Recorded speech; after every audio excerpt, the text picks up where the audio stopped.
cold arms combat. With these, the combat power of the warrior tribes will greatly improve, but due to their lethal power, they cannot be issued casually, Dexter mused, both explaining and reflecting. Yoel and Brandon Hammond exchanged glances, understanding Dexter's point even though they didn't fully grasp all the technicalities. Jacob's bows indeed shouldn't be distributed casually. They could cause accidental deaths easily. Come, let's see your modified hover car. Shifting his gaze from the varied inner chambers, Dexter expressed anticipation. Thrilled by the new repeating crossbow, he began to imagine the possibilities. Sure enough, shortly after, Dexter saw a familiar-looking newly modified hover car. The Witch Tribe's hover car was Dexter's invention, utilizing the floating witch formation array disc to harness gravitational forces to lighten heavy objects. Initially, Dexter mounted the array disc on a wooden frame, creating the first generation of hover cars that accompanied him during his battle against monsters at Black Cliff Village. Since then, the modification of hover cars became a continuous research project among the tribal people. Dexter initiated it but left most of the work to others, occasionally offering suggestions like adding protective shells around the hover car. Now, he saw a thoroughly enclosed hover car. Though smaller than an armored vehicle and lacking its exterior cannon, it looked fairly complete. Clan leader, this prototype has a set of composite floating witch formation array discs embedded at the bottom. This is the latest research result from the Witch Institute. By combining formations, arrays within arrays have been achieved, Yoel introduced, slightly blushing. The inner chamber of the repeating crossbow was modeled by Roman and his woodworkers, but the critical components of this hover car were from the Witch Institute. He merely applied them. Arrays within arrays? Composite formations? Dexter was surprised. The original witch formations left by the witches were basic ones. As more settlements joined the witch tribe, new basic witch formations were introduced but nothing beyond that. Could the Witch Institute have finally cracked composite formations? No wonder those guys like Aviv don't want to leave the Witch Institute. Skis, composite formations. Aviv and the others speculate that this might be an advanced witch formation above the basics. Unfortunately, there are still too few formations for thorough research. It's fortunate for us. Yoel laughed. But the Witch Institute focuses on researching witchcraft traditions, while applying these findings falls on the Science Academy's workshops. To actually produce or mass-produce for the tribe, it depends on the arrangements by the Internal Affairs Department. This is one reason why Vincent belongs to the Internal Affairs Department, given the significant resources required for crafting weapons. All for the tribe. They would likely be happy with the progress. May I inspect the interior? Dexter circled the reinforced hover car and asked. Of course, no problem. Yoel grinned, lifting a panel and climbing inside. The interior of the hover car wasn't spacious but had a flat floor for storing supplies and allowing rest. It was essentially a shell added to the exterior of the original hover car. The biggest change was the combined floating effect from the composite formation array disc. Although Dexter didn't disassemble it, he felt the hover car moved more smoothly and carried heavier loads now. Yoel, you could install crossbows on the top and sides of the hover car to enhance its counterattack capability. Also, ideally, forge an iron framework first before assembling other parts. It simplifies manufacturing and maintenance. With such hover cars, if the tribe members encounter accidents while traveling, they can quickly form a protective formation, reducing unnecessary casualties. After observing for a moment, Dexter suggested. The frame still adhered to his earlier style using wood, but with ample iron, even with steel, forging an iron frame wouldn't be too challenging. Besides, it already felt somewhat like an armored vehicle. Without firearms, the tribe had crossbows for ranged attacks. With some modifications, it could become a simplified armored vehicle. Iron framework? Wouldn't it be too heavy? Yoel scratched his head. The clan leader's idea sounded good, but could it really work? ####Deepter266, Fredericar transmission. The newly upgraded hover car pleased Dexter immensely. The application of the airborne sorcery array further clarified Dexter's understanding of the tribe's existing system. In other areas, the Kobe-Yoel tribe still appeared rather primitive, like in their eating habits and clothing, which seemed somewhat backward. However, the tribe had started from nothing and laid a certain foundation in the manufacture of various tools, thanks to Dexter's deliberate guidance. From the Sirenming season to now, over half a year had passed. The clan members, as practitioners of witchcraft, had participated in researching things they hadn't previously encountered, but which were actually not overly complex. It was only natural that they achieved some results. Advancements in iron smelting, progress in casting, development in papermaking, woodworking, and construction. All these were the results of the people's daily efforts, unafraid of making mistakes. Though still rudimentary, the groundwork was slowly being established. This was why Dexter let the people tinker around. With him acting as an all-rounder consultant occasionally filling in gaps, he wasn't worried about the tribe exceeding his knowledge base too quickly. However, even Dexter hadn't anticipated how fast the people would progress. Specialization led to expertise. Just like Osiriso Gifford, who gained profound insights from farming, it made sense for other tribe members to achieve significant harvests in their respective fields. Offering constructive advice on the newly renovated armored hover car, Dexter headed to the blacksmith's workshop with a heart full of joy. The blacksmith's workshop used to be combined with the smeltery, but now it was separate. The smeltery specialized in refining metal ingots, while the blacksmith shop focused on crafting objects such as weapons for the military. Inside the forge, more than 10 casting furnaces burned so intensely that the coarse iron walls glowed red. Thick plumes of white smoke billowed out of the furnace mouths as red-hot iron blocks were lifted and placed on massive anvils. As the air-driven sorcery arrays worked with pulley systems to lower the heavy hammers, large iron slabs were hammered flat and quickly forged into knife blanks. Watching a knife blank formed in mere minutes, Dexter felt slightly dazed. He had guessed the forging machine would be effective, but this was astonishingly fast. We're trying to improve the casting machine. For instance, lifting the casting hammer requires considerable effort from the people. If we can continuously forge, our casting speed will greatly increase, Yoel remarked reflectively. In fact, the casting machine had already saved much manpower, But the Kobe tribe was never satisfied. Power? Without rivers, hydropower is out of the question, and given the erratic wind direction, wind power isn't viable either. Perhaps we could try animal power, Dexter mused, stroking his chin. This simple and rudimentary forging machine essentially involved hoisting a heavy hammer and letting it fall freely, smashing down at a fixed point. This replaced manual hammering by the people, with the key part being hoisting the casting hammer. Animal power? Wild beasts from the mountain pastures? Yoel asked, puzzled. Skis and no. I recall drawing a stone mill in Kobe 100 crafts. Stone mills are powered by donkeys or horses. Now, the tribe has pulleys and gears, so animals can drive gear rotation, which can then move the pulley system to lift the hammer. It might be complicated but feasible, Dexter explained, picking up a charcoal pencil to sketch on a piece of paper. Soon, a rough diagram appeared, showing a huge gear buried underground and driven by wild animals. The gear turned a set of gears connected to pulleys. One rotation of the animal resulted in force being transmitted through gears and pulleys, lifting the hammer mid-air.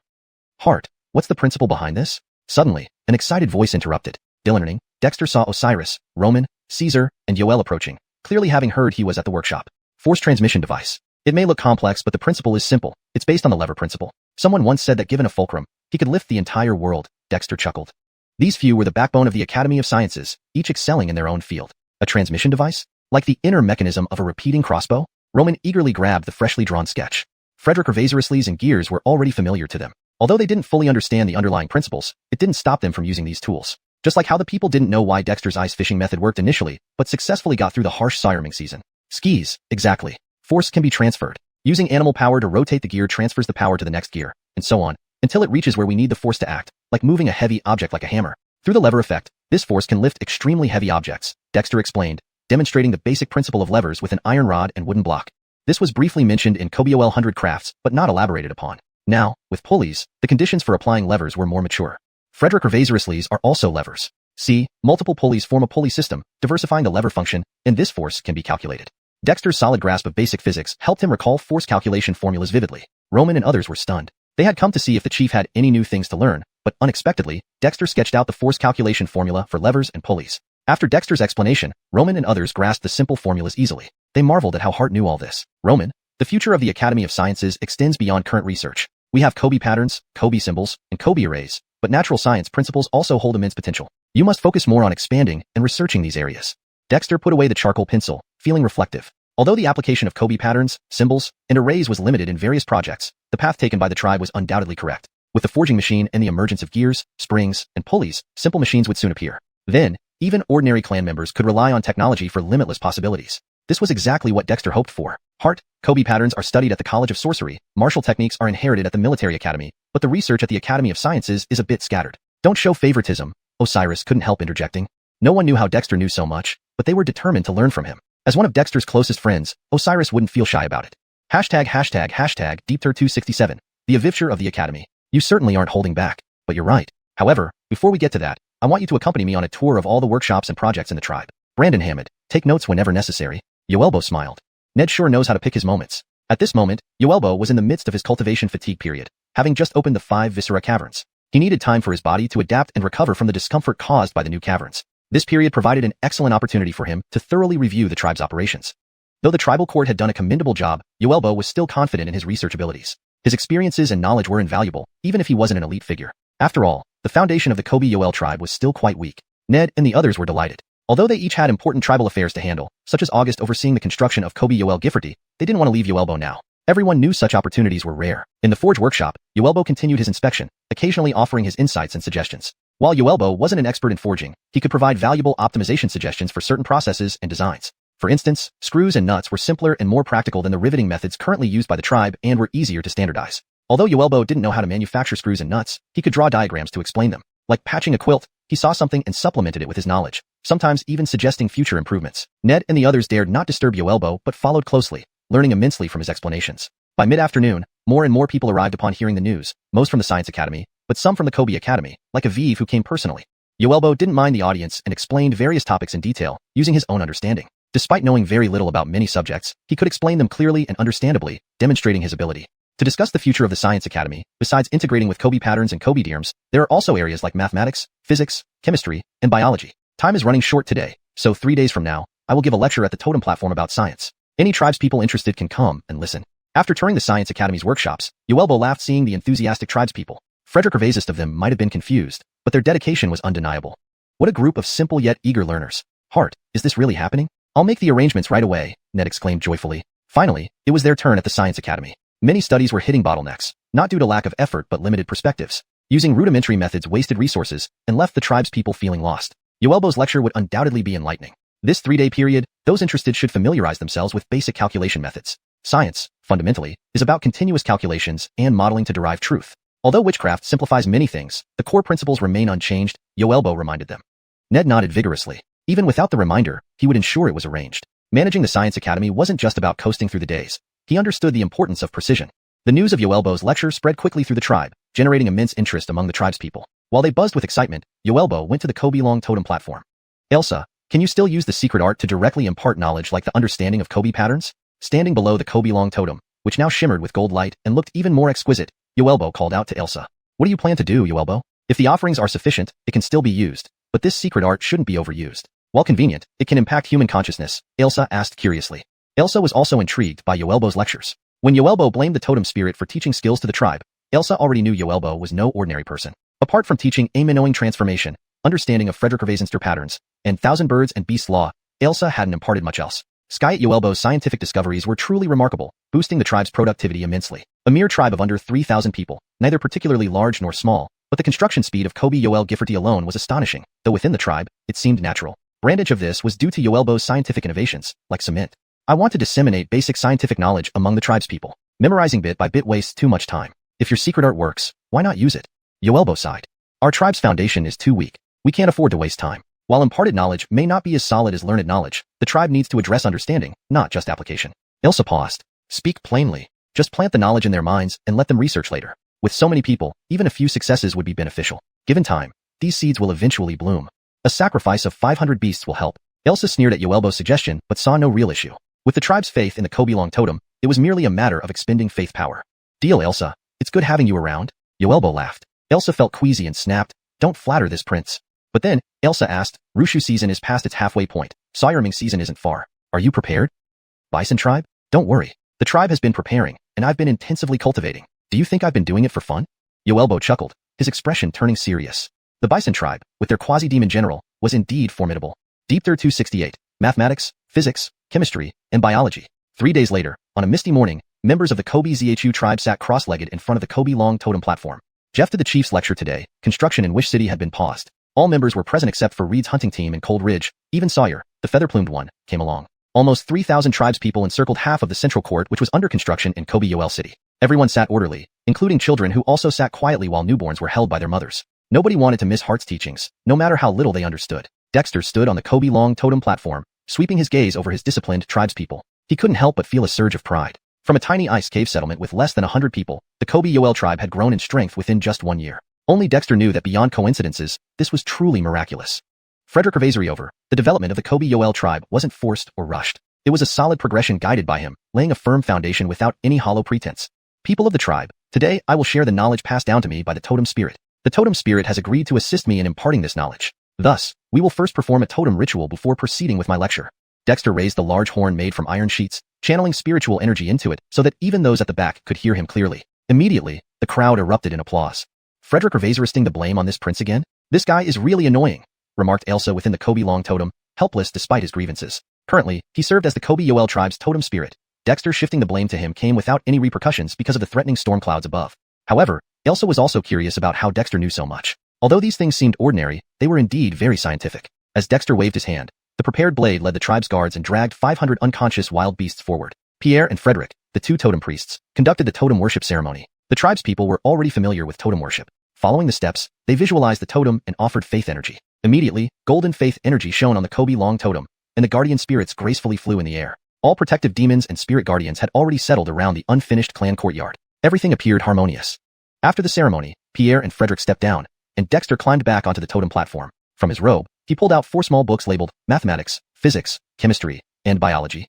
Dexter placed the 4 books into the sacrificial pool. As they burned to ashes, 4 translucent golden booklets emerged from the sacrificial pool. I asked the totem spirit to grant our people the method to learn these subjects. Dexter shouted dramatically. The crowd stirred, many puzzled. But as his words ended, the 4 golden booklets flew into the Kobe-long totem, releasing streams of faith energy towards everyone, including the demonic spirits and guards. Everyone was familiar and excited by such a scene. They didn't expect Hart to have gone through such lengths to invite the totem spirit to transmit knowledge using secret methods. All Kobe Yoel tribespeople had experienced such transmission methods before and knew its benefits. Even those considered less intelligent could easily memorize what needed to be remembered due to the totem spirit's teaching, far quicker than learning bit by bit. Seeing each member receiving the faith energy, Dexter smiled contentedly. These 4 booklets took him 3 days to compile. Mathematics covered middle school level mathematical knowledge, sufficient for the tribe. For more advanced concepts, Dexter had some understanding but had forgotten more. Transmitting too much complex knowledge might not necessarily be beneficial. Physics, chemistry, and biology primarily focused on basic middle school knowledge, supplemented by some advanced developmental aspects like industrial chemistry. These 4 textbooks would suffice in giving the Kobe Yoel tribe a foundational understanding in academic knowledge. Future expansions would depend on individual talent. While the tribespeople received the Fire Crow's secret transmission, Dexter was patient. Even cramming-style teaching required time, let alone an enlightening-style method. An hour later, gradually, tribe members opened their eyes, filled with astonishment. Such profound knowledge exists in this world. Is this what science is? Osiris whispered, fascinated. The rigor of mathematics, the principles of physics, the reactions of chemistry, and the diversity of biology. All these concepts greatly challenged his established worldview. Osiris had seen many things after moving from his former research institute to the current Academy of Sciences. If Osiris felt this way, others naturally weren't any different. However, the younger generation didn't express much sentiment, perhaps due to having fewer preconceived notions, making them more receptive to new ideas. As more tribe members opened their eyes, Dexter saw expressions of surprise, shock, confusion, but no one exhibited extreme reactions. He couldn't help but breathe a sigh of relief. One reason for inviting Elsa to teach via secret methods was that Dexter feared prolonged exposure to new knowledge might be too overwhelming. After all, mathematics was easier to grasp, but electromagnetic fields, chemical reactions, and cell biology were highly unconventional. By instilling knowledge first without giving too much time to think, when more astonishing knowledge accumulates, the tribespeople would naturally adapt. Evidently, Dexter's plan was successful. Even Aviv, a talisman master with unique interpretations, now merely gazed at Dexter with complicated feelings, not feeling overly astonished by the teachings. After all, this knowledge came from the Kobe Long totem spirit. Faith sometimes defies logic. People of the tribe, you've witnessed from the totem spirit's inheritance that our world holds countless mysteries requiring study and interpretation. Whether it's nature or living creatures, there's so much to explore. To acquire these truths hidden in the natural world is our Kobe Yoel tribe's greatest fortune. Holding the large horn, Dexter passionately addressed them. The future is uncertain, but I believe as long as even one of us remains, our tribe's knowledge can be eternally passed down. May our Kobe Yoel tribe endure eternally. May our Kobe Yoel tribe endure eternally. The tribe echoed fervently. In this moment, they were deeply moved. A sense of responsibility welled up within their hearts, weighty yet solid. Deep Tur 269, a Ramson Sun Cage. Arithmetic is the foundation of science. Addition, subtraction, multiplication, and division are sufficient to solve most numerical problems encountered by the tribe. Recognition of geometric shapes has already been grasped by many tribespeople, and the Shaman College has delved deeper into shamanic arrays with this knowledge. Here, I will briefly explain how to build mathematical models and derive theorems and formulas through reasoning. Dexter held a small booklet as he spoke fluently. After Ellie's secret teachings, the minds of the tribespeople were filled with prepared materials. Even if they hadn't fully grasped them yet, at least they could understand them when compared to these materials. Dexter never coddled the tribespeople. If they wanted to learn something, it was unrealistic to rely solely on his teachings. They needed to seek out the knowledge themselves to truly gain and reap rich rewards. The establishment of mathematical models wasn't overly complex. Dexter gave an example using the production and consumption of building materials used in the tribe before letting go and allowing them to explore on their own. Physics encompasses a wide range, from heavenly thunder and lightning to minute forces like friction. It applies broadly, but our witch tribe primarily practices witchcraft. In certain respects, witchcraft transcends physics and represents extraordinary power. The tribespeople must not get muddled up or confuse themselves over this. Chemistry should be familiar to those in the iron smelting workshop. The process of smelting iron is essentially a chemical reaction. We use coal to reduce and displace iron from its ore. Biology is the most complex. Whether it's animals, plants, or even ourselves as humans, we are all complex organisms. However, there exist entities like ghosts outside the regular biological realm. Therefore, biological research remains focused on foundational life forms, not extraordinary ones. Dexter eloquently introduced the content of 4 relatively thin textbooks, then paused and said seriously, "In biology, I have illustrated human skeletal structures, internal organs, blood vessel distributions, and even meridian diagrams. These are the most crucial parts of each of us and represent critical knowledge that we need to pay utmost attention to. Knowing oneself and one's opponent ensures success in battles. Cultivation follows the same principle. Those who cultivate blood chi should understand vascular distribution. Those who strengthen their bodies should know bone and muscle structures. Those who practice witchcraft should understand the pathways of meridians. And those who delve into witch thoughts transcend organic realms and require further exploration. Fellow tribespeople, the future of our tribe depends on the wisdom and strength contributed by everyone. I hope you won't disappoint me." All the tribespeople were deeply moved by Dexter's explanation. Those seemingly gruesome anatomical diagrams actually had such significant applications. His words also stirred their passion. "Heart, rest assured, we will not let you down." Manny stood up suddenly and roared loudly. Since the founding of the tribe, he, along with Brandon Hammond and Gerald, had fallen behind. Skyet, their fervor remained intact. "Heart, we won't disappoint you." Almost everyone roared together. With such a knowledgeable and contributing chief, how could they bear to disappoint him? Dexter smiled. "I believe in you." The crowd erupted, but no one shouted anymore. Instead, they placed their right hands over their hearts, showing profound respect. As the tribespeople dispersed, Dexter looked up at the clear blue sky and sighed in relief. From basic writing, simple calculations, and geometry to today's introduction to scientific principles, this was all the knowledge he could impart to the tribe for now. What level they would reach in the future depended entirely on their efforts. Although he knew more advanced concepts, such as programming, they had no practical use for the tribe at present. Ellie, I look forward to the day when the tribespeople truly understand these things. Maybe then, we can change the world. Dexter murmured to himself. The seeds of science he planted in the witch tribe would eventually blossom and bear fruit. Dexter, where did all this scientific knowledge come from? Ellie, after remaining silent for a moment, finally asked. He had always been curious. Dexter seemed like a native-born inhabitant of the Northwest's ice plains, yet the knowledge he possessed often left even Ellie astonished, not because of power but because of the height of civilization and intellect displayed. When I was young, I suffered a severe injury that caused amnesia. During that period, I often dreamed of incomprehensible things. Then, the day which saved me, all these things naturally appeared in my mind. Ellie, were you playing tricks back then? Dexter asked calmly. Recalling the ice mirror he crafted by chiseling ice, originally intending only to reignite the flame, unexpectedly attracted the old demon Ellie to the settlement. Everything seemed destined. Back then, who knew who you were? Did you see the crimson sun in the sky? To me, it's a cage. That day, I felt something drawing the light of the crimson sun and barely escaped certain destruction. As I passed the ice mirror, I shed my dead soul's fire using it as a medium. The ice flame inside you came from the dead soul's fire I shed at that time. Ellie sighed. I thought it was just an ordinary human settlement. Unexpectedly, your fortitude allowed you to subdue the dead soul's fire, awakening your shaman veins. You know what happened afterward. The crimson sun is a cage? Dexter was surprised. He had always been curious about why Ellie endured lightning strikes, being targeted by the world's natural laws. But he didn't expect that Ellie was merely a prisoner. From a certain perspective, yes, Ellie said as the totem dragon raised its head to gaze at the red-hued sun. The crimson sun appeared dimmer, resembling a sunset, yet it was the source of life for this world. Ellie, ice flame. No. What use does your dead soul's fire serve? Dexter realized Ellie wasn't keen on discussing further, and quickly changed the topic. Ice flame. It's best to call it that. This prince was born from the purest solar flames, embodying the true essence of solar fire. After death, my soul narrowly escaped but was tainted by negative energy, transforming into dead soul's fire. Capable of burning everything, it is extremely and malevolent. Subduing the ice flame proves you have great fortune, Ellie marveled. The ice flame, being highly and malevolent, can be suppressed by the yang qi from my true solar fire within the knowing diagram in your body. However, how exactly to do this is something you must discover yourself. Dexter, the power within you is too chaotic. You need to think about which path you want to take. Dexter nodded. Indeed, it was a problem. But, who cared? He'd deal with it when the time came. With his current strength, he hadn't reached that level yet. Deep 270, the burden on Govind's heart. The Kobol tribe, after a few days of tranquility, had once again returned to its usual hustle and bustle. Dexter imparted knowledge in mathematics, physics, chemistry, and biology. Though it seemed like nothing had changed, everything had indeed transformed. It was evident how the tribespeople now approached various tasks with more thought and calculation, rather than rushing into them blindly or feeling lost.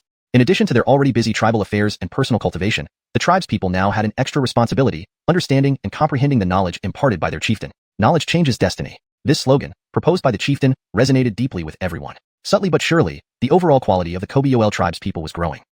Especially those involved in production and construction. After initial awkwardness, they gradually started using data to measure different tasks, such as material usage and progress for the engineering team, harvests, and storage for agricultural officials.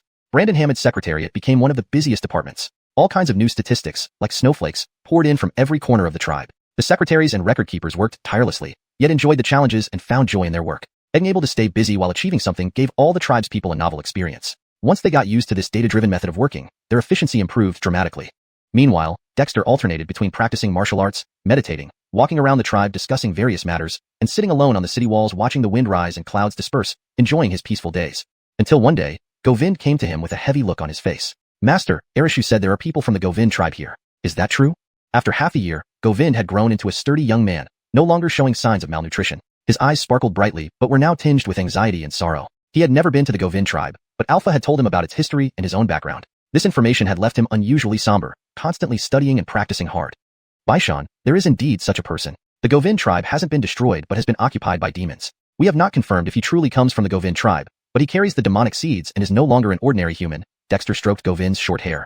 This was a pitiful child, and also his disciple. Although Dexter hadn't specially taught him much, whenever the tribespeople learned something, so did Govind. Dexter provided a liberal growth environment, without deliberately guiding him. But Govind didn't disappoint. Even though Dexter didn't pay close attention, Govind's name appeared on the list of recorded shamans. Frederick Ravazariover, Govind possessed bloodline powers and practiced according to the foundational chapters of shamanic casting, created by Dexter. His future would give him a stronger foundation and deeper potential compared to other tribespeople. Master, can such a person still be called human?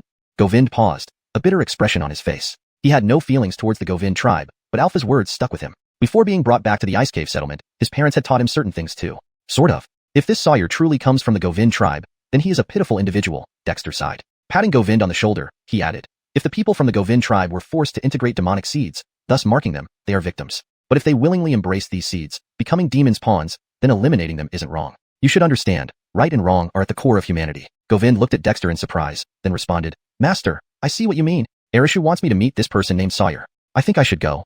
Dexter nodded. Go ahead. The Govind tribe is your father's tribe, established by your ancestors. And overrun by demons is regrettable. I named you Govind to remind you of your roots. Giving them a chance might also give you one. Govind understood, bowed to Dexter, and left. Watching his somewhat lonely figure, Dexter couldn't help but sigh. His disciple had unresolved emotional burdens. Such a burden was inevitable. The weight of the Govind tribe would inevitably fall on him.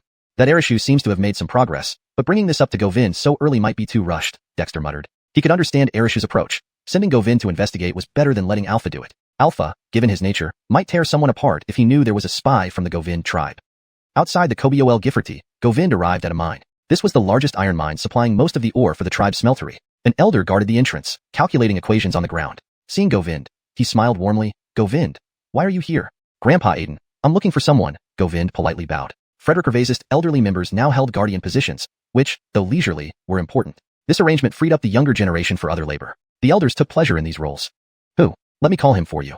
The elder was surprised. Few knew Govind was the chief's disciple, as he spent most of his time studying and cultivating, rarely interacting with others. However, the elders who witnessed the tribe's founding knew. Sawyer, I need to speak with him, Govind said with complex emotions. Sawyer? The elder was taken aback. That feather-loving fellow? ###Deepter271. The feather-loving Sawyer. Outside the mine, Sawyer, with feathers adorning his head, stared in surprise at the youth before him. He had seen this youth before, but did not know his name. Although he had been in the Kobe Ned tribe for some time, he had been reassigned to the mining team very early on and rarely returned to the tribe since then. It was only a few days ago, during the Hearts lecture, that he went back with the other tribespeople. Do you need something from me? Sawyer asked curiously. The youth before him was very strong, radiating a familiar aura of Kobe power. If it were anywhere else, even in the former Black Cliff Fort, such a youth would already be considered a Kobe practitioner, a feat worthy of admiration. However, in the Kobe Ned tribe, this was commonplace. Even Sawyer himself had already activated the Kobe energy from the talisman he wore, and believed it wouldn't be long before he could cultivate his own Kobe energy, becoming a Kobe apprentice. Once he successfully awakened his primal Kobe vein, he would become a Kobe scholar, a dream once thought unimaginable. My name is Bywalen, said Bywalen, examining Sawyer's expression carefully as he spoke each word deliberately. Sawyer's face changed abruptly but quickly recovered. He forced a smile. Bywalen? That's an odd name. Except for the heart, don't all the tribe members have single character names? Seeing the change in his expression, Bywalen sighed, certain now. I am called Bywalen because I come from the Bywalen tribe. It was the heart, my master, who found me in a cave. What? Despite his strong mental fortitude, Sawyer couldn't help but exclaim in shock. The Bywalen tribe was the deepest secret buried within his heart. Now, a youth claiming to be named Bywalen and hailing from the Bywalen tribe had come to find him. For no reason he could discern, Sawyer felt an overwhelming fear. Beads of sweat appeared on his forehead, and his entire body trembled slightly. My father was the young chief of the Bywalen tribe before it was attacked by demons. His name was Walen. Bywalen said with a sigh. Sawyer's legs gave way, and he fell to the ground. No, it can't be. You are also from the Bywalen tribe, aren't you? My father managed to escape the calamity because he was out hunting at the time. But ultimately, he died at the hands of the Bywalen tribe during the Sireming season, poisoned by demons. Bywalen narrated calmly, though there were tears in his eyes. I don't know what you're talking about. Sawyer's face shifted rapidly as he slowly stood up. If there's nothing else, I need to get back to work. Today's task isn't complete yet. With that, Sawyer glanced deeply at Bywalen and turned to leave. However, his trembling shoulders betrayed the turmoil and fear inside him. Do you think I came here by coincidence? Bywalen's tone remained calm, but his words caused Sawyer to shudder again, stopping mid-step. After a long pause, Sawyer slowly turned around, a bitter smile spreading across his face. I haven't done anything against the tribe. I just want to live peacefully here. Why did you come? Clearly, Sawyer admitted it. There was no denying it. As Bywalen said, it wasn't by chance that he had come, but he truly did not want any more ties to his past. Even while in the Black Cliff Fort, he had wavered. After coming to the Kobe Ned tribe, he had been profoundly moved by its grandeur and vitality. Especially the knowledge he gained a few days ago had shown him a different path in life. Before I came to see you, I asked my master, the heart. He told me that those in the Bywalen tribe might just be pitiful people. If they were coerced into servitude by demons and implanted with demon seeds, the tribe could give them a chance to live. Are you sure you want to deny them this last hope? Bywalen sounded somewhat cold. To me, they are my father's killers. Are you sure you want to do this? Sawyer looked at Bywalen in disbelief, his lips trembling. The heart really said that? Bywalen's words shattered his psychological defenses. Your existence has long been known, but the tribe has always treated you equally. Even during the Hearts lectures, you weren't excluded. Sawyer, you should know how inclusive and trustworthy our Kobe Ned tribe is towards its people. Bywalen took a deep breath. Now, tell me your choice. Sawyer's face fluctuated, and after a long silence, he finally sighed. If the tribe needs it, I can try. This response slightly satisfied by Waylon. Clearly, over the past period, Sawyer had been influenced and transformed by the tribe, not just him but many others who came from various settlements. Let's go. I'll introduce you to someone, Waylon said. Sawyer clenched his teeth but followed along. Soon, in a corner of the mountain pasture, Sawyer saw Eric. He knew Eric well, understanding that he was the Heart's childhood friend and now the acting dean of the examination hall. Sawyer hadn't expected to meet Eric here. Eric observed Sawyer with interest, then cast a questioning glance at Waylon. Waylon nodded. Uncle Eric, he has agreed. Should I step aside? Eric smiled, shaking his head. No, you have the right to know these things since they concern you greatly. Waylon fell silent and stood to the side. Sawyer immediately became nervous. Eric's gaze seemed to pierce through him completely. Sawyer, are you part of the Kobe-Ned tribe or the Waylon tribe? Eric asked softly, staring intently at Sawyer. Sawyer opened his mouth but couldn't speak for a moment. Eric was patient, simply watching him. Sweat trickled down Sawyer's forehead. Eventually, he sighed. I was born in the Waylon tribe, but now, I belong to the Kobe-Ned tribe. Eric, what do you need me to do? Eric smiled. Since you're one of us, things are easier. The tribe has never wronged any of its members, including you. Malakil me about the Waylon tribe. Don't hide or exaggerate anything. If anything happens due to your actions, whether the tribe suffers heavy losses or the Waylon tribe faces total destruction, you will be responsible. Sawyer was taken aback, not expecting Eric to let him off so easily regarding his connection to the Waylon tribe. Just because he admitted he was part of the Kobe-Ned tribe? Feeling inexplicably touched, Sawyer took a deep breath and looked around. Don't worry, we are alone here, even without a single wild beast nearby, Eric laughed. Indeed, Sawyer was meticulous and cautious, a quality that made him successful infiltrating the Black Cliff Fort for so long. Such a person was exactly what his covert unit needed.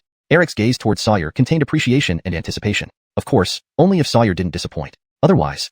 Deep Third 272. Hollis is missing. At Kobe-Ned Gifforty, atop Eagle Cry Cliff, Dexter held the small booklet passed by Eric and wore a strange expression. Eric, did Caden tell the truth? Eric shook his head. Under these circumstances, he might be withholding some information, but he shouldn't be lying. I think it's highly credible. Dexter let out a breath of relief and looked at the busy engineering team in the distance. After pondering for a while, he said, have him try to contact that young chieftain. It would be best if we could meet him. If the Waylon tribe's sacred Govin tree is still alive, maybe everything can still be salvaged. Eric nodded. The Snow Eagles of the North have been monitoring the movements around the Waylon tribe. After the Siren Ming season, hunting teams from the Waylon tribe often go out. The most recent one almost encountered Hollis's group. Contacting that young chieftain shouldn't be a problem, but the question is, how do we avoid being spied on by the demons? After all, according to Caden's intelligence, apart from the powerful quasi-demon general, the Waylon tribe also had 7 demons and over 10 demon beasts. However, these demons and demon beasts usually hid in the nearby forests without venturing outside. This is indeed a problem. Wait here a moment, Dexter said as he thought for a bit, before leading Eric to the Kobe Long Totem platform. The Kobe Long Totem platform was just below the clan courtyard.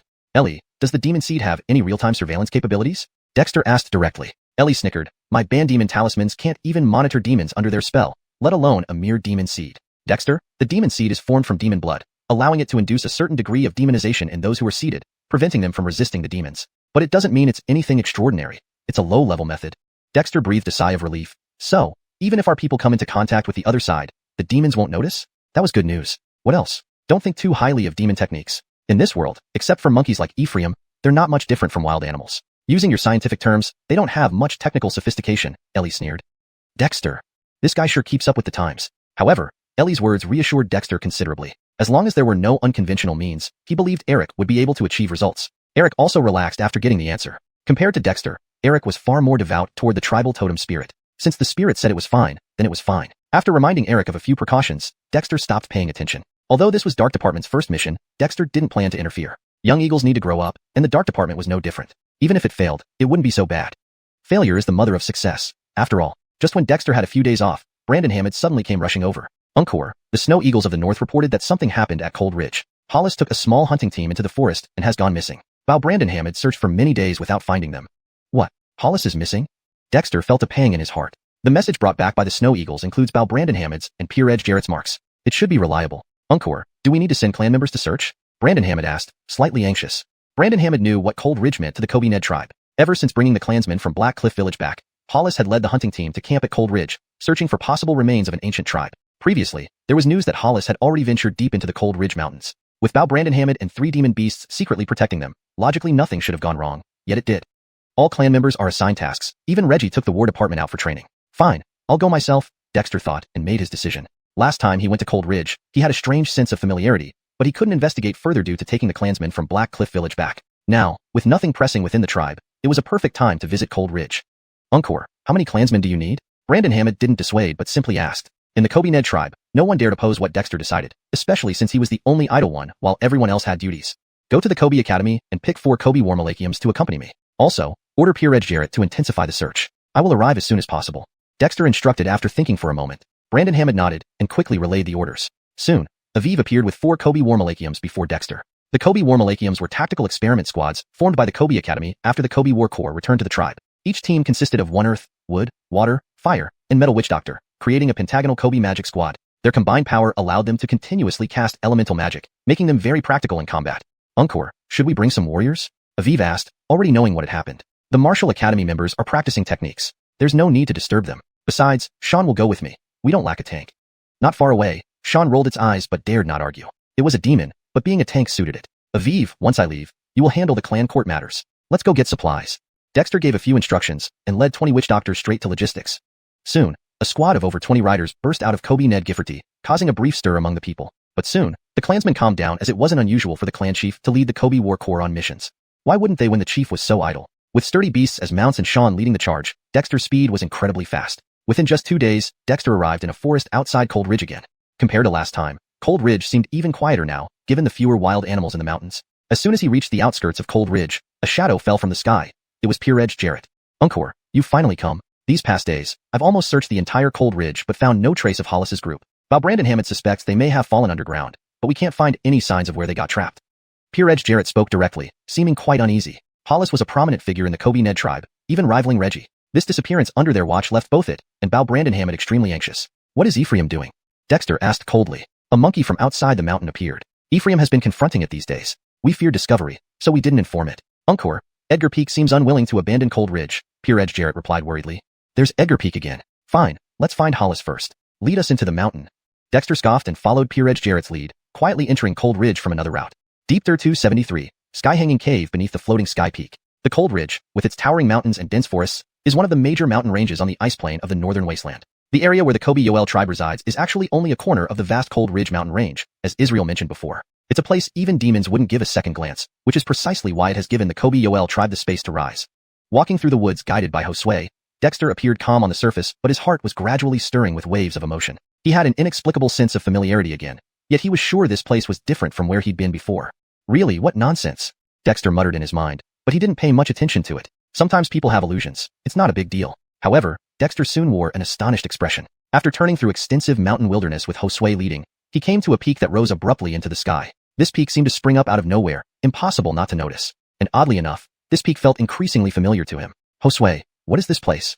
Dexter couldn't help but ask. Peer Jarrett had already returned to the sky. Although Josue hadn't fully transformed the bone in his throat to officially become a demon, it emitted chirping sounds. The white tiger beneath Dexter translated promptly. Heart, this place is called Floating Sky Peak. Skis, ancient human writings are carved into the cliff face below the mountain, older than what we use in our tribe, but derived from the same origin. Sky-hanging cave beneath the floating sky peak. Dexter subconsciously mumbled the words, but immediately froze in shock. Floating sky peak, sky-hanging cave, why do I know these? Not just Dexter, but everyone else, the other tribespeople and demon guards, all looked at him in surprise. Heart, are you okay? A shaman from the accompanying warband asked worriedly. Dexter shook his head gently. I'm fine. I want to walk around here for a bit. Saying that, Dexter dismounted the white tiger, pushing aside the blocking vines and branches to stand before the floating sky peak. It was an extremely steep peak with almost no foothold. Strangely, it was broader at the top and narrower at the bottom, as if hanging over the earth. Floating sky peak. Indeed, there were blurred large characters on the cliff face, but they had long faded away due to wind and rain, only faintly visible. Standing before the floating sky peak, Dexter couldn't remain calm for a long time. His sense of familiarity grew stronger, though he could be certain this was his first time here. That can't be right unless... Suddenly, Dexter had a flash of realization. He indeed visited this place for the first time, but Owen might not have. Kobe had once said that Owen suffered a trauma early on, clouding his wisdom and making his early memories unclear. Kobe attributed Dexter's ice mirror creation to Owen's original memories. If that was true, Dexter's body trembled slightly, his expression becoming increasingly complex. Giffordicling the floating sky peak, Dexter found a rather ordinary stone wall. Next to it, there were piles of strange rocks hidden by creeping vines. Dexter instinctively lifted the vines and probed the stones. With a sudden crack, the pile of stones moved, revealing a cave entrance hidden by the rocks. Sky-hanging cave beneath the floating sky peak. Indeed, there's a cave here, Dexter murmured, walking into the narrow entrance. Josue was already dumbstruck. How did Hart know about this hidden cave and manage to open it? How is that possible? Hart, what is this place? Following Dexter into the cave and passing through a winding corridor, they found a huge cavern inside. There were many rudimentary tools and several skeletons remaining, causing Josue to be utterly amazed. This is called Sky-hanging cave. Don't ask me how I knew. I can't explain it clearly either, Dexter smiled bitterly. Discovering and opening this place felt instinctive, yet he had no idea why or how he managed it. Josue was puzzled. but the 20 shamans who followed Dexter wore expressions of understanding. Often, their chief had unique insights that others lacked. It was just part of life in the tribe. Examining the few items left in the cavern, Dexter didn't find any useful information. Finally, he stood before the skeletons, silent. "Hart, they must have starved to death here," a young man said, looking sad. The warband members who accompanied him were all young, some younger than Dexter. Clearly, Aviv wanted them to learn from Dexter, as opportunities to accompany the chief were rare. "Eric, you're right. They were trapped here, too afraid to leave and starve to death," Dexter sighed. "What kind of terrible situation would make someone choose to starve rather than step outside? Let's go. I think I understand why Reed and the others went missing. They might have accidentally touched something or discovered something and entered a place that can't be easily exited. Such places should exist throughout the Cold Ridge." Clapping his hands, Dexter reflected that the mechanism to open the cave's entrance would be obvious to those familiar with it. But for newcomers locked inside, reopening it might not be easy. In that case, Dexter was somewhat relieved. Hunting parties usually carried backup rations, so even if Reed and his team had been stranded, the supplies Dexter left would have lasted them for a considerable time. Leaving the sky-hanging cave, Dexter restored the entrance. The mechanism here was intricate. Without his inexplicable familiarity, finding the movable rock among the chaos would have been tough. "Eric, remember we have clan members who specialize in mechanisms at the academy. Note down this location and, if convenient later, let them study the setup here," Dexter instructed. Eric nodded. Learning along the way was exactly what the chief advocated, gathering all useful information for the tribe. It was this meticulous spirit that built up the wealth of information and resources for the Kobe Yoel tribe from nothing. Brandage of it was useless, but some brought significant benefits to the tribe and its members. "Josue, take me to the area where Reed and his team went missing. Maybe I can discover something," Dexter said after scrutinizing the floating sky peak intently. Josue nodded. Initially, he doubted Dexter could find the missing Reed and company. After all, even though the chief was extraordinary, conjuring people back wasn't within his power. But now, Josue believed. Despite multiple visits to the floating sky peak without discovering anything, Dexter found the sky-hanging cave on his first visit. Truly remarkable.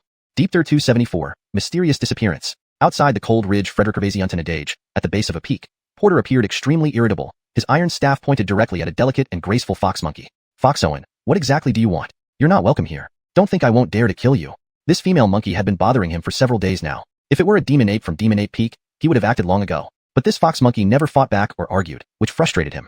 "Hee Porter, why are you so angry? I just came to keep you company since you might get bored. Relax, I have no ties with Adebayo or anyone else. I just felt like getting out. Demon Ape Peak is too dull." Fox Owen stepped forward gracefully. But Porter's iron staff swept horizontally, forcing her to retreat a few steps. "Go back to Demon Ape Peak. You're not welcome here." Porter snarled but felt helpless. He couldn't really kill this fox monkey. After all, they were childhood playmates. "You're still as fierce as ever, Porter. But did you know Adebayo plans to send other demons to trouble you? Aren't you worried?" Fox Owen giggled. It sounded more like she was cooing. "Himph. Even if Adebayo comes himself, I'm not afraid." Porter sneered. He indeed had some confidence now. In the Kabeju tribe, he had fused with the demon monkey talisman and gained significant benefits. Though these hadn't fully transformed into power yet, he was different from before. This was his secret, and the secret of all Kabeju tribe's demon guards. "I'm just worried you'll be beaten to death, you stubborn fool. Why are you so headstrong?" Fox Owen sighed, dodging Porter's iron staff and said helplessly, "Even if you don't welcome me or even if you do, I'm staying in Cold Ridge for a while. Porter, don't bother me." Porter. Who was bothering whom? "Cold Ridge Frederick is my territory. Don't enter, or else don't blame me if I turn on you." Frustrated by Fox Owen, Porter coldly warned and turned to leave. "Biffed. It's just a mountain range. Other demons avoid it like the plague. You're so silly for guarding it. Plus, can you even manage such a vast area?" Fox Owen pouted, but showed some concern in her eyes. She hadn't lied to Porter. Adebayo from Demon Ape Peak truly intended to send demons to capture Porter, and capturing Porter needed no reason. Inside the Cold Ridge, Dexter met with Israel and the remaining members of the tribal hunting party. "Hart, we failed miserably and lost Hart Hayden." Lieutenant Frederick Gervaisaries looked devastated, his head almost buried in his chest. Dexter patted Frederick Gervaisaries' shoulder and asked, looking at the remaining tribespeople, "How many did Hayden take?" 3 squads, making 31 people including him. Rumor has it that one squad discovered something unusual, and Hayden went personally to investigate, only to disappear along with them. Another lieutenant, Sammy, laughed bitterly. "Rumor?" Dexter glared. "Hart, at the time we were scattered throughout the Cold Ridge searching. The situation seemed urgent, and Hayden didn't leave specific information in his haste. By the time we noticed Hayden and the 3 squads missing, the demonic guards barely pieced together fragmented information from nearby beasts." Frederick Gervaisaries explained.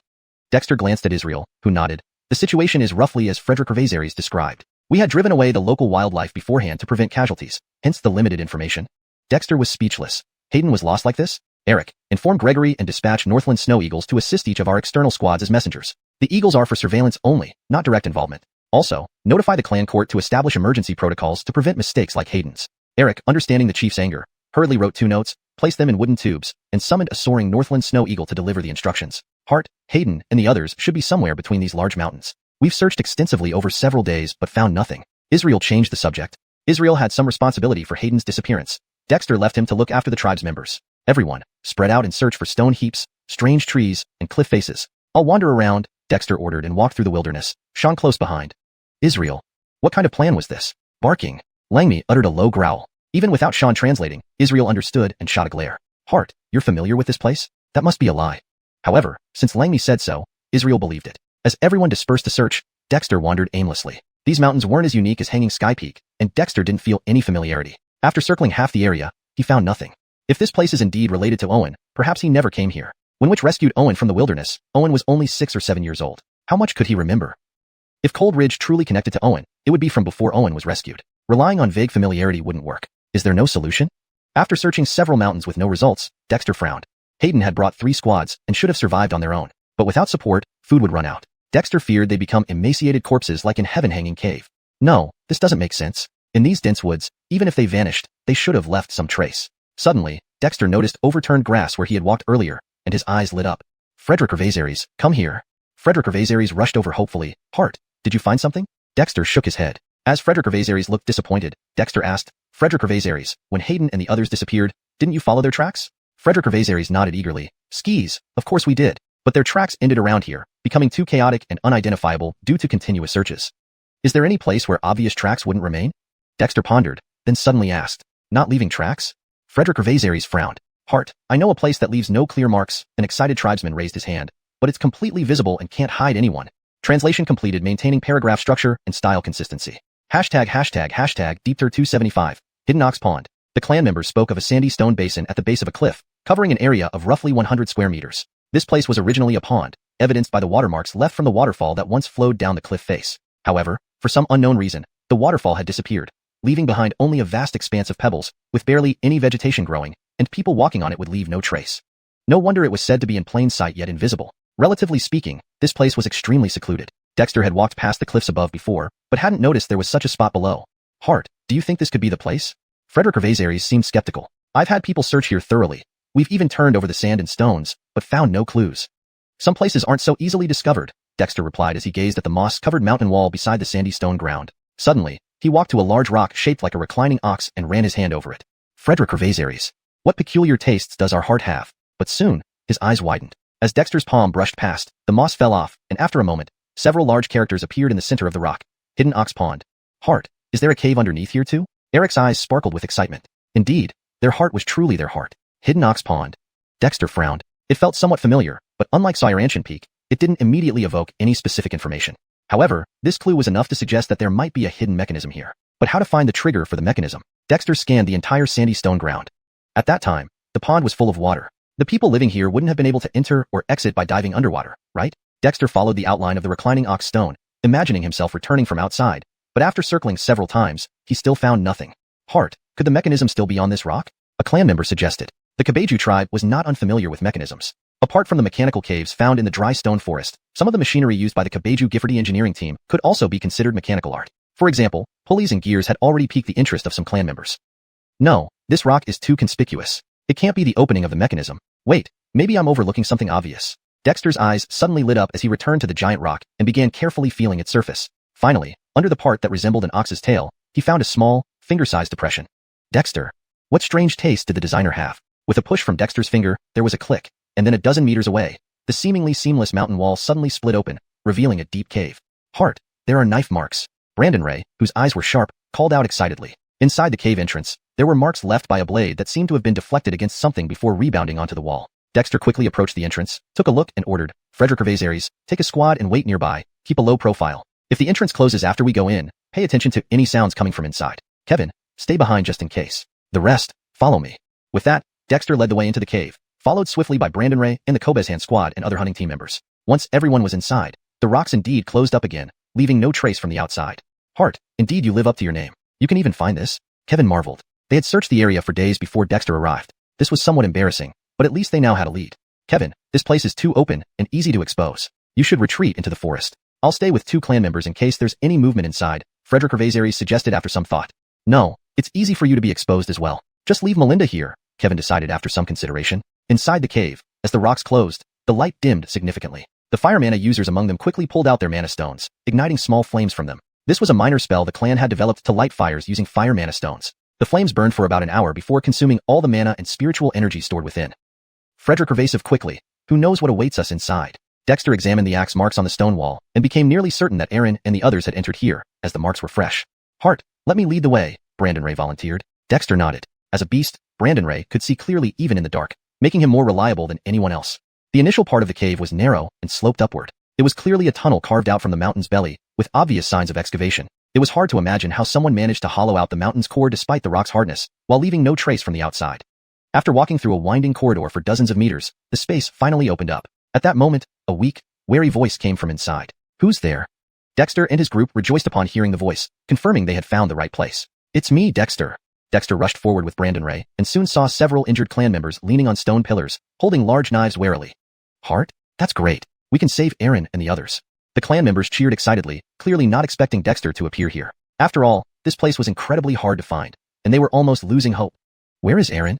Dexter approached and took out a wood-type spirit charm, releasing spiritual light. With the light falling, several burn wounds on the clan members gradually healed. Although still battered, they were no longer in mortal danger. Hart, we were lured into this hellhole. Traps are everywhere. Aaron and the others pursued the intruders and haven't been heard from for days. One clan member explained quickly.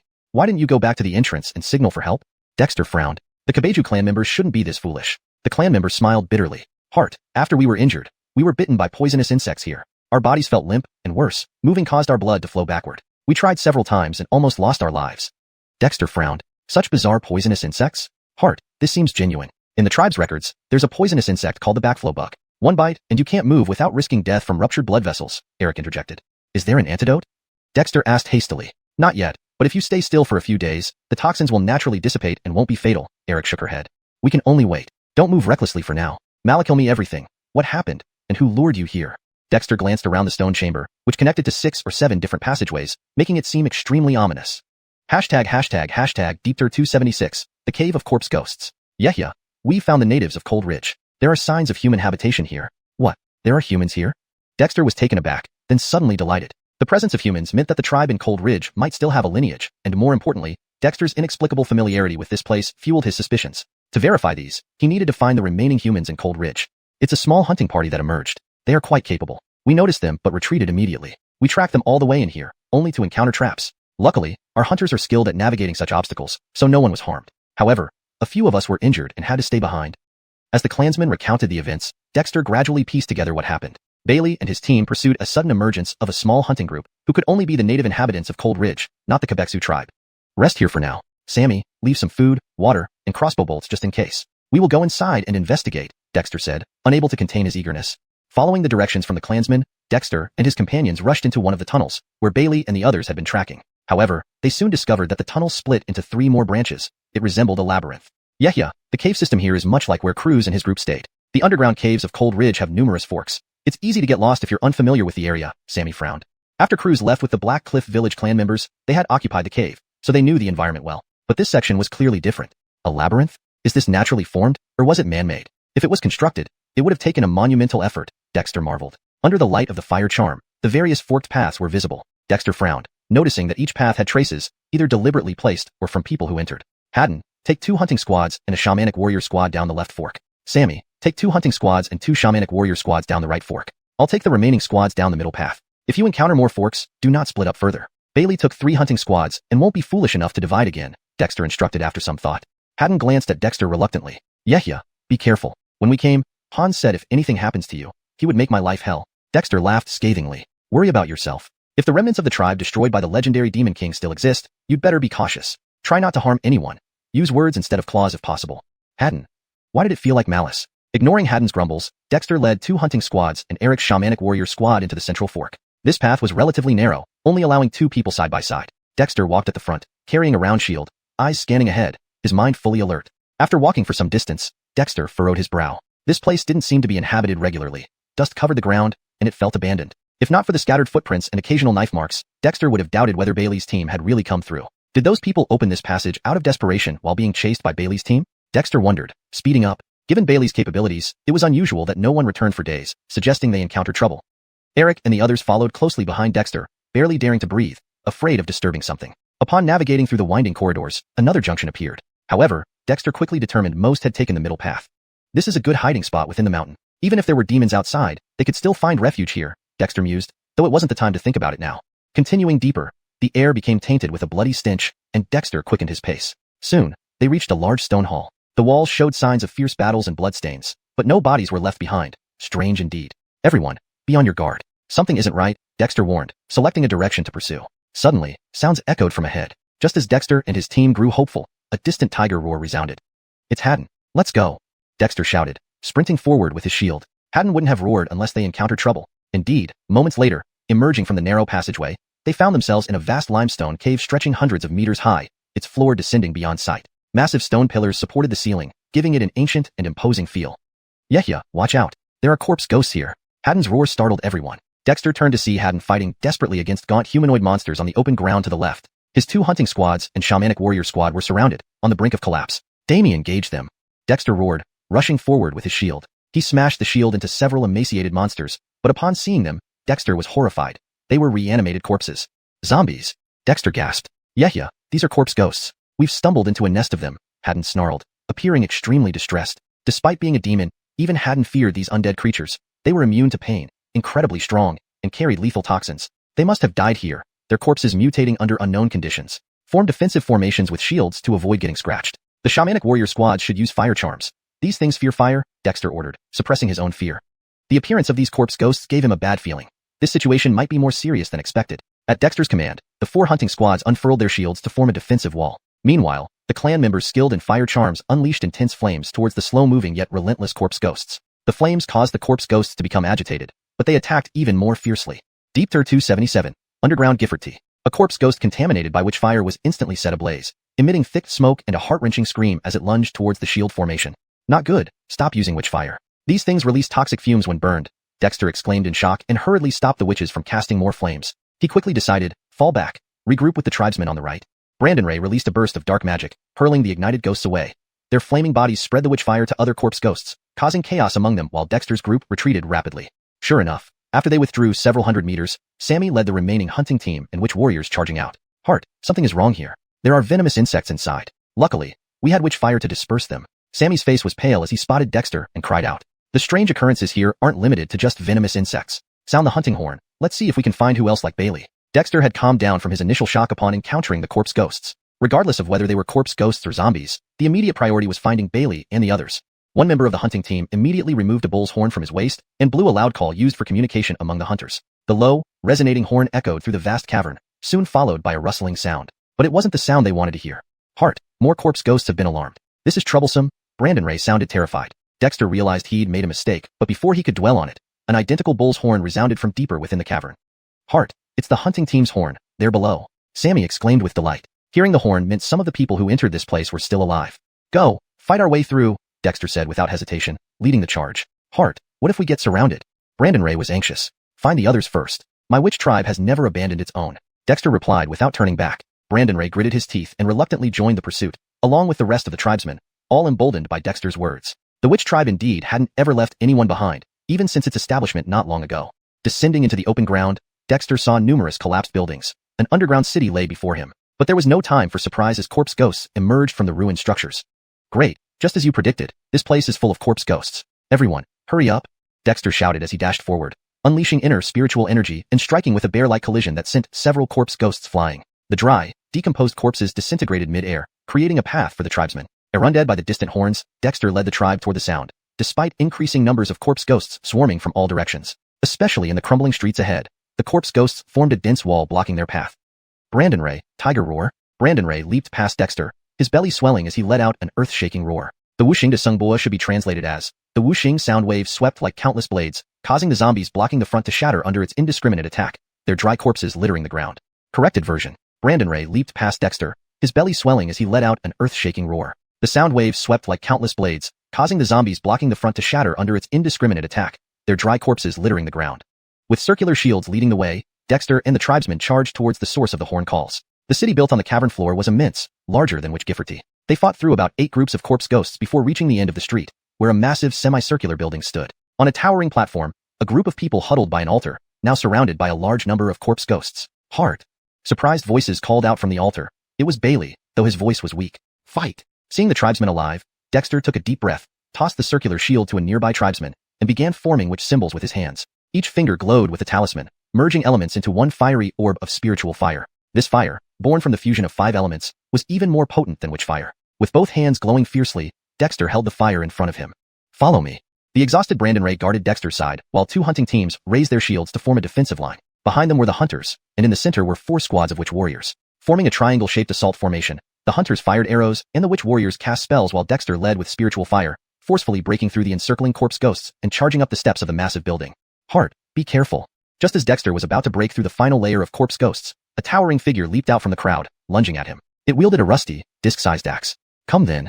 Dexter wouldn't be deterred by such a creature. If he faltered, everyone would be trapped. He hurled the last of his spiritual fire, piercing through the last layer of corpse ghosts. Twisting his body in a bizarre rotation, he narrowly avoided the giant axe, then collided with the corpse ghost like a rampaging bear. The sudden impact sent the corpse ghost flying, though Dexter himself was stunned, half his body numb. Fortunately, Brandon Ray rushed over, slinging Dexter onto his back and dashing away. Hart, that was a smart corpse ghost. Damn, why did we encounter such a thing? While running, Brandon Ray roared, clearly terrified of the corpse ghost. Dexter circulated his spiritual energy to ease the numbness and couldn't help but glance back at the towering figure. Though thrown off balance, the corpse ghost recovered and charged again towards the hunters. Throwing axes. Sammy yelled. Except for the guards on each side, all the hunters pulled throwing axes from their waists and hurled them simultaneously. Over 40 axes forced the corpse ghost back, and the group swiftly climbed the stairs. The 4 wood element witches in the center waved their hands, scattering specially cultivated seeds that sprouted thorny vines, sealing the stairway.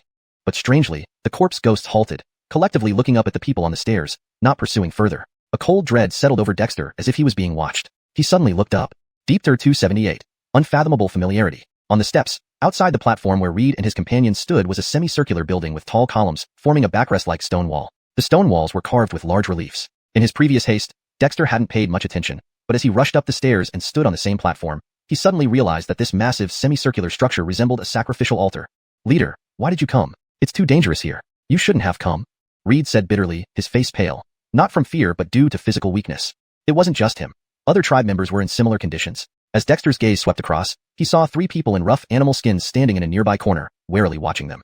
Reed, don't talk nonsense. Whether you're alive or dead, the tribe will find you and bury you in the tribal cemetery, Dexter snorted coldly. Reed had brought 3 hunting teams and went missing, leaving only a few injured tribe members at the entrance. Now, everyone else was here, which relieved Dexter. No one had died or been injured, a lucky outcome amid misfortune, but Dexter couldn't help but be angry. You fool. Why did you chase those unknown people so recklessly with our tribe members? Trapping yourselves here. Don't drag others into death along with you. Reed lowered his head. Leader, it's not entirely Reed's fault. Our tribespeople were captured by them, and Reed, in his urgency, chased after without thinking twice. A hunting team captain explained hastily. We'll settle accounts later. Despite his harsh words, Dexter's actions revealed his concern. He waved his hands, forming 2 wood spirit talismans. Despite the thinness of the Earth's spiritual energy here, Dexter's talismans were no ordinary witchcraft symbols. Under his prompting, the talismans released spiritual light, enveloping the Kobe August tribe members. In moments, including Reed, all the tribe members exhaled black mist, and their ashen faces gradually regained color. Leader, I accept any punishment you give, but please try to get us out of this danger first. As Reed regained strength, he couldn't help but smile. Although he had made mistakes, Dexter's arrival alleviated the immense pressure on him. At least now he didn't have to worry about his fellow tribespeople dying because of him. We'll settle accounts later. Sammy, distribute food and water to the tribespeople. Restore combat readiness as soon as possible, Dexter snorted, taking a few steps forward. His gaze landed on the 3 people wearing primitive, ragged animal skins not far away. These 3 were 2 men and 1 Alexis, quite young, around the same age as Reed, a few years older than Dexter. Who are you? Why did you capture my tribespeople? Dexter's expression was grim. Though he felt a hidden joy upon discovering human life here, it didn't mean he could forgive them for kidnapping his tribe members. The trio witnessed Dexter leading his group, breaking through the ghoul swarm, and even retreating the towering ghoul. They were thoroughly stunned and had been observing Dexter and his group closely, especially hearing the conversation between Reed and Dexter, learning that this young man was their leader. Wait, why do you feel familiar? One of the youths began speaking but was interrupted by the Alexis. She appeared somewhat pale but not gray like Reed and his group. Her paleness looked more like an illness caused by lack of sunlight. She had a pleasant face despite her dry yellow hair, giving off a unique charm. Oh, trying to ingratiate yourselves? Dexter narrowed his eyes. No, really, you feel familiar somehow, but I can't pinpoint why, the Alexis quickly clarified. Clearly aware that this seemed unbelievable, she stared intently at Dexter. Don't play games with us. If not for you, we wouldn't be trapped here. Reed was annoyed. These 3 were skilled, but if not for the sudden appearance of ghouls, Reed would have captured them long ago. Their attempt to ingratiate themselves with the chief only irritated him further.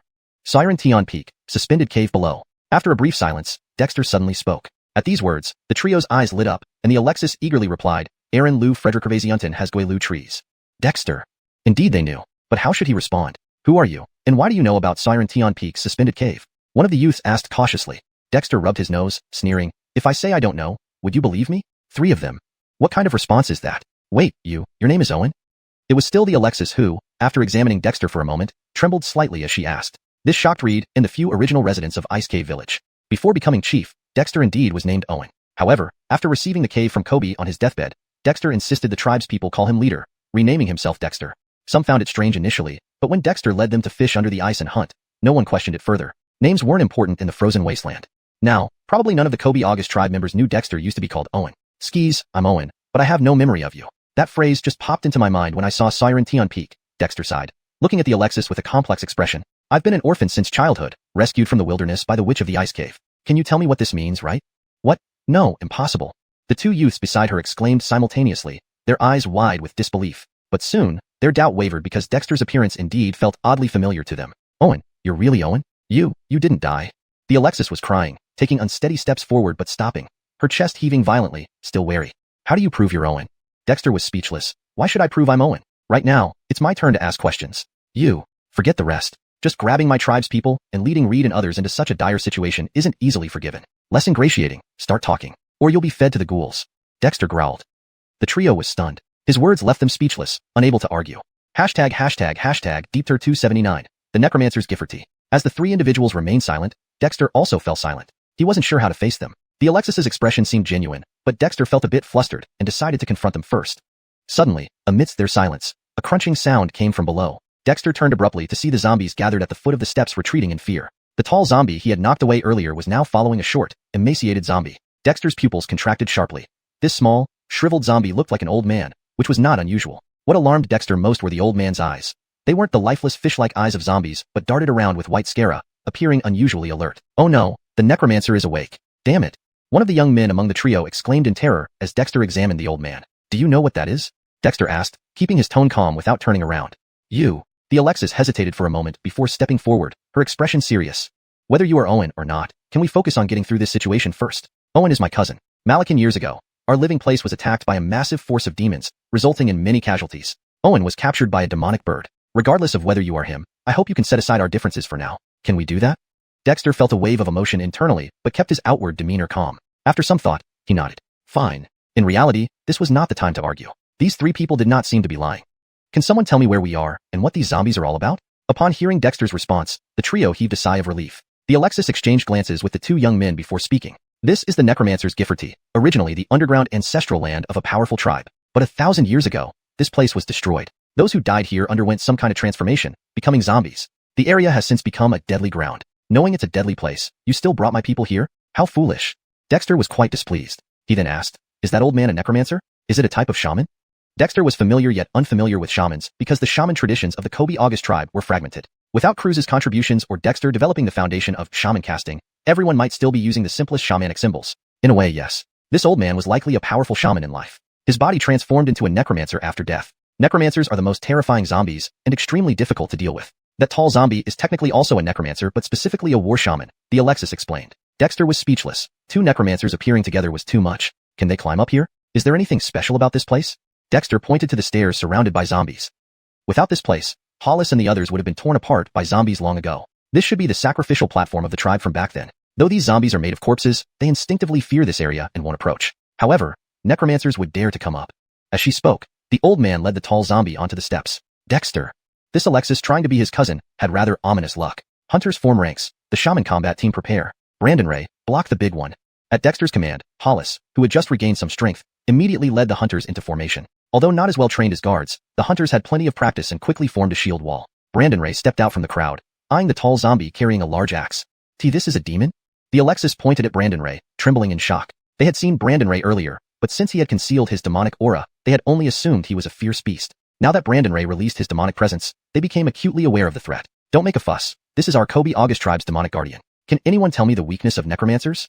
Dexter spoke casually but had beads of sweat forming on his palms. He had never encountered zombies, let alone necromancers, and had no idea how terrifying these corpse-born creatures could be. Demonic guardian. The trio exchanged glances. A tribe that used demons as guardians, was it so powerful? Skyet, its leader, was just a teenager. Now isn't the time for questions. Necromancers are very strong, especially with their strange shamanistic abilities. They excel at releasing poisonous zombie gas, which turns ordinary people into zombies quickly. But zombies fear fire. The young man quickly responded. Dexter licked his lips as a spirit talisman appeared in his hand, instantly transforming into flames. Meanwhile, the 4 fire attribute shamans from the combat team and the shamans in the hunter squad pulled out their talismans, igniting witchcraft flames using their inner witch energy. You, again, the Alexis exclaimed in shock. Earlier, while sparring with Hollis, only a few hunters had used magic, but now nearly 10 members of the Kobe August tribe were wielding fire talismans, with Dexter's spirit talisman being particularly intriguing. Quack quack, disturbing our slumber. You still wish to resist? Surrender peacefully and offer your lives on our altar. You may join our ranks. Otherwise, you will be our food. The gaunt old man climbed the steps step by step, uttering a raspy voice. Despite Dexter's spiritual flames and others witch fires, he seemed indifferent. Who are you? Dexter stepped forward, holding the spiritual flame in front of him. It burned through the murky air, producing black smoke. The necromancer was already releasing zombie gas, but under the burning of the spiritual flame, it couldn't harm Dexter yet. I am the servant of the great king. This is the sacrificial place of our clan. You desecrated our sacred grounds and disturbed our king's peace. Offer blood sacrifices to gain forgiveness. Dexter understood despite the different accent from current northern regions. Your king? Are you from the royal tribe? Dexter spun around, startled. Behind the platform was a semicircular structure with tall pillars, resembling a reclining backrest. Huge carvings adorned the stone walls. Could these be tribal totems? The carvings resembled neither beasts nor humans, but had human heads and demonic bodies. At this moment, Dexter's pupils narrowed sharply. Held within the carved hands was a stone coffin integrated with the sculpture. If not observed closely, it wouldn't be noticed. Is your king in there? Dexter's voice trembled slightly. He finally recalled the unease he felt when stepping onto the stairs. It was because of this stone coffin, wasn't it? Deepter 280, corpse shaman blood sacrifice. Desecrating the sacred grounds and disturbing the slumber of our king. Your sins are unforgivable. Only by offering flesh and blood can you atone. The little old man had approached not far from the shield formation. He lifted his hand calmly, seemingly disregarding Dexter and his companions. As his emaciated hand rose, dark patterns suddenly appeared on the platform. Sorcery runes. These runes were extremely intricate, but Dexter, having merged shamanic and demonic runes into spirit runes, quickly deciphered them after a moment's contemplation. Sacrificial sorcery runes, blood sacrifice, forbidden techniques. Did you all perform this ritual yourselves to turn into these half-human, half-ghost creatures? Dexter was horrified, his entire body cold with fear. How merciless must one be to sacrifice their own clan members? What kind of tragic history did this tribe have that they would willingly offer themselves? You're right.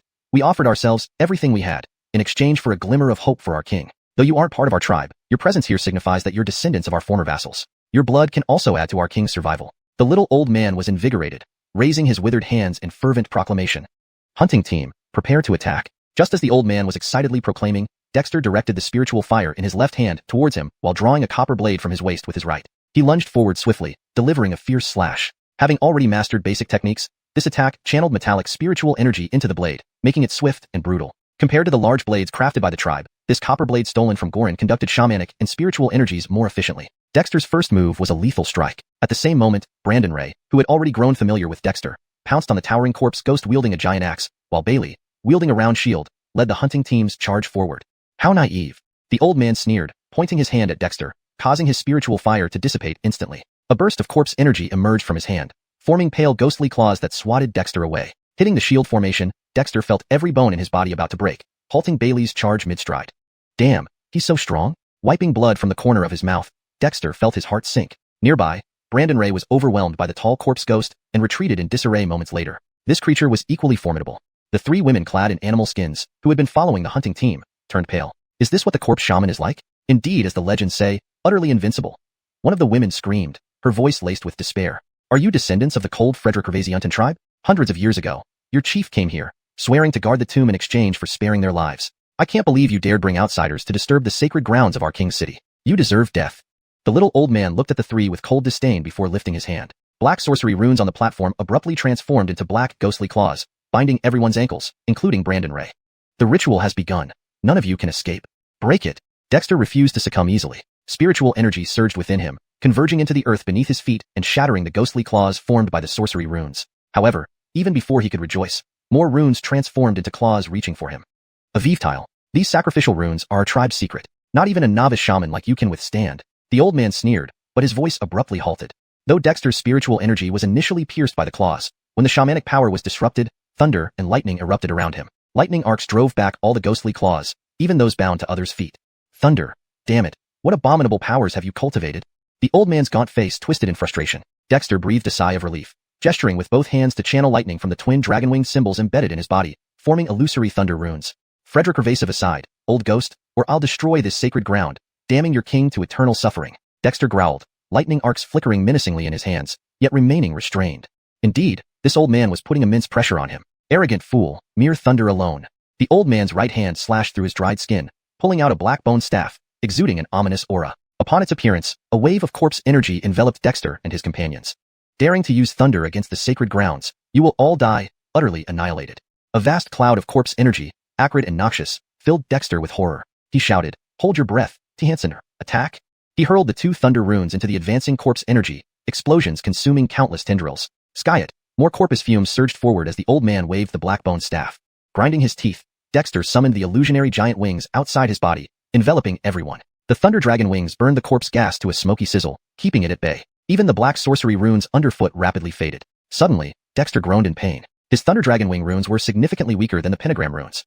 Hee, you have some skill, boy, but your strength is pitifully weak. How long can you hold out? The old man observed the visible thunder wings on Dexter's body with astonishment before mocking coldly. Skull, kill him. The towering corpse ghost chuckled, lifting his great axe and approaching Dexter. Heartrun, don't worry about us. Bailey was desperate, regretting his rashness that had led to such a predicament. Owen, go now. Escape, there's still hope. Remember to go to Carefree Valley. Your kin are there, the Alexis behind him urged, equally distressed. Everyone realized how overwhelmingly powerful the corpse shaman was, and even with Dexter's thunder power, he was no match. Alexandria up. Dexter gritted his teeth. As the tall corpse ghost swung his great axe, Dexter manipulated his right thunder wing, sweeping it towards him fiercely. The ghost recoiled from the lightning attack, but the old man had anticipated this. With a sweep of the bone staff, chains of corpse energy locked onto the thunder wing. Although the corpse gas burned away under the lightning's force, continuous streams from the bone staff eventually trapped the right thunder wing, with more chains slipping through the gaps and swirling toward Dexter. Face ashen, Dexter felt utterly defeated. Just then, unexpectedly, a pale flame from the witch dragon's forehead flickered and then emerged as a feeble yet defiant ice flame blocking his path. It was the ice flame Dexter had long since abandoned. Hashtag Deepter281. The ice flame reveals its power. The ice flame was only as big as a thumb, with no heat. It appeared pale and extremely weak. However, when the thumb-sized pale flame hovered in front of Dexter, the chains formed by necrotic energy from the old man's bone staff disintegrated immediately. Not only did they fail to harm Dexter at all, but the shattered chains seemed to be absorbed by the ice flame as if they were nutrients. What is this? The old man exclaimed, looking at the thumb-sized flame as if he had seen a ghost. Dexter, on the other hand, gazed at the ice flame before him with surprise. This flame had entered his body when he used the ice mirror to attract the red sun's light and ignite the fire seed. It had once been his nightmare. Only after returning to Cold Ridge did he learn that this ice flame was actually the fire crow's death-souling fire.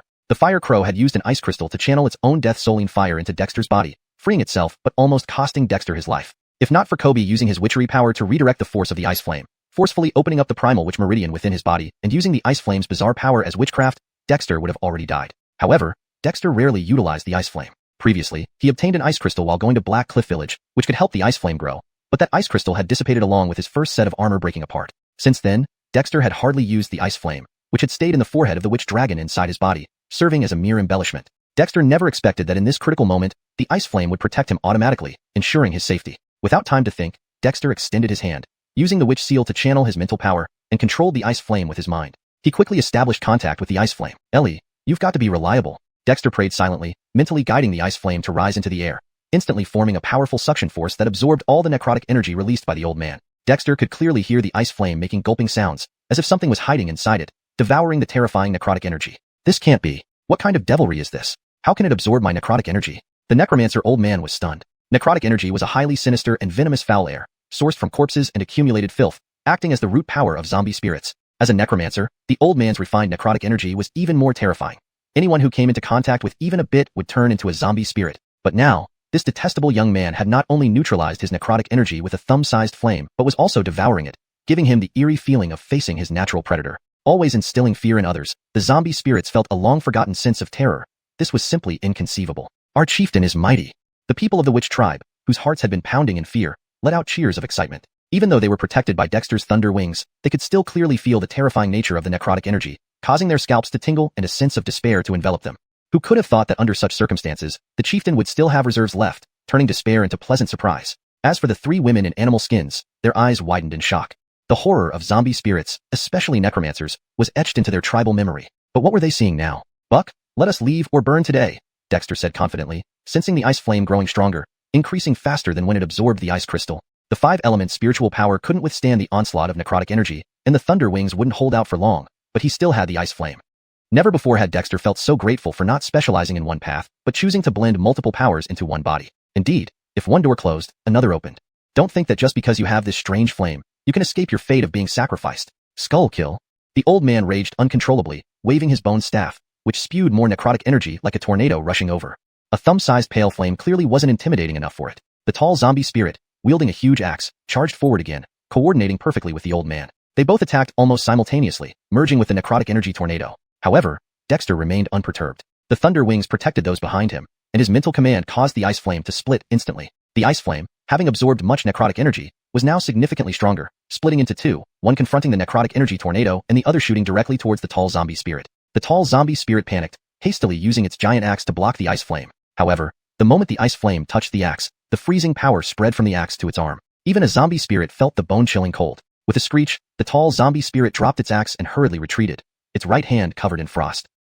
As for the ice flame resisting the necrotic energy tornado, it wavered slightly, seemingly on the verge of extinguishing, but it grew continuously, soon transforming into a fist-sized flame. Meanwhile, the necrotic energy tornado thinned out. Good stuff. Dexter's eyes lit up. He waved his hand, and the ice flame that had driven back the tall zombie spirit returned and shot towards the old man. The old man could no longer maintain his composure. He hurriedly swung his bone staff, condensing necrotic energy into ghostly claws that grabbed fiercely at the ice flame. However, as soon as the ghostly claws touched the ice flame, they froze and cracked, turning into powder, the necrotic energy inside devoured by the ice flame. So this is Death Souling Fire? Is it naturally suppressive against such malevolent forces like necrotic energy? Dexter rejoiced. The Fire Crow's description of Death Souling Fire made Dexter understand that this ice flame was an extremely malevolent fire capable of burning everything. Its specific malevolence remained unknown, but now he knew it was indeed the bane of evil spirits. Clearly, the Death Souling Fire extracted from the Fire Crow's essence was terrifying. Although the old necromancer's strength was formidable, nearly defeating Dexter effortlessly without the ice flame, now he was held back by it. Since you're so stubborn, I'll take the liberty to act. Take it. Knowing that necrotic energy was the ice flame's nourishment, Dexter disregarded any disgust. Two ice flames attacked from both inside and outside, swiftly dismantling the old man's necrotic energy tornado. The dense necrotic energy was directly burned and refined into the ice flame's power. Within moments, the two ice flames merged into a head-sized flame. Dexter never imagined that the ice flame would grow under such dire circumstances. Irrundead by his mental command, the ice flame gave him a novel feeling, as if it now acknowledged him, making it easier for him to control it. Indeed, the Fire Crow didn't lie. Deep Tur 282, I am Owen. The ice flames as big as a human head appeared to have no temperature, but caused the surrounding air temperature to plummet drastically. The old dwarf wight withdrew hastily like he had seen a ghost, still holding the black bone staff in his hand, yet not daring to attack again. He was proud of his necrotic aura, but it became fuel for this hateful young man's strange flames. This made him lose all his former arrogance and instead become cautious. Kid, who exactly are you? The old dwarf retreated behind the towering wight. The towering wight, having dropped its enormous axe, found its right arm unable to move after the freeze was lifted. It stared at Dexter as if it had seen a ghost. This detestable kid had clashed with it head-on and pushed it back, leading it to believe he was a battle shaman. But now, it possessed such formidable and strange power. Whether it was the previous elemental spirit power, thunder wings, or the current ice flames, none were what an ordinary person could possess. Although it had become a white shaman, it didn't mean that its human memories had entirely faded. Haha, I'm just the chief of a small human tribe. Now, I want to lead my people away from here. Do you have any objections? Dexter chuckled. Feeling confident, there was no need to humor these whites. Still the same thing, clear the way, let me take my people away. In the future, you can continue being whites, and we humans will live our normal lives. If you don't agree, ha? This ha was extremely grating, but uplifted the spirits of the Kabizu tribe members. The chief, indeed worthy of being the chief, faced the terrifying white shaman so bravely. Meanwhile, the three women in animal skins were already shocked by Dexter's strength. White's tenacity and the might of white shamans were recorded in their tribal history, yet now, what did they see? Boy, don't get cocky. There are tens of thousands of whites here. What if I don't agree? The old dwarf seemed agitated. How long had it been since someone spoke to him this way? Skyet, oddly enough, he felt no anger towards it. That strange ice flame could suppress his necrotic aura, thus suppressing whites. Even the two white shamans dared not easily come near. How much more the other whites? His words sounded quite unconvincing. I don't mind eradicating your entire race then, Dexter sneered, manipulating the ice flame with his right hand, while spreading his left hand to reveal swirling yin-yang energies, forming an illusory a-minnowing fish. The moment the a-minnowing fish appeared, the old dwarf took several steps back in horror. What chaos are you practicing? This kid had displayed so many kinds of powers, and this was his last trump card? Though only a hint of energy leaked from the rotating illusory a-minnowing fish, it made him even more uncomfortable. Dexter was only testing it out, remembering how Ellie had previously triggered the a-minnowing chi cluster in his body to lift Croods' faith seal. To think it actually intimidated this white. With the illusory a-minnowing fish spinning in his hand, Dexter's gaze landed on the old dwarf before turning to look at the stone coffin between the giant building totem's hands behind the platform. Do you really want to block me? Dexter's voice turned cold, matching the head-sized ice flame in his hand, causing the surrounding air to seem about to freeze. What do you intend to do? The old dwarf was stunned, unbelievably staring at Dexter. What madness? He was actually being threatened, and Dexter's gaze made its dead heart uneasy. Haha, your king is watching, aren't they? Do you really think I can't sense it? Buck, believe me or not, I can drag your king out of the coffin? Dexter raised his hand, pointing at the stone coffin, with the a-minnowing fish faintly directed towards it. You dare. The old dwarf roared furiously. Even the stone coffin trembled slightly, indicating something within. Dexter's heart sank but maintained calm, saying aloud, "What do I dare? You're about to sacrifice us. Why can't we make a last stand? My Kabizu tribe has never feared death. You were once a human tribe. You should know the backbone of humanity." Just as Dexter's voice fell silent, the stone coffin vibrated softly. Cold sweat dripped down Dexter's face. Was this too far? But hearing the vibration, the old dwarf revealed a peculiar expression, then sighed. "Boy, you're lucky. My king takes special interest in you. You may leave with your people, but they three are descendants of the Beryl tribe. Their chief swore never to step into witch burial Gifforty again or die for it." The three dressed in animal skins paled, but offered no rebuttal. Clearly, this was true. "Owen, take your people away. We've truly violated the taboo. We thought years would erase everything." The Alexis smiled bitterly. "To meet you and know you're alive, I'm content. Owen, go." Dexter frowned. "Are you sure I'm the Owen you speak of?" "Not sure, but I trust you. Maybe only you can break the taboo and lead our clan out of this predicament." This edit ensures the sentence reads naturally in Demi English while maintaining the meaning of the original text. The word kunjing is translated to this predicament for better fluency. "That's enough." The old dwarf seemed impatient. Evidently, its mood was bad, wanting no more chatter. Dexter suddenly turned, glaring at the old dwarf, and said coldly, "What if I insist on taking them? Then you all die here." The old dwarf erupted in fury, brandishing the bone staff which released not necrotic aura, but eerie shaman symbols. "Be careful, Owen. Leave quickly. It's trying to awaken other white shamans." The former chief was surrounded and captured by several white shamans. Not just two reside here. Dexter inhaled deeply, scoffing. "I've said, the Kabizu tribe doesn't abandon kin. Though you're Beryl people, I claim to be Owen. Despite forgotten memories, I feel oddly familiar with handling, so I am Owen." Taking a step forward, Dexter manipulated the aim-knowing fish, summoning the ice flame again. "Step aside or die." The old dwarf stared at the suddenly aggressive Dexter, baffled yet undeterred. As tensions escalated, the stone coffin trembled once more. Everyone heard the hum clearly, but Dexter couldn't decipher its meaning, preparing to act again. "Wait, my king agrees to let you go but demands one condition." The old dwarf's expression was odd, putting down his bone staff. "Dexter, is the king so easygoing?" Translation notes. Deepter 282, I am Owen. The ice flame, as big as a human head, appeared to have no temperature, yet it caused the surrounding air to rapidly chill. The old dwarf zombie retreated hastily as if seeing a ghost, still clutching the black bone staff but now too afraid to make another move. His pride and necrotic energy had turned into fuel for this loathsome boy's bizarre flames. This made him lose his former arrogance and become more cautious. "Boy, who exactly are you?" The old dwarf retreated behind the towering zombie. That tall zombie, having discarded its large axe, had its right hand unfrozen but hanging limply, clearly unable to be used temporarily. It stared at Dexter with a stunned expression akin to seeing a ghost. This annoying kid had charged head-on and pushed him back earlier. Initially thought to be a battle shaman, he instead wielded such powerful and strange power. Whether it was the previous 5 elemental spirits, thunderous wings, or current ice flames, none of these belonged to ordinary people. Although he had become a zombie shaman, it did not mean his memories as a human had entirely faded. "Heh, I am just a tribal leader of a small human tribe. Now, I want to take my people away from here. Do you object?" Dexter chuckled. With confidence, he no longer needed to placate these zombies. "The same offer, clear the path. I'll take my people away. In the future, you can be your zombies. We humans will live our lives. If you refuse, heh." This heh was extremely grating, but lifted the morale of the Yolsh tribe members. The chief truly lived up to being the chief, directly confronting the terrifying zombie shamans. And the 3 women in animal skin clothes were already amazed by Dexter's displayed power. The persistence of zombies and strength of zombie shamans were recorded in their clan histories. Sky it now, what did they see? "Boy, don't get cocky. There are tens of thousands of zombies here. What if I don't agree?" The old dwarf sounded almost exasperated. How long had it been since someone had spoken to him like this? Sky it, oddly enough, he couldn't find a comeback. The mysterious ice flame could counter his necrotic energy and also suppress other zombies. Even 2 zombie shamans wouldn't dare to come near lightly, let alone other zombies. These words lacked conviction. "I don't mind wiping out your entire clan," Dexter sneered, manipulating the ice flame with his right hand and opening his left hand, where aim-knowing energy swirled into an illusory aim-knowing fish. As soon as the aim-knowing fish appeared, the old dwarf retreated several steps in shock. What sort of chaos are you practicing? This was really too much for a zombie to handle. How many types of powers had this boy displayed already? And this was his final trump card? Although only a faint breath of the rotating aim-knowing fish escaped, it made him even more uncomfortable. Dexter was merely testing things. He had previously seen a fire crow use the aim-knowing energy inside him to release Croods from the faith seal within. Surprisingly, it worked on intimidating this zombie. Manipulating the illusory aim-knowing fish in his hands, Dexter fixed his gaze on the old dwarf before turning to look behind the platform at the giant architectural totem and the stone coffin between its hands. "Are you sure you want to stop me?" Dexter's voice turned cold, matching the ice flame in his hands that seemed ready to freeze everything around him. What do you intend?" The old dwarf was startled, staring incredulously at Dexter. It was unbelievable. It had been threatened. Frederick Revazeri over. Dexter's gaze unsettled it, even though its heart had stopped beating countless years ago. "Heh, your king is watching, right? Really think I can't sense it? Buck, believe me or not, I can dig your king out of that coffin." Dexter raised his hand, pointing toward the stone coffin, the aim-knowing fish subtly directing towards it. "You dare!"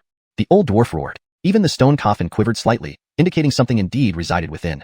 This made Dexter's heart sink, yet he tried to remain calm and laughed loudly. What can I not do? You plan to sacrifice us all, and I cannot retaliate? My Yolsh tribe never fears death. As former human tribes, you should know the backbone of humanity. Buzz. Just as Dexter finished speaking, the stone coffin buzzed softly. This made Dexter break into a cold sweat. Had he overdone it? But when the old dwarf heard the buzzing, his face showed a peculiar expression before sighing. Boy, you're lucky. My king seems to have taken an interest in you. You can take your people and leave, but they three belong to the Barrel clan. Their chief once swore never to step into Kobzang Gifforty again, under penalty of death.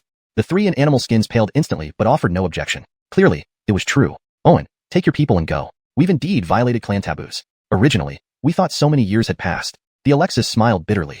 Just seeing you again and knowing you're alive is enough for me. Owen, go. Dexter frowned. Are you sure I'm the Owen you're talking about? Not certain, but I trust it might be you who can break the taboo and lead our clan out of hardship. The Alexis shook her head lightly, filled with hope.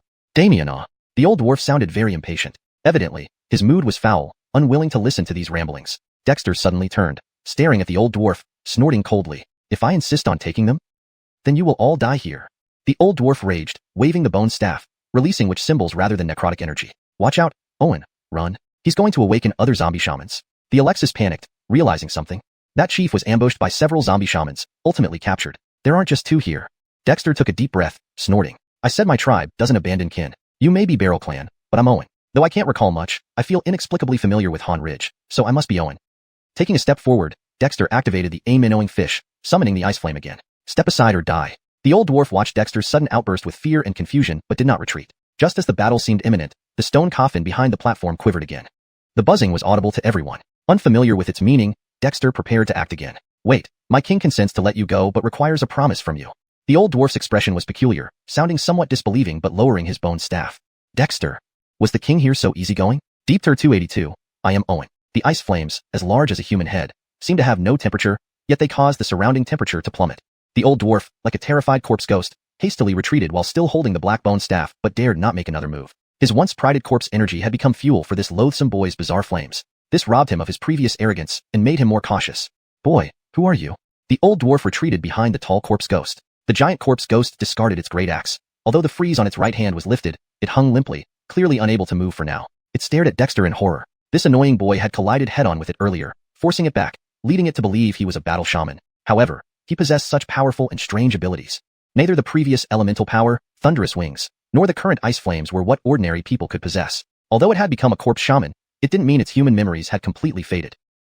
I'm just the chief of a small human tribe. Now, I want to take my people away from here. Do you have any objections? Dexter laughed. With confidence in his heart, there was no need to cater to these corpse ghosts. Still that sentence, clear the path. I will take my people away. Afterward, you can continue being your corpse ghosts, and I'll lead my people in a normal life. If you refuse, This was very sharp but boosted the morale of the Kabizu tribe. Indeed worthy of being the chief, facing terrifying corpse shamans yet standing firm. And the three women in animal skin clothes were already shocked by Dexter's displayed strength. The stubbornness of corpse ghosts and the might of corpse shamans were recorded in their tribal history, yet now, what did they see? Boy, don't be so smug. There are tens of thousands of corpse ghosts here. What if I don't agree? The old dwarf was almost enraged. How long has it been since anyone talked back like this? It couldn't help feeling helpless. That bizarre ice flame could suppress his corpse energy, naturally also suppressing the corpse ghosts. Even the two corpse shamans dare not easily come into contact with it, let alone other corpse ghosts. This statement lacked confidence. I wouldn't mind eradicating your entire clan. Dexter sneered, manipulating the ice flame with his right hand, while his left revealed swirling aim-innowing energy, forming an ethereal aim-innowing fish. As soon as the aim-innowing fish appeared, the old dwarf stepped back in shock. What kind of chaos do you practice? Truly, does it even allow corpse ghosts to live? How many types of powers had this boy showcased already, and was this his last ace? Although only a wisp of the aim-innowing fish's aura leaked out, it caused immense discomfort. Dexter was just testing. After all, he had seen Ellie activate the aim-innowing energy within him to lift Croods' faith seal. Unexpectedly, it really frightened this corpse ghost. Holding the ethereal aim-innowing fish, Dexter focused on the old dwarf before turning his gaze toward the stone coffin held between the tall building totem's hands. Do you decide to stop me? Dexter's voice was icy, matching the head-sized ice flame in his hand, causing the surrounding air to seem frozen. What do you plan to do? The old dwarf shuddered in disbelief. It was unbelievable. It had actually been threatened, and Dexter's gaze unsettled its spirit, despite its heart having stopped beating for countless years. Your king is watching, right? Truly think I can't sense it? Buck, do you believe I can drag your king out of the coffin? Dexter pointed at the stone coffin, with the aim-innowing fish circling his palm, faintly directed at the coffin. You dare. The old dwarf exploded in rage. Even the stone coffin trembled slightly, indicating something was inside. Dexter felt a bit uneasy but maintained composure and laughed. Why shouldn't I dare? You're going to sacrifice us anyway. Might as well go down fighting. My Kabizu tribe people have never feared death. You were once human tribes too, and should know the resilience of humans. But, as Dexter finished speaking, the stone coffin buzzed slightly. This made Dexter break out in cold sweat. Did he overact? But hearing the trembling sound, the old dwarf showed a peculiar expression, then sighed. Boy, you're lucky to catch my king's interest. You may take your people, but these three are descendants of the Beryl tribe. Their chief once vowed never to step into Witch Burial Gifforty again or die as penance. The trio in animal skins instantly turned pale but did not object. Clearly, it was true. Owen, you should take your people and leave. We have indeed violated our tribal taboos. Originally thought time would pass. The Alexis gave a bitter smile. To see you alive is enough satisfaction for me. Go, Owen. Dexter frowned. Are you sure I'm the Owen you speak of? Not sure, but I choose to believe. Maybe only you can break our taboo and save our tribe. Damien, The old dwarf grew impatient, evidently annoyed. It didn't want to hear more nonsense. Dexter abruptly turned, staring at the old dwarf, snarling. What if I insist on taking them too? Then you all die here. The old dwarf raged, swinging the bone staff, releasing strange shamanic symbols instead of corpse energy. No good, Owen, run. It's awakening other corpse shamans. The Alexis cried in alarm, recalling something. The former chief was captured by several corpse shamans. Not only them but more. Dexter took a deep breath. I said my tribe never abandons its members. Though you are from Beryl, I am Owen. I can't remember past events but feel strangely familiar with Han Ridge. Thus I am Owen. Taking a step forward, Dexter activated the aim-in-owing fish, summoning the ice flames. Back off or die. The old dwarf watched Dexter's sudden outburst, puzzled, yet remained unmoving. As the battle seemed imminent, the stone coffin behind the platform shook again. The buzzing was audible to everyone, but Dexter, uncertain of its meaning, prepared to act again. Wait, my king agrees to let you go, but you must meet one condition. The old dwarf's expression was odd, lowering the bone staff, seeming incredulous. Dexter, is the king here so easy to negotiate with? Maintained paragraph structure and style as requested. Deepter 283. Recognizing kin by birthmark. What conditions? Dexter stared at the little old man, finding the existence of this Witch Burial Gifforty rather eerie. The towering buildings resembling altars, totem-like carvings, and stone coffins held aloft in those carved hands all exuded an ominous feeling. Not to mention, the blood witch symbols that had appeared in this sacred ground earlier had thoroughly unnerved Dexter. And the necromancer's words were even more chilling. A tribe-wide blood sacrifice, just for a sliver of hope for their king. How resolute and tragic was that? This ancient tribe could not be judged by ordinary standards. It was even difficult to discern right from wrong. Your flames are very unique. My king requires your assistance in the future with your flames, the little old man said sternly, sounding somewhat surprised himself. It was clear that these words were relayed from the person within the stone coffin. Dexter was confused. Could the king of Witch Burial Gifforty be Alexis? Indeed. My king is currently still asleep. If you agree to this condition, I can decide to bestow upon you one of our ancestral techniques as a sign of sincerity, the little old man continued, reaching into his withered body to pull out a bone tablet. The tablet was translucent and covered in dense witch symbols, looking extremely ancient. When? Dexter didn't immediately agree but asked cautiously. It's uncertain. When my king needs it, we will naturally send someone to notify you. You have deep ties with the Beryl tribe, don't you? Beryl tribe has a necromancer of ours guarding it. What? Dexter was taken aback, turning to look at the Alexis. After some thought, the Alexis reluctantly nodded. Our tribe has a forbidden area that only the successive chieftains can enter. According to legend, there's a necromancer inside, but over the years, no one besides the succeeding chieftains has entered, so we never knew if it was true. So it's true then. Dexter felt disgusted. These three were fools to bring everyone into Witch Burial Gifforty despite knowing its dangers, practically inviting death. Now that my king has issued an order, waking up must not be far off. Owen, you show great potential, but potential needs protection. This bone tablet carries our true techniques. It might not be a bad thing for you, the little old man remarked, slightly dissatisfied with Dexter's hesitation. However, now wasn't the time for conflict. All right, but when the time comes, I need to ensure the safety of myself and my tribe. Otherwise, I won't easily help your king. Understand this. The little old man glared but then nodded helplessly. Fine. We of Witch Burial Gifforty are also of human origin, sealed here too long. My king sympathizes. Just do your part. Deal.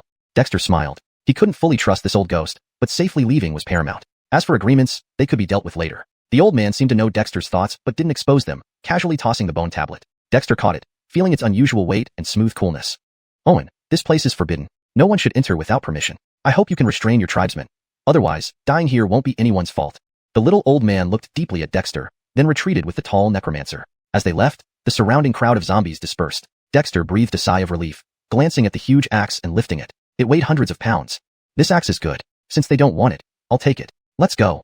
Using electric arcs to cleanse the zombie energy from the axe, Dexter carried it away. The three animal-skinned people looked at each other in confusion while the others laughed. Without the zombies blocking their way, Dexter and company quickly returned through the winding passage to the previous stone chamber, where the injured tribal members awaited eagerly. Hart, you're finally out. What about? Let's get out first. Bailey, carry those bitten by reverse bloodworms. They can't move. Bailey nodded, and tribal hunters carried the wounded out. Outside Vast Bull Pond, Brandon Rayo heard the commotion and let out a sharp cry. Frederick Gervaisaries immediately opened the mechanism under the Vast Bull Stone's tail, revealing the exit. The stones closed seamlessly after Dexter and the group exited, much to his surprise. Hart, how should we deal with them? Seeing daylight again, Bailey was visibly agitated, looking at the trio of women unfavorably. They had led them into trouble. Although no one died, the horrors of which burial Gifforty would haunt them forever. Dexter put down the axe and turned to them. The two young men were alert, while the Alexis took a deep breath and spoke. Owen, I'm Grace. This is Dee and Brandan. We're from the Barrel Tribe. Can I see your right foot's toes? Dexter was speechless. My cousin Owen has 3 star-shaped birthmarks on the base of his right big toe. Not many know, but Owen grew up with me. Though I wish to believe you're Owen, I still need confirmation. If you aren't Owen, we'll accept any punishment. Dexter was amazed. Was this true? He hadn't noticed, as who would stare at their own feet. Heart, is this true? Bailey scratched his head. Although he'd heard in which burial Gifforty that Grace was possibly related to the chief, he didn't truly believe it. Too coincidental. But Grace sounded sincere, and Bailey was puzzled. If it was true, then their punishment would be undeserved. Hope you didn't misremember. Taking a deep breath, Dexter removed his boots and socks, revealing his right foot. Sure enough, 3 star-shaped red moles were visible at the base of his big toe. Such a hidden spot, even he didn't know Grace had noticed. Owen, it really is you. You're alive. Truly, that's wonderful. Grace, previously composed, couldn't contain herself and embraced Dexter. Dexter was stunned. Could Grace really be his cousin? Or rather, Owen's cousin? He always believed Owen was an orphan. Malachicnically, he wasn't Owen but Dexter. Skyet, from Grace, he sensed a long-lost sense of family. Really, Owen? This is unbelievable, exclaimed Dee. Clearly, Dexter's performance earlier had deeply impressed them. A boy who could fight necromancers being their lost kin was astonishing. Deep 284, evacuation from Cold Ridge. Owen actually had family. Owen had once truly lived in this Cold Ridge. This fact made Dexter unable to calm down for a long time, even though he had a certain premonition before. After all, the inexplicable familiarity with Cold Ridge had given him some hints. Owen, come back to the tribe with me. Our clan elders will be overjoyed. Grace finally set Dexter down, her joy turning to tears as she clung to Dexter's hand, unwilling to let go. Well, I need to think about it. Dexter was somewhat heartbroken but ultimately sighed. Why? Grace looked at Dexter in disbelief. Don't you want to go home? Home. Dexter smiled bitterly and pulled his hand away from Grace's. Ever since the shaman picked me up from the wilderness, I lost all my past memories. I have no recollection of that home, or even you. I only feel a vague sense of familiarity with Cold Ridge. Do you think I'm fit to return? Cold Frederick Gervasianton tribe, a hidden tribe within Cold Ridge. If Dexter were alone, there would be no problem following Grace back. But he had the Kobija tribe to consider. Why wouldn't it be suitable to return? The Cold Frederick Gervasianton tribe is your true origin. You must come back with me. Grace grew anxious. Do you have any worries about your tribe? Brandan suddenly spoke up, frowning as he considered it. Our Cold Frederick Gervasianton tribe values bloodline descendants highly. Since you're still alive, you must return to the tribe. Otherwise, it could cause dissatisfaction among the clanspeople. This indeed presents a difficulty. Brandan, shut up. Many of our people have left Cold Ridge before. How can the tribe make things difficult for Owen, who grew up outside? Grace seemed dissatisfied. But those are the Ghost Willow tribe? Dexter was surprised. Brandan realized he had said too much and promptly closed his mouth. Dexter, however, already understood. Grace, you should leave now. Let's discuss returning to Cold Frederick Gervasianton tribe another time. Cold Ridge has been marked by Magic 8 Peak and is not safe anymore. I will evacuate my tribe's people from Cold Ridge. Besides, the armed-through ape demon in Cold Ridge is a guardian beast of our Kobija tribe. You can contact me through it if necessary. Dexter took a deep breath and turned to leave. Owen, you? But Dexter waved a hand without responding to Grace's call. The existence of the Cold Frederick Gervasianton tribe within Cold Ridge, where the chieftain hundreds of years ago needed several necromancers to subdue, showed its strength. Skyet, this also made him wary. After all, he wasn't really Owen. Even if he were the real Owen, Dexter couldn't gamble with the future of the tribe. Heaven knows what the current situation of the Cold Frederick Gervasianton tribe, confined to Cold Ridge as guardians of shaman burial Gifforty, really was. Even Croods faced difficulties from elders like Siren Laoshu when he was at Black Cliff Village. Dexter didn't want to go back to Cold Frederick Gervasianton tribe just to suffer. Owen, Grace called again, but Dexter didn't look back, quickly leaving with Reed and others. How can he act like this? Grace stamped her foot and almost chased after them. Let him go, Grace. We need to report this to the clan. There's no need to worry excessively. After all, if he managed to reach an agreement with the master of shaman burial Gifforty, the clan dare not act rashly. Gifford stopped Grace, sighing. Dexter's caution exceeded their expectations, but was understandable. After all, they probably would hesitate if placed in the same situation. You're right. I'll go find clan grandfather. Grace turned and rushed into the forest with delight. Gifford and Brandan exchanged glances, both showing a bitter smile. This matter was indeed troublesome. Originally, if Owen had died, it would have been the end. Now, not only is Owen alive, but he has also become the chieftain of the Kobija tribe, inevitably causing ripples, or even turmoil within the clan. Harton, are you really not going to take a look? Leaving Buffalo Pool, until they walked beyond Cold Ridge, Reed finally could not hold back. Family was invaluable in the northern wilderness ice plains. Frederick Gervaisist of the people in the ice cave settlement, like old Frederick Gervais, and youth like Reed and Baird, were picked up from the wilderness by shamans. Not yet, Reed. Evacuate all our tribe's people, but leave the Northland Snow Eagles to monitor Cold Ridge. Israel, you should withdraw too. Leaving apes 4 here is enough. Dexter shook his head. Honestly, Grace's suggestion did appeal to him. A secret tribe that had existed for at least several hundred years would certainly have accumulated far more than the Kobija tribe, whether in shamanic arts or other aspects. But Dexter couldn't take the risk, couldn't bet on human nature. Until he fully understood the Cold Frederick Gervasianton tribe, Dexter dared not take the chance of being locked away in isolation. The discovery of the Cold Frederick tribe in Cold Ridge foiled Dexter's plans. It was clear that the party which fought the legendary demon king of the northern wilderness ice plains to a stalemate was either the Cold Frederick tribe or Shaman Burial Gifforty. But given the 1,000-year history of Shaman Burial Gifforty, it was more likely to be the Cold Frederick tribe. Or perhaps even the necromancer sitting in Cold Frederick tribe might have played a role. In short, Cold Ridge had its masters. Dexter's plan to excavate and explore the area was doomed to fail. However, despite the thwarted plans, Dexter was in good spirits. Grace's appearance was indeed an unexpected pleasure. He could feel how genuinely Grace cared about Owen. But alas, he was Dexter. Harton, we actually did have some gains in Cold Ridge. At this moment, Reed chuckled. Dexter paused, then thought of something, instantly feeling delighted. Did you discover something? Reed laughed and nodded. In recent times, we've searched vast areas of mountains and caves, finding mini murals, stone carvings, and even some relatively well-preserved witchcraft inscriptions on stones. We made rubbings of the murals and carvings. Although we haven't organized them yet, they should be valuable. Dexter beamed and patted Reed on the shoulder. You little sneak. What am I going to do with you when we get back? Reed 缩了缩脖子，但却咧嘴直笑. Corrected to. Reed ducked his head but grinned widely.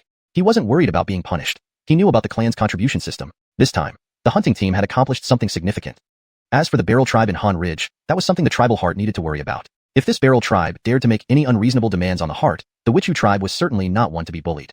Reed 缩了缩脑袋，却咧嘴直笑. He naturally wasn't worried about being punished. He knew the contribution system in the tribe, and this time, the hunting team had earned merit. Note: for a more fluent Demi-English translation, Reed ducked his head but grinned broadly. He wasn't at all worried about being punished. He knew the tribe's contribution system well, and this time, the hunting team had definitely earned merit. As for the Cold Frederick tribe in Cold Ridge, that was something for the Harton to worry about. If the Cold Frederick tribe dared to make unreasonable demands on the Harton, the Kobija tribe wasn't easy to bully either. Reed could guess Dexter's thoughts. Dexter had chosen the Kobija tribe over the Cold Frederick tribe, and that was enough. On a mountain peak in Cold Ridge, Apes 4 watched as Dexter and the others left, appearing somewhat speechless. Abandoning him like this? Apes 4, the Harton asked me to tell you that Cold Ridge hides many secrets. Stay low profile. If you encounter human tribesmen in Cold Ridge, don't harm them easily. If they request to see the Harton, send a message via the Northland Snow Eagle. Handle the rest as you see fit. Melinda beside him let out a whining sound. Apes 4 felt annoyed. What if the demons from Magic Ape Peak come? What about the tribe's plans to develop Cold Ridge? And now they're just fleeing? If possible, delay them. If not, hide. Demons from Magic Ape Peak may not dare act recklessly here. Melinda smiled and disappeared into the forest on the mountain peak. Apes 4. Is he supposed to be a scapegoat, or what? Deep Tur 285, the Cold Frederick tribe. Wishing to return without rushing, Dexter did not hurry on their way back. He asked Bailey to lead the tribe's people ahead while he rode his Sean and left the group. Though Bailey was a little worried, he knew that Dexter had something on his mind. Besides, with the Sean accompanying him, Bailey felt assured and didn't persuade Dexter otherwise. Detached from the main group, Dexter let the Sean carry him through the forest at a leisurely pace. Concealing its demon aura, the Sean looked like an ordinary white tiger, which emboldened some wild animals to venture close by. Dexter lay on the broad back of the Sean, gazing at the sky lost in thought. Nellie's appearance stirred ripples in his heart. Her presence was untimely. I wonder what stance the Cold Frederick tribe will take. Dexter sighed. Under the gentle breeze, Dexter soon drifted into a light sleep, snoring softly. The Sean turned its head, finding it speechless. This tribe leader really has a big heart. Falling asleep like this? The extensive Cold Ridge contained many hidden valleys. Some lay beneath cliff cracks, some were concealed by dense vegetation, while others were surrounded by steep cliffs. The Carefree Valley where the Cold Frederick tribe resided was one such secretive valley. Situated within the mountain's belly, it connected to the outside world via a large sinkhole. The walls of the sinkhole were so sheer that even birds had difficulty flying across, let alone humans. The valley was linked to the outside through several concealed passageways, guarded by members of the Cold Frederick tribe. Even these guards rarely ventured out of the passages. Nellie, Gifford, and Brandan traversed the dense forests, avoiding the sight of beasts and meticulously clearing all traces of their passage. Finally, they arrived at the entrance of the hidden passage, waiting for a long time before receiving approval from the duty guard to enter. Nellie, did you have any success outside? As soon as they entered the Carefree Valley, a young man approached them, handsome and bright-eyed. He looked at Nellie with unusual admiration. But Nellie paid him no heed, quickly rushing past. The young man's expression darkened. Brandon Hammond, Nellie has urgent matters to discuss with our patriarch. Don't blame her, Brandon chuckled. Nellie was one of the most beautiful women among the younger generation of the Cold Frederick tribe. Frederick Gervaisist young men admired her, and it was why both he and Gifford accompanied Nellie on this mission. Unfortunately, Nellie seemed uninterested in the tribal youths, treating everyone courteously, which made Brandon Hammond's cold reception rare. Urgent matters? What did you accomplish? Brandon Hammond asked curiously. As one of the strongest young warriors, Brandon Hammond carried a certain pride, though it held little sway with Nellie. He understood it was better to remain low-key in the tribe. Owen is still alive. After some consideration, Brandan finally revealed it. After all, despite being a tribe, the population had drastically decreased after the demon disaster 10 years ago. Now, only 500 or 600 people remained. Previously, the Cold Frederick tribe hadn't lived in the Carefree Valley. This new homeland was established after the calamity. Owen? Brandon Hammond doubted. Such a common name existed among several clansmen. But Owen and Nellie. Wait, Owen? That Owen? Brandon Hammond widened his eyes.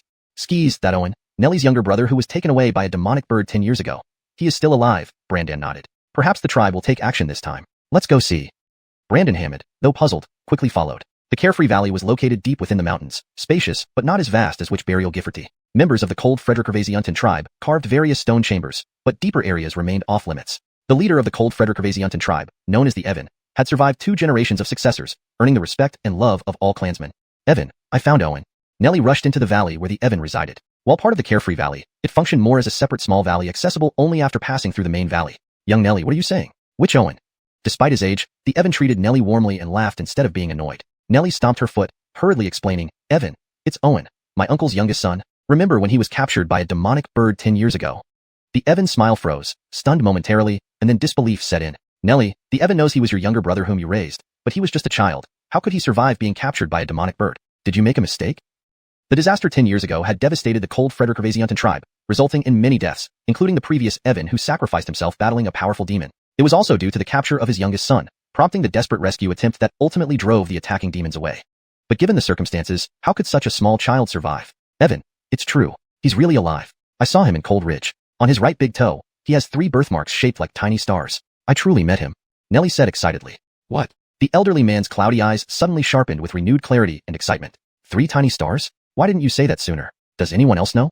My uncle knows, but I'm not sure about others. It's just birthmarks, nothing major. The important thing is that he's alive. Gifford and Brandan saw him too. Unfortunately, he refused to come back with us. Nellie pouted. In front of the Evan, Nellie acted more freely than usual. She trusted the Evan but missed the sharp gleam in his eyes, different from before. Why? Why wouldn't he return? The Evan glared. All Cold Frederick Gervasiantan tribe members should return home. Where is he now? Evan. He's now the chief of a tribe called Witch Wish. His tribe is formidable, nearly capturing us. In desperation, we entered Witch Burial Gifforty. Snap. The stone slab under the Evan's hand cracked, his body trembling as he exclaimed, What? You entered Witch Burial Gifforty? How dare you? Witch Burial Gifforty was a taboo for the Cold Frederick Gervasiantan tribe, a death sentence for whoever entered. The Evan's expression changed drastically. Evan, we didn't mean to. We almost died in there. Fortunately, Owen came, driving away the corpse sorcerers, an old man with a bone staff, and let us out. Nellie shrunk back, her voice growing quieter, clearly afraid. Dammy entering Witch Burial Gifforty without permission would result in severe punishment. Hashtag Deepter286, an unexpected meeting. In the mountain wilderness, a white tiger carried a deeply sleeping young boy and wandered aimlessly. The boy was sleeping soundly. Even drool trickled from the corner of his mouth, clearly dreaming about something delightful.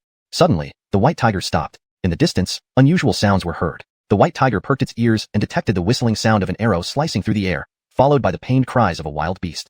Hunter team from the human tribe? Why would a hunter team appear here? The white tiger wondered, then leaped into the dense forest. Frederick Gervaisments later, a male deer stumbled out from the distant mountainside, panicking as it fled. As it darted forward, another arrow shot out from the woods, hitting it in the neck. The deer staggered for a few steps before collapsing into the grass. Heh, this deer can really run. It must have developed some awareness. This will make for a great meal. A hearty laugh echoed from the forest as a young boy with strange patterns tattooed on his face emerged first, holding an unusual bow with blades attached to both sides of the bow's body, making it useful for both ranged and close combat. As he rushed out, several other men dressed in animal skins ran out as well, visibly excited upon seeing the deer. Young heart, this deer might be a century-old one. Centuries-old antlers are rare treasures. The youth smiled but suddenly frowned, abruptly turning around and fixing his gaze on the direction where the white tiger stood. What's that? The surrounding men immediately became alert, forming a protective circle around him, showing their well-trained coordination. The white tiger was somewhat surprised. This youth had incredibly sharp senses to detect it from here. Just as the white tiger considered whether to avoid them or not, Dexter, who was riding on its back, woke up lazily, stretching his arms and making some rustling noises. The white tiger was speechless. The chief chose a rather inconvenient time to wake up. Who is it? Please show yourself. If we misfire, it won't be good. The youth swiftly knocked an arrow and drew his bow, aiming at the source of the sound but hesitating to release the arrow, confusion visible on his face. He sensed some kind of beast nearby but heard the unmistakable sound of a human yawn. This was peculiar. Do you have to be so noisy? Don't you know it's immoral to disturb someone's sleep? Dexter heard the youth's words, but seemed to be suffering from morning grumpiness. He muttered a curse before climbing off the white tiger, scanning the surroundings with a glance and then smiling. Sean, that was a good nap. Haven't slept so well in ages. All right, let's go. The white tiger didn't object. As long as the chief was happy, it was fine. Actually, Dexter hadn't slept for long, just 4 or 5 hours, but he seemed to have regained his usual self after previously feeling heavy-hearted. This was a positive change. As for the hunting team outside, the white tiger wasn't worried at all. The young boy with strange facial patterns heard the rustling sounds from the forest, took a few steps back with his companions, and was surprised to see a boy his age riding a majestic white tiger emerge from the woods. Who are you? The youth asked warily. This was the North Ice Plain, where walking alone was practically courting death. Frederick Gervaisry over, this boy was riding a white tiger, an incredibly rare sight for a human to tame such a beast. My name is Owen. What's yours? Dexter smiled. This youth had a slightly melancholic look in his eyes, which was common among people in the North Ice Plain. I'm Eric. Why are you here alone? Aren't you afraid of encountering demonic beasts? The youth put away his bow and sized up Dexter, suspicion still evident in his eyes. Dexter wore light armor that, though crudely made, was extremely rare in the North Ice Plain. His clothing fabric was even rarer, unlikely to belong to a person from these regions. This piqued the youth's curiosity since they were deep within the North Ice Plain, where even human settlements were scarce due to previous waves of beast attacks. Demonic beasts? That's one right there. Not a big deal. But I wonder why you, just a few of you, dare to hunt in the North Ice Plain without fear of encountering demons. Dexter looked at the patterns on the youth's face, smiling teasingly. These facial patterns were demonic marks. In the Kobe August tribe, they were also called Yoel Caesar. Seeing these marks, Dexter almost guessed the youth's origin. Frederick Revazeriover, the other men with him, also bore demonic marks. In the North Ice Plain, Dexter knew of only one tribe like this. If you're not afraid, why should we be? Eric seemed speechless, but couldn't help glancing at the white tiger. To him, it was just a majestic white-furred tiger. In that case, continue your hunt. I need to keep moving. Goodbye. Dexter smiled and bid farewell, preparing to leave. Damien encountering people from the Biwalen tribe now was unexpected, but Dexter had other things on his mind and didn't want to get involved. Wait, did you come from outside? If you plan to explore the North Ice Plain, perhaps I can be your guide, the youth said, stopping Dexter. Eric, you can't. A nearby man tried to stop him. It's fine. We can delay our return by a few days. It won't cause any trouble. Consider it a break, Eric smiled. The men looked worried, but remained silent. How do you know I intend to explore the North Ice Plain? Besides, I didn't ask you to be my guide, Dexter asked, surprised. He parted ways with Hayden to find some solitude, but after just waking up, he encountered this odd fellow. If this guy knew Dexter had already figured out his background, he'd likely lose his cool. All humans are one family. You've just arrived. Even if you're powerful, it may not be easy to travel safely in the North Ice Plain. Although I come from a small tribe, I do know it reasonably well. Since we met, spending some time together isn't too much to ask. Eric smiled. The boy exuded a sense of calm that he rarely felt from anyone else. Besides, this was his first time meeting someone from outside the tribe, especially someone his age, and he didn't want to miss this opportunity. As long as you don't regret it, what's next if you're going to be my guide? Dexter glanced at Eric, surprised and chuckled. They were both boys who loved to smile. Such boys usually had good luck. All humans are one family? This kid is quite interesting. If you have no specific destination, we can roam around. Actually, I'm curious about humans beyond the North Ice Plain. Eric approached Dexter, unafraid of the white tiger, his eyes bright with anticipation. Beyond the North Ice Plain? Honestly, I don't know much either. Dexter gazed at the distant mountains. Fortunately, he had read Croods' Revelations. Deep Tur 287, a barbecue feast. At the base of a cliff, the crackling fire burned brightly as Dexter skillfully turned the half-side of venison suspended on branches. He occasionally sprinkled fine salt and seasoning powder from small porcelain bottles tucked in his waist pouch. The aroma filled the air, causing Eric and the four muscular men with demon patterns on their bodies to swallow repeatedly. After tasting a piece of meat roasted by Eric, Dexter decisively took over the cooking. Despite the tenderness of the venison, he hadn't eaten such poorly cooked meat in a long time, thanks to the increasingly sophisticated and varied dishes in his tribe. Eric's eyes fixated on the small porcelain bottles beside Dexter. Unable to resist any longer, he finally asked, Owen, what are these? Even though they were roasting the same deer, although he hadn't tasted it yet, just smelling the difference made him realize that his previously confident barbecue skills felt almost amateurish. These? They're indispensable for travel, fine salt for flavoring, spices to eliminate fishiness and enhance aroma. All good stuff. Too bad I didn't bring much. Otherwise, I'd give you some, Dexter chuckled. When it came to food, the Wichu tribe outshone other tribes in the northern wasteland. And when it came to culinary skills, Dexter surpassed even his own tribe members. However, since becoming chief, he rarely had to cook himself because the tribe's food was quite satisfactory once he taught them. Eric swallowed again, feeling more curious about Dexter. Owen, can you tell me about the world outside the northern wasteland? No need to laugh at me, but I've lived in the northern wasteland all my life. This is probably the farthest I've ever traveled from our tribal land. Although in Eric's view, Dexter's solo travels through the northern wasteland seemed foolish, potentially meeting monsters or demons could cost one's life at any moment. Sky it. This freedom to travel wherever and whenever he wanted was something Eric had never experienced. The outside world? Well, there's not much to say. More people, more disputes, more good things. Naturally more bad people too, Dexter laughed. The more he looked, the more Eric reminded him of Govind. Though the facial patterns somewhat marred his looks, he was still quite handsome. Frederick Ravazer importantly, Dexter sensed Eric's good nature, evident from how he helped a stranger like him instead of attacking and even volunteered to guide him and share his meal. This was one reason why Dexter felt comfortable chatting with him. After all, Dexter believed he had a keen eye for people. Indeed, the northern wasteland is desolate. Especially after the siraming season, the mountain beasts went crazy under the influence of demons, attacking human settlements everywhere. I know of several settlements that were breached and lost countless lives, Eric sighed. Are those settlements related to you? Dexter asked curiously. He knew the situation well. Many survivors from nearby human settlements had been rescued by the Wichu tribe, which was why their population grew so rapidly. As for the Govind tribe, they're not related, but as fellow humans, it's truly regrettable, Eric sighed again. Dexter was surprised. After a moment, he smiled and said, Eric, you're a good person. Eric gently shook his head. I'm not, and I never expected to be. Though puzzling, Dexter pretended to be surprised but didn't ask further. Sharing a meal was already a great bond. Now wasn't the time for deep probing. Thinking for a moment, Dexter changed the topic. Eric, since you're curious about the outside, let me tell you. Beyond the northern wasteland lies the central domain, known as the 100 Malakiritori's. Apart from the northern wasteland, there's also the eastern forest plain, southern river marsh, western desert sands, and the 4 seas and 8 deserts, among other regions. I come from Echuan in the central domain, connected to the northern wasteland with many tribes existing there. Dexter inserted himself into Croods' identity, slightly modifying the story, speaking fluently. 100 Malakiritori's, eastern forest plain, southern river marsh, western desert sands, 4 seas and 8 deserts? Is the world really that vast? Eric listened intently, showing signs of longing. Skis, the world is big, and I want to explore it. Now I'm here in the northern wasteland to see its unique scenery and learn about its customs. Anyway, the meat is ready, let's eat first. Dexter skillfully pulled out a specially crafted dagger, its blade forged from which steel, razor sharp. He chopped up some venison, giving pieces to Eric and others, and handed a large chunk to the Shawn. Choosing a piece of venison himself, he savored it, drooling. The group was completely captivated by Dexter's roasted venison. Just one bite filled their mouths with fragrant flavors, making them wish to devour their tongues. It was simply too delicious. Compared to what they had just cooked, their previous meals paled in comparison. Finishing their meal quickly, they stared eagerly at Dexter. Dexter tossed the dagger casually. Want more? Cut yourself. Eric caught the dagger, startled by its weight, and inspected the small blade, sucking in a breath. Owen, what is your dagger made of? It's incredibly sharp.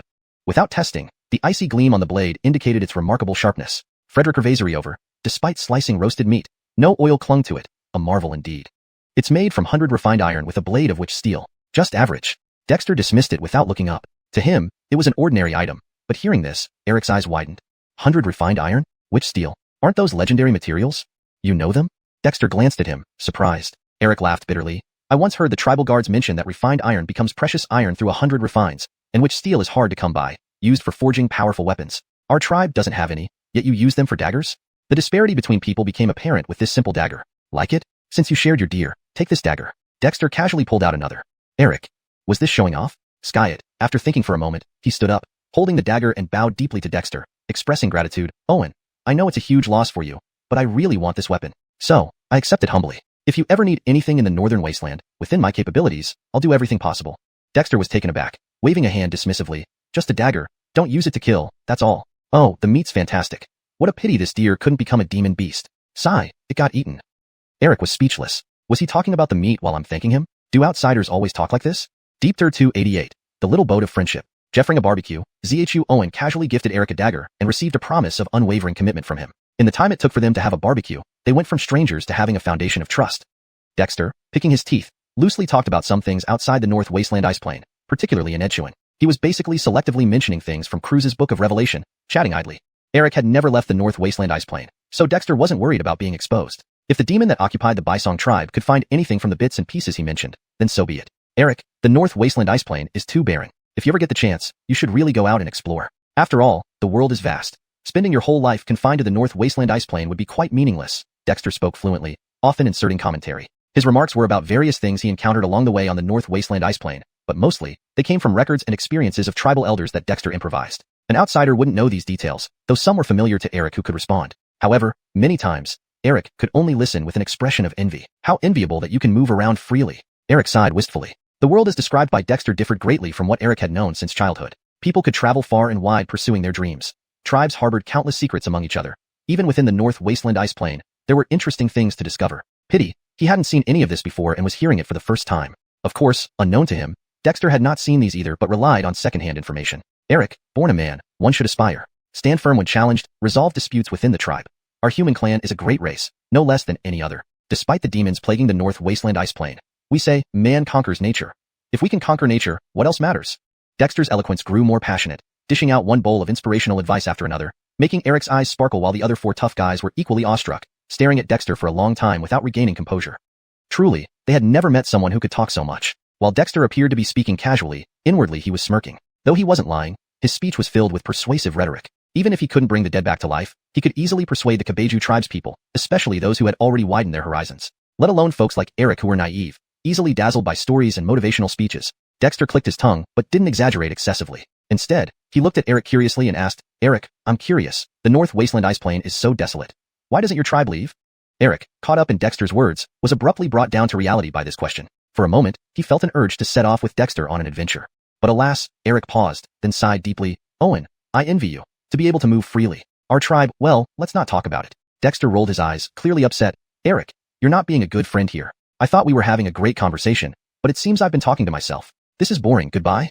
He stood up and started to leave. Eric was bewildered. How could Owen turn hostile so quickly? Even the four big men exchanged puzzled glances. Was this friendship boat capsizing just like that?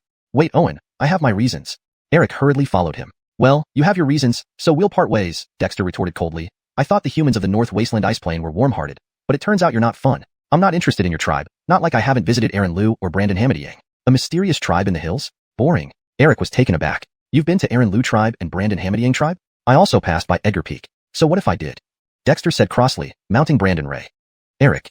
Forget it. I lost interest in you guys suddenly. And stop thinking about being my guide. Apart from Edgar Peak and cold Frederick Gervasian Lake, nothing else in this place concerns me. See you. Dexter seemed impatient. Wait, I'll talk, okay? Eric chuckled bitterly. Dexter didn't stop but sneered. No interest, it's just a small tribe anyway. I've traveled widely and seen many tribes. I thought you were interesting, but you're just average. Eric. Why was Owen acting so childish? But Eric truly didn't want to lose such a rare, interesting friend, so he hastened to explain, I'm from the Baisong tribe, and our tribe has demons. Saying it as if confessing, Eric remained stationary, not daring to look at Dexter. To him, humans and demons were sworn enemies, and a tribe with demons was taboo. So what? Demons are fine. Brandon Ray, tell them what you are, Dexter scoffed. Brandon Ray? What was the heart planning? Giving up now? Revealing everything? But how could it refuse when ordered by Dexter? Instantly, Brandon Ray released its suppressed demonic aura, startling both Eric and the four warriors from the Baisong tribe. My master is right, Brandon Ray said indifferently. Eric, didn't Dexter mention that this white tiger was a demonic beast? And now it could talk?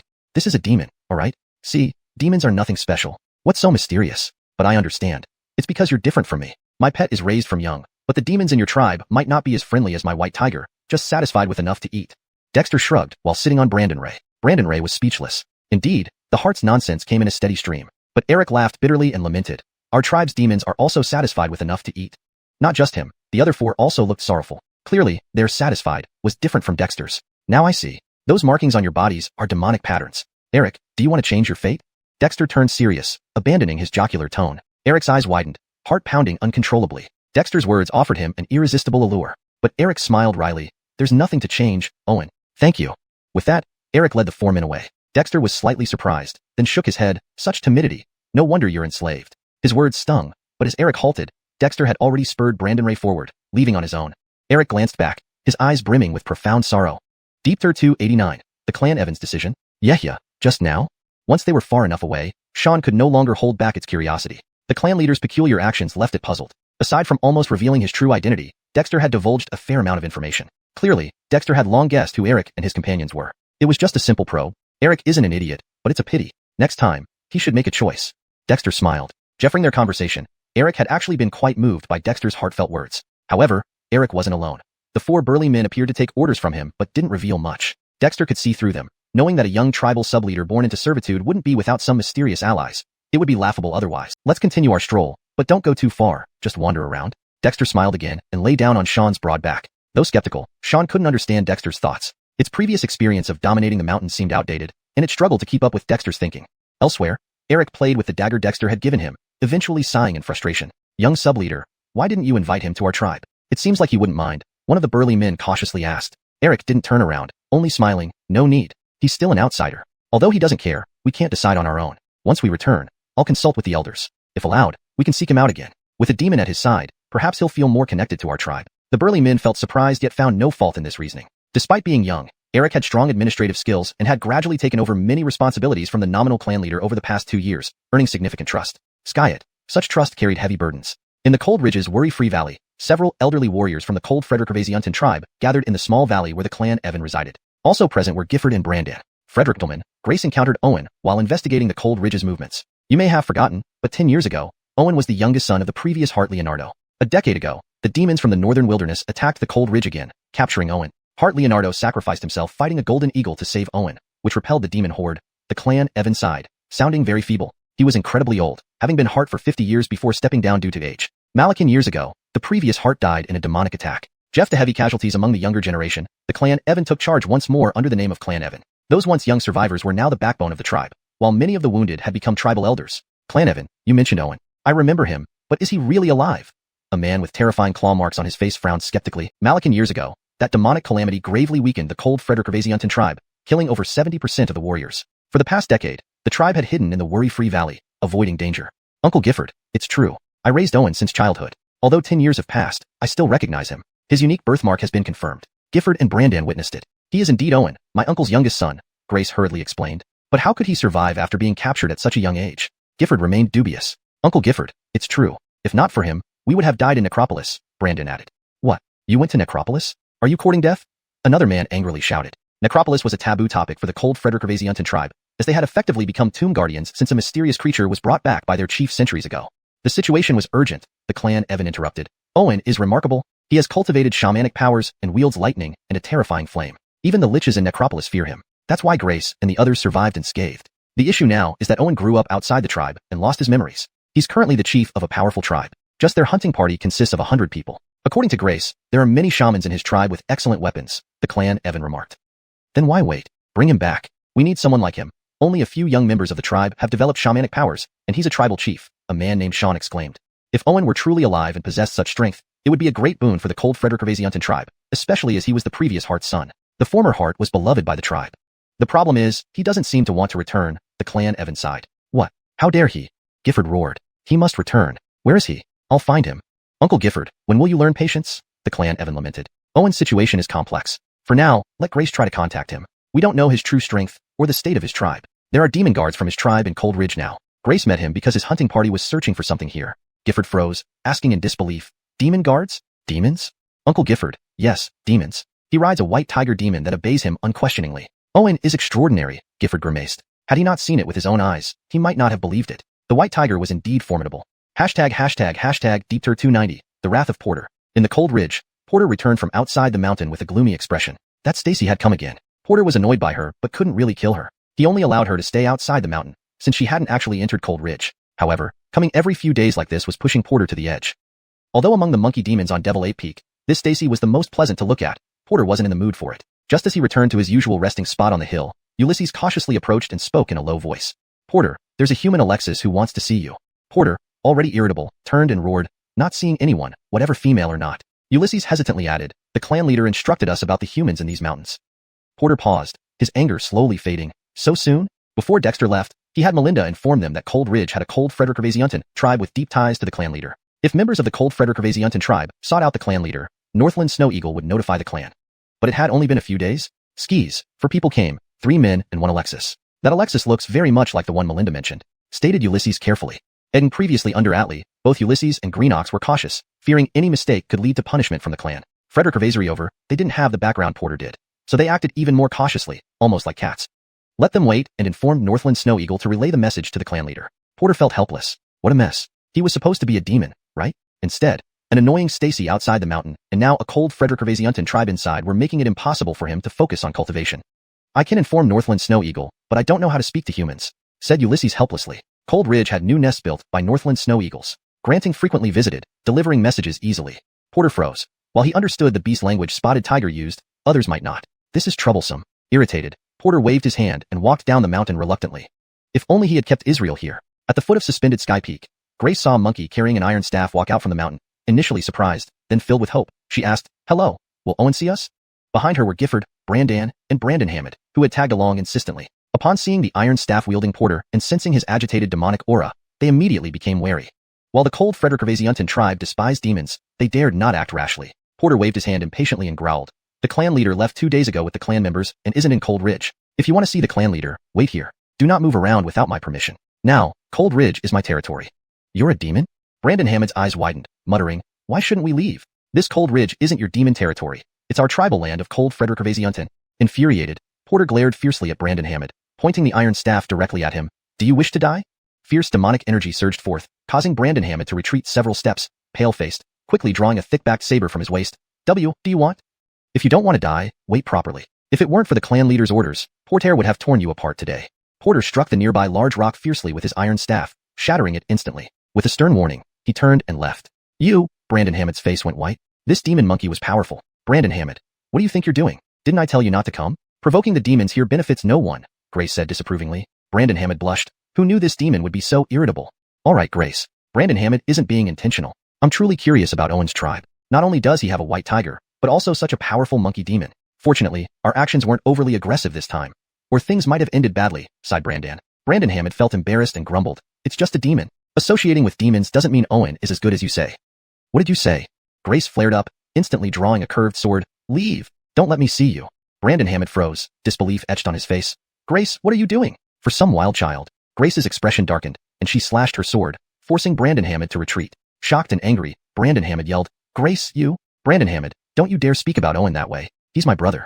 If you dare do that again, I'll destroy you. After one slash, Grace stopped but stared coldly at Brandon Hammett. Remember, he's my brother, the only family I have left. Want to die? I'll make sure you do. Brandon Hammett shivered, but quickly became enraged. Grace, are you crazy? Damien, Brandon Hammett, hold your tongue. Grace, put away your sword. The monkey demon hasn't gone far yet, interjected Gifford helplessly. Brandon Hammett, not only is Owen Grace's cousin, but he saved all three of us before. You shouldn't insult him. We're all kin, and this isn't appropriate. Brandon Hammett looked abashed but remained silent. Initially, he wasn't supposed to come, but insisted on tagging along to see who Owen was. Now, instead of meeting Owen, he'd become a nuisance to his companions. Brandon Hammett, you should change your attitude. While you are stronger than us, remember that even the three of us combined couldn't hide from a 10-man hunting team from Owen's tribe, and there were over 100 such teams. Later, Owen brought 20 witch doctors. We saw their prowess. They were all formidable, advised Brandon Hammett. Meanwhile, Eric reunited with the tribe's hunting party and returned to the Govin tribe. Near Govin tribe was a moderately sized lake that stayed warm year-round, never freezing even during the mystic winter season. Jeff to this lake, Govin tribe seldom lacked food. The tribe lived in a vast canyon beside the lake. Vice Yehya, we're back. One tribesman following Eric reminded him. Eric nodded, looking up at a tall, ancient pine tree with yellowed leaves atop the canyon, taking a deep breath. You handle the prey first. I need to see the clan leader. The strong men nodded and took the hunting party to process the catch near the lake, while Eric swiftly entered the canyon, heading deeper in. Despite the busy crowd within the canyon, everyone moved like zombies, faces devoid of emotion. Even the children, usually lively, appeared timid, quickly turning away upon seeing Eric as if avoiding a plague. Eric inwardly sighed. This was his tribe, a stark contrast to the one Owen described, because here, there were demons. Deep Tur 291, inheriting the ancient method. In the wilderness, Dexter sat cross-legged at the base of a cliff, with Brandon Ray lounging nearby, bored out of his mind. After a good night's sleep, Dexter felt thoroughly refreshed, both mentally and physically. The psychological burden brought by the Han Whalen tribe had also dissipated significantly. To Dexter, while Han Whalen was related to Owen, his birthplace, the Kobe Yoel tribe was truly the root of his existence. This choice was made when he decided to withdraw from Han Nelieg. Nevertheless, Dexter still felt a twinge of nostalgia for the Han Whalen clan in Han Nelieg. After all, it was where he inherited Owen's body. As internal spiritual energy flowed within him, Dexter completed a full cycle of cultivation using the Foundation Establishment section of Kobe Yoel. The amount of spiritual energy inside him had increased considerably, proving the benefits of opening the 5-organ celestial caves. Over the past few days, Dexter's organs had grown more harmonious with the single attribute spiritual energy they nurtured, even if the true celestial caves hadn't yet formed. Just the nurturing and circulation within the 5 organs were enough to fuel his optimism for the future. Frederick Revazory, given that each kidney and lung existed as a pair. Though interconnected, they remained separate. This allowed Dexter to have 7 spiritual storage points upon activating the 5-organ celestial caves, beyond the original meridian celestial cave, converted from the primitive witch vein. This far exceeded what could be achieved simply by opening the witch veins. The single attribute spiritual energy circulating within the 5-organ celestial caves interacted with the blended elemental energies in the meridian celestial cave, creating a system of differentiation and fusion, providing Dexter with more possibilities. Furthermore, with the presence of the witch dragon in the meridian celestial cave and the elemental talismans in the 5-organ celestial caves, Dexter could harness the power of automatic ingestion and circulation of spiritual energy. Essentially, Dexter was cultivating nonstop, and though it wasn't as effective as deliberately practicing cultivation techniques, the cumulative effect was already evident. Even without active cultivation, Dexter's internal spiritual energy continued to grow through constant spontaneous circulation. Completing a full cycle of cultivation, Dexter projected his conscious soul into the meridian celestial cave, gazing at the icy flame burning fiercely on the witch dragon's forehead. He couldn't help but feel reflective. I wonder if this Ellie's dead Solian fire can be considered my strength. Had it not been for the protection and sudden burst of the icy flame during his trip to Kobe Zongifferty and Han Nelieg, Dexter would not have escaped so easily. Even if he believed he could escape, others like Bailey would surely not have left alive. After all, those 2 corpse witches were indeed formidable, not to mention the tens of thousands of ghostly corpses. Dexter himself didn't have absolute confidence either. However, since the icy flame integrated into his body, it hadn't shown any erratic behavior, which put Dexter somewhat at ease.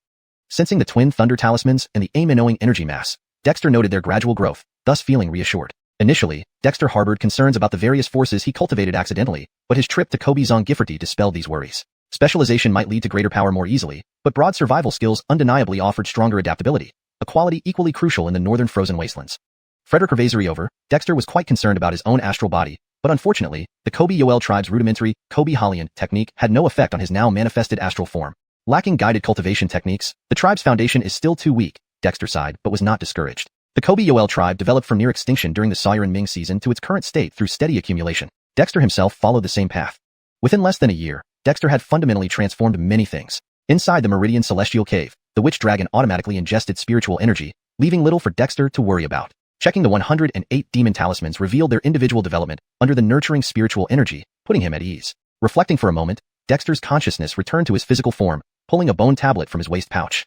This bone tablet was the old man corpse witch's token of sincerity in Zongiferty. Though Dexter didn't know what exactly the king in the stone coffin needed his icy flame for, he could examine the bone tablet first. That old man said this contained the ancient methods of Zongiferty. There should be some insights here, Dexter mused, intrigued by the ancient witch runes on the bone tablet. It was foolish to reject freely given items. These witch runes indeed looked ancient, differing slightly from modern ones, but according to the Ellie, both witch and demon runes were actually Dao runes, understandable intuitively but not expressible verbally. Dexter had an in-depth understanding of both, having studied comprehensive interpretation of witch runes and comprehensive interpretation of demon runes extensively. Besides, he currently cultivated combined witch-demon spiritual runes, more comprehensive than traditional witch runes. Still, even with this background, Dexter found the runes on the bone tablet extremely obscure and difficult to decipher. Each rune could be half understood with guesswork, but collectively, they appeared disorganized. Clearly, as an ancient method of Zongiferty, it shouldn't be so convoluted. Does this bone tablet hold another secret? Dexter wondered, then directed a strand of elemental spiritual energy from his fingertip into the bone tablet, placing it on his forehead. When Dexter initially took over the Ice Cave settlement and organized the witch relics, he learned original true interpretation of witch symbols from the turtle shells left by witches, despite never having formally studied witch runes before. Using the simplest and most primal method, he managed to master them. Sure enough, as spiritual energy flowed in, the bone tablet emitted a spiritual glow. Aligning it closely to his forehead, streams of witch runes sank into his mind supported by spiritual energy. Though these runes seemed disordered, they did have a certain sequence. After more than an hour, Dexter set down the bone tablet, committing every rune to memory. His astral form reappeared in the Meridian Celestial Cave. Here, the 108 demon talismans orbited the witch dragon. However, Dexter moved to a relatively spacious area on one side, sketching with his astral hands using spiritual energy. He gradually sketched ancient witch runes into the Meridian Celestial Cave, forming a seemingly chaotic but orderly arrangement. Comparing this with his earlier observations of the bone tablet, these newly sketched runes, while appearing disorganized, displayed a certain pattern. Interpreting which runes often required connecting preceding and following runes to better understand their meaning, something Dexter had ample experience with. So, let me see what the Zongiferty's ancient method truly entails, Dexter thought. Deep Thir 292. The Little Witch Body True Malachiknik. At the base of the cliff, Haddon curiously observed Dexter. Seated cross-legged on a large rock, Dexter had an indistinct aura of spiritual energy gathering around him. This wasn't unusual by itself, but amidst the gathering and dispersing of this spiritual energy, faint witch runes began to appear. Though not entirely clear, Haddon could confirm these were indeed witch runes. Witch runes had been passed down among the Zhu tribe members and the guardian demons alike. The latter even received the comprehensive explanation of witch runes, or demon runes. Consequently, the demons and demon beasts within the Zhu tribe's intelligence growth rivaled that of the human race. At that moment, Haddon vaguely sensed something peculiar but couldn't quite pinpoint what it was, deepening its curiosity. Just then, a northern land snow eagle flew overhead and upon spotting Haddon, immediately let out an excited cry, diving toward the cliff where Haddon stood. Haddon looked up at the snow eagle and growled lowly. The northern land snow eagle promptly slowed down, landing gently beside Haddon, chirping softly. This new generation of demon birds from the northern land snow eagle flock had recently gained sapience after participating in the tribal sacrifice. Although their demonic aura was minimal, they could already communicate simply with other demons. Currently, there were 7 such northern land snow eagles, some raised by hawks from the new generation. Do people from the Cold Ridge Cold Frederick Hervasiunten tribe want to see the heart? Haddon frowned. They weren't far from Cold Ridge. After Dexter woke up, he used his map to confirm their location, but it hadn't been many days yet. Haddon glanced at Dexter, considering, then said, "The heart is meditating. Would you wait here for a bit?" The northern land snow eagle nodded and patiently waited nearby. Dexter remained oblivious, as his mind and soul were deeply engrossed in the spiritual meridian cave within his body. Inside the spiritual meridian cave, Dexter continuously rearranged the order of the witch runes, striving to make them flow more smoothly, based on the ancient techniques inscribed on the bone scrolls obtained from Witch Burial Giferty. He had done this before, becoming adept at it while compiling the comprehensive explanation of witch runes.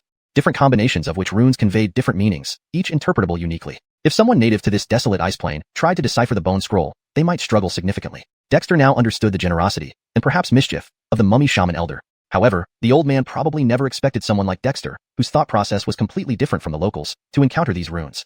Using his internal spiritual energy, Dexter presented each witch rune in sequence within his spiritual meridian cave. The runes, initially scattered and seemingly continuous on the bone scroll, gradually aligned under his adjustments. With his understanding of witch runes, Dexter made corrections. Indeed, he had profound insights. After finally assembling a complete chapter of witch runes, Dexter discovered that this set of 500 witch runes etched on the bone scroll formed a physical cultivation technique named the Little Witch Body True Malachiknik. Dexter. His expectations were dashed. He had already surpassed the stage of refining his body, currently practicing the foundational part of the witch casting technique, which still enhanced his physical strength. This was a method he had created from various basic techniques he practiced before. He had hoped the ancient technique given by the mummy shaman would be extraordinary, but instead, it was this. Though disappointed, Dexter realized this was still a precious legacy, so he read it seriously. Since he had condensed and arranged the runes himself, Dexter thoroughly analyzed each word and sentence, thus understanding it better without feeling disoriented, although it remained cryptic. Dexter was unsurprised. The methods he practiced earlier had similar issues. Among accessible texts, his own, witch casting foundational chapters stood out for clarity. Others often concealed certain parts intentionally or through obfuscation, written in a way that resembled amateur-level composition. Initially disappointed, Dexter found interest after reading The Little Witch Body True Malachiknik. After a second detailed read, Dexter was visibly excited. By the third meticulous read, Dexter took a deep breath, though his mental and soul form didn't require it. Could this truly be the inheritance technique of the real witch race? Dexter muttered. Apart from this possibility, he couldn't think of anything else. Though not well versed in the legendary witch race, Dexter only knew vague legends and fantastical stories. However, Dexter deduced this because the ancient technique mentioned the power of witch race bloodlines. It described absorbing cosmic forces through one's bloodline and converting them for personal use, suitable not for human bodies but requiring a robust physical foundation. Adley once said humans were subordinates to the witch race, with widespread intermarriage between the two. Early human methods likely borrowed from the witch race's teachings. Therefore, even if this wasn't purely from the witch race, it could be an early human adaptation of the witch race's inheritance technique. The 12 ancestor witches, according to legend, originated from Panga's essence mixed with chaotic primordial energy after the heavens and earth were separated. The witch race has always been renowned for their powerful physiques. The primitive witch symbols also mention 12 original witch symbols corresponding to the 12 ancestor witches. Perhaps the tales about the prehistoric world are true. Dexter took a deep breath, looking at the ancient technique rendered in spiritual energy before him. If this was genuinely a witch race physical cultivation technique, it would be incredible. In the legendary prehistoric world, the witch race boasted the strongest physical forms. Even Adley's revered demon race was inferior in this aspect. Unfortunately, Dexter felt speechless while examining the technique. That mummy shaman elder must have done this deliberately. Even if early humans carried witch race blood, how much witch blood remained in present-day humans? No matter how good this technique was, it was useless without corresponding bloodlines. How could Dexter practice it? Indeed, the times have changed. Just teasing me. Dexter couldn't help cursing under his breath. That little mummy shaman, now a zombie, was still mischievous, suggesting he wasn't a nice person even when alive. Pity. I suppose no one can cultivate this ancient technique anymore. Dexter sighed, preparing to erase the painstakingly corrected technique. Suddenly, Dexter paused, staring at the shimmering witch-rune passage. An idea flickered in his mind. Deep Tur 293, Adaptation. Inside the spirit Frederick Ervasersol's cave heaven, Dexter seemed to be in a trance, staring intently at the ancient inheritance technique without blinking. Absorption, refinement, bloodline, physical training. He meticulously broke down the ancient method word by word and phrase by phrase, reciting it as if combining its elements. Finally, a trace of excitement appeared on Dexter's face. In the past, the human race could borrow from the ancient methods of the witch clan to develop their own ancient techniques. Even if this is the true ancient method of the witch clan, what difference does it make? When you are cornered, you must change. When you change, you find a way out. I've adapted cultivation techniques before. Frederick Ervasis likely, I don't have witch clan bloodlines. If I do, after countless generations, they would have become recessive, making them hard to activate. But my body isn't entirely devoid of powerful qualities. Dexter's will soul reached toward the witch dragon nearby, causing two faint currents of blood chi to emerge from within the witch dragon and land in his will soul's hands. One current resembled the witch dragon but was actually the Amenglong, the strange dragon that fell outside the ice cave settlement, while the other took the form of a qilin, which Dexter had obtained by absorbing the blood marrow from the broken horn stuck in the strange dragon's wound. It supposedly contained manifested qilin bloodline essence. Back then, Dexter was able to inadvertently condense the witch dragon inside his body because, under the influence of the Immortals method, the blood chi of the strange dragon merged with his own internal organs chi and blood chi. After absorbing the qilin blood marrow, the witch dragon transformed again, taking on the appearance of a qilin. Not just the witch dragon, even Dexter himself had fused these two types of blood chi, providing him a stronger foundation for cultivating blood refinement compared to other tribesmen. I most likely don't have any witch clan bloodlines, but I have a Menglong and qilin blood chi. Dragons, phoenixes, and Kruslins aren't inferior to the witch and beast clans. Perhaps I can give it a try. Frederick Ervaseri over, the technique is rigid, but people are flexible. This ancient secret art uses one's bloodline as a base to refine heaven and earth's power and temper oneself, but it might not be exclusive. As Dexter mumbled to himself, he felt increasingly convinced of this logic. The witch and beast clans, dragons, phoenixes, and Kruslins, all were things of the past. Even Dearless, despite always claiming to detest witches, harbored a longing for the old times. This loneliness, living in a world where no contemporaries remain, wasn't openly expressed by Dearless, but Dexter understood it somewhat, meaning Dearless had lived in loneliness. Although Dearless was now just a remnant soul, it still maintained clear memories. As for Dearless's claim about blurred memories, Dexter didn't believe it. While Dexter had ideas, adapting this inherited ancient method wasn't easy. Fortunately, Dexter wasn't in a hurry. With a goal in mind, he intended to proceed step by step. Since he had nothing better to do, Dexter sat cross-legged in front of the ancient inheritance text, using his will soul to ponder the method. In this state, Dexter made rapid progress. His thinking and memory capabilities far exceeded those when his will returned to his physical body, making his efficiency much higher. After 3 full days, Dexter opened his eyes, which were filled with witch patterns. Fascinating, truly fascinating. The original ancient method constantly absorbs and refines the power of heaven and earth. Frederick Ervaser accurately, it absorbs spiritual killing chi from the heavens and earth that resonates with one's bloodline to temper oneself, thereby enhancing the bloodline and strengthening the witch body. But conversely speaking, this ancient method can also be used to absorb heavenly and earthly essence to temper oneself. Preliminary comprehension of this ancient method gave Dexter a clear direction. After all, goals were one thing, but practical guidance was another. Dexter had always believed that practice is the sole criterion for testing truth. With some insights, Dexter did not immediately start cultivating. Forest wouldn't help here. Understanding it was one thing. Success was another. Dexter hadn't forgotten that there was an old monster in his tribe. Consulting Dearless on cultivation would save him many detours. He had experience with this. His soul vanished, returning to his body, which let out a long howl filled with joy and motivation. Did that necromancer old man really think he could deceive him? Dexter couldn't wait to see the look on the old man's face when he succeeded in cultivating this ancient method, even a mutated version. But after his howl, he heard Sean's excited voice. "Leader, you're awake." Dexter stretched, stood up, and asked, "How long have I been cultivating?" Sean replied immediately, "The sun has risen and set 9 times. You've been cultivating for about 10 days. Dexter was surprised. Had it really been that long? It only felt like a few days to him. But as an old saying goes, time passes unnoticed during cultivation, so Dexter dismissed his surprise. "Forrest, anything happened in these days?" Dexter glanced at the northern snow eagle near Sean, grinning. This eagle had a cunning expression, clearly the new addition to the tribe's avian spirits.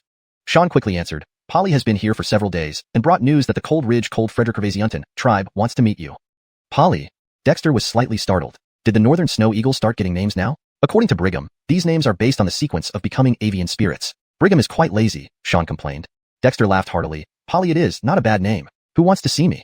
The northern snow eagle chirped happily, clearly excited to be praised by its leader. After all, Dexter was the one who first started feeding them. "Leader, Polly says 4 people from the Cold Frederickavasiunton tribe want to meet you. 1 female and 3 males, all quite young." Dexter was somewhat surprised. Are they Grace and the others?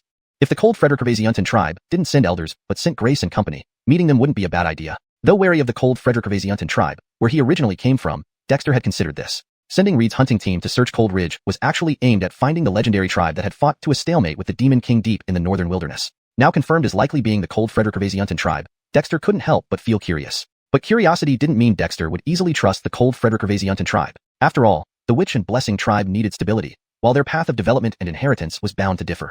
Obtaining the Cold Ridge heritage would be icing on the cake. Failing to obtain it wouldn't doom the Witch and Blessing tribe. "Polly, inform Adam. If that female is Grace, they can wait for me at the cave camp outside the Witch and Blessing Giffordy, but they aren't allowed to wander around the city perimeter." After considering, Dexter made his decision. Since they weren't likely stubborn elders, meeting Grace wouldn't be an issue, but not right now. He wanted to see if there was any response from Eric. By his calculations, the feather-headed guy under a diffier should have already connected with the Govin tribe. Whether it was Eric or not, he'd find out soon. Deep Tur 294, Secret Agent Frederick Evasives out. Deep in the wilderness, Sawyer hid in an abandoned beast cave covered with dead grass, cautiously listening to the surrounding sounds. He had been out for more than half a month. Traversing the northern wasteland's icy plains alone was perilous, even though Sawyer had learned much during his time in the Witch Doctor tribe. Although he hadn't yet cultivated Witch Chi, practicing the foundation stage of witch casting greatly strengthened his blood and body. His strength had significantly improved. Additionally, while training in basic techniques also brought achievements, Sawyer narrowly escaped being surrounded by wild or fierce beasts on several occasions, if not for Eric equipping him sufficiently this time. Just like now, hiding in the abandoned beast cave, he sprinkled powder made from dried and ground up monster excrement outside the cave, which carried a faint whiff of beastly aura, deterring most wild and fierce beasts from approaching. The Witch Doctor tribe had many practical gadgets for outdoor survival, given their people's dedication to innovation under a system rewarding new inventions with credits. I wonder when I can return to the tribe. Though I stayed only for 1 Yoel Giles season and half a Rue show season, the Witch Doctor tribe is now my home. Hiding in the abandoned beast cave, a touch of longing adorned Sawyer's face. However, he knew it was easy for other clansmen because the Witch Doctor tribe never abandoned any of its own. But for him, normal clan life had become a luxury. Thankfully, there was still hope. After listening for a moment without detecting anything unusual, Sawyer sat cross-legged in the cave, practicing the foundation stage of witch casting. Despite not cultivating witch chi yet, the foundation stage could guide one's blood during meditation, refining blood chi, and dynamically stretch and strengthen the body. An invaluable cultivation technique. Many clansmen in the Witch Doctor tribe first cultivated blood chi or achieved physical enhancement before finally activating the witch chi embedded within their charms. Some exceptionally gifted individuals reportedly awakened their spiritual power first, but could still use this technique for practice. This was an extremely versatile cultivation method, and Sawyer's recognition of the Witch Doctor tribe largely stemmed from it. Created by Yehia Dexter, it was freely taught to all human tribes, giving everyone a chance to cultivate. Such a leader was revolutionary for Sawyer. The positive atmosphere of the Witch Doctor tribe contrasted sharply with the stifling pressure of the Govin tribe. Despite meditating, Sawyer couldn't calm his mind. Instead, he felt a faint bitterness. No comparison, no pain. Just as he was about to enter a state of meditation, distant footsteps suddenly sounded. Sawyer paused, then cautiously lay at the cave entrance, pulling aside the dead grass to peek through a narrow gap. His appearance here wasn't accidental. This area was designated for communication with the clan. Over the past few days, he had left several secret marks nearby that resembled natural signs, unnoticed by the untrained eye. But Sawyer awaited someone who would understand and care about these signs. As the footsteps grew closer, he heard clapping, 3 long and 2 short, rhythmic. Hearing this, Sawyer remained motionless, verifying thrice before pinching his lips to mimic the common cooing of a spotted dove native to the northern wasteland. Similarly, 3 long and 2 short. In the distance, Eric stood under a tree surrounded by dense grass. No one followed him since this area was considered Govin's hunting ground, so no one would restrict him. Using his lips, Eric mimicked the same coo, but with 2 long and 3 short notes. Sawyer relaxed, pushing aside the grass and emerging from the cave, seeing the boy from his past. Young Yehia, you've truly come. Sawyer remained cautious, gripping a rusty iron knife found by Eric from storage, likely brought by some clan member upon joining. Eric stared at the feather-adorned figure, startled, then delighted. And the others? Sawyer hesitated, shaking his head. After leaving, we scattered. I wandered the northern wasteland for some time before joining a settlement. Whether others survived, I don't know. Eric sighed. I've caused you hardship. You sought me out in such haste. Have you discovered something? Eric stepped forward, undisturbed by Sawyer's caution. 2 years ago, shortly after becoming young Yehia, Eric staged an accident during a hunt, leaving a few trusted companions behind, supposedly dead. Actually, he sent them to find and join other human settlements as a precaution for future contingencies. Unexpectedly, 2 years later, someone left the agreed marks. Fortunately, he happened upon this area with the hunting team. Otherwise, he'd have missed it. Young Yehia, this place isn't safe. Follow me. Sawyer surveyed the surroundings, then turned to lead. Eric was surprised. Sawyer used to be rather introverted. Now he showed astuteness. Considering Sawyer's experiences, Eric understood. Surviving alone in the northern wasteland would change anyone profoundly. Despite hesitation, Eric quickly followed. Time spent alone was limited. He had found an excuse to leave the hunting party after noticing Sawyer's marks. Frederick Revasements later, they arrived at another hidden beast cave. Eric, are you still the same? Sawyer gazed bitterly at Eric, asking abruptly. The question seemed absurd but held bitter truth in the Govin tribe. Eric, too, fell silent, then revealed a similar bitterness. Sawyer, being older, you must see. I am still myself for now. Deep Tur 295, Sawyer's Dillinermoil. Eric, I am willing to trust you, just as you trusted us in the beginning. In the abandoned beast den, Sawyer gazed at Eric with a smile that had long been absent. It was a special, warm smile reserved for his clansmen. In the Kobe Yoel tribe, Sawyer had always been cautious and lived a very exhausting life until Govin found him. Only then did he realize that his caution had long been exposed. Skyet, even though it was exposed, the Kobe Yoel tribe didn't take any action against him. They continued to treat him like any other clansman, which deeply moved Sawyer when he discovered the truth. But it wasn't until now that he finally felt truly relieved.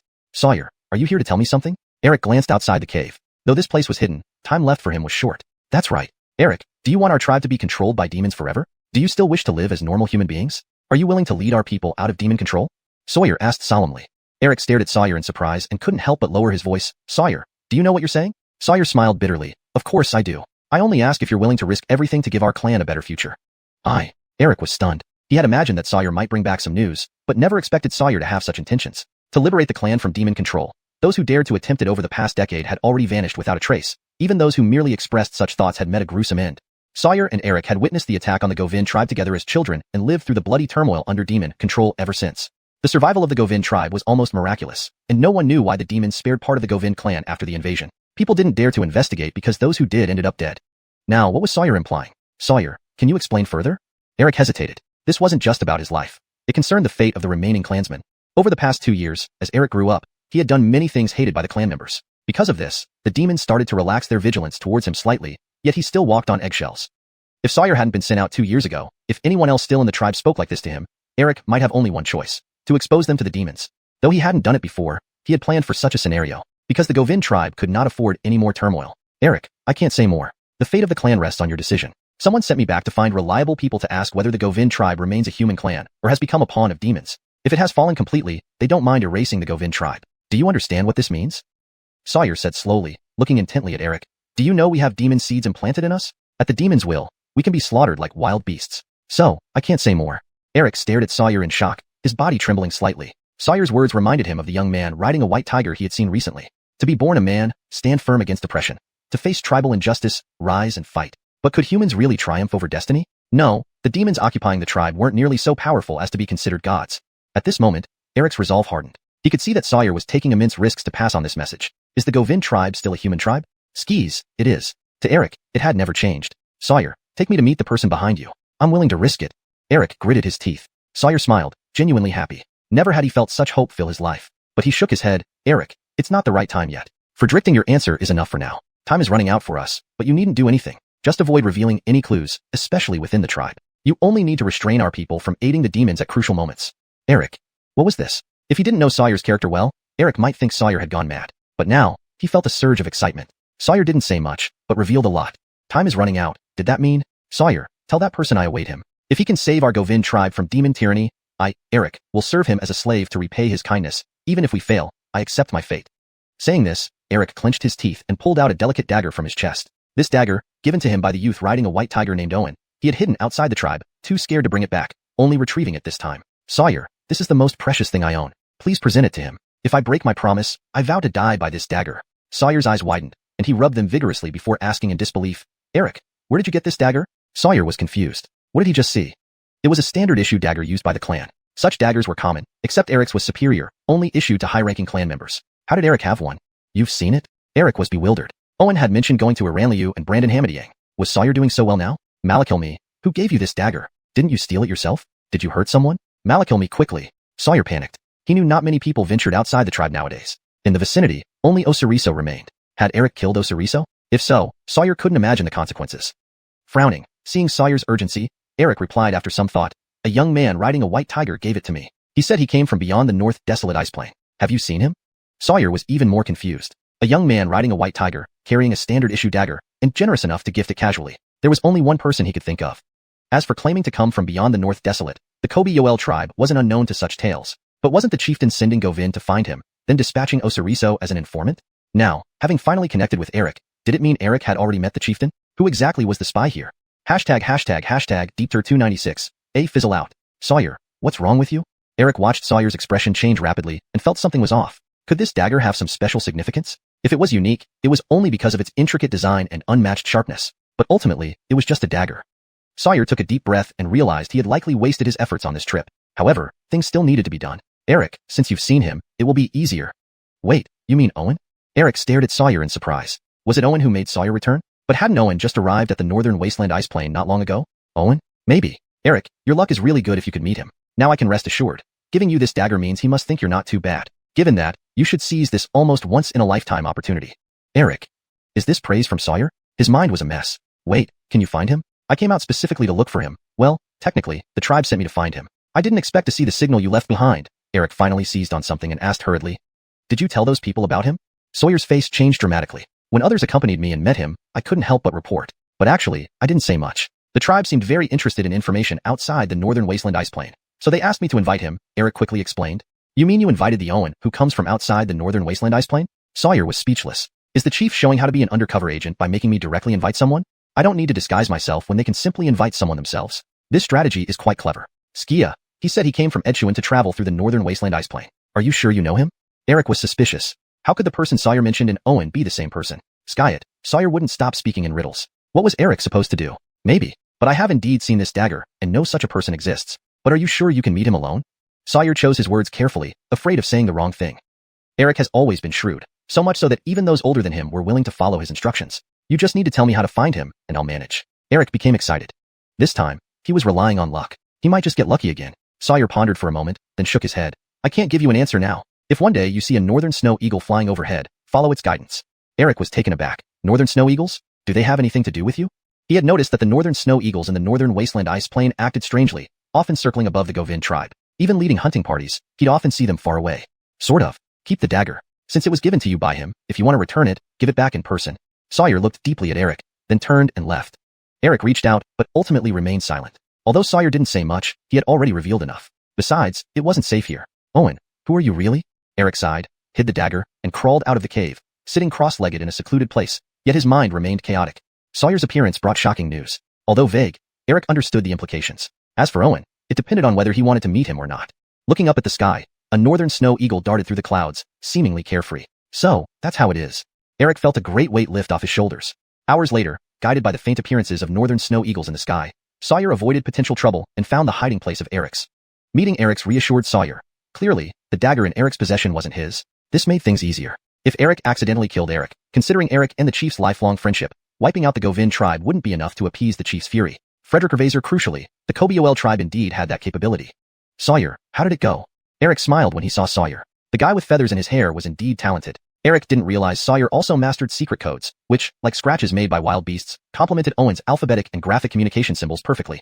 Though Eric didn't follow Sawyer, there were intelligent northern snow eagles in the sky watching his every move. Even meeting the Govin tribespeople, Eric had known in advance. Eric, I contacted the deputy chief of the Govin tribe, Eric. He's younger than me by a few years. Originally, I was dispatched by him to seek alternative solutions to ensure the tribe has a way out, Sawyer stated seriously. Eric nodded. You mentioned this before. Eric, the deputy chief of the Govind tribe, indeed shows foresight. Sending you out via false death 2 years ago speaks volumes. What did he say? Sawyer took a deep breath. He's willing to take a risk, but that's not the most important thing. Eric was surprised. What does he plan to do? Sawyer laughed bitterly. He wants to see the chief, and he already has. The chief gave him a dagger. Eric froze, then asked after a while, Are you sure? Of course. After deciding to take the risk, Eric showed me a standard tribal dagger and wanted me to deliver it to the chief on his behalf. He claimed a youth named Owen, riding a white tiger, gave it to him from outside the northern wasteland ice plain. Who else could it be? A Viverthermore? Eric came out to invite the chief to visit the Govind tribe. Sawyer looked helpless. Do you think the chief intentionally did this? It was utterly disheartening. This mission felt anticlimactic and lacked satisfaction. Perhaps. The chief went to Cold Peak Ridge, which isn't far from here. Truly, you've worked hard. Eric was almost speechless. Sawyer rolled his eyes. This consolation lacked sincerity. Shrugging, Sawyer asked, Now Eric wants to see the chief. What should we do? Eric thought for a moment, then suddenly laughed. Since the chief is involved, whether by chance or design, let him handle it. Our covert operations division is just starting. Perhaps the chief can show us how to be proper spies. Sawyer was taken aback. Using the chief as an example, Eric certainly had guts.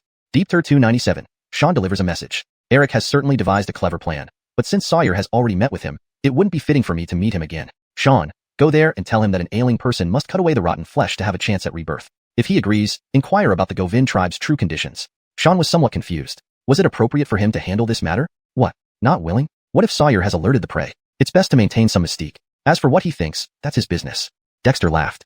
Dexter was certain that the Eric he encountered was indeed Eric, but the Eric on a mission was different. Though Ailby viewed the monsters of this world as inferior, Dexter didn't dare underestimate them. Ailby was an old monster. Even in its remaining soul state, it might overestimate its capabilities. The Kabeju tribe couldn't afford such gambles. Hart, if I leave, what about here? Sean was somewhat worried. Though Dexter was powerful, the northern wasteland icefield was perilous. What? Worried about my safety? Then bring Israel over, Dexter said indifferently. Anyway, Israel could return to the tribe and do nothing for the moment. Only then did Sean feel reassured. However, he still waited a day until Israel arrived breathlessly before giving him some instructions and turning to leave. Israel had no idea what was happening. He felt like he was just being made to run errands tirelessly, but being by Dexter's side made him very happy. Hadn't Sean been chosen as Hart's mount just because of its handsome appearance, thus not needing to undertake tribal duties and having much more freedom than other demon guards? Hart, where are we heading next? Israel asked with faint anticipation. He, Israel, looked good too. Just wandering around. The sirening season is approaching, and heavy snow will soon seal the mountains. With some time left, it's good to enjoy more scenery in the northern wasteland. Dexter looked into the depths of the ice field. This area was within the extended range of the Cold Ridge Frederickavasian Tanes. Those demons who besieged the Beryl tribe 10 years ago, would they appear again? Although he was cautious about the Beryl tribe, perhaps due to Owen, Dexter couldn't sever his sentiments entirely. Otherwise, he wouldn't linger in this region. Israel was puzzled. Frederickavasist of the northern wasteland icefield was similar, high mountains and dense forests. To him, only the cultivated areas surrounding the Kabeju tribe had any novelty. Other places, even the Cold Ridge, were just full of mountains. Let's go. We'll head north and see what we encounter. Dexter gathered his thoughts, stepped lightly, and landed on Israel's back. Compared to Sean, Israel was leaner but undoubtedly faster. Running through the wilderness and forest like a gust of wind, it remained stable. Only its bones seemed a bit hard. Dexter watched the scenery for a while, then closed his eyes, leaning on Israel's back, pondering the newly acquired witch burial Giffordy heritage technique. The small witch body true malachtechnique. Though this suspected secret method of the witch clan had only 500 witch patterns, its body cultivation methods were impressive. If not for the requirement of witch clan bloodline for practice, Dexter might have started immediately. However, despite lacking the witch clan bloodline, Dexter had other ideas, which still needed verification. In the forest, Eric had already joined the Govind tribe's hunting team, though his mind wasn't fully engaged, often drifting away. Young Hart, what's wrong? A burly man asked curiously. Eric, though only young Hart, held nearly equal status to the Hart in the Govind tribe. However, both titles were assigned by demons residing in the tribe. Had he not been too young, he might have become Hart. Nothing, just thinking about the upcoming sirening season, Eric sighed. Sawyer spoke ambiguously. Although understanding his plight, it still felt irritating. And that youth riding the white tiger, could he be the one directing Sawyer? If not, why did Sawyer seem so familiar with him? Sky it. If he really was that youth, could Sawyer's words be trusted? Everything seemed questionable. Young Hart, look, there's a northern land snow eagle. Lately, these creatures have been spotted frequently. Have they grown so numerous? Someone pointed to the sky, appearing impatient. Northern land snow eagles were formidable in the northern wasteland icefield. A couple alone was manageable, but in large numbers, they were ferocious. Even human hunting teams would struggle. Huh. Eric abruptly looked up and saw a northern land snow eagle circling overhead, sometimes flying towards them, then turning away. An idea struck Eric. It's just a wild eagle, ignore it. The others nodded. Though some eyed the circling eagle skeptically, none objected. Just another wild eagle, common in the northern wasteland. Soon, the eagle flew away, and the Govind hunting team continued their pursuit. This was their hunting ground, inhabited by many beasts. However, with the sirening season approaching, many were preparing for winter, making fewer appearances. They'd need more patience to secure enough game. Eric didn't need to join the hunt. Finding an opportunity, he left the team. knowing he'd be followed. But he didn't care. After wandering a few hills, Eric lost his trackers and disappeared into the woods. Once Eric vanished, a burly man nearby smacked a tree trunk. That Eric is quite cunning. Forget it. Let him explain himself. About half an hour later, Eric followed the path traced by the northern land snow eagle, arriving at a cliff base. The cliff was ordinary, covered in weeds. Seeing the white tiger lying among the grass, his face lit up. Owen, you? His smile froze when he realized it was only a white tiger, not Owen. My master is busy, so I'm meeting you. Eric, what do you want to say? The white tiger yawned lazily. Doing this was uninteresting, like playing hide and seek, yet it was a white tiger after all. You? Eric paused, then understood something, revealing a bitter smile. So, Owen doesn't trust me? The white tiger rolled its eyes. Too dramatic. My master was simply too busy to attend to you. He wanted me to tell you that a sick person must cut away the rotten flesh to have a chance at rebirth. Reflect on that. Eric froze. Such a direct message? Deep Third 297. Haddon delivers a message. Eric has certainly played his cards well, but now that Sawyer has already met Eric, it wouldn't be fitting for me to see Eric again. Haddon, go on a trip and tell Eric that those who have been sick for a long time must cut away rotten flesh to have a chance of being reborn. If he agrees, ask him about the actual situation in the Govin tribe. Haddon was somewhat confused. Was it appropriate for it to handle this matter? Why not? What if Sawyer startled the prey? It's better to maintain some mystery. As for what he thinks, that's his business. Dexter laughed. Dexter could be sure that the Eric he encountered was still Eric, but an Eric with a mission was different. Although Hoya viewed this world's demons as low level, Dexter did not dare to underestimate them. Hoya was an old demon, so even if he only had a remnant soul left, his standards were high, and the Kobe-OL tribe couldn't afford any missteps. Hart, if I leave, you? Haddon was somewhat worried. Although Dexter's strength was impressive, the northern ice plain was very dangerous. What? Worried something might happen to me? Just bring over Israel then, Dexter said nonchalantly. Since there wasn't much for Israel to do after returning to the tribe temporarily, it made sense. Only then did Haddon feel relieved. But he still waited a day until Israel arrived, dust covered, before giving him a few instructions and turning to leave. Israel didn't know what was going on and felt like all he ever did was run errands. But being by Dexter's side was something he enjoyed greatly. Didn't they see how Haddon, just because of its fine appearance, was appointed as the chief's mount without having to shoulder tribal duties and was far freer than the other demon guards? Hart, where are we heading next? Israel asked, a hint of anticipation in his voice. He, Israel, also looked good. Just wandering around. The sirening season isn't far off, and soon the snow will seal the mountains. We should enjoy the scenery of the northern ice plain while we can, Dexter said, looking into the depths of the northern ice plain.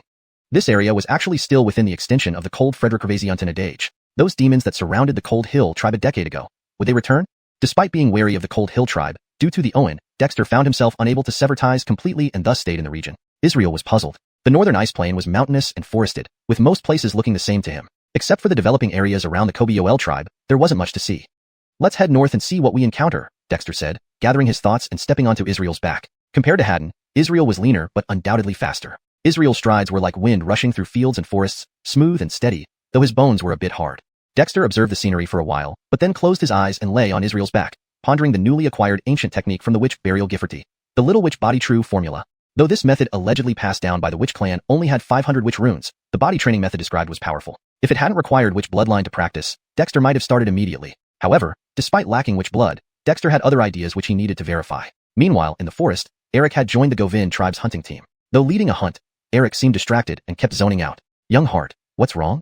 A burly man asked curiously. Though only young Hart, Eric's status in the Govin tribe rivaled the Hart's. However, this position was bestowed upon him by the demons dominating the tribe, with no real relation to the tribe leadership. If not for Eric's youth, he likely would be the Hart already. Nothing, just thinking about the coming sirening season, Eric sighed. Sawyer spoke vaguely, and although he understood his plight, he still found it annoying. And that young rider on the white tiger, could he be the one directing Sawyer? If not, why did Sawyer seem so familiar with him? Sky it, if it really was that youth, were Sawyer's words reliable? It all seemed uncertain. Look, young Hart, Northland snow eagles. It's strange seeing these guys so often lately. Forest their population grown to fill the sky. Someone pointed skyward, sounding impatient. Northland snow eagles were no small fry in the northern ice plain. While one or two weren't a big deal, a flock could be very fierce, even troubling human hunting teams. Eric suddenly lifted his head and indeed saw a Northland snow eagle circling overhead, occasionally flying towards them before turning away. Something stirred in Eric's mind. Just ignore it. It's just a wild eagle. Others nodded, some eyeing the eagle suspiciously, but saying nothing more. Such eagles were common in the northern ice plain. Soon, the eagle flew off, and the Govin tribe's hunting team continued. This was their hunting ground with many beasts, but with the approaching sirening season, many were preparing for winter and appeared less frequently. Hunting enough game would require patience. Eric didn't need to participate in the hunt. Soon, he found an opportunity to slip away from the team, knowing that someone would likely follow. However, he wasn't concerned. By zigzagging through several hills, Eric lost his tail and vanished into the forest. After Eric disappeared, a burly man smacked a nearby tree trunk fiercely. Eric is truly sly. Forget it. Let him explain himself. About half an hour later, following the eagle's flight pattern, Eric arrived at a cliff. It was an ordinary spot covered with weeds, but upon seeing the white tiger lying among them, his face lit up with surprise. Owen, you? but his smile froze as he realized he saw no Owen, only the white tiger. Master is busy, so I'm here to see you, Eric. Do you have anything to say? Haddon yawned lazily. Doing such missions wasn't fun for it, especially hide-and-seek games. It was a white tiger, after all. You? Eric paused, then seemed to understand, revealing a bitter smile. So, Owen doesn't trust me anymore? Haddon rolled its eyes. You're making too much of it. Master just didn't have time to deal with you. He told me to tell you that those who have been sick long must cut away the rotten flesh to have a chance at rebirth. Think about it. Eric froze. Was the message really that direct? ###Deepter298, weaving through the Frederick Gervaisian Taines. In the northern wilderness, Dexter rode atop Isaiah, heading north. Within just a few days, thanks to Isaiah's incredible speed, they had already ventured beyond the borders marked on the tribal map, entering uncharted territory. Both Dexter and Isaiah became more cautious as they traversed this unfamiliar land. Standing atop a towering mountain, Dexter gazed into the distance. It was already midway through the Ruscio season, and the new sirening season was soon to arrive. The further north they went, the more apparent the signs of winter were. Even the typically resilient trees showed signs of withering, their leaves turning brown and brittle. The mountains appeared desolate, and the wind that swept through them carried an icy chill. Isaiah, as a native beast of the northern wasteland Delandra, do you know anything about the deeper regions to the north? Dexter couldn't help but ask as he observed the distant snow-capped peaks reflecting the cold light of unfused ice. The northern wasteland Delandra was vast. Though they were far from the Kobe-Zhu tribe's domain, they were still only at the edge of the tundra. They hadn't yet reached its core. Even the size of the northern wasteland Delandra remained a mystery. The sky-faring snow eagle flocks of the northern region could not determine its true expanse. After all, the Kobe-Zhu tribe's eagles mostly operated around the Cold Ridge area, which was just one major mountain range within the vast tundra. Such mountain ranges were not uncommon in the northern wasteland Delandra. Tribe leader, my activities have mostly been closer to warmer areas. However, when I was young, I once heard an old leopard mention that the true tundra lies in the northern part of the northern wasteland Delandra. There, snow never melts year-round, and formidable beasts lurk. But apparently, there are also scattered human settlements. Whether this is true or not, I can't confirm, Isaiah replied after some thought.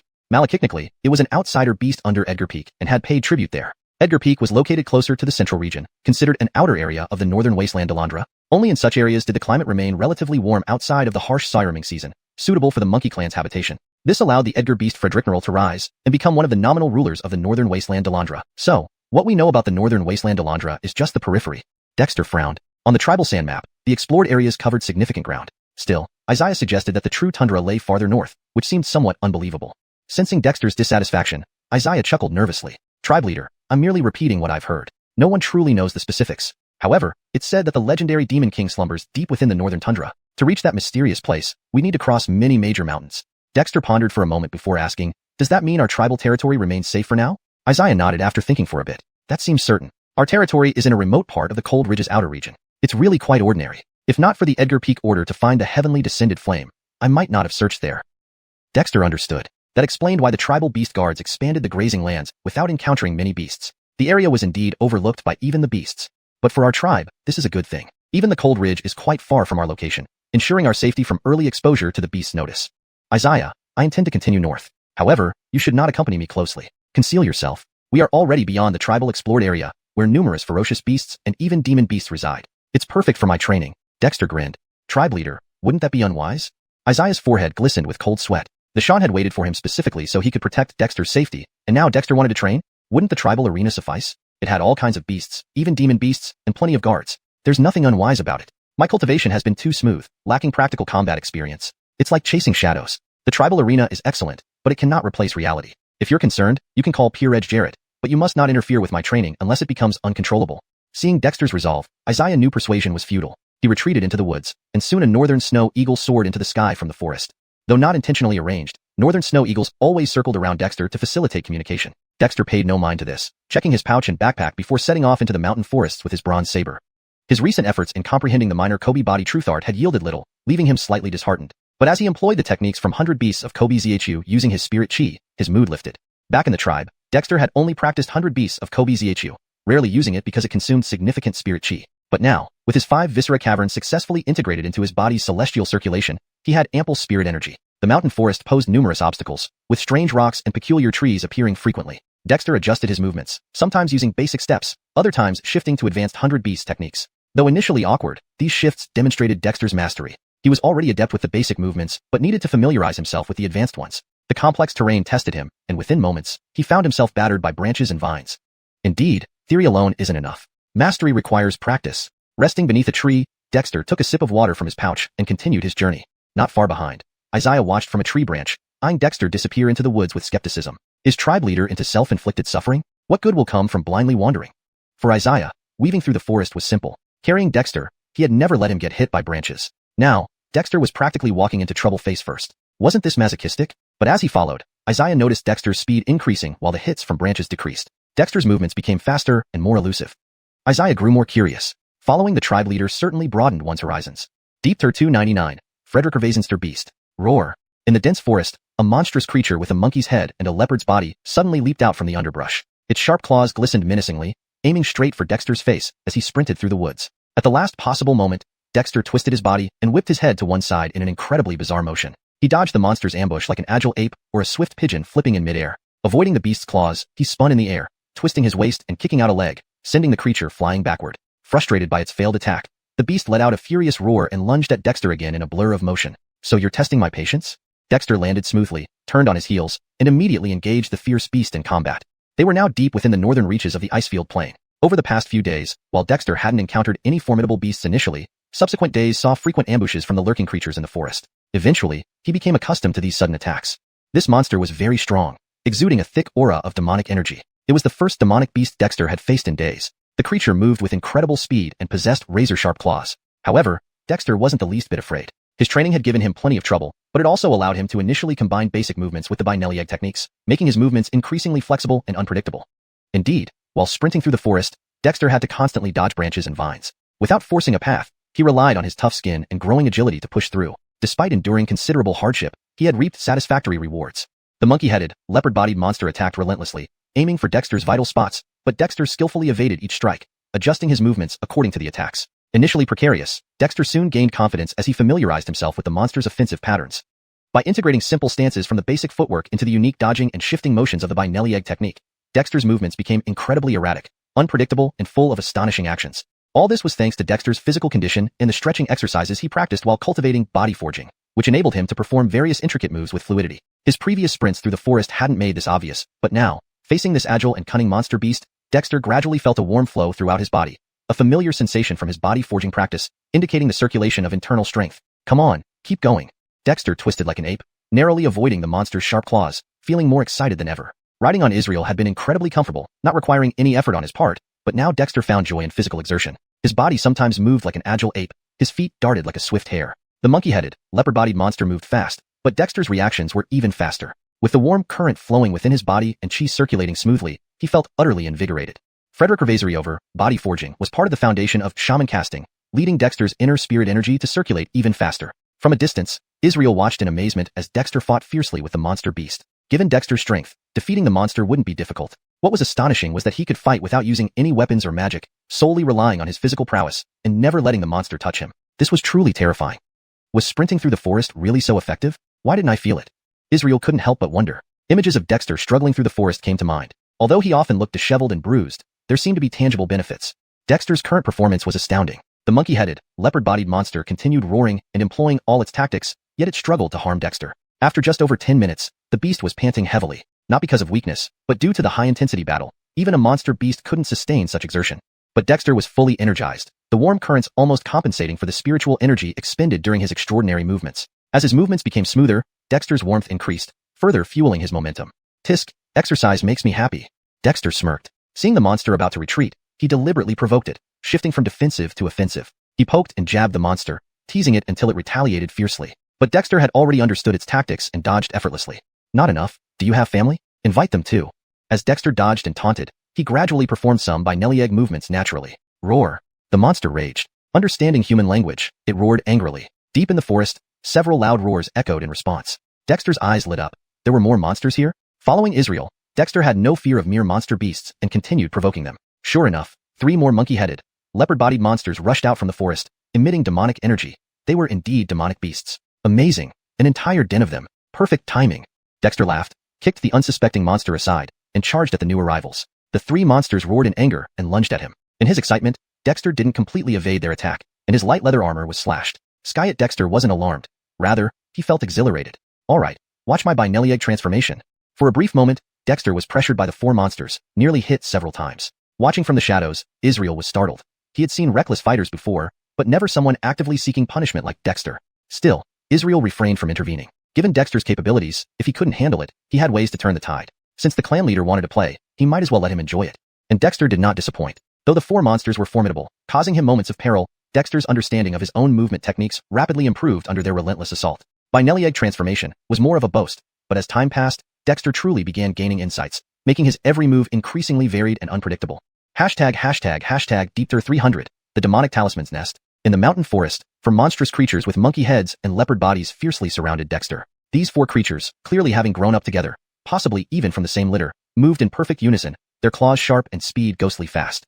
At first, Dexter seemed exceptionally overmatched under their relentless assault. Although he was occasionally scratched by their claws, tearing his clothes and appearing to be in peril, he always managed to narrowly escape unscathed. After more than 10 minutes, the four monsters emitted furious roars and increased their speed dramatically. Dexter once again found himself at a disadvantage, but now he entered an almost mystical state. His movements naturally responded to the attacks of the monsters, while the 1,000 birds and 100 beasts method surfaced in his mind. He felt as if he had transformed into a demonic beast, performing various actions with the human body, gradually becoming more adept and fluid. These four beasts were powerful, yet they paled in comparison to the demonic birds and beasts depicted in the 1,000 birds and 100 beasts method. Additionally, the heat flowing through Dexter's body and the spirit energy inside him amplified with his movements. Another 10 minutes passed, and the four monster beasts began to slow down, especially the one that appeared first. It had already been exhausted by Dexter earlier and could no longer keep up. Meanwhile, Dexter had adapted to the rapid pace and, upon noticing the slowing of the beasts, humphed in dissatisfaction and launched into an even faster series of movements. In this edited version, monsters is changed to monster beasts for consistency with previous descriptions. Humpfbumanda Hungli Yisung is simplified to humphed in dissatisfaction for smoother reading. The sentence flows more naturally in Dami English while retaining the original meaning. Tiger steps, ape-like body, swift swallow flip, cunning hare leaps, leopard speed, venomous dragon drills. In this wondrous state, Dexter's actions became indistinguishable, often combining several different techniques of demonic beasts or birds. If anyone else tried to replicate this, they would likely twist their backs, but Dexter's heated body allowed him to perform flawlessly. At this moment, Dexter experienced a profound sense of transformation, as if embodying countless spirits. The heat within him surged into his spiritual meridians and cave heaven, where the suspended demonic spirits and talismans surrounding the witch dragon were stirred, emerging alongside the heat. As Dexter executed various forms, these spirits and talismans harmonized with his movements. At this instant, Dexter felt like 1,000 spirits possessed him, each movement becoming smoother and more fluid. Is this the true form transformation of the 1,000 spirits? Truly integrating the forms of 1,000 spirits. Amidst dodging and weaving through the four monsters' onslaught, Dexter's mind remained calm, the demonic talismans of the 1,000 birds and 100 beasts method seemingly merging with his body. The demonic spirits and talismans within him complemented his physical form perfectly. Immersed in this sensation, Dexter twisted his body like a snake, deftly avoiding a monster's sharp claws. In this movement, the heat generated triggered a specific demonic talisman, a phantom serpent, highly lively despite being talismanic. The talisman landed on Dexter's waist, drilling into one of the acupoints and settling there. Instantly, Dexter gained insight, mastering the essence of the snake's coiling motion. Is this possible? Dexter was delighted and immediately tried other movements. His body was now blazing hot, allowing him to move with ease, shifting like a swift hare, flying like a sparrow, rolling like an ape, or creeping like a cat. As he experimented, the heat continued to draw out more demonic talismans, moving them into various positions within his body. Following the initial serpent talisman, more talismans found suitable acupoints and settled into place. Dexter. Was his body becoming a nest for the talismans? But quickly, Dexter realized that the talismans were landing in acupoints along his meridian pathways. Despite limited knowledge of acupoints, Dexter now gained clear sensations of their locations as each talisman settled in. The 12 main meridians, the 8 extraordinary vessels. Is this related? Dexter was bewildered, but his movements did not falter. With the talismans residing in his acupoints, Dexter's every gesture became methodical, even casual motions imbued with agility and grace. Is this? From afar, Israel Watch stood dumbfounded. The four beasts, formidable individually and deadly together, would have driven Israel Watch to flee. Now, however, what had the Yehya done?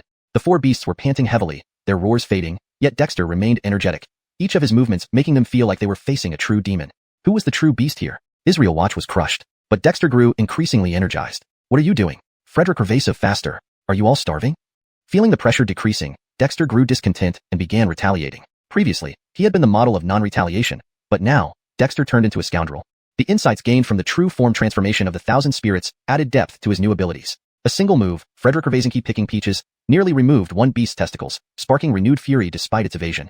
These four beasts clenched their teeth, unleashing all their potential, exhausting their demonic energy to shred Dexter. Skyet Dexter remained elusive, evading continuously, more talismans finding their places. These talismans, formed from chaotic demonic patterns in his body and refined in his spiritual meridians, returned to Dexter, settling comfortably. The effects were more immediate than when practicing the true form techniques, as the talismans directly embedded themselves into his acupoints.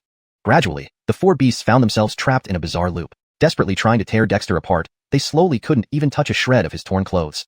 In this grueling battle far beyond their usual hunts, the beasts' demonic energy finally ran out, even their prideful bodies giving way. When their final coordinated attack still failed to hit Dexter, the four beasts collapsed, foam bubbling from their mouths, gasping for breath, looking at Dexter with fear and disbelief. Who was the true monster here? #Deepter301. Integrating the 100 spirits. When the four monster beasts lay limp on the ground, unable to move even an inch, Dexter stopped his evasive movements and stood still. At this moment, the fine light armor crafted by the Yoel tribe was torn to shreds, and even the silk clothes he wore were ragged. However, a large amount of hot steam rose from Dexter's body, making him resemble a steaming furnace. This heat came from the circulation of internal heat currents within his body. The body refinement technique can actually stir up physical strength. This is pure physical power? Dexter finally had time to comprehend the scorching heat currents inside him. This heat was not spiritual energy, nor was it blood chi or the willpower of witchcraft. It was purely the thermal force generated by bodily movement, simple yet undeniably real. Malachtechniques lie in body movement. The power generated from movement can be so formidable. It seems that focusing solely on refining the body through cultivation of body could lead to a cultivation path. Perhaps the basic cultivation of body techniques owned by our tribe seem ordinary because they are too foundational, only stretching the body without unlocking its true potential. Dexter mused as the heat currents began to dissipate. He then started moving, beginning with the fundamental first set of cultivation of body. Like flowing clouds and running water, he flawlessly performed each agonizing movement from before. These movements weren't meant for attack, but aimed at maximizing the body's flexibility. Indeed, new heat currents reappeared during this process, slowly compensating for the heat's dissipation and ensuring that Dexter's body always had robust heat circulating through it. After completing 3 sets of movements, Dexter practiced basic techniques, followed by the 100 spirits malachtechnique. One by one, he demonstrated each set of movements smoothly. Whether it was the basic technique or the 100 spirits malachtechnique, both were performed effortlessly. Especially when executing the 100 spirits malachtechnique, the demon spirit symbols lodged in his acupoints were activated, deepening Dexter's understanding of every move as if he himself transformed into 100 spirits. Throughout this process, more demon spirit symbols aligned with their corresponding acupoints as Dexter practiced the 100 spirits malachtechnique. Previously, he had condensed 108 demon spirit symbols, formed by merging demonic patterns and witchcraft patterns into spiritual patterns scattered throughout his body. Now, as each symbol found its acupoint, Dexter felt like he was integrating 100 spirits, not the chaotic blend of flesh and blood, but systematically storing them within acupoints. Previously unopened acupoints now opened up one by one as Dexter sensed and activated them through the integration of demon spirit symbols. By mid-afternoon, the 4 monster beasts had regained some strength but dared not approach Dexter again. Instead, they tried to leave with their weary bodies. But a gust of wind brought a leopard demon behind them, growling menacingly. "Stay still or die." The 4 beasts trembled upon seeing the leopard demon guarding the hateful human, their hearts sinking like ice. They couldn't muster any aggression anymore. Meanwhile, Dexter was oblivious to all this. When the last demon spirit symbol merged into an unfamiliar acupoint, Dexter felt an odd emptiness despite expecting it might not be good news. Skyet, the heat currents inside his body continued unabated. These heat currents flushed his body alongside the refined essence, nurturing his entire being while flushing out the remaining unordered witchcraft and demon patterns merged into spiritual patterns. The 1000 avian and 100 beast law, taught by Ellie, contains hundreds of demon bird and beast symbols. I've only integrated 108 so far. The human body is said to have 365 acupuncture points, aligning with the natural cycles. Should I give it a try? Dexter perceived the spiritual patterns swirling in the heat currents and decided to proceed. Initially, he needed to combine basic techniques with wild beast techniques to create the 100 spirits malachtechnique, thus comprehending and demonstrating the appropriate moves. But now, having preliminarily mastered the 100 spirits malachtechnique, his ambition grew. Always decisive, especially feeling refreshed by the heat currents, Dexter began simulating unfamiliar symbols from the 1000 avian and 100 beast law, practicing the corresponding movements. Before, he needed to practice wild beast techniques to mimic the symbols accurately. Now, though it was a new technique, Dexter's demonstrations were convincing thanks to the vivid mental imagery of the symbols. Not far away, Frederick Romano was astounded, and the 4 unfortunate monster beasts were utterly stunned. What did this human intend to do? Those weren't the terrifying movements of the fearsome beast deep in the northern wasteland? How could he know them, let alone mimic them so well, almost like a humanoid beast? 100 spirits transformation, 100 spirits law, tribal leader, you're defying nature. Frederick Romano marveled. Deep down, even after being marked by the tribal totem spirit, Frederick Romano harbored some resentment. But Dexter's display convinced him. Just this act of creating techniques out of thin air warranted immediate submission. However, what Frederick Romano didn't know was that Dexter wasn't entirely creating from scratch. The 1000 avian and 100 beast law provided excellent demonstrations, and as Dexter practiced new symbols, the heat currents in his body surged again, and the spiritual patterns began fusing once more. After practicing the same technique 3 to 4 times, a phantom spiritual symbol finally fused within Dexter's body. His heart filled with joy, and before he could fully grasp the implications, he let out an exhilarated howl. This sound echoed far and wide, causing Frederick Romano to frown. Is the tribal leader getting carried away? Doesn't he realize how dangerous it is here? But Dexter was in high spirits, and Frederick Romano dared not interfere. Instead, he glared at the 4 beasts. Are there any powerful demons or beasts nearby? The 4 beasts hastily shook their heads, claiming to be the local tyrants, which eased Frederick Romano's concerns slightly. Meanwhile, Dexter had already begun practicing new techniques. Various beast techniques never seen by Frederick Romano emerged from Dexter, and luminous spiritual patterns gathered around him like birds returning to their nests. Sure enough, practicing techniques can integrate demon spirit symbols and gain more 100 spirits techniques. What a profit! Dexter's heart swelled with joy, his movements growing even faster and more agile. Meanwhile, several kilometers away on a mountain peak, a massive head, seemingly part of the rock, suddenly emerged from the stone. A giant stone turtle. The stone turtle looked puzzled. Strange. Why do I sense a presence similar to my own kind? Deepter 302. Flesh transformation. In the mountain forest, Dexter was emanating heat and spiritual light as he continuously changed his techniques. With each change, the spirit patterns within him coalesced with the thermal currents. At first, Dexter needed to constantly adjust his movements to adapt to the demon bird and demon beast techniques illustrated by the glyphs in the 1000 Avians 100 Beast Law. But as he became increasingly familiar with these techniques, especially noticing the commonalities between many of them, he found himself performing the techniques more fluently and smoothly. Originally, it would take 3 or 4 attempts to condense a single spirit glyph, but now, almost immediately after practicing a new set of techniques, a new demon symbol would successfully form. The heat and spiritual light surrounding Dexter grew denser. Not far away, Israel and the 4 monster demons were utterly stunned. As demons themselves, they couldn't help but recognize the combat skills contained within Dexter's demonstrations, yet even Israel found Dexter's techniques extremely unfamiliar. Among them, many techniques did not belong to modern demons or beasts at all. Clan leader, is he really human? How can he know so many demon techniques? Israel murmured, though very softly. Still, the 4 monster demons heard it and were bewildered. Could this hateful youth be the leader of a clan? When did the northern wasteland icefield produce a human leader who could command demons? Unaware of Israel's confusion, Dexter felt an incomparable comfort all over. The heat circulating through his body activated every inch of his skin and flesh, flushing out impurities while simultaneously absorbing spiritual power into his muscles. Despite no deliberate cultivation, his body was undergoing continuous refinement and enhancement. After all, although the techniques he performed were derived from the demon symbols in the 1000 Avians 100 Beast Law, they still followed the framework of the foundation stage of the Kobe casting scripture. However, Dexter soon frowned slightly. As he continuously condensed spirit glyphs resembling demon symbols, the spirit patterns previously dispersed throughout his body due to the heavenly tribulation began disappearing in large quantities. This was normally a good thing, but now, as he needed more spirit patterns to condense the glyphs, there simply weren't enough left. Only 92 spirit glyphs condensed, and I'm far from completing the cycle. Do I have to go through another heavenly tribulation, using its power to merge the demon patterns and shaman patterns, to continue? Dexter was somewhat annoyed, but as he condensed yet another spirit glyph, the originally chaotic and ubiquitous spirit patterns throughout his body completely vanished. Replacing them were various spirit glyphs flowing through his body, maintaining their demon symbol shapes but appearing more vivid and mysterious. It seems this is the only way. Like a skilled cook without ingredients, Dexter lacked sufficient spirit patterns to condense more glyphs and had to temporarily stop. However, he now possessed 92 new spirit glyphs. These were more majestic than the previous 108, representing more varied and distinct forms.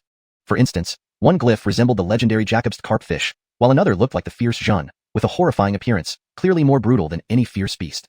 Looking at these peculiar new glyphs, Dexter wondered if the demon king who captured demon birds and beasts to compile the 1000 Avians 100 Beast Law for the Ellie only targeted demons. Or was it true, as the Ellie said, that in that era, anything other than shamans could be called a demon, making the scope of what counted as a demon truly vast?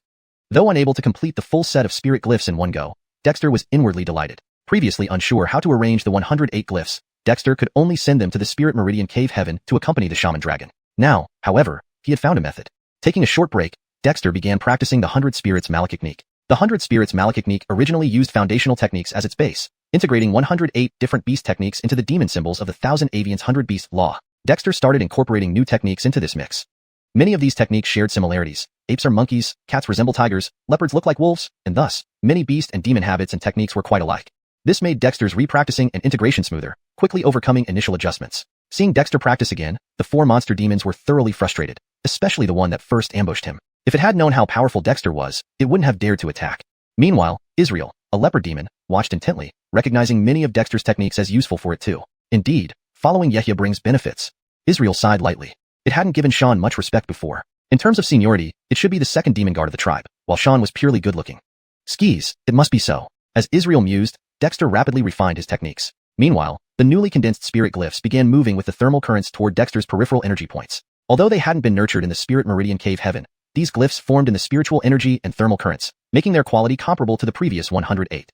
With each spirit glyph finding its place, Dexter's understanding of the 100 Spirits Malachtechnique deepened. Frederick Revasory over, the thermal current within him reached a bottleneck-like peak. A sudden crack echoed as something inside Dexter seemed to break, leaving him feeling refreshed, as if reborn. Is this body transformation? Dexter was surprised but did not pause, instead practicing even more diligently. Strengthening the body was always about breaking physical limitations. Now, it seemed he grasped something profound, but Dexter couldn't quite define it. All he knew was that he gained significant benefits. Each movement during practice felt different from before. Initially, Dexter's body actions didn't keep up with his mental speed after cultivating a mental soul body. Now, with some internal restriction broken, his movements became smoother and more natural, akin to an old car receiving new lubrication. This sensation was indescribably wonderful. ###Deepter303. The ferocious beast, the Owinbi. Warm currents surged through his body, spiritual energy flowed in and integrated with every muscle and bone, making Dexter feel an unprecedented comfort as if his body had been reborn. Every movement brimmed with immense power. Frederick Ravasery over 200 acupoints on his body were now glowing.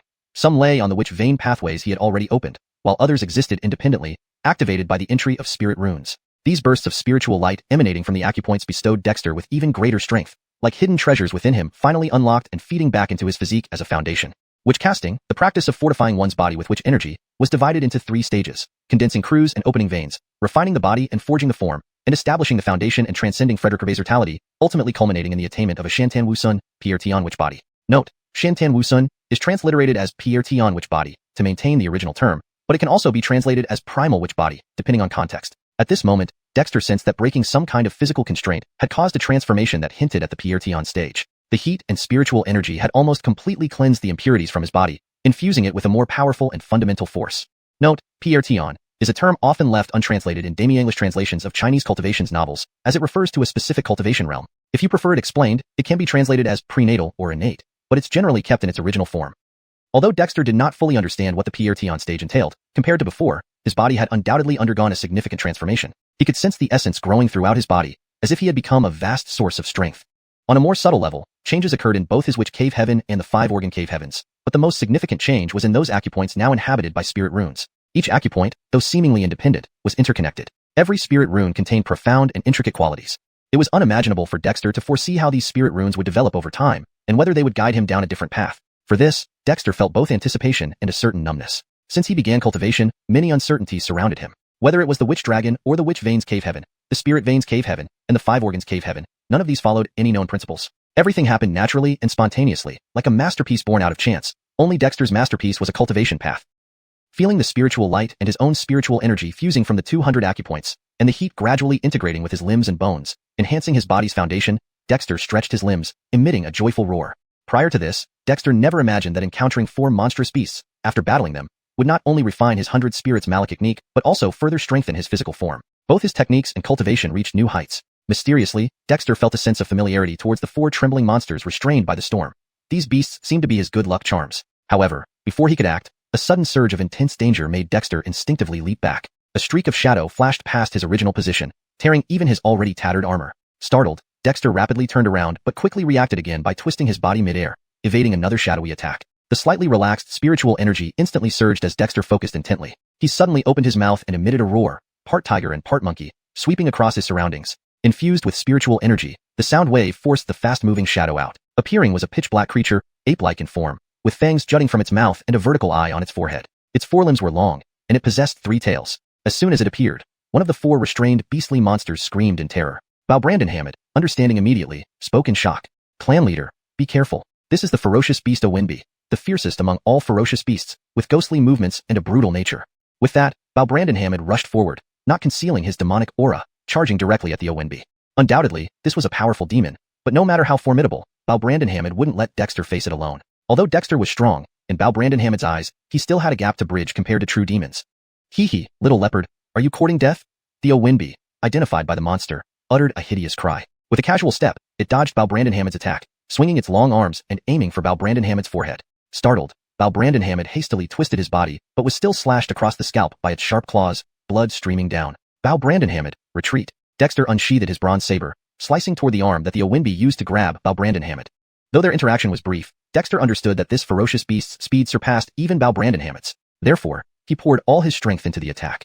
The warm current that had nearly subsided within him surged again as he struck, using his spiritual energy directly. After channeling the 5 elements spiritual energy into the bronze saber, it emitted a brilliant blade glow.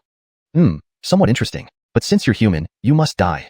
Frederick Ravasery, the Owinbi turned toward Dexter, clearly targeting him. Like a ghost in the wind, it vanished in an instant, leaving only streaks of shadows behind. Such speed was hard for Dexter to match, but having just broken through a bodily constraint, although he still lagged behind the Owinbi's pace. His first strike was futile, so Dexter instantly shifted to defense, twirling his bronze saber so tightly that it formed an impenetrable barrier. Among the foundational techniques he organized earlier were saber and sword skills, which he now executed flawlessly. Though the basic saber technique lacked advanced moves, it still helped him hold his ground without ending up as disheveled as Balbrandon. Clan leader.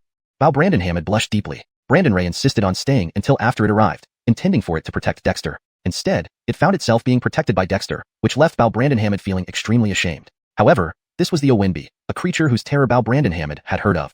Hee hee, human, you're impressive, but trying to stop me like this is too naive. The Owinbi's ghostly voice echoed from the shadows, radiating supreme confidence. Let's see how long you can last. Dexter clenched his teeth, knowing well that this Owinbi's terrifying speed demanded utmost caution. But, so what? Dexter's spiritual energy flowed vigorously through him. His body radiated warmth, and light burst forth from his acupoints. Then let's see. An almost inaudible voice squeezed out from Dexter's throat. In an instant, his body twisted fluidly, combining the 100 Spirits Malekithnique with the Bronze Saber's movements for the first time. Hashtag Deepter304, lightning fast confrontation. Previously, although Dexter held a bronze knife, he had been primarily on the defensive, waving it so swiftly that no wind could penetrate its movements. His only goal was to block the ghostly attacks of the Owini. But now, Dexter's feet moved rapidly, like a cunning hare leaping over grass. Twisting his body like a snake or a fox, he executed basic knife techniques with his bronze knife and instantly shifted from defense to offense. Foolish. Seeing the human youth daring to attack him, the Owini sneered, suddenly emerging from its afterimages, and stretched out its claws to strike at Dexter's bronze knife. This vicious beast abandoned its shadowy ambush tactics and instead chose to confront Dexter head-on, clearly angered by Dexter's bold move.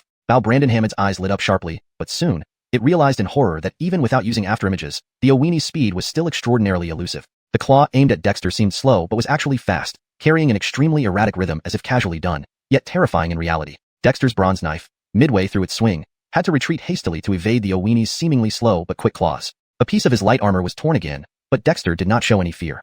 Instead, his eyes sparkled brightly. Using the binary egg technique, he moved with agility, and his bronze knife followed suit, slicing forward smoothly. In previous battles with the 4 monster beasts, Dexter had mainly focused on the footwork and body movements of the binary egg technique, practicing these skills rather than offensive moves, purely to hone his abilities. However, this did not mean the binary egg technique lacked offensive methods. Dexter practiced basic knife techniques, which didn't have any specific killing moves. At this moment, each slash appeared incredibly elusive, coming from unexpected angles. Such techniques were equally strange and managed to engage the Owini in a decent battle within a short time. Within the blink of an eye, dozens of exchanges passed. Heat rose from Dexter's body, and faint spiritual light began to emerge. Within this light, vague images of spirit symbols floated, gradually keeping pace with the Owini's ghost-like speed. What peculiar moves are these? Irritated by its failure to overpower Dexter, the Owini let out an odd cry, nearly getting slashed on its wrist by one of Dexter's oddly angled knife techniques. Effective ones. Dexter sneered. After a brief engagement, he had adapted to his newly transformed body and swung his knife again. His knife technique remained basic, but became even more elusive and strange when combined with the binary egg technique. Clearly infuriated by Dexter, the Owini suddenly sped up, transforming into a blur. Its claws glinted menacingly with cold light, evidence of its demonic energy being activated. Clearly, the Owini was starting to get serious. Like a storm, the Owini's attacks continued with bizarre rhythms, seeming slow but actually fast, sometimes slow, sometimes fast. It managed to dodge Dexter's bronze knife every time, and if it weren't for the equally bizarre binary egg technique Dexter employed, he would have surely been injured.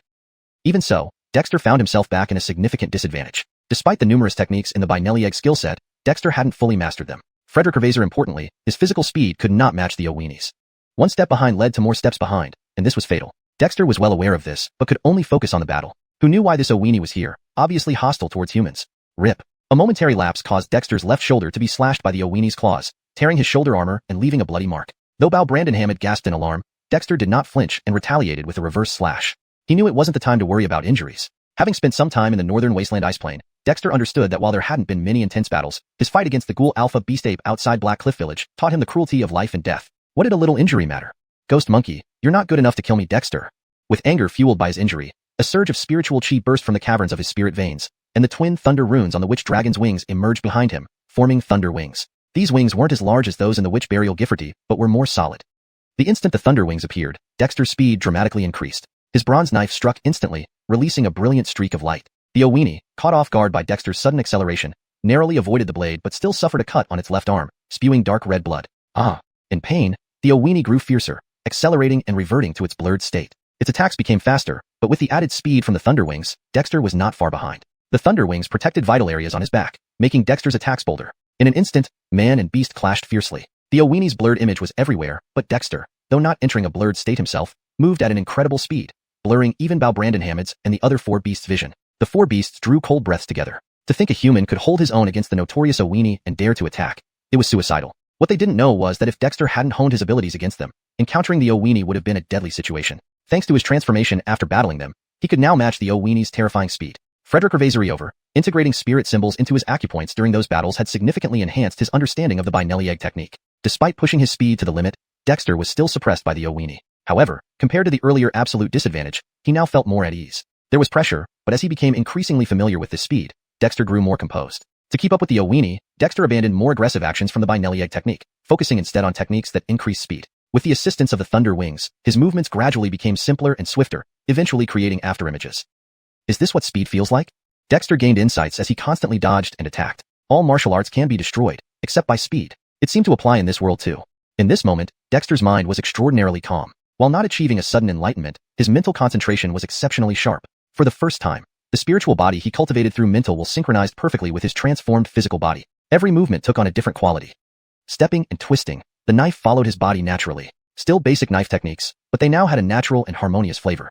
Deepter 305, abandoning the saber for sorcery. In that instant, the mandrill was struck with bone-chilling fear. The afterimage it had conjured to attack Dexter abruptly dispersed, evading Dexter's bronze saber in a bizarre manner. Still, its tail fur was severed by the blade's glow, nearly losing its entire tail.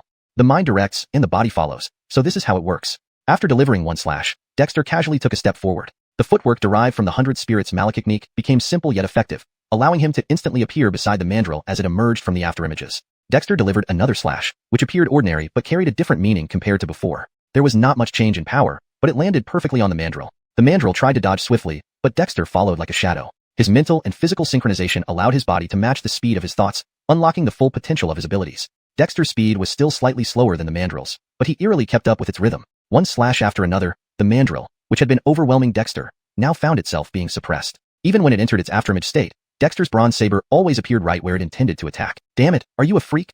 The mandrill cried out in terror, losing all composure and mockery from earlier. Indeed, Dexter's rapid improvement was terrifying. In a short time, he could now face the mandrill head-on, which was simply monstrous. Not just the mandrill thought so.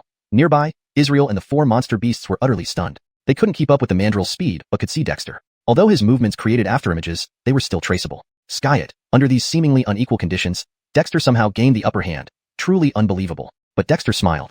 Previously, he relied entirely on his eyes and the 100 Spirits Malekithnique's versatility to counter the mandrill. Now, with his mental and physical synchronization, he gained an extraordinary awareness. Though his consciousness hadn't fully separated from his body, it brought him a brand new sensation. The intangible mind and tangible body combined into a new realm. Executing the same 100 Spirits Malekithnique, controlling it with both body and mind felt completely different. In this state, Dexter's understanding, already heightened by the spirit sigil residing in his acupoints, improved even further. He moved as if transformed into countless spirits, every action coming naturally without any disharmony. Even if he couldn't defeat the mandrill, Dexter was content. Besides, mastering the mandrill's rapid combat style made it less intimidating. Despite its innate talent, it was still within the realm of beasts. Delivering several more slashes, Dexter forced the mandrill into constant evasion. With a light laugh, Dexter sheathed his saber and turned to punch. Startled, the mandrill considered retreating, only for Dexter to suddenly discard the saber. How could it tolerate this? Instantly twisting its retreating body, it attacked with long, sharp claws turning into afterimages. This hateful human dared underestimate it. Heart. Israel screamed in terror as soon as Dexter sheathed his saber, ready to rush forward despite knowing he wasn't the mandrill's match, unwilling to watch Dexter die. But before Israel could act, he stared wide-eyed. Dexter's punch against the mandrill did not fall behind. Then Israel saw that Dexter's 100 Spirits Malekithnique became even more intricate and versatile, giving Dexter the upper hand despite the speed disadvantage. How is this possible? Israel was stunned. How dare he use the mandrill as a practice dummy? Not just Israel, but the first beast that ambushed Dexter shuddered. This scene felt hauntingly familiar. Earlier, Dexter fought it until adapting to its rhythm, then used it for practice. That battle ended in tears. But this was the notorious mandrill, said to have connections with the legendary demon kings deep in the northern wasteland. Skyet, Dexter dared discard his saber.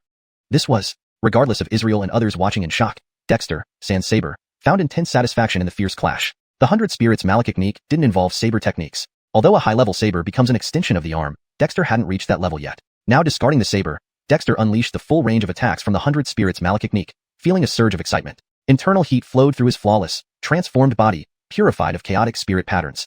Fists, palms, fingers, legs, every part of his body engaged in seamless combat, seemingly chaotic yet delivering relentless, exhilarating strikes. For a moment, the rapidly moving mandrill resembled a hedgehog, unable to find openings and occasionally getting hit by Dexter's punches and kicks, growing increasingly furious but helpless. This was truly surreal. How could there be such a terrifying human? The mandrill grew more uneasy. Attempting to retreat, Dexter clung to it relentlessly. Worse, his speed increased, and his attacks grew more unpredictable, daring to employ anything from monkey steals to bear grabs. Who was the real monkey? Malakirified, the mandrill found its once unmatched speed neutralized, gradually becoming Dexter's target. Ha ha ha, dead monkey, you're nothing. Try defying me, and you'll end up as my punching bag. Dexter laughed heartily, striking with increasing proficiency. Tiger fists, leopard claws, bear palms. One by one, the 100 Spirits Malekithniques unfolded from their initial chaos into structured forms. Dexter's adaptation to the mandrill's speed gave him greater ease. Even with thunder wings boosting his speed to near limits, Dexter persisted. If it doesn't kill me, I'll kill it. Soon, the mandrel's roar echoed in frustration, unable to withstand Dexter's relentless assault. Just like the four unfortunate beasts, Dexter's heated blood and flowing spiritual energy made him fight even harder. Despite the mandrel's strength, maintaining its rapid afterimage state couldn't last long. Finally, over 10 minutes later, the mandrel's speed slowed, transitioning from afterimages to its previous pace. Although still faster than Israel, it matched Dexter's current speed. And so, the mandrel faced its miserable fate. Where intention goes, so follows the body. This is what it means. After slashing with his bronze saber, Dexter seemingly took a casual step forward. Simplified from the binelli-egg technique's footwork, he appeared instantly beside the mandrel emerging from the afterimage. Another slash followed, still seemingly ordinary, yet it carried a different meaning now. With little change in power, it perfectly landed on the mandrel. The translation has been edited to ensure it accurately conveys the meaning of the original text, reads naturally in Demi-English, and maintains consistency in terminology and style. The word Tanying was replaced with afterimage for better fluency in Demi-English. The mandrel rapidly dodged, but Dexter's actions synchronized flawlessly with his intentions and soul, unleashing his full potential. Although Dexter was slightly slower, he strangely kept pace with the mandrel. One slash after another, the mandrel, which had once surrounded and pummeled Dexter, was now being suppressed. Even when the mandrel entered its blur state again, Dexter's bronze saber always intercepted its attacks just in time. In this instant, the mandrel felt a chill run down its spine. The afterimage it had formed to attack Dexter suddenly dispersed, using bizarre movements to evade Dexter's bronze saber. Skyet, a strand of fur from its tail was still slashed off by the blade's edge, nearly severing its entire tail. So, this is the power of intent. After slashing out with his saber, Dexter casually took a step forward. The intricate footwork from the 100 Spirits Malekithnique was simplified, instantly placing him beside the mandrel emerging from the afterimage. Dexter slashed again. This strike seemed ordinary but carried a different meaning compared to before. There wasn't much change in power or speed, yet it landed perfectly on the mandrel's body. The mandrel tried to dodge rapidly, but Dexter followed like a shadow. With his soul's intent synchronized with his physical form, his body moved at the speed of thought, unleashing its full potential. Although Dexter was still slightly slower than the mandrel, he strangely matched its rhythm. Reggie after blade. The mandrel that once overwhelmed Dexter was now being suppressed by him. Even when it entered its blur state, Dexter's bronze saber always appeared exactly where it intended to attack Dexter. Damn it, are you a freak? The mandrel screamed in terror, all traces of its earlier arrogance gone. Dexter's improvement was terrifying. In such a short time, he could now confront it head-on. This was monstrous. Not only did the mandrel think so, but nearby, Zeus and the four beast monsters were completely stunned. Although they couldn't match the mandrel's speed, they could see Dexter clearly. His movements, despite creating afterimages, were traceable. Skyet, under this seemingly unequal speed contest, Dexter somehow had the upper hand, an incredible feat. But Dexter smiled. Previously, he relied solely on his eyesight and the versatility of the 100 Spirits Malekithnique to defend against the mandrel. Now, with his soul's intent synchronized with his physical form, he gained an extraordinary sense of intuition. Although his mind hadn't fully separated from his body, it provided him with a whole new level of awareness. Intent is intangible, the body tangible.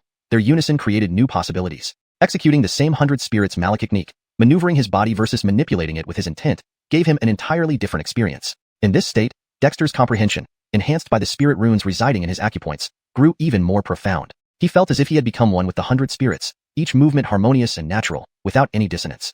Even if he didn't defeat the mandrel, Dexter was content. Frederick Revazeriover, familiarizing himself with the mandrel's rapid combat style revealed its limitations. It was highly talented, but still within the realm of beasts. A few more slashes forced the mandrel into continuous dodges. Dexter laughed lightly, sheathing his saber and twisting his body to throw a punch.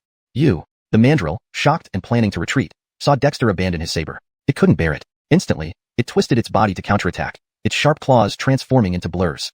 This infuriating human dared to underestimate it. Leader! Zeus screamed in horror the moment Dexter sheathed his saber, rushing forward despite knowing he wasn't the mandrel's match. He couldn't let Dexter die. But before Zeus could leap, his eyes widened in shock. Dexter's punch collided with the mandrel without being at a disadvantage. Soon, Zeus saw Dexter's application of the 100 Spirits Malekithnique become even more unpredictable and versatile. Despite not having an equal speed advantage, Dexter fought the mandrel on par with punches and kicks. How is this possible? Zeus was dumbfounded. He actually dared to use the mandrel as practice. Not just Zeus, but also the first beast monster that ambushed Dexter shivered at this familiar scene. Dexter had done the same with it, adapting to its rhythm and using it for training. The result was a tearful memory. But this was a mandrel, a notorious presence in this area, rumored to have connections with the ancient demon kings hiding deep in the northern ice wilderness. Skyet, Dexter dared to fight it unarmed. This was, regardless of the terrified gazes of Zeus and others, Dexter felt a thrilling satisfaction in this intense clash with the mandrel. The 100 Spirits Malekithnique didn't require a weapon. While a master sabersmith's weapon became an extension of their arm, Dexter hadn't reached that level yet. Without his saber, Dexter fully unleashed the attacking moves of the 100 Spirits Malekithnique, feeling a surge of blood boiling within him. His body, now flawless after transformation, pulsed with energy, purified of chaotic spirit patterns. With fists, palms, fingers, and legs unified, the techniques derived from the 100 Spirits Malekithnique allowed Dexter to use every part of his body effectively. Amidst what seemed like chaotic strikes, Dexter unleashed a relentless assault. For a moment, the rapidly moving mandrill resembled a hedgehog. Unable to find openings and occasionally struck by Dexter's punches and kicks, it fumed helplessly. This situation was utterly baffling. How could there be such a terrifying human? The mandrill grew increasingly uneasy. Attempting to retreat, it found Dexter clinging like a stubborn leech. What's more, Dexter's speed increased, his techniques becoming more cunning, even resorting to cheeky moves like grabbing its cheeks. Who was the real monkey? The mandrill was terrified. Its greatest strength, speed, was almost negated by Dexter, who gradually turned it into a target for his attacks. Ha ha ha, dead monkey, you're nothing. Come on, play along. Laughter filled the air as Dexter attacked more systematically. Tiger fist, leopard claw, bear palm. The various moves of the 100 Spirits Malekithnique became increasingly refined as Dexter adapted to the mandrill's speed, growing more confident and agile. Even though his speed was enhanced by his thunderbolt wings, reaching his current bodily limits, it didn't matter. If you can't kill me, then I'll kill you. For a while, the mandrill roared incessantly, unable to withstand Dexter's relentless blows. Similar to his battles with the other 4 unfortunate beast monsters, Dexter's hot blood and flowing spiritual energy made him stronger with each exchange, while the mandrill, no matter how powerful, couldn't maintain its blurred speed indefinitely. Finally, over 10 minutes later, the mandrill's speed slowed down. It transformed from high-speed blurs to the speed it had used when directly engaging Dexter. Though still faster than Zeus, compared to Dexter, it was now evenly matched. Thus, the mandrill met a pitiful end. Damn, are you some kind of freak? The mandrill cried out in horror, no longer calm or mocking as before. Dexter's rapid improvement was terrifying. Within such a short time, he could now face the mandrill head-on, a real demon. Not only did the mandrill feel this way, but also Israel and the 4 monster beasts nearby were thoroughly dumbfounded. They couldn't keep up with the mandrill's speed, but they could see Dexter. Though his strikes came with afterimages, there was still a discernible pattern. Skyet, under this seemingly unequal speed, Dexter gained the upper hand. Unbelievable. But Dexter smiled. Initially, he relied solely on eyesight and the versatile binary technique to fend off the mandrill. Now, with his intent and physical form unified, his intuition surpassed imagination. Although his mind didn't leave his body, this new sensation gave him an unprecedented experience. Intent is intangible, the body has substance. Their unity opens new horizons. Using the binary technique was different, employing it physically versus mentally felt completely distinct. In this state, Dexter's comprehension deepened, transforming his movements into those of the 100 spirits, harmonious and natural, free from previous disharmony. Even if he couldn't defeat the mandrill, Dexter was content. Familiarizing himself with the mandrill's rapid tactics revealed that despite its remarkable talents, it hadn't transcended its demonic nature. A few more slashes forced the mandrill to dodge repeatedly. Dexter chuckled, sheathed his saber, and turned to punch. You. Startled, the mandrill considered retreating. But when Dexter abandoned his saber, it couldn't tolerate this provocation. It twisted its lithe claws into blurs, enraged at this disrespectful human. Bastard! Israel screamed in horror the moment Dexter sheathed his blade, ready to lunge out despite knowing he was no match for the mandrill. He couldn't just watch Dexter die. But before he could move, Israel's eyes widened in shock. Dexter threw a punch after sheathing the blade, holding his own against the mandrill's attack. Then Israel saw Dexter using the binary technique more unpredictably and variably without the blade. Despite not being as fast as the mandrill, Dexter's punches and kicks were actually giving the mandrill a proper fight. How is this possible? Israel was dumbfounded. How dare he use the mandrill for practice? This wasn't just Israel. The first monster beast that had ambushed Dexter shivered. It recognized this scene. Dexter had fought and adapted to its rhythm, practicing on it. Now, the situation was bringing back painful memories. The mandrill here was a fearsome entity in this region, said to be linked with the demon kings hidden deep within the northern wastelands. Skyet Dexter dared to discard his weapon. This was simply, ignoring the fear of the watching beasts, Dexter found himself invigorated by the intense clash with the mandrill. Although swordsmanship reaches an advanced stage where the blade becomes an extension of the arm, Dexter hadn't attained that level yet. Without the blade, he fully unleashed the attacking forms from the binary technique, feeling his blood boil as the heat coursed through his flawless body. Frederick Ervasor's palm strikes, finger jabs, kicks, every part of his body came into play. His attacks seemed chaotic, but were actually relentless. In moments, the speeding mandrill resembled a hedgehog, unable to find an opening, occasionally hit by Dexter's fists and feet, infuriatingly powerless. Dexter grew increasingly faster and craftier, almost reaching his physical limits under the boost of the thunder wings. But so what? If you can't kill me, I'll kill you. For over 10 minutes, the mandrill roared incessantly but couldn't withstand Dexter's barrage. Just like those 4 monster beasts, Dexter became fiercer as his inner heat and spirit energy surged, while the mandrill, though powerful, couldn't maintain its speed forever. Finally, its speed slowed down, no longer surpassing Dexter. And thus, tragedy befell the mandrill. Evan! Israel screamed in terror as Dexter discarded the saber, rushing forward despite knowing it wasn't the mandrill's match. It couldn't let Dexter die. But before Israel moved, it widened its eyes. Dexter's punch against the mandrill showed no sign of disadvantage. Instead, Israel saw Dexter's unarmed binary technique become even more unpredictable and varied. Despite not being fully matched in speed, Dexter fought fiercely, engaging the mandrill properly. How is this possible? Israel was stunned. How dare he use the mandrill for practice? Not just Israel but the first monster beast that attacked Dexter shuddered at the familiarity of the scene. Dexter had done the same with it, adapting to its rhythm before using it for training, all resulting in tears. Skyet, this was the mandrill, an infamous presence in this region, rumored to be related to the legendary northern desolate ice plain Demon King, and Dexter dared discard the saber. It was, regardless of Israel's shock, Dexter found immense satisfaction in abandoning the saber. While saber techniques extend one's arm, Dexter hadn't reached that level yet. Now, without the saber, he unleashed the attacking moves of the binelli egg technique, feeling invigorated. Warm currents surged through his immaculate post-transformation body, purified of chaotic spirit patterns. Hands, feet, fists, legs, all integrated into body movements, derived from the binelli egg technique. As Dexter clashed intensely with the mandrill, each part of his body found its place in combat. Amidst seemingly chaotic attacks, Dexter delivered relentless, fluid offensives. For a moment, the fast-moving mandrill encountered resistance like a hedgehog, unable to find an opening and frequently hit by Dexter's punches and kicks, leading to explosive anger but helplessness. How could a human be so terrifying? The mandrill grew increasingly uneasy. Trying to retreat, Dexter stuck to it relentlessly. Worse, Dexter's speed increased, his techniques becoming more despicable, even performing Frederick Rvazinski steals the peach. Who was the real monkey? Trembling, the mandrill realized its superior speed advantage was almost neutralized, gradually turning into Dexter's target. Ha ha ha, dead monkey, that's all you've got? You dared cross me? Be a good punching bag for our patriarch. Dexter laughed heartily, his attacks becoming more methodical. Tiger fist, leopard claw, bear palm. He unleashed various binelli egg techniques. From chaos, they slowly formed routines, making Dexter more effortless after matching the mandrill's speed. Even if his speed was enhanced by thunder twin wings, nearing his current physical limits, who cared? Dare mess with me? I'll take you down. The mandrill roared incessantly but couldn't withstand Dexter's attacks. Similar to the 4 monster beasts he had fought earlier, Dexter's internal heat currents and spiritual energy flowed, making him fiercer as the fight progressed. Though powerful, the mandrill couldn't maintain its Tanying, residual image, speed indefinitely. Note, residual image is used here to convey the meaning of Tanying, which refers to the afterimage or residual vision effect, suggesting an extremely fast speed that leaves behind a trail of images. For better fluency, we may translate it contextually in the full passage as, the mandrill roared incessantly but couldn't withstand Dexter's attacks. Similar to the 4 monster beasts he had fought earlier, Dexter's internal heat currents and spiritual energy flowed, making him fiercer as the fight progressed. Though powerful, the mandrill couldn't maintain its blinding speed indefinitely. This version reads more naturally in Demi English, while maintaining the original meaning. Finally, over 10 minutes later, the mandrill slowed, returning to its original speed, still faster than Israel but comparable to Dexter. Thus, tragedy befell the mandrill. Deepter 306, the Oenphi opens its eye. When Dexter's speed first surpassed the Oenphi, it was struck by a blow to its chest. Although it only retreated 2 steps, the Oenphi was enraged and roared furiously while speeding up. However, even at its peak, Dexter wasn't afraid of it, let alone now. After half a day of intense battle, Dexter had become completely familiar with his current body. With every thought came action. The innate techniques of demonic birds and beasts, depicted by the 200 spirit symbols in the Croods by Show Fa, were gradually comprehended as these symbols settled into the orifices within his body. Once speed was no longer an issue, Dexter began practicing various techniques. Such a rare opportunity was not something he would let slip easily. After all, the thermal currents inside him were perfect for supporting his technique cultivation. Dexter had some conjectures about these internal thermal currents. They were likely a result of his body's potential being unleashed, forming a power solely from his physical strength. Neither which power, blood chi, nor spiritual energy, but pure physical force that belonged to the realm of body tempering. He couldn't delve into specifics right now.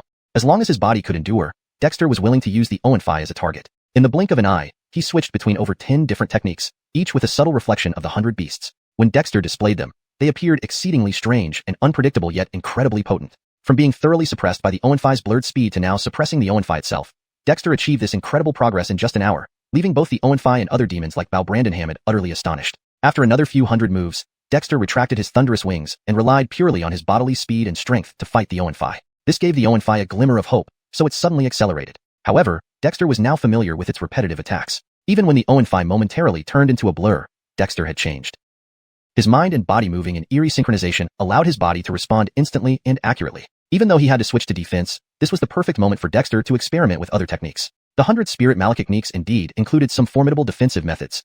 Watching the 2 figures battling fiercely from afar, Balbrandinhamid felt powerless. Dexter had grown so rapidly within such a short time, causing Balbrandinhamid to admire and simultaneously be extremely curious about Dexter's potential. It seemed Dexter had never reached his limits. At this moment, Dexter felt exceptionally comfortable. Ever since cultivating the witch dragon, Dexter had never relied purely on physical strength in combat. Even when battling the ghost Alfred Edgar earlier, he utilized the power of witch symbols and ultimately relied on the Ellie's intimidation to slay the beast. Now, without activating the spiritual energy inside him, Dexter used only the thermal currents within his body to withstand the powerful demon beast, achieving results that made him proud. After all, it was famously known that human bodies were weak. Another dozen or so moves later, Dexter fully adapted to the Oenphi's blurring speed. His every move became more relaxed and spontaneous, and the foundational techniques he had practiced, along with the 100 spirit malach techniques, seemed to merge seamlessly. At this moment, Dexter realized that the thermal currents within him were truly nothing but pure physical strength, originating from the body, used for tempering the body, and returning to the body. Was this what body tempering was? Dexter murmured softly, suddenly changing his technique again. He incorporated the body malachimpering exercises into the 100 spirit malachicniques, or rather, framed the body malachimpering exercises while integrating the 100 spirit malachicniques movements. The 3 sets of body malachimpering exercises didn't have any combat effectiveness, but as Dexter integrated the corresponding 100 spirit malachicniques, the thermal currents within him seemed to find a channel. The flow became more orderly, and Dexter could feel that the thermal currents began to further temper his physical body during circulation. This effect filled Dexter with immense delight, but soon he frowned. The Oenphi emerged from its blurred speed once again, still swift as the wind, yet the pressure it inflicted on Dexter significantly diminished. Hey, ghost monkey, can you not give up so quickly? Frederick evasive. Haven't you eaten? Dexter grumbled, not slowing down in his strikes. The Oenphi raged in fury and fought Dexter fiercely, but even when it had its blurred speed, it couldn't harm Dexter. Now, Dexter only grew faster in trying to fuse the techniques together, rendering its furious attacks futile. Just that? You think you can kill me? Dream on. Dexter relished the battle and sensed that if he pushed harder, perhaps he could fuse and elevate the 100 spirit battle malachicnique, completely incorporating the body malachimpering framework into his combat. Then, fighting would be tantamount to cultivation, an absolutely monstrous skill. I'll kill you. The Oenphi's eyes turned scarlet, and its third eye opened for the first time. With its crimson vertical eye wide open, the Oenphi emitted a bloody demonic aura, instantly going berserk. Its strength and speed surged dramatically, nearly overwhelming Dexter and forcing him to retreat hastily. But the Oenphi pursued relentlessly, closing in immediately. Damn, where did you hide this secret trick? Supercharged or what? Dexter cursed as his thunderous wings reappeared instantly, and the 5 elements spiritual demi energy within him surged rapidly, increasing his speed. In that instant, Dexter distinctly felt his body struggling to keep up, yet simultaneously, the thermal currents flowed faster into his limbs, enhancing his body even more. It's just a matter of putting in the effort, who's afraid of whom? Without hesitation, Dexter unleashed hundreds of moves, engaging the clearly enhanced Oenphi in a fierce battle. How is this possible? How could this Oenphi awaken its lineage? Could it be the legendary Oenphi banished by the Demon King? One of the 4 monstrous beasts exclaimed in shock. What shocked it even more was that after awakening its lineage and opening its third eye, the Oenphi could only match the human youth evenly, which was unbelievable. You think it's the one banished by the Demon King, the one rumored to dwell deep within the northern wasteland ice plains? Bao Brandenham had asked in horror. The beast nodded fearfully. It's not a legend. There is a terrifying Demon King. It's said that a talented Oenphi awakened powerful lineage power, lost control, went on a killing spree, and was subsequently banished. I didn't expect we'd actually encounter it. The beast sighed in relief.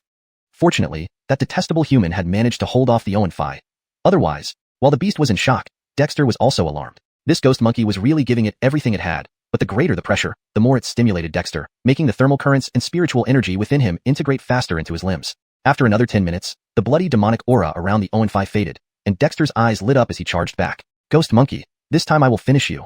Deepter 307, body refinement, and physical malachimpering. Bang. After the intense collision, the Oenphi's body slammed into the ground. After activating its bloodline secret technique, its third eye had greatly enhanced its power but now left it incredibly weakened, to the point where it couldn't even get up. Its once clouded eyes regained clarity, and they looked at Dexter with a mix of terror and unwillingness. It was actually defeated by a human youth, the same one it had toyed with initially. The drastic change made the Oenphi extremely frustrated. Dexter, however, felt refreshed after finally defeating the Oenphi. A nearly tangible wave of heat spread through his limbs and entire body, making him emit a spiritual glow. This glow wasn't from spirit energy or the 100 spirit charms inside his acupoints. It was purely the essence of his flesh and bones. His already purified body seemed even more improved as he absorbed the heat flow. This improvement truly was the result of body refinement. Condensing Croods, opening meridians, refining the body, casting the physique, laying the foundation for transcending the mundane. Refining the body, casting the physique. Dexter whispered softly, finally understanding what casting the physique meant, using the heat flow as firewood to temper his true self. However, his body refinement basic cultivation method had reached its peak, yet he didn't know how to guide the heat flow to temper his body, even though his body was suspected to have already transcended the mundane, achieving innate state. No, Croods, he also gave me a physical malachimpering manual along with body refinement. Suddenly, Dexter recalled something, his mind quickly flashing back to the physical malachimpering manual he had discarded after choosing body refinement. Compared to physical malachimpering, body refinement was purer and easier to cultivate initially, which was why Dexter chose it originally. But now, he saw some differences. Physical malachimpering used the body's inherent power to temper the physical frame. Dexter had abandoned this method because he didn't know how to harness the body's intrinsic force. But now, sitting cross-legged, Dexter made hand seals to channel the heat flow within his body. Physical malachimpering used the body as a furnace to temper itself. Even though it was just a rudimentary technique with some flaws, it actually worked. As Dexter consciously channeled the heat flow for the first time, his limbs and every part of his body felt like being nibbled by countless ants, excruciatingly itchy. But this effect thrilled Dexter immensely. In the midst of the itching, Dexter could clearly see that his body was strengthening at a faster rate than before in the heat flow.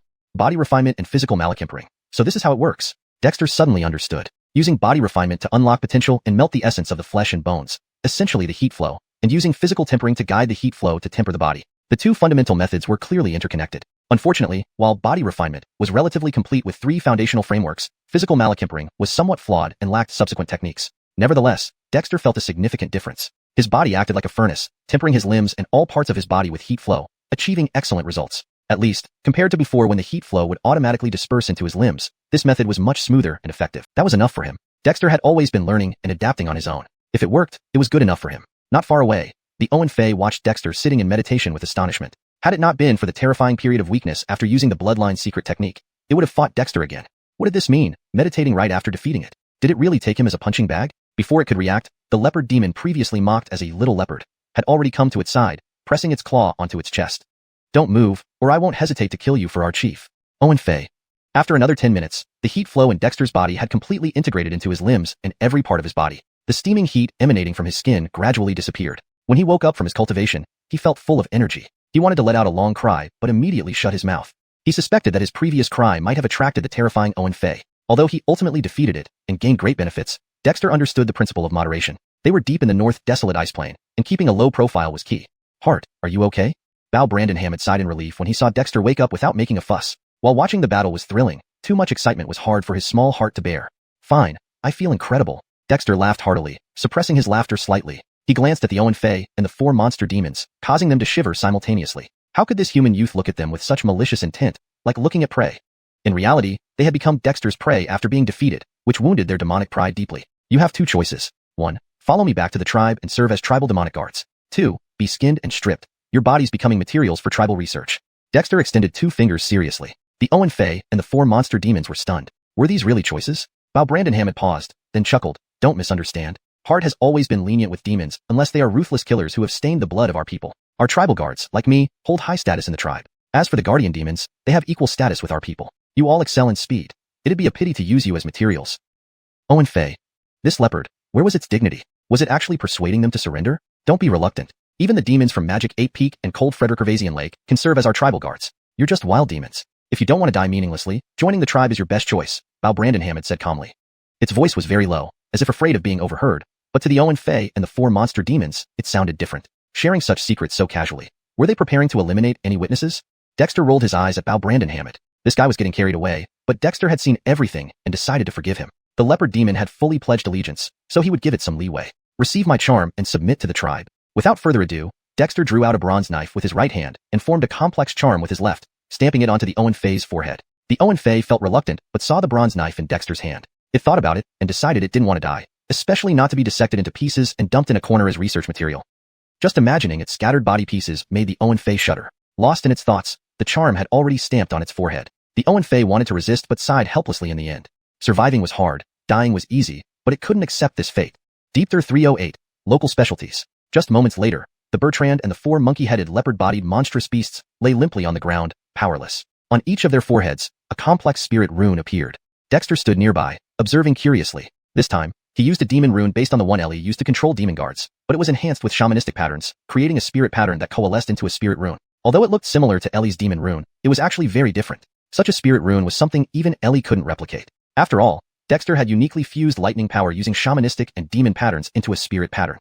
You will have to bear with it. I need to test the effect. It might be a little painful, Dexter admitted, unsure of what to expect, and gave them a warning. Immediately, one of the 4 monstrous beasts let out a piercing scream, rolling on the ground while clutching its head. It was the one that first ambushed Dexter. The scene filled the other 3 beasts and the Bertrand with horror and confusion, not knowing what had happened.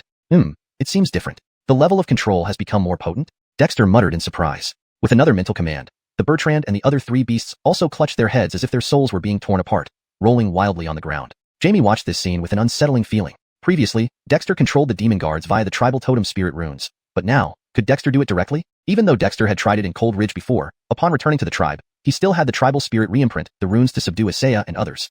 But now, Jamie clearly sensed that the situation with Bertrand and the others seemed different. TSK, the spirit rune is indeed effective. It didn't make me feel any pressure on my soul, Dexter marveled, then released the punishment from Bertrand and the others. They panted heavily, looking at Dexter with complete terror. Just now, they truly thought they were going to die. Before they could speak, Dexter made a seal gesture, causing the spirit runes on their foreheads to vanish as if they had never appeared. Bertrand, you will now be one of our tribe's demon guards. As for you 4, what kind of creatures are you? Dexter asked, looking at the 4 monstrous beasts. The monkey-headed leopard-bodied monsters were quite ugly, but since they had helped him break through, Dexter decided to give them a chance to live. Otherwise, he wouldn't hesitate to kill them for ambushing and trying to kill him. Of course, with their addition, the tribe's defense would become stronger. One of us, we are marmoset lynxes. One of the monsters quivered in response. Jamie translated beside him, his face odd. Did these monkey-headed leopard-bodied creatures really have such peculiar names? Marmoset lynxes? Interesting. These North Barren Ice Plain beasts certainly have mixed bloodlines. Dexter felt speechless. Clearly, these four were hybrids of monkeys and leopards. Who knew what their ancestors did? However, that wasn't what Dexter cared about. These four marmoset lynxes were strong, especially excelling in speed and combined attacks. Even though they weren't yet demons, working together, they could challenge a demon like Jamie. Bertrand. Your name is Bertrand? This fierce beast was indeed powerful, even among demons. However, it hadn't reached the quasi-demon general stage, or Dexter would already be dead. Still, with its afterimage speed, it was incredibly formidable, especially with the third eye on its forehead. In time, it could likely fight beyond its rank, but it was just too ugly. Completely black, ape-like body, fangs in its mouth, vertical eye on its forehead, long front limbs, and 3 tails. It looked more monstrous than the marmoset lynxes. I'm called Bertrand, the hated wild baboon, Bertrand responded in a gruff voice. With that appearance, it's hard not to be disliked. Shouldn't you groom your fur? Our tribe values civilization. Even demon guards should be civilized. Jamie, take charge of these 5 for now. Malachiac them the rules and don't disturb me. Dexter smiled, adjusted his torn light armor and sturdy clothes, and turned to leave. Leader, are you going deeper? Jamie asked nervously. They had already encountered troublesome things like the marmoset lynxes and Bertrand. The depths of the North Barren Ice Plain were dangerous, much more than Jamie had imagined. Since we're here, I should bring back some local specialties. Our tribe is poor now, so we should bring something back. Dexter laughed, disappearing into the forest. Local specialties? Jamie was confused but then glanced at the equally puzzled Bertrand and others, suddenly understanding. Did Leader mean these guys when he said local specialties? It fit, really. What did the North Barren Ice Plain have besides demons and demon beasts? But wasn't Leader risking death by treating them as local specialties? Come on, Leader is training. We'll follow behind. Let me introduce you to what it means to be a civilized demon. Jamie glanced at Bertrand and the others, then strutted ahead. Heaven and earth, the universe vast and old. Bertrand was displeased. This little leopard could have been easily dispatched before, yet now it acted superior? But as Jamie walked, his clear reading voice echoed. Bertrand froze. Not only him, but the 4 marmoset lynxes were also bewildered. What was this annoying leopard doing? Soon, they became engrossed, unconsciously following Jamie. Their minds were filled with the sound of Jamie reciting. A barbaric version of Thousand Deer Actor classic, finished. Jamie looked back at the somewhat stunned Bertrand and the marmoset lynxes, inwardly smirking. Faye, wild demons daring to be arrogant? Leader isn't wrong. Our tribe is civilized. Even demons are civilized here, able to read and calculate. Bertrand and the others snapped out of it, staring at Jamie in amazement. This leopard demon seemed ordinary, yet how could it recite such a profound text? Even if they didn't fully understand it, they were genuinely impressed. Could it be true, as the human youth who brought them in claimed, that this tribe valued civilization? But what is civilization? Bertrand and the others felt a mix of curiosity and anticipation amidst their confusion. Suddenly, Dexter's roar rang out from afar. What the hell is that? Jamie stopped reciting and sped off instantly, but Bertrand was faster. Emerging from the forest, Bertrand saw a massive head stretch out from the mountain, fiercely biting down on the struggling Dexter. It was a huge tortoise with spotted stone skin. ###Deepter309, the Albin, the stone turtle. Its body transformed into a small mountain, covered with dense rocks and abundant vegetation. Its massive head, resembling a small stone house, moved in and out, causing rocks to fly wildly. Despite the seemingly slow movements, it was about to bite down on Yulsong Owen. In midair, Yulsong Owen twisted his body repeatedly and evaded the stone turtle's mouth filled with sharp teeth just in time. However, the foul stench nearly made him lose consciousness. 1,000-year-old tortoise, how many years has it been since you brushed your teeth?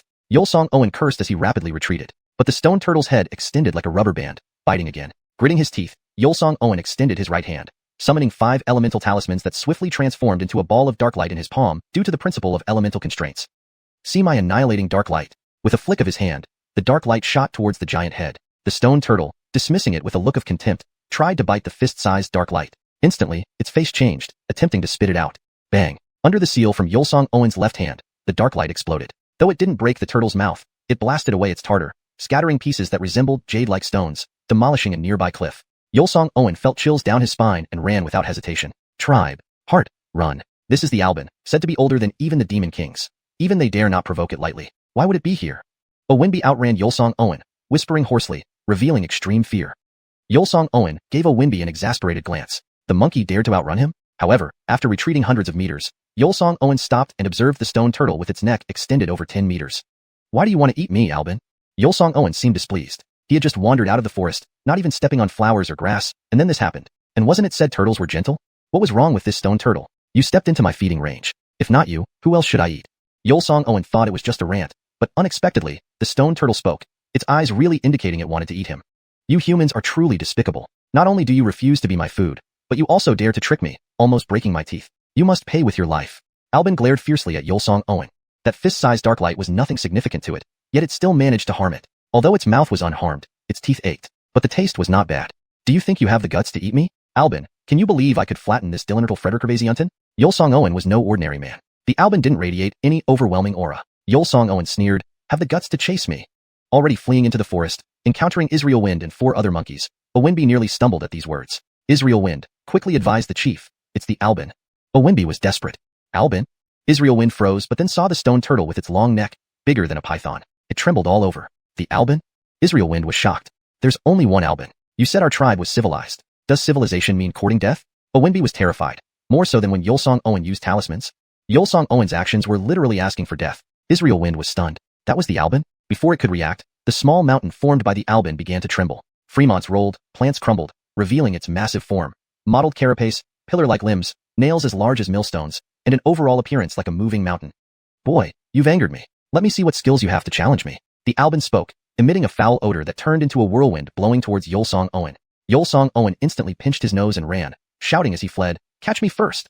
But soon, Yolsong Owen was dumbfounded. Behind him, the ground rumbled, trembling under the weight of the Albin, which had caught up in mere moments. Yolsong Owen glanced back, trembling in fear. The Albin's movements looked slow, but its footsteps revealed demon patterns, allowing it to cover tens of meters in a single step. Damn, run! Yolsong Owen knew he had encountered a terrifying entity. He sprinted using swift techniques from the 100 spirit malachniques, vanishing instantly. But the Albin, despite its leisurely pace, caught up quickly. Heart, go north. Owinbi sighed in relief when Yolsong Owen did not head toward them and shouted urgently. Albin glanced at Owinbi, Israel Wind, and the others, almost paralyzing them with just a look. They were genuinely scared, having heard tales of its terror from childhood.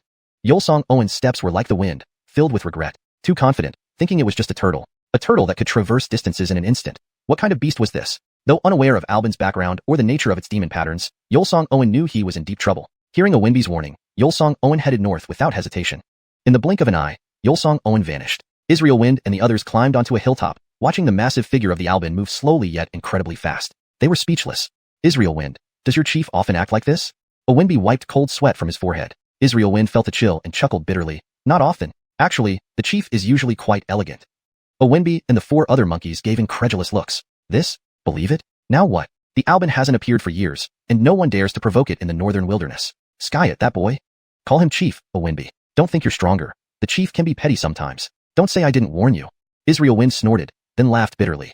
What can we do? Follow and observe, but don't get close. We're not enough to fill the Albin's tooth gaps. Skis, too dangerous. We must find help. Help? Who dares provoke the Albin? Just as Owinbi doubted, Israel Wind let out a piercing cry to the sky. The sound was constrained, reaching only upwards. You. Owinbi was surprised, pupils contracting. High in the distance, a bird silhouette emerged, a bird demon, landing moments later, radiating an aura comparable to Israel Wind. This? Another demon guardian? Deepter 310, feeding the Dillenrital. Arno, what happened? Where's the tribal heart? Hiram glanced at Ainsworth and others, revealing a wary expression, but he didn't see Dexter, so he couldn't help but frown. Arno sighed with helpless laughter. The tribal heart somehow offended Lord Dillenrital's Frederickavaziunten and is now being chased to the north. Hiram, we on the ground wouldn't even be enough for Lord Dillenrital's Frederickavaziunten to clean its teeth. You must check the situation.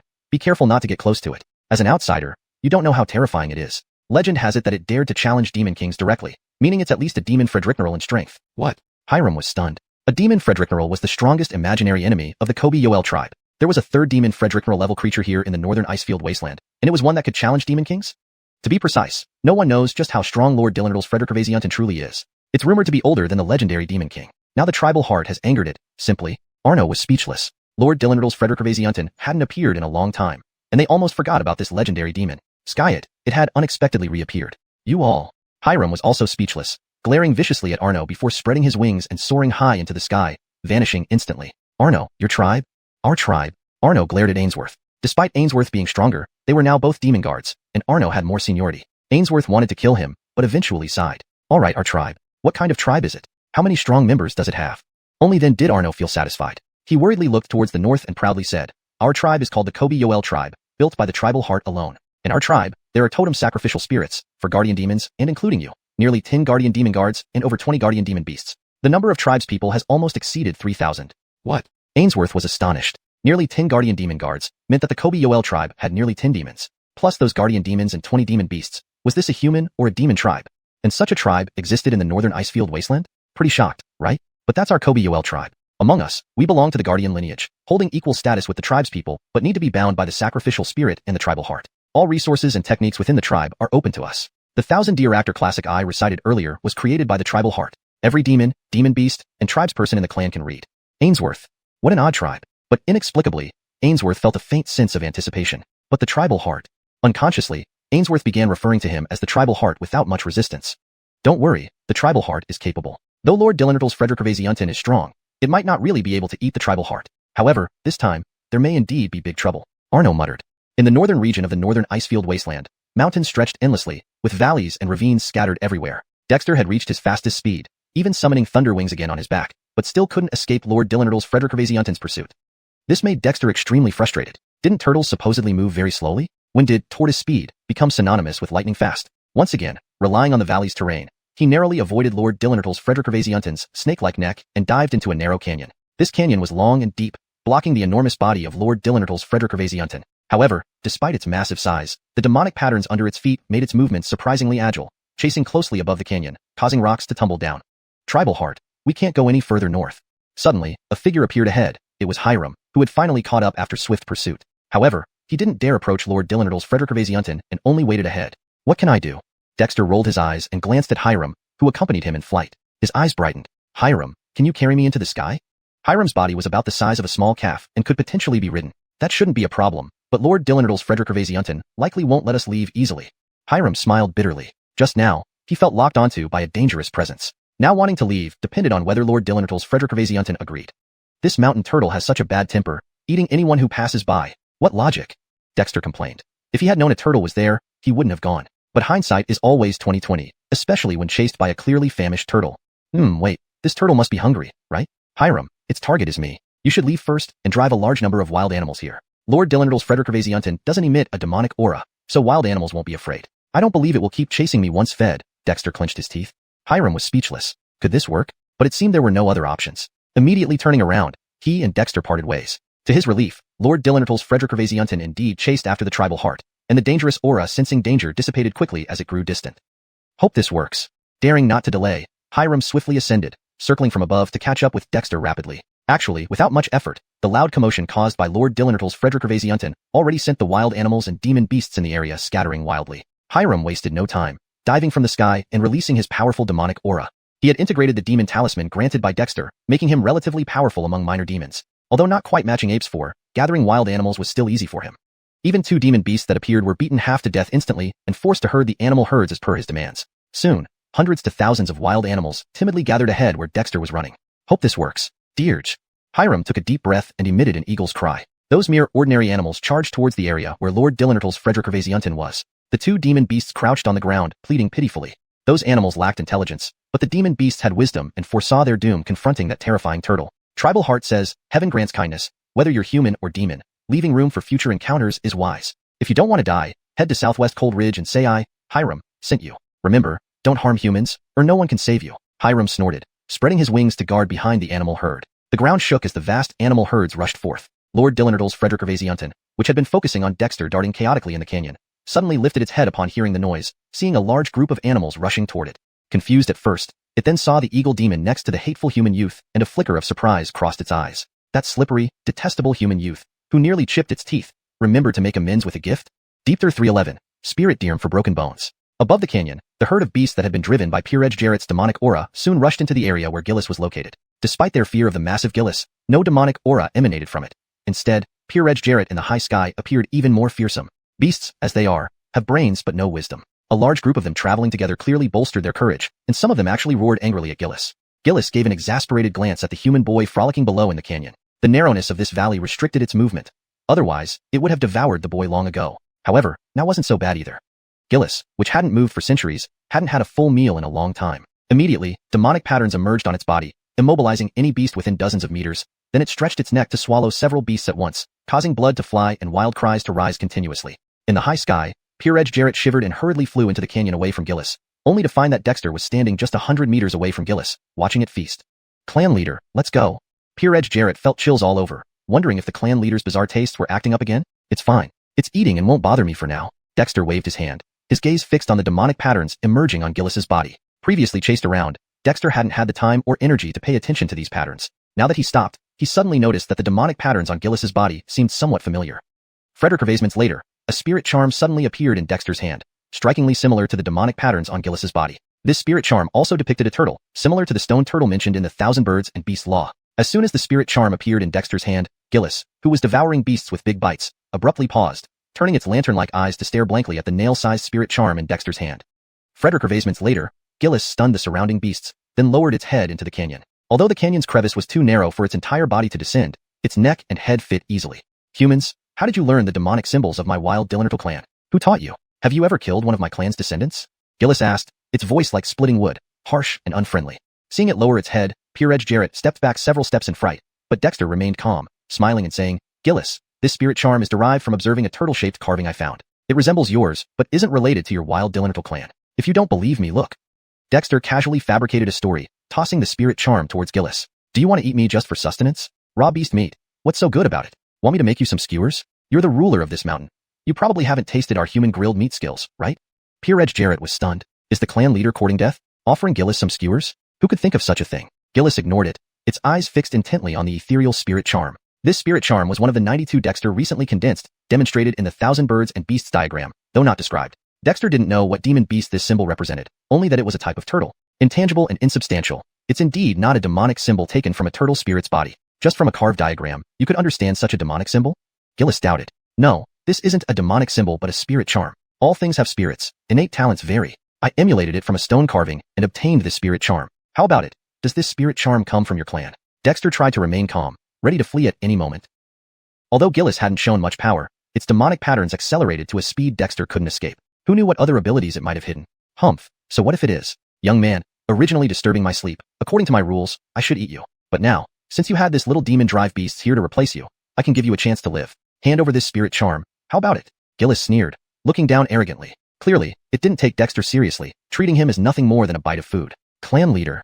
Peer-Edge Jarrett rejoiced. The clan leader was practically divine. Although it was an outsider demon and didn't know what Gillis represented, it already sensed Gillis's formidable strength, comparable to a great demon general. Not possible. To Peer-Edge Jarrett's surprise, Dexter refused without hesitation. Just as the words left his mouth, Gillis erupted with powerful pressure, suppressing both Dexter and Peer-Edge Jarrett, while angrily declaring, Young man, don't think hiding in this small canyon means I can't eat you. Dexter quickly retreated with Peer-Edge Jarrett, saying while retreating, I never do business at a loss. If you want the spirit charm, you must offer something in return. Otherwise, this spirit charm will never be yours. Even if you seize it, it'll be useless. Gillis's expression faltered, slowly withdrawing its pressure, looking dazed as if remembering something. After a moment, its face turned stern. If I don't agree, then try it. Eat me, but you won't get the spirit charm. We humans may be weak, but we have strong bones. Dexter's face remained calm. With a flick of his finger, the spirit charm vanished, while the lightning wings on his back expanded, flashing with arcs of electricity. Gillis looked at the lightning wings on his back, frowning slightly. Although Dexter's lightning power was still weak, it could already cause trouble. Frederick Hervasements importantly, with those lightning wings, Dexter could potentially escape, especially with that eagle demon. What do you want in exchange? After a pause, Gillis finally spoke. Peer-Edge Jarrett's jaw nearly dropped. This could work? The turtle spirit aura in this spirit charm benefits you, right? You need to offer something similar in exchange. As a dignified Gillis, surely you're not low enough to snatch and plunder, right? Dexter smiled. If you do, don't blame me for underestimating you. Gillis gazed deeply at Dexter, then spat out a palm-sized patchwork broken bone fragment, landing before Dexter. Kid, I haven't encountered someone like you in a long time. This is a fragmented bone I acquired by chance, with peculiar bone patterns. You could comprehend my turtle clan's spirit charm from a single carving, so surely you'll gain from this fragment. In addition, grill those beasts for me. If it doesn't taste good, I'll still eat you. Dexter gladly accepted the bone fragment, smiling, deal. When it comes to grilling, I'm a professional. #Deepter312, the Ice Demon Clan. Down in the canyon, several bonfires were lit. Peer-Edge Jarrett cautiously descended from the canyon to grab the stunned beasts, occasionally glancing nervously at Gillis who was examining a spirit talisman. Peer-Edge Jarrett never would have thought that Dexter, who just moments ago had been pursued relentlessly by Gillis with no place to run, could suddenly strike a deal with Gillis. Truly, he did not disappoint as the chieftain. Dexter wasn't idle either. With his right hand, he used a golden talisman to transform into a sharp blade, slicing open and cleaning the beasts. His left hand summoned water from a water talisman to wash away blood and innards, neatly arranging the cleaned beasts. Without sufficient seasonings, Dexter didn't falter. He sent Peer-Edge Jarrett into the surrounding forests to gather some wild Sichuan peppers and other herbs, adding them to the small amount of fine salt he had on him, which sufficed barely. The beasts were soon placed over the fires, quickly releasing a rich aroma. Though not as good as back in the tribe, it quickly caught Gillis's attention. Opening its mouth, Gillis swallowed the spirit talisman Dexter had inscribed on a piece of its shed turtle shell. Stretching its neck out, though unable to reach the bottom of the canyon, Gillis inhaled deeply, causing a well-roasted beast to fly straight into its massive mouth, savoring it with relish, drool dripping down. Hey Gillis, don't rush. You're ruining my reputation. If it doesn't taste good, Don't blame me. Dexter was quite unhappy. Though not a professional chef, he still had principles. Gillis was slightly stunned. This slippery boy certainly had guts. However, after tasting the food, it didn't hurry. It simply watched curiously as Dexter continued to busy himself. After about half an hour, over 10 roasted beasts were almost done. Dexter gestured an invitation. Gillis didn't hesitate. Opening its mouth, it sucked in another perfectly roasted beast, eating it greedily. Dexter, seeing the large drops of saliva, shuddered, mounting Peerage Jarrett's back and leaving. Gillis, I've roasted the meat for you. Goodbye. Better make it a permanent goodbye. Gillis watched Dexter flying off on Peerage Jarrett without giving chase. Instead, it continued munching contentedly. Although there was a slight burnt taste, the roasted meat was indeed far tastier than raw. Harton, do you think Gillis will come after us? Peerage Jarrett asked nervously, flying high up until they reached hundreds of meters above ground. No wonder Dexter was so bold to bargain with Gillis and even offer it roasted meat. Peerage Jarrett found it hard not to admire him. Eating someone's food makes one soft-hearted. It shouldn't be that shameless, but who knows? Peerage Jarrett, circle around a few times to lose our scent before we find Kevin and the others. Safety first. This North Wasteland icefield is truly dangerous. Dexter was also relieved. Who would have thought they'd encounter such a powerful turtle in the middle of nowhere? This luck was unmatched. Peerage Jarrett agreed and immediately soared into the sky, weaving through clouds. It was Dexter's first time flying at such heights, feeling incredibly fresh. However, soon, Dexter began sneezing. The celestial mystic season was approaching, and the clouds and rain were starting to freeze. After traveling a sufficient distance, Dexter finally had Kevin stop. His gaze fell on Owenby. Owenby, what's the background of Gillis?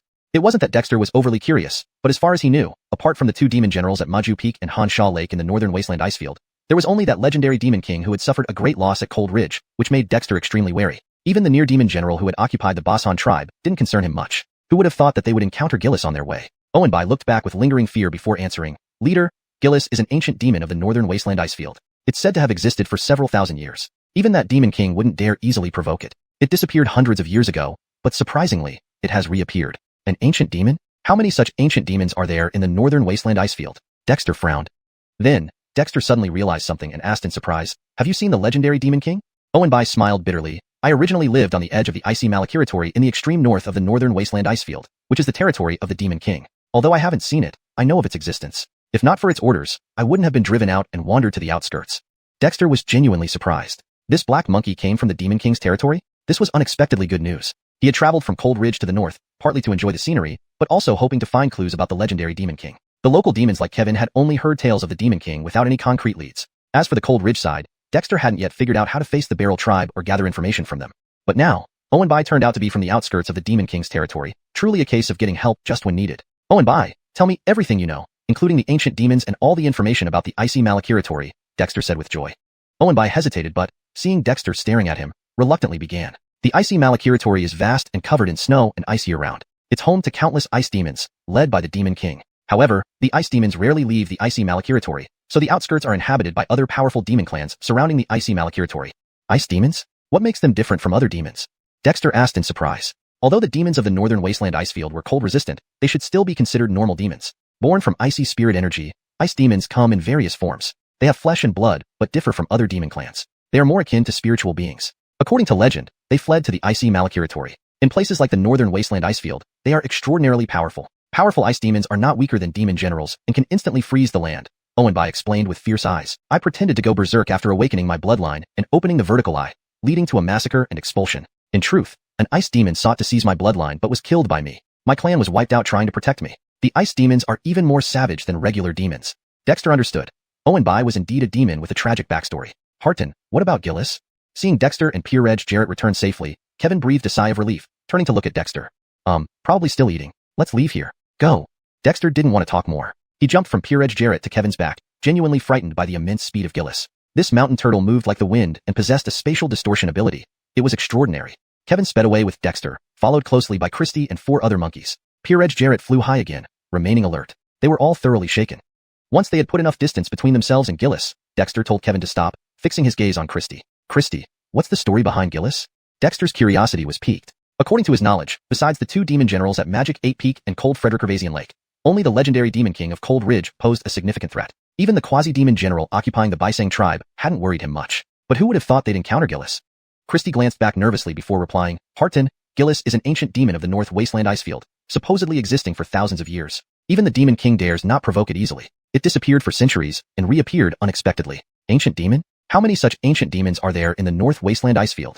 Dexter frowned. He then asked curiously, have you seen the legendary demon king? Christy smiled bitterly. I lived on the fringes of the Frostland in the extreme north of the North Wasteland Icefield, within the territory of the Demon King. Although I haven't seen it, I know it exists. If not for its order, I wouldn't have been driven out to this outer region. Dexter was genuinely surprised. This black monkey came from the Demon King's territory? This was a pleasant surprise. He had traveled from Cold Ridge hoping to find clues about the legendary Demon King while enjoying the scenery. Indigenous demons like Kevin only knew legends, but had no concrete leads. As for Cold Ridge, Dexter hadn't yet figured out how to face the Barrel tribe or obtain information from them. Skyet, unexpectedly, Christy hailed from near the Demon King's territory, like receiving a pillow when in need. Christy, tell me everything you know, including the ancient demons and everything about the Frostland, Dexter said eagerly. Christy hesitated, but under Dexter's watchful eyes, reluctantly spoke. The Frostland is vast and perennially covered in snow and ice, home to countless ice demons. The ruler of the ice demons, the Demon King, leads them. However, the ice demons rarely leave the Frostland, so the outer regions are inhabited by other strong demon tribes guarding the perimeter. Ice demons? What makes them different from other demons? Dexter was astonished. While the demons of the North Wasteland Icefield were cold-resistant, they seemed otherwise normal. The ice demons are born from ice spirits, with varied forms. They possess flesh and blood, but differ from other demon clans. They resemble spiritual beings. Legend has it that they fled to the Frostland and became extremely powerful in the North Wasteland Icefield. Powerful ice demons rival demon generals and can instantly freeze the earth. Christie's eyes flashed fiercely. Officially, I was exiled due to losing control after awakening my bloodline with the third eye and going on a killing spree. But actually, an ice demon sought to seize my bloodline and was killed by me in retaliation. My clan was wiped out trying to protect me. Ice demons are more ferocious than regular demons. Dexter understood. Christy was a demon with a tale to tell. Deepter 313, a century Arancis. The existence of the ice demons was first revealed by Owen Fay, causing Dexter to frown uncontrollably. The legendary Demon King being from the ice demons surprised Dexter, but it also brought a sigh of relief. For Dexter, fear stemmed from the unknown. Now that he knew of the Demon King's existence, there would be ways to deal with it. Leader, ice demons seldom leave the glacial Malakiratory. However, during the abyssal season, the entire North Barren Ice Plain is covered in ice and snow, and the ice demons come out of the glacial Malakiratory. Therefore, the North Barren Ice Plain remains under their control. But any demon who knows this either ends up dead or captured to serve as guards at the outskirts of the glacial Malakiratory. Owen Fay looked apprehensively at Dexter. I killed one of the superior ice demons who had escaped from the outskirts of the glacial Malakiratory. During the abyssal season, ice demons will definitely come looking for me. Leader, if you let me go now, it's still not too late. Dexter. He wanted to beat this guy to death. He's such a harbinger of misfortune. Though Dexter's eyes were filled with murderous intent, he ultimately did not kill him. After some thought, he said, Owen Fay, it seems you're not suitable for the tribe. Take Rulin to Chili Ridge later. Continue telling us what you know, like about the ancient demons, the glacial Malakiratory, and I've heard there are human tribes further north. It was a pity to have caught such an informed demon only to kill it. Owen Fay glanced warily at Dexter, recalling how earlier his soul-bound talisman seemed to flicker, causing him much terror. Indeed, losing freedom meant no longer having a demon life worth living. Leader, the North Barren Ice Plain has always had legends of ancient demons, but there are concrete reports of only 4. Besides Albin and the Yuri, there are the legendary Ice Kirin and Snow Bylezi. But these last 2 haven't appeared for over 1,000 years. We don't even know if they still exist, Owen Fay explained, knowing he had no choice but to prove his worth. There indeed are human tribes outside the glacial Malakiratory, named Ice Slave Tribe. Their totem is actually the Yuri of the Ice Demons. Below the Ice Slave Tribe, there are several human settlements worshipping demons. Though called human tribes, they have long merged with demons, mostly half-demon-blooded. What? Dexter stared in shock. Half-demon blood. Ice Slave Tribe. It made Dexter shiver in disgust. Although Dexter didn't have strong racial bias and was tolerant towards demon guards in the tribe, even willing to give Bising Village a chance despite demon occupation, it didn't mean he approved of half-demons. Indeed, the humans in the North Barren Ice Plain faced the worst fates possible. The people of the Ice Slave Tribe survive as subordinates to the glacial Malakiratory. They are more brutal than demons, loyal henchmen to the Yuri. Hundreds of years ago, they followed the Yuri to conquer Chili Ridge. Although they suffered heavy losses, they earned the trust of the Yuri, allowing them to worship him as their totem. Owen Fay's face showed disgust. They no longer speak the human language and consider themselves demons. They call themselves the Ice Clan. Dexter fell silent. Ice Clan. How ironically fitting. Leader, the Ice Clan has the blood of ice demons and demons. Although their population isn't large, each individual is powerful. They have always been cruel towards humans. Outside the glacial Malakiratory in the North Barren Ice Plain, both humans and demons are livestock kept by the ice demons of the glacial Malakiratory. Every century, the ice demons come out to hunt and harvest, on varying scales. Now the 100-year period is approaching. My clan used to be a significant force outside the glacial Malakiratory. According to our records, within 3 to 5 years, or as little as 1 or 2 years, the glacial Malakiratory will take action. Dexter felt a chill run down his spine. So we have little time left? Damn it. This was truly shocking news. No wonder the originally powerful humans in which Burial Giffordy ended up burying themselves in mountain bellies. The ice demons were the true kings of the North Barren Ice Plain, making even Magic 8 Peak and Cold Frederick-Gervasian Lake insignificant. Had it not been for capturing Owen Fay, Dexter might never have known how he would die. Leader, why don't we escape? Escape the North Barren Ice Plain. With our tribe's strength, we can make it. Israel was also terrified. According to legend, the Demon King of the North Barren Ice Plain hunts every century. No wonder there weren't many demons there, especially old ones over 100 years except those in Magic 8 Peak and Cold Frederick-Gervasian Lake. Escaping won't work. Dexter laughed bitterly. With a large population, migration would surely attract attention from Magic 8 Peak. Frederick over, finding an exit through the dense terrain wasn't easy, even for the guardians of the tribe. Initially, Croods fled into the North Barren Ice Plain alone and survived only because of the previous leader of Black Hill Village. Dexter already knew from Croods that the North Barren Ice Plain was notoriously barren, which paradoxically prevented strong demons from ravaging the area. Hence, the outside world might be even more dangerous. Dexter began to understand why Magic 8 Peak, Cold Frederick Lake, Brandon Hamidiang tribe, and Iranwillow tribe were all near the edge of the North Barren Ice Plain, perhaps for safety from the ice demons. Viewing the whole North Barren Ice Plain as one entity, Dexter realized that with the emergence of the ice demons from the glacial Malakiritori, the Chillridge area where his tribe resided was located southwest of the central region, a perilously exposed position. Perhaps it wasn't because the Chillridge area was remote and untouched by demons, but rather because it lay along the dividing line of the North Barren Ice Plain, making it too risky for informed demons to cross. But now, what should they do? Looking deeply at Owen Fei, this guy really brought nothing but bad news. Leader, according to legend, there is a presence in Chillridge that the Yuri fears. Perhaps an ancient demon exists here. Why don't we? Dexter shook his head. Chillridge isn't a safe place either. I won't risk the tribe unless absolutely necessary. Owen Fei, you and your group go to Chillridge and find Ephraim. He'll arrange everything. Owen Fei nodded, aware of Ephraim from what Israel told him. Leader, rest assured, I won't cause trouble. Also, about Albin, although eccentric, it isn't overly brutal. It's rumored not to fear the Yuri. Perhaps Leader could try befriending it. It might ensure the tribe's safety. Dexter was surprised. This Owen Fei wasn't without sense. However, Albin was quite a ruthless toll collector, literally taking lives as payment, hardly non-brutal. Deepter 314 returned to the tribe. The autumn breeze during the Rushu season carried a hint of ripe fruit, which should have been intoxicatingly pleasant. However, Dexter, riding on his Israel beast, felt as if he had already entered the chilling winter of the Sairaming season, his heart feeling cold and heavy. Damien encountering the bandit leader Gillis could be considered bad luck. Although Dexter was chased to the brink of despair, a feast of roasted meat and a spirit charm in exchange for a bone fragment ultimately made both parties content without too much loss. Skyet, the information revealed by the Owen Fei profoundly darkened Dexter's mood. The Ice Malakiritori, Ice Demons, Yuri, Ice Slave Tribe, Half-Demons. Each piece of shocking news would have been met with derision by Dexter if it had come from anyone else. But given that this information came from the Owen Fei, who he had subjugated using a spirit charm, Dexter found himself partially believing it despite his reluctance. He wasn't one to delude himself. Yehia, the Sairaming season isn't far off. Israel walked across the mountains and fields at a steady pace, matching Dexter's heavy-heartedness. The revelation that the northern wasteland ice plains belonged to the ice demons struck an even deeper chord within him as a local demon. Skis, the Sairaming season isn't far off. Dexter gazed at the snow-capped peaks illuminated by the red sun in the distance. The snow on those high mountains hadn't fully melted over the year, and was about to welcome new snowflakes soon. The northern wasteland ice plains would soon be blanketed in white again. If it were before, Dexter wouldn't have felt much about this. Given the current state of the Witchboon tribe, the previously harsh Sairaming season might not be too difficult to endure. He had even planned to launch an attack on the Baimu tribe during the Sairaming season. However, the information revealed by Owen Fei weighed heavily on his mind like a huge mountain. Israel, quicken your pace and get back to the tribe as soon as possible. Suddenly, Dexter gritted his teeth and gave the order. Israel immediately picked up its spirits and hastened its pace, moving over hills and dales as if they were flat ground. Facing the swift wind, Dexter's disheveled hair danced around him as he gradually calmed his mind. Yuri, Ice Slave Tribe, Demons of the Ice Malakiritori, it seems we need to accelerate the development of our tribe. At the very least, we need to make more preparations for this Sairaming season. While Dexter couldn't change the external environment, couldn't they strengthen themselves? Dexter had developed the Witchboon tribe from nothing into what it was today, not without a certain amount of confidence. Frederick over, if they couldn't win a battle, did they have no choice but to endure? In that moment, thoughts flashed through Dexter's mind. Traveling at Israel's full speed, it took Dexter 3 days to return to the territory of the Witchboon tribe, catching sight of the tribal hall being constructed on Eagle Cry Cliff from afar. Had it been earlier, Dexter would have felt proud. But now, everything seemed glaringly obvious. Eagle Cry Cliff wasn't very tall, only tens of meters high, and it was once a common part of the northern wasteland ice plains. After constructing the tribal hall there, it became extremely noticeable. Yehia, you're finally back.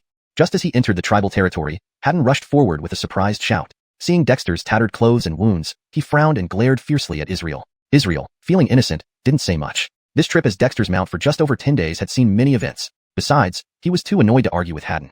Haddon, inform all heads of the various halls and courts in the tribal hall to convene a meeting early tomorrow morning, Dexter instructed after taking a deep breath.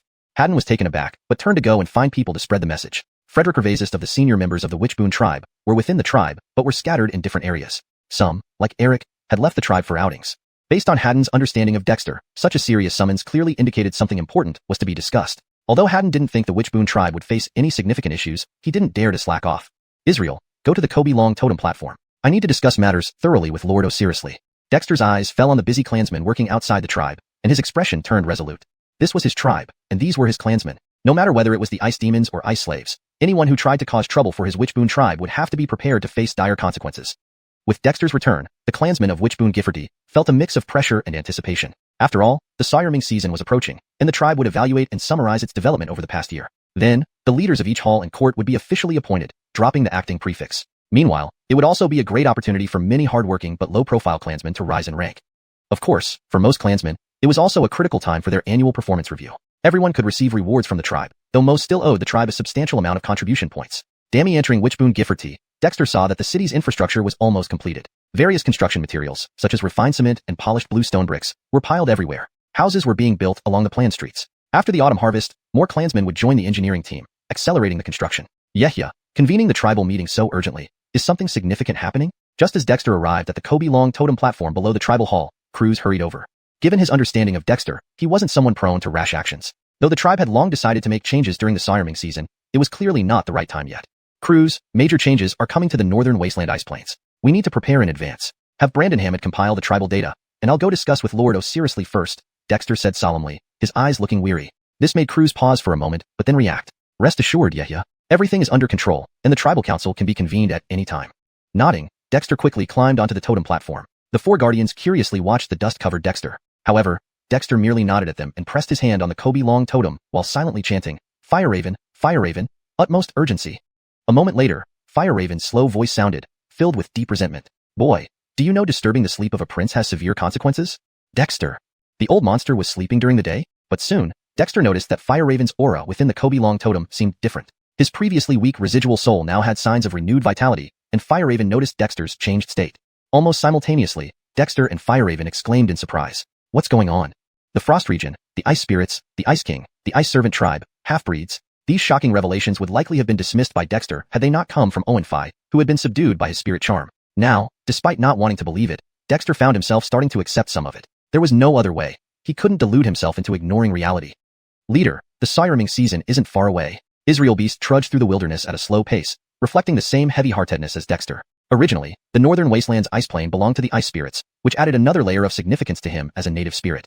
Skis, the sirening season is indeed near, Dexter said, gazing at the snow-capped peaks under the red sun's glow. The year hadn't yet fully melted the high mountain snow, and soon new snowflakes would return, dressing the northern wasteland in white once more. If this were any other time, Dexter wouldn't have felt much. With the Kobe Yoel tribe's current situation, the usually harsh sirening season might not be as difficult. He even planned to attack the Bisong tribe during the winter. But now, the news from Owen Phi weighed heavily on his mind like a mountain. Israel, increase your speed. We need to get back to the tribe as quickly as possible. Dexter clenched his teeth and ordered. Israel Beast immediately sprang to action, accelerating with leaps and bounds over the hills as if it were walking on flat ground. Greeted by the swift wind, Dexter's disheveled hair flew wildly while his mind gradually calmed. The Ice King, the Ice Servant tribe, and the spirits of the Frost region. Looks like we need to expedite our tribe's development. At the very least, we must prepare better for this sirening season. He could not change the external circumstances, but self-strengthening was still within reach. Dexter had built the Kobe Yoel tribe from nothing to its present state, and this was not without confidence. Besides, if unable to fight back, why bear everything passively? Thoughts raced through Dexter's mind at this moment. Traveling at full speed, it took Israel Beast 3 days to bring Dexter back to the territory of the Kobe Yoel tribe, where he saw the clan court being constructed atop Eagle Crag, visible from afar. Previously, Dexter would have felt proud, but now, the sight seemed slightly jarring. Eagle Crag wasn't particularly tall, only tens of meters high and initially unremarkable in the northern wasteland, but the clan court built upon it made it stand out prominently. Leader, you're finally back. Brandon Ray greeted him with surprise, but then frowned upon noticing Dexter's ragged attire and bloodstains, giving Israel Beast a harsh glare. Israel Beast felt wronged but didn't say much. Although it had only been several days since taking over as Brandon Ray's steed, much had happened. Besides, it had no interest in arguing with Brandon Ray at that moment. Brandon Ray, inform all heads of the clan court's departments and academies to convene an assembly early tomorrow morning. Dexter took a deep breath and instructed. Brandon Ray hesitated briefly before turning to find people to deliver the message. Frederick Ravazist of the Kobe Yoel tribe's higher-ups were in the tribe, though they were scattered around various places. Some, like Erichwu, had left for business outside the tribe. Given Brandon Ray's understanding of Dexter, the urgency implied significant matters for discussion. Although Brandon Ray didn't think the Kobe Yoel tribe faced any major issues, he did not dare to slack off. Israel Beast, head to the Kobe Long totem platform. I need to discuss matters thoroughly with Master Osirisling. Dexter's eyes fell on the busy clanspeople at the outskirts of the tribe, revealing a resolute expression. This was his tribe, home to his people. Whether facing ice spirits or ice servants, anyone who dared to challenge the Kobe Yoel tribe would have to be prepared for serious consequences. As Dexter returned, the tribe's people felt a mix of pressure and anticipation. The sirening season was approaching, and the tribe would evaluate and summarize the past year's progress. Then, leaders of each department would be finalized, removing the temporary prefix. Meanwhile, many hardworking members who usually stayed under the radar would also have opportunities for promotion. For most clanspeople, this was also a crucial moment for annual evaluations, potentially leading to rewards from the tribe, despite many still owing significant amounts of merit points. Upon entering Kobe Yoel Gifforty, Dexter saw that the infrastructure had been laid down, with various construction materials piled everywhere, like refined cement and polished blue stone bricks. Houses were being built along the planned streets, and once the autumn harvest was complete, more people would join the construction teams, significantly speeding up progress. Leader, are you calling for a clan court meeting so urgently because something major has happened? Just as Dexter arrived at the Kobe Long totem platform below the clan court, Croods rushed over. Based on Croods' understanding, Dexter was never one to rush things. While changes were scheduled for the sirening season, it was still premature. Croods, great changes are coming to the northern wasteland, and we need to prepare in advance. Have Brandon Hammett compile all the tribal data. I'll first consult with Master Osirisling and see what we can gain, Dexter replied solemnly, his eyes showing signs of fatigue. Croods paused, then responded, rest assured leader, the tribe is ready, and we can convene at any time. Nodding, Dexter swiftly ascended the totem platform, where the guardian beasts looked curiously at him, covered in travel dust. But Dexter merely nodded to the four guardians before placing his hand on the Kobe Long totem and silently called out, Tanner, Tanner, urgent. Frederick Hervasements later, Tanner's weary voice echoed, tinged with resentment. Young man, disturbing the prince's sleep can have severe consequences. Dexter. This old monster was sleeping in broad daylight? However, Dexter soon noticed that Tanner's aura within the Kobe Long totem had changed. It seemed to possess vibrant energy despite its previously weak soul. Tanner also sensed the difference in Dexter. Almost simultaneously, both Dexter and Tanner murmured in surprise. What's going on here? Deepter315, True Raven Frederick Hervaseth. Within the Kobe Long totem, the remnant soul of Ellie manifested in Dexter's mind under the golden power of the totem. It now had a relatively complete form, though still somewhat ethereal. It appeared reborn and clearly much stronger than before Dexter left the tribe. Frederick Hervaser importantly, Ellie's appearance had changed, but Dexter couldn't immediately pinpoint what exactly had changed. Dexter's transformation was also noticed by Ellie. Boy, when did you successfully break through the mundane realm and advance to the innate stage to become a lesser shaman? How long has it been? Ellie was clearly surprised. When Dexter left, he was still an ordinary person. Even though his cultivation had taken shape, he was fundamentally within the realm of commoners. Sky at how much time had passed. I refined the spirit patterns in my body, breaking through the physical bottleneck. The gains I made are nothing out of the ordinary, but what about you? Dexter explained briefly, yet he was more curious about Ellie's changes. Ellie was originally just a thread of a remnant soul, pitiful beyond measure. Even in its weakened state, it could easily handle monsters like Gregory. Now, things were clearly different. What's so surprising? Human faith is very unique and can forge divine spirits. Prince here used the tribe's faith to nurture this remnant soul, finally driving away the dead energy clinging to it, and using the power of faith to repair it for a new life. Ellie spoke casually, but Dexter detected excitement and emotion in its voice. So, you're no longer a wandering ghost-like remnant soul, but have returned to normal? Dexter's eyes brightened suddenly, and the oppression from Ice Region diminished significantly. Compared to the unreliable Gu Wailanjun mentioned by Owen Fei, Dexter trusted Ellie much more. A remnant soul state, Ellie could offer tremendous help, how much more so with its current state? It's not quite normal. My current state is somewhat similar to a divine spirit, but not entirely. After all, the Kobe Long totem is essentially the Kobe Long inside you. I'm just piggybacking on it. However, freeing myself from the remnant state does give me more leeway. Boy, you mentioned refining those chaotic spirit patterns in your body? Ellie sounded proud as a light fell into Dexter's body, but then it screamed. Boy, what in the world is this? Under its light, Dexter's spirit vein cave heavens and visceral cave heavens were revealed, but what truly startled it were the 200 spirit runes scattered throughout Dexter's body. Ellie was very familiar with these spirit runes, which had transformed from the beast talismans of the Thousand Birds and Beasts method. What's the big deal? I just condensed some excess spirit patterns. Hee. Dexter chuckled proudly. Ellie progressed rapidly, but Dexter wasn't too bad either. Ellie shivered in shock, wishing it could smash this guy to pieces. Is that even a response? After a moment, Ellie sighed. Boy, I seriously suspect you might be the reincarnation of some ancient demon, or at least a demon king, perhaps even a demon saint. Otherwise, how could you make hundreds of spirit imprints submit to you? Dexter was incensed. Ellie, we're friends, but don't insult me. You're the old monster, and your whole family are old monsters. He was already feeling down due to the half-demon news from Ice Region, and this guy was insulting him? If he weren't certain he couldn't do anything to this guy, Dexter would kill it. This isn't up for debate. I'm not carrying your baggage. Do you want me to expose your true nature in front of the tribe? You hypocrite. Ellie sneered. But Dexter's reaction left it unsure because Dexter's science in the Kobe Yoel tribe was something it hadn't heard of before. An old monster was impossible, but other possibilities existed. Damien, this doesn't matter now. What matters is, Ellie, we're in deep trouble. Dexter sighed. Ellie could sometimes divert the topic unintentionally. Tisk, even if the sky falls, taller people will hold it up. Did you provoke that legendary demon king lurking deep in the North Wilderness Ice Plains? What demon king? Just monkeys declaring themselves kings because there are no tigers around. Disgusting. Ellie scoffed. To Ellie, a demon king must be an extremely powerful monster. The so-called demon king in North Wilderness Ice Plains was just a minor demon, and demon Fredricknerals were merely stronger demons. You really are Ellie with your cursed mouth, Dexter remarked bitterly. Ellie, does this kid know how to speak properly? If not for the demonic pact binding them, it would kill him. Ellie, deep within the North Wilderness Ice Plains lies the Ice Dominion. Inside, there are ice demons. The demon king you mentioned is their leader, the same one who attacked Cold Ridge centuries ago and suffered defeat. I received word that the ice demons of Ice Dominion harvest every century, targeting both humans and monsters alike as sustenance. Dexter had no patience to squabble with Ellie anymore, and relayed the situation told by Owen Fay succinctly. According to Owen Fay, within 3 to 5 years, or as little as 1 to 2, the 100-year cycle will begin. Then, the ice demons will lead all the gathered monsters out of Ice Dominion, turning the entire North Wilderness ice plains into their hunting ground. Ellie was speechless for a while, suddenly feeling pity for Dexter. This poor guy just got the tribe improving, only to face this centennial demonic disaster. Wasn't this just cruel? But Ellie couldn't laugh at all. It was in the same boat with Dexter, and neither could escape. Boy, is this information reliable? After a moment, Ellie asked seriously. I sealed that Owen Fay's demon soul with a spirit rune. What do you think? Dexter was speechless. Now this old man knew fear? Why don't we run? If what you say is true, the veteran demons in the North Wilderness have been taken away by Ice Dominion's ice demons. This is far beyond what our Kobe Yoel tribe can withstand. Ellie sighed. Leaving aside the strength of ice demons, even the taken veterans couldn't be compared to newcomers like Israel. The Kobe Yoel tribe's strongest force was the Guardian lineage, but those Guardians were too young.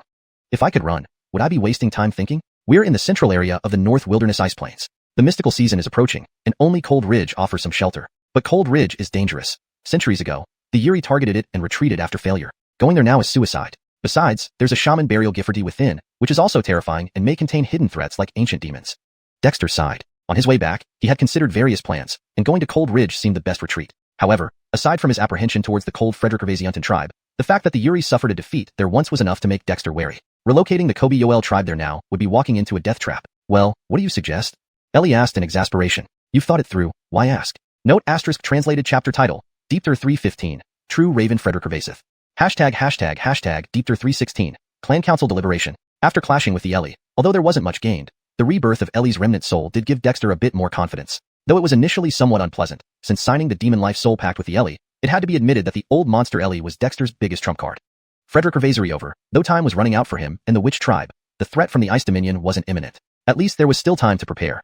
This was the benefit of receiving an early warning. After chatting idly with the Ellie about the harvest from this trip, Dexter poured out his worries and felt much more relaxed. The next morning, after changing into clean clothes and having rested for the night, Dexter arrived early at the clan court on Eagle Cry Cliff. The main structures of the clan court were already completed, especially the grand hall used for clan council meetings. It had been hastily cleaned overnight, although it still looked somewhat crude but was far better than the previous caves. When Dexter arrived, all the senior members of the tribe except Colia were present, looking gravely at him. Dexter's return was a cause for celebration, but his urgent call for a clan council meeting made everyone realize something was amiss, causing them all to be anxious. Dexter went to the head of the grand hall where a stone-carved seat, symbolizing the position of the chieftain, stood. Without hesitation, he sat down and surveyed the gathering. The tribal elders Barry, Pierre, Elio, and others, the powerful figures of Eve, Yoel, Croods, as well as close associates Ned, Manny, Baird. He couldn't help but smile. Everyone, please take your seats. Today's clan council deliberation is a bit abrupt, but given the urgency of the matter, we have no choice. The people settled in their seats, eyeing Dexter curiously. Since he could still smile, things didn't seem too dire. Hart, what exactly has happened? Croods asked first. Since joining the Witch tribe and taking charge of the Internal Affairs Hall, Croods had fully integrated into the tribe. His talents were recognized and admired by all in the clan court. Through his efforts, Croods' authority now rivaled that of the 3 palace deputies. Skia, Hart, the tribe just finished harvesting for the Rushio season and is preparing to build the Witch Gifferty. This sudden attack leaves us feeling unsettled. Manny teased. Only those who grew up with Dexter could speak so casually with him. Of course, Manny was always carefree. The situation is dire. The sireing season is approaching, and originally, we planned to move against the Govin tribe during this season. However, circumstances have changed. If handled improperly, our Witch tribe could be utterly destroyed. Dexter scanned the crowd, speaking solemnly.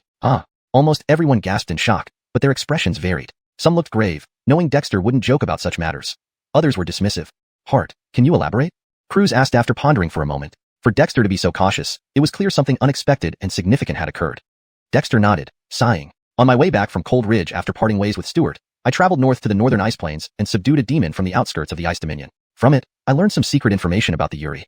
As Dexter narrated, the crowd continuously gasped in horror. The Ice Dominion, Ice Demons, Yuri, Ice Slaves tribe, half-demons. Each name brought terror, shattering their existing beliefs. Upon learning that the Ice Demons emerge every century for a massive hunt, preying on both demons and humans alike, everyone's mood turned heavy.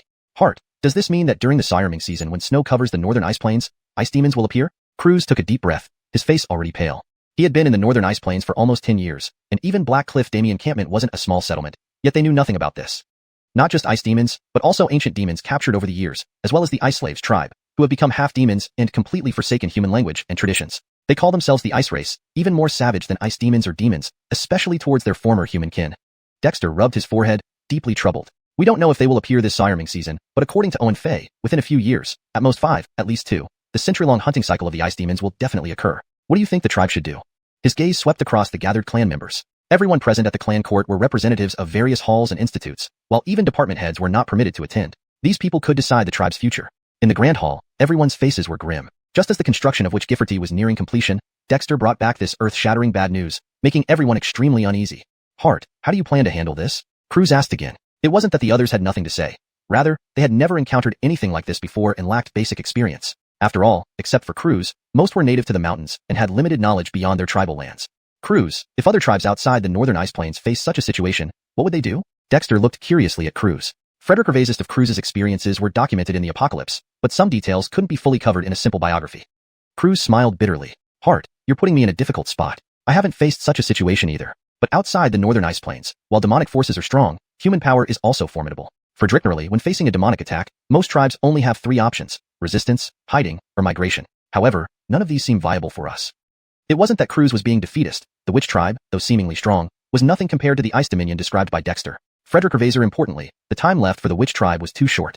Resistance is impossible for now. Besides, under the ice-covered northern ice plains, the entire region is the Ice Demon's stronghold. As for migration, only Cold Ridge might work, but Cold Ridge is not only dangerous, it's also a place of humiliation for the Yuri. If Ice Demons launch a large-scale attack, they would surely target Cold Ridge. Dexter sighed. Migration to Cold Ridge might offer a sliver of hope, but even the Cold Frederick Gervaisiunten tribe hid in fear, so the Witch tribe moving there would feel like sending supplies to the enemy. Dexter suspected that the demons that attacked the Cold Frederick Gervaisiunten tribe 10 years ago might have come from the Ice Dominion. If so, hiding seems the only option, but we just built Witchgifferty. Croods smiled bitterly. Building Witchgifferty was a great achievement for the Witch tribe, but now it seemed like a conspicuous target on the northern ice plains. Once discovered by the ice demons, it would be deadly. Dexter also laughed bitterly. Unfortunately, hindsight is always 20/20ths. #Deepter317. Camouflage transformation. Everyone knew that the North Wasteland ice field was dangerous, but Dexter never imagined it to be the private garden of the ice demons. If he had known earlier, the establishment of the Kobe Yoel Gifferty would still have been inevitable. Leader, what do you think we should do? Everyone in the hall felt a heavy atmosphere. They all looked grave. Pierre, as the tribe's shaman, took a deep breath and looked at Dexter with immense trust. Skia, leader, what do you suggest? Baird growled. Though his face remained serious, his energy didn't waver. Unlike those who joined later, Baird had been with Dexter from the beginning and had witnessed countless miraculous feats by him.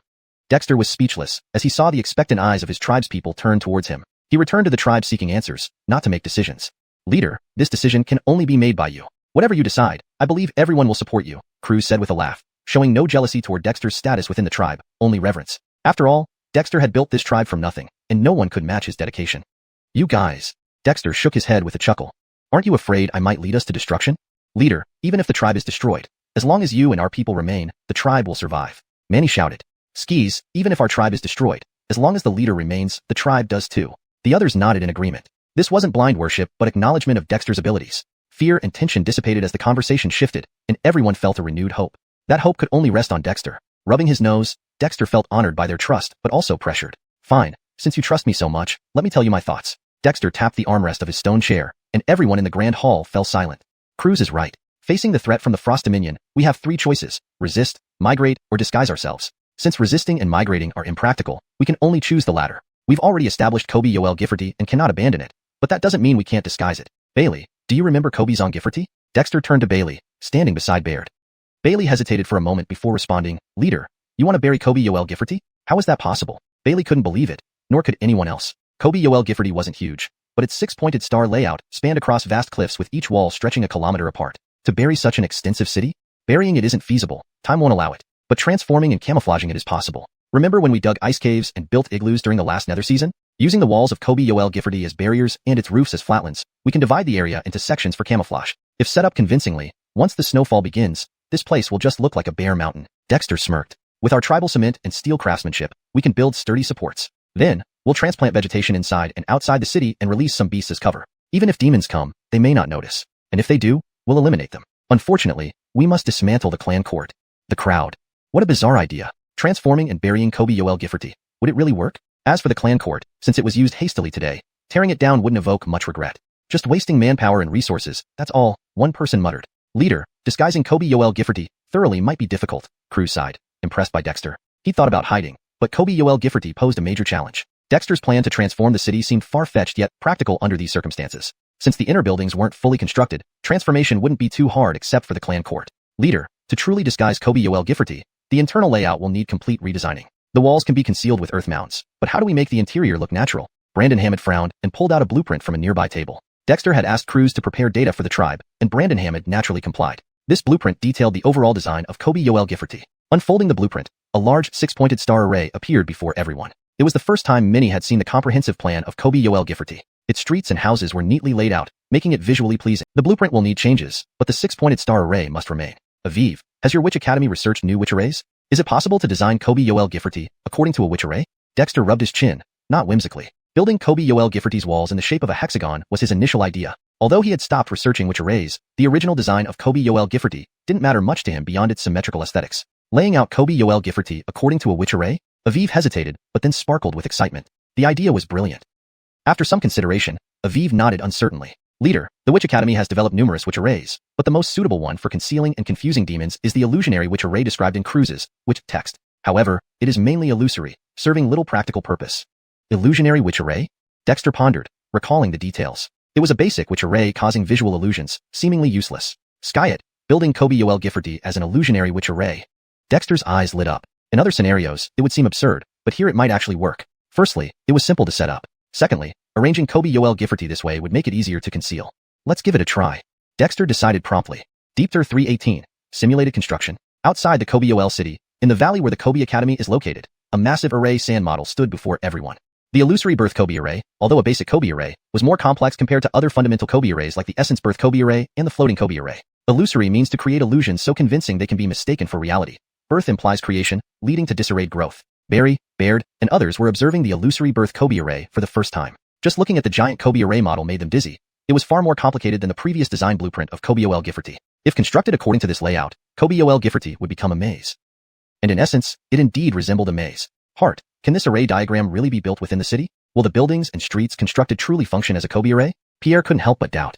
He wasn't well versed in Kobe arrays, but he knew that their key element was Kobe patterns. Not too difficult, though the construction process will be troublesome. Fortunately, while this Kobe array looks complex, it still follows a certain order. Look at the areas around the walls. The patterns formed can simulate mountains and ravines. The internal network of Kobe patterns can be replaced by buildings. However, with our current manpower, we need to establish the skeleton first, Dexter carefully observed. To truly replicate the illusory birth Kobe array in the city's layout was evidently not easy. But Kobe Yoel Gifforty isn't very large. An eagle worry cliff in the center can serve as support. After building critical parts with cement and boulders, gradual transformation can follow. The northern wasteland's sirenming season is long. As long as the exterior work is done properly to disguise Kobe Yoel Gifforty, further construction can be completed internally over time.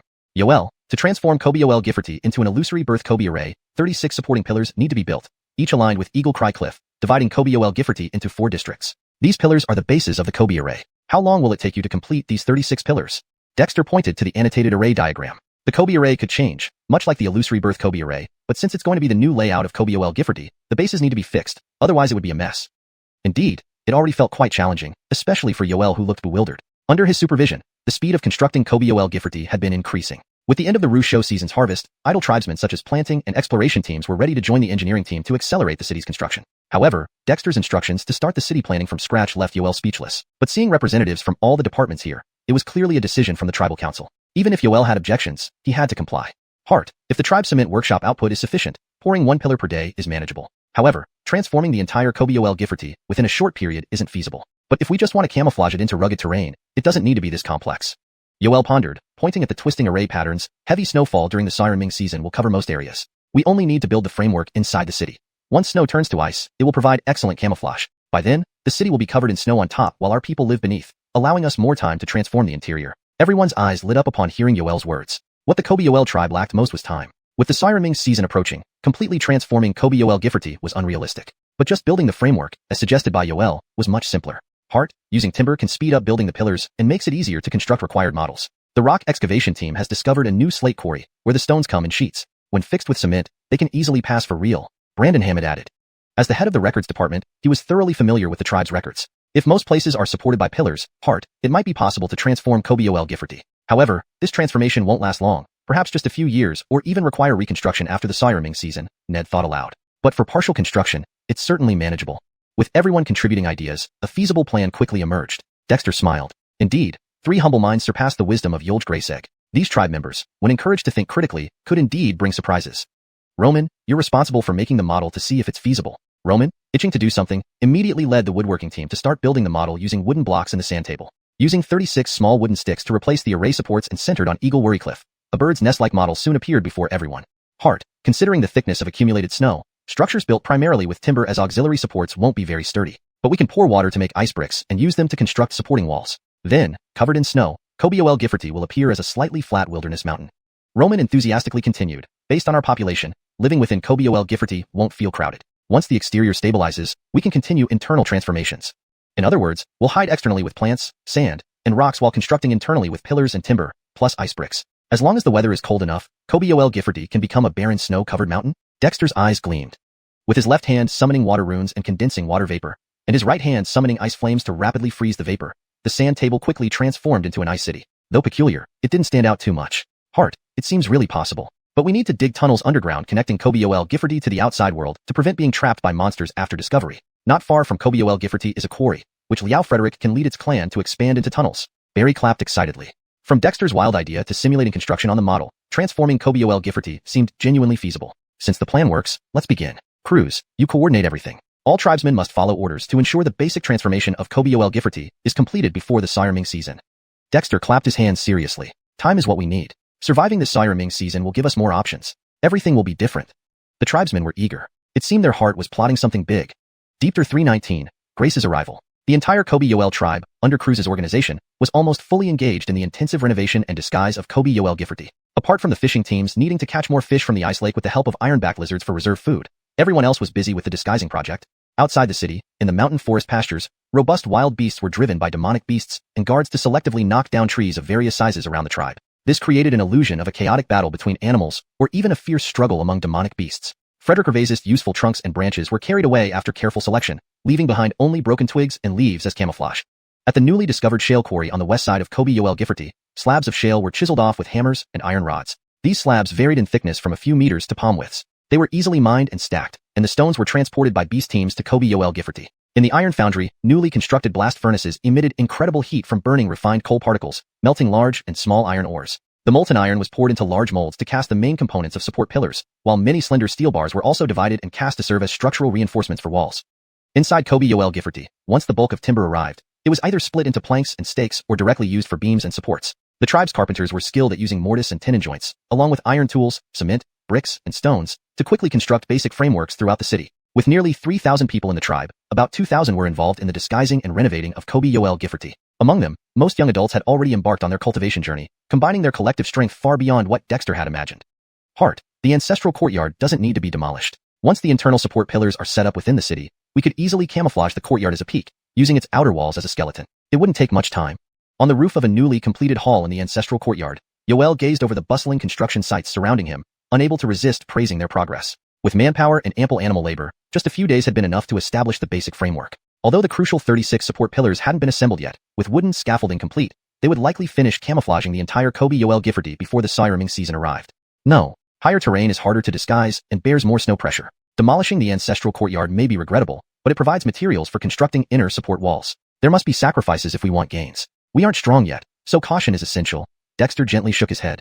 And with Eagle Cliff as support, if any demons discover us, we can lure them there to deal with them. Even in a major battle, we won't risk exposure. Yoel scratched his head. This logic made sense, but it still felt wasteful. Sky it, as the chief said, they could only build supporting walls to create space that mimic mountains, forests, and ravines, effectively concealing Kobyol Gifforty. Holding on to the ancestral courtyard would have exposed too many weaknesses. Since you've decided, I'll start the demolition then. If only we had used fewer materials. Yoel smiled bitterly and led a team of wood charm cultivators, using fluid sand techniques to dismantle the cement, working rather swiftly. Almost everyone in the tribe was cultivating now. Frederick Hervaiser people were generating witch chi, and more could use witchcraft. While these were basic spells, they sufficed for demolition and construction.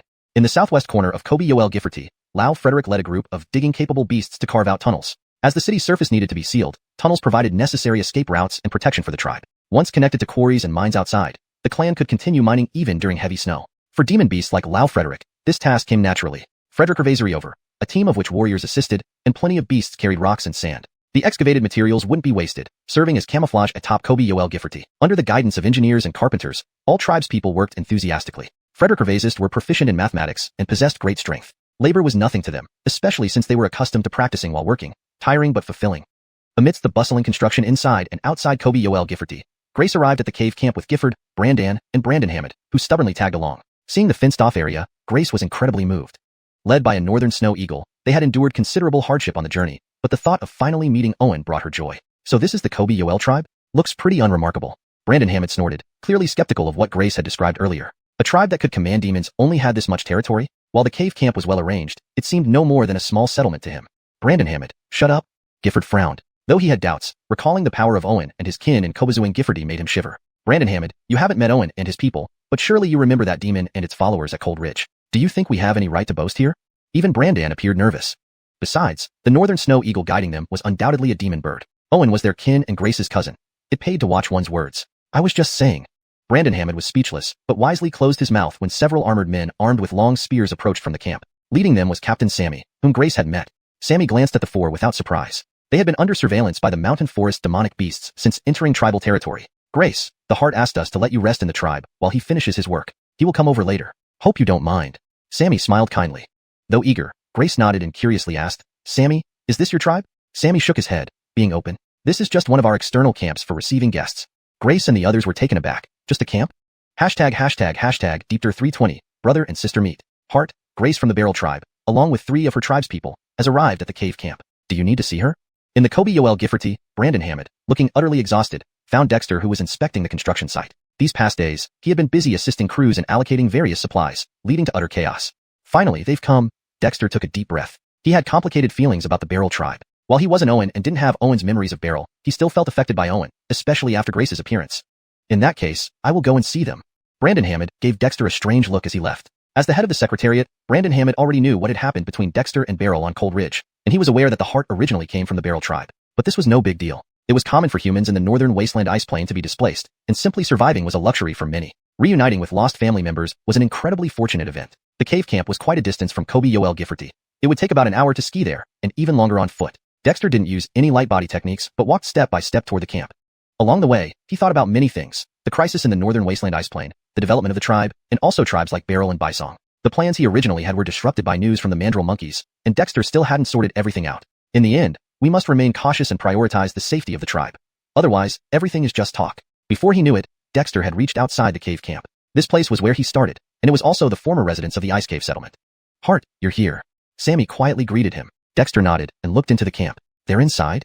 Sammy smiled. Skis, besides Grace, Gifford, and Brandan from last time. There's also Brandon Hammett, who has a bit of a loose tongue. They weren't too happy about staying here, but now they're reciting the Thousand Deer Actor classic with the tribal children.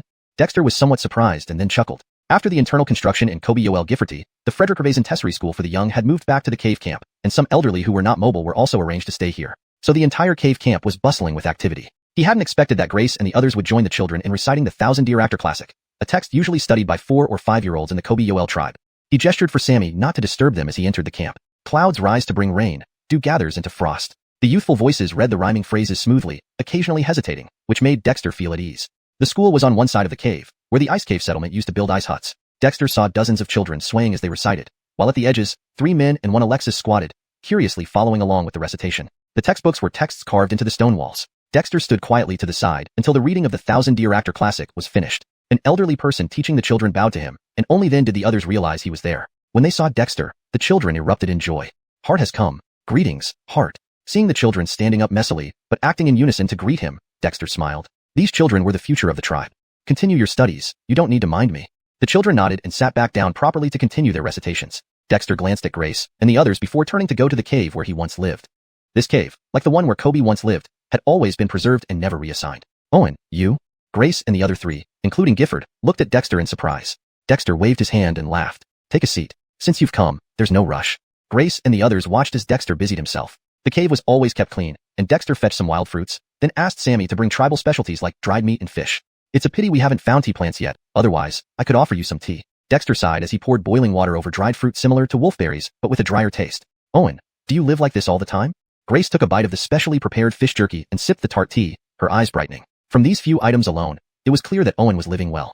Don't get me wrong, I've just returned from the north, and I encountered some issues. If you hadn't come, I wouldn't be here either. Grace, Gifford, Brandan, and you, Brandon Hammett, right? Our Kobe Yoel tribe may be new, but we have plenty of good things. When you leave, I'll ask Sammy to give you some tribal specialties, Dexter said, shaking his head with a smile. Won't you come back with us? Grandfather has decided that you should return to the tribe. If you don't go back, Grace detected something and couldn't help feeling disappointed. Their mission was to bring Dexter back. Owen, since you're alive, you shouldn't wander outside. We Barrel people don't abandon our kin. You should return with us. Brandon Hammett couldn't hold back, staring sternly at Dexter. Ever since Dexter appeared, Brandon Hammond felt something different about him but couldn't pinpoint exactly what. There was a sense of pressure that made him hesitant to act rashly. Just pretend I'm not one of the tribe. I left Beryl more than 10 years ago, and my memories of it are nearly gone. To me, Beryl is very foreign, and you all assumed I was dead, right? Dexter smiled, causing Grace to feel pained. Brandon Hammond wanted to say more but was silenced by her stern glare, which made him sulkingly shut up. Owen, can't you just visit once? Your father, my uncle, was buried in the old tribal grounds after he died in battle. Won't you go see him? Grace pleaded. She knew she would find it hard to persuade Dexter on her own. Fighting wouldn't help either. Even in the camp, everyone exuded subtle signs of strength, not to mention Sammy and others. Father, can you tell me about him? Dexter sighed. He was very unfamiliar with Beryl, holding only fragmented memories from Owen, like nightmares filled with flying demons and blood-drenched nights. Precisely because of these incomplete memories, Dexter was curious about Owen's past, but knowing Owen came from Beryl forced him to be cautious. The northern wasteland ice plain was perilous, and human hearts unpredictable. Dexter couldn't gamble his life, or the tribe's safety on such uncertainty. Deepter 321. Old Matters and Reality. Your father was my elder uncle, named Leonardo, the former chief of our Beryl tribe. Owen, I heard the tribe's people here say you call yourself Dexter. Have you remembered something? Grace looked at Dexter curiously. The pronunciation of Leonardo and Yoel is quite similar, and most of the people in the mountains didn't actually know how to write their names. Even in the Beryl tribe, most of the tribe's people were illiterate. Therefore, they were astounded when they saw the children of the Kobzhu tribe learning to read. It was like seeing a whole new world. Dexter was momentarily taken aback. Could it be this coincidental? He was called Dexter because he had always been named Dexter, not because his father was named Leonardo. However, this gave Dexter a better excuse. Skyet, the former chief of the Beryl tribe? His father. No, Owen's father. Had such an identity? Seeing Dexter remain silent, Grace smiled helplessly and continued. Malakan years ago, precisely 9 Sireming seasons ago, our Beryl tribe was still living in the Cold Ridge. At that time, all the demons on the mountain had been driven away by us. I used to take you there to play in the Cold Ridge often. Dexter suddenly understood. No wonder he felt familiar with the Cold Ridge when he went there and knew about places like the floating sky peak. Uncle was very busy back then, managing the entire tribe. Your mother left shortly after you were born. Owen, you grew up under my care until that day when you were kidnapped by a demonic bird. Uncle risked his life to save you, battling the strongest demon until he was mortally wounded and died in battle. Since then, under grandfather's leadership, our Beryl tribe moved to Tranquil Valley. As Grace spoke, Dexter vaguely recalled fragments of memories. Unfortunately, these fragments remained elusive. At the same time, a mix of sadness and relief began to emerge within him. The lingering emotions of Owen, finally released? Dexter felt a peculiar sense of ease suddenly arise in his heart. It felt as if an invisible barrier in his mind had dissolved, making him feel exceptionally clear-headed. Owen, would you come back with me? If you can't leave the Kobzhu tribe behind, you can bring the whole tribe to Cold Ridge. The Cold Ridge is vast. Even during our tribe's peak, we only occupied one corner. It could easily accommodate the Kobzhu tribe, Grace urged upon seeing Dexter's silence. Skis, Owen, you are part of our Beryl tribe and should return. The northern ice wilderness is dangerous, and there's nothing particularly defensible here. If the demons find us, Gifford added, stopping abruptly with a strange look when mentioning demons. Demons? The Kobzhu tribe was not only familiar with them, but also employed them as demonic guards, suggesting they weren't afraid of demons. Brandan and Brandon Hammond clearly found this odd as well. To the entire Beryl tribe, demons were loathed. They couldn't imagine anyone controlling demons, especially real demons, not just demon beasts. The northern ice wilderness is indeed dangerous, but moving the tribe to Cold Ridge would be even more perilous. Grace, I'm glad you came, but now is not the right time to return to the Beryl tribe. You've already met Adam, who comes from the Edgar Peak. He was originally sent by the Edgar Peak to the Cold Ridge. Not only him, but demons from Cold Frederick-Gervasian Lake have also appeared in the Cold Ridge. Dexter regained his composure from the mysterious emotions and shook his head gently. My first trip to the Cold Ridge was to save someone, but I also subdued Adam. At that time, I realized the Cold Ridge was being targeted by demons. Now, I must tell you, I have reliable information that the Demon King deep in the northern ice wilderness might also be targeting the Cold Ridge again. What? Grace and the 3 others exclaimed simultaneously. This is impossible. That Demon King, wasn't it dead? Dexter was surprised yet relieved. He asked, according to legend, that Demon King retreated from Cold Ridge hundreds of years ago and never reappeared. Did the Beryl tribe defeat it? Grace and the others exchanged glances, hesitated, and then chuckled bitterly. Owen, since you've been to Kobzhu, you're eligible to know this. It's said that a necromancer, summoned by the chieftain of that generation, fought the Demon King to a stalemate. After that, the necromancer disappeared, only appearing when a new chieftain took office to meet it in a secret place. Necromancer, that makes sense. Dexter was somewhat surprised, but not too much. If the Beryl tribe had been strong enough to fight the Demon King to a standstill, it wouldn't have almost been wiped out by demons 10 years ago despite centuries of development. But if it was a necromancer from Kobzhu, it made more sense. Dexter was still wary of Kobzhu. Not just the old man, but the king sacrificed by the entire clan for blood worship was terrifying enough.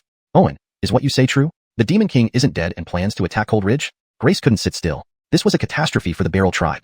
Although they were currently well hidden, if demons conducted a thorough search of the entire Cold Ridge, their hiding place in Tranquil Valley might not remain hidden. In a few years at most, or possibly in 1 or 2 years, demons from the depths of the northern ice wilderness will definitely appear. This is why I don't want to bring the tribe to the Cold Ridge. Although it has geographical advantages, the presence of demons from Edgar Peak and Cold Frederick-Gervasian Lake already signifies great danger. Add to that the Frost Dominion from the depths of the northern ice wilderness, the realm of the Demon King, and Cold Ridge will be even more dangerous. Dexter's words made Grace and the other three extremely uneasy. They knew Edgar Peak and Cold Frederick Gervasian Lake well. Those were the two major powers of demons in the northern ice wilderness. Seeing Adam guarding Cold Ridge, they knew the Barrel tribe lacked the strength to compete against either of these powers. After all, in the demon disaster 10 years ago, most of the Barrel tribe's able-bodied members were killed. Now, most support came from those who grew up over the past decade. Though their strength had improved, it was still far from enough. Owen, isn't there any other way? Brandan couldn't help but ask anxiously. Whether Owen returned to the Barrel tribe was secondary now. The news Owen revealed left them unsettled. It seemed inevitable that the Cold Ridge would face a major calamity. I don't know how strong the Barrel tribe is now, but if your strength represents the general level of the tribe, you have 3 choices. 1. Stay in Tranquil Valley. 2. Hide in Kobe Zongiferty. Or 3. Migrate out. Dexter scanned the 4 of them and said solemnly, if the number isn't too large, my Kobe ZHU tribe can accept members of the Barrel tribe. Grace, staying trapped in Cold Ridge would only make you tomb guardians for Kobe Zongiferty. Even if you escape the demon disaster, Kobe Zongiferty itself might be a tribulation for the Barrel tribe. Grace fell silent. Dexter's words made her jubilant mood sink into despair. Deepter 322. Comparison of cultivation malachtechniques. Grace and his 3 companions came in a rush and left in haste, taking with them the information provided by Jai Owen and the gifts he had prepared for the Barrel tribe. Small specialties from the Kabizu tribe such as cloth and fine salt. Heart, is it really that dangerous? Sammy stood behind Jai Owen, watching as Grace and the others quickly departed under the guidance of a northern land snow eagle. Danger is everywhere. No one knows when it might strike. It's not just Hanleying. We're not safe here either. We need to prepare more. Sammy, we must start dismantling the fences at the campsite and restore it to its original state as an ice cave settlement. The clan's people here also need to evacuate as soon as possible. Time is running out. Jai Owen sighed lightly. Who wouldn't want to live a peaceful life? Unfortunately, this world is what it is. Sammy fell silent for a moment, then nodded vigorously. Being part of the Kabizu tribe was already a great fortune. After watching Grace and the others leave, Jai Owen toured the ice cave once more. The place had been transformed into a very livable cavern, yet traces of its former appearance remained. Jai Owen went to the mountain cave where Kobe resided and sat cross-legged. Since returning from the depths of the northern wasteland ice plain, Jai Owen had been busy in the Kabizu Giferty. Although he didn't have to do much himself, his presence was a great comfort to the suddenly busy clanspeople. So, Jai Owen had been patrolling various construction sites, which proved to be quite effective. Sitting cross-legged on the ground, Jai Owen sensed the flow of spiritual energy within him, revealing a look of determination. Disguising Kabizu Giferty was merely a temporary solution. In the northern wasteland ice plain, what truly mattered was his own strength. He circulated the Foundation Establishment section of Kobe casting, guiding the spiritual energy to flow naturally from the Spirit Meridian Cavern Heaven to the 5 Viscera Cavern Heaven. As the 5 elemental energies divided and merged, evolving into the profound interplay of differentiation and unification, Jai Owen's heart settled into complete tranquility. The Foundation Establishment of Kobe casting still held significant potential for further exploration, but now that his physical body had unexpectedly advanced to the innate stage, this cultivation technique was somewhat lacking. After all, his body had transcended the ordinary to achieve innate status, and within him were 200 activated acupoints, each containing a spirit rune. Frederick Gervasieriover, Jai Owen's will and soul could manifest independently, and along with the dragon chi, thunder runes, immenoing energy masses, and ice flames within the Kobe dragon, he was essentially a mishmash. The Foundation Establishment of Kobe casting is a synthesis of fundamental cultivation techniques like body forging, blood refinement, Kobe casting, and Kobe soul. Could this technique incorporate the lesser Kobe body true art? This thought had come to Jai Owen while contemplating the lesser Kobe body true art in the wilderness of the northern wasteland ice plain. But back then, he hadn't had the proper mindset. Frederick Gervasieriover, the starting point of lesser Kobe body true art was relatively high, requiring one to advance to the innate stage and possess special shaman bloodline to cultivate. However, after thoroughly studying the technique, Jai Owen discovered that it should also be applicable to other bloodlines, such as Dragon Chi and Kirin Blood Chi, and even human bloodlines, though it needed practical verification. My Kobe casting foundation establishment technique integrates Chi and blood energy, shamanic power, mental power, and physical enhancement, pursuing balanced development. On the other hand, the lesser Kobe body true art has absorption, refinement, bloodline, and body strengthening effects. Perhaps I should give it a try. Jai Owen mumbled, but did not act immediately. When creating the foundation establishment of Kobe casting, he had meticulously considered and personally tested it before achieving results. This lesser Kobe body true art appeared to be a genuine shamanic body strengthening technique, so Jai Owen dared not act rashly. After all, according to Ellie, most human cultivation techniques originated from the shamans, as humans were initially just vassals of the shamanic race. However, precisely because of this, Jai Owen believed that Kobe casting's foundation establishment could potentially integrate lesser Kobe body true art, or even develop a congenital cultivation technique suitable for himself and his clanspeople using lesser Kobe body true art. Thoughts flashed rapidly through Jai Owen's mind, and he decisively let his consciousness enter the Spirit Meridian Cavern Heaven, transforming into a soul form.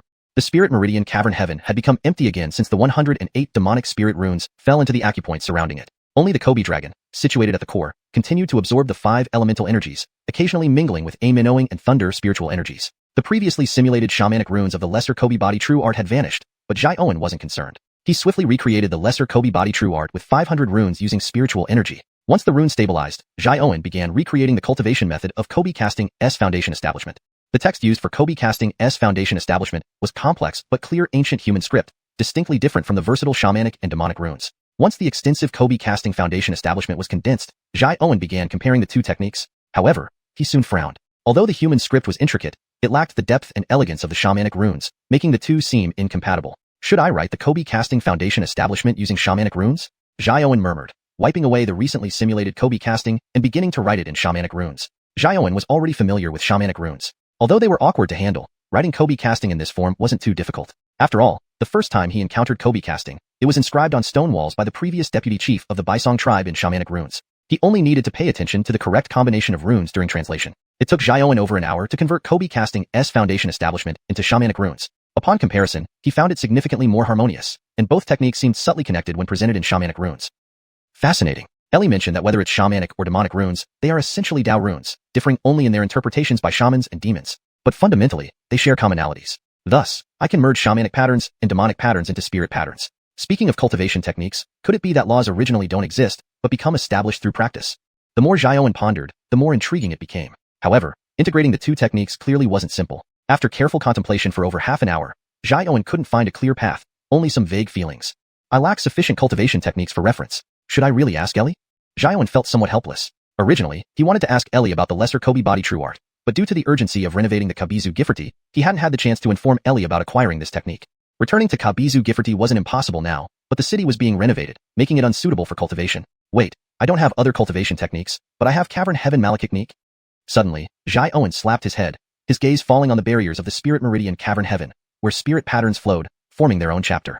Deepter 323. The Spirit Frederick Revasorsel's Void Tripod. Dexter's Spirit Pulse Cave Heaven had transformed from the original Witch Pulse Cave Heaven when he incorporated the Witch Frederick Revasorsel's Cave Heaven art into demon patterns, converting it into the Spirit Frederick Revasorsel's Cave Heaven art. This transformation made Dexter shift his main practice from witch force to spiritual force and gave the new Cave Heaven greater potential than the initial one. Dexter was very familiar with the Cave Heaven art. After activating the 5 internal organs Cave Heavens, the Spirit Frederick Revasorsel's Cave Heaven art adapted to the single spiritual attribute of the 5 internal organs and split into the 5 internal organs Cave Heaven art, which was also inscribed in his 5 internal organs Cave Heavens. Other cultivation techniques such as body malachimpering and blood refining were too basic and might not be useful for reference. However, the Witch Frederick Revasorsel's Cave Heaven art was an exception, a technique that Dexter still couldn't trace back to its origin. It seemed to have been inherited from witches, but it felt like something he inherently possessed. After all, this was a technique that appeared after he pushed the primitive Witch Pulse to its extreme. Its mysterious origin held immense potential. It could transform the original Witch Pulse into a Witch Pulse Cave Heaven, an unprecedented method even old monsters like Ellie had never heard of. Its power was indisputable. Currently, the Spirit Frederick Revasorsel's Cave Heaven art flowed through the barriers of the Spirit Pulse Cave Heaven. Again, Dexter's mental soul entity waved his hands, and the witch runes of the Witch Frederick Revasorsel's Cave Heaven art quickly formed under the simulation of his spiritual power. It was thanks to his ability to cultivate a mental soul entity and possess the magical realm of the Spirit Pulse Cave Heaven that he could materialize his intentions into spiritual energy, turning it into witch runes that floated in midair, free from errors. This greatly facilitated Dexter's study of techniques. As the original, Witch Frederick Revasorsel's Cave Heaven art, runes appeared on one side. 3 cultivation methods immediately presented themselves before Dexter. 1. The Witch Frederick Revasorsel's Cave Heaven art, for cultivating cave heavens. 2. Witch Casting Foundation Building chapter for opening meridians and laying foundations. 3. Little Witch Body True Malachiknique, for body refining. The connections between these 3 methods became more apparent compared to just the first 2. They all revolved around witch cultivation. Interesting. Comparing them, despite being different techniques, they all pertain to witch cultivation, essentially related to witch bodies. What if I add the witch spirit technique?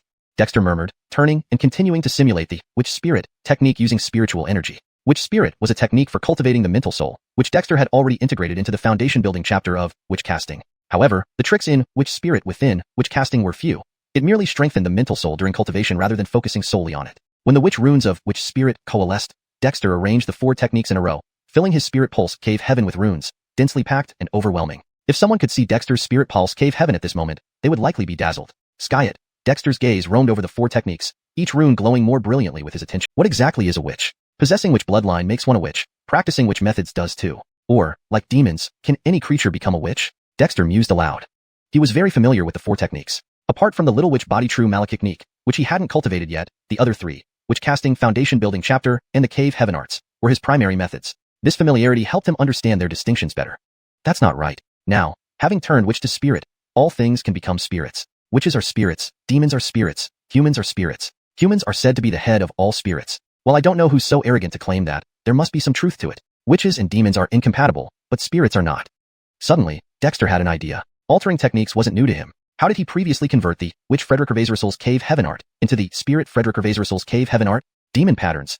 Dexter's eyes lit up, and he continued waving his hands. Demon patterns emerged from his spiritual energy, swirling in the air. Dexter understood both comprehensive explanation of witch patterns and comprehensive explanation of demon patterns, but fusing demon and witch patterns required a natural process. What patterns attracted each other was part of the Tao. Artificial intervention was not possible, at least not by Dexter yet. As Dexter condensed demon patterns recorded in the comprehensive explanation of demon patterns, the witch runes from the 4 techniques indeed reacted. These runes, originally formed by Dexter's spiritual energy, contained both witch and demon pattern forces. Like opposite poles attracting, the demon patterns converged like birds returning to their nests. In Dexter's spirit pulse Cave Heaven, countless demon patterns danced, many converging unpredictably with different witch runes without any discernible pattern. But for Dexter, this spectacle was delightful. Lacking insight, he let nature guide him. Everything would fall into place eventually. Although it seemed unreasonable, it was effective. Even if he ended up with a mishmash, it wouldn't affect Dexter. It was merely a change in technique, not actual cultivation. Dexter, with his carefree attitude, conducted experiments here within his spirit pulse Cave Heaven, quietly and safely. After more than an hour, he repeatedly condensed all demon patterns from the comprehensive explanation of demon patterns, until the witch runes from the 4 techniques were fully saturated. Once the witch runes absorbed the demon patterns, the witch-demon synergy manifested. With the basis of spiritual energy, a luminescence emerged. The 4 witch cultivation techniques successfully transformed into 4 entirely new techniques. While the Spirit Frederick Gervasrissel's Cave Heaven art, derived from the Witch Frederick Gervasrissel's Cave Heaven art, and the spiritual symbols from the Witch Casting Foundation Building chapter didn't present anything particularly special, since Dexter was already familiar. The conversion of witch spirit, which runes into spiritual symbols surprised him. It formed a new technique focused on mental soul cultivation, no longer at the basic level. As for Little Witch Body True Malicic technique, Dexter was stunned at first glance. Witch runes combined with different runes produced varying meanings, and the same applied to demon runes. Integrating demon patterns and represented in spiritual symbols, Little Witch Body True Malicic technique now felt unfamiliar. This technique truly evolved. So, this isn't limited to witch body cultivation anymore? Dexter was bewildered, but then elated. Just as he skimmed through this new technique hastily, suddenly, his spirit pulse Cave Heaven trembled rhythmically, as if triggered by something. Before Dexter's dumbfounded eyes, the 4 techniques fused with demon patterns started emitting light, orbiting around him. The spiritual symbols of the 4 techniques intertwined, forming a void tripod-like structure. Dexter sat cross-legged inside the tripod, looking perplexed. What was this? He wanted to comprehend and integrate techniques, specifically using Witch Casting Foundation Building chapter to inspire Little Witch Body True Malicic technique. Instead, the 4 techniques' spiritual symbols merged into a tripod.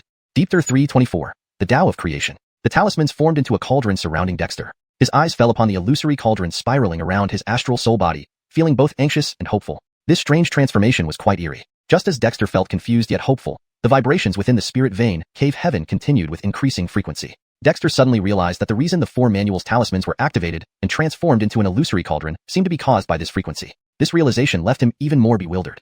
Could it be that his spirit vein Cave Heaven truly hides something? No, it should have started with the witch lineage Cave Heaven. As he looked puzzled, the spirit patterns on the walls of the spirit vein Cave Heaven began to flow and flew toward Dexter's talisman illusory cauldron. In the blink of an eye, they formed another layer of talisman illusory cauldron. With both layers vibrating at the same frequency, Dexter saw in amazement an ancient bronze small cauldron emerge from their vibration. This bronze cauldron was rusted and covered in cracks, looking like it could shatter at the slightest breeze. Dexter found it strangely familiar. Is this the incense burner passed down from my ancestors? Dexter.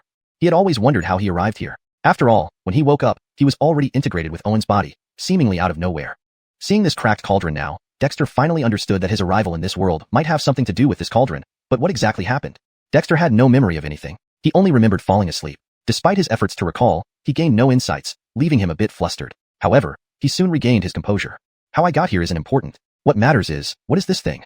Curious, Dexter reached out to touch the seemingly fragile cauldron, but was shocked to find his astral soul hand passing right through it. Dexter felt eerie, as if he were a ghost. But quickly, he noticed that this cauldron, which appeared about to break, was actually an illusion. Dexter. Stop playing tricks. Show me something real. It had been almost a year since he arrived in the northern wasteland icefield, and this broken cauldron only showed itself now. If not for Dexter's perseverance, he would have likely been sacrificed on the first day by the old man Kobe. While Dexter mumbled, the cauldron suddenly moved. The 2 layers of illusory talisman cauldrons surrounding Dexter dispersed and merged into the fractured small cauldron. As each talisman fused, the cracks on the cauldron slowly healed. Dexter watched in awe. He had been deducing cultivation techniques, but this cauldron came to interrupt? How did this compare to Lord Dillenartal Frederick Gervasiunton? However, Dexter didn't act rashly, but observed with interest as the small cauldron devoured talismans, as if famished. After more than 10 minutes, the small cauldron absorbed all the talismans Dexter painstakingly created for the 4 manuals, as well as the spirit patterns from the barriers of the spirit vein Cave Heaven. With the disappearance of the last talisman, some of the original cracks repaired themselves, though 9 deep fissures still ran across its body like scars. Following the absorption of all the talismans, the cauldron began emitting a spiritual light. Its once rusty surface cleared up, revealing intricate spirit patterns. Dexter's eyes blurred just glancing at them. He quickly shifted his gaze away. But curiosity soon brought him back, only to see the patterns fading back to the rusty appearance. Still, two vague symbols remained visible. Dexter couldn't identify them. These symbols were even more ancient than witch marks or demon patterns. Eating so many of my talismans, you show me this? Dexter complained. Attempting to grasp the small cauldron, it trembled slightly. Spirit patterns emerged from the engravings on the top, rapidly transforming into talismans. Those very talismans Dexter knew well. One by one, talismans burst forth from the cauldron, aligning neatly before Dexter. Just as he started reading, his calmness shattered. The great Tao has 50, heaven deduces 49, creation conceals 1. The spiritual essence is unpredictable. Each talisman was deciphered by Dexter. As more talismans appeared, they formed a new manual consisting of precisely 490 talismans. Dexter was stunned. The cauldron had released a complete new manual, combining the witch casting foundation, witch spirit, spirit vein cave heaven malachicnique, and little witch body true art. This manual had no name but expounded on a subtler method of body cultivation, drawing heavily from little witch body true art. Essentially, it was an evolved form of the little witch body true art. Can this cauldron fuse cultivation techniques? So amazing.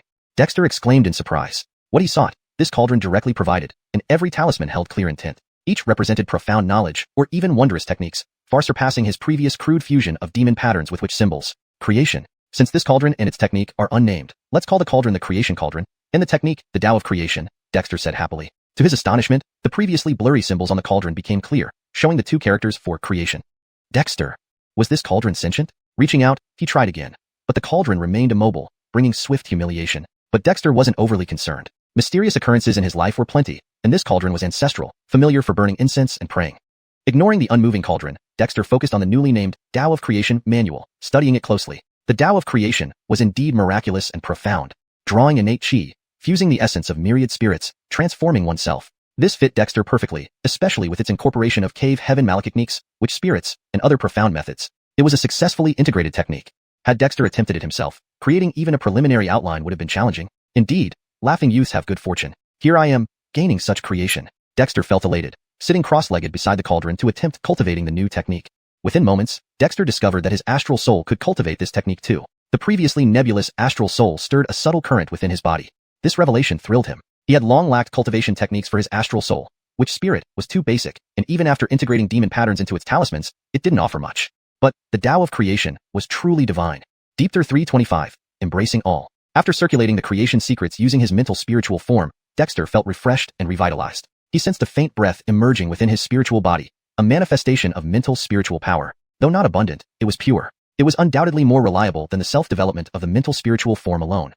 This was a cultivation method focused on the mind and soul. After a short while, Dexter paused and thought for a moment. Then he sent his mental spiritual form into the Kobilong, using it as a vessel to circulate the creation secrets. Soon, he noticed that the speed at which the Kobilong absorbed elemental spiritual energy increased significantly. Simultaneously, as he circulated the creation secrets, Dexter found that the connection between the Kobilong and both the Spirit Meridian Grotto Heaven and the 5 Viscera Grotto Heaven became tighter. This was an effect of the foundation level of the Kobi casting. Even more surprisingly, he sensed fluctuations in the Aminowing Chi Mass, Lightning and Thunder talismans, as well as Ice Flames. TSK, the creation secrets indeed live up to its name. Embracing all is what creation truly means. Dexter said with delight as his consciousness returned to his physical body to cultivate using the creation secrets. Soon, Dexter realized that there wasn't much difference between cultivating the creation secrets through his own physical body versus using the Kobilong. The only distinction was that when circulating the creation secrets with his physical body, the spiritual energy also reached the 200 unstructured acupoints that were already open, triggering the demonic spirit imprints within them. This feels like I can cultivate everything. Could this be the strength of this technique? Drawing upon innate qi and integrating myriad spiritual essences, refining oneself, and pursuing a broad and expansive path. Truly fascinating. Dexter marveled, but it was evident that this technique was the most suitable for him. Indeed, it doesn't disappoint my family's ancestral incense burner. Friedrich narrations of ancestors burning incense to worship deities have not been in vain. Even though I've ended up penniless and alone in my generation, I still have this good fortune. Dexter couldn't help but praise. Who would have thought that inside his body lay a cauldron? And this cauldron clearly had an extraordinary origin. Unfortunately, it was too damaged, and it only appeared after being nourished by the talismans he fused. Dexter suspected that if he hadn't pursued the path of combining witch runes and demonic runes into talismans, or if he hadn't combined 4 techniques, this incense burner might not have appeared at all. Even back when he activated the Witch Meridian Grotto Heaven, the incense burner didn't show itself. Now, thinking about it, perhaps when he perfected the original Witch Meridian, he had already triggered this cauldron, and the so-called Witch Meridian Grotto Heaven malachicnique might have evolved from the Kobi casting he practiced. The fusion technique demonstrated by this cauldron named Creation seemed to fit him perfectly, custom-made for his needs. But even so, it was extraordinarily powerful.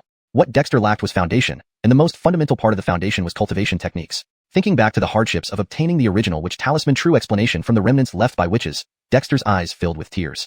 Frederick revised of his cultivation techniques were gifts from friends. If he had known about this cauldron earlier, he wouldn't have taken so many detours. As he cultivated, he indulged in some resentment, but soon Dexter discovered that the creation secrets ran astonishingly steadily. Even when his thoughts wandered, it didn't affect the circulation and cultivation of his technique. Although this stability was largely due to the interaction between the qilins and the talismans within the 5 viscera grottos, this undisturbed stability delighted Dexter immensely. This was absolutely flawless. The only question was how effective it would ultimately be. With anticipation, Dexter decided to focus fully on cultivating in the witch's lair, despite Butler coming several times. To Dexter, nothing mattered more than cultivation. Others in the tribe could handle their problems. He had confidence in this. His Kobe tribe could manage without him.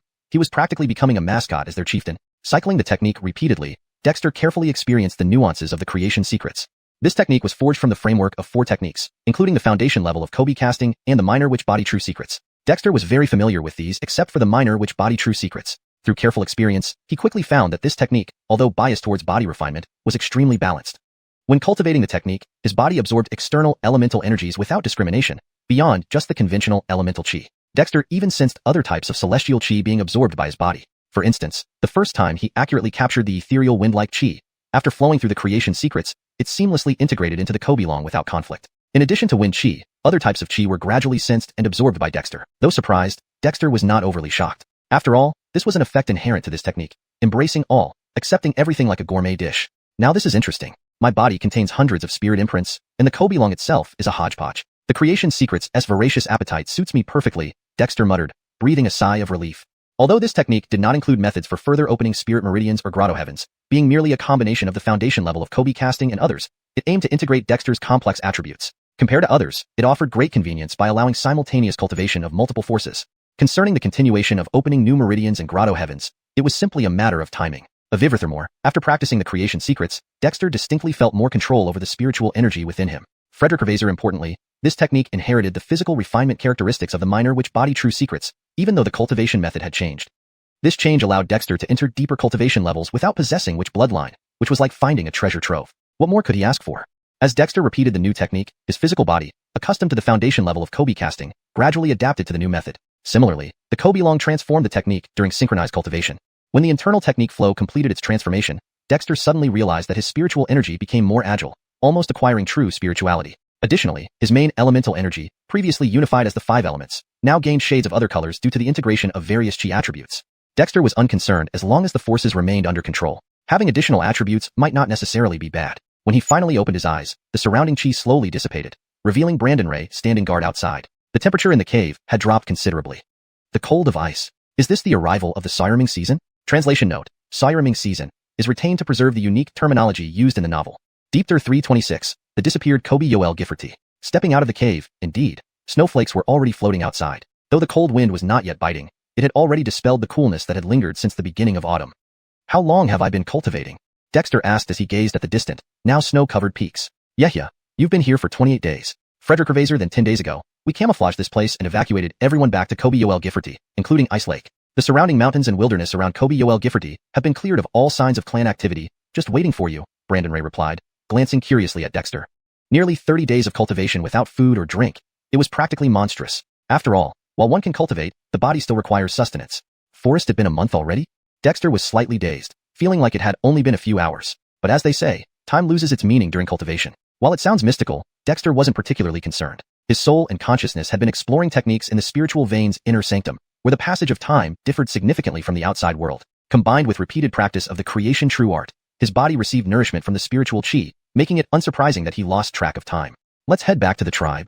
The snow in the northern wasteland had just begun, dampening the ground but only forming a thin layer of ice. Dexter stepped on the ice, leaving no trace behind. The path from the cave camp to Kobe Yoel Gifforty had been well camouflaged with dead branches and leaves, hiding the mountain trails. Dexter was quite satisfied with this attention to detail. Clearly, Croods and the others had done an excellent job. Though not riding Brandon Ray, Dexter's speed was impressive. With each step, his figure floated gracefully away, exuding the aura of a true expert, much to Brandon Ray's admiration. Attempting to mimic Dexter, Brandon Ray nearly slipped and fell. Yeah, what technique is that? Brandon Ray asked loudly from behind. Light body malachtechnique, also known as light skill, Dexter said with a smile. Jeffering his pursuit by the Aaron Whalen Lord, Dexter had forced himself to master the light body movements from the Binelieg malachtechniques. But hearing about the cold ice region later made him lose interest.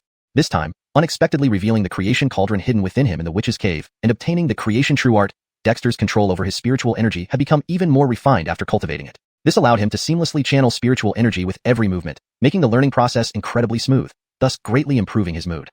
At times, Dexter suspected that his path was meticulously arranged. The appearance of the creation cauldron had eased his concerns, and even though the arrival of the Sirming season posed a potential threat from the ice demons of the cold ice region, it didn't overly worry him. The ancestral incense burner had come along and provided numerous opportunities for Dexter, so he remained calm. Even if the situation worsened, how much worse could it be? Light skill? Brandon Ray seemed puzzled. Did such a technique exist in the tribe? Following Dexter, Brandon Ray gradually understood the method. Dexter's steps appeared normal, but subtly incorporated elements from the Binelieg Malachtechniques. The Kobe Yoel Binelieg, by observing the spirit forms of 100 beasts, understanding their combat methods, and creating the essential skills and techniques for Kobe Yoel warriors, was something Brandon Ray was also qualified to study. Adding a rare saint beast-blooded existence among the demonic guards, he naturally had sharp insight. However, mimicking Dexter's seamless integration of multiple Binelieg techniques in a single step was not easy. Brandon Ray could only look on enviously.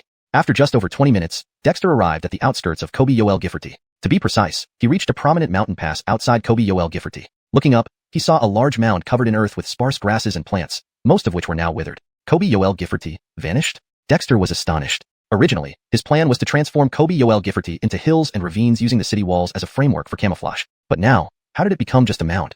Yehia, you're finally back. As Dexter was pondering, a voice came from where the city gates used to be. Then he saw Croods and Osiris push open a thick iron plate and appear before him. Despite the covering of dirt and grass, Dexter could see the corner of the city wall and the gate beneath the plate. Croods, the scale of this work far exceeded expectations, right? Dexter pointed at the mound in surprise. He could faintly see the barren plain atop Eagle Sorrow Cliff. After dismantling the tribal court, some debris piled up, becoming the highest point of this mound. Yehia, we owe this to the demonic guards. Our clanspeople only handled the framework and roof, while the topsoil and vegetation were managed by the demonic guards using small beasts from the forest pastures and the northern snow eagles, Croods laughed. Of course, the engineering teams, carpenters, and new mechanical devices played a significant role, making the camouflage of Kobe Yoel Gifforty easier. However, since the snow hasn't fully settled, the surface is still being reinforced. Dexter understood. The forest pastures maintained by the demonic guards contained many wild animal herds, which, when driven by the demonic guards, could easily flatten a mountain, let alone fill it with dirt, sand, and vegetation. Have the forest pastures been properly arranged? Dexter asked, recalling something. Lionscale has taken care of it. They selected strong animals for breeding and separated them from the original herds, spreading them across the vast mountains surrounding the clan territory to endure the winter. About 1/3 will serve as food reserves. Thanks to the demonic guards, these animals were slaughtered peacefully without any unrest, Croods sighed. In previous Sirming seasons, even Black Cliff Village faced shortages of food and clothing. Clan members endured hunger and relied on sheer resilience to survive the harsh season. Now, the Kobe Yoel tribe had stockpiled fish, grain, and even lined up wild animals for slaughter, a life unimaginable. And yet, such events were unfolding before him, evoking great emotion in Croods. Do the demonic guards have any objections? Dexter wondered aloud. After all, demonic guards are demons, mostly evolved from wild beasts. Before Croods could respond, Brandon Ray laughed. Yehia, demons are demons, and beasts are beasts. Unintelligent wild beasts are just beasts and aren't considered kin. Even among demons, there's often mutual predation. The tribe isn't exterminating all the wild animals, just maintaining healthy herds. Why would the demonic guards object? Dexter was surprised but found it reasonable. Only within the Kobe Yoel tribe, under common rules, could the demonic guards coexist peacefully. Otherwise, try having Hiram, the eagle demon, and Brandon Ray live harmoniously. Bloodshed would likely follow swiftly. ###Deepter327 can be used as an underground Gifforty. As they walked into the witch druid Gifforty disguised as a hill, the cold outside air was quickly isolated once the iron gate closed. To his surprise, despite being effectively buried underground, the witch druid Gifforty was not overly dim. Kobe Owen looked up and saw large supporting pillars holding up a dome. Embedded in wooden planks and shale were dark yellow, translucent glass panels that allowed light to filter through, providing relatively bright illumination within the city. Forrest the Science Academy managed to manufacture glass? Kobe Owen asked, surprised. He had mentioned glassmaking in the 100 crafts of witch druids. The process involved mixing quartz sand with other materials, melting them at high temperatures, and cooling the molten mixture into a gel-like substance before it solidified. For the witch druids, who could already smelt witch steel, this technology wasn't too challenging, albeit somewhat complicated. Leader, the iron smeltery actually experimented with glass quite early on but didn't have a use for it, so they didn't mass produce it. This time, while designing the dome, we struggled to find a suitable solution until I suddenly brought out glass. Not only did it solve our lighting issues for witch druid Gifforty, but it also thrilled the guys from the Science Academy, Croods said with a mix of amusement and exasperation. Initially, Croods thought he understood the tribe well, but this revelation about glass made him question if he truly knew what else the tribe might be hiding. Kobe Owen chuckled. Glass wasn't really needed before, but now that they had it, its applications were vast, especially for the scientists in the Science Academy who would love using glass to make various laboratory equipment. Kobe Owen had always been hands-off regarding the tribe's scientific progress. Lead in, practice by oneself applied here. The Science Academy and the Witch Druid Academy had to develop independently based on their own insights and efforts. Croods, have I set up a separate workshop for glass making and experiment with different formulations. Some glasses can reflect light, some transmit it, and others can be harder than stone. Glass is malleable and has many uses, like building greenhouses for the agricultural team, Kobe Owen reminded him. Croods laughed. The Internal Affairs Bureau is already preparing for it. It's just that all the workshops have moved into Witch Druid Gifferty. Although Davian and his tunneling team are working nonstop, we don't have much extra space yet. Davian even has a tunneling team? Kobe Owen smiled. The tribal administration was indeed utilizing every resource efficiently. Not taking advantage of available conditions would be foolish. Even the demon guards and beasts assigned for protection found purpose when gathered together, rather than being scattered and idle. After touring Witch Druid Gifferty, Kobe Owen was pleased to see that the initial plan of arranging the illusory birth witch formation was largely completed. The main structures and 36 array supporting pillars, along with the patterned architectural support walls centered around these pillars, were beginning to take shape. Though not entirely finished, as long as no demons discovered it, the Witch Druids had a long ice age to perfect the internal structure. They had essentially accomplished the urgent task Kobe Owen had given the tribal council. Even though the dome above was still thin, once covered in snow and ice, it would suffice unless there was heavy combat on top, ensuring life below remained unimpeded. To complete such a massive project in just 1 month with everyone working together was commendable. Kobe Owen marveled at how adept his people had become at infrastructure. Walking through Witch Druid Gifferty, he observed most people still reinforcing support walls, while a few children and elders pointed at the dome above with delight. Frederick Gervais's faces bore expressions of joy and even fervor. Clearly, the transformation of Witch Druid Gifferty had won approval from the people, although most didn't know why Kobe Owen had decided to modify it this way. Croods, continue supervising the reinforcement work. Even if we turn Witch Druid Gifferty into an underground city, it wouldn't be a problem. The Northern Wasteland's ice plain is too dangerous. Open attacks are easier to dodge than hidden ones. It's not time for our tribe to expose itself yet. After surveying Witch Druid Gifferty, Kobe Owen felt exceptionally satisfied. Without his involvement, the tribe's people had shown intelligence and capability far beyond his expectations. The dome camouflaged over Witch Druid Gifferty was impressive. This proved that his laissez-faire approach to developing the tribe was paying off. Just last ice age, the residents of the ice cave settlement were still savages, and others weren't much better. Now, most had learned that triangular frameworks provided excellent stability. The dome skeleton used almost exclusively triangles, a remarkable application. Leader, the tribe had similar ideas, but ultimately, you need to make the final decision, Croods remarked appreciatively. With Kobe Owen's approval, including himself, the tribe could finally breathe easy. Kobe Owen was generally approachable, but sometimes very particular. Have the Science Academy design detailed plans for further modifications. If it becomes an underground city, drainage and supply systems must be efficient. Also, consider ventilation shafts and lighting issues. By the way, hadn't mentioned that someone had tried reaching me several times. Is something wrong? Croods hesitated before replying, Leader, Eric and Sawyer have not returned. They are still operating near the Govin tribe. The tribe wants to recall them. Additionally, from the Hanliang region, the Beryl tribe has requested another meeting with you. Will you meet them? Kobe Owen frowned. Eric hadn't returned? When he brought back news from the Ice Realm, he'd already instructed Eric to withdraw. Given the potential threat from the Ice Demons, Kobe Owen had decided to postpone attacking the Govin tribe. What was Eric thinking? Send Gregory to bring Eric and Sawyer back. As for the Govin tribe, let's wait for an opportunity. Also, have cold-resistant demon guards patrol the territory and set up covert lines. Use the Northern Snow Eagles as messengers to monitor the surroundings. Regarding the Beryl tribe, instruct Ephraim to handle it, and let the Northern Snow Eagles manage communications, Kobe Owen instructed after some thought. Whether it was the Govin tribe or the Beryl tribe, both were troublesome but not deeply tied to the Witch Druids. The Govin tribe was concerning due to proximity and control by demon generals, which posed a significant threat. The Beryl tribe was related to Owen. But risking exposure to the Ice Realm's ice demons wasn't something Kobe Owen was willing to gamble on. The Ice Age has just begun. We must protect ourselves first to have any chance of expanding later. Before that, we should focus on strengthening ourselves. Croods looked at Kobe Owen, surprised, realizing he seemed more mature, though his face appeared even younger. Note asterisk names such as Kobe Owen, Croods, Ike, Davian, Eric, Sawyer, Haddon, Beryl, and others are kept in pinyin to preserve their original forms. Deepter 328, Deceiving the Ellie. Dexter's return did not cause much of a stir among the clan members. After all, nearly every clansman was busy with their own tasks at present. The reinforcement of the support walls for the Kobe Yoel Gifferty Dome, the construction of houses within the city, processing the furs and flesh of beast herds, the excavation and construction of underground passages. Every one of these tasks were critical to the safety and stability of the tribe. Fortunately, with the dome now in place, even when the bitterly cold Sirming season arrived, the Kobe Yoel tribe could remain safe from the cold inside the city. With the tribe achieving almost full clothing distribution and adequate food supplies, everyone, despite being confined within the city, still lived orderly under the leadership of the tribal court. Dexter spent 3 days inspecting each construction site in Kobe Yoel Gifferty and checking on the 3 underground tunnels under construction before he felt assured. Of the 3 underground tunnels, only the one leading to the mining cave had been completed. The other 2 led towards the ice lake and deep into the wilderness. These 3 tunnels acted like extensions of Kobe Yoel Gifferty, adding additional escape routes and spaces for clan members. Dexter knew only about the tunnel leading to the mine. The tribal court decided on the locations of the other 2. Naturally, Dexter had no objections. Even a cunning rabbit has 3 dens, let alone the Kobe Yoel tribe. Frederick Gervaisry over, based on these 3 tunnels, the Kobe Yoel tribe could expand and build 3 more underground habitats similar to the heavenly hanging caves beneath the frosty ridge suspended peak. With the heavy snowfall sealing off the mountains, the city's internal management was handled by the tribal court, allowing Dexter some leisure time. After meandering around for several days, he came to the Kobe Long Totem Platform. Originally, the Kobe Long Totem Platform was supposed to be moved to the central area of the tribal court on Eagle Screaming Cliff, but since the court had been dismantled, it remained where it was. Thankfully, the Ellie hidden within the Kobe Long totem didn't mind this arrangement. Life for the Ellie had become increasingly comfortable. Every day, it benefited from the sincere faith and worship of the Kobe Yoel clan, which not only cleansed the remnants of deathly energy from its soul fragment, but also nourished it. As the tribe grew, so did the Ellie, making it feel as if it was recovering daily, a fact that made the Ellie inwardly delighted. However, when Dexter arrived at the Kobe Long totem platform, the Ellie sensed something different about him. "Kid, what's your situation this time?" Without waiting for Dexter to speak, the Ellie couldn't help but ask. "The last time I saw you, though you had transcended ordinary limits to become innate, there was still something lacking in the flow of your spiritual power. But now, it feels smooth and refined. Did you find some treasure outside?" This wasn't an overreaction from the Ellie. The faint aura emanating from Dexter gave it a very comfortable feeling, akin to basking in sunlight. Skyadid had fled from the blazing sun. "After a period of seclusion in the cavern, I made some progress. I fused a version of the lesser shaman body true secret malachiknik." Dexter smiled, placing his palm on the Kobe Long totem and transmitting the contents of the lesser shaman body true secret malachiknik through spiritual energy. This was just the initial version, the version inscribed on the bone tablet given by the skeletal shaman from Kobe Zongiferty, far inferior to the spirit symbol version integrated with demon patterns that he had developed.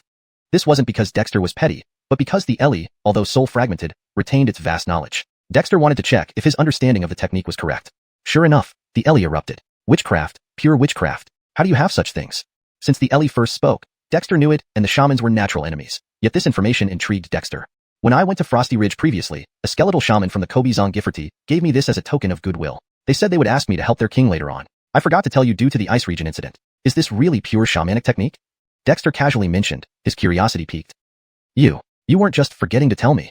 The Ellie was furious. Clearly, Dexter had kept it from it out of fear. Now that Dexter had made progress, he was showing off, clearly irritating the Ellie. But soon, the Ellie exclaimed in surprise, "Wait, without the bloodline of a shaman, how can you cultivate this art?"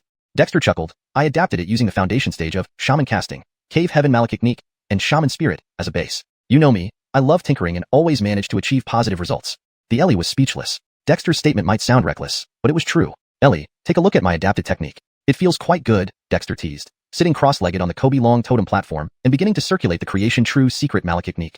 The Creation True Secret malachiknik had replaced the foundation stage of shaman casting and become his main cultivation method. Actually, Dexter didn't need to deliberately practice. Centered on his spiritual vein grotto and visceral grottos, the technique would circulate on its own. Still, putting on a show was necessary, and Dexter didn't want the Ellie to curiously probe his body, especially concerning that ancestral incense burner, whose presence needed a plausible explanation. Indeed, the Ellie's attention was quickly drawn to the circulation of the technique in Dexter's body. After a moment, the Ellie marveled. "How did you compile this technique? You absorbed that detestable shaman's method yet retained its essence for physical refinement while enhancing mental and spiritual cultivation effects. Oh, it even hones your 100 spirits imprint symbols." The Ellie was visibly shaken by the revelations. After completing a cycle of the technique, Dexter grinned. "I just arranged it however felt right. Initially, it was a mishmash, but after adjustments and incorporating the cave heaven cultivation method, it turned out well. What do you think, Ellie?" The Ellie was speechless. It realized Dexter was here to show off. Skyet, the technique was indeed remarkable. Though not exceptionally advanced, it was valuable post-innate cultivation material. Dammy entering the innate stage marked a significant milestone, opening up infinite possibilities. In Dexter's case, those possibilities doubled. "Kid, you truly have dog's luck. With this technique, you might genuinely have a chance to master 100 spirits and 1,000 methods, forging a unique path, albeit mixed." Dexter's lips curled into a confident smile. "If it works, it's good enough. Next, I plan to refine 365 spirit symbols and embed them in my orifices. Once my orifices are perfected, I'll open my spirit veins and establish grottos." Upon hearing this, the Ellie paused. 365 spirit symbols? Kid, your ambitions are huge. 365 corresponded to the number of celestial degrees. With Dexter already possessing 200 spirit symbols in his body, it seemed achievable. But the Ellie winced. Was this kid some kind of prodigy? This translation aims to retain the original tone and style while ensuring natural fluency in Dami English. It maintains the paragraph structure and line breaks from the Chinese text, preserving coherence with the previous content and ensuring accuracy in character names. Deepter 329, Porter's battle with the shaman. In the vast mountain range, snowflakes fluttered through the air. Eric sat cross-legged inside a dry animal den, his body emanating a rich aura of shamanic chi. He had been cultivating the wood rune for almost a year now, and the wood attribute shamanic chi in his primordial shamanic veins had reached an extreme level of refinement, soon to condense into shamanic power. Eric was quite satisfied with this progress. The transition from shamanic chi to shamanic power was a significant threshold. Cultivators who condensed shamanic chi were known as shaman adepts, while those who refined shamanic power were considered shaman masters. Both their potential and combat prowess would see considerable improvements. Within the witch tribe, there weren't many publicly acknowledged shaman masters at present. Apart from the original 4 shaman masters, only Osiriso Gifford had recently advanced unexpectedly. Despite being content with his cultivation speed, Eric knew that within the witch tribe, there were still others like him who had nearly perfected their shamanic chi, such as Baird and Bailey, who were just a step away. At the cave entrance, Sawyer vigilantly watched the covered exterior. The snow wasn't falling heavily yet, but it was bone-chillingly cold, causing him to shiver periodically. However, he remained steadfast, afraid he might miss something important. Sawyer, come inside. Eric retracted his cultivation technique, looking at the shivering Sawyer with a sigh. Sawyer turned back and asked in a hushed voice, Eric, do you think the chieftain has truly given up? Eric hesitated, somewhat unwilling. After pondering for a moment, he sighed again. Not entirely. There must be more pressing matters in the northern wasteland. You know, this is the first time I've refused the chieftain's orders. Who knows, we might get demoted when we return. Sawyer showed a trace of remorse. If not for his insistence on staying and wanting another chance to meet Kolia, they would have already returned to the tribe. But he couldn't bear the thought of giving up. Suddenly, a rustling sound came from outside, followed by an eagle's cry, Eric, come out. Eric was taken aback, then gave a bitter laugh. He patted Sawyer on the shoulder. Let's go. Peerage Jarrett has arrived, and the chieftain is probably furious. Sawyer felt some alarm. Although he hadn't interacted much with Peerage Jarrett, he knew Peerage Jarrett was the tribe's top demon guard and the leader of the Northern Snow Eagles. In the Guardian lineage, his status was second only to the 4 Guardian demons. Peerage Jarrett personally coming here was clearly not a coincidence. A moment later, the two emerged from the den, brushing off dust and dead grass. Both shivered. The cold outside was much harsher. What nonsense are you two doing? The chieftain specifically recalled you, but you refused, forcing me to make this long trip. The chieftain said to put the Bisang tribe issue on hold and deal with it later. If you refuse again, I won't be polite, Peerage Jarrett scolded, clearly displeased. Though he didn't fear the cold, patrolling in snowy weather was no match for the comfort of staying in the tribe. Eric glanced at Sawyer before nodding. If it's the chieftain's order, we'll return. Peerage Jarrett rolled his eyes. Previously, despite the Northern Snow Eagle bringing the chieftain's command, why didn't you leave? However, Eric was Ned Owen's companion, so Peerage Jarrett dared not be too overbearing. He immediately spread his wings and soared into the sky. Snow Eagles will guide you. I'll clear any potential threats from afar. As for you two, find your own way back. Eric watched Peerage Jarrett's retreating figure with a speechless expression. This guy definitely held a grudge. But Eric hadn't expected to ride back on Peerage Jarrett either. He led Sawyer faithfully toward the direction of the witch tribe. Fortunately, both were robust, and traveling together offered them safety. In the cold ridge, beneath the sky-suspended peak, Porter impatiently glared at Grace. Had it not been for the middle-aged man trailing behind Grace, who made Porter wary, it would have erupted in fury long ago. I already said the chieftain doesn't want to see you right now. With heavy snow imminent, if you have something to say, tell me, and I'll relay it to the chieftain. Don't bother me further. Lately, Porter had been irritable. Apart from the female baboon continuously eyeing the cold region, a black monkey and 4 leopards-headed 8-body demons had also shown up, along with 2 demons declaring allegiance in by Brandon Hammett's name. The cold ridge had become quite lively, especially with that annoying black monkey beating him first before revealing he was sent by Ned Owen. This infuriated Porter. The black monkey was not only absurdly powerful but also incredibly fast. Even the 4 leopard-headed 8-body demons were hard to provoke. Porter could only suppress its anger. To make matters worse, people from the cold Frederick Gervaisiunten tribe were disturbing again. It took all of Porter's patience to hold back. Porter, you don't speak for Owen. The tribe takes the information provided by Owen seriously, and we need to see him, Grace pleaded anxiously. Grace, forget it. If this demon monkey won't lead us, we'll go ourselves. You remember the route you took last time, right? I'm eager to see how much Owen has grown. Leonardo, standing behind Grace, seemed impatient, the terrifying claw marks on his face adding a menacing aura. Humph, I said no going, Porter growled, pointing its iron staff directly at Leonardo. Considering the chieftain's relationship, I'm tolerating you talking more. If you keep nagging, you'll feel the wrath of my iron staff. So what? This demon monkey seems strong enough. Let's see if you live up to it. Leonardo stepped forward, pressing against Porter. Uncle Leonardo, don't hurt it. Grace quickly intervened. This enraged Porter further. It swung its iron staff aggressively. It was from the Edgar Peak, and even a human claiming to be the chief's elder sister had no right to tell it not to fight. Leonardo easily dodged Porter's attack with a sidestep, punching directly towards Porter's face. Shocked, Porter deflected the blow with its iron staff, but was pushed back by Leonardo's seemingly effortless punch. A war shaman? Porter exclaimed, but excitement filled it. War shamans specialized in combat, and though Porter had heard about human war shamans in the Edgar Peak, this was the first time it encountered one. So, do you want to fight? Leonardo smiled, noting the demon monkey's substantial strength but recognizing his superiority. Fight! Porter roared, swirling its iron staff wildly, encompassing Leonardo in a flurry of shadows. Leonardo was slightly surprised but gripped his fists tightly, pounding away at Porter's iron staff without showing any signs of weakness. He even had spare attention to observe Porter's techniques. After a short while, Leonardo remarked, "You really came from the Edgar Peak? Your Edgar staff skills are decent." The more Porter fought, the more astonished it became. This human war shaman seemed to anticipate its moves, but it wouldn't back down. Its demonic energy surged, its eyes turning bloodshot red. With a shout, Porter swung its iron staff forcefully, creating resounding cracks in the air. So what if I did? Watch my Edgar staff. Leonardo's eyes lit up instead of faltering. Come on, Frederick Gervaisiunten's splitting fist. Porter's iron staff moved like thousands of mountains, while Leonardo's fist, empowered by shamanic force, punched relentlessly forward.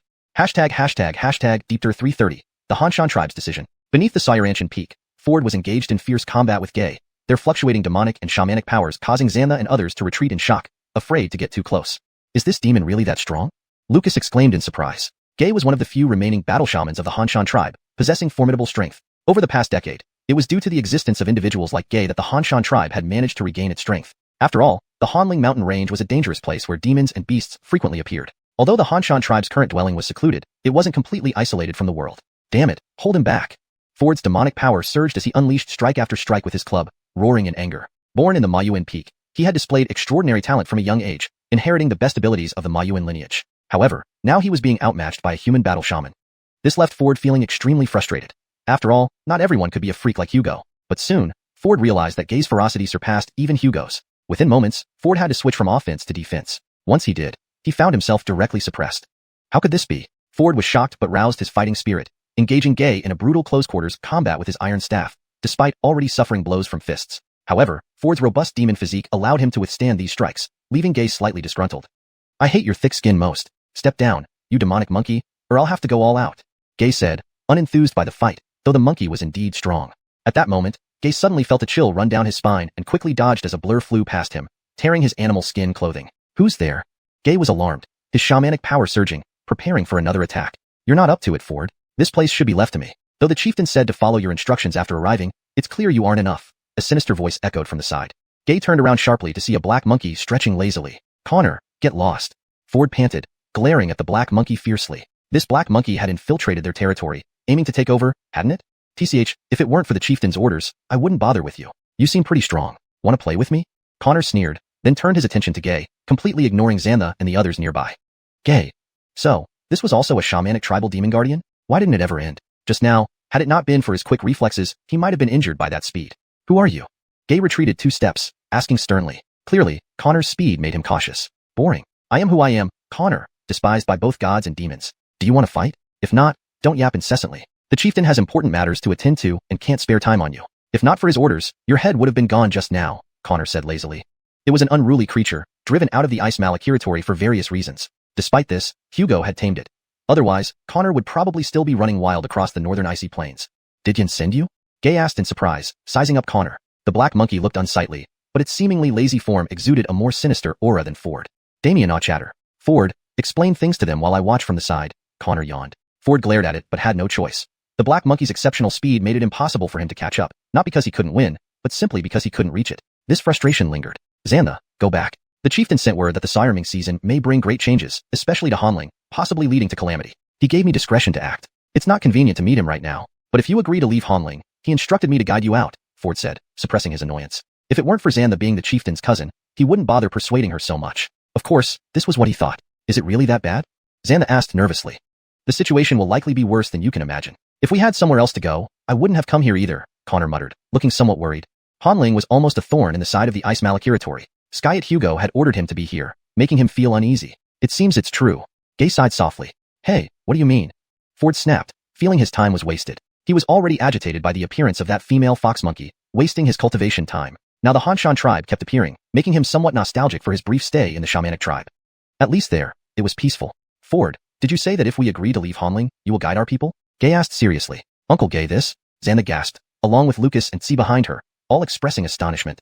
The Hanshan tribe had always considered Hanling their ancestral home. For hundreds of years, they rarely allowed clan members to leave. But now, this is the chieftain's decision.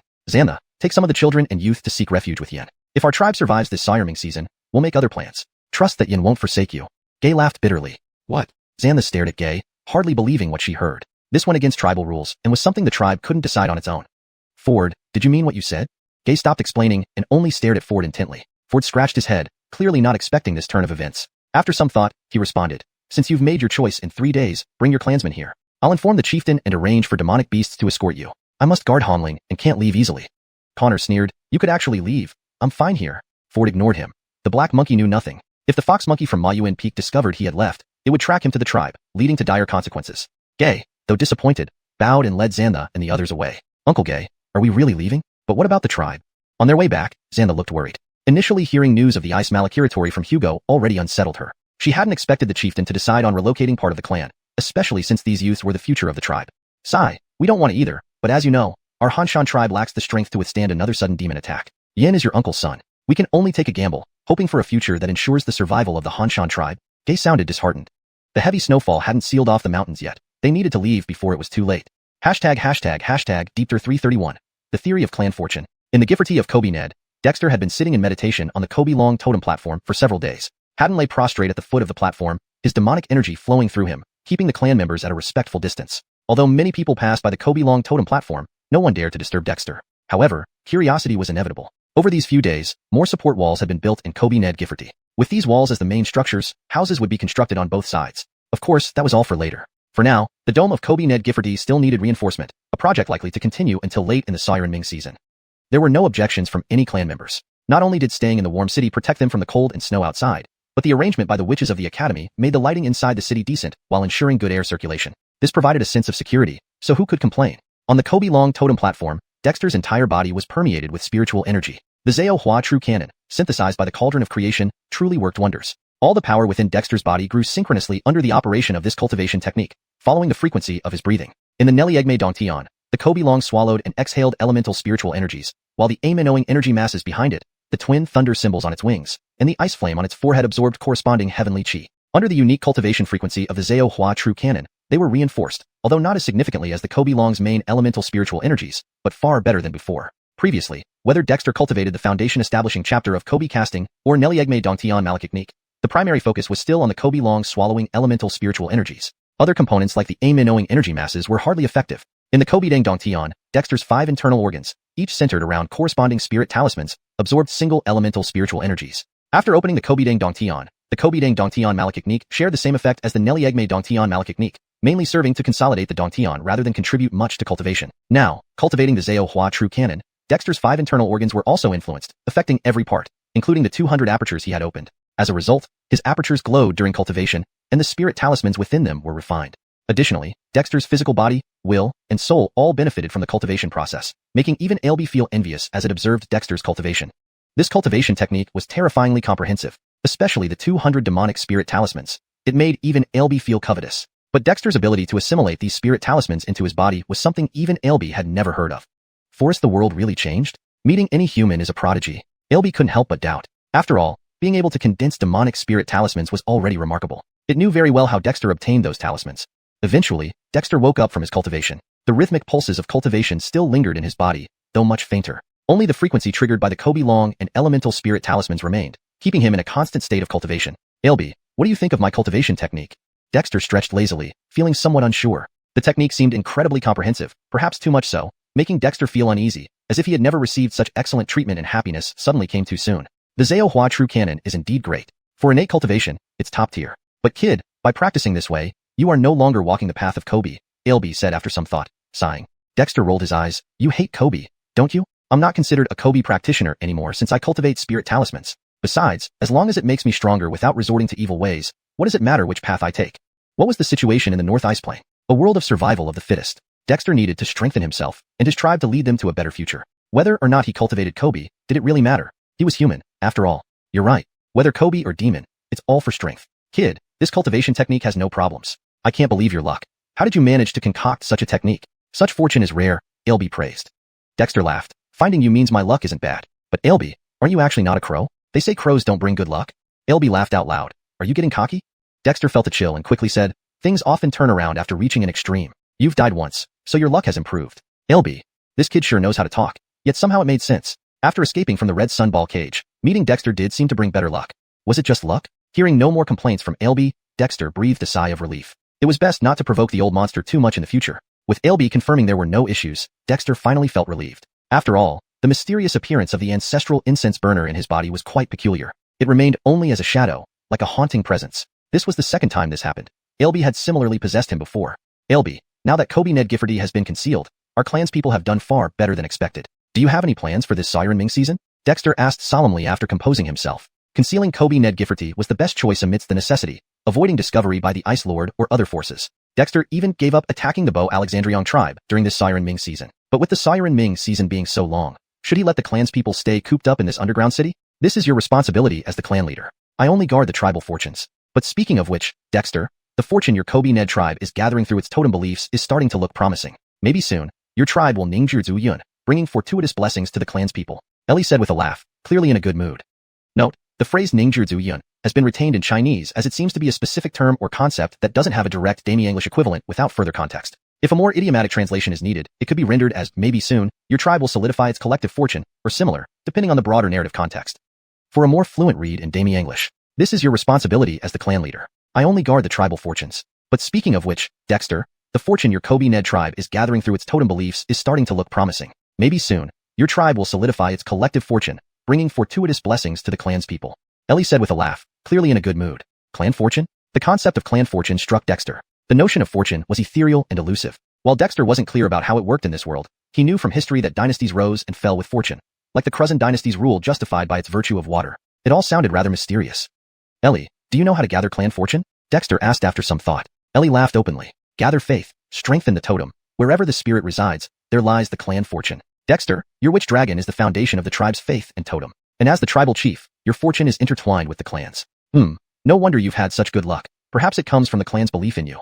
Dexter was taken aback. How did the conversation circle back to him again? Carter was struck by a sudden thought. The concept of fortune and destiny was very elusive. Although he didn't fully understand how it worked in this world, he knew from historical dynastic changes that such concepts existed, like the Croods dynasty using water virtue to rule the world. All sounded extremely mysterious. Tanner, do you know how to ningjir zuyun? Carter asked after some consideration, making sure to phrase his question clearly. Tanner laughed lightly. To gather faith, strengthen the totem, and where the spirit resides, there lies the tribal fortune. Carter, your witch dragon is the fundamental of the tribal faith totem. As the chief, your fortune and the tribes are intertwined. Perhaps your good luck comes from the blessings of your people's faith in you. Carter was taken aback, wondering why the conversation had circled back to him again. Note, the phrase ningjir zuyun wasn't translated in the provided input. For context, it should be translated as how to gather tribal fortune. In revising your translation, 1. I've ensured it remains faithful to the original while ensuring it reads naturally. 2. I've addressed an untranslated phrase for better understanding. 3. Maintain consistency with terminology used earlier in the passage. Ellie, do you know how to ningjir clan fortune? Dexter asked after some thought. Asterisk edited for natural fluency asterisk. Ellie, do you know how to gather clan fortune? Dexter asked after some consideration. Ellie laughed heartily and said, Faith ningjir xinyang strengthens the totem. Where the spirit resides, there lies the tribal fortune. Dexter, your witch dragon is the very foundation of the tribe's faith and totem. Frederick Revazeriover, as the chieftain, your fate is intertwined with the tribal fortune. Ah, no wonder you've been so lucky. Perhaps your good fortune stems from the blessings of your people's faith in you. Note, I made slight adjustments for better readability and coherence in Dami English while preserving the original meaning. The term, Faith ningjir xinyang, was a mix-up due to the original text being partly in Chinese. Here it should simply be condensing faith. Yoli was taken aback. How did the conversation circle back to him again? Deepter 331, the concept of clan fortune. In the city of Witch, Dexter had been sitting in deep meditation on the Witch Dragon Totem platform for several days. Haddon lay prostrate at the foot of the platform, its demonic energy flowing around it, deterring fellow tribespeople from getting too close. Despite frequent passers-by near the Witch Dragon Totem platform, no one dared to disturb Dexter, though curiosity was inevitable. Over these few days, more support walls were built within Witch Gifferty, and future plans were underway to construct houses with these walls as the main structures. However, reinforcing the dome of Witch Gifferty remained the top priority, a project that would likely continue until the late Siraming season.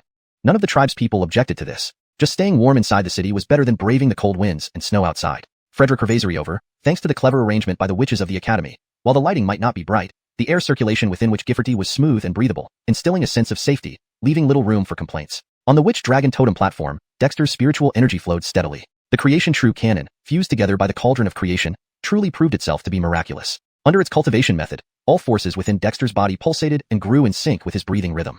In the spirit Frederick Revazersol's cave heaven, as the Witch Dragon absorbed the 5 elements' spiritual energies, the Aminoing Cruz cloud behind it, the twin lightning runes on its wings, and the ice flames on its forehead all absorbed corresponding heavenly spiritual energies, strengthening under the unique cultivation frequency of the creation true canon. Though their strength did not match the main cultivation of the 5 elements' spiritual energies by the Witch Dragon, it was still far superior compared to before. Before this, when Dexter cultivated either the foundation establishment deepter of the Witch Casting or Spirit Frederick Revazersol's cave heaven art, it was mainly the Witch Dragon absorbing the 5 elements' spiritual energies. Other elements like the Aminoing Cruz cloud did not serve much purpose. Inside the 5 organs cave heaven, Dexter's organs swallowed individual elemental spiritual energies centered around respective spirit runes. Post the opening of the 5 organs cave heaven, similar to the Spirit Frederick Revazersol's cave heaven art, it became a foundational technique rather than a key part of his cultivation process. Currently, cultivating the creation true canon influenced Dexter's entire being, including the 200 chi acupoints he had unlocked. This caused his surrounding chi acupoints to emit light, refining the spirit runes within them. Furthermore, during cultivation, Dexter's physical body,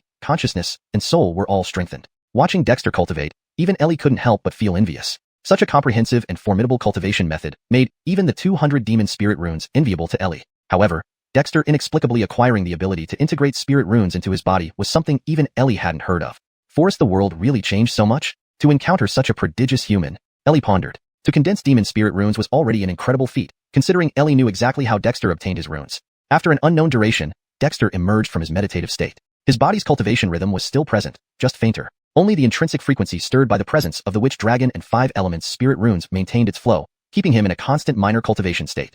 Ellie, what do you think of my new cultivation method? Dexter stretched lazily, feeling uncertain. While the method seemed comprehensively powerful, Dexter felt uneasy due to its overly comprehensive nature. It felt like receiving sudden, overwhelming good fortune after never experiencing anything so beneficial before. The creation true canon is indeed impressive. Used for cultivating in the innate stage, it is among the top-tier methods. However, your path diverges from the witchcraft, Ellie mused with a sigh. Dexter rolled his eyes. Don't you hate witchcraft? Since cultivating the spirit runes, I am no longer purely a witch, anyway. Besides, any legitimate path leading to strength should suffice. What mattered in the northern ice plains was survival of the fittest. For Dexter, only by growing stronger and bolstering his tribe could he lead them to a brighter future. Whether or not he practiced witchcraft didn't matter. He was human, after all. You have a point. Be it witchcraft or demon arts, the ultimate goal is strength. This cultivation method is fine. I must say, you've got some rare luck to come up with something like this, Ellie remarked.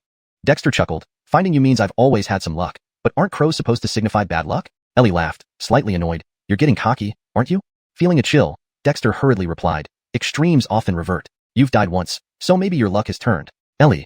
The kid certainly had a way with words, albeit logically questionable. But indeed, since escaping the Crimson Sun cage and meeting Dexter, his fortune seemed to improve. Was it just luck? Not hearing further arguments from Ellie, Dexter secretly sighed in relief. It was best to provoke the old monster less often. With Ellie confirming no issues with his cultivation method, Dexter finally felt reassured.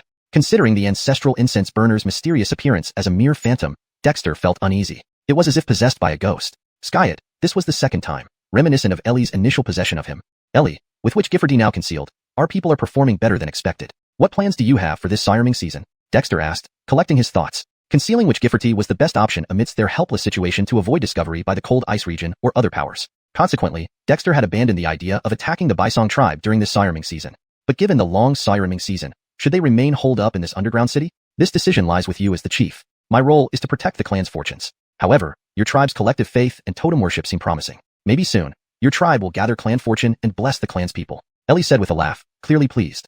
Clan fortune? This piqued Dexter's interest. The concept of fortune was elusive. While Dexter wasn't clear about the intricacies of the world, he understood certain historical dynasties attributing their rule to fate, like the Croods dynasty ruling by water virtue, a very esoteric belief.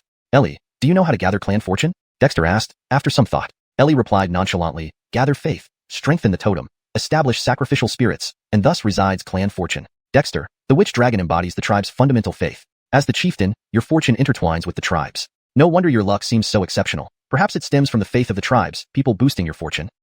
Dexter paused. How did the conversation circle back to him again? 凝聚族运，为族人带来加持呢? Ellie smiled, clearly in a good mood. To elaborate further for fluency and context, the 凝聚族运，凝聚信仰，壮大图腾，qilins所在，及族运所在, is about gathering the belief, strengthening the totem, and where the spirit is revered, there lies the clan's fortune. With this, we can bring blessings upon the clan members. Ellie smiled, clearly in a good mood. This expansion helps to convey the full meaning and context of the original Chinese text, making it more fluent and natural in Demi English while maintaining consistency in terminology and style. Clan fortune? Dexter's heart stirred. The concept of fortune was vague. Although he wasn't clear about this world, he knew that historical dynasty changes often involved concepts of fortune, such as Croods' rise attributed to water virtue, sounding very mysterious. Ailby, do you know how to gather clan fortune? Dexter asked after pondering. Ailby laughed carefree. Gather faith, strengthen the totem, and wherever the sacrificial spirit resides, that's where the clan fortune lies. Dexter, your Kobe Long is the foundation of your tribe's totem belief, and as the clan leader, your fate is intertwined with the clan's fortune. No wonder your luck is so good. Maybe your good fortune comes from the blessing of the clan's people's faith. Dexter was taken aback. Why did it always circle back to him? Deepter 332, Underground Passage. Strong clan, strong totem, you become strong. Young man, when you started treating the witch dragon inside your body as a tribal totem and had the clan worship and believe in it, you were already treading a path similar to that of a spirit god. But I didn't expect the development of the witch clan to be so swift, and the faith energy condensed is extraordinarily pure. The human race indeed has unique qualities. As Ellie sighed, Dexter gradually began to understand. Ellie, are you saying my good luck actually comes from the tribe? What else do you think? The tribe's people have faith in the witch dragon totem, which originates from the witch dragon within you. Their trust and belief in you as their chief overlap with the faith in the witch dragon totem. Even I gain significant benefits from this. How much more for you? Although you're only the chief of a small tribe now, what about the future? Ellie spoke with anticipation. True, there are few humans in the northern wastelands ice plains, but Croods said the humans are a major race in the central region's 100 territories. So, young man, how should we get through this winter? Obviously by developing the tribe, making the tribe's people stronger. When the people grow stronger, you will naturally grow stronger too. And when you become powerful, you can lead an even stronger tribe. Dexter understood. This did not contradict his original thoughts. Ellie merely clarified things more clearly. The glory and humiliation of individuals are intertwined with the fate of the tribe. I am Dexter, chief of the witch clan, and naturally, I aim to strengthen our people. The witch's wish was for me to reunite the descendants of the North Wilderness humans. At most, I've only just begun. Dexter took a deep breath, feeling an unprecedented clarity of mind.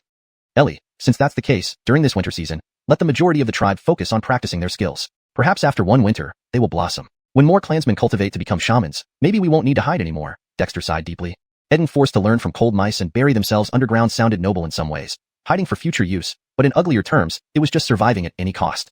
He could endure this temporary survival, but he could never live like this forever. Many people in the Witch Clan have already refined Witch Chi to a certain extent, and the possibility of condensing Witch Force is high. Your foundation level, Witch Founding Scripture, is indeed excellent, but I advise you to teach them the Witch Meridian Grotto Malachtechnique. Even if most can't cultivate meridians or grottos, it would significantly benefit their primitive Witch Meridians, Ellie reminded. Not everyone can be Dexter, but solidifying their foundations undoubtedly has its benefits. Frederick Revasory over. Ellie saw Dexter's path now extended beyond the scope of the Grotto Malachtechnique. Skyet, he still believed strongly in the potential of the Grotto Malachtechnique. Letting it stay hidden would be a tremendous loss. Ellie, let's take it step by step. Those who condense Witch Force and achieve Shaman status can then condense their Witch runes and cultivate the Grotto Malachtechnique centered on those runes. Even without your advice, I plan to promote it. Primitive Witch Meridian Grottos, 5 Viscera Grottos. Perhaps the clansmen can carve out a continuous cultivation path. Dexter smiled, filled with hope. His situation was unique. Whether it be the Witch Dragon or the bodily apertures, others could hardly replicate it. But primitive Witch Meridian Grottos and 5 Viscera Grottos offered a hopeful path for everyone, paving a road to strengthen the entire clan. You're thinking constructively. If you want to impart techniques, let them come to me. By contributing their faith, I can bestow new techniques, saving them time learning. As for how far each individual can progress, it's up to their destiny. Ellie reminded. Naturally, Dexter welcomed this. Ellie's presence saved the tribespeople considerable time. With faith as the medium, directly infusing the techniques into their minds ensured reliable memorization and maintained an air of mystery. Additionally, with Ellie overseeing, Dexter didn't worry about anyone misusing the techniques.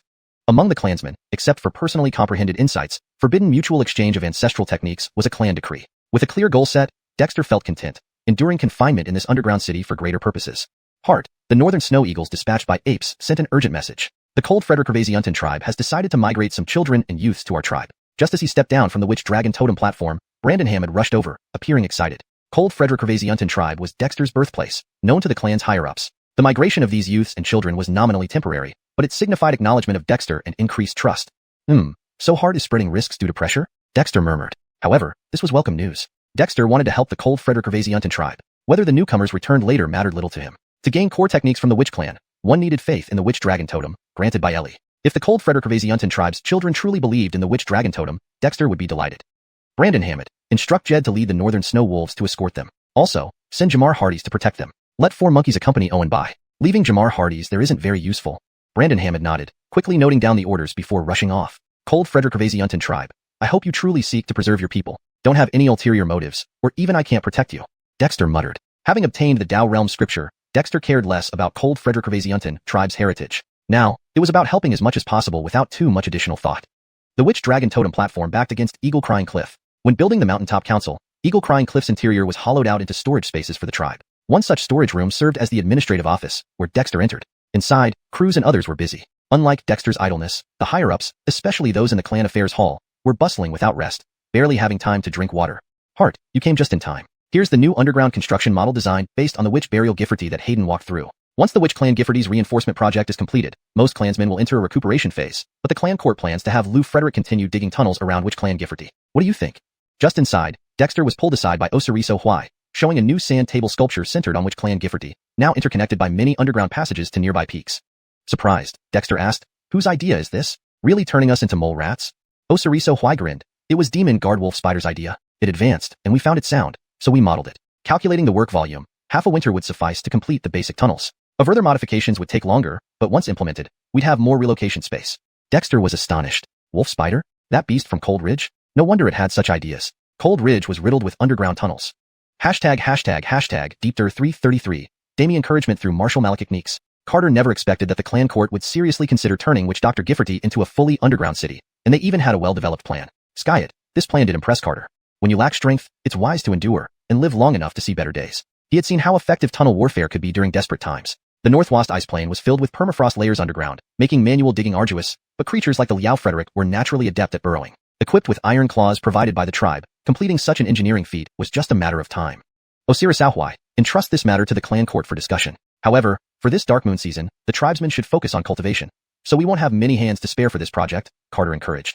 Back then, Osiris Auhwai hesitated greatly when asked to take on the role of acting director of the academy, but now he seemed to have found his rhythm. Yeah, rest assured, the clan court has already approved the plan. As for manpower, it's not an issue. The Martial Academy fellows are practicing various techniques every day by following the drilling teams. Once the fortification of Witch Dr. Gifforty is complete, I believe other tribesmen will do the same, continuously expending and recovering their witch power. A fine way to cultivate. Osiris smiled. He was just an ordinary person with limited talent, but after cultivating the foundation building chapter of witch casting, he had increased his strength several times over and achieved some success in physical training. As for others, they fared even better. Carter chuckled. It seemed that integrating cultivation into daily clan activities had become second nature for the tribesmen. Life itself was full of mysteries, like Osiris Gifford, who, while working in the planting team, managed to develop a micro-control technique for wooden runes that Carter himself admired. He was the first to learn the Witch Vein Grotto Malachtechnique. This proved that understanding and enlightenment brought rewards everywhere in life. Alright, this will save me from worrying about how to channel the excess energy of the tribesmen. Since we're building an underground network, these few tunnels aren't enough. Frederick, me some paper and pins. Let me show you what tunnel warfare is all about. Carter laughed heartily. He loved seeing the tribesmen use their brains to solve problems. Even though it was Fabian who proposed this idea, the demon guards were part of the tribe too. If Fabian was using his brain, others surely had their unique thoughts. Many hands make light work. Perhaps the clan court should pay more attention to collecting these ideas. They might prove very useful. Osiris quickly fetched paper and pins. Carter squinted and immediately began sketching. The essence of tunnel warfare lay in interconnected tunnels with traps and protective passages arranged systematically. Although Carter had never seen real tunnel maps, he could imagine the basic structure. Oh, get Gregor here. Dylanel's need mechanisms, and his expertise in mechanical arts can be put to good use here. Carter casually instructed as he sketched. Soon, Gregor rushed over, tired but enthusiastic. Recently, he had been busy directing the construction of various mechanisms within which Dr. Gifforty. Though simple, his designs, using levers, gears, and combinations, were quite practical. Yeah, you agree with setting up underground passages? This is great. But Gregor's excitement waned as he saw Carter's rough sketches. While Carter's sketches were crude, the intricate interlocking structures caught Gregor's eye. Anyone could dig a hole in the Northwest ice plain, but doing it with such artistic flair was unprecedented. Gregor, although the tunnel network is still conceptual, once we start, we must prepare for all contingencies. We don't know what dangers lie hidden underground, so we shouldn't rush. Work out a complete plan first before submitting it to the clan court for discussion. Carter drew 4 different sketches, each unique, but covering the essentials. This was his usual approach. After providing initial sketches, the rest was handed over to the tribesmen to handle. By solving problems along the way, the tribesmen naturally grew and matured. The rapid transformation within the Witch Doctor tribe, especially in terms of knowledge acquisition and application, stemmed from Carter's laissez-faire nurturing style, unsystematic but practical and effective. Carter wasn't about to abandon this approach. Yeah, the engineering team has a risk assessment group specifically for this task. We've considered various scenarios since Fabian initially proposed the idea. The clan court agreed it could proceed, but cautiously, Croods chimed in unexpectedly. That's good. Croods, once Halyo returns, have him initiate the clan court evaluations. Brandon Hammond, get the secretariat to compile the tribesmen's evaluation data for a 3-day public announcement. If there are no objections, conduct the merit assessments accordingly. The clan court needs to finalize the heads of the halls, academies, and bureaus. Croods was surprised but deemed it reasonable. Though unsure why Halyo, the acting head of the evaluation academy, had gone out, if Carter ordered it, there must be a reason. Yeah, the evaluation data is already being compiled. Each hall, academy, and bureau keeps records regularly, so only confirmation is needed, Brandon Hammond replied. The clan court's operations were running smoothly now, capable of addressing most issues unless they were too sudden. While efficiency could be improved due to the tribesmen's varying knowledge levels, Carter was satisfied. After all, the Witch Doctor tribe had only been established for less than a year. You know the drill. I've communicated with the sacrificial spirit. Once the fortification of Witch Dr. Gifforty is complete, the tribesmen will enter a resting phase focusing on cultivation. All those who become shamans can inherit a new set of techniques, of course, through merit points. If short, debts can be incurred. Croods and the others' eyes sparkled. Were there new hereditary techniques? Even Croods held the foundation building chapter of witch casting in high regard. The Witch Doctor 100 spirits created by Carter was groundbreaking. If even Croods felt this way, others were even more impressed. Though the debt of merit points grew, no one complained. The tribe gave much, and they would repay it with effort. As news spread, the entire tribe buzzed with excitement. Few could yet become shamans, but everyone saw a bright future ahead. For their future and the tribe's future, no hardship mattered. Even Carter didn't expect that announcing the new heritage techniques would accelerate the fortification progress further. Frederick Ravaser importantly, everyone was sparing no effort in their cultivation during idle times. As a result, the Liao Frederick-led drilling team's efforts sped up significantly, and more tribesmen volunteered to help connect the tunnels leading to the ice lake. Deepter 334, the 3 companions. The surface of the ice lake had begun to freeze, though the ice was still too thin and easily cracked with a single strike. Along with the Witch Gifforty's disguise, the surrounding fish ponds that diverted water from the ice lake were also camouflaged with horizontal planks laid over them and covered in sand. Once snow accumulated, any artificial traces would be nearly invisible unless someone intentionally looked for them or caused damage. The tunnel from under Witch Gifforty led to a valley in a peak about 100 meters away from the ice lake. It was not far from the original cave settlement of the ice grotto, making it easier for the tribespeople to fish there. When Dexter emerged from the underground passage, the clan members had already installed the camouflage iron plates at the exit. He observed for a moment and couldn't help but give a thumbs up. With the experience of disguising Witch Gifforty's dome, it was clear that the tribe now excelled at this task. After all, the vast Witch Gifforty had been cloaked by soil, and with accumulating snow, it blended seamlessly into the surrounding mountains. The only drawback was its fragility. Areas other than Eagle Cry Cliff required careful reinforcement before battles could take place. Leader, we have our own fishing ponds here. Even if the ice covers the lake during the simmering season, the underwater channels remain open, allowing the fish to swim into the ponds. By opening these ponds every few days, we can ensure a steady supply of fresh fish for the tribe, explained Brandon Hammond, the head of the engineering team. Originally focused on cultivating blood crews, Brandon Hammond had developed witch energy after practicing witch casting and cultivated an unusual blood red witch symbol. There were several others in the tribe who found themselves in similar situations. Though the 5 elements witch symbols had general applicability, many specialized witch symbols emerged. The 12 original witch symbols in the true interpretation of original witch symbols could not fully cover all circumstances since there were indeed many witch symbols. This is indeed good news. Manny, your fishing team will need to station personnel here regularly. Let Frost Python guard the forest outside. Whenever you come out to open the fish pond, make sure Northland Snow Eagles monitor the surroundings and ask the jetpack to search the area. This exit is commonly used during the simmering season, so caution is necessary. Dexter came to the concealed fish pond and watched the fish inside while giving instructions. Relax, leader. With Northland Snow Eagles patrolling the skies and cold-resistant beasts like snow wolves and snow bears scattered around the tribe's territory, outsiders will hardly go undetected, Manny said with a smile. The witch tribe's camouflage wasn't limited to concealing witch gifferty. All aspects, including surveillance, had been meticulously planned. The tribal guardian Nellie E patrolled the tribal land. Although mountain pastures were temporarily withdrawn, the animals distributed around the tribe's periphery remained vigilant. Foxes, sable, and other guardian beasts roamed widely across the tribe's original forest pasture areas, ensuring a dense network of lookouts. From the outside, these animals appeared to be merely hibernating as usual, storing food before winter set in. The only difference was that they had received supplies from the tribe, enabling them to endure the winter more robustly. It's best to be cautious, especially in the north. Forest Peer Edge Jarrett returned yet? Dexter nodded and looked at Brandon Hammond. Peer Edge Jarrett is escorting Eric back. They've entered the tribal territory, and the Cold Frederick Ravaziuntan tribe has already set off from Hanleying, led by Grace, bringing dozens of children and teenagers along with some supplies, escorted by Northland Snow Wolves. They should arrive in a few days, Brandon Hammond reported quickly. Any movements in Hanleying? Dexter frowned. Hanleying was a critical location due to the mysterious interests of places like Edgar Peak and Cold Frederick Ravazian Lake, not to mention potential appearances of ice malachiratory monsters. Adam has contacted Owen Bai, but he seems unable to control him. Currently, Adam and Spotted Tigers are visible, while Owen Bai and 4 Tamarins remain hidden. Aside from Cold Frederick Ravaziuntan's departure, no other news yet, Brandon Hammond replied thoughtfully. Handling all tribal matters, Brandon Hammond had to remember and analyze an immense amount of information. Still, even he found Owen Bai and the 4 Tamarins intriguing. After the leader's trip into the northern wilderness ice plains, he brought back a formidable creature like Owen Bai and 4 incredibly powerful Tamarins, proving his prowess. Owen Bai is unruly, and it's not surprising that Adam can't control him. As long as he doesn't cause too much trouble, let him be. Once Peer Edge Jarrett returns, have him set up a surveillance network in the north. Mark the boundary where I previously ventured. Frederick Ravaziuntan, any creatures that cross that line, regardless of their direction. Be cautious, as the ice malachiratory has eagle demons as well. Brandon Hammond scribbled down the instructions swiftly. Additionally, once Grace and company arrive, have Aaron meet them at the cave camp and lead them through the underground passage to Witch Gifferty. Before entering the passage, blindfold each person with black cloth. If anyone refuses, let them turn back. The location of Witch Gifferty must remain secret, even to Cold Frederick Ravaziuntan people, until recognized by the sacrifice spirit. Dexter considered and instructed. He trusted Grace, but he couldn't vouch for the other Cold Frederick Ravaziuntan members. Brandon Hammond opened his mouth, but eventually kept quiet, noting down the orders rapidly. Others returned first. Manny, Brandon Hammond, Gerald, accompany me as I walk around. Dexter gave his instructions, gesturing for Manny and Brandon Hammond to follow, then headed towards the cave area. Some envious gazes followed the trio closely behind Dexter. The leader was known for his affability, but only those who grew up with him could truly connect. In moments, the 4 arrived at the cave camp, which had already been dismantled, including the original cave entrance of the Ice Grotto settlement. Manny and Brandon Hammond stood behind Dexter, confused. Leader, you didn't bring us out here to bury us, did you? Brandon Hammond joked, somewhat embarrassed. Even the usually irascible Gerald showed a hint of discomfort. Compared to Baird, Ned, and Eric, they 3 felt like they lagged behind. No way am I burying you. However, you 3 do need to strive. Manny manages the fishing team adequately, but Brandon Hammond and Gerald, you 2 are falling behind. Remember last simmering season when you helped me break ice blocks by the stream? Who would have thought we'd be where we are today? Dexter sighed. They wore nostalgic expressions, remembering how Dexter, after being sentenced to sacrificial death, transformed the destitute Ice Grotto settlement into what it was now. Reflecting on this journey made them feel even more ashamed. Deepter 335. Once upon a time, there was a bird. Owen, what should we do?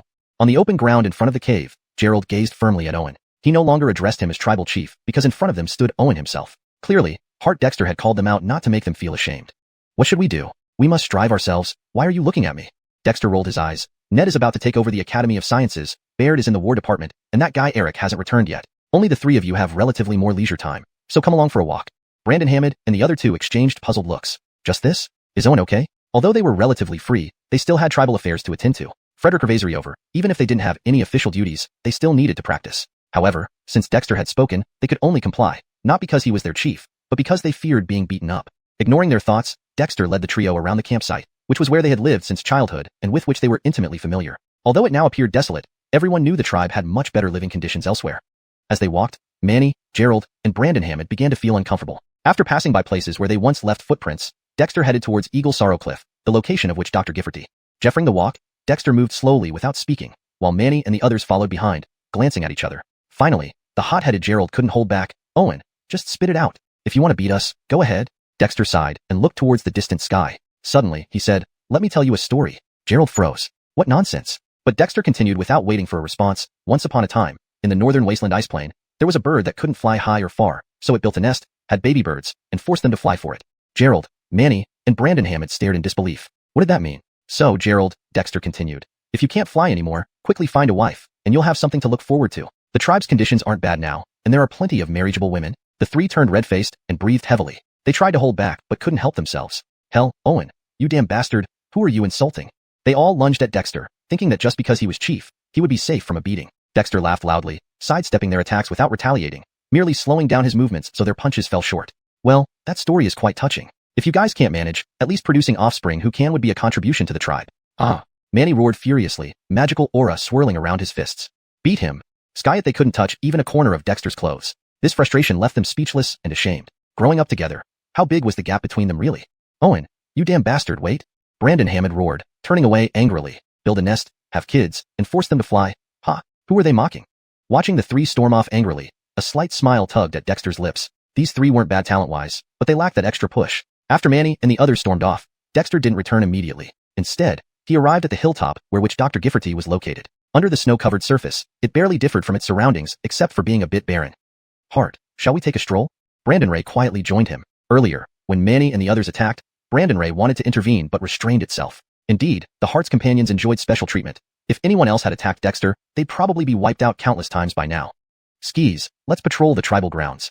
Dexter nodded. He hadn't come out just to check on the underground passage, or just to provoke Manny and the others. Spending days cooped up in which Dr. Gifforty, he also needed some fresh air.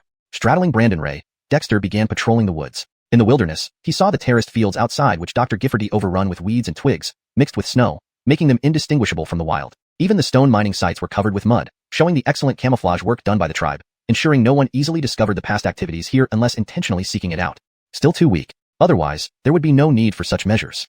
Dexter sighed softly. Hart, actually, the tribe has developed pretty fast. How many places in the entire North Wasteland ice plain can offer refuge for humans? All we need is time.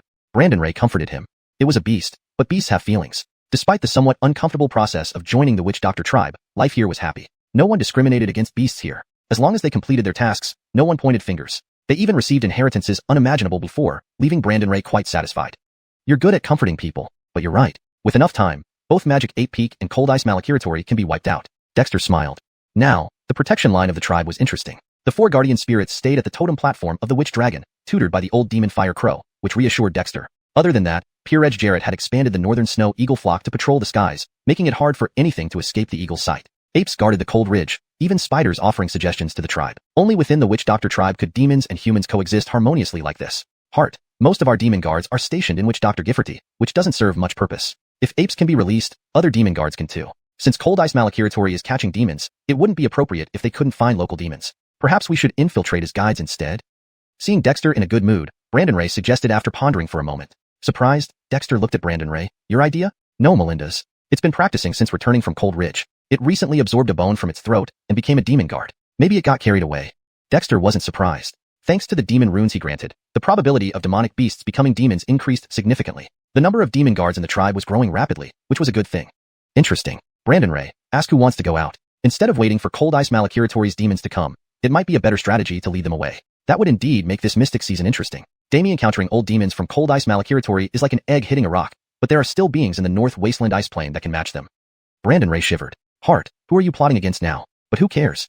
Deepther 336, track minecart. After inspecting the tribal lands surrounding Wish Gifforty, ZWU Owen finally arrived at the mine where the tribe had been extracting minerals. This area was also sealed off and camouflaged, which greatly pleased ZWU Owen. Throughout his patrol, if not for prior knowledge, ZWU Owen would never have guessed that this area once hosted a significant population of humans, let alone any other beings or demons. The mine entrance was guarded by heavy iron panels with mechanisms, manned specifically by clan members inside. ZWU Owen knocked on the door, and with Haddon entering the mine behind him, they were immediately met with warmer temperatures.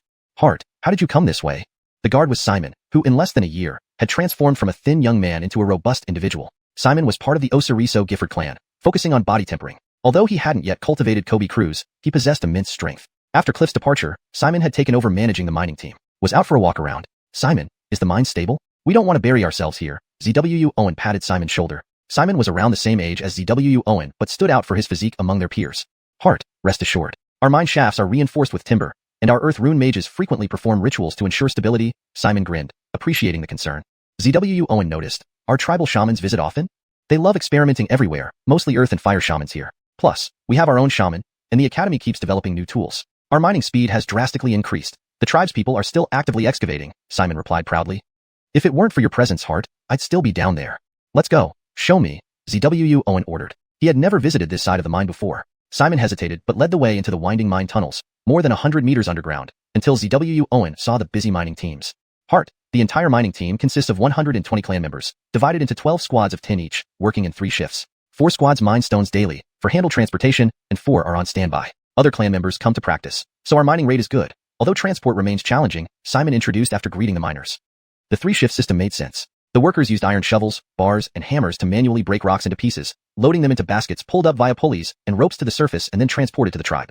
ZWU Owen observed closely and frowned. You've gone so deep underground. Have you thought about laying tracks and using track minecarts to haul the ore? Track minecart?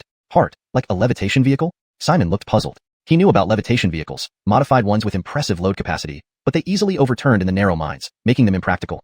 Not a levitation vehicle, but rails laid on the ground with wheel-equipped tipping carts. ZWU Owen explained while gesturing but stopped upon seeing Simon's confusion. Tribal members lacked understanding of such concepts, though it was understandable. I'll draw it out. Let's go to the academy, ZWU Owen decided. While the mining efficiency was good, manpower wastage could be reduced, crucial for the time-deficient tribe. Eyes sparkling, Simon eagerly followed ZWU Owen. A direct tunnel linked the mine to Wish Gifferty, created by Lau Frederick. ZWU Owen noted its larger size compared to the Ice Lake tunnels, but saw unsmoothed floors. Walking along, ZWU Owen realized the tracks could extend through the tunnels, beneficial for transport. Unfortunately, the academy hadn't figured out steam principles yet. Otherwise, creating a steam engine would significantly help, considering coal wasn't scarce. After 20 minutes, they returned to Wish Gifferty. The tunnel exit opened in a corner, near a large pit, causing ZWU Owen to frown momentarily before leading Simon to the academy. The city dome was under reinforcement, most rune mages assisting, leaving only a few behind. Osiris, spotting ZWU Owen and Simon, asked curiously, Hart, why are you here? We just came from the mine. Want to design a track minecart for the miners. Osiris, get crews. The city needs corresponding infrastructure, like dealing with mining, coal extraction, smelting, and exhaust issues. Let's draft a plan, ZWU Owen instructed. Osiris's eyes lit up.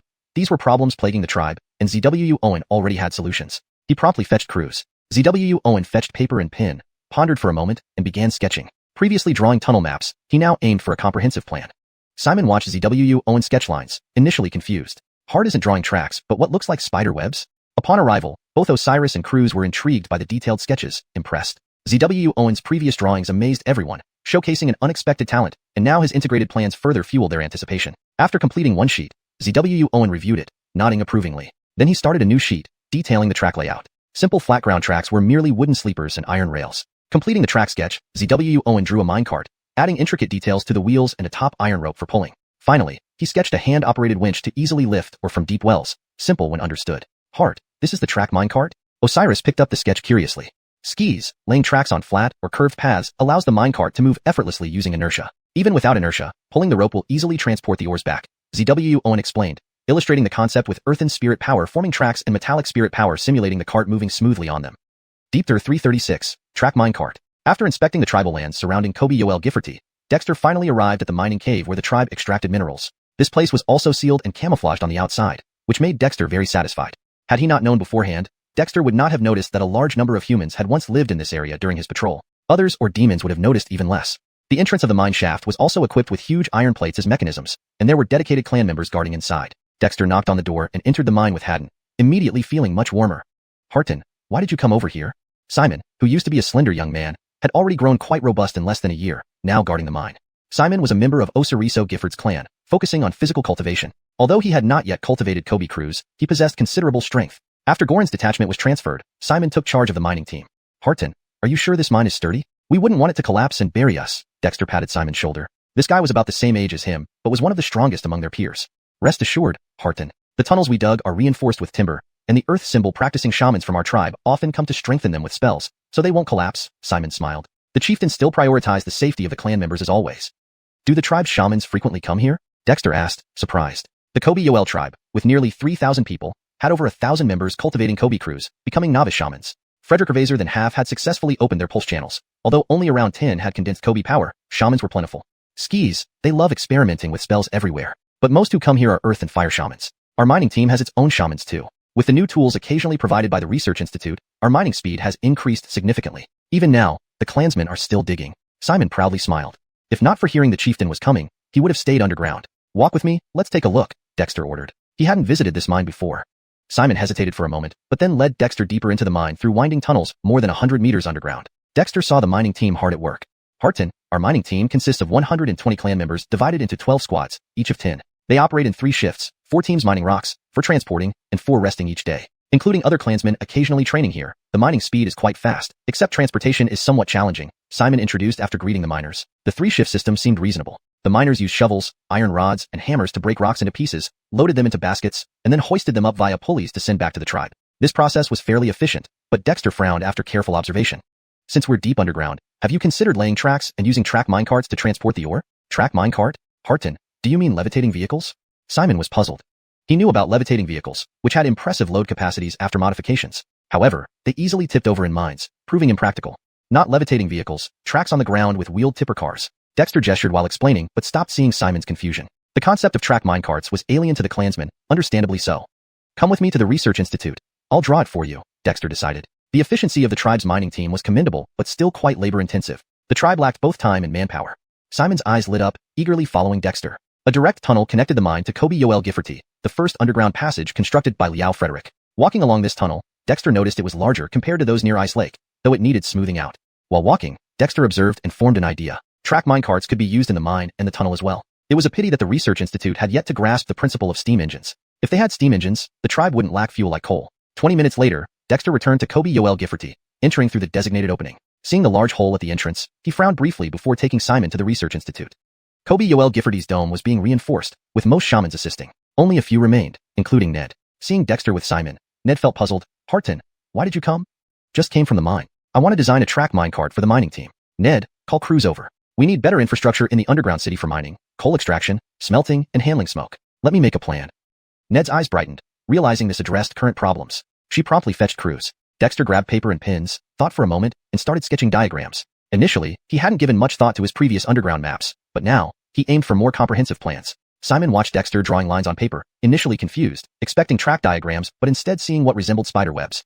When Croods and Ned arrived, they scrutinized Dexter's drawings, their eyes lighting up. They had marveled at Dexter's earlier underground map sketches, impressed by his talent for such designs. Now, connecting these sketches together heightened their anticipation. Soon, Dexter filled a sheet with sketches, satisfied, and then began another for the track. Simple tracks laid flat on the ground were just wooden sleepers plus rails. Completing the track sketch, he drew the minecart from memory, detailing the wheels and a chain mechanism above the track for pulling. After finishing the track minecart, Dexter added a hand-cranked winch diagram for hoisting ores from deep wells, an ingeniously simple device. Harton, is this the track minecart you mentioned? Ned curiously picked up the minecart drawing when Dexter finished. Exactly. Lay tracks on level or curved passages, push the cart downhill, and use inertia to drive it. If lacking inertia, pull the chains to effortlessly transport the ore, Dexter explained. Demonstrating with earth elemental energy, Dexter formed a track model. Then using metallic energy, he simulated a minecart traveling smoothly on the extended tracks. Croods and Ned watched closely, understanding Dexter's innovative solution. Deepter 337. 800 tools of the Yoel. We can install small floating arrays on the track mining cars to reduce their weight, increasing their carrying capacity without making them float. This way, mining and transporting will be much easier for our tribesmen. Note, Wu Chun is translated as floating arrays, assuming it refers to some kind of magical or technological array that provides a floating effect. If there's a more specific context or term you prefer, please let me know. The spirit energy model of a track mining car darted along an extending track, accelerating, climbing hills, turning, and speeding up, leaving Croods and his companions gawking in amazement. Dexter chuckled lightly. Our tribe's iron smelting technology is advanced enough to build tracks, though it consumes a lot of iron. Transporting coal, clearing tunnel soil, and other tasks can also utilize this technology. Naturally, we can create handcarts and other tools. Better tools naturally lead to higher efficiency. Hart, this thing, it's so useful. We have to build it, DeWaylen couldn't help but exclaim. If they had such technology earlier, how much more efficient his mining team could have been. Skis, it should be built. Such track mining cars are highly practical. We can even construct tracks in Yoel Gifforty and connect them around. Croods' eyes sparkled with excitement. The unique technology of the Yoel tribe had already broadened his horizons, but he never expected that Dexter could come up with something so impressive effortlessly. Yoel Gifforty can wait for now. It's not the right time. Since you have no objections, let Ross start by making the models, survey the terrain, set the dimensions, and then let Ike proceed. Dexter laughed. The tribe members, influenced by him, were extremely adaptable to new technologies. They were pragmatic as long as things worked, having become numb to outlandish ideas. This is a winch. The lever can be made longer to use less force to lift heavy objects from lower places. It complements the track mining cars. Also, it can be used for tribal construction. Additionally, workshops like iron smelting, which produce heavy smoke, and the communal cooking areas need more ventilation holes. We have many cold rats in the tribe. Let them dig the tunnels. Hart, wouldn't this create too many openings leading directly into the tribe? Ned frowned. Dexter smiled lightly, pointing to another blueprint. Underground tunnel networks require ventilation holes at intervals. These vents must be covered with iron grids to prevent snakes or other creatures from entering. Let the purple mink, being small, handle installing these grids. Too bad the tribe doesn't have rodent-type beasts, or it would be much simpler. Even this detail was considered. Ned was greatly impressed. If constructed according to Dexter's design, even if Kobe Yoel Gifforty was discovered, the tribe would have sufficient space to evacuate. Also, instruct Brandon to design traps within each tunnel. In emergencies, destroyable traps can prevent enemies from exploiting discovered tunnels. And let's set up some hidden bunkers with food and water for emergencies. In summary, prioritizing the safety of the tribe, caution cannot be overstated. Dexter thought for a moment and ordered.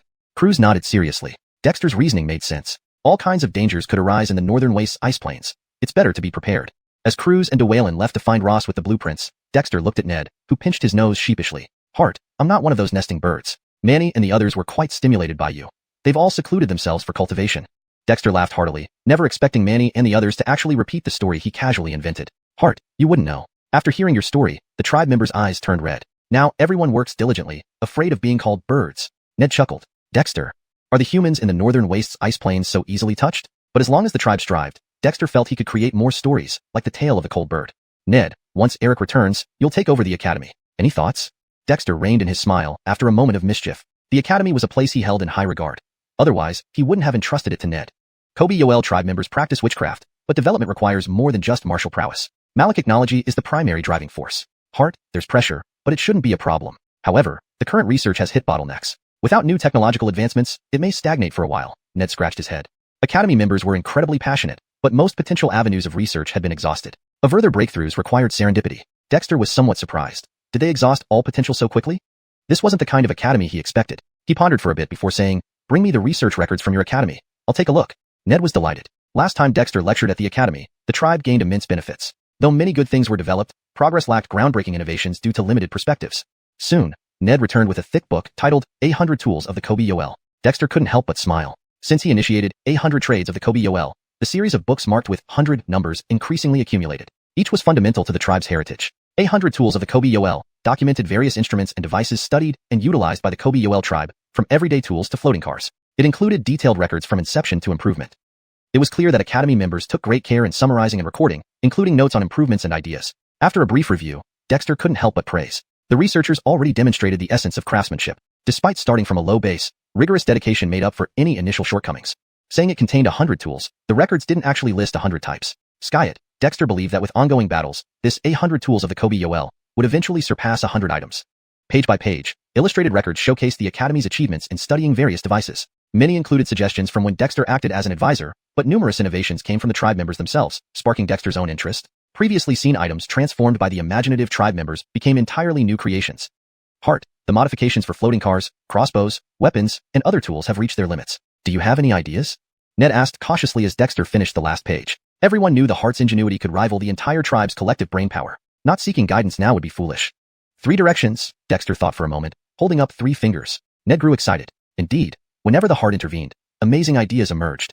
1. Caesar's etching technique. 2. Telescopic mechanical construction. 3. Explosives technology. Ned was stumped. He knew Caesar's etching technique was already under study, but showed mediocre results. As for the other 2, what on earth were they? Deepter 338. Arrival in sequence. Watching the bewildered expression on Osiris's face, Dexter found it quite amusing. Experience was indeed the starting point of understanding issues, but he couldn't blame Osiris. Without corresponding experience, there would be a lack of basis for imagination. Thankfully, Dexter wasn't going to let him imagine aimlessly.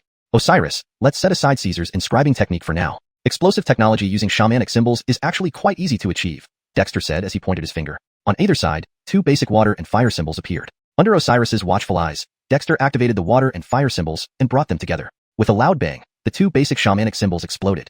Note, Chuji means basic, or Chuji, which symbol can be understood as basic shamanic symbol. This ensures that the terminology is consistent and the sentence reads more fluently in Demi English. Explosion involves triggering unstable factors within matter. Shamanic symbols have attribute weaknesses. When they clash, instability arises. Similarly, boiling water creates a lot of steam, which if unable to release, can burst a pot. The same applies to gas from our tribe's marsh pits. When ignited in a sealed space, it explodes. Explosion is a terrifying force. Dexter's gaze grew deeper. Gunpowder could easily be invented, but he wanted his tribe to pursue the path of shamanic symbols because their potential was far greater than simple gunpowder explosions. However, while gunpowder was off limits, other ideas were not. Dexter knew only a few general principles, but the Science Academy of the Shaman tribe was merely missing these foundational concepts. These explosions can be categorized into many types. There's a saying that destruction is much easier than construction. You can let the tribe experiment with explosive forces generated by unstable shamanic symbols. Used in long-range weapons, it can cause even more lethal damage than magic, Dexter reminded. Osiris quickly jotted down everything Dexter said, almost as if it had become routine. Next, I'll explain telescopic mechanical devices. This part should be relatively easy to understand. Let me make you a Rubik's Cube, which you can show to the tribe. Dexter picked up a piece of wood and carved it swiftly with a sharp knife. The internal structure of the Rubik's Cube wasn't complex. Having disassembled one before, he soon presented small wooden pieces in his hands. Osiris watched the tiny wooden blocks, puzzled. But when Dexter assembled them into a perfect cube, Osiris was amazed. And when Dexter casually twisted the Rubik's Cube modules, Osiris's eyes widened.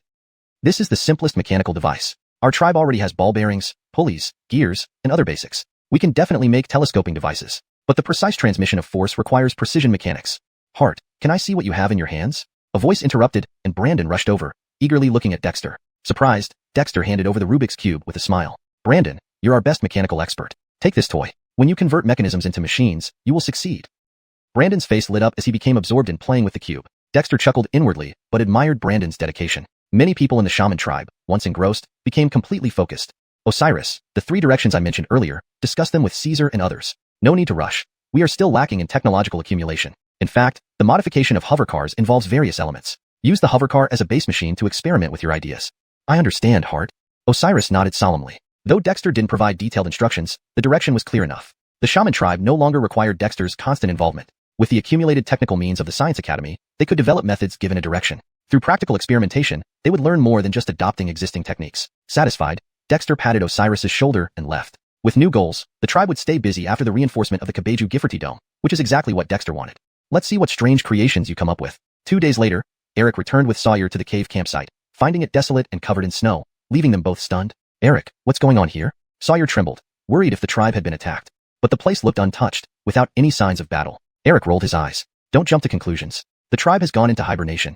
Though Sawyer remained confused, seeing Eric unperturbed calmed him. What he didn't know was that Eric was inwardly questioning too. Finally, you two decided to come back, came a voice from behind a snowbank. Diligently around, Eric saw Bailey, followed by over 100 hunters emerging from the snow.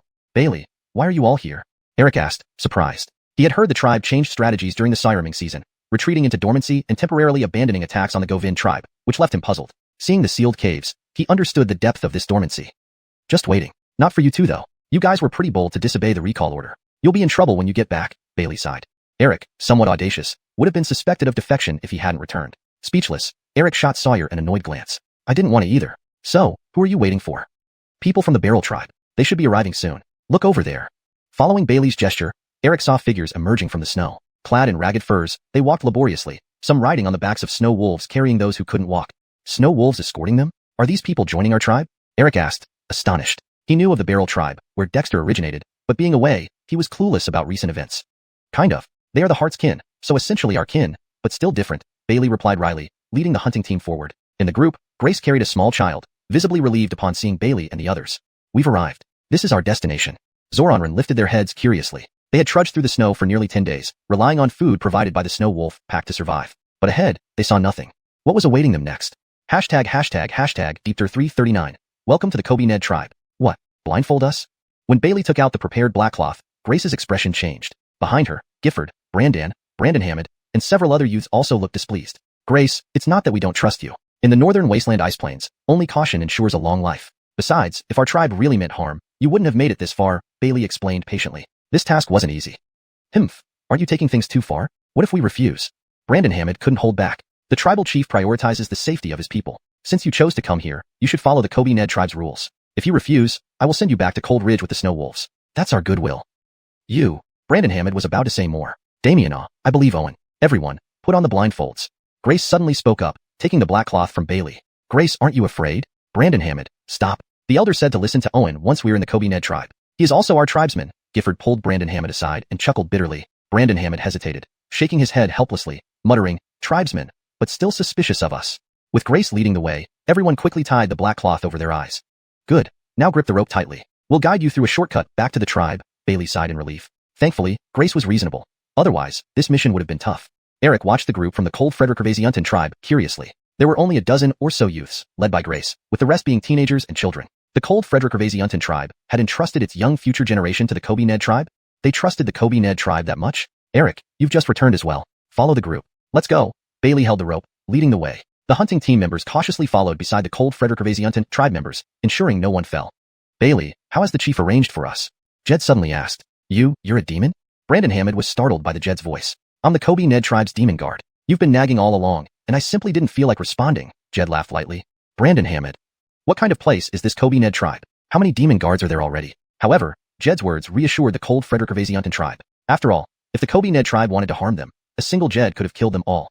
"Find Peer Edge Jarrett. He'll arrange for you. Also, clean up the track so nothing can trace us," Bailey shouted. Jed nodded, howled loudly, and left with the wolf pack. "Bailey, how many demons and guards are there in the tribe?" Even Grace couldn't hold back her curiosity. Bailey scratched his head. "I'm not sure either. Our guardian demons have good potential. Who knows when they'll break through. Anyway, there are quite a few. Don't worry. Once you're in the Kobe Ned tribe, you'll be safe. But there are many rules. Don't offend the tribe's customs. Even though the chief is easygoing, don't make him uncomfortable." Grace took a deep breath. "Rest assured, I'll restrain my people." Bailey just smiled, not worried about these kids causing trouble, but concerned they might suffer. Leading the group, Bailey arrived at a mountain forest near an ice lake. The fishing team was already waiting at the entrance. Once everyone entered the underground passage, Bailey walked carefully while reminding them. With hunters watching, no one lagged behind. After walking for over an hour, Grace and the others gradually heard bustling sounds, metal clashing and voices discussing. On Bailey's cue, they climbed a set of stairs and stopped. "All right, you can take off your blindfolds. Welcome to the Kobe Ned tribe." Bailey breathed a sigh of relief. If it weren't for the Kobe Ned tribe being somewhat familiar with his hunting team and the cold Frederick tribe, he wouldn't have taken on this task.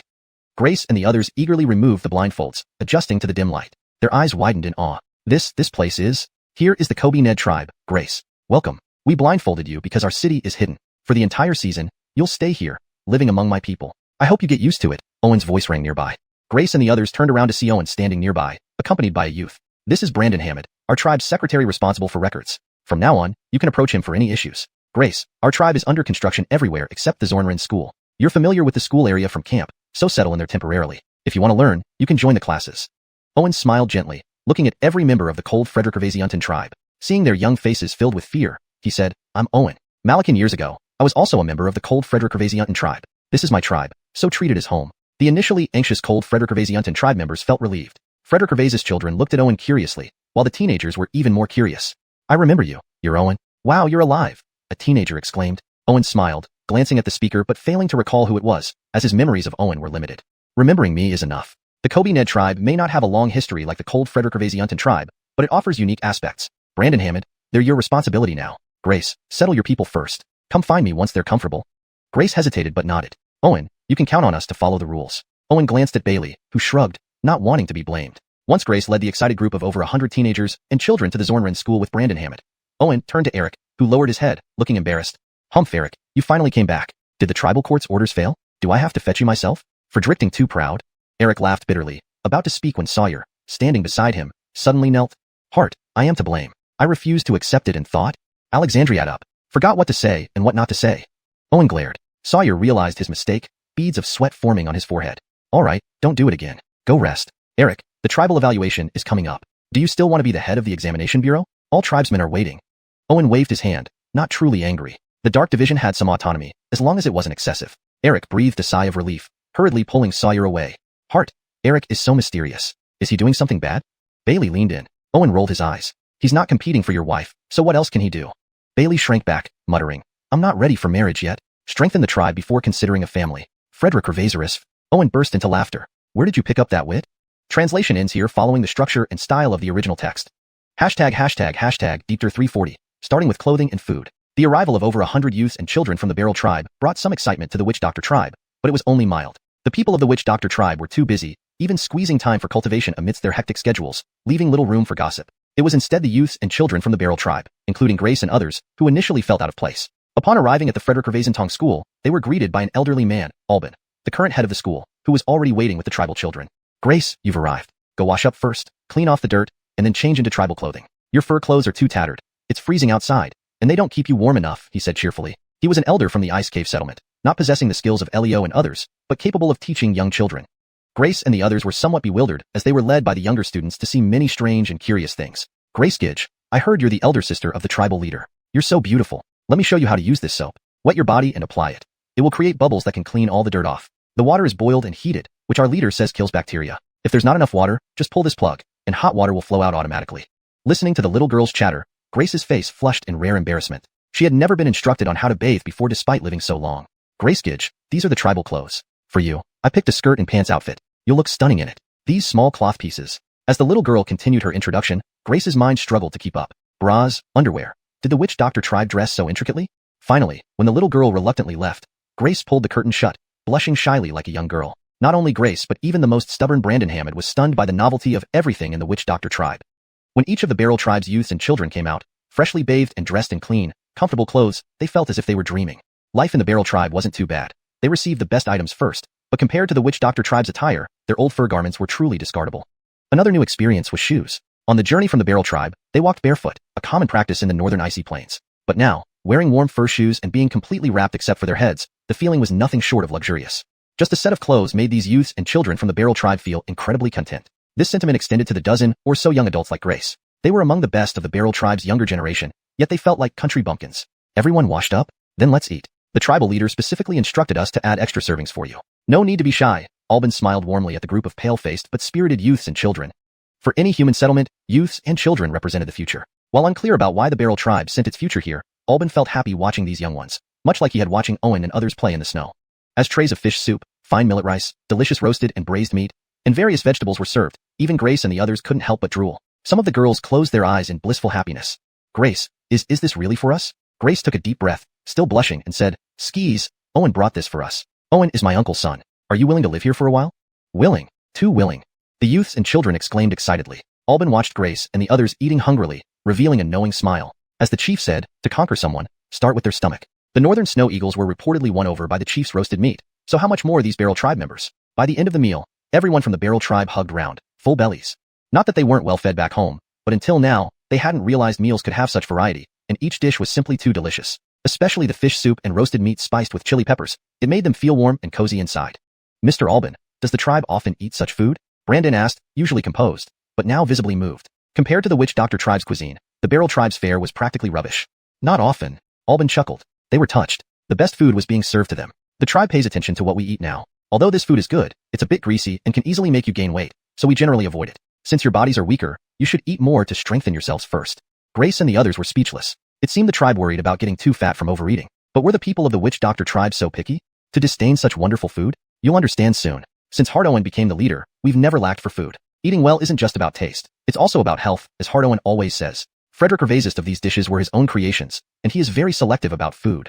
Albin grinned. Such a life was unimaginable for him, an elder. Since Hardowen became leader, within less than a year, he achieved what was once impossible. Elders like Albin couldn't be prouder. How did Owen learn all these things? Grace wondered aloud. Albin laughed. We're curious too, but Hardowen says it's taught by the tribal spirit, so it must be. We trust whatever he says. Well, children, clear the table. Class starts soon. Albin waved, and instantly, the children started cleaning up. Seeing everything so orderly, the Barrel tribe's youths and children looked enviously at the disciplined witch doctor children, even the 4-year-olds behaving exceptionally maturely. Albin, do we have classes too? Brandon Hammond asked curiously. Skis, in our witch doctor tribe, everyone learns to read after the age of 2. Now that you're here, you won't be exempt. Albin gradually turned serious. In the school, you must value this opportunity. If you don't study well, I will still spank you. Grace and the others exchanged glances. How could this old man's demeanor change so suddenly? ###Deepter341. The wisdom of age. Outside the primary school, Dexter stood in a corner, listening to the clear and resonant sounds of reading inside. He couldn't help but smile. Old Albin sure has a silver tongue. Not only does he have the children of our tribe under his thumb, but even the young ones from the Barrel tribe, like Grace and the dozen or so youths, would probably fall for his rhetoric as well. After listening for a moment, Dexter left. There were too many matters in the tribe to attend to. Though he didn't need to handle everything personally, catching up on any shortcomings was his forte. As an advisor, he couldn't lose his reputation, especially during this period of hibernation. Inside the school, the clansmen from the Barrel tribe read aloud from the beautifully printed textbooks alongside the children of the Kobe Yoel tribe, reciting sentences that sounded rhythmic and melodic. There was an odd sense of sanctity in the air. Even Brandon Hammond became mesmerized, losing all traces of his usual rebelliousness. The charm of words resonated within them, making them realize that the power of knowledge could penetrate their hearts directly. They had read the Thousand Year Actor classic 3 times already when Albin began teaching basic arithmetic. Some children who already knew it were given simple exercises to solve, using small wooden sticks to scratch out numbers in the sandpit beside them. It looked like doodling, yet there was a certain logic to it. Mr. Albin, is arithmetic also part of the curriculum here? Grace asked, having completely forgotten everything else. The teaching methods at the Kobe-Yoel tribe were innovative and unlike anything they had ever experienced. After just 3 readings of the Thousand Year Actor classic, they had vaguely grasped something profound but couldn't quite articulate it. Language and arithmetic are the fountainhead of civilization. Giffordvilization means the inheritance of wisdom. Our chief said that reading makes people wise. Language is the medium, and arithmetic is its application. Both are indispensable, Albin explained, stroking his beard with pride. In our Kobe-Yoel tribe, everyone can read, learn arithmetic, and recognize shamanic symbols. These children are fortunate, growing up in a stable tribe and receiving such excellent education. In our days, the chief sent us to dig roots in the wilderness. Grace and the others were struck by the novelty of this approach. Even in the Barrel tribe, how many people knew how to write or do arithmetic? How many of the shamans understood shamanic symbols? And here, learning shamanic symbols was part of the elementary curriculum? It was astonishing. You've just arrived and may find some aspects unfamiliar, but it's all right, you will catch up. Sadly, Mr. Albin, what's unfortunate? Gifford couldn't help but ask. Albin shook his head. I shouldn't say. Come, let me teach you the basic numbers. These digits were invented by the chief. They're simple to write and easy to use. Under Albin's guidance, the clansmen from the Barrel tribe quickly learned the basic digits from 0 to 9 and then progressed to tens, hundreds, and thousands. Just a half day of lessons left Grace and the others entranced. They gradually felt the enchantment and awe of the Kobe-Yoel tribe, transforming their initial strangeness into respect. This was only the first day. In the Kobe-Yoel city, the support walls built around the core of 36 array bases were nearly completed. Initially, the tribe planned to cut ice into bricks during the siraming season and stack them to construct more support walls. However, as the tribe began excavating underground tunnels, a large amount of soil and sand was cleared, posing a disposal issue. But with Dexter strolling around, this problem wasn't a problem at all. Frederick Revazist of the soil from the underground tunnels was clay. When mixed with iron or powder and hardened through coal-fired kilns, uniform blue bricks were produced. This delighted the construction team. The hardness of the blue bricks matched that of ordinary stones, and their production and use were much simpler than quarrying stone blocks. The tribe set up kilns wherever Caesar Frederick's tunnel teams dug, leading to a shortage of soil and requiring them to widen the tunnels. Apart from blue bricks, Dexter roamed and guided wherever needed. His broad perspective and experience always yielded solutions. A few days later, the reinforcement project for Kobe-Yoel Gifforty's dome proceeded smoothly, and the foundation for the illusory birth shaman array was taking shape. What remained was constructing houses based on the array layout, a significant project but not urgent. After several days of acclimatization, Grace and her companions from the Barrel tribe adapted to life at the primary school. Finally, Grace remembered Dexter. Owen, are you avoiding me? Finally finding Dexter, who was supervising construction, she pouted. Everything in Kobe-Yoel Gifforty seemed new to her. Thinking about how Dexter led its construction filled her with pride, but seeing him again made her somewhat resentful. He had left them at the school without reappearing, which felt a bit overboard. I'm busy. Why would I avoid you? Besides, this is the Kobe-Yoel tribe. Why would I hide from you? Dexter wiped dust off his hands. These past few days, apart from practicing, he helped around the city. Although he didn't need to do specific tasks, the tribe's people often sought his advice on construction issues. Dexter enjoyed this, feeling a deep connection to the city's development. Owen, the tribesmen say you built the Kobe-Yoel tribe from scratch. You must have been very hard working these years, Grace observed, feeling a pang of sadness. Since childhood, you've always been timid. How did you survive all these years? Dexter smiled. How did I survive? Just living, I guess. Grace, what's the plan for your trip? Have you seen Kobe-Yoel Gifforty? We're now in a period of rest and recuperation. This siraming season, you'll likely stay here. Whatever the situation with Owen was, he didn't know, but he was Dexter. This secret, not even Ailsa knew. Since Grace was Owen's cousin, he treated her as his own cousin. It didn't make much difference. Skis, we'll be staying here this siraming season. I wonder what the elders have in mind. Grace sighed. She wasn't foolish. She was quite intelligent. From the unprecedented decision to let her visit the Kobe-Yoel tribe and bring most of the children and youths, she suspected something significant was brewing. But as an outstanding member of the younger generation, she wasn't privy to the upper echelons of tribal leadership. What could they have planned? To fortify Kobe Valley or seek refuge in the shaman burial Gifforty? Dexter shrugged. He hadn't met the elder, but long-lived humanoids weren't fools. After all, age brings wisdom. Deepter 342, beast skin paper. Owen, this is what the elder asked me to bring from the tribe and deliver to you. Grace unstrapped a small parcel from his back and carefully handed it over to Dexter. Owen, you are one of our people. Everyone hopes you can visit more often. After all, among these people, some were your childhood playmates. Dexter casually accepted the parcel with a smile. When I have the time, I will definitely come by. Grace, how are your studies in writing and mathematics coming along? In the Kobe Zhu tribe, mastering these basics is crucial. You represent the Barrel clan. You can't let me down? Grace blushed and stammered. We're still learning. We can recite the Thousand Year Actor classic now? Dexter smiled. Not bad. When you graduate from Frederick Revazentong School, I'll give each of you a gift, one that every member of the Kobe Zhu tribe has. Grace's eyes widened in surprise before his breathing quickened as he realized something. Owen, do you mean a shamanic symbol? In recent days, they had noticed that even the 3- or 4-year-old children in the Frederick Revazentong School of the Kobe Zhu tribe each carried a shamanic symbol tailored to them after testing. With the constant nourishment from the shamanic aura, these children would inevitably become practitioners. Just this fact alone was enough to make everyone from the Barrel clan envious. But they knew their place and only inquired about the shamanic symbols without daring to ask for them outright. Skis, using shamanic symbols to lay a foundation for cultivation is a basic welfare in the Kobe Zhu tribe. Although you come from the Barrel clan, since you are my kin, you are entitled to this benefit as well. However, you must first complete the tasks assigned by the tribe, such as graduating from Frederick Ravensantong School, Dexter said seriously. The Kobe Zhu tribe's merit system was already quite comprehensive. Besides labor, there were cultivation tasks for the clan's people. The more important tasks completed, the more merit points earned. Similarly, higher cultivation meant higher basic merit points. This greatly incentivized the clan's people to cultivate diligently. After all, the stronger one was, the more they could contribute to the tribe and gain more rewards, creating a virtuous cycle. Owen, rest assured. Grace felt energized. Previously, he found writing and mathematics tedious, but now it didn't seem so anymore. If you are the first to complete the Frederick Ravensantong School examination, I will personally craft your shamanic symbol, Dexter encouraged. Grace clenched his fists and suddenly laughed. Owen, it's wonderful that you're alive. Back then, I always protected you, but now, being under your protection feels great. Watching Grace turn away, barely holding back tears, Dexter rubbed his nose. Is it like that? This feeling actually isn't bad at all. Setting aside how excited the children from the Barrel clan were after Grace relayed Dexter's promise, even the 10 or so young adults, including Gifford, were moved. Grace, does Owen really intend to give us shamanic symbols? A beautiful young Alexis asked in surprise. Alexandria, it's Owen. I trust him. Grace replied earnestly. Skis, it's Owen. Unfortunately, he doesn't remember us anymore, Alexandria said bitterly. Others shared her expression.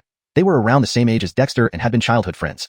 Owen suffered hardships and lost his memories. That's understandable. Elder entrusted us to him, showing his best trust. Owen said whoever completes the school examination first will receive a shamanic symbol, personally crafted by him, Grace said, somewhat saddened but then uplifted.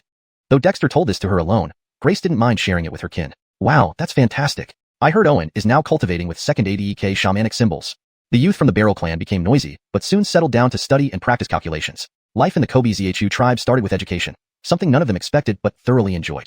Back at his room beneath Eagle Grief Cliff, Dexter returned to find himself in a series of storerooms built within the mountain hollow by the tribal engineering team. Now that the ancestral courtyard atop Eagle Grief Cliff was dismantled, the storerooms had become administrative offices, and Dexter's room was reserved for him.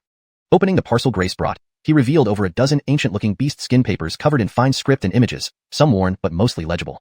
Barrel clan's legacy? Is the elder being generous? Despite some inklings, Dexter was still surprised to see these beast skins. He had dispatched Hollis's hunting team to search the Cold Ridge for any legendary tribal inheritance, especially after discovering the tribe was indeed the Barrel clan where Owen was born. He hadn't placed much hope on finding anything. After all, the tribe still existed, and due to Owen, he couldn't just plunder. Sky it. Unexpectedly, Grace had brought them. A pleasant surprise? Carefully spreading out each sheet to avoid damaging these ancient documents, Dexter fetched paper and pen to meticulously transcribe the contents. The script on the beast skins resembled what Croods taught about the northern wasteland ice plain tribes, though some were older and required interpretation. Dexter was already adept at deciphering such texts. Having solved both shamanic and demon symbols, handling human scripts wasn't an issue. It took Dexter over 3 hours to transcribe the texts and images from 15 sheets. After a meticulous review, he found no omissions. Carefully refolding the beast skins, he began studying his notes. Jeffering transcription, Dexter had skimmed through the content. Now, as he delved deeper, he discovered these sheets contained valuable information.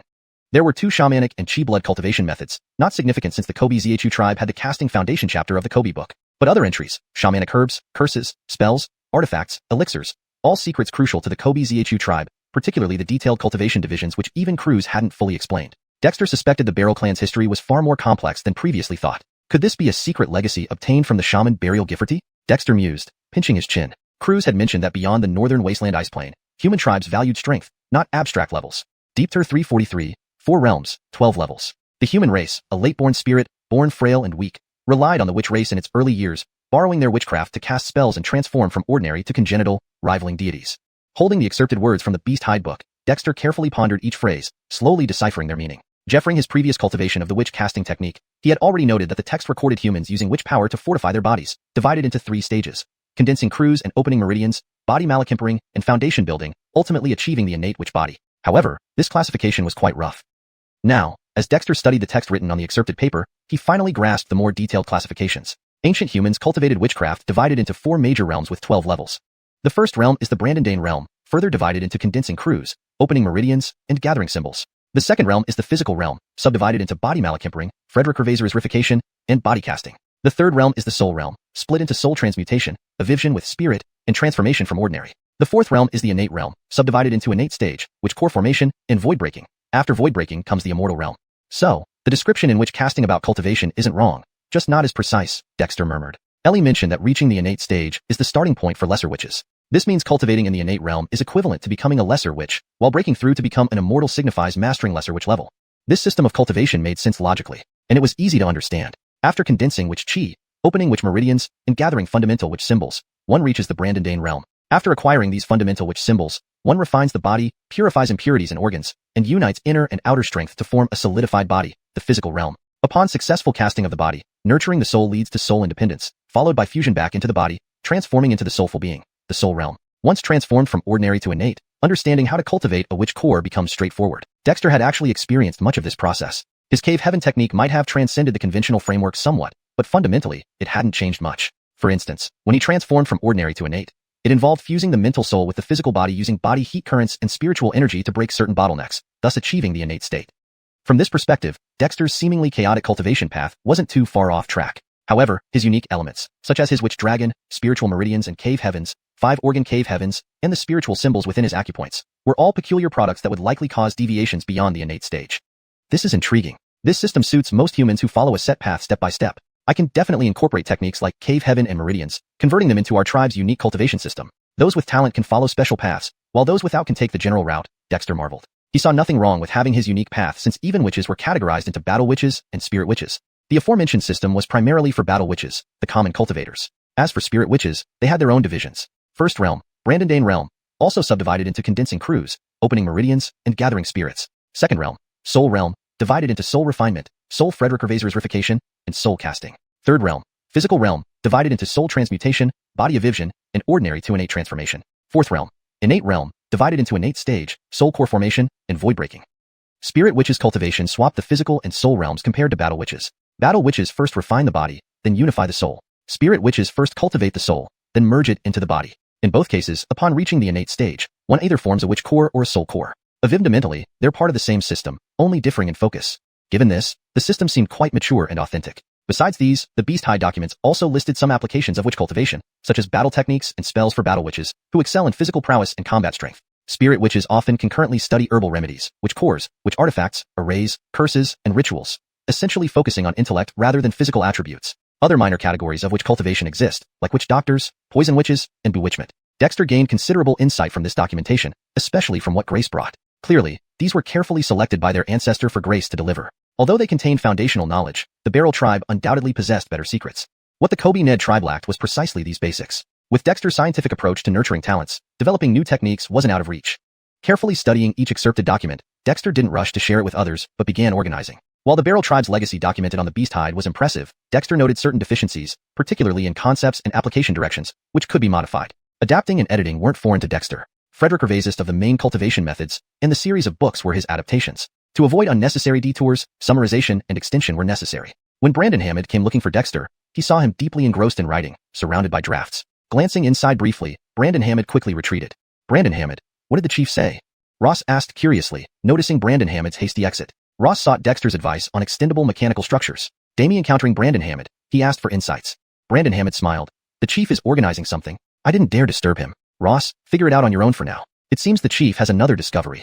Surprised and delighted, Ross replied, all right, I'll work on it. The chief's discoveries are indeed good news for the tribe. Everyone in the Kobe Ned tribe knew the chief had a brilliant mind. Each time he organized something, the tribe learned more, though their contribution points piled up. Ross, go back for now. I'll guard here so no one disturbs the chief. Even Brandon Ray is absent. Brandon chuckled. Ross nodded and left enthusiastically. In the Kobe Ned tribe, whenever Dexter focused on research, it was something everyone anticipated. No one knew what novel ideas awaited from the chief. But Dexter never disappointed them. Inside his residence, unaware of Brandon visit, Dexter was meticulously refining the witch cultivation system. Building a robust system was crucial for cultivation. Previously, Dexter's cultivation felt somewhat reckless, relying on luck to achieve the innate stage. Even Ellie acknowledged his good fortune.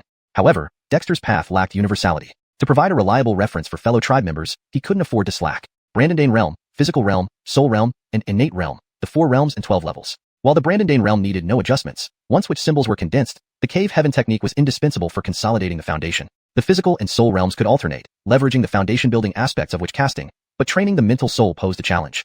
Fortunately, Dexter had the refined witch spirit technique from the alchemy cauldron, allowing him to enhance the cultivation system comprehensively. Deepter 344, cultivation of shamanistic practices. In the Frederick Revaser realm, Croods is condensed through shamanic symbols. Shamanic energy opens the meridians, condensing shamanic power, which in turn gathers symbols to open up inner realms. During the body realm, one uses shamanic power to temper the body and continue opening meridians, refining the internal organs, potentially choosing a single inner realms technique to cultivate an organ's inner realm. The inside and outside of the body are unified first by fusing physical refinement with body casting, then by exchanging blood chi for true blood. When the true body is unified, it transcends mundane life, nurturing intention and soul bodies. At this point, combining soul and body breaks the constraints, shedding the mortal coil, becoming pre-celestial. In his dwelling, Dexter wrote on paper while muttering to himself. In the pre-celestial realm, one continues to open meridians, 3 diurnals and 7 wheels, 12 meridians, and all 100 orifices can be activated. There are 3 realms of shamanic elixirs, consolidating shamanic power into an elixir, refining the shamanic elixir, and merging it with the body and soul, forming the elixir as one. This casts the shamanic body, breaking through restrictions, surpassing worldly bounds. One becomes a lesser shamanic immortal. Dexter finished his last stroke, having roughly completed the entire cultivation system. Although some levels lacked corresponding secret techniques, overall, he had smoothed out most of the concepts. I've already achieved the pre-celestial realm, but there are many areas that need improvement during this process, such as blood replacement and unification of the soul body, which have deviations. Additionally, after pre-celestial cultivation techniques like the art of creation are not complete enough and need further perfection.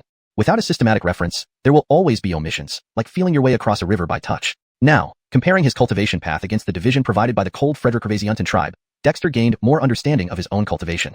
Cold Frederick-Ravasiuntan tribe lives up to its reputation. Just their comprehensive cultivation system points out the direction. Adding the body refining, bone tempering, and blood replacing techniques recorded on these animal hides is enough to compensate for the deficiencies within the tribe. Combining this with my inner realm malachtechniques and lesser shamanic body malachtechniques, we won't lack pre-celestial techniques within the tribe. However, we must create more inner realm malachtechniques to build the strongest foundation, crafting the strongest pre-celestial body. Dexter admired the gift from the Cold Frederick-Ravasiuntan tribe. Perhaps the elder didn't know how valuable these things were for the shamanic tribe, especially for him. After all, individually, the techniques recorded on the hides were quite basic. But what the shamanic tribe lacked was precisely these basics.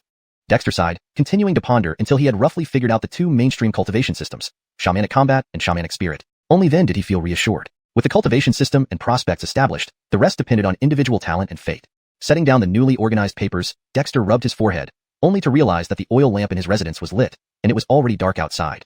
He wasn't surprised by the passage of time. Sometimes, time just slips away unnoticed. Recopying the organized cultivation system, Dexter walked out of his residence. Seeing Brandon Hammond standing guard outside, he nodded without waiting for Brandon Hammond to speak and headed towards the Shaman Dragon Totem platform. Although he had sorted out the shamanic cultivation system, Dexter still lacked confidence and needed Ailby's approval. The Shaman Dragon Totem platform was close. As Dexter approached, he saw 4 guardian spirit beasts floating above their nests, faintly glowing with spiritual light. Dexter was somewhat surprised. Ellie, what about them?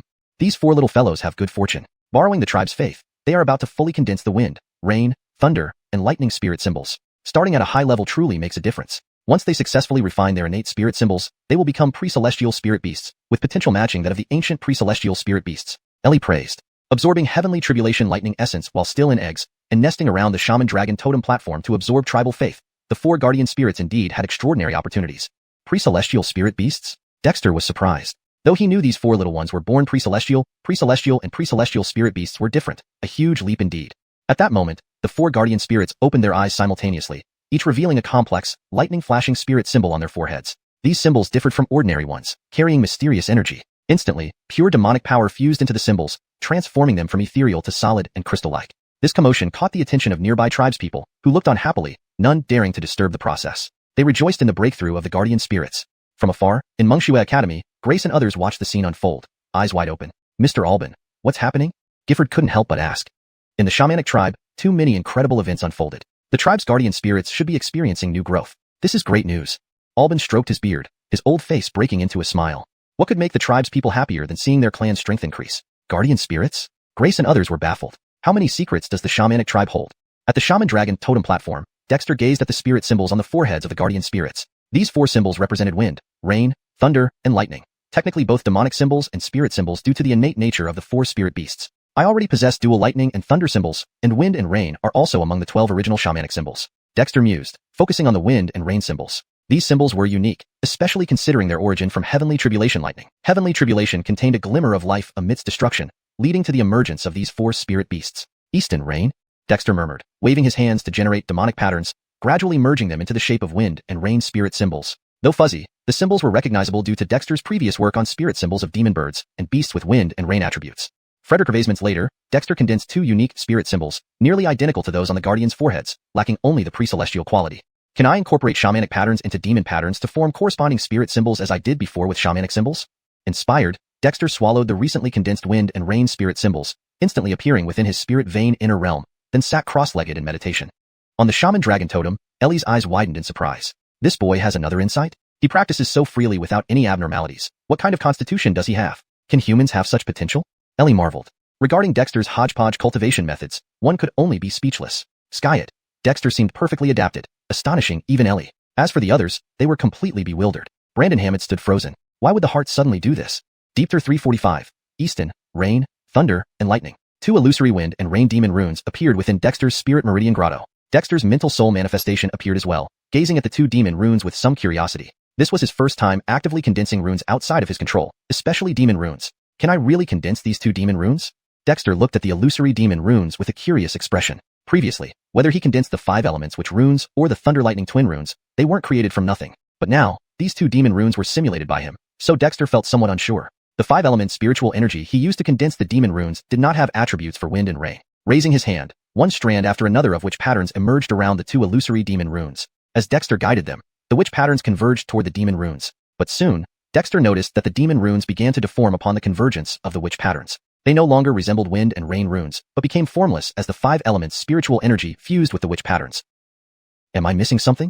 Dexter frowned. Then, he saw the somewhat illusory creation tripod hovering in his spirit meridian grotto. Since its appearance, the creation tripod had settled in the spirit meridian grotto but remained illusory, with the 9 cracks on its body still visible. When Dexter attempted to manipulate it, the creation tripod did not respond. This thing is quite stubborn, Dexter said, feeling speechless. Since its appearance, this tripod had initially helped him refine the creation true spell, and then refused to move or respond to him. After some thought, Dexter decided to throw the misshapen wind and rain runes at the creation tripod, merely experimenting. To his surprise, the creation tripod actually absorbed the 2 strange runes. Just as Dexter was full of anticipation, the tripod emitted a puff of smoke, and then nothing happened. Not working.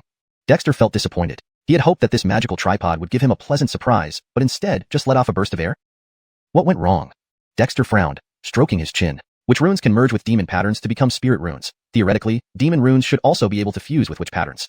No, the wind and rain runes I just made were condensed using my 5-element spiritual energy, which doesn't include wind or rain, Dexter suddenly realized.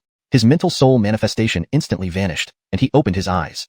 At this moment, on the totem platform of the witch dragon, the 4 guardian demon spirits' foreheads still bore the demon runes, more lustrous than before. Each rune displayed scenes of wind, rain, thunder, and lightning, lively and vibrant. Easton spirit, rain spirit, thunder spirit, lightning spirit, could you each send me a thread of your primal demon rune power transformed into a demon rune? Dexter asked shyly. These 4 little ones were treasures of the tribe. Even Dexter needed to please them from time to time. Of course, he was giving them face. Squeak chirp. The 4 little ones called happily, clearly having no objections. Soon, the 4 runes on their foreheads each separated out of force, transforming into much smaller demon runes and flying towards Dexter. Clearly, they were quite generous to Dexter, who provided for their needs. Dexter was delighted, extending his hand to guide the 4 tiny demon runes, about the size of fingernails, into his stomach before closing his eyes again. Ellie watched with wide eyes. What was this kid doing? Not only Ellie hidden in the witch dragon totem, but the other tribespeople were also watching dumbfounded. Why was the clan leader swallowing demon runes? In the spirit meridian grotto, Dexter observed the extremely vibrant demon runes he had ingested. Compared to the wind and rain runes he had just condensed, these runes possessed genuine elemental forces of wind, rain, thunder, and lightning. Although their primal power was limited, they were authentic. Creation tripod, don't let me down. Dexter rubbed his hands together as witch patterns appeared in the air, surrounding the 4 demon runes. Following his guidance, the witch patterns freely merged into the demon runes, changing their appearance while maintaining their essence.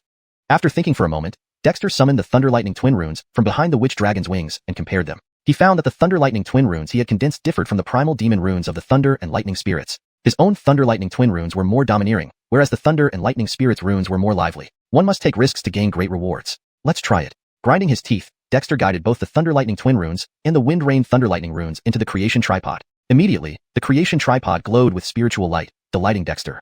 It seemed to work. The creation tripod was actually activated. It seems this thing needs nourishment. Last time, it consumed 4 spiritual runes of spell manuals and produced the creation true spell. This time, what will it yield? Dexter stroked his chin in anticipation. As for whether the thunder lightning twin runes might be destroyed, he wasn't worried. If they were ruined, he could always invoke lightning to recondense them. He knew the process well, and besides, the tribe had Ellie, a natural lightning attractor, ensuring an abundance of thunder and lightning. Shortly afterward, the spiritual light emanating from the creation tripod grew brighter, and Dexter noticed that the cracks on its surface seemed to have healed slightly. Although not obvious, there was still a difference. Does the creation tripod need various spirit runes to function? Dexter mused. When this tripod first appeared, it was covered in cracks. But after absorbing 4 spiritual runes of spell manuals, many cracks had healed. Dexter felt it was worth trying. For now, however, he waited patiently. After over 10 minutes, the creation tripod trembled, and 4 greatly diminished spirit runes shot out from its mouth.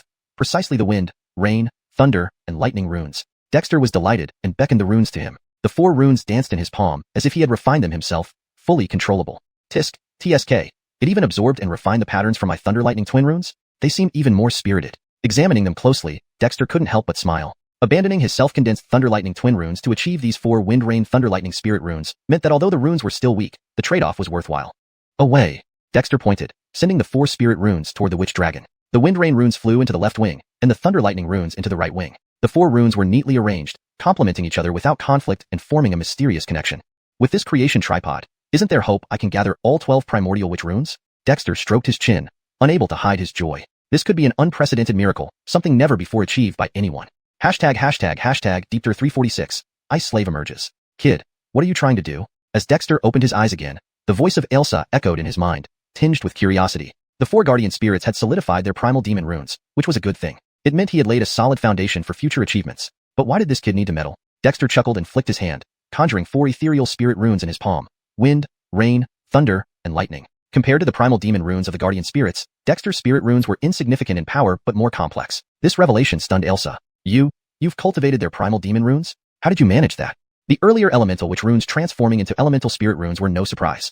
Dexter had always cultivated all 5 elements simultaneously. The dual thunder and lightning runes also made sense. They emerged from a lightning strike, a stroke of fortune after surviving a great calamity. But this? I stumbled upon something. Are you envious, Elsa? Dexter chuckled and casually stored the 4 spirit runes. Elsa? Is this kid some kind of freak? However, Elsa had become somewhat numb to such surprises. After a brief pause, he warned, don't mess things up, kid. Your body feels like a nest right now, brimming with spirit runes. Dexter. This Elsa is getting annoying. Still, it was true. What could Dexter do about it? Specialization? Ever since mastering the elemental witch runes, specialization had become an impossibility for Dexter. Frederick Ravazory ever since his near-death experience at Kobzang Giffordy where his ice flame saved him, he no longer thought having multiple sources of power was a bad idea. You never knew when they might come in handy. Frederick Ravazist importantly, the main cultivation technique Dexter practiced, creation true art, had an all-encompassing nature. Even the 200 demon spirit runes within the acupoints grew gradually under its influence, let alone the various spirit runes gathered within the witch dragon's body. Elsa, the cold Frederick Ravaziuntan tribe brought some beast skin paper. I've organized a witch cultivation system. Check if it makes sense. Dexter swiftly changed the subject to avoid further curiosity and incessant nagging from Elsa. Witch cultivation system? Show me. Sure enough, Elsa's attention shifted. Dexter chuckled and unfolded the paper. A surge of faith power erupted from the witch dragon totem, setting the paper on fire. Dexter sighed inwardly. When would Elsa get rid of this penchant for burning things? He could have just read it directly. Interesting. Is this something humans learned from those detestable witches in ancient times? From mortal bodies to minor witch realms, then immortality beyond. It does have some substance. But kid, your makeshift system seems a bit wishful. Your cave heaven technique isn't universally applicable, and speculations about post-natural cultivation can be misleading, Elsa critiqued. Though not entirely dismissive, Elsa's tone was clearly critical. Elsa, this comes from my personal experience. I know not everyone has my genius, but what if they do? So, I prepared 2 systems, one for general use and one for elites, Dexter retorted, slightly miffed. If not for needing Elsa to reliably pass on the clan's techniques, Dexter would have turned away by now. Tisk, self-indulgent. But your system does have potential. Using witch casting foundation Deepter combined with cave heaven technique and demon spirit methods. Indeed. Worth looking forward to, Elsa chuckled. This kid has talent but lacks humility. You send over the cold Frederick Ravaziuntan tribe's techniques, along with your insights, and I'll craft a comprehensive legacy system. Jeffering this sirening season, we'll focus on laying a solid foundation for the clan. It'll make future paths smoother. Surprised, Dexter asked, Elsa, did you change? This guy wasn't usually so proactive. Elsa sighed, I'm now part of the tribe. Though not a true ancestral spirit, I rely on the clan's faith power in the short term. Stronger clan members mean more faith power. What's wrong with putting in effort? Dexter laughed, that's what you said. If any of your demonic techniques suit the clan, don't hoard them. Also, regarding our protective lineage, we can't keep burying the tribe underground during every sirening season. And cowardly once is fine, but always? That's unacceptable. Don't remind me. Elsa snapped. Deep within the northern wilderness ice field, thick snow blanketed everything. The dense forests lay silent as almost all animals hid in their burrows. Suddenly, atop a distant hill, monstrous beasts burst out. On each beast rode figures clad in animal hides, looking human but with demonic marks on their faces, making them appear menacing. Aura. These beings emitted strange cries, resembling animals yet distinct. They brandished weapons, even more feral than their mount. With away from a youth wearing animal bones, the group split into 5-man teams and scattered across the mountainside. Their mounts were swift, quickly disappearing into the snowy storm. Above a distant canyon, a massive tortoise napped until suddenly raising its head to peer at the distant hills. A sneering look crossed its face as demonic patterns emerged beneath its feet, lifting its huge body off the snow. Those annoying fellows are back. What are they up to this time?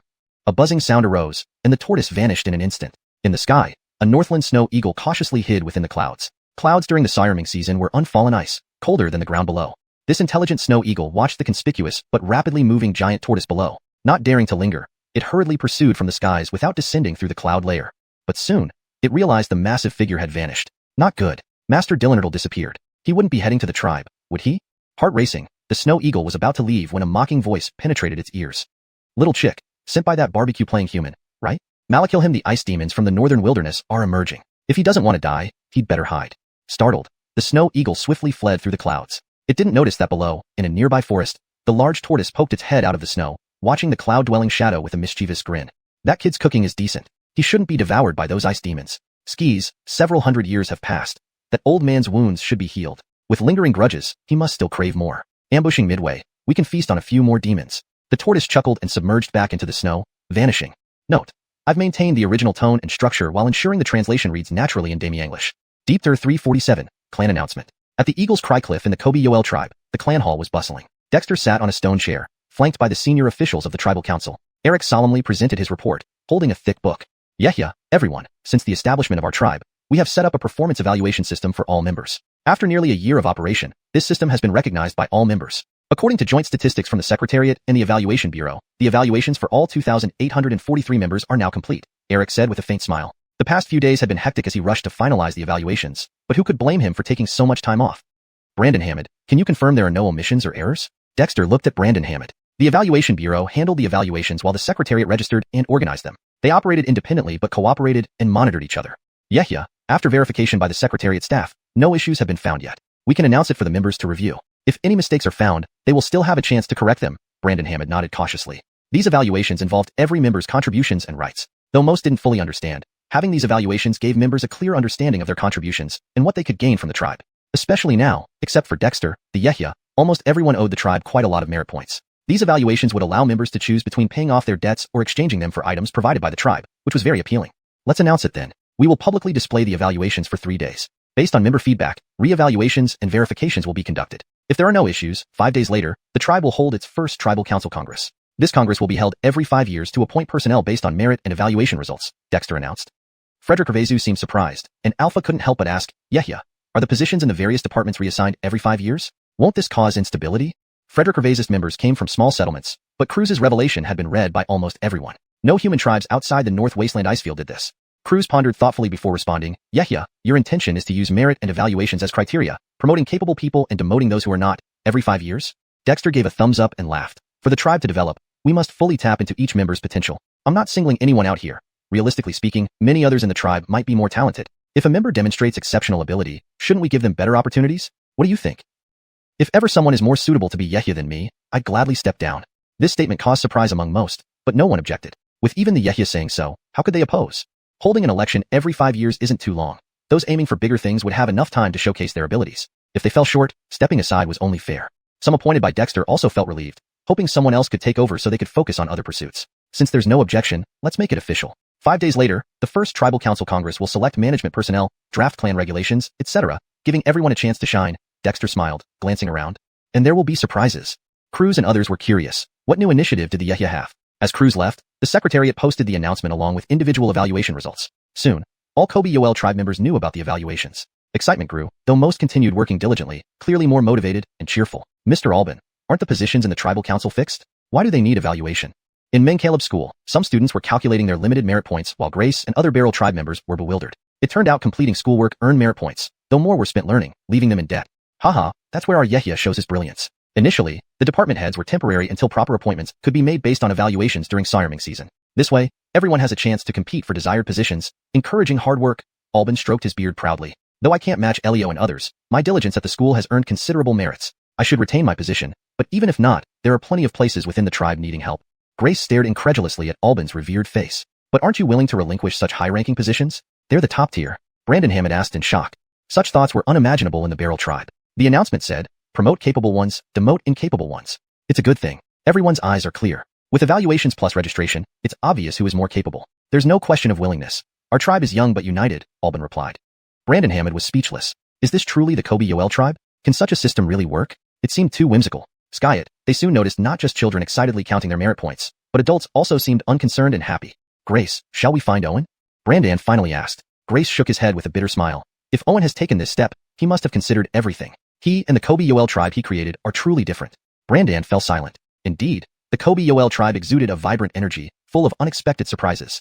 Deepter 348. Peer Edge Jarrett delivers news. In the icy wilderness of northern wasteland, snow blanketed everywhere. The mountain-like camouflage dome of Wichu Gifforty had merged with the surroundings, with accumulated snow several meters deep, posing a significant test for the city's dome structure. In the sky, Peer-Edge Jarrett emerged from the clouds, circling once before landing outside the disguised entrance to Wichu Gifforty. Frederick Hervasements later, a massive fissure opened in the snow and ice, through which Peer-Edge Jarrett swiftly disappeared. The crack immediately sealed shut, leaving no trace visible from the outside. Hart, Peer-Edge Jarrett has returned with news from the depths of the northern wasteland icefield. A clerk rushed into the hall where tribal leaders were discussing the list of administrative personnel. "Oh, bring it in, right?" Dexter responded, suddenly alert. The heavy snowfall of Sauranian season had lasted almost 20 days. Finally, there was some news. Deaf to the warnings from Owen Phi, Dexter had preemptively buried Wichu Gifforty underground before Sauranian season began, preparing for potential disturbances deep within the northern wasteland. Soon, Peer-Edge Jarrett retracted its wings and strode in on its bird legs. Standing tall, it was about 1 meter and 45 centimeters high, roughly the size of a calf, with grayish-brown wings dotted with white spots. Its eyes were incredibly sharp. "Peer-Edge Jarrett, what did you find?" Dexter asked eagerly. The tribe now had more demon guardians, but Peer-Edge Jarrett remained the most important one, leading the growing Northland Snow Eagle flock. With Peer-Edge Jarrett around, Wichu tribe could stay hidden underground while still monitoring the northern wasteland closely. "Hart, everyone.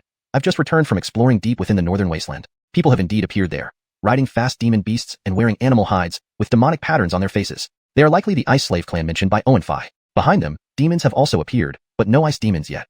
Peer-Edge Jarrett's voice was hoarse yet clear. "They also have demon birds, quite a few. I've ordered the Northland Snow Eagles to retreat temporarily and avoid conflict with these demon birds. Additionally, Hart, it was Dylan Shinjun who first detected the disturbance and sent word to Little Seven hiding in the clouds. Little Seven was terrified, and soon after, Dylan Shinjun vanished." Peer-Edge Jarrett's expression was grave. Dexter was surprised. Dylan Shinjun sending a message to Little Seven? What was that guy planning? Recalling how he'd been relentlessly pursued by Dylan Shinjun, Dexter felt a lingering fear. This old turtle was undoubtedly formidable. "Peer-Edge Jarrett, what are those ice slaves doing?" Dexter asked thoughtfully. Peer-Edge Jarrett looked serious. "We've confirmed they belong to the Ice Slave clan. They move in squads of 5, spreading out across the area. Some are heading this way, but most are moving toward Chilling Ridge. It seems their primary target is still Chilling Ridge." "What? How do they know about us?" Aviv exclaimed in shock. "Aviv, it's not that they specifically know about us. They're likely conducting a routine search of the entire northern wasteland. As Owen Phi said, every 100 years, the Ice Dominion mobilizes to raid the northern wasteland, plundering both humans and demons like harvesting crops. The Ice Slave clan serves as the sharpest claws of the ice demons." Dexter sneered. "When I had the tribe bury Wichu Gifforty, it was to prepare for the possibility of encountering ice demons from the Ice Dominion. We didn't expect it to happen so soon." All present, being tribal leaders, understood the gravity of the situation and felt fortunate. Had Dexter not received advance warning, an unprotected Wichu Gifforty would have been an obvious target. But now things were different. "Hart, if the ice slaves spread out, they will likely reach us. Should I lead them away?"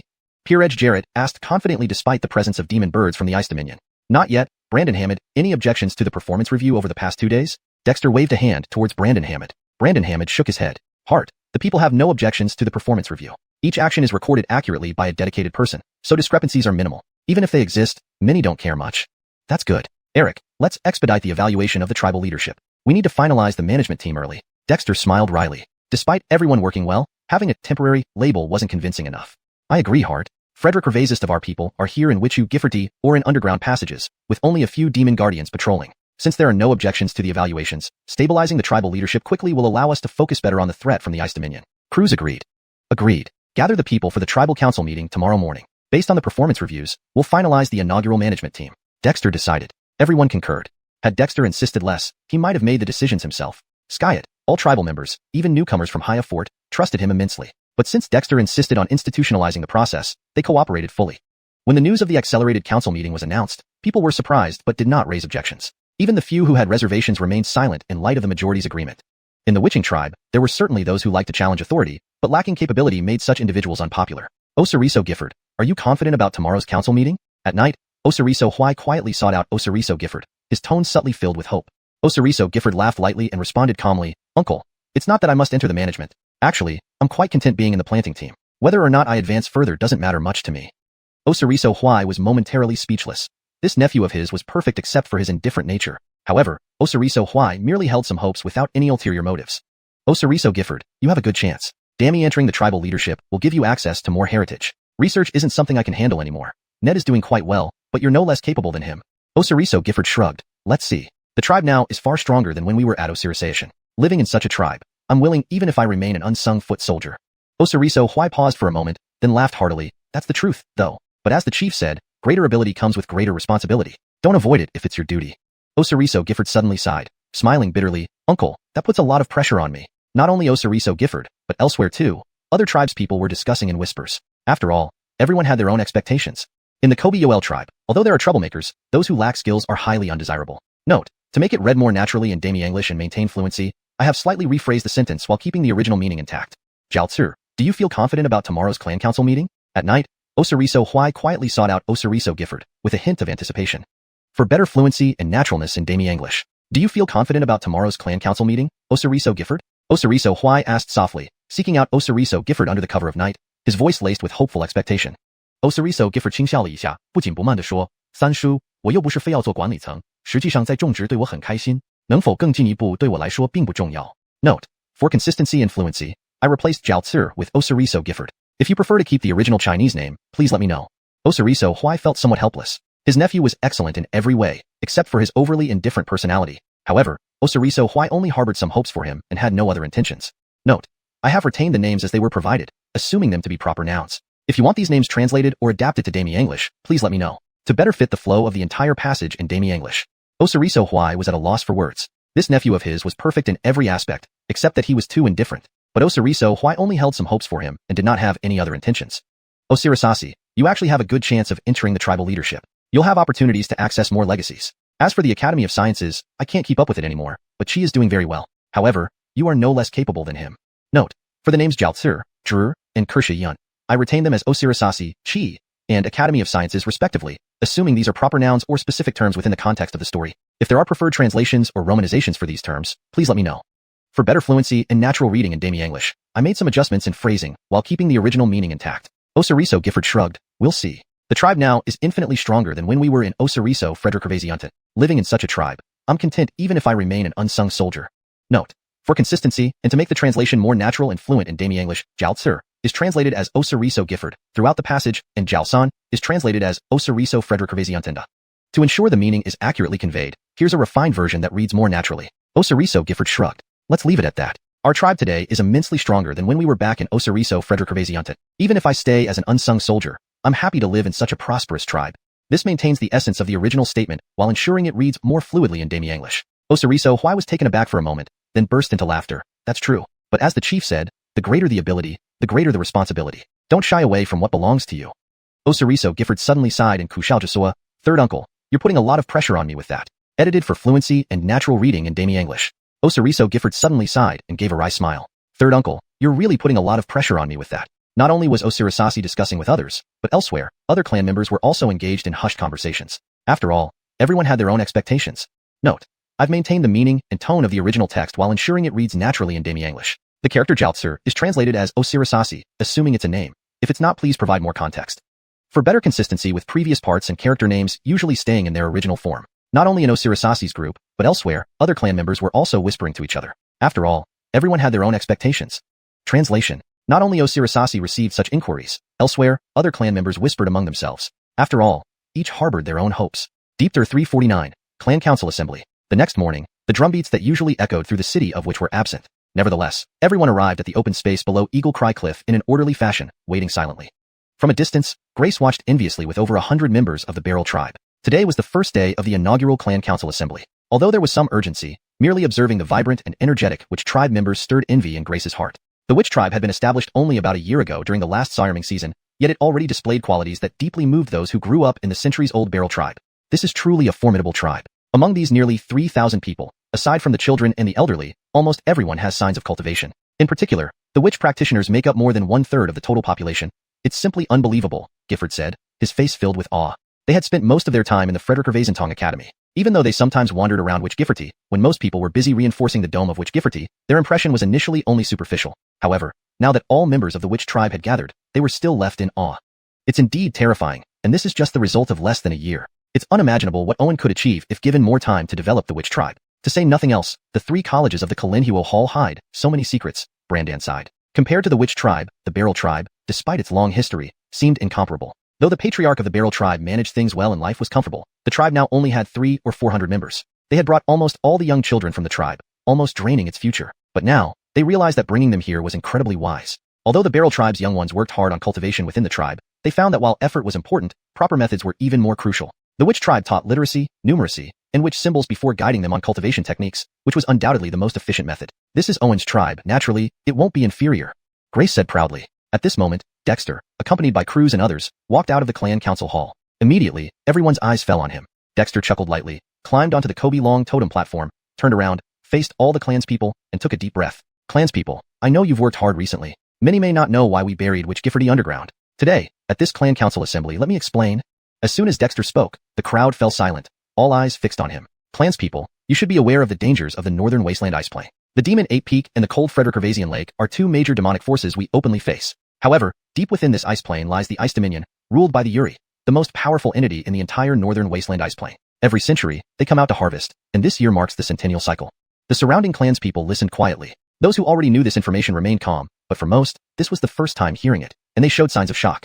According to surveillance by the Demon Guards, the Ice Dominion's minions, the former human race, now the half-demon Ice Slave tribe, are already mobilized, heading towards us. While our tribe isn't afraid of the half-demon tribes, we cannot currently contend with the old demons that the Ice Dominion has amassed over the years, nor the Ice Demon race. Therefore, we can only choose temporary seclusion. Dexter looked around. The early convening of this clan council assembly is also due to the appearance of the Ice Slave tribe. Once our tribe is discovered, the consequences don't need much explanation. So, clanspeople, our living environment remains harsh and will require everyone's effort to make the Witch tribe fearless against any force. You are the future of the tribe.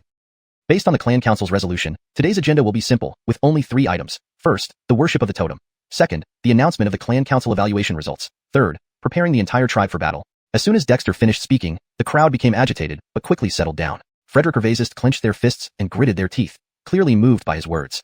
Forrest, it really reached the point where we must prepare the entire tribe for battle? Although it was frightening, no one was afraid. Instead, everyone felt invigorated. The first item on the agenda, worship of the totem. Guard team, bring the offerings. Clanspeople, offer your blood and meditate. The chief shaman of the tribe called out. Instantly, Achilles led the guard team to drag 300 wild animals to the sacrificial pool. With a swift motion, the sacrifice began. Following the sacrifice of 300 animals, Dexter cut his palm first, letting drops of blood fall, followed by Colian, Gon, Mo, Hao, and others. Then came the other clanspeople. Everyone proceeded in an orderly manner, offering blood while murmuring incantations and visualizing the Kobe Long totem, generating waves of pure faith power. In just moments, golden faith power flowed over the Kobe Long totem, creating countless runes that flickered in and out of existence. Phew, how can the faith power condensed by this Kobe Long totem be so pure and strong? Brandan gasped from afar, his face revealing disbelief. Human tribes use totems to venerate sacrificial spirits. The Barrel tribe also had totems and sacrificial spirits, but even after centuries, none of them displayed such divine traits. What a powerful totem spirit. Grace, Owen's tribe's spirit is already on par with ours. A young girl stepped forward, her face full of amazement. Grace bit his lip, feeling both happiness and worry. Owen, is this the reason you're unwilling to return to the Barrel tribe? The tribe is so powerful. On the totem platform, Dexter was enveloped in golden faith power, feeling warm all over. Not only he, but also the 4 guardian spirits were bathed in the faith power. Ellie, have you completed organizing the cultivation system? Dexter asked, sensing the Kobe Long inside him absorbing the golden faith power, feeling relaxed and refreshed simultaneously. Heh, did you not see who this prince is? It's just a small matter of arranging cultivation techniques within the Lesser Witch realm. With references, it's a breeze, Ellie replied excitedly. Controlling most of the tribal faith power granted it significant benefits, hence its mood was quite good. That's good. If possible, perhaps put in a little more effort. Our time is running short, Dexter reminded. Sacrifice to the totem complete. Please grant your power, Great Spirit. At that moment, Colian bowed and requested. Please grant your power, Great Spirit. All members of the Witch tribe bowed together, praying devoutly. The young girl beside Grace was instantly stunned. Immediately after, she witnessed something unforgettable. With the sincere prayers of the clanspeople, beams of crimson-tinged golden light flew out from the Kobe Long totem, scattering like heavenly flowers toward every member of the Witch tribe. In just a moment, except for Dexter, all the clanspeople sat cross-legged, with faint golden light appearing on their foreheads. Group blessing from the totem. How is this possible? The young girl couldn't help but exclaim in surprise, but quickly covered her mouth with her tiny hand. The shock in her eyes remained undiminished. This was simply too unbelievable. Deepter 350, the first leadership Malachium. So, it's really true. Not just the young girl was astonished. Grace and the others were also drawing cold breaths. In the past few days, while they weren't purely studying language and arithmetic in Mengshue school, during chats with those innocent children, they had learned some seemingly secret yet actually widely known matters among the Kobe Yoel tribes. For example, the totem bestowing methods. According to those children, they had already memorized basic knowledge like the Thousand Deer Actor Classic, which was directly bestowed by the tribal spirit. They continued studying at school to consolidate their learning better. This made Grace and others highly suspicious before, but now they only felt shocked. This was a large tribe of nearly 3,000 people. Had the Kobe Yoel tribe's totem spirit become so powerful? On the totem platform, Ned Owen closed his eyes, and in his mind also appeared the method this time granted by Ailsa to the tribe members. It was a detailed explanation of the Kobe cultivation system. It didn't change much from the framework he previously compiled, but there was more detailed explanation and even demonstration for each stage. Cultivating Kobe was divided into 4 ranks and 12 realms. The first rank was the Frederick Gervasian realm, divided into cruise condensation, meridian opening, and symbol gathering. The second rank was the body realm, divided into body malachimpering, weed refinement, and body casting. The third rank was the soul realm, divided into rebirth, deity of vision, and Frederick shedding. The fourth rank was the congenital realm, divided into congenital, Kobe core, and void breaking. After void breaking, it would be the immortal realm.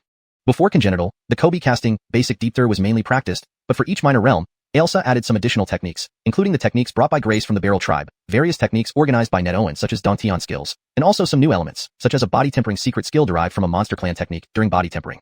Such changes made Ned Owen overjoyed. This time, Ailsa did give out some good stuff. For after congenital, the creation true secrets contributed by Ned Owen became the main practice technique, supplemented by Ailsa's explanations and derivations for the minor realms of the congenital realm. Even Ned Owen gained significantly, many things he hadn't fully understood before became crystal clear. Besides the technique system explanations, Ailsa also added auxiliary methods that could be used at different minor realms, like potion formulas for body tempering, or pill recipes. Some came from scattered collections within the tribe, some from the formulas on the animal skin paper brought by Grace, and some clearly from the monster clans.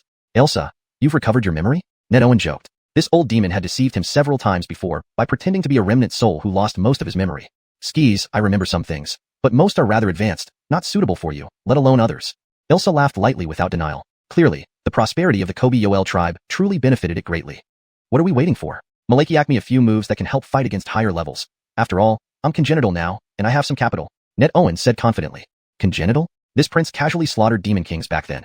An insignificant congenital isn't worth mentioning. Ailsa complained. But soon, in Ned Owen's mind, there was indeed a bit of golden light that turned into a book. On the cover, 3 complicated demon symbols appeared, reading Record of Frederick Gervaisen's durabilities. Ned Owen. Did this guy consider himself a monster? First, the 100 Beast Malachicniques. Now, Record of Frederick Gervaisen's durabilities? Kid, this is a summary of natural monster abilities from my era, given to me by a top-level demon king. Although the recorded monster abilities are somewhat low-end, they are more primitive and pure, which might be useful for you, Ailsa said faintly with a hint of nostalgia.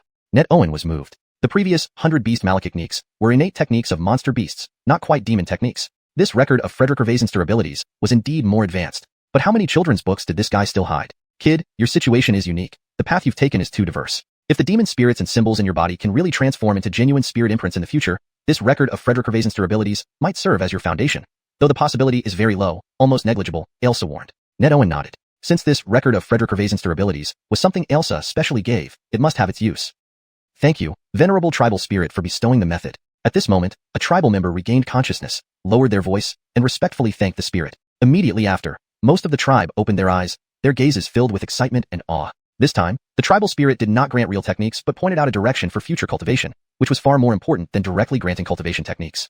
Of course, this was also related to the fact that almost everyone in the Kobe Yoel tribe knew the basics of the Kobe casting. Thank you, venerable tribal spirit, for bestowing the method. All the tribe members bowed respectfully, their faces brimming with excited smiles. Knowing the path ahead would make walking it smoother, everyone had greater confidence in their future. The venerable tribal spirit has bestowed us with methods. You must work harder to live up to the venerable's expectations. Next, the second agenda of the clan council, announced by me, determines the first main members of the clan council. With the belief power dissipating from Ned Owen, he swept his gaze over the tribe members, his expression suddenly becoming serious. All Kobe Yoel tribe members, regardless of position, must strive to move forward, living up to both the tribe and yourselves. Everyone instantly restrained their smiles, becoming solemn. By order of the Kobe Yoel tribe's chief, Ned Owen, the first leader, here are the first heads of the clan council's 4 halls. The Flame Hall led by Aviv, the Tribal Affairs Hall led by Yoel, the Supervision Hall led by Pierre, and the War Hall led by Baird. As Ned Owen announced, Pierre, Frederick, Yoel, and Baird stepped forward. The tribe members saw with surprise that not only did Pierre and Frederick display witch power, so did Croods and Baird, even more intensely and powerfully. Wow, Baird, this kid broke through. In the crowd, Brandon Hammond gasped in shock, then exchanged looks with Manny and Eric, sighing bitterly. No wonder the heart kept telling stories. He wouldn't want to turn into a relic. The clan council's 4 halls. The Flame Hall consists of 3 institutes. The Kobe Institute headed by Osiriso Gifford, the Kobe Institute headed by Owen Ta, and the Science Institute headed by Osiris. The Tribal Affairs Hall consists of the Sacrifice Institute headed by Frederick, the Internal Affairs Institute headed by Cruz, and the External Affairs Institute headed by Alpha. The Supervision Hall has 3 institutes. The Elder Institute headed by Elio, the Evaluation Institute headed by Eric, and the Reward/Frederick Revaisernishment Institute headed by Cole. The War Hall has 3 departments. The War Department headed by Baird, the Hunting Department headed by Bailey, and the Guard Department headed by Ed. As Ned Owen's words continued, tribe members felt joy and disappointment, but no one objected. Only because these people's achievements and abilities were recognized by the entire tribe. As for strength, except for Elio, who had served tirelessly for the tribe, the rest were either witches or about to break through to witch status. Who could disagree? Deepthir 351, the Stone of Faith. At the tribal council, Dexter announced the appointments for the halls, institutes, and departments, completing the first official leadership framework for the Kobe ZHU tribe. Some elders, like Elio, stepped down, while new members such as Osiriso Gifford, Ned, and Ed joined. Appointments within the various departments were handled independently based on evaluation results. People of our tribe, it has been almost a year since the founding of our tribe. In this year, we have built the Zhu tribe from nothing. The future is long, but first, we must overcome our current challenges. The third agenda item at the tribal council is to declare the entire tribe's preparation for war. After waiting for a moment until all had quieted down, Dexter spoke again, his voice impassioned and weighty. Every member of our tribe, starting today, must train diligently without any slackening. If there is war, we must win. Our people must never be extinguished. Our tribe must never be destroyed. May every person in our Zhu tribe become as mighty as dragons. May the descendants of our human race rise in the northern wastelands. Let us strive together with unwavering effort and fearlessness. If there is war, we must win. Almost every tribe member was stirred by Dexter's call to arms. Strengthening themselves and protecting their tribe became a resolute will in everyone's heart. Dexter looked around contentedly. The people of the Zhu tribe came from dozens of different settlements, but now they were united under one common belief and shared the responsibility of defending their home. That was enough. Just now, the cultivation system bestowed by the tribal spirit has been clearly demonstrated to everyone. The tribe has prepared appropriate cultivation techniques for everyone. As long as you have the ability and pass the evaluation, you can exchange for corresponding techniques. Furthermore, the supervision hall will soon conduct assessments of strength and skills, which will be linked to merit evaluations. Everyone, put in your best effort.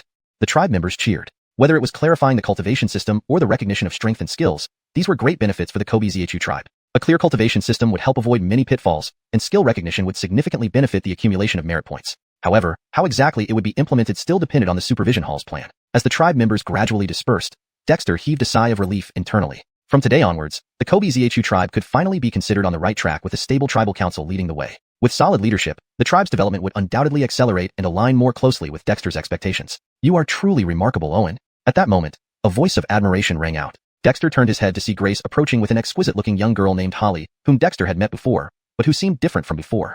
Grace, this is my tribe, a brand new tribe. Now you understand why I can't bear to leave, right? Dexter jumped down from the Kobe Dragon totem platform and strode up to them. Indeed, you are impressive, Owen. Do you remember me? I'm Holly. When we were children, you used to bully me. Now, I am the shaman of the Cold Frederick tribe. Can I worship the Kobe Dragon tribal spirit? Holly asked admiringly, then playfully added.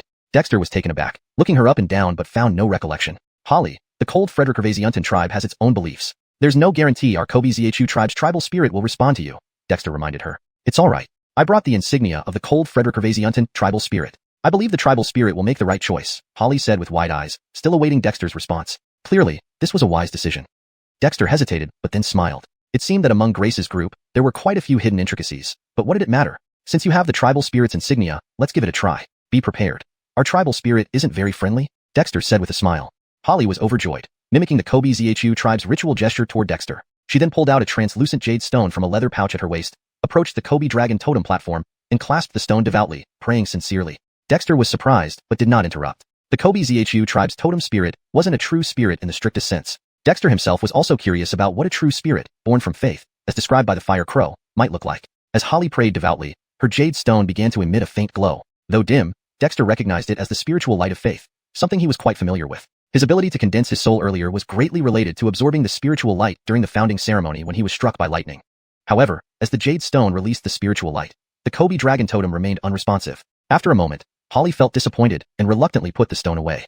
Holly, our tribal spirit rarely interacts with the people. Even during major ceremonies, it hardly responds. Only I get occasional responses. If you have anything to say, I can relay it, Dexter consoled her. In reality, the fire crow feared death and did not easily reveal its presence, always wary of potential celestial calamities. Looks like that's the only way. Owen, our Cold Frederick tribe's tribal spirit wishes to exchange some stones of faith with your Zhu tribe's tribal spirit. These are stones formed from condensed faith power. Could you help with this? Of course, the tribal spirit won't do this for free. This time, besides the heritage Grace brought, I also brought the tribal spirit's divine cultivation technique, Holly pleaded hopefully. Stones of faith? Divine cultivation technique? Dexter was surprised. Could faith power actually be condensed into a physical form? And a divine cultivation technique sounded promising. Ellie, what do you think? Dexter closed his eyes, pretending to communicate with the tribal spirit, but directly calling out in his mind. Don't waste your breath. I already have plenty of faith power. As for the divine cultivation technique, why would I care? The fire crow's disdainful voice echoed in his mind. In Zhu Gifferty, there was nowhere the fire crow couldn't reach. Well, that's true, but outright refusal doesn't seem right. Dexter felt somewhat reluctant. What difference does it make? The Cold Frederick tribe's tribal spirit won't last much longer. Its spiritual light is nearly extinguished. Even if I wanted to help, giving it all the tribe's faith power wouldn't necessarily restore it. It would merely prolong its agony. Really? The Cold Frederick tribe's tribal spirit is dying? Dexter was shocked. That was a tribe with a legacy spanning hundreds or thousands of years. The Cold Frederick tribe's population has dwindled, and it was likely severely injured previously, leading to this fate. If you want to save the tribal spirit, it's not impossible. Have the entire Cold Frederick tribe join the Zhu tribe. I can use part of the faith power to reshape its divine spirit, but from then on, it will be the guardian spirit of the Kobe Zhu tribe, no longer a totem spirit. Dexter was stunned. Was that even possible? Deepter 352. The Curse of Kobe Zong. What? When Dexter relayed Ellie's words to Holly, her face immediately turned pale. Owen, how can you do this? Grace was also quite angry. Forcing the Beryl tribe to merge with the Kobe Yoel tribe just to save the Beryl tribe's sacrificial spirit. In her view, it was no different from robbery. Dexter shrugged and said, "This wasn't my idea. It was what Lord Sacrificial Spirit said." He claimed that to save the Beryl tribe's sacrificial spirit, only this method could be tried. Otherwise, it wouldn't be long before the Beryl tribe's sacrificial spirit completely dissipates. Even if you have a faith stone, you won't be able to change this outcome. Holly stopped the about to erupt Grace and gave a bitter smile. "So, it's true. You know?" Dexter was surprised. Holly nodded, looking mournful. "Ever since our previous totem priest died in battle 10 years ago, I am the newest totem priest of our tribe. Now, I'm the only one who can communicate with Lord Sacrificial Spirit. Malakan years ago, Lord Sacrificial Spirit suffered severe damage and is truly unable to hold on any longer." Dexter. It seems that the calamity of demons 10 years ago indeed caused the Beryl tribe heavy losses. Wait, doesn't the Beryl tribe have a corpse shaman protecting it? Dexter looked at Grace. Back then, in Kobe Zong Gifforty, they had personally heard that old corpse shamans say that the Beryl tribe became the tomb guarding clan of Kobe Zong Gifforty hundreds of years ago. Owen, this is a tribal secret. I'm not qualified to know such things. But before coming here, Grandpa mentioned that if anomalies occurred in Hanliang, we wouldn't need to return. Owen, if you can, please save the tribe. Even if I beg you, Grace pleaded sorrowfully. Dexter smiled bitterly, about to speak when suddenly, Ellie's voice rang out. They carry blood curses? No, it's not a blood curse but rather a tribal curse. Boy, these people are cursed. You'd better stay far away from them if you don't want to die. What? Ellie, didn't you make a mistake? Dexter trembled. The prince has an eye for detail. I can't be wrong. It's not just them. Other members of the Beryl tribe have obscure aura too. Actually, this isn't a tribal curse either. It seems to be targeted at their sacrificial spirit. Damn, that explains why the sacrificial spirit was so miserable. He's been cursed. Ellie explained proudly. Ellie, what does this mean? Dexter was horrified. The curse seemed very evil. You weren't the one who said that hundreds of years ago, the Beryl tribe became the tomb guarding clan for Kobe Zong Gifforty? That's probably it. The Kobe Zong Gifforty placed a curse on the sacrificial spirit of the Beryl tribe. Thus, every member of the Beryl tribe who worships the totem carries the corresponding curse. Normally, this curse wouldn't manifest. But now that they've left Hanliang, Ellie sneered. Those wicked shamans sometimes possess extremely malevolent witchcraft, which is terrifying once contracted. Dexter was alarmed and quickly asked, Ellie, is there a way to solve this? No matter what, Grace was Owen's cousin, and Dexter couldn't stand idly by. There's still only that solution. The Beryl tribe must join the Kobe Yoel tribe. The prince's son True Fire suppresses all evils, and a petty curse is nothing. Ellie bragged. Dexter. Owen, what's going on? Grace asked anxiously. Dexter took a deep breath and after some thought, replied, Grace, Holly, both of you are cursed. Not just you. The entire Beryl tribe is under a curse because the sacrificial spirit of the Beryl tribe has been cursed, and this extends to you. What? Impossible. Holly exclaimed. How could anyone curse Lord's sacrificial spirit? Grace also gasped. Kobe Zong Gifforty. Dexter sighed. Remember what the corpse shaman said? Hundreds of years ago, a generation leader mistakenly entered Kobe Zong Gifforty, and the Beryl tribe became the tomb guarding clan. In other words, once the Beryl tribesmen leave Hanliang, the curse begins to take effect. Grace covered her mouth. She had heard this firsthand. But, why are you unaffected? Holly was still skeptical. After all, Owen came from the Beryl tribe as well and had been outside for almost a decade. Dexter was somewhat dazed. Now thinking about it, Owen's death might not be unrelated to the curse of the Beryl tribe. Otherwise, guarding a fire disc wouldn't result in his death. It was too simple. Besides, the Kobe shaman once said that Owen was always abnormal, seemingly due to the curse's influence. I also almost died once, saved by the Ice Cave Settlement shaman, and then I became the chief of the Ice Cave Settlement, forming the present Kobe Yoel tribe. Dexter sighed. No wonder the tribe always warned us not to leave Hanliang or the Beryl tribe. I always thought it was a tribal rule. But the Aaron Lu tribe, Grace murmured. Curious, Dexter asked. Grace, I heard you mention the Aaron Lu tribe before. Is there a connection between the Aaron Lu tribe and the Beryl tribe? Grace hesitated and then laughed bitterly. Beneath Sayaranchan Peak lies Tianchuan Cave. On Aaron Lu Frederickavaziuntan grows Aaron Lu. Owen, do you remember the nursery rhyme I taught you as a child? The Aaron Lu tribe actually separated from the Beryl tribe, and their sacrificial spirit Aaron Lu originally grew in Hanliang. What? Dexter was surprised. The Aaron Lu tribe split off from the Beryl tribe? Hundreds of years ago, the generation leader brought back a corpse shaman, reducing the Beryl tribe to a tomb guarding clan. At the time, some clansmen opposed this, leading to a split. That part of the clan withdrew from Hanliang under the protection of the Aaron Lu sacrificial spirit. Interestingly, the Aaron Lu sacrificial spirit and the Beryl tribe's sacrificial spirit were symbiotic. Holly explained bitterly. This is what Lord Sacrificial Spirit told me after communicating. Owen, is what you're saying true? Was the sacrificial spirit really cursed by Kobe Zong Gifforty? Lord Sacrificial Spirit told me this as well. There's no reason for me to lie. The Beryl tribe's sacrificial spirit was cursed, trapping the clansmen in Hanliang. Who would have thought Kobe Zong Gifforty was so wicked? Dexter coldly remarked. Grace and Holly were both panicking. Then what should we do? This was no longer just their problem, but one of life and death for the entire Beryl tribe. The only solution is to join the Kobe Yoel tribe. Only within the Kobe Yoel tribe does the power of Lord's sacrificial spirit stand a chance to help the Beryl tribe's sacrificial spirit break free from the curse. Kobe Zongiferty is in Hanleying. You'll never escape otherwise, Dexter sternly declared. Owen, can you take me back? I must return. Holly suddenly appeared resolute, but soon panicked. I'm afraid that delaying any further will be too late. Once Lord's sacrificial spirit dies, the entire Beryl tribe will perish along with him. Grace trembled and clenched her teeth. Right, we need to go back. We need to inform Grandpa of this news. The tribe can no longer stay in Hanleying. Dexter hesitated and laughed bitterly. Do you think the patriarch would not know about something like this? They both froze, dumbstruck. Skis, the patriarch couldn't possibly be unaware of this. ###Deepter353. Unexpected berries. Owen, can you send me back? No matter what, I have to go back. If coming to the Kobe Ned tribe is the only way to save our tribe, then I must try. A moment later, Holly insisted. In the Kobe Ned tribe, they had been living well, but if they did not resolve the curse on their bodies, the future of these children from the Han Wayland tribe would be non-existent. Holly, going back at this time might be too late. The ice slaves from the Ice Dominion are already on the move. It won't be long before Han Nelieg is targeted by them. By then, you might never be able to return. Perhaps the elder had foreseen this and sent all of you here to preserve the continuation of the Han Wayland tribe, Owen sighed. He had been puzzled earlier about why the Han Wayland tribe had sent over 100 youths and children. It didn't seem like something a mature tribe should do, even though Owen himself was from the Han Wayland tribe. No, I still want to go back. At least, I want to bring some hope to my fellow tribespeople, Holly persisted. Owen, I'll go back too. The elder loves me dearly. He will listen to me. Grace also said. Who could have thought that the Han Wayland tribe was in such dire straits? Owen hesitated. Would going back now really make any difference? At that moment, a figure quickly flew towards them. It was a fully grown northern snow eagle, a demonic bird. The snow eagle let out an urgent cry, and Owen's heart raced. Just as he was about to ask, Elsa's voice rang in his mind. Kid, something's happened. There are demonic birds beside the ice slaves in the northern wasteland. They've captured Eric Ba, who is monitoring them. This is Eric Kobe. Peerage Jarrett is rallying the eagles and asking what to do. What? Owen's expression changed drastically. The northern snow eagle flock had 9 members that had gained intelligence, becoming demonic birds. Now that Eric Ba had fallen into the hands of the ice slave tribe, the existence of the Kobe Ned tribe was no longer a secret. Damn it, we need to get Eric Ba back and distract the attention of the ice slave tribe, Owen muttered regretfully. If he had known, he would have recalled the northern snow eagle flock earlier. But the northern snow eagles were the eyes of the tribe. Who would have thought that the ice slave tribe would have demonic birds? Come to think of it, it wasn't strange. The ice slave tribe had demonic beasts as mounts, so having demonic birds nearby was not unexpected. But previously, they hadn't considered this possibility. Owen, what happened? Grace asked urgently. Owen took a deep breath, then said, Holly, I can send you back with Israel, but it will be very dangerous returning to Han Nelieg. Do you still want to go? Holly nodded without hesitation. I have to. Owen gently shook his head and said to Grace, Grace, you must stay behind to comfort the children of the Han Wayland tribe. Don't worry, it's not the worst time yet. Eric Kobe, go tell Peerage Jarrett to keep monitoring but not to get too close. I'll arrive soon. The demonic bird chirped a few times and turned away. Elsa, notify Israel to come here, along with the tribal court members. Owen took a deep breath. Elsa didn't respond, but soon Croods and others rushed over. Leader, what has changed?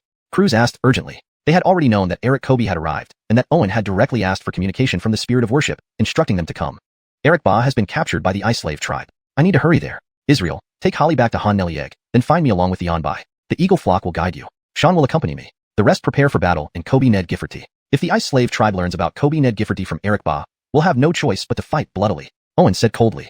What? Leader, you're going alone? That's too dangerous. I'll take the guard unit with you. Baird exclaimed urgently. The guard unit had always been the combat structure that the Kobe Ned tribe cultivated. Baird had broken through, condensed witch power, and become a shaman. His guard unit was ready for battle. No, none of you can go this time. While the guard unit is excellent, your mounts are too inferior against demonic beast mounts. Acting alone will be more convenient for me. Baird, as the head of the war hall, the tribe needs you here more. Once I leave, the tribe's defense depends on you all, Owen refused. But, there's nothing to argue about. That's settled. I've already transcended innate power, and with the help of Sean, Israel Onbai, and Peerage Jarrett, I don't believe the ice slave tribe can hold me back, Owen said confidently. What? Leader, you've reached the innate realm? Croods and others exclaimed in disbelief. Not long ago, they had learned the cultivation system from the spirit of worship, naturally knowing what the innate realm meant. Skis, the spirit of worship, can testify. I have indeed broken through to the innate realm, though I still need to consolidate further. Even if the ice slave tribe hadn't captured Eric Ba, I had planned to meet their half-demons, seeing just how powerful they are. This is just happening sooner than planned. Owen looked around confidently. With the tribal court stable, the next development of the tribe rests on you all. Benji, set up the training methods I discussed with you. This will improve the adaptability of our people. After I leave, the preparation for battle falls on you. I hope we can buy more time. Benji nodded. His voice choked. Leader, please be careful. Don't worry, I'm not foolish. Osiris, take me to pick equipment. Watching Owen and Osiris swiftly leave, everyone else exchanged glances, looking troubled. To have such a leader is our pride, but also a shame. I hope this is the only time the leader has to bear everything alone. Send messages to all tribespeople to prepare for battle absolutely. We cannot let the leader worry about the safety of the tribe. Anyone who fails will be dealt with according to tribal law, Aviv said angrily. Everyone clenched their fists tightly, eyes red. Skis, having such a leader was their pride. But right now, they felt more ashamed. Grace and Holly watched as the high-ranking members of the Kobe Ned tribal court left angrily. They couldn't help but feel envious. Though the Kobe Ned tribe had only been established for less than a year, its cohesion was unparalleled. The Han Wayland tribe had existed for centuries, but how many would truly die for the tribe? I suddenly understand why Owen doesn't want to return to the Han Wayland tribe. Holly, you must convince the elder. Only here is there a future. Grace sighed. Holly nodded and quickly left with Israel. Grace, what happened? Brandan and others walked over. Grace took a deep breath. Holly has something urgent to return to Han Nelieg for. The Kobe Ned tribe is preparing for war. We must also prepare and not lag behind. Brandan and others exchanged looks, wanting to ask more, but Grace shook her head lightly. Some things can't be revealed now. Brandan, let us face the potential crisis together with the Kobe Ned tribe. This is the best choice. This translation maintains the original paragraph structure, line breaks, and tone while ensuring natural and fluent Demi-English. It also preserves the storyline and logic consistent with previous content. Deepter 354, selecting armament. Dexter followed Ned to the warehouse of the Science Academy located in the Academy's area. This place stored all sorts of items developed by the various project teams, most of which were only prototypes yet to be widely used within the tribe. Harton, you must be careful on this trip outside. If you can't fight, run. Don't recklessly engage them. We're waiting for your return. Ned warned seriously. If possible, they would never wish for Dexter to risk himself. But apart from Dexter, anyone else going out there might as well be delivering themselves to their enemies. As for not rescuing Eric Ba, no one dared or wanted to suggest such an option. An ordinary northern snow eagle was one thing, but Eric Ba was a guardian beast and his capture could reveal the tribe's location. Rescue was absolutely necessary. Don't worry, I'm not stupid. When it comes to running, I'm top-notch, Dexter chuckled. With experience evading Aaron Frederick Ravaziant and June, Dexter didn't think the ice slave tribe's half-demons would be tougher than Aaron Frederick Ravaziant and June, especially since he had Brandon Ray and the others nearby, making escape simple. You must remember that, Ned reiterated. Dexter rolled his eyes and began browsing through the warehouse. It was true that the Science Academy's inventory held a plethora of valuable items. Harton, this is a soft armor made from wolf spider silk, combined with flexible steel crafted by our forge. Wearing it doesn't hinder any movements. Although it's still experimental, it can withstand Brandon Ray's claw attacks and is currently our best armor. Ned pointed at a white suit of armor, appearing quite proud. Dexter stepped forward, feeling the armor which was as soft as animal skin. Can it really withstand Brandon Ray's attack? Ned nodded. We tested one previously. Brandon Ray needed to infuse demonic power to damage it. It's equipped with a floating witch array. If you have time, you can improve it. The armor has many slots and hidden compartments for fitting various weapons. Saying that, Ned led Dexter to a cabinet filled with intricate gadgets. These are the good tools researched and manufactured by Vincent recently, including engineering shovels, multifunctional military knives, grappling hooks, arm crossbows, retractable arm shields, telescopic parent-child swords, tactical gloves, and multifunctional storage backpacks. Surprised, Dexter hadn't been to the warehouse before despite having records of these items. Wearing the armor and picking up the backpack, Dexter quickly scanned through, selecting and storing various ingenious devices. Harton, here's a sword forged from pure witch steel that can channel witch power. The witch engravings enhance its abilities. Your copper sword is good, but carrying extra weapons is useful. Ned retrieved a snow-white blade with a plain design but an extremely thin body radiating contained coldness. Great sword. Dexter lightly plucked the blade, eliciting a pleasant crisp resonant sound, earning his admiration. This is the only sword we've crafted so far. It's considered a witch weapon though just a blank mold. Harton, you can refine it to become a true weapon, Ned said with a smile. Dexter was delighted. Witch steel was indeed for forging witch weapons, and he hadn't expected the tribe could already craft witch weapon molds. Harton, the Science Academy's inventory is about it. The Witchcraft Academy stores many witch potions and witch charms. Want to check? Ned reminded after seeing Dexter pocket the sword. Sure, let's go see, Dexter smiled. This was the advantage of having the tribe as support. Witchcraft Academy's research into witch charms began when Dexter started making them, likely holding more treasures than the Science Academy. When Dexter and Ned arrived at the Witchcraft Academy, Osiriso Gifford was already waiting. Harton, please be cautious. Osiriso Gifford advised worriedly. Dexter waved a hand, laughing. Relax, Osiriso Gifford. Show me what Witchcraft Academy has. Last time, I wasn't prepared and was chased by Aaron Frederick Ravaziant and June all over the mountains. Let's not make the same mistake.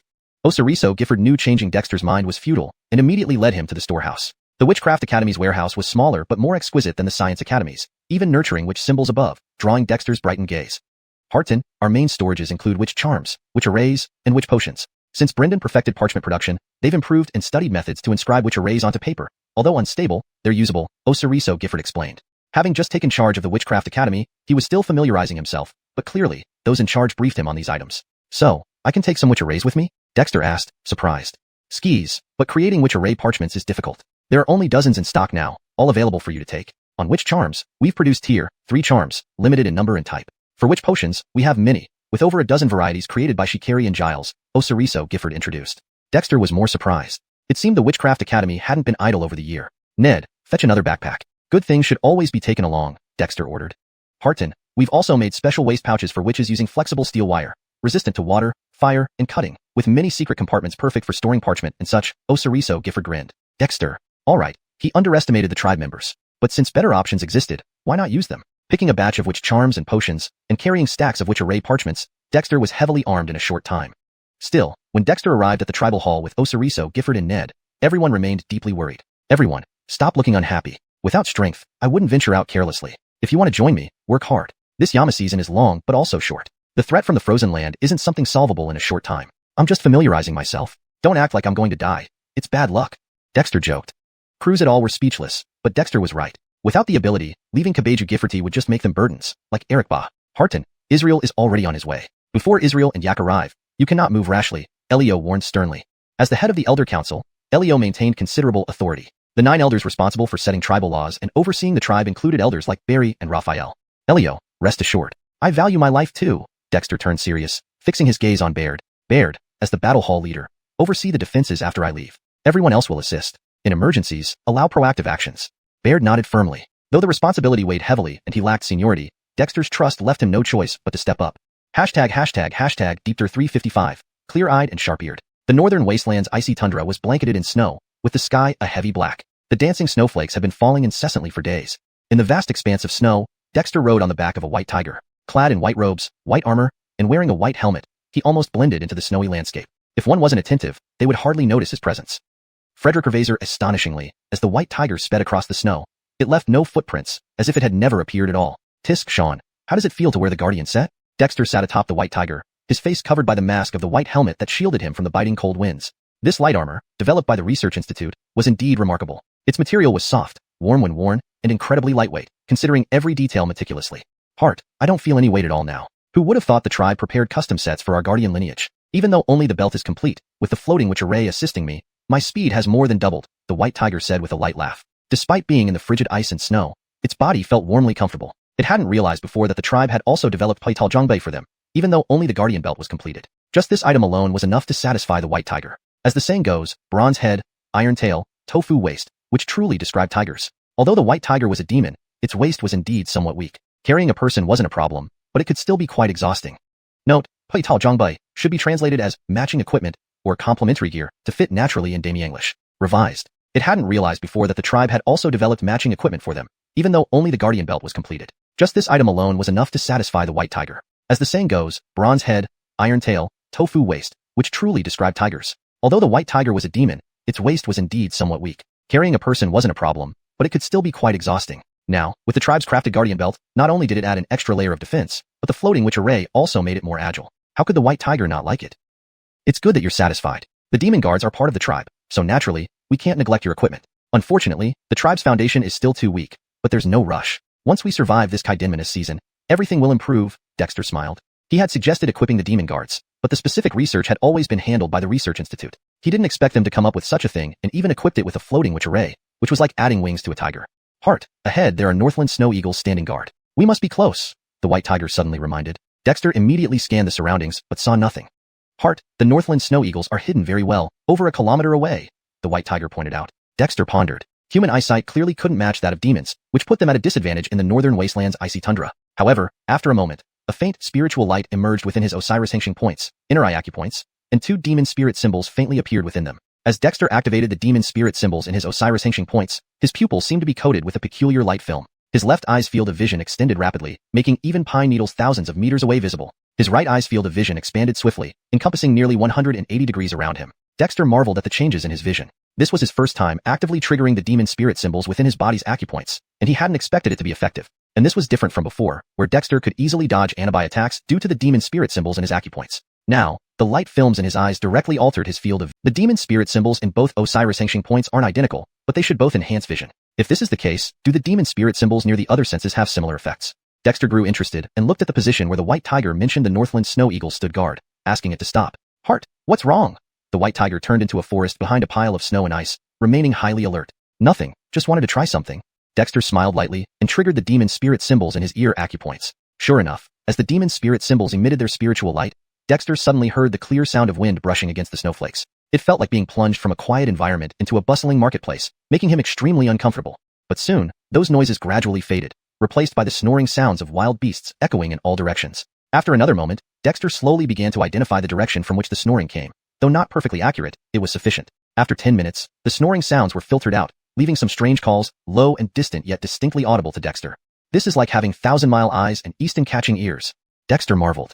1,000-mile I might be exaggerated, but a kilometer was achievable. The range provided by the ear acupoint's demon spirit symbol was about 3 kilometers, but for Dexter, it was an entirely new experience. I've heard of heavenly vision and heavenly hearing before. This isn't supernatural, merely using the power of demon spirit symbols, but it doesn't seem too far off, Dexter rejoiced. The demon spirit symbols in his acupoints were still rudimentary, mere shells without substance. They were formed from the chaotic demon patterns and witch patterns within his body, but the effect pleased Dexter greatly. Instinctively triggering the acupoints beside his nose, Dexter suddenly smelled a mix of fragrant, foul, pungent, and sour odors, nearly making him pass out. He hurriedly stopped activating the Amingzine acupoint's demon spirit symbol, feeling utterly nauseous. However, the effect was indeed formidable. After taking a moment to compose himself, Dexter refocused on his ears. The demon spirit symbols in his acupoints emitted their spiritual light once more, and Dexter listened carefully. His ears flapped slightly like catching the wind, allowing him to hear distant sounds. Just moments later, Dexter's heart skipped a beat as he recognized a familiar eagle cry. It was Aston's mournful wail, intermixed with strange reprimands. Anabai said the Slave tribe has completely abandoned human traditions and language, speaking only demon speech. But there are countless types of demons. This is going to be troublesome. Dexter listened intently while thinking. Without the White Tiger's reminder, he had already pinpointed Aston's location. Unfortunately, though Dexter was familiar with demon patterns, he knew nothing of demon languages. He couldn't even understand the meaning behind Aston's wails, let alone the half-demons of the Slave tribe. If only I had practiced the spirit communication technique earlier. Aston's situation seems dire. Based on the cries, he hasn't confessed yet, but we can't wait any longer, Dexter frowned, then suddenly lifted the soft helmet covering his head. The helmet was connected to the armor and draped down his back, revealing Dexter's long hair. He undid the hair tie, letting his hair flow freely, and then rubbed his face, causing demon patterns to emerge as if etched into his skin. Heart, what are you doing? The White Tiger asked, watching Dexter intently. Dexter glanced at the White Tiger, his eyes suddenly brightening. He focused his mental energy on the White Tiger, attempting to communicate telepathically. Sean, can you hear me? The White Tiger was shocked, nodding instinctively before showing a look of horror. Dexter laughed. Now this is fun. Sean, call me master and help translate for me. Remember, maintain an imposing presence. Charge? The White Tiger was momentarily stunned, but instinctively took off running. Deepter 356, the Ice Slave tribe's half-demons. In the snow-covered valley, over 10 demon beasts lay sprawled on the ground, yawning listlessly in the bitter cold. Even for demon beasts, it was hard to muster any enthusiasm in such frigid weather. At the center of the snowfield, a northern snow eagle about the size of a small wolf lay covered in blood, its feathers mostly stripped away. It let out feeble cries of distress. Nearby, several individuals clad in animal hides, their arms and faces adorned with demonic markings, were engaged in a heated discussion. Further away, by the cliff, more than 10 others were resting. Osiris Ligu, Lu Kaji, Zia. Animal-like voices carried through the wind as they argued. One among them, impatient and full of murderous intent, glanced at the northern snow eagle lying on the snow. After a brief debate without reaching consensus, one person, with a snow falcon perched on his shoulder, suddenly drew a bone dagger from his waist and strode toward the northern snow eagle. The others watched him but did not intervene. This snow eagle had been captured by the snow falcon. Lying there was Aston. His eyes dimmed as he saw the bone dagger, whimpering pitifully, but not in surrender. Instead, it seemed filled with curses. This confused the surrounding demon beasts. The snow eagle was weak yet showed remarkable resolve. Despite being tortured, it revealed no useful information. Skyet, anyone could tell that this snow eagle was not wild. Wild northern snow eagles, once they became demonic birds, were fiercely cruel. But this northern snow eagle lacked any cruel demeanor and instead exuded an almost intelligent aura. This was highly unusual among demonic birds. As the bone dagger raised, Aston's eyes grew even dimmer, emitting sorrowful cries filled with inexplicable longing. Just as the bone dagger was about to strike, an angry tiger roar echoed from outside the valley, followed by a streak of cold light. The man with the raised bone dagger only managed to block it with his knife before spitting out blood and flying backward. His cherished bone dagger shattered, pierced through his shoulder by a palm-sized dagger. Crashing into the snow, the man finally let out a miserable scream. Oh! The sudden change caused the arguing group to roar angrily. The demon beasts that had been lounging lazily in the snow abruptly stood up, while those resting by the cliff rushed out. Under everyone's gaze, a wave of snow surged in from outside the valley, revealing a rider on a snow leopard appearing as the snow settled. Seeing this rider, the demon-marked individual's pupils contracted sharply, and the demon beasts stepped back fearfully.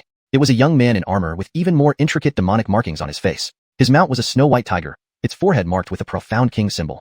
Osirisku, Lukada. The man who was thrown to the ground climbed up angrily, roaring. Others drew their weapons, all bone daggers gleaming sharply, clearly crafted from superior materials. Of course, this arrival was Dexter and the Sean. Upon seeing Dexter and the Sean, Aston's dim eyes suddenly brightened, emitting cheers despite subsequent violent coughs.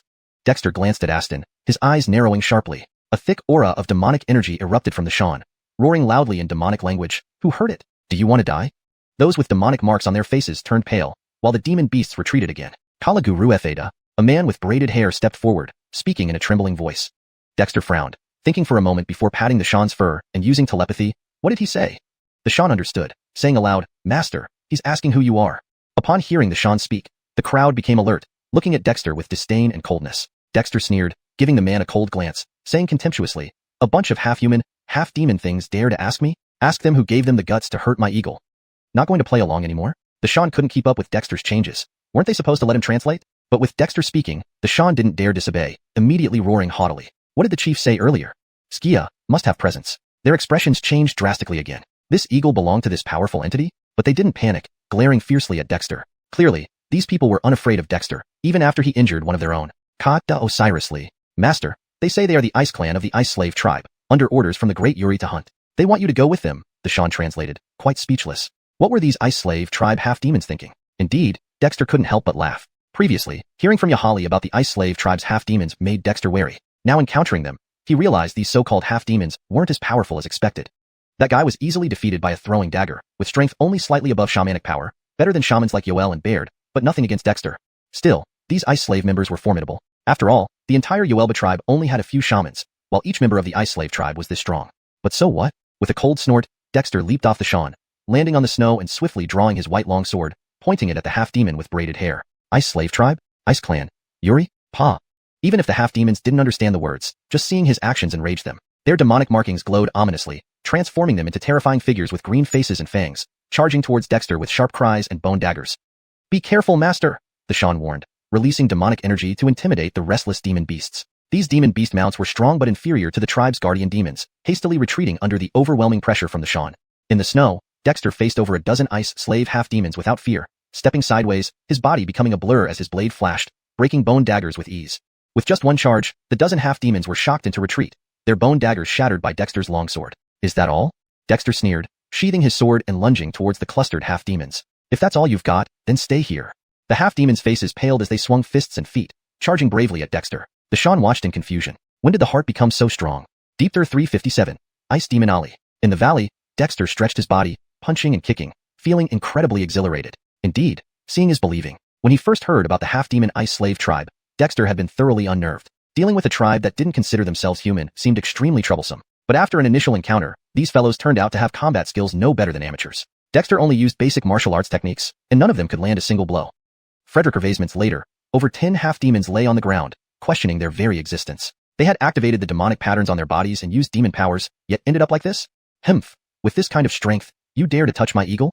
Dexter sneered, somewhat disappointed. His dismissive tone alone enraged the half-demons, turning their faces red as they struggled to get back up and pounce at him again. However, they were soon knocked down once more. This time, Dexter used a bit more force. Is that all?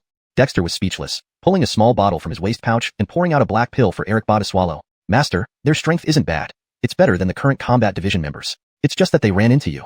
Brandon Ray couldn't help but comment. Previously, when he heard that Dexter was innate, it didn't mean much to him, but now, it did. This realization drove Brandon Ray mad. Just because Israel replaced him once, the chief's power grew so significantly. He felt like he had missed something significant. "Skia, even the orangutan wasn't my match, let alone these." Dexter nodded. Judging by his standards, it was indeed somewhat unfair. If he judged by the standards of the Kobe tribe, well, Dexter figured he should just kill them all. Just as Dexter's eyes flashed dangerously, one of the half-demons who had been beaten to the ground, a braided man, lifted his head and asked in stilted human language, You, who are you?" Upon hearing this, the others twisted their heads in disbelief, emitting strange growls. If not for the beating they endured from Dexter, they would have lunged at him. Dexter was surprised. This half-demon was about the same age as Aaron, strong and muscular, among the strongest of these dozen half-demons. Skyet, he understood human language? Didn't Owen Fay say that the Ice Slave Tribe long ago abandoned human customs and language? Dexter's gaze swept over the agitated half-demons, the icy intensity silencing them instantly. Similar to you, but I still consider myself human. You call yourselves the Ice Clan? Pitiful and tragic. Dexter slowly said, deciding to fully embrace his disguise as a half-demon. The half-demon lowered his head, looking tormented, but then slowly lifted it, clenching his fists tightly and snarled, "No, it's not what you think."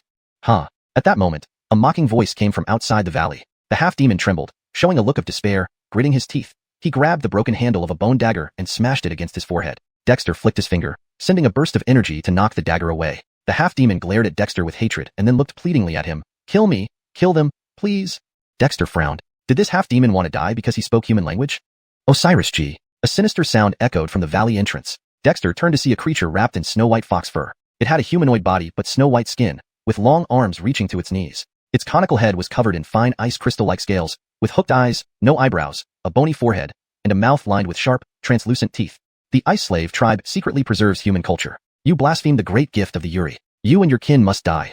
The bizarre tone, though unfamiliar, was human language. Dexter listened intently, finding it absurd. Originally, human ice slave half-demons discarded everything human and even called themselves Ice Clan, while this ice demon obviously knew human language.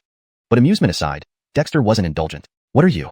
Dexter coldly snorted, casually kicking the terrified half-demon away. Brandon Ray, keep an eye on him. Don't let him die. The ice demon glared fiercely at Dexter and then narrowed its eyebrowless eyes. You're also a half-demon? Dexter chuckled mockingly. What are you? The ice demon's crystalline face twitched, and in an instant, it swung a hand blade straight towards Dexter's neck. A mere half-demon dares to act insolent before me, Ollie. Its hand blade was truly a bone blade, emerging sharply from its palm. Dexter scoffed. Is that all? With a casual block, Dexter deflected the hand blade using his tactical glove. A faint crunching sound resonated as Dexter and the ice demon crossed paths. Dexter raised his glove, the blade unscathed, while the ice demon's face turned ashen, inspecting its hand blade, unable to contain its frown. Its bone blade, previously sharp, now had jagged edges. You must die. Ice demon Ollie, clearly enraged, swiftly appeared to Dexter's left, its long arms moving with incredible agility. Its hands, whether fingers or fists, had dense bone spikes, lethal upon contact. Dexter laughed. Was this guy crazy? In terms of speed, it didn't match Owen Fei, and in terms of strength it was strong, but not as strong as Owen Fei. As for those bones on its hands, Dexter wasn't afraid. Wearing the tribe's meticulously crafted tactical gloves, Dexter unleashed over 10 punches in an instant. Trained by being thrashed initially by the Marmozets and then by Owen Fei, his boxing speed was unleashed, leaving marks everywhere around him. The ice demon was fast, but clearly lacked Dexter's level of speed. After a brief exchange, the ice demon grunted and rapidly retreated, but Dexter was already in the zone. Just this? And you dare to show off in front of me? Excited, Dexter moved quickly, mirroring the style he learned from Owen Fei. Speed sometimes was another form of dogskin plaster. With enhanced speed, Dexter punched and kicked without regard for technique, intent on beating this ice demon first. The ice demon screamed, flailing its long arms, releasing icy power, but Dexter, wielding ice flame, didn't mind. In an instant, the ice demon screamed in agony. This scene shocked the ice slave half-demons and the demon beast mounts nearby. This was Ice Demon Ollie. Deepter 358. Even the ice demon fears death. On the valley's ground, the snow-white fox fur of the ice demon Ollie was shredded into strips. It crouched half-kneeling on the ground, supporting itself with its arms, and glared viciously at Dexter. However, several of its fangs had been shattered by Dexter's punches, leaving it bruised and swollen, making it hard to appear threatening. Dexter clapped his hands, fixing his gaze on the ice demon, and clicked his tongue. You're an ice demon? Not made of ice blocks, I see. Your strength is just average, yet you have quite a mouth on you. Are you alright? In reality, Dexter felt a chill internally. This ice demon was indeed quite strong, with cunning and peculiar techniques, excellent speed, and power. Frederick Gervaisist importantly, its cold demonic energy would be very uncomfortable for anyone if not for Dexter's possession of ice flame. Frederick Gervaiser importantly, Dexter had already transcended the ordinary realm and entered the innate realm. Although, according to his witch cultivation system, his innate state had flaws in both physical and soul realms needing supplementation, the transformation into the innate state remained genuine. You must die. How dare a mere half-demon act so boldly? The northern wasteland ice plain is my ice demon clan's territory, and you are merely our slaves. You dare to defy your masters? The ice demon Ollie gritted his teeth. Unfortunately, his words came out as a joke, especially after being seemingly defeated by Dexter effortlessly. Pretending to be a big bad wolf, huh? And an ice demon too. Do you believe I can roast you into a fire demon? Dexter sneered, pointing his finger as a spiritual flame condensed in his hand. Why, you are a witch? Ollie's pupils suddenly contracted. So what if I am? Dexter scoffed and pointed at the half-demons lying on the ground, then said coldly, what's going on with them? Ice slave tribe? Half-demons, what nonsense is this? Ice demon Ollie looked at Dexter coldly, mocking him. A half-demon, someone with demon blood that has manifested. You are also a lowly half-demon. If you know what's good for you, kneel and beg for mercy immediately. Otherwise, a painful death awaits you. Wouldn't it be better if I kill you first, then them? Dexter laughed mockingly, transforming the flames in his hand into a blazing fire blade, brandishing it menacingly. Why you dare? The ice demon Ollie panicked. What don't I dare? You wanted to kill me, didn't you? Killing you and them ensures no one knows I killed you, right? Dexter licked his lips, his face marked by demon-like patterns, making him seem all the more sinister. Even Haddon shivered. It seemed their chieftain had let himself go quite a bit since leaving the tribe. You dare. If I die here, the stronger members of the Ice Demon clan will surely seek revenge. But they need to find me first. The northern wasteland ice plain is vast. I could simply leave. Dexter sneered, stepping closer to Ollie. This guy was quite stubborn. So even an ice demon fears death. No, you can't. Feeling the heat from Dexter's fire blade, beads of sweat appeared on Ollie's forehead, freezing instantly into ice crystals. Why can't I? Should I wait for you to bring those Ice Demon clan warriors to kill me? Dexter mocked. And no, I won't tell them. The threat of death made Ollie panic. But what if they already know? Dexter smirked, scanning the area around them. The half-demons and demons alike trembled, faces pale, but dared not move. Then kill them all. The Ice Slave tribe are merely servants to us ice demons, not worthy of existence. Ollie said coldly. The ice slaves didn't understand this, but the demons did, issuing cries of fear. Gurgla Sika. A young ice slave who spoke human language shouted despairingly. After he spoke incomprehensibly to Dexter, the expressions of the previously attacking half-demons changed. Clearly, they now understood. The damned ice demon was willing to kill them all to save himself. Though normal to Ollie, even they, as half-demons, wanted to live. Truly heartless ice demon, but I want to finish you off more. Dexter mocked, slashing the fire blade toward the ice demon. Ollie widened his eyes, grabbing a handful of snow and throwing it at Dexter, quickly retreating, cursing, damn half-demon, you're doomed. As Dexter used the fire blade to scatter the snow, he saw the ice demon dive into the snow like a mole, disappearing rapidly, leaving only the shredded white fox pelt behind. Dexter, too cautious, he shouldn't have wasted time talking, allowing it to escape. But the ice demon's method of escape was unique, akin to Dylan calling sun, drilling into ice rather than earth. No wonder it was called an ice demon. Master, how should we deal with these half-demons and demons? Haddon stared coldly at the trembling figures. Calling them demons, Haddon recognized they were mere mounts, having demon auras but lacking any natural ferocity. These demons were practically useless. Listening closely, Dexter still heard the distant sound of the ice demon burrowing through the snow underground. He replied, either capture or kill them. Can't just let them go, can we? The half-demon youth was terrified, translating Dexter's words shakily despite their previous attempts to kill him. Wakai Saida. The half-demon screamed in terror, kneeling and shaking as they begged Dexter for mercy. What are they saying? Dexter frowned. These people truly had no backbone. But since they had abandoned their own race, talking about integrity was just a joke. Sir, they are begging you for mercy, the half-demon youth stammered. Why should I spare you? You captured my eagle and tried to kill me. Why should I spare your lives? Dexter ridiculed. Was this what half-demons were? Wanfei didn't say half-demons were so brutal? Sir, we cannot return. With Ali's defeat, he will not allow us to live, the half-demon youth explained bitterly. So you've been discarded by your master? Dexter scoffed. These half-demons of the ice slave tribe really had no dignity whatsoever. Sir, you are a half-demon too. Please, give us a chance to live. We can serve you, the half-demon youth pleaded. I understand human language because our clans secretly preserve the heritage of the human race. We wish to become human again. But, the half-demon youth said bitterly. Dexter paused, shouting, your ice slave tribe worships the Yuri, slaughtering countless humans in the northern wasteland. You wish to become human again?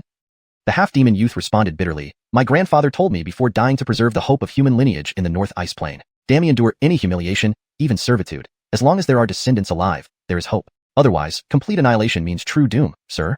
Dexter was surprised. Could there actually be such people in the ice slave tribe? Hashtag Deepter359. Owen Fei arrives. Yeah, you believe that guy? In the snow, Haddon carried Eric Ba, following behind Dexter, feeling somewhat incredulous. In its impression, Dexter wasn't usually this easy to talk to. Previously, he had gritted his teeth over the ice slave tribe. Why did everything change so suddenly? Dexter was silent for a moment before murmuring, Haddon, do you know how lowly humans are on the northern wasteland's icy plains? Haddon. It was a tiger demon. If it hadn't been caught by Dexter, it would probably be wreaking havoc on human settlements now. The humans on the northern wasteland have always struggled to survive. Before the Frostlands appeared, let alone powerful demonic tribes like the Devil Ape Peak and Cold Frederick Gervasian Lake, even a random demon beast like you could destroy a human settlement. Only places like Black Cliff Fort dared to kill demons. Dexter spoke softly. But Black Cliff Fort is rare. If I hadn't led the hunting team to help last time, it might have been wiped out by that recently ascended ghost Dylan Stedgar. And then there's the Bisong tribe. Dexter paused again. The Bisong tribe was overrun by demons. Those who dared to resist were killed, and the survivors had no choice but to live under demon rule. They were implanted with demon seeds, their lives controlled by demons. In a way, they are half-demons, though the ice slave tribe is both pitiable and hateful.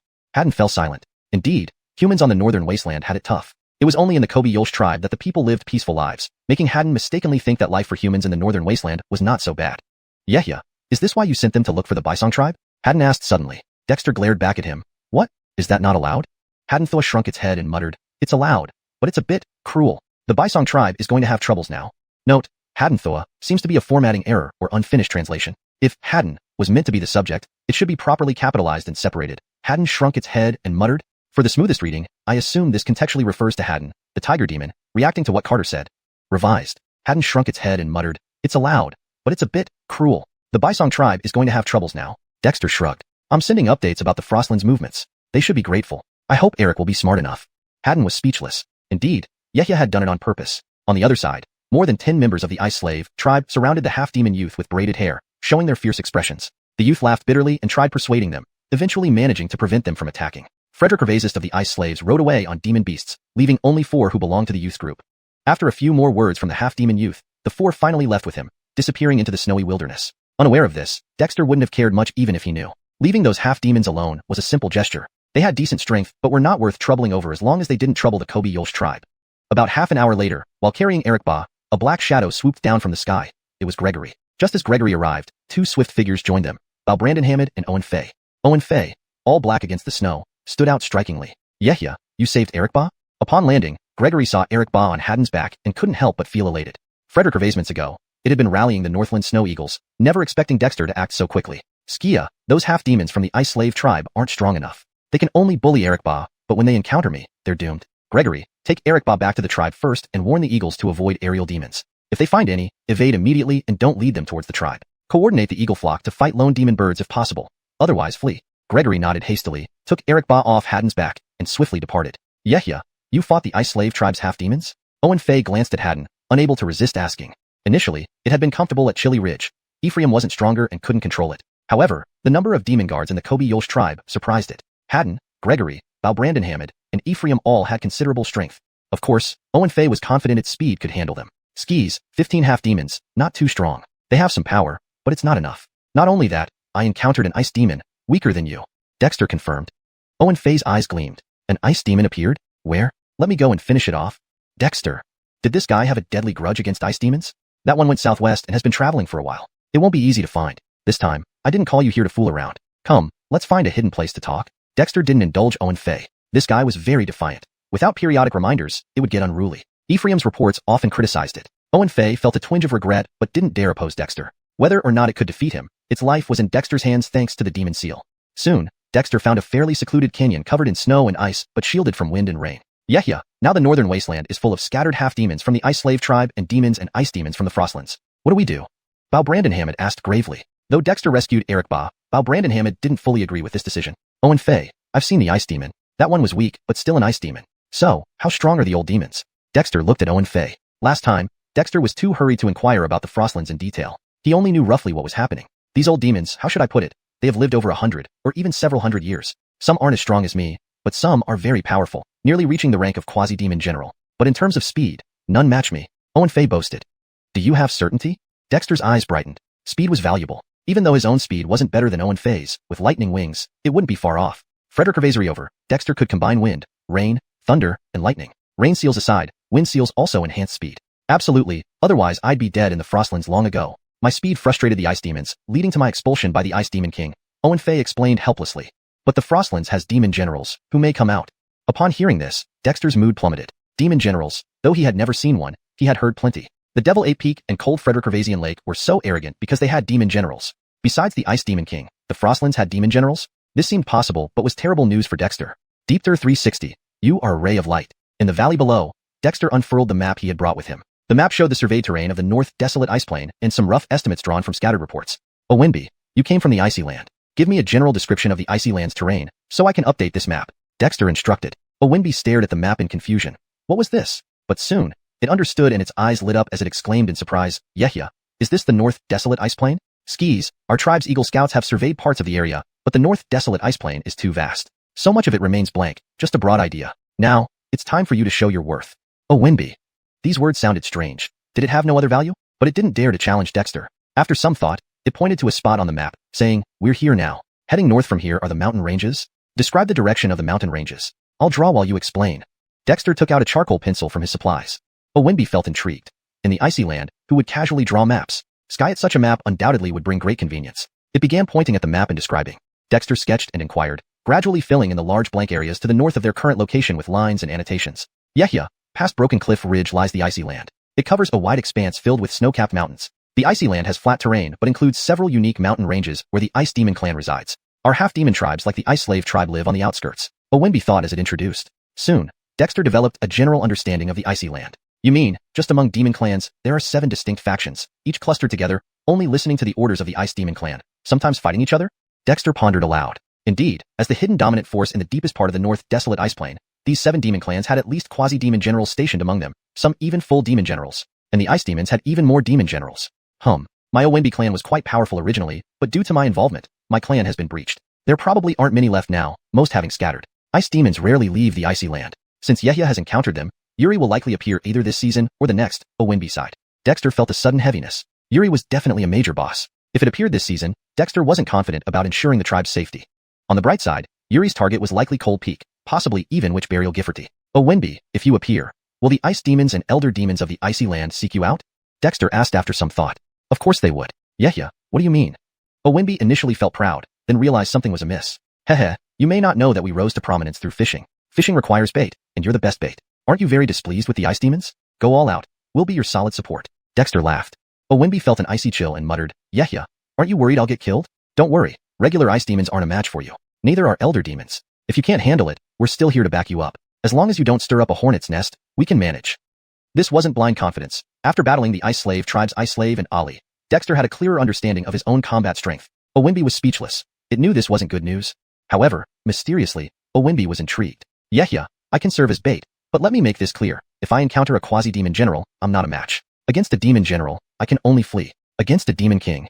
Against a demon king, we all die. Dexter sneered. A demon king at least has dignity. Owenby.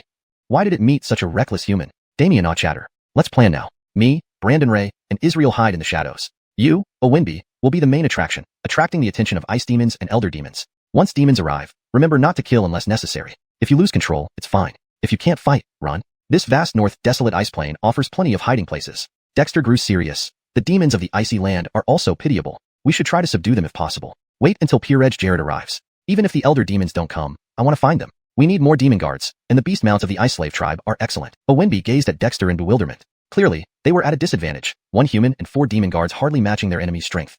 This guy was already planning to snatch food from a tiger's mouth? Don't worry, I won't court death. Head-on clashes are off the table. We'll engage in guerrilla warfare. Have you heard of it? Forget it. You wouldn't understand. Just do it. Dexter clenched his fist. No guns, no cannons, the enemies provide. No demons, no beasts, the enemies deliver. Brandon Ray and Israel were bewildered. Was this feasible? But since they weren't going to be the bait, Brandon Ray and Israel wisely kept silent. Owenby fell silent, feeling this plan wasn't reliable. But did it have a choice? Yeah, please detail exactly what I should do. Otherwise, I lack confidence. I'm scared. Even the stubborn Owenby felt uneasy. This felt like sending it to certain death. Relax, our ancestors once said, strategically despise the enemy, tactically respect them. The icy land's power is spread out, offering us chances to pick them off one by one. By the time they react, maybe we'll have achieved enough victories. With enough troops, who cares? Owenby, Brandon Ray, and others exchanged glances. Yehia's words sounded impressive, but was it reliable? Regardless of its reliability, they could only follow Dexter. Immediately, Dexter began marking on the map, detailing tactics that seemed familiar yet utterly bizarre to Owenby and the other demons. Go Owenby. You are now a ray of light. It's time to unleash your dazzling brilliance. Owenby. Deepter 361. The wily Frederick Hervasinki's 8 dens. The vast northern wilderness ice plain was eerily quiet, with the mountains and forests buried under a thick layer of snow and ice. Only some ill-prepared beasts and birds braved the cold to venture out for food. In the snowy expanse, a group of 5 half-demons from the ice slave tribe rode their demonic beasts aimlessly through the snow. Neither the half-demons nor their mounts could muster any energy. This cursed weather. Even demons would rather stay in their nests and sleep. Suddenly, a black shadow flashed past ahead. The leading half-demon blinked, trying to focus, but the shadow had already vanished into the snow. Whoa! The half-demon squad leader immediately issued a warning cry. The other 4 half-demons quickly snapped to attention, but saw nothing. The snow remained pristine white, and staring too long could make one dizzy. Confused, the squad leader hesitated, then continued leading the team forward. Their mission was simple: find any potential enclaves of demons, beast demons, or human settlements on the northern wilderness ice plain and sweep them up as guards for the periphery of the Ice Dominion. For years, this was how things were done in the Ice Dominion. The old demons and half-demon tribes like the Ice Slave tribe were all gathered this way to guard the outskirts. The current generation of the Ice Slave tribe wasn't particularly experienced with this task, but had heard tales from the elders. This was part of their purpose. The Ice Dominion's ice demons needed them to search the entire northern wilderness ice plain. Such major events occurred only once every 100 years. After all, you can't harvest crops too frequently without a break, or the land would be left barren. Therefore, most of these half-demons from the Ice Slave tribe were venturing outside the Ice Dominion's perimeter for the first time. Caution was essential. But not far from where they had started, another black shadow streaked past. This time, the squad leader was ready, narrowing his eyes to follow the shadow. Frederick Hervasinki's later, he was terrified but managed to stifle his scream by covering his mouth. Only after the shadow disappeared did he let go, gasping for breath. Hush! The squad leader whispered urgently. The other half-demons shivered violently, not from the cold but from fear. Without hesitation, the squad leader spurred his demonic beast to turn back. After racing for several kilometers, he suddenly grinned and babbled excitedly. His entire squad grew enthusiastic and charged toward a certain direction at even greater speed. Far off in the snowy mountains, Owen Fei watched the retreating half-demons with mild annoyance. How many squads of half-demons had he encountered now? He had scoured this entire area, yet none dared to challenge him. But Owen Fei calmed down. Although it was somewhat boring, both the half-demons of the Ice Slave tribe and the demons emerging from the Ice Dominion behaved exactly as Dexter had predicted. They knew better than to provoke him and were likely going to report back. With this understanding, Owen Fei felt more confident. Once the Ice Slave squad disappeared into the snow, Owen Fei leaped from the cliff, landing on a slippery wooden board. A ski board taught to him by Dexter. Never had he imagined moving so swiftly on snow. Unfortunately, Dexter instructed him to do this only when no one was watching, which Owen Fei found quite unnecessary. What was the point of hiding such a simple thing? Truly stingy. Still, skiing was much more comfortable than running on snow. Frederick Hervasinki's later, Owen Fei passed through a valley and arrived at an icy canyon hidden under a thick layer of ice. This was one of the 8 concealed locations he had found. Dexter often said that even a clever rabbit has 3 dens. For a wily monkey like Owen Fei, 7 or 8 dens would fit his demon persona. Owen Fei found it amusing but couldn't deny its logic. Now, let's see how many demons dare to come here. Those damned ice demons won't let me off easily. Fine, let's see what happens. Owen Fei sat on a rock covered with dry grass, his eyes gleaming fiercely.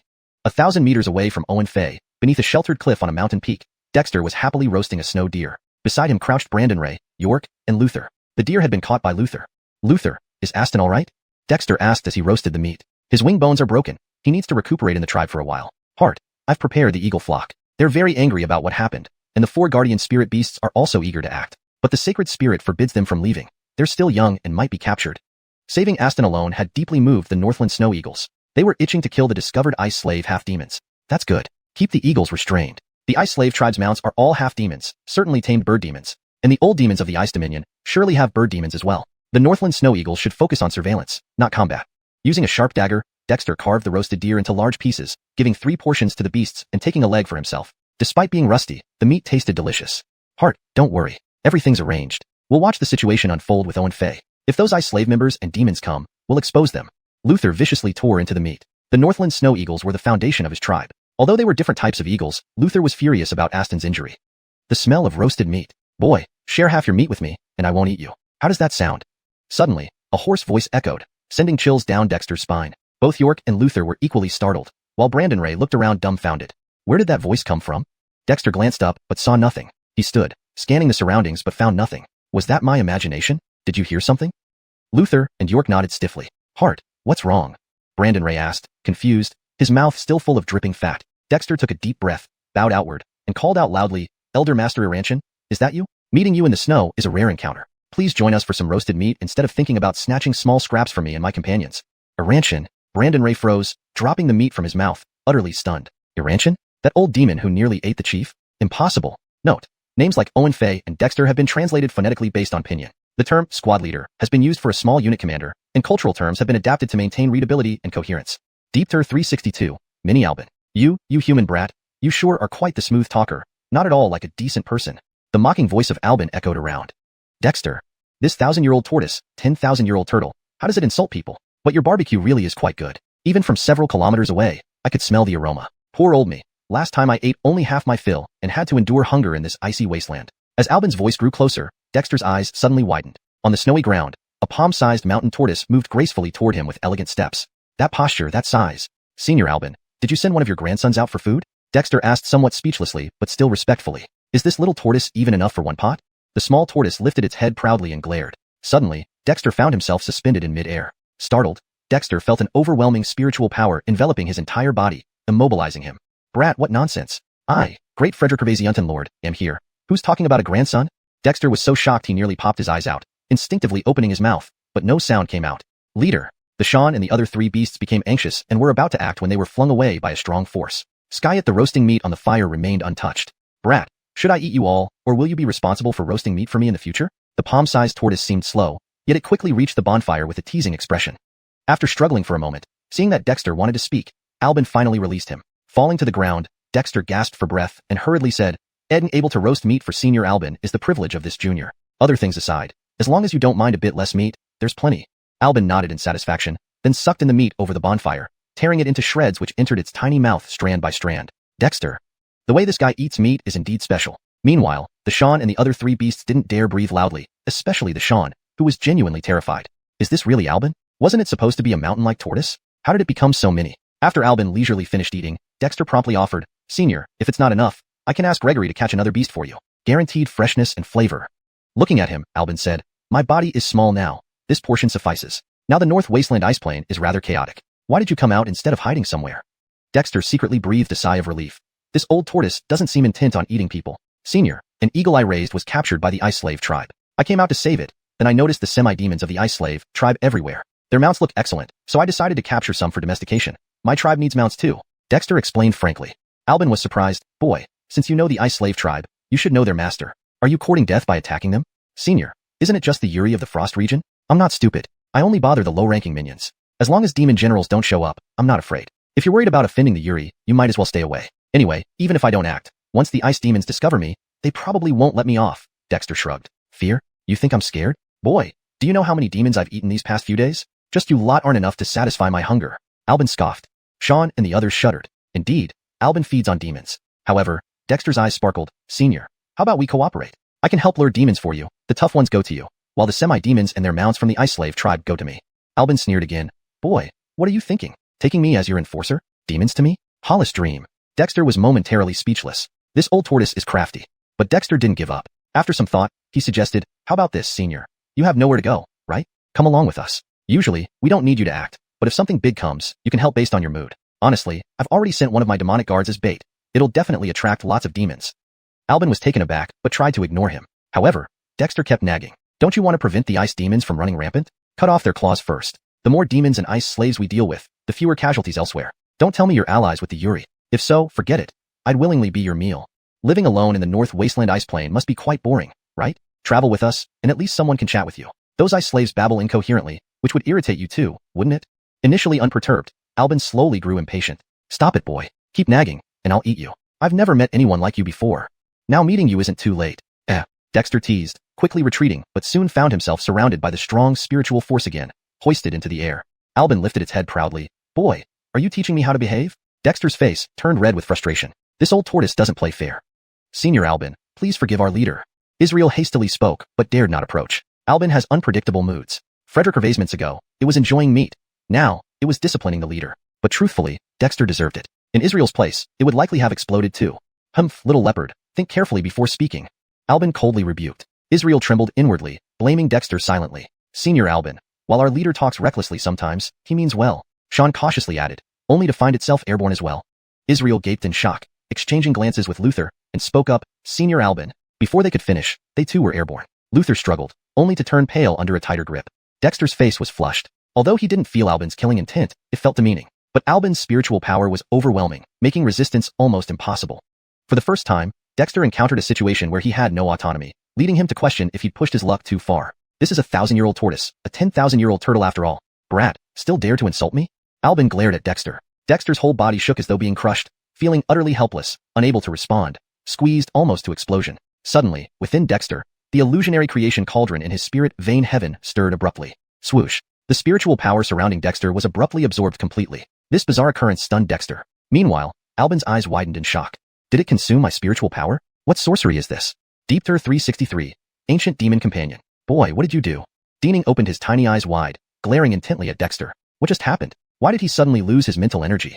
There was no warning at all. It happened so suddenly. Dexter landed from the air, equally confused, as he hadn't felt anything. Senior Deaning, why don't you try again? Dexter suggested hesitantly. Deaning was speechless. He released the spiritual bonds on Brandon Ray and the other two demons, saying irritably, Do you think my demon spirit is a stone by the roadside? Just now, you sucked away a year's worth of my diligent cultivation. You ate half a barbecue, and now you want to recover the costs. Dexter was also speechless and muttered, I didn't know. Deaning. Is this boy even human? But Deaning was also a bit uneasy. Such an eerie occurrence had never been encountered before. He stared at Dexter for a long time, but ultimately did not make another move. Senior Deaning, if you're not willing to join us, then we'll have to go. We're busy. You can come back when you want more barbecue. After all, we can't finish it all anyway, Dexter said, giving a bow and intending to leave. Following this stubborn old turtle around was too dangerous. Who knew when it might get hungry again and swallow him whole? He didn't want to die so unjustly. Wait, brat, what do you mean? Trying to run? Deaning was displeased. What do you suggest? We still have things to do. The ice serfs and monsters from the ice region are ravaging the northern wastes. We can't just stand by. If everyone acted like it wasn't their problem, the world would have no justice. Although our power is small, we have the will to resist. Deaning's head ached listening to this. Why did this kid have to spout such grand statements? Damien on nonsense. Are you a girl or something, dilly-dallying like that? Dexter. Did this old turtle know how to curse without using foul language? But Dexter wisely kept quiet. Being hung up earlier hadn't been pleasant. Forestally cleaning up the barbecue remains, Dexter glanced at Deaning, turned around with Haddon and Kevin, and left. As for Gregory, he had already flown off into the sky. Deaning hesitated but followed them. Listen, brat, your business is none of my concern, but you can't skip out on the meat you owe me. Dexter didn't respond, only keeping his head down. He didn't really care whether the old turtle followed or not. It wasn't part of his plan anyway. Seeing Dexter ignore him, Deaning grew irritated. His body flickered with demonic patterns, and in an instant, he appeared on Dexter's shoulder. Dexter's hair stood on end as he hurriedly said, Senior, let's talk things through. Talk through my shell. Interesting armor you've got here. Well made. I'm sleepy, so I'll nap a bit. Wake me up when it's time to eat. Deaning shook his neck, then retracted his limbs and head into his shell. Dexter. Was this a pet turtle now? He wouldn't dare say it aloud, though, merely twisting his head to watch the shell on his shoulder warily, fearing this grandpa might bite his head off if unhappy. Too scary. Clan Yehya. What should we do? Kevin shivered. Was this old-timer just joining their little group like this? Dexter, staring at the palm-sized, mottled, jade-like turtle shell, felt quite baffled. What was Deaning up to? Why wasn't he staying put as an ancient demon but tagging along for meals instead? Was there even such an ancient demon? However, Dexter didn't dare disturb this gentleman's rest. Seeing him retract even his head, Dexter believed Turtle's longevity truly came from sleeping. Cough. It's an honor for Senior Deaning to protect us. Damien aw chatter. Listen, brat, less talk and more action lead to a longer life. Dexter immediately shut up. So, this old guy wasn't asleep. Carrying a turtle on his shoulder, Dexter felt very uncomfortable, but after walking some distance through several mountains, he realized Deaning was genuinely resting and slowly calmed down. If the old turtle wanted to stay, let it stay. Dexter couldn't do much about it anyway, and maybe it could save his life in a pinch. With this thought, Dexter relaxed and climbed onto Haddon's back. Haddon was speechless. If Deaning rode the clan leader, was this leading someone astray? But Haddon was Dexter's mount and protector. What could he do? It immediately sped off, while Kevin went ahead to scout. Deep within the ice plains of the northern wastes, heavy snowfall blanketed the towering ice cliffs. At the base of one wind-shielded cliff, 6 differently shaped, entirely white ice demons sat on ice thrones made of crystal, surrounded by over 10 demons exuding powerful demonic energies. Yet each seemed somewhat aged, standing motionless like statues. Further away, more than a dozen ice serfs knelt, not daring to breathe loudly, heads bowed in utmost humility. Owenfi actually dared to show up. Finally, a roar shattered the silence. The speaker was an ice demon with a wolf's head and human body, robust and sculpted from icy jade, wearing only a loincloth, with faint red eyes in its diamond-shaped eye sockets. This Owenfi isn't weak, and there aren't many baboon demons left. After being exiled, roaming the northern wastes isn't a big deal, but it shouldn't be here. Another ice demon coldly scoffed. Clearly, the ice demons hated Owenfi deeply. Then kill it. Aranlio, Owenfi is a branch of your monkey tribe. You're responsible for eliminating it. The wolf-headed ice demon turned to a powerful Aranlio Hardy. This was an old snow ape with curled fangs and wrinkled fur, looking quite hideous. If you say so, I'll handle it. But Owenfi is fast, so I'll need support from the ice serf faction, the old ape said in a deep voice. Fine, I'll pay the nearby ice serfs as you wish. If not enough, use nearby demons. Just bring me Owenfi's head, the wolf-headed demon coldly ordered. The old snow ape nodded, glancing at the other elders before turning to leave. Sir, Owenfi is tough. Aranlio may not stop it. Should I assist? Asked a pitch-black leopard, bearing sharp teeth. Skis, eliminate Owenfi quickly. Don't let it interfere with our plans. King may emerge during this sirening season. The ice demon agreed. The elder demons trembled slightly, lowering their heads. Had the ice demon king, secluded for centuries, decided to emerge? This was not good news for them. After all, to the ice demon king, they were not much different from the half-human, half-demon ice serfs. Traveling with this old tortoise was too dangerous. Who knew when he might get hungry and gulp him down? If he died like that, it would be such a waste. Wait boy, what do you mean? Trying to run? Deaning was displeased. So what do you suggest? We have things to do. The ice slaves and demons are ravaging the northern wastes in the ice malakiratory. We can't just stand by and watch. If everyone remains indifferent, this world will be without order. Our strength may be small, but we still resist. Deaning's head hurt listening to the boy's elaborate explanations. Damien on nonsense. Are you a girl, being so fussy? Dexter. Does this old tortoise scold people without using foul language?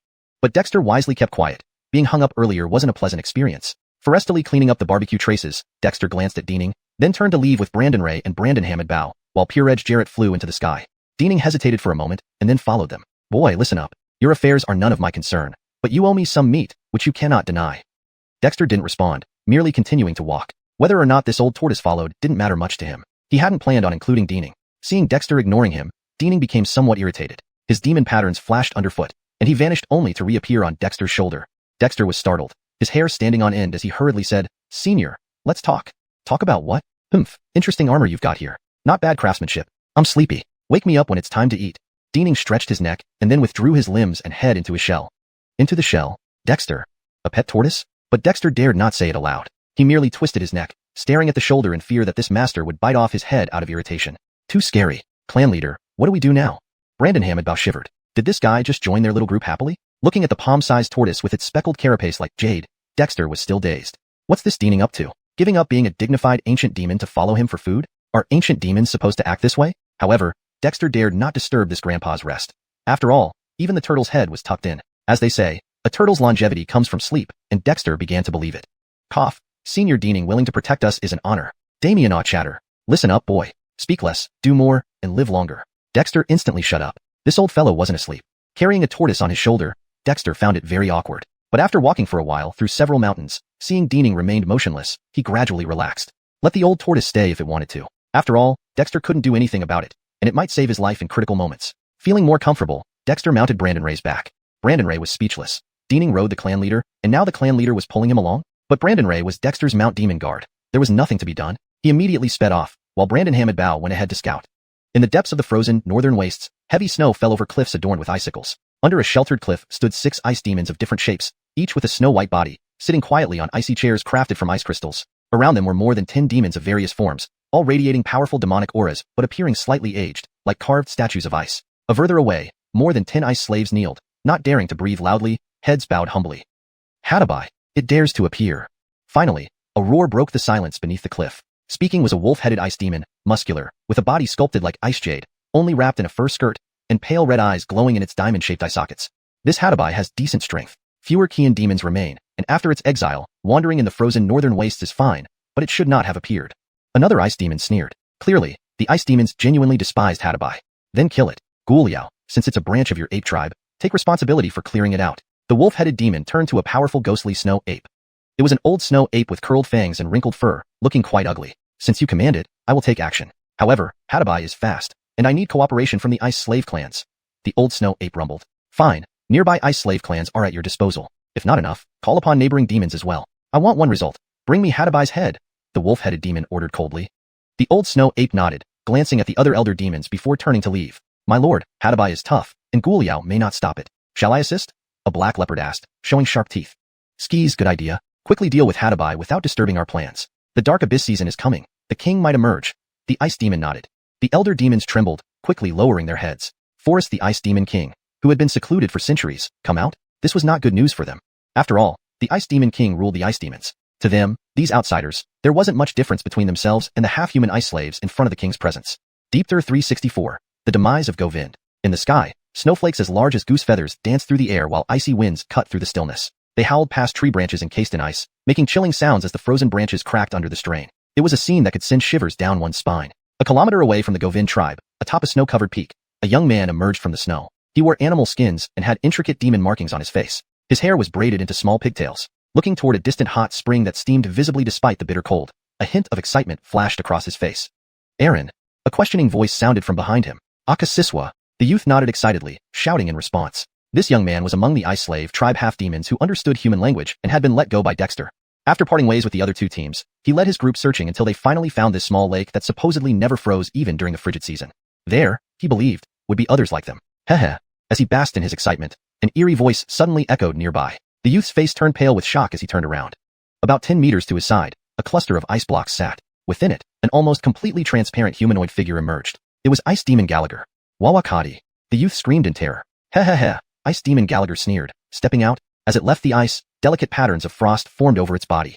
So this is that guy's tribe? Following you guys really paid off. Since I found it, time for you to die. Gallagher laughed triumphantly. Clearly, he had been trailing this group of unusual half-demons for some time. Gwillem, the braided youth roared angrily, pulling out a bone dagger and hurling it at Gallagher before leaping off the steep cliff. From nearby, 4 more terrified half-demon youths bolted out of the snow, following their leader closely. Trying to escape? Gallagher sneered sarcastically, jumping after them. Blending seamlessly with the icy cliff, he slid down rapidly. Frederick Revasements later, Gallagher caught up with one of the half-demons. With a single swift slash, red blood sprayed onto the snow as the half-demon's body tumbled lifelessly. The remaining half-demons ran in sheer panic towards the mountain cliffs. Above the valley where the Govind tribe resided, the ancient Govind tree stood with snow-heavy, withered branches. Within the dense canopy of the ancient tree was a nest woven from Govind branches. Inside, a creature resembling a small dog with gray-brown fur and meaty wings, with the head of a rat, lay fast asleep. Suddenly, it opened its eyes, fixing its gaze on 2 figures sprinting desperately across the snow. Behind them, a crystalline white monster pursued. What's this? Who dares to chase my weaselkin? Roaring in dissatisfaction, a black triangular snake shot out from a pile of stones beneath the ancient tree. Darting through the air, it raced toward the snowy ground while emitting a sharp, strange cry. Which demon dare pursue Govind's kind? Ice Demon Gallagher had just casually sliced another ice slave, tribe half-demon in half, when he saw the last braided youth running ahead. Do you think you can escape? You should have died for learning the human's language. The braided youth's fear escalated. Though he activated all his demonic markings and poured every ounce of strength into his run, it was no match against Gallagher. Seeing Gallagher rapidly approaching, despair enveloped the braided youth. Only a few hundred meters remained between him and the warm lake, yet it felt impossibly far. Just as Gallagher raised his right-hand bone knife again, a sharp cry interrupted him. The braided youth looked up to see a black snake lunging at Gallagher midair. Gallagher redirected his bone knife towards the snake. The snake, twisting oddly in midair, lashed its tail forcefully at the bone knife. PAF, the snake was knocked back, but Gallagher's face bore a fresh red whip-like mark from the impact. You're courting death. Damien raged. Gallagher moved swiftly, his body radiating a chilling aura as he reached for the black snake. Snakes, being cold-blooded creatures, were especially sluggish in the freezing weather. Gallagher's icy demonic energy made the snake stiffen, allowing Gallagher to seize it easily. "Damn it, help me!" The snake shrieked in fear. Swoosh! An arrow flew towards them, but Gallagher deflected it effortlessly. Distracted, the snake managed to break free and retreated quickly. However, its frozen body moved too slowly. Gallagher sneered, about to strike again, when a gray wolf charged forward, roaring loudly. Sound waves surged forth, forcing Gallagher to erect an ice barrier in front of him. Following the wolf, the Govind hunting party, led by Eric, rushed out of the valley. Eric shuddered upon seeing the ice demon. What kind of creature is this? After a moment, Gallagher lowered the ice barrier, turning his icy gaze to the wolf and then to Eric and his companions, whose faces bore demon markings similar to Dexter's. "So that guy was indeed from here. For daring to offend me, Gallagher, I'll destroy your tribe." Roaring fiercely, Gallagher lunged at the wolf, his hands glowing with bone blades, aiming directly for vital points. "What are you?" the wolf cried, dodging frantically. It was a powerful demon, yet confronting Gallagher, it felt a chill in its heart. Within moments, the wolf had to retreat repeatedly. Known for its ferocity, it now faced a much fiercer foe, faster than itself. Alarmed, it shouted, "This thing is strong. We need to fight together." Roar! Two more demons emerged from the valley, a tiger demon and a leopard demon. Upon seeing the tiger and leopard, Gallagher's eyes turned red with fury. "Indeed, this is the place. If I can't beat him, I'll obliterate all of you first." The wolf and black snake were immediately overwhelmed, both retreating helplessly. Who the hell provoked such a formidable creature? They wondered. ###Deepter365. Unfortunate Ali. On the snow-covered ground, the four demonic generals of the Govind tribe surrounded the ice demon Ali in the center. On the outer perimeter, Eric led the Govind tribe's hunting team, forming a defensive formation as they watched this strange demon with trepidation. It had a humanoid shape, with a conical head and a face covered in fine, icy crystal-like scales. Its two hooked eyes had no eyebrows, and its prominent bony forehead was matched by a wide mouth revealing sharp, translucent teeth. This appearance was even more terrifying than the demons that had taken over the tribe. How could such a monstrous creature exist on the northern wastes ice plain? Cackle. So this is a half-demon human tribe dominated by demons? Ice Demon Ali, despite being closely watched by the four demons, showed no sign of panic. Instead, it mocked them. It had already assessed that these four demons were not particularly strong, having only become full-fledged demons within the last 100 years, which aligned with the traditions of the northern wastes ice plain. What was surprising was that these demons had actually taken control of a human tribe and begun transforming it into a half-demon tribe. This reminded Ali of the Ice Dominion, but that only made him more excited. The Ice Dominion was the absolute ruler of the northern wastes ice plain. The idea that some minor demons from an insignificant tribe dared to do something similar, transforming a human tribe into a half-demon one, was preposterous. "You'll taste what it means to offend the great ice demon race." Ice Demon Ali emitted a cold aura, intensifying the already frigid winds around him, causing his icy demonic power to manifest in a terrifying manner, unlike when it had been ineffective against Dexter earlier. "Damn it, kill it!"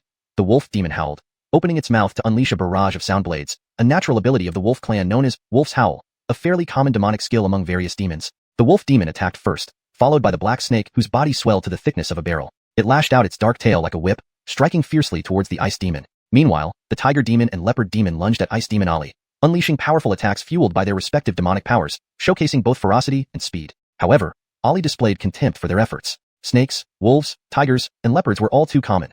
There were many such demons around the periphery of the Ice Dominion. The ice demons knew these creatures' capabilities well. Every century, they harvested batches of demons and humans from the northern wastes ice plain, not just for guards, but also to strengthen their forces. Over the years, countless demons and half-human hybrids had fallen victim to the ice demon's prowess. No ice demon who dared venture outside the Ice Dominion was just for show. With graceful movements, Ali shattered the wolf demon's sound blades with condensed ice energy. Grabbing the thickened tail of the black snake, he sent icy coldness surging through it, causing the snake's blood to nearly freeze again. Before the snake could react in horror, Ali hurled its massive body at the tiger and leopard demons. "In the northern wastes ice plain, my ice demon race reigns supreme. You petty demons dare to act recklessly." The wolf and leopard demons hastily dodged but were still affected by the icy energy, becoming momentarily stiff before being swept away by the snake's heavy body. The wolf demon roared, seizing the opportunity to pounce, but Ali casually threw the snake aside, palm striking the wolf demon, freezing its fur instantly, forcing it to retreat, but ultimately being struck and flung back. "Ice demon?" At that moment, a figure suddenly appeared in front of Ice Demon Ali. It was a small creature no bigger than a dog, with a meat-eating rat's head and a beastly body. "The ice demons of the northern wastes ice plain? Who are you?" Ali's pupils narrowed as he took a few steps back. Despite the creature's tiny size, its presence made him feel uneasy.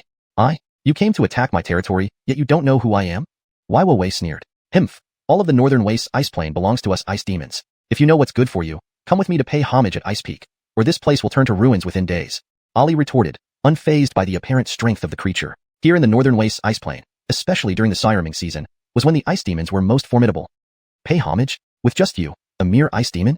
Wei scoffed. "You." Suddenly feeling an ominous sense, Ali turned to run without hesitation. But it was too late. Wei extended its small, almost adorable claw, instantly condensing celestial energy, turning it into a massive and terrifying claw aimed directly at Ali. Damn it, Demon General? Ali cried out as his escape technique crumbled under the terrifying demonic power, revealing his battered form. No, you can't kill me, Ali screamed as Weiwei's claw gripped his body. Weiwei sneered, now, you wish for death but cannot find it.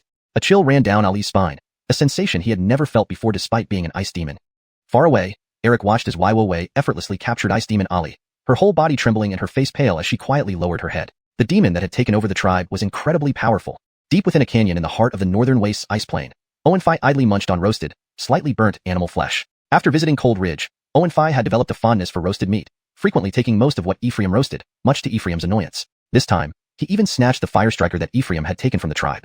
Owenfi felt no guilt about it. In the Ice Dominion, might made right, and now he was restricted, though he used to have free reign. Even without going to the Witch Doctor tribe yet, the items from there intrigued him, like the reusable fire striker and the guardian waistband given to him by Israel Wind. With the waistband, Owenfi's speed increased significantly, alleviating some of his frustrations. This is so boring. Are those ice slaves really so weak, or are they just too scared to come? Owenfi munched on the mediocre roasted meat, regretting not taking the salt hidden by Ephraim. Tisk, TSK. Owenfi, you sure know how to live. Not afraid of dying.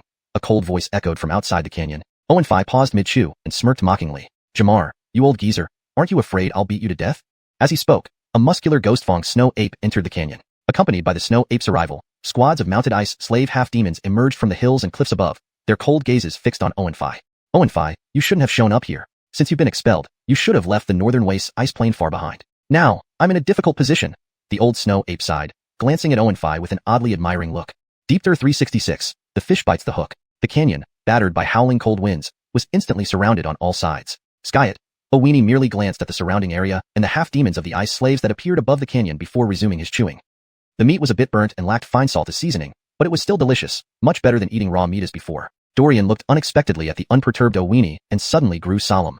Owini was a genius from the Qilin clan of the monkey demons outside the Frost region. Previously, he had swept through the young generations of various demon races outside the Frost region. If not for recklessly killing a prodigy among the ice demons, he might have secured a significant position among the demon races in the outskirts of the Frost region. Now, the ice demons had entrusted him to deal with this Owini, possibly because they were also of the monkey demon class. Owini, give up. You have no chance. Dorian took a deep breath and said coldly. Ghost-fanged hardies are a relatively common type of snow-breed ape monkeys in the northern wastelands of the icy plains. They may be ugly but are very strong, not inferior to those demon races renowned for their physical prowess like bears. However, although ghost-fanged hardies are powerful, their strength lies in their physical bodies. Owini, however, has maximized the agility and speed of the ape tribe. It's rumored that he even awakened his bloodline, which made Dorian uncertain. Surrender and then let those laughable ice demons cut off my head? Owini casually threw away the remaining bones from his hand, stretching lazily. Dorian, you're not enough to look at, and as for those ice slaves, a bunch of trash, dare to appear before me? Owini, you are insolent.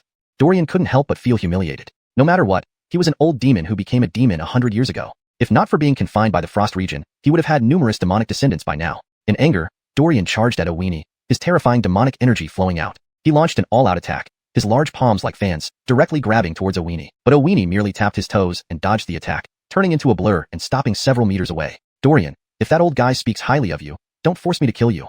Owini's eyes turned slightly red. The old guy he referred to was the leader of his Qilin clan. Unfortunately, due to him, the Qilins outside the Frost region were almost completely wiped out. The old guy died right before his eyes, fueling his deep-seated hatred for the ice demons. You have no chance, Owini. Dorian turned around and rushed towards Owini again but blinked while charging. Owini was taken aback for a moment and then roared, let's see if you can do anything. His body instantly transformed into a blur as Owini did not retreat, but instead advanced directly toward Dorian. Shocked, Dorian quickly formed fists with both hands, each punch releasing a condensed power strike, creating huge, sandpot-sized fist imprints that surged towards Owini, more densely packed than when Dexter fought Owini. However, Owini moved so swiftly that none of the punches could hit him. Having experienced the battle with Dexter, Owini wouldn't repeat the same mistake of getting dragged down. Dorian was formidable, having been a demon for over a century. Regardless of whether or not he broke through, his demonic energy far exceeded any other demon within 100 years. But Owini's speed allowed him to easily evade Dorian's attacks. Dorian, if you can touch me, consider yourself skilled. Owini's voice echoed from all directions as Dorian saw blurred images of Owini everywhere. Previously, this was Owini's limit. However, with the equipped floating witchcraft array on his protective belt, executing the blur speed technique was much easier for Owini, consuming at least 30% less energy than before. A 10% increase in speed wasn't obvious, but the reduced consumption was enough to delight Owini. Dorian clenched his teeth, striking continuously, having to follow Owini's movements. Otherwise, Owini's sharp claws would show the consequences. After only a brief moment, Dorian felt dizzy, his body spinning like a top. Not a single punch could hit Owini, causing alarm. Indeed, the swift Owini was formidable. So, Dorian, do you still think you can handle me? Owini taunted. Dorian, this little monkey is really getting cocky. "Oh Weenie, take this." Knowing he couldn't catch up with Oh Weenie's speed, Dorian suddenly stopped and his demonic aura exploded outward, fiercely sweeping in all directions. Despite Oh Weenie's incredible speed, he was caught off guard, the powerful demonic aura interrupting his blur speed, throwing him flying. Dorian laughed triumphantly and pounced towards Oh Weenie. Before he could gather speed, a black shadow suddenly leaped down from the canyon, its sharp claws, trailing demonic energy, instantly targeting Oh Weenie's neck. "George, you dare!" Dorian roared furiously. The black shadow was Clint, also a centenarian demon, even more powerful than Dorian. Oh Weenie had just been stunned by Dorian, and Clint shamelessly sneaked an attack. Oh Weenie found it hard to survive. "Dorian, you're too slow. Let me give you a hand." Clint laughed loudly, striking mercilessly. Leopard demons were also known for their speed. Though not as terrifying as Oh Weenie, he was still formidable, especially when Oh Weenie was flung back by Dorian. To Clint, this was practically a free victory. Oh Weenie was going to die anyway. It was better to die by his hands rather than Dorian's. "George, you're courting death." Seeing Clint's claws about to reach him, Oh Weenie's eyes turned crimson, yet he didn't activate the berserk power from his bloodline. Twisting his body midair, he managed to avoid the critical spot. Shriek. Clint's claws still grazed his neck, but using the momentum from this claw, Oh Weenie twisted his entire body rapidly midair, landing and instantly transforming into a blur, dashing out of the canyon without looking back, escaping before the ice slave half-demons realized what happened. "Damn it, chase him." Clint, enraged, seeing the prey slip away. Hardly landing, Clint transformed into a black blur, hot on Oh Weenie's heels. The ice slave half-demons stationed above the canyon and in the hills reacted, driving their demon beasts after Oh Weenie without delay. The ice slave's demon beasts were fast, but not as fast as Oh Weenie and Clint. Dorian cursed but then burst out of the canyon with a hint of a smile on his grotesque face. That little guy actually held back some strength. That deserves punishment. In an instant, only a smoldering fire extinguished by falling snow remained in the canyon. On a dark cloud of snow in the sky, a hawk demon peeked out, precisely peer-edge Jarrett. The fish has bitten the hook. This Oh Weenie fellow, his speed is truly fast. Deep Tur 367, Glacier Avalanche. On the frozen ground, the Owen Fei charged through the snow, leaving footprints of varying depths, occasionally coughing and spitting blood-tinged phlegm. His speed was not as fast as before. 100 meters behind him, a pitch-black old leopard was chasing with all its might. Hundreds of meters behind the old leopard, 35 half-demons rode demon beasts, stirring up waves of snow, startling hibernating wild beasts in nearby caves to wake up, roaring in anger from time to time. But the half-demons paid no attention to them, urging their demon beasts desperately. Some of these beasts were larger in size and got stuck in the deep snow, affecting their speed. However, most of them were accustomed to running on snow and did not fall too far behind. "Owen Fei, you can't escape. Stop and accept your fate." The old leopard had reached its maximum speed, gliding over the snow-covered ground effortlessly. Jeffering this pursuit, Owen Fei had attempted to hide several times but was always found out. His footprints grew deeper, coughing up blood. Clearly, he was seriously injured by the old snow ape's attack. This was expected. Despite his power, Owen Fei had only become a demon for a few years. Compared to a centuries-old demon like the old snow ape, he was still inexperienced. And wounded by demonic energy, he could still run for half a day, which was already impressive. But he had met me. The old leopard thought smugly, believing that bringing back Owen Fei's body would please the ice demon lords. Then his tribe would have more room to develop. Lost in his reverie, the old leopard failed to notice that the old snow ape had not continued the chase but had lost track of Owen Fei. Owen Fei turned sharply, spitting out a mouthful of bloody phlegm toward the wind, aimed at the old leopard. "Clint, you're dead." The old leopard paid no heed, thinking it natural for the young demon to make threats before dying. But what it didn't notice was that Owen Fei had led them on a long chase without encountering any obstacles. Soon after, Owen Fei staggered into a massive ice-covered mountain range, disappearing within moments. The old leopard glanced at the icy valley filled with strange rocks and immediately pursued.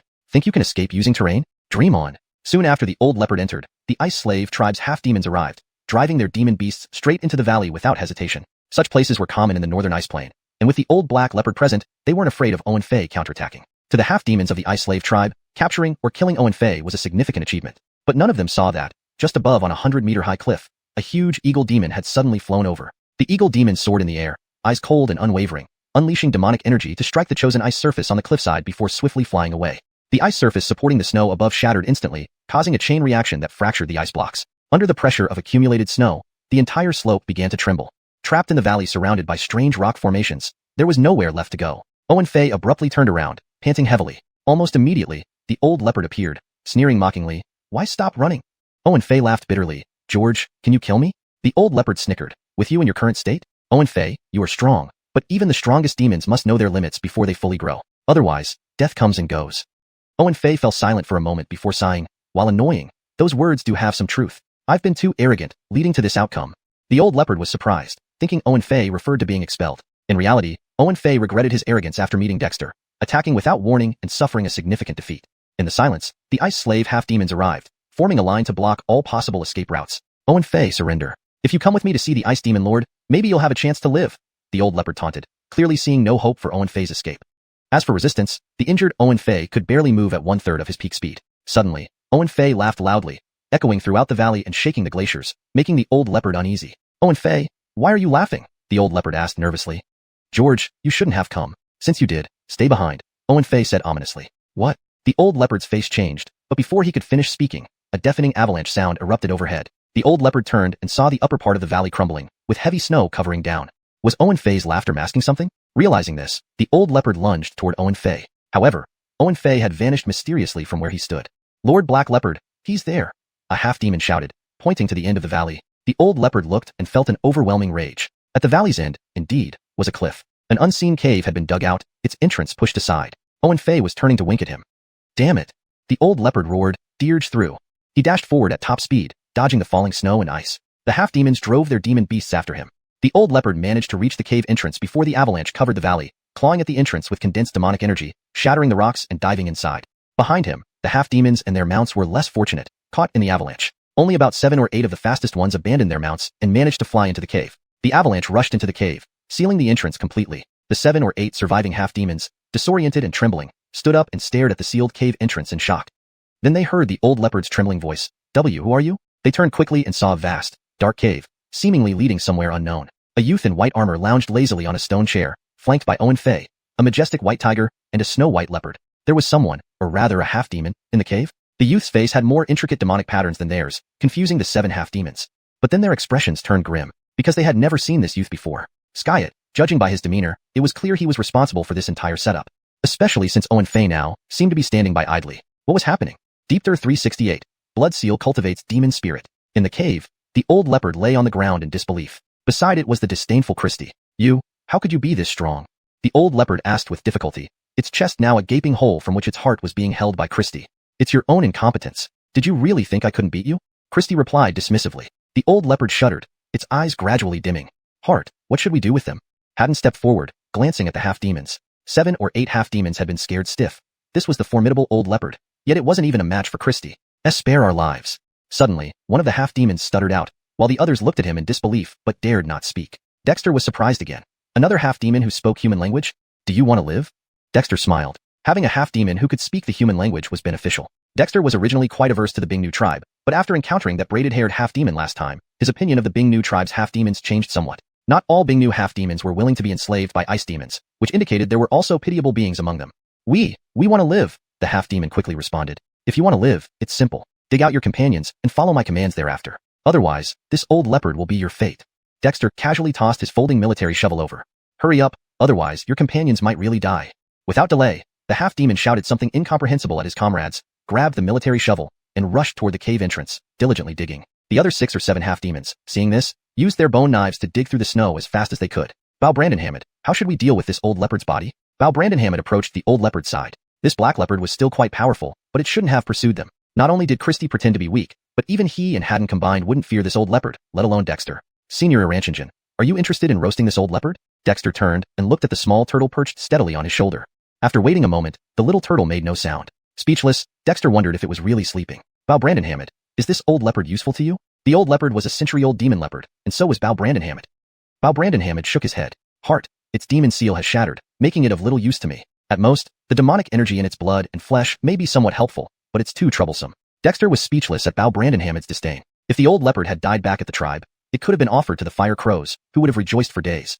Wait, Dexter suddenly remembered something. Looking at the old leopard's body, he formed a seal with both hands, summoning a miniature crimson witch dragon. A blood seal of the witch dragon that he had once practiced using the blood seal method to cultivate blood and chi energy. Back then, during the northern desolate Delandra disturbances caused by demon beasts driving wild animals to chaos, specifically those driven by Haddon and others, their capture resulted in excessive slaughter of wild beasts, leading to the accumulation of a dozen blood pools. Dexter absorbed these animal bloods using the witch dragon's blood seal, thereby cultivating his blood and chi power. From then on, Dexter passed down the blood thirst pattern derived from the blood seal within the tribe, which allowed absorption of animal blood and refinement into blood and chi to nourish themselves, thus guiding the tribe towards blood and chi cultivation. However, after that, Dexter never used the witch dragon blood seal again. Instead, many members of the tribe began using the bloodthirst pattern to refine beast blood chi, thus starting their path of blood and chi cultivation. With the dissemination of the witch casting foundation, many managed to convert blood chi into witch chi, ultimately embarking on the path of witch cultivation. Angus, who was already cultivating blood and chi energy, used it extensively, resulting in a rapid increase in strength and becoming the current head of the martial academy. Hart, what are you doing? Haddon saw Dexter forming the witch dragon blood seal and instinctively shivered. Their joining the Kobe Ned tribe was not exactly a pleasant experience. This old leopard is a century-old demon leopard. Let me see if its blood and chi can be useful. Dexter chuckled, placing the condensed witch dragon blood seal on the bloody wound where the old leopard's heart had been torn out by Christy. Christy, holding the old leopard's heart, froze. When she saw the witch dragon blood seal absorbing the old leopard's blood and even the essence of its flesh, she couldn't help but feel a chill.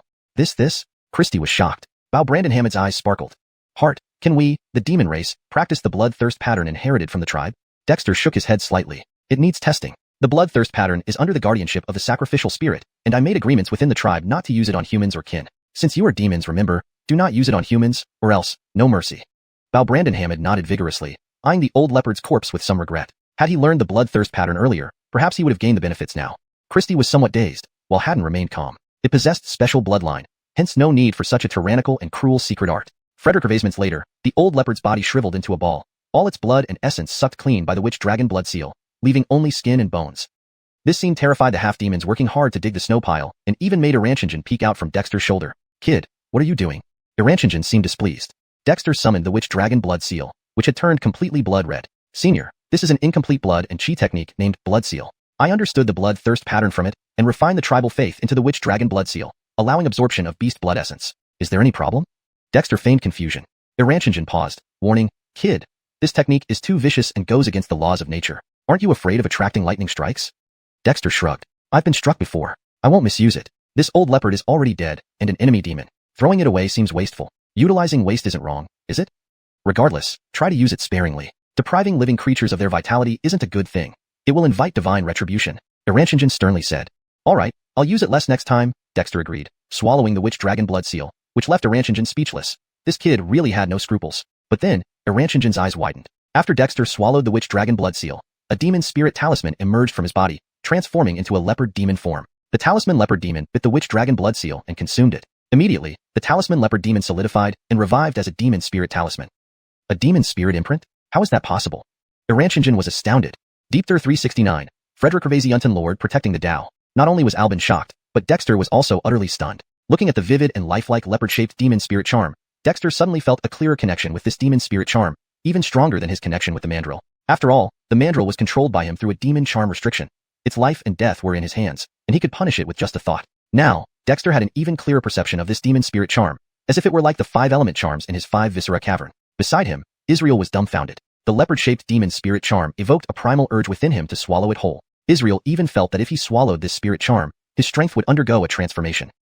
Yehia, Israel gulped hard. Dexter glanced at him and understood his intention but shook his head, saying, Israel, I can't give you this spirit charm. Things not cultivated on your own are ultimately external, and they won't do you any good in the future.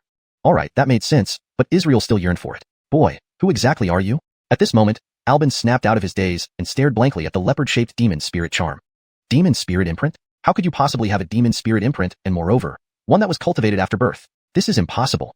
Albin growled, his expression extremely complicated.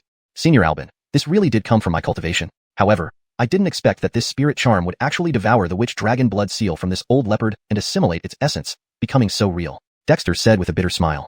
He himself was also quite bewildered, wasn't he? But soon, Dexter calmed down. After all, unexpected things happening to him weren't new. Ever since cultivating the witch dragon, nothing had been normal. It wasn't too far-fetched for this leopard-shaped demon spirit charm to devour the blood essence of the old leopard.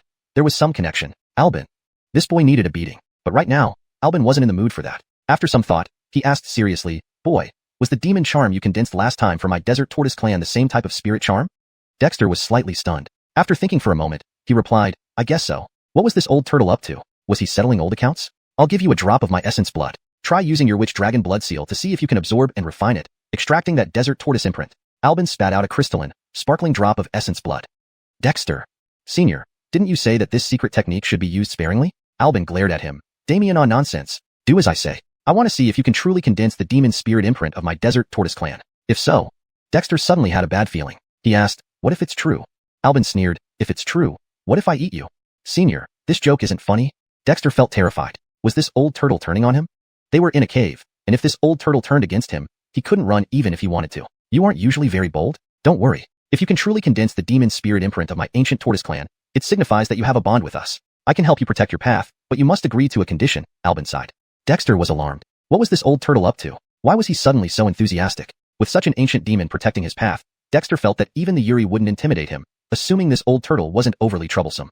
Senior Albin, what's the condition?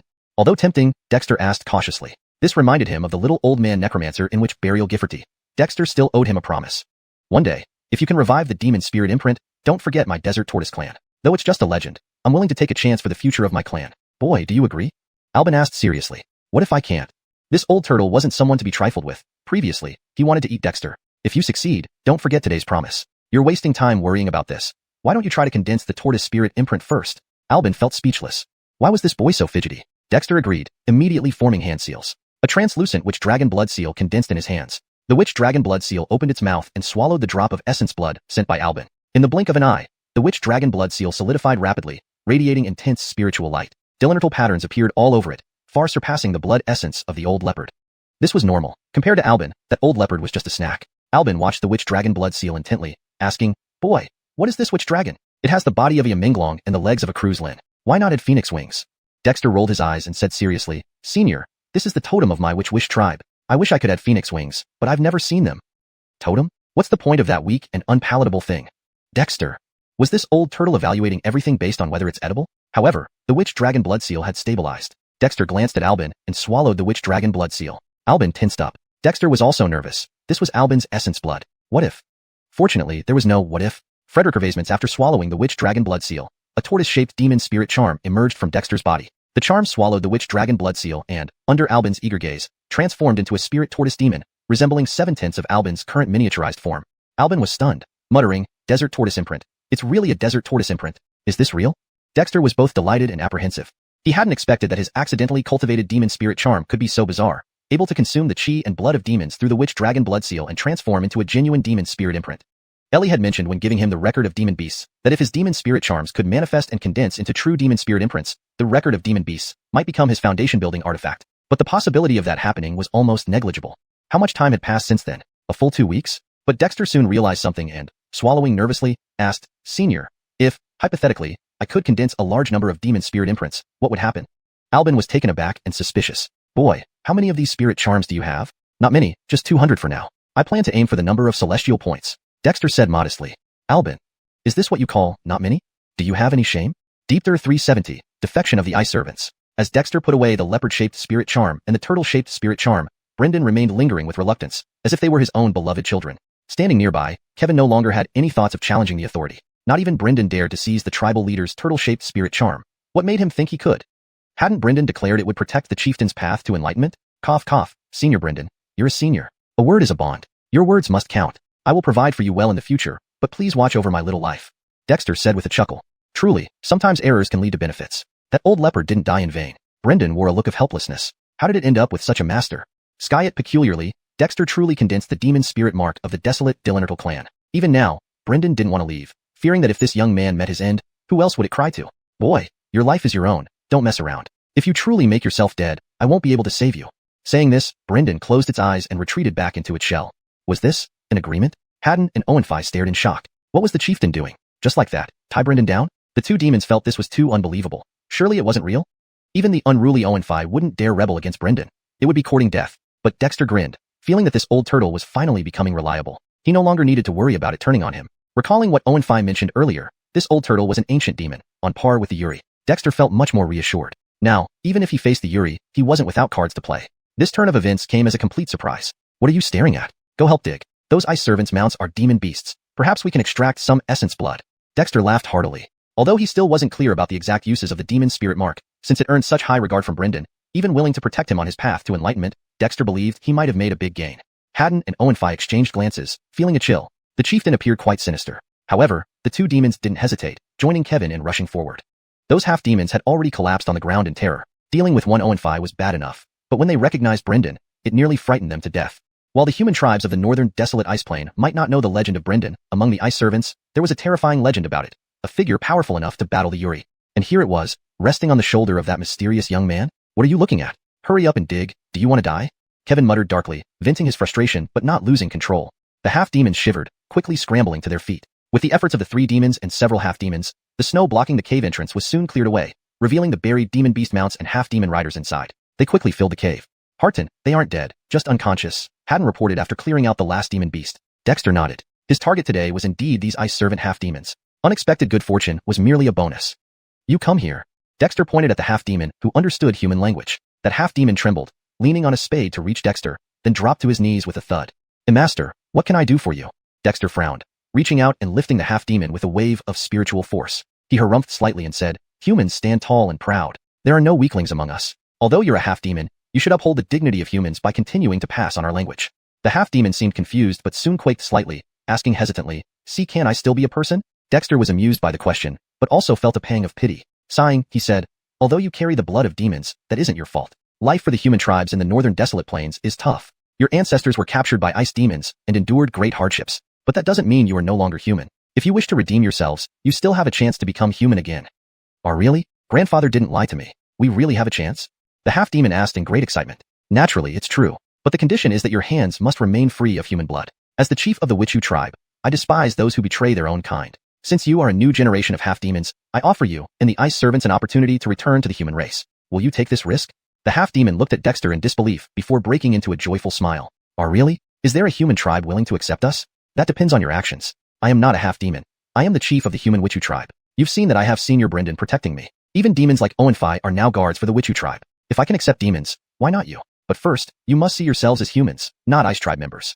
Dexter wiped his face, the demonic patterns vanishing, leaving behind smooth skin. The half-demon stared at Dexter's clean face and nodded vigorously. We are willing to return to the human race, even if it means paying with our lives. But, Master, most of the ice servants don't know we have human heritage. I need to inform my grandfather. He is an elder in the ice servant tribe and can make decisions. Dexter pondered for a moment. Aren't you afraid of being discovered? For example, by the Yuri. Isn't the Yuri worshipped in your tribe? The half-demon shook his head. We revere the Yuri, but it hasn't appeared in centuries and never responded to anyone. Otherwise, all the half-demons secretly passing on human heritage would have been killed long ago. Frederick Hervasist of our tribe is scattered across the northern desolate ice plain. My grandfather, as an elder, has significant power and can gather the clansmen. Is that so? Dexter's eyes brightened. Boy, stop daydreaming. These ice servants bear a trace of faith mark from the Yuri. Unless you can use another faith mark to counteract it, the Yuri can easily track you down. This isn't how you seek death. Brendan's voice suddenly rang out. Clearly, it couldn't tolerate Dexter's audacity. Surprised, Dexter found that this old turtle was starting to get into character. However, this was reality. Even the Ellie could use faith energy to directly communicate with its tribe members, let alone the Yuri. In its prime, the Ellie might not have feared the Yuri, but alas, it was now only a remnant soul. You have a bold idea, but can the dragon totem of the Witchu tribe challenge the Yuri's faith? Brendan mocked. In the northern desolate ice plain, the Yuri is the supreme ruler, even I would have to step aside. Isn't there still you, venerable one? With your status, demanding the ice servants from the Yuri, would it dare refuse you the favor? Brendan. This kid was using him as a shield so soon? He was really something, but somehow, it felt quite impressive. #Deepter371. By Wayland Imprisons Demons. Clan leader, you trust the guy just like that? In a secluded valley, 34 ice slaves stood in formation. Their mounts crouched behind them, not daring to make a sound. This valley was connected to the previous cave, and such interconnected valleys were not uncommon in the northern wasteland of ice. At this moment, the half-demon who could speak human language had already left.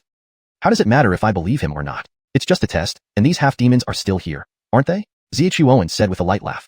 This was already the second time they encountered a half-demon who spoke human language. Zhu Owen was willing to believe that some half-demons within the ice slave tribe still held onto something. Even if it were false, it didn't have much impact on him. The worst that could happen is his identity being exposed. However, as he started making moves, hiding his true intentions from the ice demon tribe would be impossible. It was only a matter of time. Frederick Hervasary over, Zhu Owen had Gillis by his side, giving him a solid foundation. Offering an opportunity to the ice slave tribe's half-demons might very well offer himself an opportunity too. Clan leader, what should we do with them? Evan asked. Zhu Owen used Raphael as bait to lure in an old leopard, but that wasn't the end goal. Bow Brandon Hammett, these half-demons and beast mounts are under your command. You've seen how the tribal guards are trained. Train them to the same standards. Loyalty can come later. Teach them human language first. Those ice demons want to erase human heritage? I'll do the opposite. Once these half-demons learn, they'll have no choice but to follow us if they don't want to die. Bow Brandon Hammett nodded eagerly. These half-demons, along with their beast mounts, could become a formidable force once properly trained. Raphael, keep luring more. This isn't enough. Didn't you say the ice slave tribe has over 1,000 people? We can't rely too much on others, especially half-demons, but we can accumulate little by little and take as many half-demons as possible. By then, even if the old guys in the ice slave tribe don't change their ways, they won't have a choice. Raphael nodded, understanding its role as bait. With its speed, there was no problem. After all, it caught the old leopard. As long as it could cause trouble for the ice malacuratory, it was happy. Clan leader, should we change places? Raphael asked excitedly. Skis, hit and run. Let's move. Zhu Owen nodded approvingly. Immediately, the 34 half-demons set out under Bow Brandon Hammett's lead, followed closely by Raphael. The nearby ice slave tribe half-demons were almost all lured away. Moving to a new place would catch more fish.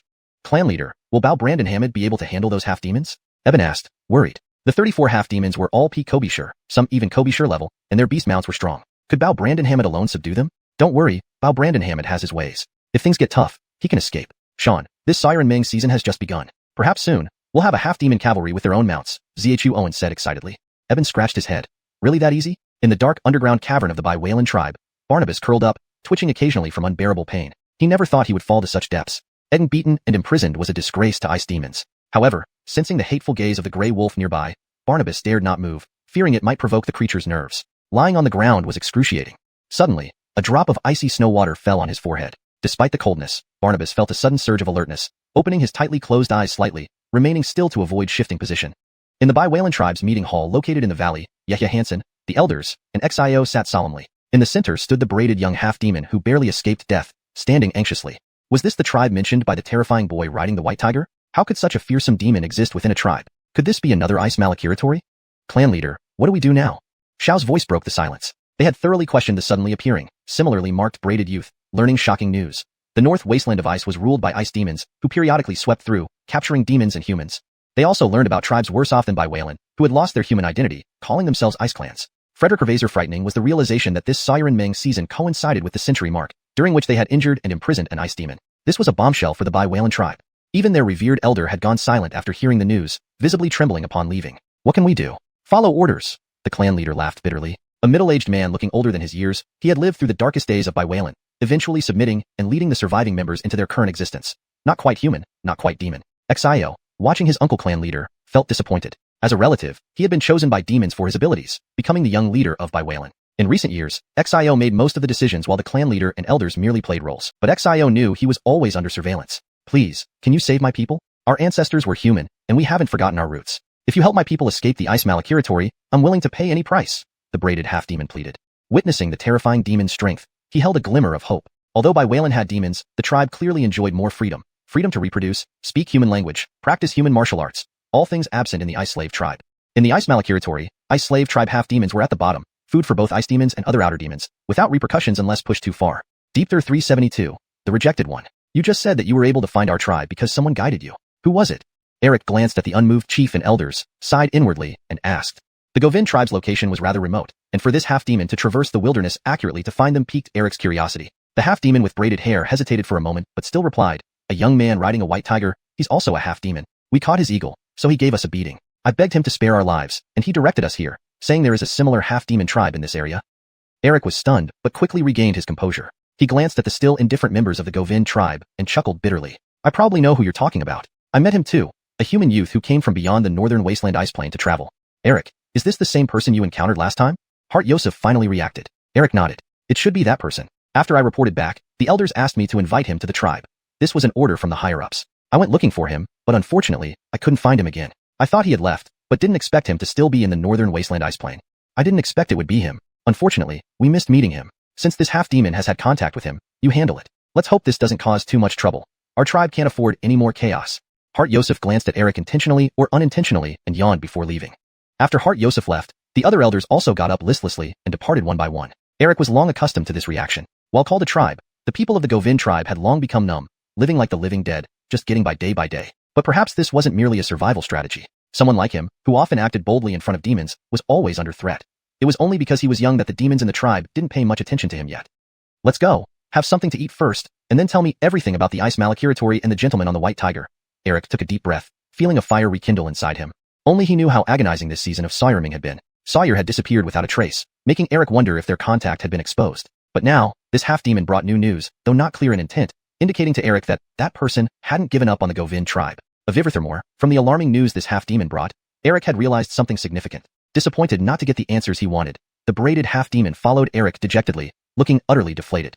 In the Kobe Zhu Gifferty, the strengthening project of the dome was completed. Supported by the 36 pillars of the Huaxing Witch Formation, an ingeniously designed city stood quietly beneath the ice-covered earth. Based on these support structures, the Kobe Zhu tribe's construction team designed unique streets and houses, forming an array that already had a maze-like effect, although it did not yet function as a proper witch formation. These alleys, houses, and secret passages could easily confuse those unfamiliar with the layout. While full completion would take much longer, the progress already excited the tribal members. If it weren't for the current war preparations, everyone would be pouring their enthusiasm into construction. Hart Croods, the main structure of Kobe Zhu Gifferty has been completed. We need to withdraw some personnel soon. I wonder how Hart is doing. In the tribal court hall, Gorn approached Croods with some concern. Previously, reinforcing the dome of Kobe-Zhu Gifforty was the tribe's primary task, involving many tribespeople, including a large number from the martial academy. Looking at the increasingly steady Gorin, Croods couldn't help but smile warmly. Letting Gorin lead 50 tribespeople to leave with Dexter seemed to be the wisest decision of his life. Gorin, arrangements for withdrawing personnel have been made. You need to accelerate the construction of the training ground you're responsible for in the martial academy. Our chief is out risking himself. We can't drag behind anymore. I've never seen a chief like him, Croods complained good-naturedly. He had recovered his past memories and was the most well-traveled member of the tribe. Skyet, among all the chiefs he'd seen, including even royal chiefs, none compared to Dexter. To save a guardian demon bird, he personally entered the extremely dangerous northern wasteland ice plain. Now that Aston was rescued, the chief was still out there adventuring. If it weren't for the northern snow eagle flock periodically sending back updates, they would be anxious. But the reality was frustrating. Except for Dexter, no one among the nearly 3,000 people in the Kobe-Zhu tribe could provide combat support. This embarrassed the entire tribe. Croods may have griped, but he admired Dexter's actions deeply. Such a chief dared to risk his life for the tribe, and following him felt secure. How true. How can we, as tribespeople, calmly cultivate while our chief is risking his life? Ultimately, it's due to our insufficient strength. Take Warhal's Baird. They are literally pushing themselves to the limit. Baird might be single-minded, but it makes everyone feel even more ashamed. Gorin laughed bitterly. Warhal, especially the War Guard, served as the chief's personal guards, the strongest combat force within the tribe. Skyet, the chief placed them here in Kobe-Zhu Gifforty. Damien talk. Get to work. Though most of the tribe's people practice witchcraft, your martial academy isn't just for show. Many now want to pursue battle witchcraft, so you need to offer them some substantial training methods. Croods patted Gorin on the shoulder. Since the grand sacrificial spirit bestowed detailed practices for witchcraft, everyone had a clear cultivation goal. Corresponding techniques and even some secret arts previously unheard of were available for exchange in the tribe, igniting immense enthusiasm for cultivation among the Kobe-Zhu tribe.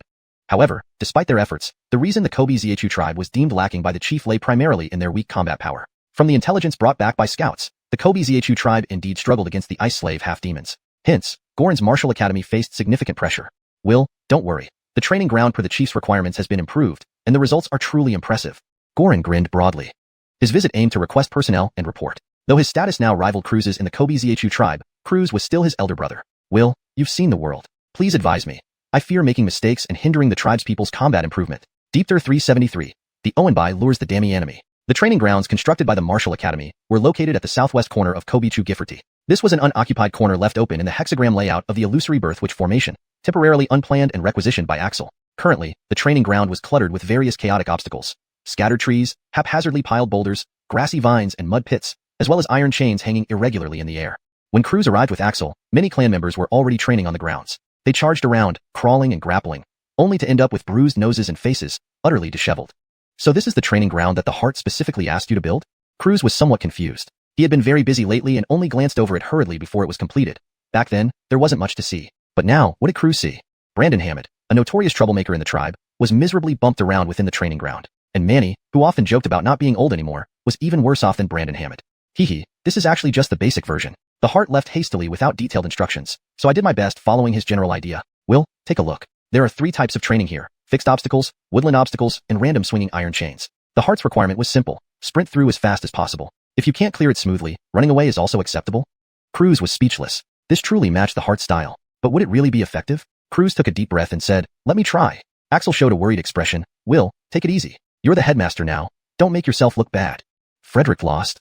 Croods laughed and scolded. Who does he think he is underestimating? But soon enough, Croods stopped laughing. By the time he emerged from the training ground with a bruised face, Axel held his belly, trying not to laugh out loud. Croods gnashed his teeth in frustration.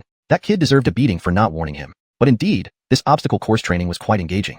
Axel, go get a batch of bows and arrows from the armory, remove the arrowheads, and have the resting clansmen randomly shoot at those training inside. It'll help practice archery and increase the difficulty. If anyone can train in such conditions, their speed and agility will definitely improve. Maybe they can truly live up to the heart's words. If they can't fight, they can still excel at running. Croods covered his bruised face from being hit by the suspended stone hammer and spoke ominously. Axel shivered. Did it need to be so harsh? Oh right, prepare some leg wraps. Make everyone wear them and prohibit any floating array equipped gear. The tribe has plenty of food now, so train them until they're exhausted. Axel, how did Croods know about this? What Croods described was precisely the advanced plan for the training ground, which the heart had only discussed with him. Did the heart also talk to Croods? In the icy wasteland of the northern barren icefield, Carter suddenly sneezed in the snow, pinched his nose, and felt puzzled. Who's cursing me? In this freezing environment, others might catch a cold, but with his ice flame, even the chilling demonic energy of ice beasts couldn't harm him, let alone the cold wind of the northern barren icefield. Heart, there's movement ahead, Haddon reminded him. Carter's spirit surged, and a faint light appeared in his ear's acupoint charm. Instantly, clear yet chaotic sounds reached his ears. Carter already knew how to handle this. His spiritual power enveloped his eardrums, filtering out the noise. Soon, Carter heard the raspy voice of the Owenbai. Dorian, must you chase me? Do you know what happened to that old leopard? Owenbai, you could have escaped the northern barren icefield. Why didn't you leave? Not leaving means I'll have to deal with you. This is making things difficult for me. Another voice replied, sounding both breathless and helpless. Carter listened carefully, frowning. This Owenbai guy is really annoying. Haddon, you'll need to be on your guard. Haddon sweated. Who did the heart think he was underestimating? Let's go wait for them up ahead. Haddon turned around quickly and carried Carter toward a pre-designated ambush spot. With the terrain map in hand, Carter had already arranged several ambush points with the Owenbai. Of course, the hovering surveillance by the northern snow eagles played a crucial role. Unless there was heavy snowfall, the northern snow eagles led by Gregory closely monitored a 100-mile radius around Carter's location, ensuring he wouldn't be caught unawares. To avoid another incident like Eric Boz, now ordinary northern snow eagles flew in the sky while guardian birds spread across the vast ice fields, serving as communication nodes on the ground, much to Gregory's dismay. But who else had become a demon bird in the tribe except for him? As for the guardian four spirits, no one dared risk them. Undead vaguely by the northern snow eagles above, Carter quickly arrived at a snowy valley, equally covered in ice and extremely cold. Haddon, be cautious. Spread out and hide. Carter listened intently, but found no unusual sounds in the valley. He gave the order and vanished. Undeniably, the demonic charms in Carter's acupoints brought numerous pleasant surprises. The demonic spirit marks aside, there were currently only two, having potential but not yet useful. However, discovering the applications of the eye and ear acupoints significantly enhanced convenience. A 1,000-meter vision from the eye acupoint and a 3,000-meter hearing range from the ear acupoint allowed Carter to detect dangers in advance, even in places like the northern barren icefield. The nasal acupoint, after finding that mental energy coverage could filter smells, allowed Carter to detect various odors within hundreds of meters. These were just applications of the 5 sense acupoints. The real combat enhancements came from the demonic charms suitable for the 100 spirits malachniques. These demonic charms greatly contributed to Carter's body movements and battle skills when he subdued the Owenbai. Surrounded by white snow, both Haddon and Carter blended in easily, hiding effortlessly. After waiting for over 10 minutes, a black figure rushed into the valley, the uniquely black Owenbai. Just as the Owenbai entered the valley, a robust ghost Alpha Hardy had already reached the entrance but hesitated outside, not daring to enter recklessly. Owenbai, there's no snow mountain for you to cause an avalanche. Your trick won't work here, the Rusty said sinisterly. This damned Owenbai not only didn't flee but also lured the George and more than 30 ice slave tribe half-demons to their deaths, earning the Dorian severe criticism. It was impossible to go easy now. Dorian, stop wasting words. You may not be my match. Don't force me to kill you. Owenbai panted, having calmed down upon spotting hidden markers near the entrance. Suddenly, a cold voice rang out. What if I join? Hearing this voice, Owenbai's face changed dramatically. Deepter 374, 3 on 3. A figure emerged on the ridge of the valley as the cold wind blew. This was an ice demon in human form, with a pair of sharp horns, covered entirely in a crystal-clear ice armor, and possessing a whip-like tail, making its appearance exceptionally unique. But the eyes of the walker suddenly narrowed sharply. Eider, you actually came here personally? Ha, after you killed my beloved younger brother, do you think I could stay away? Walker, have you thought about how you're going to die?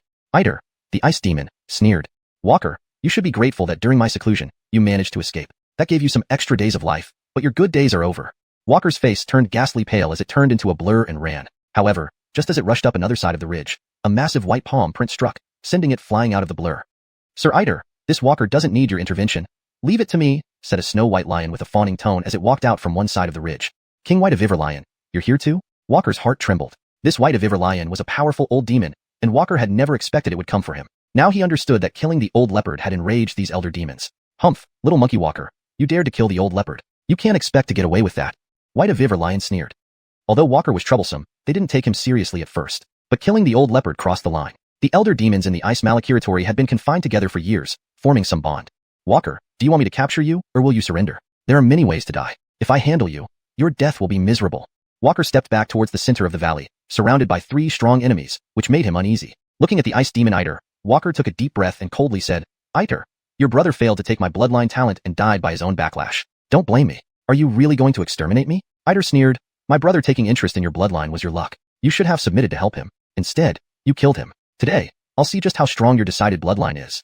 Walker's pupils shrank, and he coldly said, So, you're here for my bloodline too? Revenge for his brother was a cover story. Ice demons were known to be cold-hearted. So what? Eider glided toward Walker, stepping forward. White of Iver Lion intended to attack, but stopped when he saw Eider dealing with Walker personally. Suddenly, a mocking voice sounded. Walker, looks like you've become quite annoying. Eider's eyes narrowed sharply. A figure shot out from the snow and charged at him in a blur. Not bad. Eider sneered, covering his right hand in ice armor and smashing downward. Chilling demonic energy instantly froze the surroundings. Ice demons could freeze everything with their innate ability, but the figure charging from the snow seemed unaffected, punching through the ice, dispersing the cold aura. Standing nearby was not a human, but a half-demon clad in snowy white armor. A half-demon of the ice slave tribe. You dare so much? Eider's gaze burned with fury. The ice slave tribe was merely servants of the ice demons. Had it not been for the grace of the Yuri, they would have been eradicated long ago. And now, this mere half-demon dared to attack him? TCH, the last one who talked to me like that was Ali, who was beaten so badly even his mother wouldn't recognize him. Who are you to talk down to me? Dexter chuckled, rubbing his fist. Indeed, this ice demon was stronger than Ollie, the weakling. What did you say? Ider's gaze turned icy. You killed Ollie? Dexter smirked. You can talk nonsense, but don't make false claims. I merely disciplined that weakling. Killing such a weak foe is no fun. White of Iver Lion and Dorian were stunned. Where did this brash half-demon youth come from, daring to speak to an ice demon like that? Frederick over. Was he asking for death by coming here? Walker, I'll take care of this ice demon. How about 2 against 1? Dexter smiled before Ider could react. Shout if you need help. Walker, was their tribal chief so perverse? Without hesitation, Walker roared. Dexter was speechless. Wasn't this guy proud and defiant? He appeared to block the ice demon because it was genuinely powerful, and Walker likely wasn't a match. But where was Walker's integrity?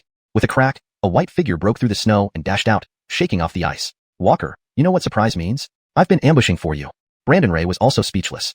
Did Walker not appreciate his well-hidden ambush? Walker was even more speechless. Were the people and demons of the Kobija tribe all like this? Jokes aside, timing matters. But Brandon Ray's arrival made White of Iver Lion and Dorian tense up, and even Ider cast another glance at Dexter. That's your confidence? Do you think you can stop me, or them against Dorian and company? Let's see. Fight. Dexter sneered and darted forward, fists clenched. Ice Demon's freezing power was ineffective against him, but it was a significant issue for Walker and Brandon Ray. As for whether Brandon Ray and Walker could match Dorian and company, only a fight would tell. Well, let's see what you've got. Ider shouted, hurling a chilling punch that froze the air around. But Dexter wielded Ice Flame, unfazed. With a single blow, the freezing aura shattered, and they fought fiercely. Ider's fighting style was ruthless and bizarre, with each move accompanied by freezing aura. Any other opponent might have faltered. This was the natural advantage of ice demons in the icy wilderness. Sky it. Dexter was unafraid of cold. After probing a few moves, he unleashed a blend of techniques. Tiger Pounce, Wolf Tear, Monkey Pick. All seemingly chaotic but seamlessly integrated, powered by spiritual energy in his hands and fists, countering the ice demon's moves effortlessly. White of Iver Lion and Dorian watched wide-eyed. When did the Ice Slave tribe produce such a formidable half-demon youth? Before they could react further, Walker charged at White of Iver Lion in a blur, shouting, Brandon Ray, deal with Dorian. It specializes in strength. Don't engage head-on. Brandon Ray's eyes narrowed and turned to face Dorian. Strength-oriented demons? Not scary at all. Deepter 375. Icebound Cold Domain. In the vast valley, Dexter faced off against the ice demon French. The Shan battled the Dorian, and the Qilin engaged the Hail. The force of their battles shook the valley, causing snow and ice to crack and scatter. In the fray, though the Shan's speed was not as fast as the Qilins, it still had an edge over the Dorian. Damien enhanced by its awakened lineage from the sacred Shan. Its ferocity in battle even surpassed that of the Qilin, making the Dorian's formidable strength feel constrained. As for the Qilin, he became a blur of motion. Sky it, the Hail proved very powerful, with deep-seated demonic energy and faster speed than the Dorian. His attacks were incredibly savage. Frederick over, he occasionally emitted sound waves akin to lion roar malachnique, forcing the Qilin to dodge, thus putting him at a disadvantage almost instantly. On Dexter's side, Dexter employed the 100 spirit malachniques, causing streams of heat to flow through his body once again. The demonic spirit talismans in his body's corresponding acupoints were activated, allowing him to execute the seemingly chaotic 100 spirit malachniques flawlessly. His diverse and adaptable combat moves left the ice demon French, accustomed to observing battles between outer demons, somewhat overwhelmed. Who exactly are you? It's impossible for someone of your strength to come from the Ice Slave clan. After only a moment of intense fighting, French sensed something amiss. Though the Ice Slave clan did have strong individuals, they couldn't possibly be this powerful because the ice demons would never allow it. Over the years, any Ice Slave clan members who exceeded control would be secretly eliminated. Because half-demons and demons like the Hail are fundamentally different. While the Ice Slave clan could tolerate a stronger demon, it couldn't do so with one of their own. Sky it now, Dexter displayed combat power surpassing the Hail, showing no fear of the ice demon's unique cold demonic energy. This gave French a bad feeling, akin to discovering that a servant guarding their home had grown too powerful to control. Who I am, is that important? Dexter felt a wave of warmth throughout his body, finding it incredibly comfortable. As the heat circulated between his acupoints, it better stimulated the demonic spirit talismans, enabling him to naturally employ the 100 spirit malachniques. Such enhancement made Dexter's fighting style seem more demonic than human. But why should it matter? After all, encountering such a formidable opponent was rare, and Dexter felt only excitement. You'll regret this. French was enraged. Though it was also his first time leaving the Ice Realm and venturing into the northern wasteland ice plains, as a young strong member of the Ice Demon clan, he had never been challenged like this before, especially by a half-demon. Though French suspected, Dexter's combat style was even more demonic than actual demons. He believed Dexter must be a half-demon from the Ice Slave clan outside the Ice Realm, but he hadn't expected such a genius to emerge from there. No wonder he's traveling with that Qilin. But does he think this can challenge the great ice demons? French, enveloped in icy armor, suddenly released immense demonic energy. The cold demonic energy rapidly froze the surrounding air into shards of ice, which followed the movement of French's hands like a torrent, heading straight for Dexter. Meanwhile, the temperature around them plummeted sharply. Sea cursed. Retreat. Yeah, that's the ice demon's icebound cold domain. A realm-level power? The Qilin shouted in alarm while battling the Hail, noticing the intense cold. Yehia? Who is he? The Hail wondered in surprise. But the Qilin didn't respond, instead increasing his speed further. He hadn't anticipated that French had mastered the Ice Demon clan's renowned icebound cold domain. Eden caught within this domain essentially turned one into a sitting duck. Icebound cold domain? Dexter swiftly retreated, rapidly punching with both hands to shatter the incoming torrent of ice shards. His expression grew serious. A realm power? He had encountered another realm power. Drawing a deep breath, Dexter's internal cultivation technique, Creation True Art, accelerated, blending the increasingly potent 5-element spiritual energy with the flowing heat within his body. This mixture was infused into the heart cavern of his 5 viscera caverns. Immediately, streams of pure fire elemental spiritual demi energy emerged, transforming into divine flames covering his body. Let's see if your icebound cold domain can withstand me. Instantly turning into a man of fire, Dexter advanced without retreating, directly rushing into the frigid area, aiming for French. The cold demonic energy released by French sizzled upon meeting Dexter's divine flames, dissipating much of the cold mist. However, Dexter's flames began to dim. The power of fire. You're not an ice slave. French roared, charging at Dexter with his icy demonic energy. At this moment, French felt a chilling realization. In the northern wasteland ice plains, the power of ice reigned supreme. Now, someone who cultivated firepower could even counter his icebound cold domain, a presence that should not exist. So what if I am? Break.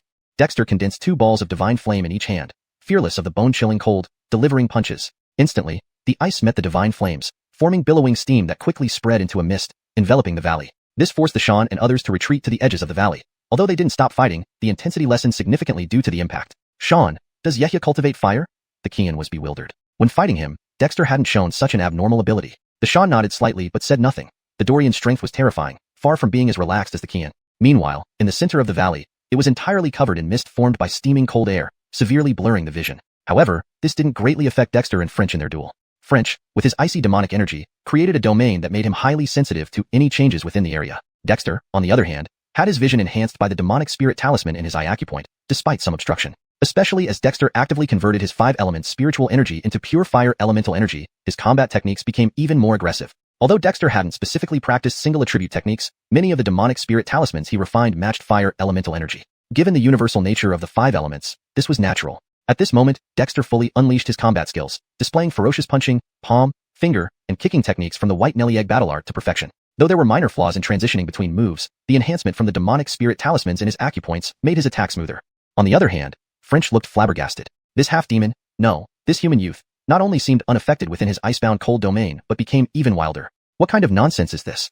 Deepter 376, Ice Flame overcomes the Dami enemy. Above the valley enveloped in a thick mist formed by chilling vapor, Peer-Edge Jarrett hid among the clouds, watching the blurred valley below with concern. What are the elders doing? Why did the fog suddenly rise? Peer-Edge Jarrett was puzzled but dared not leave his hiding place among the clouds easily. After all, it had to monitor the surroundings and provide vigilance for Dexter and others. Suddenly, Peer-Edge Jarrett heard frantic calls from the northern snow eagles. Turning abruptly, he saw a northern snow eagle fleeing in panic while a completely white lyra mockingly chased after it. Those flying monsters from the frost region, damn. Why now of all times? Peer-Edge Jarrett inhaled sharply. Recently, he had stationed Eric Kobe and other bird monsters on the ground to act as relay stations for information. He himself led a flock of ordinary northern snow eagles to patrol a vast area, and several of them had been killed for various reasons, some by hunting flying monsters from the frost region. For this reason, Peer-Edge Jarrett had been avoiding encounters with these frost region birds. But now, the battle below is already intense. It's too late to alert the elders. I can only take action. Peer-Edge Jarrett cast a cold glance at the distant lyra and pulled back into the cloud layer. The ordinary northern snow eagle fled in terror, but how could its speed match that of the lyra? It hadn't been caught yet only because the lyra was playing cat and mouse. After 10 minutes, the northern snow eagle was exhausted, and the lyra noticed the mist-covered valley ahead, suddenly energized. The frost region lyra let out an excited call, swooping down directly toward the ordinary northern snow eagle. The northern snow eagle screamed in fear, flying desperately, but it couldn't escape the lyra's claws. Suddenly, a black figure emerged from the clouds above the lyra, like an eagle grabbing a chick, extending sharp claws. Startled, the lyra flapped away quickly, but Peer-Edge Jarrett was prepared. His wings slashed down like celestial blades, forcing the lyra to dodge frantically. In a moment, the 2 avian monsters were entangled in fierce combat, plummeting from the sky. The ordinary northern snow eagle flew off in panic. Inside the valley, Dexter heard Peer-Edge Jarrett's call but, surrounded by mist, even with enhanced vision from spirit charms, he couldn't see through it. His heart tightened. French, if this is all you've got, then don't blame me for being unforgiving. Alerted by Peer-Edge Jarrett, though unclear about the exact warning, Dexter knew something had changed. Initially wanting to observe the power of French's icebound cold zone, he instantly erupted in action. Spirit flames surged from his hands, clearing the icy cold air in front of him with punches. With brute force, Dexter broke through French's defensive barrier and rushed forward with lethal blows. Damn, the icebound cold zone has no effect on you. French's pupils contracted sharply as he rapidly retreated. But how could Dexter let him escape? Closing in, he used fiery spirit flames to forge a path forward. The intense heat made French very uncomfortable. Human, you have angered me. French roared, ice crystals covering his fists glowing with frost symbols, releasing intense coldness. Instantly, the dispersed cold air refroze into blocks of ice, encasing both Dexter and French, clearing the mist around them. Within the ice, this is the true icebound cold zone, the ice seal. Damn, Elder, get out of the way. This is the second level of icebound cold zone, the ice coffin. Josh panicked, shouting, but was knocked aside by the Zechariah. Ice coffin? An icy coffin? Trying to bury me? Feeling the intense cold, Dexter's lips curled slightly. His left hand still held the spirit flame, but the flame in his right vanished, replaced by a pale ice flame that he hurled towards French. At that instant, the tiny turtle perched on Dexter's shoulder poked its head out, staring at the pale flame with a hint of fear in its eyes. What is this? As the ice flame passed, ice crystals melted, all the cold vapor converging towards it like finding an outlet. French felt inexplicable dread, trying to retreat, but to thoroughly freeze Dexter. He also froze himself within the icebound cold zone.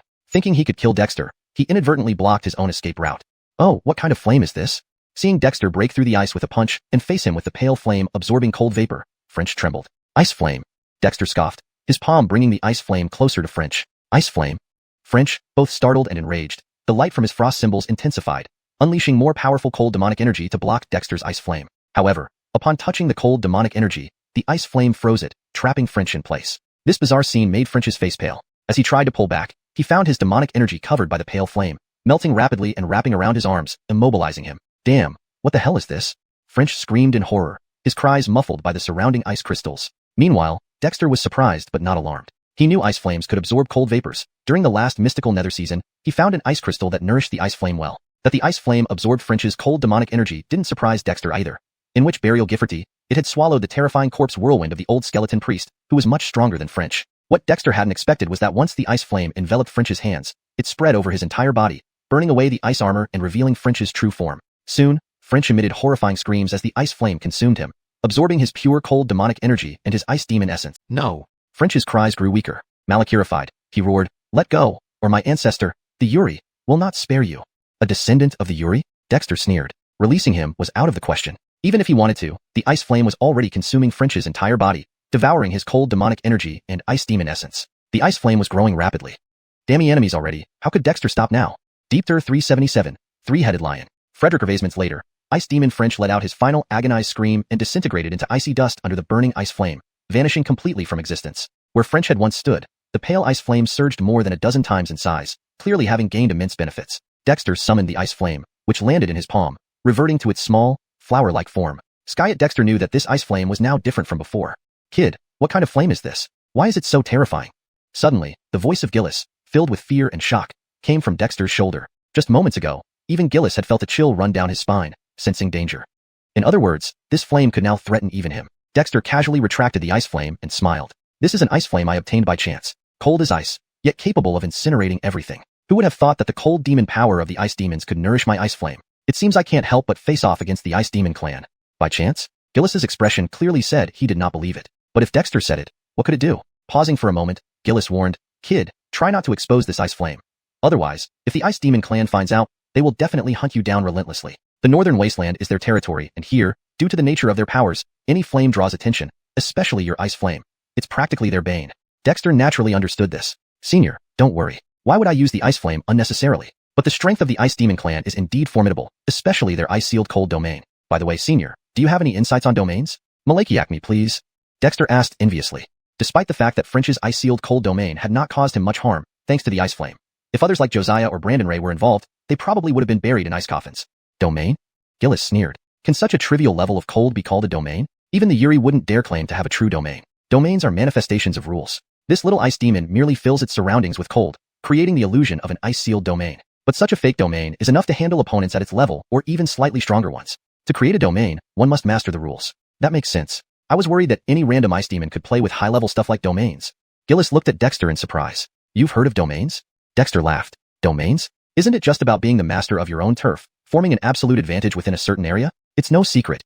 Gillis was even more astonished and was about to ask more when Dexter punched through the outer ice crystals, turning into a blur and charging toward the golden Avivor Lion King. Josiah, you go help Brandon Ray take down Dorian. This lion is mine. Dexter suddenly bursting out of the ice frightened the white Avivored Lion King and the others, especially because there was no sign of ice demon French, which made both old demons instantly alarmed. Before the white Avivored Lion King could react, Dexter had already crossed paths with Josiah and lunged at him fiercely. Damn kid, what did you do to French? The white Avivored Lion King shouted in alarm. Dexter slammed a punch straight at him, clashing head-on with the white Avivored Lion King. Though his hand throbbed slightly from the impact, it only made his eyes sparkle with excitement. Haha, that guy couldn't beat me and ran away. But while he escaped, the two of you won't be so lucky. Hearing this, Gillis, who had retracted back into Dexter's body, looked disdainful. This kid never speaks the truth, but such a low-key approach suited him well. After all, if Dexter admitted to killing French, the Ice Demon clan would chase him across the world. Relieved to hear that French had simply fled, the white-vivid Lion King sighed inwardly. But soon he realized in horror that Dexter's speed, though not matching Josiah's, was far stronger in terms of raw power. His attacks were utterly chaotic, without any discernible pattern. Roar! Kid, must you offend us, the demon race of the Ice Malakiratory, for Josiah's sake? Roared the white-vivid Lion King as he dodged and attacked, but his moves were either evaded or met head-on by Dexter. Despite his considerable strength, the white-vivid Lion King failed to subdue Dexter, instead gradually becoming suppressed himself. This was nothing short of a nightmare. Ice Malakiratory demon race? Just a bunch of slaves to the ice demons. Josiah has told me all about you. What's there to be proud of? Die! Dexter snorted, and lightning wings suddenly appeared behind him, instantly boosting his speed. The earlier cry of Pure Edge Jared gave Dexter an uneasy feeling. He wasn't about to waste time arguing with this lion demon. With the thermal currents and the 5 elements spirit dami energy flowing inside him, Dexter switched from using fire against Ice Demon French to using the 5 elements spirit dami energy. Combined with the lightning wings speed boost, he possessed both speed and power, overwhelming the white-vivid Lion King entirely. Roar! The white-vivid Lion King roared repeatedly, feeling the immense pressure. Especially with Dexter's unpredictable fighting style, it took only moments for him to be overwhelmed. Despite his loud roars and sound waves, he couldn't stop Dexter's relentless attack. Seeing imminent defeat, the white-vivid Lion King couldn't hold back anymore. With a roar, his entire body glowed with demonic energy, and 2 additional heads materialized, all 3 snapping at Dexter simultaneously. 3-headed lion? Dexter was momentarily stunned, but didn't slow down for a second. Though rare, 3-headed lions did not frighten Dexter. The lightning wings vibrated violently, allowing Dexter to swiftly evade the 3 massive jaws. In a swift leap, Dexter landed beside the white-vivid Lion King, launching a ferocious barrage of punches. His fists left heavy shadows in their wake, chaotic yet effective, hitting wherever convenient. The white-vivid Lion King bit sideways while his demonic energy swept in all directions, attempting to intimidate Dexter with sheer power. But Dexter's 5 elements spirit dami energy flowed through him, rendering him fearless. In an instant, man and beast were entangled once more. Elsewhere, seeing the white-vivid Lion King still struggling against Dexter even after using his bloodline secret technique, Dorian felt a terrible premonition. Earlier, he could have bullied Brandon Ray, but now facing the combined forces of Brandon Ray and Josiah, his situation was worse than the white-vivid Lion King's. Josiah, let me go. From now on, I won't pursue you anymore. Dorian began to panic. Given his speed, if he couldn't win, he was doomed. That's not up to you, Dorian. If you cooperate, I can plead to the Yehia to spare your life, considering you once helped me. Otherwise, you're on your own. Josiah said sternly, his face a mix of emotions. Dorian was a powerful member of the ape race among the outer demon races of the Ice Malakiratory and had once protected him, but now was not the time for sentimentality. When Dexter unexpectedly attacked and Ice Demon French disappeared, Josiah had guessed that French was most likely dead or missing. A disaster of monumental proportions. ###Deepter378. Frederick Hervasiunton Lords Arandance. Fighting ice demons in the northern wasteland ice plain was suicidal, and Owinby knew this better than anyone. Although he didn't understand why Yuri only expelled him from the Frost Malakiratory instead of killing him, Owinby was fully aware that once news of Dexter killing French spread, there would be no place for Dexter in the entire northern wasteland ice plain. French held a much higher status compared to the younger brother Dexter had previously killed. Owinby, you think I'll beg for mercy? How naive. The old snow ape growled in fury. He wasn't weak. Despite being at a disadvantage fighting both Haddon and Owinby, he was still the old snow ape. At this moment, White-Viver Lion King suddenly let out a terrified scream. You? Who are you? The old snow ape couldn't help but turn to look, only to see Dexter still overpowering White-Viver Lion King but hearing a low voice beside him. Boy, this won't work. I don't know how you mastered so many demon techniques, but such reckless attacks are simply chaotic. It turned out that Azai, the Tortoise Mountain Lord resting on Dexter's shoulder, was getting impatient. Dexter had dealt with Ice Demon French effortlessly, yet he seemed so fumbling now against a lion demon that only partially awakened its bloodline powers. Azai was left speechless. Azai's words made White-Viver Lion King finally notice the decorative-looking turtle shell on Dexter's shoulder. It wasn't due to poor eyesight on the part of White-Viver Lion King or Ice Demon French, but because the turtle shell was small and firmly fixed on Dexter's shoulder, appearing like an ornament rather than a living creature. When Azai concealed its aura, it was as if it were dead. This caused White-Viver Lion King to panic. To have missed such an existence, even right before his eyes, was terrifying. Why are you making noise? Can't you see I'm teaching this boy? Azai stuck out its little head and glared fiercely at White-Viver Lion King before saying, Boy, such reckless attacks won't work. First, focus on mastering one thing, then integrate it all. Once you understand one technique, you can understand them all. Got it? Dexter pondered over these words. Even he had sensed that while his techniques became more varied after practicing the 100 spirit malachtechniques, he didn't have any standout skills. Azai, as an ancient demon, provided very practical advice. However, why had this old tortoise changed its attitude? Without further thought, Dexter took a deep breath. The leopard-shaped demon spirit imprint within him was activated. Instantly, a leopard-shaped shadow emerged on Dexter's body. Unlike the old leopard or fierce Israel, this shadow was wilder. What was this? White-Viver Lion King was horrified. Its 3 heads opened wide, releasing sound wave blades, but Dexter's speed, enhanced by the leopard shadow, allowed him to dodge swiftly. Simultaneously, Dexter employed the leopard-related techniques from the 100 spirit malachtechniques. Leopard-type demons were known for their speed and ferocity. Dexter's techniques, though simple, were derived from basic beast techniques in the Thousand Birds and Beast Law, revealing the core elements. Now, embodying a human-like leopard demon, Dexter displayed the most essential offensive techniques of a leopard demon, though still rough. They were direct and straightforward. Already alarmed, White of Ivor Lion King grew even more terrified. Just what kind of human was this boy? How could his methods be endless? Despite his fear, White of Ivor Lion King remained formidable. When Dexter attacked purely with leopard demon tactics, White of Ivor Lion King steadied itself, utilizing all three heads. But soon, White of Ivor Lion King noticed Dexter's techniques becoming more familiar and his speed increasing, almost matching Owinby's prowess. Frederick Ravazer importantly, while Owinby's demon energy was inferior, Dexter's spirit power always equaled his. This revelation stunned White of Ivor Lion King. How young was this boy? Good, that's the way. Combine speed with the leopard demon's combat style. And remember, charms aren't used like that. Remember the ice charm from the ice demon? Gather strength through charms. Even though you're not a demon, you can perfectly combine magic with your techniques. Don't force it. Azai nodded approvingly, though somewhat harsh. The boy showed remarkable understanding and quickly grasped the concept. Though limited to just a few tactics, they were pure and suitable for Dexter's current stage of cultivation. Overambition was foolish. Previously, Dexter thought mastering many techniques was advantageous, but this resulted in ineffective combat. Dexter's mind raced, and he condensed 2 leopard spirit charms in his hands. These weren't true demon spirit imprints, but symbolic forms. Based on his corresponding demon spirit imprints, infused with his 5-element spirit power, the 2 charms transformed into illusory leopards and lunged at White of Ivor Lion King. 2 of White of Ivor Lion King's heads swung to swallow the illusory leopards, but before it could celebrate, Dexter triggered a hand seal. Explode. Boom. The illusory leopards exploded from Dexter's 5-element spirit power, enveloping 2 of White of Ivor Lion King's heads in smoke. Idiot, this is wasteful. Why didn't you directly use the charms with your attacks? Are you giving away freebies? Azai complained. But these words struck White of Ivor Lion King and the old snow ape like thunderbolts. A Frederick Ravaziuntan Lord? How many Frederick Ravaziuntan Lords existed in the northern wasteland ice plain? Who dared call themselves a Frederick Ravaziuntan Lord? T-Tortoise Frederick Ravaziuntan Lord? White of Ivor Lion King trembled.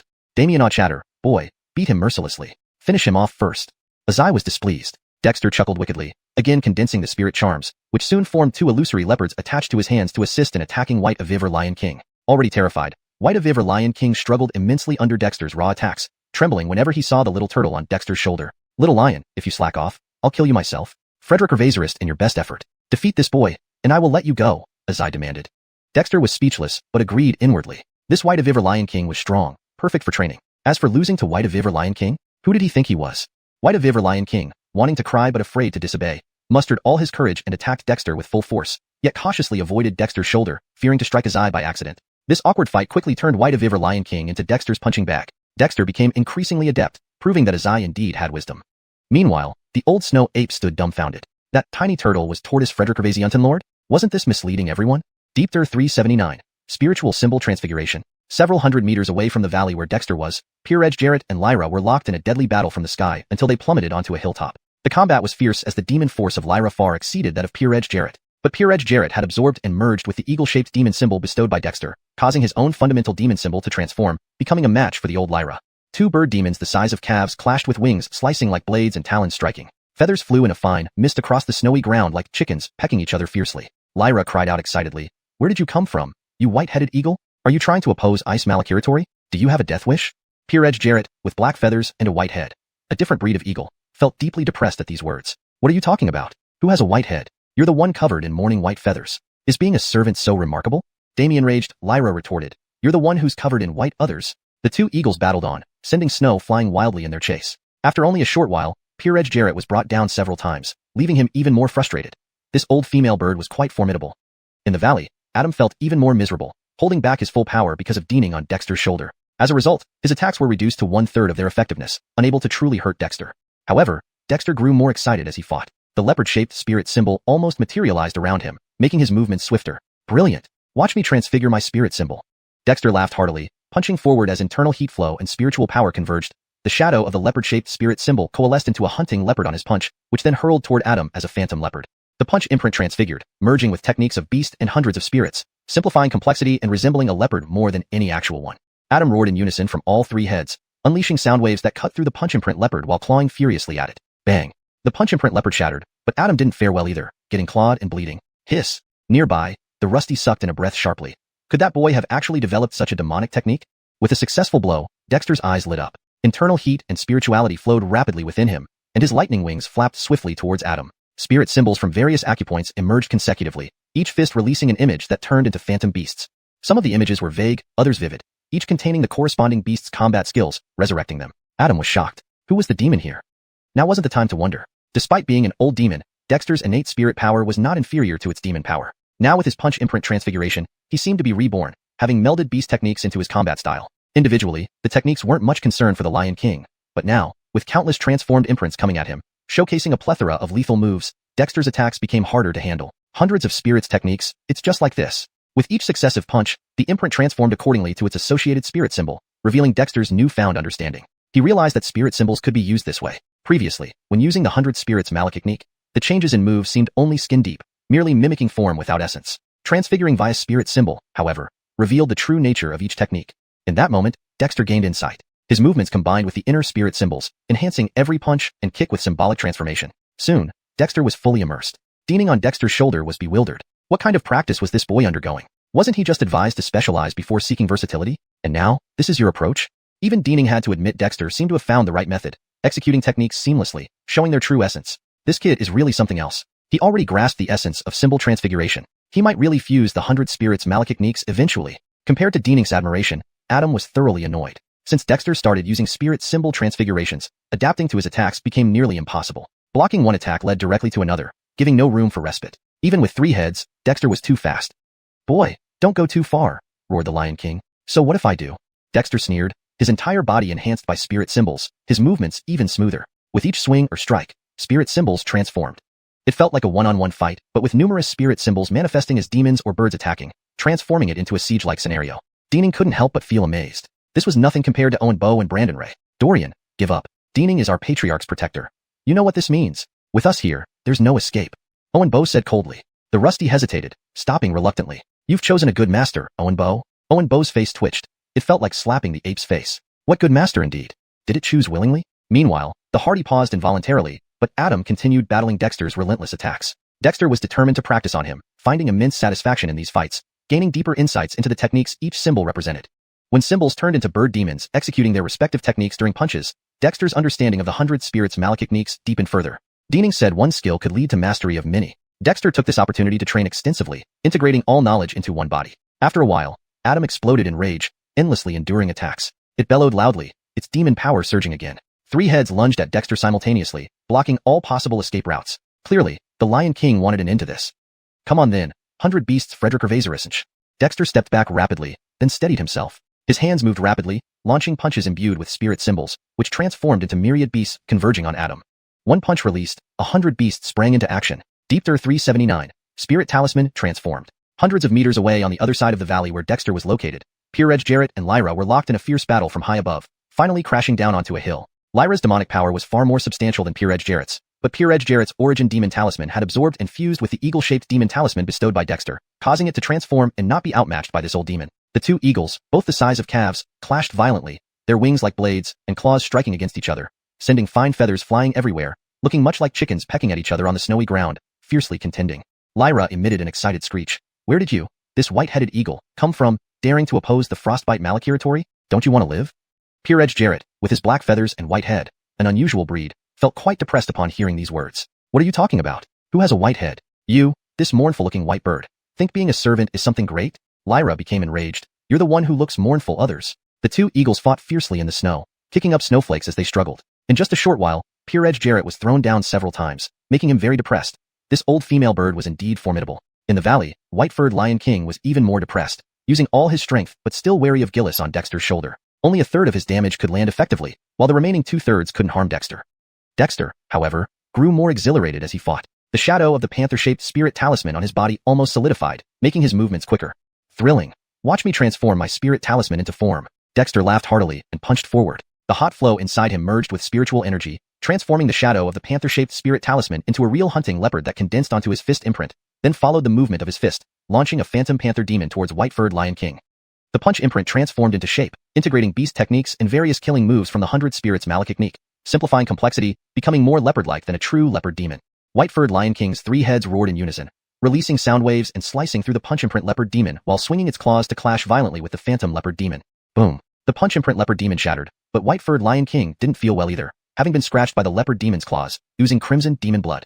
Hiss. Not far away, the old snow ape drew in a cold breath. That youth actually invented such a demonic technique? Dexter landed a successful blow with one punch, his eyes suddenly brightening. With the internal heat flow and spiritual chi circulating within him, he flapped his lightning twin wings swiftly, dashing towards white-furred Lion King. One after another, the demonic spirit talismans in his meridians shone brightly, launching punches continuously. As the spirit talismans emerged from the punch imprints, they transformed into phantom demons, striking towards white-furred Lion King. Some of these were ethereal, while others appeared more realistic, each containing the combat methods of corresponding demons, making them seem resurrected. White-furred Lion King was taken aback. Was this guy a demon? But there was no time to ponder. Though he was an old demon, Dexter's innate spiritual energy was not inferior to his demonic power. Now, Dexter's punch imprints were transformed, seemingly reborn with refined beast techniques. If it was only one or two types, he wouldn't have minded much, but now the endless transformation showed off powerful attacks, making Dexter's fighting style even more challenging to counter compared to before. 100 Spirits Malekith. So this is how it works. With each punch, the corresponding spirit talisman activated, manifesting natural abilities linked to the talismans. Dexter was exhilarated. Demonic spirits and talismans could be used in such a manner. Previously, when he performed the 100 Spirits Malekith, although the moves varied, they lacked the essence, only resembling the appearance. Transforming spirit talismans into form was the correct method. In this moment, Dexter grasped the essence. His body moved towards white-furred Lion King, combining actions and combat methods harmoniously with the demonic spirit talismans within his body. With every punch and kick, spirit talismans would emerge and transform into shapes, performing corresponding killing moves with his techniques. Dexter soon entered a state of fluidity. Gillis, perched on Dexter's shoulder, was bewildered. What kind of training did this kid do? It merely reminded Dexter to specialize in one technique before seeking versatility. Sky, this is how you chose to adapt? Even Gillis had to admit Dexter seemed to have found the key. Every move was accompanied by combat techniques, and the spirit talismans manifested in their most essential forms. This kid, truly a prodigy. Formulating talismans into shapes, he already understands the essence of it. Perhaps in the future, he can really integrate the 100 Spirits Malekith comprehensively.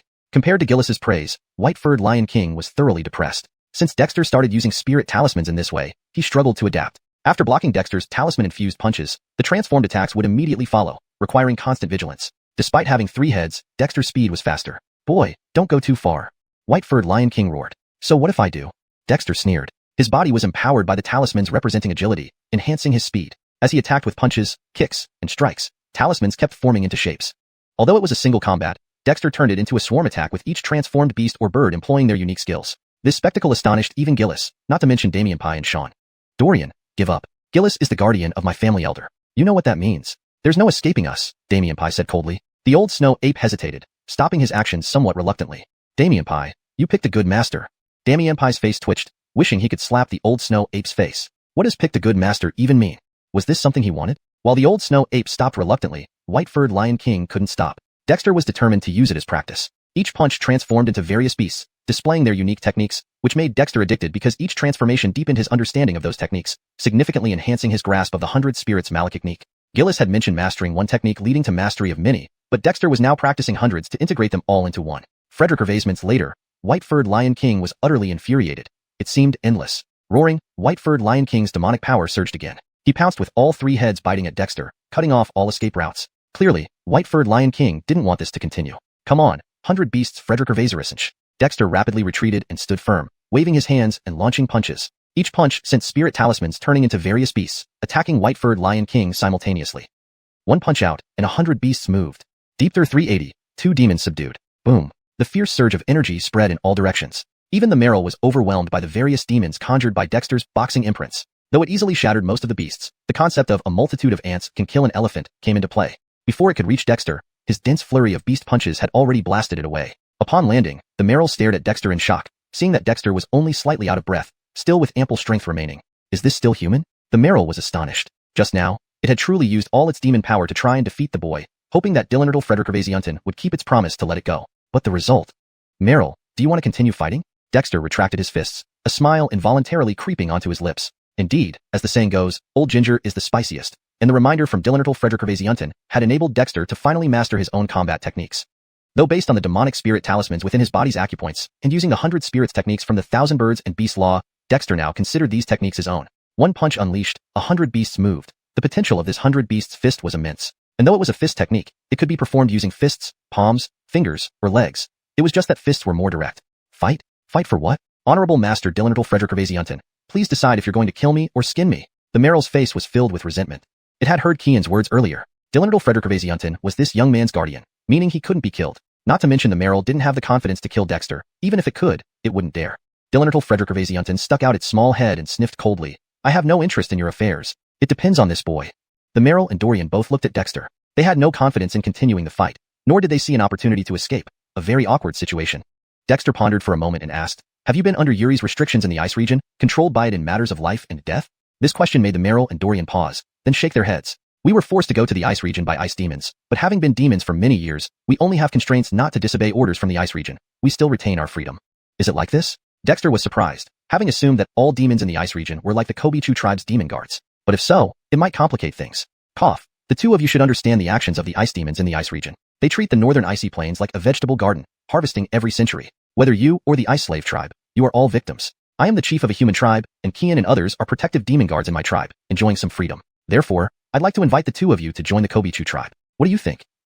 Upon hearing this, the Meryl and Dorian were stunned, as were Kian and Sean. Boy, do you know what you're doing? Dorian asked hoarsely, with a hint of ridicule in its tone. We demons may obey the ice region out of fear of the Yuri, but there's no one in the northern icy plains who can stand against it. Do you really think we court death? Though Dexter was strong, along with powerful demons like Kian and Sean, and Dillenriddle Frederick as a guardian, compared to the ice region, he was still too weak.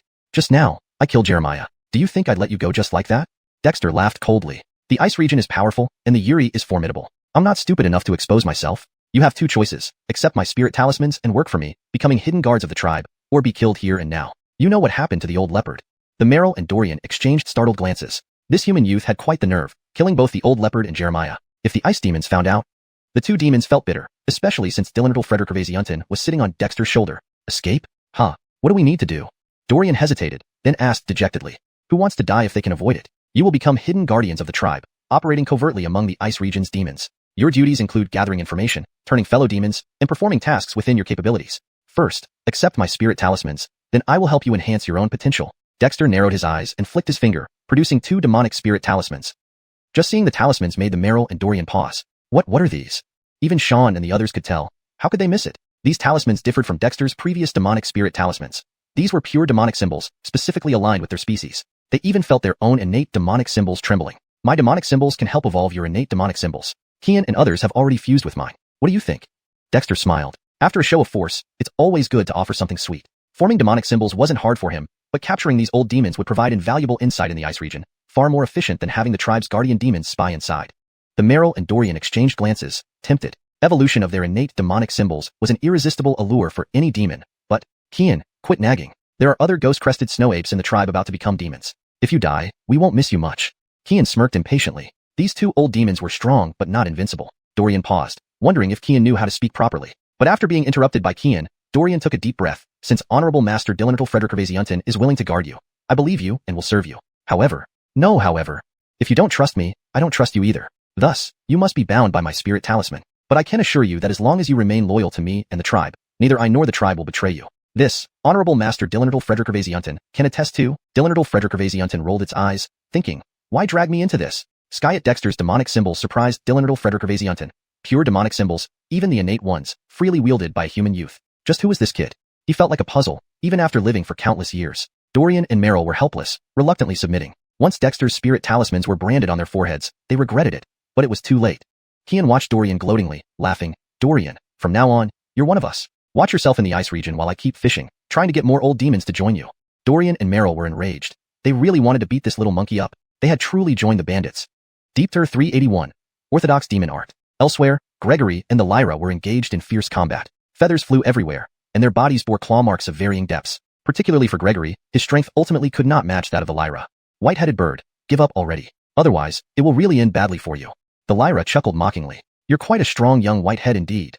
Gregory nearly spat out blood. Did this old female Lyra take a liking to him? Even an old bird wants to eat tender grass, huh? Scram.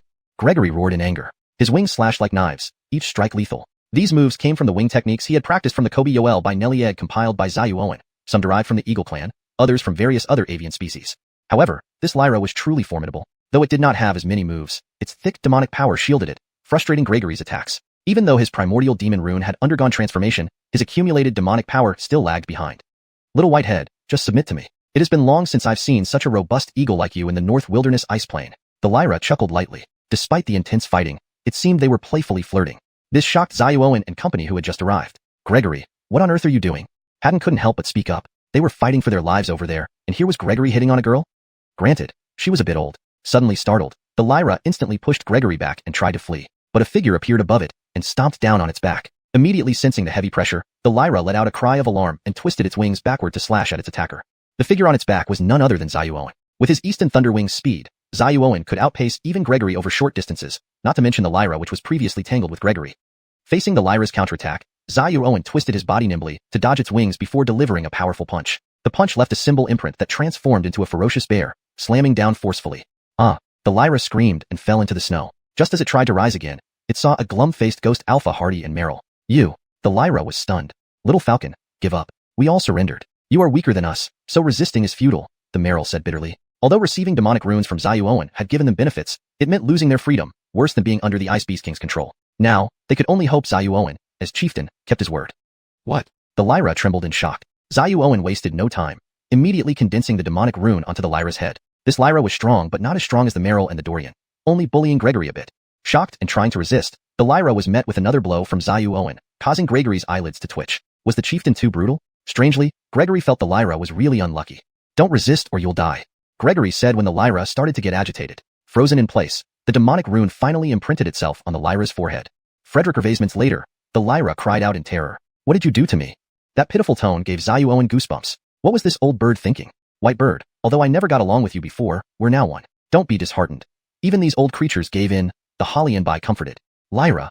Boy, are you sure the spirit rune you inscribed is reliable? Dilendrelshan suddenly spoke. Zyu Owen's spirit rune puzzled Dilendrelshan, seeming highly profound.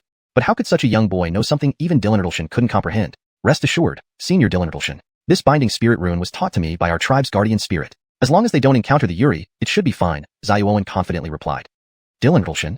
The Lyra shuddered upon seeing the small turtle on Zyu Owen's shoulder. Do you think we'd be in such a predicament if not for Dilendrelshan? The Dorian muttered gloomily. If not for Dilendrelshan, they might not be caught. The Lyra wanted to cry but remained silent, having only intended to tease the white-headed bird but ended up ensnared. Dilendrelshan scrutinized the Lyra's forehead, where the spirit rune's traces had faded. After a moment, he nodded. Indeed, it has merit. Even knowing you placed a spirit rune on them, I can't see through it. I'd love to meet your tribe's guardian spirit. Startled, Zyu Owen wondered if Dilendrelshan had detected something, but he smiled, saying, Once I resolve the North Wilderness Ice Plain troubles, Senior, feel free to visit our tribe. It's quite unique. Dilendrelshan made no comment, retracting his head. Gregory, are you all right? Zyu Owen asked. Gregory nodded glumly. Harton, this old bird is too strong. I can't match it. Zyu Owen threw a pill from the Tribal Witchery Academy toward Gregory, who swallowed it and settled into the snow. Demonic power soon coursing through his body. Does this little whitehead know how to practice demon arts? The Lyra was astonished. Not only it, but also the Meryl and the Dorian were surprised. In the North Wilderness Ice Plain, most demons relied on innate talents awakened through instinct. Only a few would gain lineage powers after awakening their bloodline.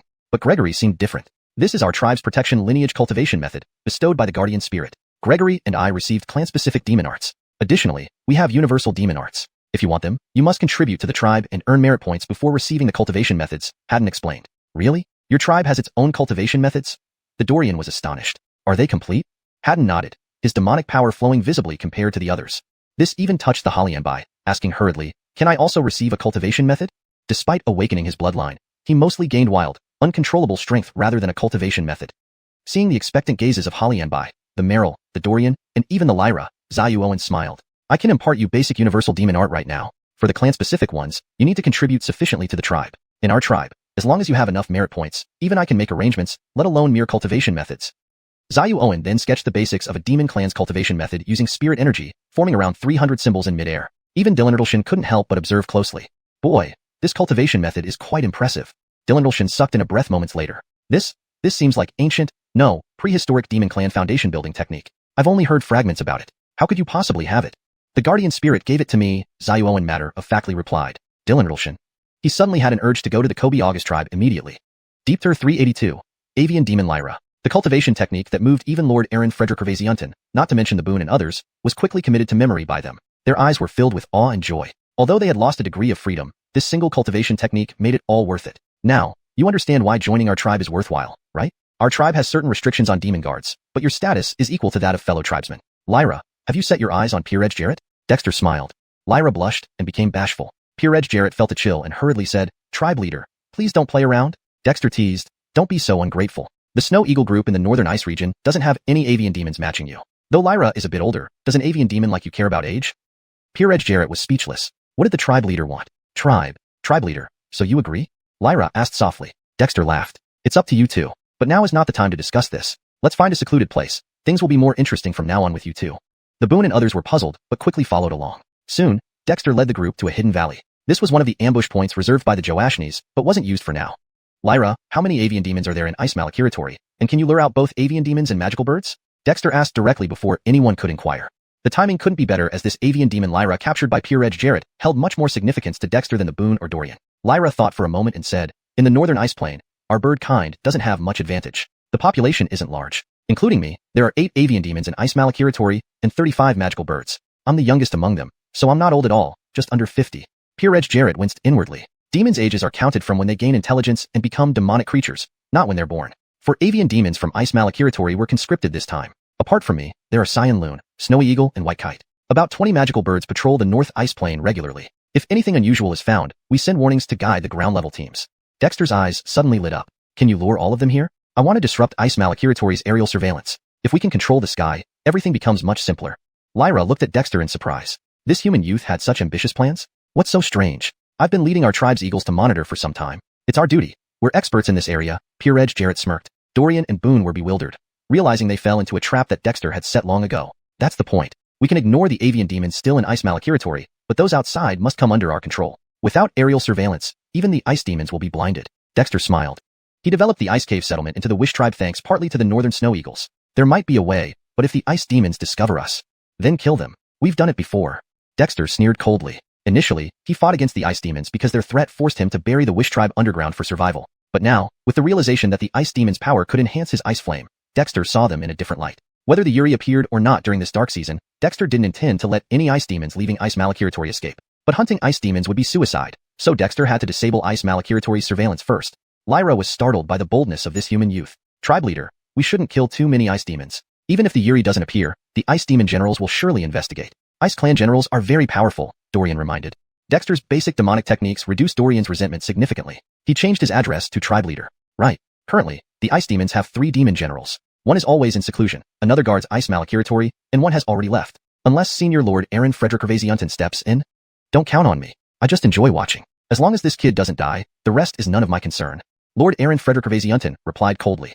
The demons. Dexter was speechless too, but having Lord Aaron Frederick Gervasiunton protect him was already a stroke of luck. After all, he was an ancient demon. Demon generals, in general, our strength is too weak. Dexter sighed lightly. Just as everyone thought Dexter was giving up on confronting the ice demons, he smiled again. Not enough strength, but we can make up for it with strategy. The northern ice plain isn't without other demon generals. On the surface, tackling Ice Malakiratory seemed laughable, but Dexter also had advantages. The enemy was visible, while he operated covertly. By creating confusion here and there, he could cause significant trouble. Lyra, start by luring over the avian demons you can. Once we handle the aerial reconnaissance, then we'll consider the next steps. Joashnes, stay hidden for now. Go help Israel. Dorian, return with Boone and tell everyone that Joashnes was pursued by French to the south, near the magic ape peak. Adding an ape demon, Joashnes fleeing to seek refuge there makes sense. Joashnes felt a chill. It sounded like framing the magic ape peak, but Joashnes had no objection. Even Frederick Gervasinki Force stationed at Cold Ridge disliked the magic ape peak. Taking the fall for the tribe leader was reasonable. Dorian and Boone exchanged glances, feeling uneasy. Would this plan work? After you return, don't act rashly. Wait until I deal with the avian demons in the sky. If necessary, I'll have the tribal beasts contact you secretly. Then it will be time for us to take action. Dexter said coldly.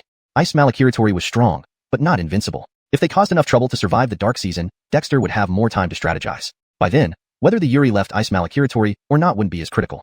Time was always something to seize, and Dexter had planned accordingly. With Lyra's appearance, his plans now seemed easier. Tribe leader, rest assured, we'll be cautious. Don't rush. Ice demons are strongest when the land is covered in ice during the dark season. After it passes, they'll retreat, Boone advised, turning away with Dorian. Though they were bound by spirit symbols, compared to their previously monotonous lives in Ice Malakiratory, the 2 elder demons now felt hopeful. At least, gaining their clan's demonic techniques and advancing to demon general wasn't impossible. ###Deepter383, the 100 Beast Fist. Kid, what you're doing is very dangerous. As the Lyra and Luther took off, the belligerent Kian retreated, leaving only the Sean. Lord Aranchan spoke calmly. Dexter shrugged. I know, but if I do nothing, once the ice demons from the ice region find us, there will be no room for resistance. I have to take responsibility for my tribe. What I'm talking about is your method of restraining demons. Such a restraint can easily backfire if used excessively. Lord Aranchan warned earnestly, if you keep recklessly doing this, one day you won't be able to handle it. Dexter smiled. Elder, I won't always restrain them. Once we return to the tribe, I'll hand them over to the tribal shaman spirit. Our tribe's shaman spirit is very powerful. Lord Aranchan was surprised, but he merely gave a warning. Whether Dexter listened or had other methods was his business. Sean, stay outside guarding. I just gained some insights and need to reflect on them. The Sean nodded and quickly went out of the valley. Having subdued the avian demon like the Lyra eased some of his concerns. Dexter took a deep breath and began practicing the 100 spirit techniques from the witch doctor's 100 spirits. After battling the white-vivid lion king, He had practiced turning talismans into forms in combat, which indeed suited his situation well. As Dexter practiced, the demon spirit's talismans within his body's acupoints gradually appeared, taking form as he demonstrated the moves. One by one, various birds and beasts emerged, creating a profoundly impressive scene. Even Lord Aranchan was astonished. These moves seemed simple and crude, but already contained the essence of the demon spirit's techniques. Given time, they could truly become a unique martial art. Kid, your approach is still scattered. Demons can be divided into 3 categories: avian, terrestrial, and scaled. Birds in the sky, beasts on land, and scaled creatures in water. Instead of practicing thousands of bird and beast techniques, why not consolidate them into 3 categories? This would make your power stronger and more adaptable, Lord Aranchan advised. Dexter paused and then asked, Elder, I heard that during the primordial age, before demons existed, all things were born from heaven and earth. Birds were led by the phoenix, beasts by the qilins, and scaled creatures by the divine dragon. Is that true? Lord Aranchan was taken aback. Where did you hear that? It should be a secret. So it's true? Dexter's eyes lit up as he invoked the witch dragon inside him. His witch dragon took the form of an immortal, carrying its bloodline and Croods. As Dexter summoned the witch dragon, a peculiar blood chi spread from his body. This blood chi startled Lord Aranchan so much that it fell off his shoulder in shock. Before it could exclaim, Dexter had channeled the blood chi through the talismans of numerous beast spirits. Indeed, those talismans resonated with the Cruzlin's blood chi, glowing brightly. Cruzlin? How is that possible? Lord Aranchan, sprawled on the ground, stared in disbelief at the faint Cruzlin shadow appearing within the blood chi. Could this kid actually have Cruzlin blood? At that moment, Dexter moved. About half of the 200 acupoint talismans simultaneously activated, forming various beast spirit shadows on his fist. With one punch, it felt like hundreds of beasts were charging forward, submerging everything in front of him. Though the beast spirits were partly real and partly illusory, each exhibited their innate abilities, creating shocking power. This is the true 100-beast fist. Dexter laughed heartily. Thanks to Lord Aranchan's reminder, he remembered the Cruzlin blood chi within him. Though limited, it had taken root and blossomed within the witch dragon, becoming one of his core strengths. Lord Aranchan gaped. What kind of person was this kid? Then Lord Aranchan's eyes widened again as Dexter extended his left hand, summoning dragon shadows. Dozens of talismans reappeared, representing aquatic scaled creatures, including turtle, snake, fish, crocodile, shark, and even jiao. The flood of aquatic creatures surged forth, rivaling the 100-beast fist in power. Lord Aranchan's eyes nearly popped out. Dragon bloodline? Not exactly. I just refined some of Minglong's essence blood, gaining some dragon blood chi. Elder, how does this surge of water feel? Dexter said proudly. You refined a Minglong's essence blood and gained dragon blood chi? Then earlier with the Cruzlin? Skia, I also refined some monster's blood marrow containing Cruzlin bloodline. Unfortunately, I haven't encountered any phoenix-blooded birds yet. Otherwise, I could have completed the set with dragon, phoenix, and Cruzlin. Dexter sighed wistfully. Lord Aranchan. Just when he had urged the kid to be careful, he pulls this. With Cruzlin and a Minglong blood chi, how could those old snow apes and other demons possibly resist? Seeing Dexter still seemed puzzled, Lord Aranchan sighed. Kid, how do you cultivate? Don't tell me it's because of the witch dragon blood seal. That's not it. My witch dragon secret technique is formed from a Minglong and Cruzlin blood chi. The witch dragon is also my witch doctor tribe's totem. It's a bit complicated, and I don't fully understand it either, but it works. Lord Aranchan was speechless, but realized the kid had many secrets. The demon spirit imprint he worried about was just a byproduct. Avian, terrestrial, scaled, now only lacking avian bloodline. Elder, does the northern wilderness ice plain have any phoenix-blooded creatures for me to sample? Initially, he intended to refine his techniques, but Lord Aranchan's words had sparked new ideas. Indeed, having a wise elder around was like having a treasure trove of knowledge. This 1,000-year-old tortoise knew much. Cough, stop changing plans every second. Aren't you trying to subdue avian demons? Just ask, do they exist? An old saying goes that unexpected events happen without notice. Planning is important. Who knows what challenges lie ahead? I must prepare as much as possible. Very reasonable, Lord Aranchan had to admit. In the northern wilderness ice plain, perhaps the totem bird of Brandon Hamadiang tribe might carry phoenix bloodline, but it's uncertain. For other birds, unless they awaken hidden bloodlines, finding phoenix blood would be difficult. Brandon Hamadiang tribe? Dexter pondered. That was one of the 2 major human tribes here.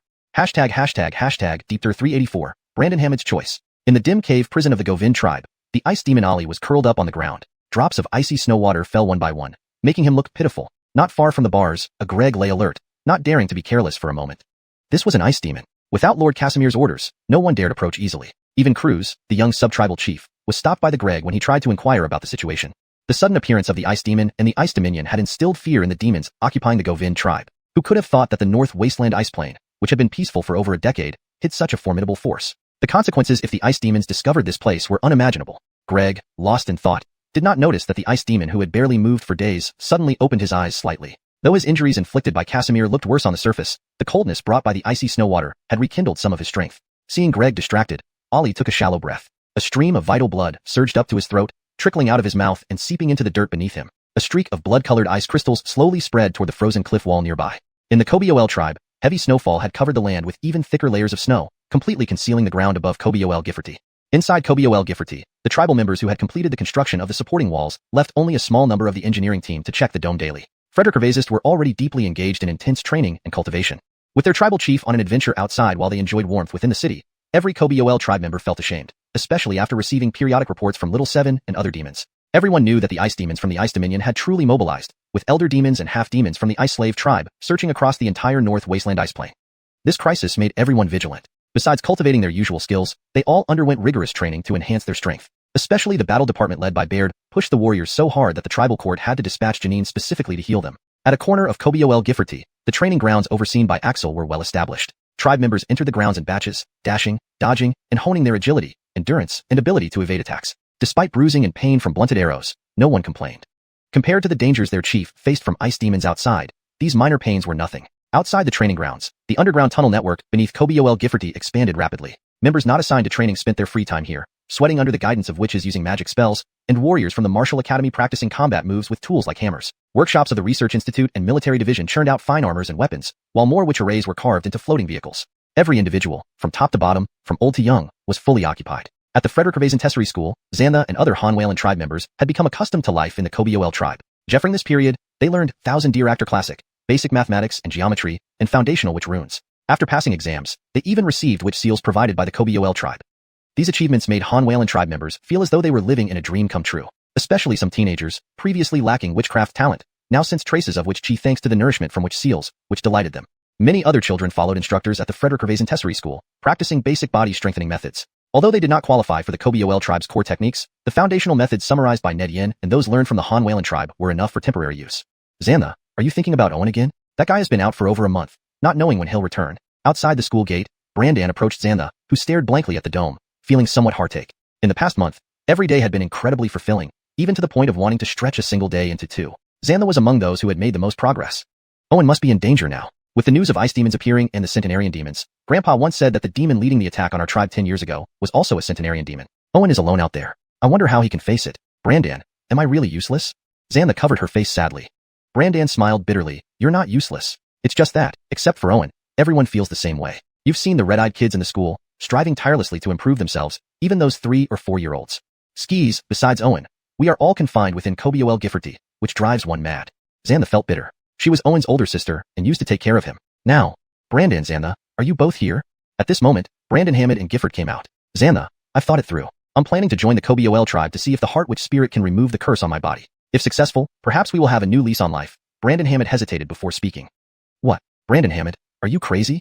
Brandon Hammond shook his head bitterly, looking at the dome support pillars of Kobol Gifforty. I'm not crazy. Watching the rapid advancement of Kobol tribe peers and youths while we make slow progress makes me frustrated. Grandpa sent us here with intentions. I want to try. If the curse can indeed be removed, it means our Han tribe should undergo changes. After all, Owen is one of us. Xantha and others looked at Brandon Hammond in surprise. This man, who had been the most critical of Owen, actually, no, Brandon Hammond, if anyone should go, it should be me. As Owen's older sister, joining his tribe makes more sense. If any danger occurs, I should bear the responsibility. Brandon Hammond waved a hand, stopping Xantha's words. No, Xantha. Because you are Owen's older sister, you must live. Otherwise, we would be in an awkward position. Owen has always recognized you. Brandan nodded after thinking. That's right, Xantha. Don't argue with Brandon Hammond. He's the best among us. If anyone has a chance, it's him. In my place, I would do the same. Xantha paused, smiling bitterly. Brandon Hammond, are you sure? What if you might die? Brandon Hammond laughed. I fear dying silently from the curse. Xantha, this might be our only chance, worth trying with our lives. Let me do this time. Deepter 385. The spirit offering of Cold Frederick What? Brandon Hammond from the Cold Frederick tribe wants to join our tribe and have the great offering spirit cleanse the curse? In the clan courtyard, when Albin hurriedly came to find Jessup, the dean of the Sacrificial Institute, to explain the request of the Cold Frederick tribe, Jessup was taken aback. The people from the Cold Frederick tribe had already been staying in the witch tribe for more than a month. During this period, members of the Cold Frederick tribe were learning the basic knowledge of the tribe at the Frederick School with teachers led by Albin. Although they were once from the same tribe as the previous chief Dexter, the tribespeople of the witch tribe did not treat them as outsiders. Apart from the inheritance techniques and core knowledge of the 3 institutes of the Inheritance Hall, the Cold Frederick people enjoyed similar treatment as regular members of the witch tribe. But no one expected that Brandon Hammond from the Cold Frederick tribe actually wanted to join the witch tribe. While few knew about the curse on the Cold Frederick tribe, as a senior member of the witch tribe, Jessup was aware of it and knew that Dexter had left instructions to let the Cold Frederick tribe join and believe in the witch dragon totem, seeking the help of the offering spirit to eliminate the curse. However, this decision needed their consent. After all, the Cold Frederick tribe was an ancient tribe that had lasted for hundreds or even thousands of years, while the witch tribe was only established for a year. Jessup was at a loss without Dexter's guidance on how to proceed. Look, these children from the cold Frederick-Ravesiuntan tribe seem fine on the surface, but their mental state is deteriorating day by day. This is not normal. If there's no change soon, perhaps, Alban said worriedly. As the head of the Frederick-Ravesiuntan school, Alban was aware of the situation of the cold Frederick-Ravesiuntan tribe. I can't make this decision myself. We need to consult the 3 hall masters, Jessup replied with a bitter smile. Just then, Jessup suddenly froze before relaxing his expression. The great offering spirit just communicated with me, instructing me to bring Brandon Hammond. Alban was surprised. The offering spirit had agreed. That solved the problem. Alban also envied Jessup, who could directly communicate with the offering spirit, an honor within the tribe. But of course, Jessup was the dean of the Sacrificial Institute. Soon, accompanied by Grace, Gifford, and Brandan, Alban brought Brandon Hammond to the Witch Dragon Totem platform. Besides War Hall Master Baird, the other 3 hall masters and officials like Croods, the director of the Internal Affairs Institute, were present. Though it seemed like a high-level gathering, no one minded. After all, it was widely known that Dexter came from the cold Frederick-Ravesiuntan tribe. Jessup had already put on the sacrificial robe. Glancing at Brandon Hammond, he noted that despite his youth, Brandon Hammond looked resolute. Impressed by the young man, Jessup addressed him solemnly. Brandon Hammond, to join our witch tribe, you must believe in the Witch Dragon Totem, abide by our rules, love your fellow clansmen, follow orders, and dedicate all your efforts to the development of our tribe. Do you agree? Brandon Hammond took a deep breath and nodded. I do. From now on, I leave the cold Frederick-Ravesiuntan tribe to join the witch tribe, willing to contribute everything to the tribe. Though Jessup knew this was an experiment to lift the ancestral curse on the cold Frederick-Ravesiuntan tribe, he didn't comment further. After all, this was per Heart Dexter's instruction and approved by the offering spirit. Good. Offer the sacrifice. Brandon Hammond, come forward, open your heart, and silently recite the name of the witch dragon, visualizing its form. If you are sincere, you will receive the response of the great offering spirit. Immediately, several men in white sacrificial robes brought 3 beasts for the ritual, using animal blood to offer sacrifices to the totem. Taking another deep breath, Brandon Hammond gazed at the witch dragon totem, silently repeating its name and imagining its image. Shortly after, the 3 sacrificial animals dissolved into the sacrificial pool, blood blending into the witch dragon totem. Just as everyone watched tensely, a golden light tinged with pale blood color appeared on the totem, flying towards Brandon Hammond's forehead. Brandon Hammond's whole body trembled. The witch dragon totem in his mind instantly formed, as if branded into his memory. Then, an angry roar sounded from deep within his mind, followed by a black jade figure charging out, punching towards the witch dragon totem. Brandon Hammond was bewildered. Cold Frederick-Ravesiuntan's totem was a mountain. Why was it a jade figure? Ah, the mountain spirit? Indeed, cursed and in a dire condition, pitch black. A light exclamation echoed suddenly, startling him as he saw the condensed witch dragon totem emit a golden faith light, engulfing the black jade figure. Golden light intertwined with unique flames. The jade figure screamed in pain and fear as the black aura around it quickly dissipated under the golden glow, until eventually, the jade figure became white as jade, sighing in relief. Which Frederick-Ravesiuntan totem spirit? An embodiment of the faith of the offering spirit? The witch dragon totem asked, sounding surprised. Greetings, great spirit. Thank you for lifting the curse. Unfortunately, it's too late. The jade figure bowed gratefully, but his face darkened. Inherent mountain spirit? How could there be an inherent mountain spirit in that desolate place? The witch dragon totem asked curiously. The jade figure hesitated before accepting the reality. I couldn't hide from you, great spirit. Originally a fragment of primordial jade essence, during my dormant phase, the mountain where I reside became the faith symbol of the cold Frederick-Ravesiuntan tribe. Thus, I gained divine wisdom and manifested as a sacrificial spirit. Sadly. So, it seems the curse really was from the necropolis, wasn't it? The jade figure smiled bitterly. Skis and no. When Yuri attacked Cold Ridge, I wasn't a match for him. Forced to seek help from the necropolis, they demanded my essence to prolong the life of their king. To save the cold Frederick-Ravesiuntan tribe, we had no choice but to agree, thus contracting the terrifying curse, affecting the remaining clansmen. Brandon Hammond gasped, shocked. So, the curse on the cold Frederick-Ravesiuntan tribe was because of this? No wonder the tribe declined after that, chief. Necropolis curse? It turned you into this mess merely by exposure. Indeed formidable. Since you've recovered, I won't trouble you. Rest in Brandon Hammond's consciousness first. Maybe one day you'll have a chance to fully recover. The jade figure was astonished but quickly bowed. Thank you, great spirit. I am deeply grateful. The witch dragon totem snorted. Can't help it. Seeing as Dexter comes from the cold Frederick-Ravesiuntan tribe too. Eating you would bring me trouble. Besides, your fragment of faith isn't worth swallowing. The jade figure. So, he was rejected. Translation notes. Dear actor names like Brandon Hammond, Jessup, Alban, Cruz, Baird, Grace, Gifford, and Brandan are transliterated from Pinyin. The narrative style and tone remain consistent with the original text. Paragraph structure and line breaks are maintained as in the Chinese text. Deepter 386, the 100 Spirits and 1,000 Illusions. Deep within the northern wasteland ice plains, amidst the continuous snow-capped mountains, Dexter practiced various techniques while darting through a valley. On his shoulder, Brendan yawned. Boy, you're almost there. How am I supposed to sleep with all this racket? This lively young man had mastered the 100-beast fist and the Frederick-Ravesiuntan crushing palm, yet still wouldn't settle down. He kept mulling over body movements and footwork. Wasn't that being overly picky? Twisting your body into a flower wouldn't change the fact that a big opponent could knock you out with one punch. Dexter abruptly stopped, standing on the snow-covered ground and panting slightly. He smiled, Senior Brendan. You just don't understand. Offensive and defensive skills are both crucial. While the 100 Beast Fist and the Frederick Crushing Palm are offensive techniques, dodging attacks is also essential. There are plenty of body movement techniques in the 100 Spirits Malekith that would be wasted if not integrated. Brendan was speechless. Not understand? Is this kid getting too cocky? However, since Dexter was determined to practice, it was beyond his control. So he floated away and landed on a nearby rock. Instead of wasting time, why don't you think about how to enhance your strength? Your cultivation method is good and can operate on its own, but ultimately, rigorous practice will bring faster results. Dexter chuckled. Gregory hasn't sent any news yet, and Owen Fay has gone to the Israel clan.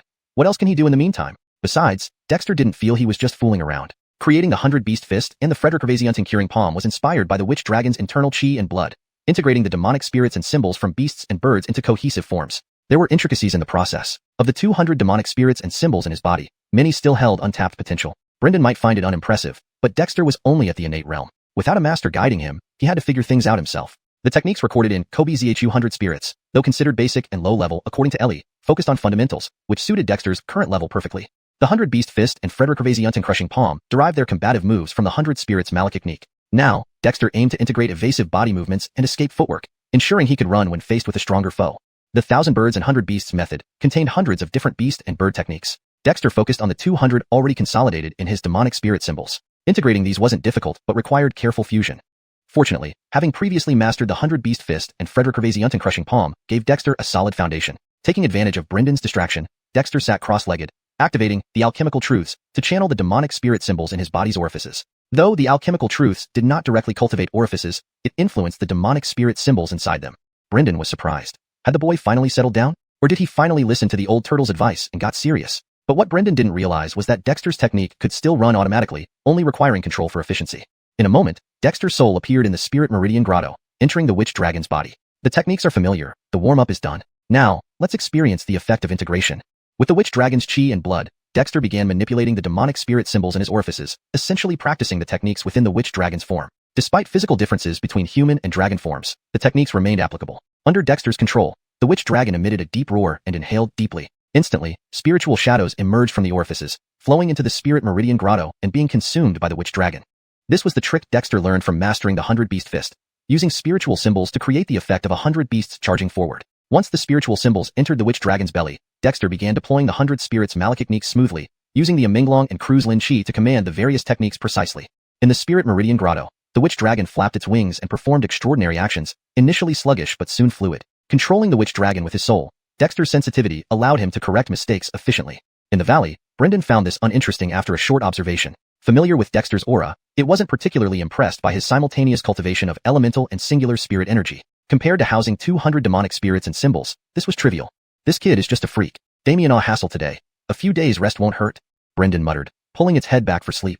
The cold weather made sleep comfortable.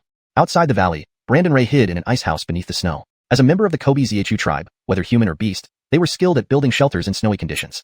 Though guarding the valley, Brandon Ray wasn't idle, constantly circulating demonic energy for cultivation. Seeing even old demons like Hardy serving as guards, Brandon Ray felt pressure to improve or risk becoming redundant. Back in the Spirit Meridian Grotto, the witch dragon had become a moving blur, not due to invisibility but the speed of its movements. Suddenly, the witch dragon's body glowed with symbols, blending Iminglong and Croods Lin Chi more harmoniously, though mostly filled with Dexter's human chi.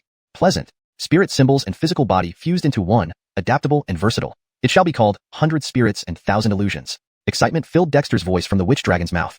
100 Spirits and 1000 Illusions merged numerous techniques into one, integrating Dexter's previous studies on body movements, footwork, and lightness techniques. Air maneuvers used bird techniques, land movements employed beast methods, and water maneuvers utilized scaled creature techniques. All three realms combined, despite rough edges, excited Dexter greatly. With a thought, Dexter returned to his body, opening his eyes and soaring into the air to demonstrate the new technique. Brendan, woken from his nap, peeked out angrily, intending to scold Dexter, but froze mid-sentence. In mid-air, Dexter moved like a dragon, his actions seamless, showing remarkable skill despite minor flaws. This kid is a prodigy, Brendan marveled. Creating such a technique seemed so simple. Is this magic? Deep Dir 387. The Azure Phoenix falls into the trap. The spirit of 100 Nelieg and 1000 Illusions is reborn from the spirit of 100 Nelieg, with boundless variations. Dexter personally practiced, gaining deeper insights compared to using his witch dragon form. Because, when practicing in his witch dragon form, he only absorbed demonic spirit symbols for enlightenment. Now, he channeled the demonic spirit symbols within his body's acupoints, directly integrating the technique into himself, a cheating-like sensation. Frederick Ravaser. Then an hour later, Dexter's figure had become blurry, as if shrouded in an illusory cloak. His movements were seamlessly integrated into every subtle gesture, giving him an unimaginable improvement in controlling every inch of his muscles and bones. Another half hour later, Dexter's figure suddenly vanished, leaving dense afterimages in all directions of the valley. Without using his lightning wings, Dexter's speed had reached the level of a Rospi. Albin watched the blurred figures darting, leaping, or twisting in steps, eyes filled with surprise. This kid really did it. However, Albin still held some disdain. To him, such close combat techniques were just minor tricks, not something that could be taken seriously on the grand stage. He didn't understand why the kid was so focused on them. A moment later, a figure suddenly appeared on the snow-covered ground. It was Dexter. At this point, Dexter was steaming with heat, the energy surging within him from practicing the hundredling techniques, which naturally heated his body. But then, Dexter's stomach started rumbling. "I'm so hungry." Dexter blushed and dashed off. Frederick later, Albin saw Dexter return carrying a trembling snow deer. Meanwhile, Haddon already brought back a bundle of dry wood, acting in perfect harmony. Albin had grown used to their coordination. While eating the fragrant roasted meat, Albin finally spoke. "Kid, what do you plan to do by practicing these minor techniques? True combat skills won't give you the chance to get close." Dexter grinned, mouth dripping with oil. "That's true when facing someone like you. But if I encounter an old demon like the Atom now, I could easily take it down. Besides, whether close combat techniques are effective depends on the situation. My current realm feels a bit hollow, and I need more training to solidify my foundation. You do have some self-awareness, but since you've achieved innate cultivation, you should focus on spell techniques, like the 100 Beast Fist, though its power might be somewhat scattered," Albin commented. "I'd love to, but my strength doesn't allow it. How about you teach me a few freeform techniques? Your air-walking demonic symbol is quite impressive," Dexter teased. Albin was speechless. "Go away. Don't even think about my secret moves." Dexter shrugged. "I've seen it before." As he spoke, Dexter pointed, and a flow of spiritual energy transformed into a demonic symbol. Just as it appeared, Albin glared. "Kid, you've been stealing techniques? I carry demonic spirit symbols. Yours are special but not too different. I just haven't figured out how to use them," Dexter said dismissively. With his knowledge from both the witch pattern explanation and the demonic pattern explanation, symbols weren't difficult for him. However, the demonic symbols Albin used were exceptionally unique. Dexter had tried figuring them out, but couldn't make sense of them. Albin looked at Dexter angrily. If not for agreeing to be his guardian, Albin might have devoured him. "Kid, save your efforts. This is a spatial demonic symbol I understood from that bone fragment I gave you, involving the principles of spatial changes. Try figuring it out from that bone yourself." Spatial demonic symbol? Dexter's eyes lit up. He had guessed as much, never expecting it to be true. Just as he was about to reach into his waist pouch to retrieve the bone fragment, a clear eagle cry echoed from afar. Dexter looked up to see a snowy eagle descending toward them. Ericsan greets the clan leader. "Clan leader, Gregory instructed me to inform you that the avian demons are on the move. Please prepare yourself." Dexter's eyes brightened. After waiting for days, they had finally come. In the sky, dark clouds gathered. A black-feathered, white-headed eagle demon was fleeing rapidly, pursued closely by an azure blue phoenix. Behind the phoenix were several other demonic birds, their cries growing louder. "White-headed eagle, you can't escape. No matter how vast the skies of the northern wasteland ice plains, there's no place for you." The fleeing one was indeed Gregory, who fled headlong into the clouds without looking back. "Imph, think you can escape through the clouds? Naive." The phoenix was one of the ice plains' leading avian demons, the azure phoenix, Tinsley. Today was supposed to be a routine patrol, but unexpectedly, she discovered a sneaky eagle demon spying on her territory. Excited, Tinsley immediately led her avian followers in pursuit. Undoubtedly, the white-headed eagle was cunning, evading their encirclement multiple times. But ultimately, the eagle was inexperienced, panic-stricken enough to hide in the clouds. With just one powerful flap, Tinsley dove into the clouds. An experienced elderbird in the north wasteland ice plains, she knew the clouds well, quickly locating the hidden eagle and pouncing. "Damn old bird, chasing me to death. What's your problem?" Hiding in the clouds, Gregory cursed and rushed out again. The other avian demons had already closed in. Gregory dared not linger, diving straight towards the mountain ranges below. "Avivni, you can't escape in the sky, nor on the ground." Tinsley emerged from the clouds, relentlessly pursuing with her avian followers. Having found a new avian demon, she wouldn't let it go. The outer regions of the Ice Realm also had missions. Jeffering each amending season, while the Ice Realm's demons primarily captured humans and demons in the North Wasteland Ice Plains, the real hunters were the outer region's demonic clans and the Ice Slave tribes. Hence, seeing an unfamiliar eagle demon, Tinsley was understandably excited. After all, the cold climate of the North Wasteland Ice Plains wasn't very friendly to birds. Avian demons were rarer and harder to cultivate compared to beasts.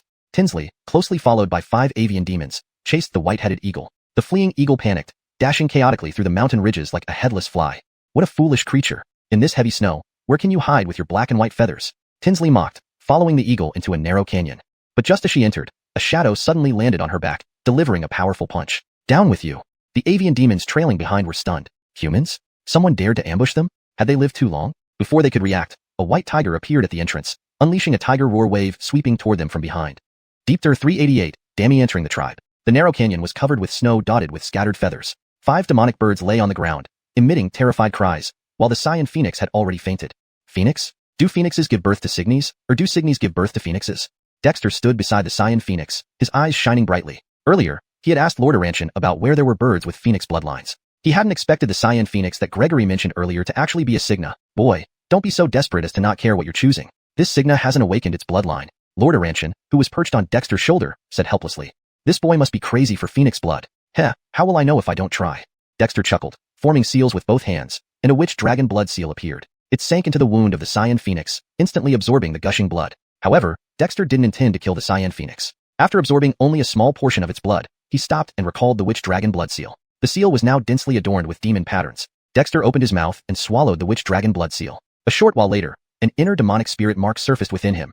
It resembled a cyan phoenix but wasn't a phoenix. As expected, even if it possesses phoenix bloodline, it's useless without awakening. Dexter felt slightly disappointed, but being able to awaken a demonic spirit mark still felt profitable. He scanned the other 5 demonic birds, which were all scared stiff, hurriedly lowering their heads. TSK, this harvest is pretty good. After a few more times, the flying demons of the ice wilderness will all be caught. Dexter was in high spirits as he formed seals again, casting spirit symbols one by one onto the foreheads of the cyan phoenix and the 5 demonic birds. Unconscious and unable to resist, the cyan phoenix could only lie there, whereas the 5 demonic birds dared not fight back. Soon after, they emitted mournful cries, clearly understanding what had happened. Gregory, well done. Dexter complimented Gregory before forming another set of seals, summoning a wooden spirit power which condensed into a wood spirit symbol that entered the body of the cyan phoenix. Wood symbolizes vitality, and in no time, the cyan phoenix regained consciousness. But just as it opened its eyes, it was filled with sheer terror. What have you done to me? Dexter smiled, and with a mental command, the cyan phoenix and the 5 demonic birds all wailed pitifully. Accept my spirit symbol, and from now on, you will obey my commands. Any disobedience will result in your souls being shattered. Let me introduce myself. I am Dexter, the chieftain of the Witch Yoel tribe. From today onwards, you will become the guardian demon guards and aerial guardians of our tribe. The cyan phoenix was utterly horrified, its eyes filled with terror. How dare you? I am. You are a demon bird from the ice wilderness, correct? So what? Will you follow my orders, or would you prefer to be killed by me right now? Dexter coldly laughed. The cyan phoenix hesitated, then finally hung its head dejectedly. Who wanted to die when they could survive? Obedience to ice demons had been forced upon it before. Now it was merely switching masters. Gregory, take them back to the tribe first. Let the sacrificial spirit process them, and once you return, go find more demon birds. I'm feeling a bit strained. Dexter instructed.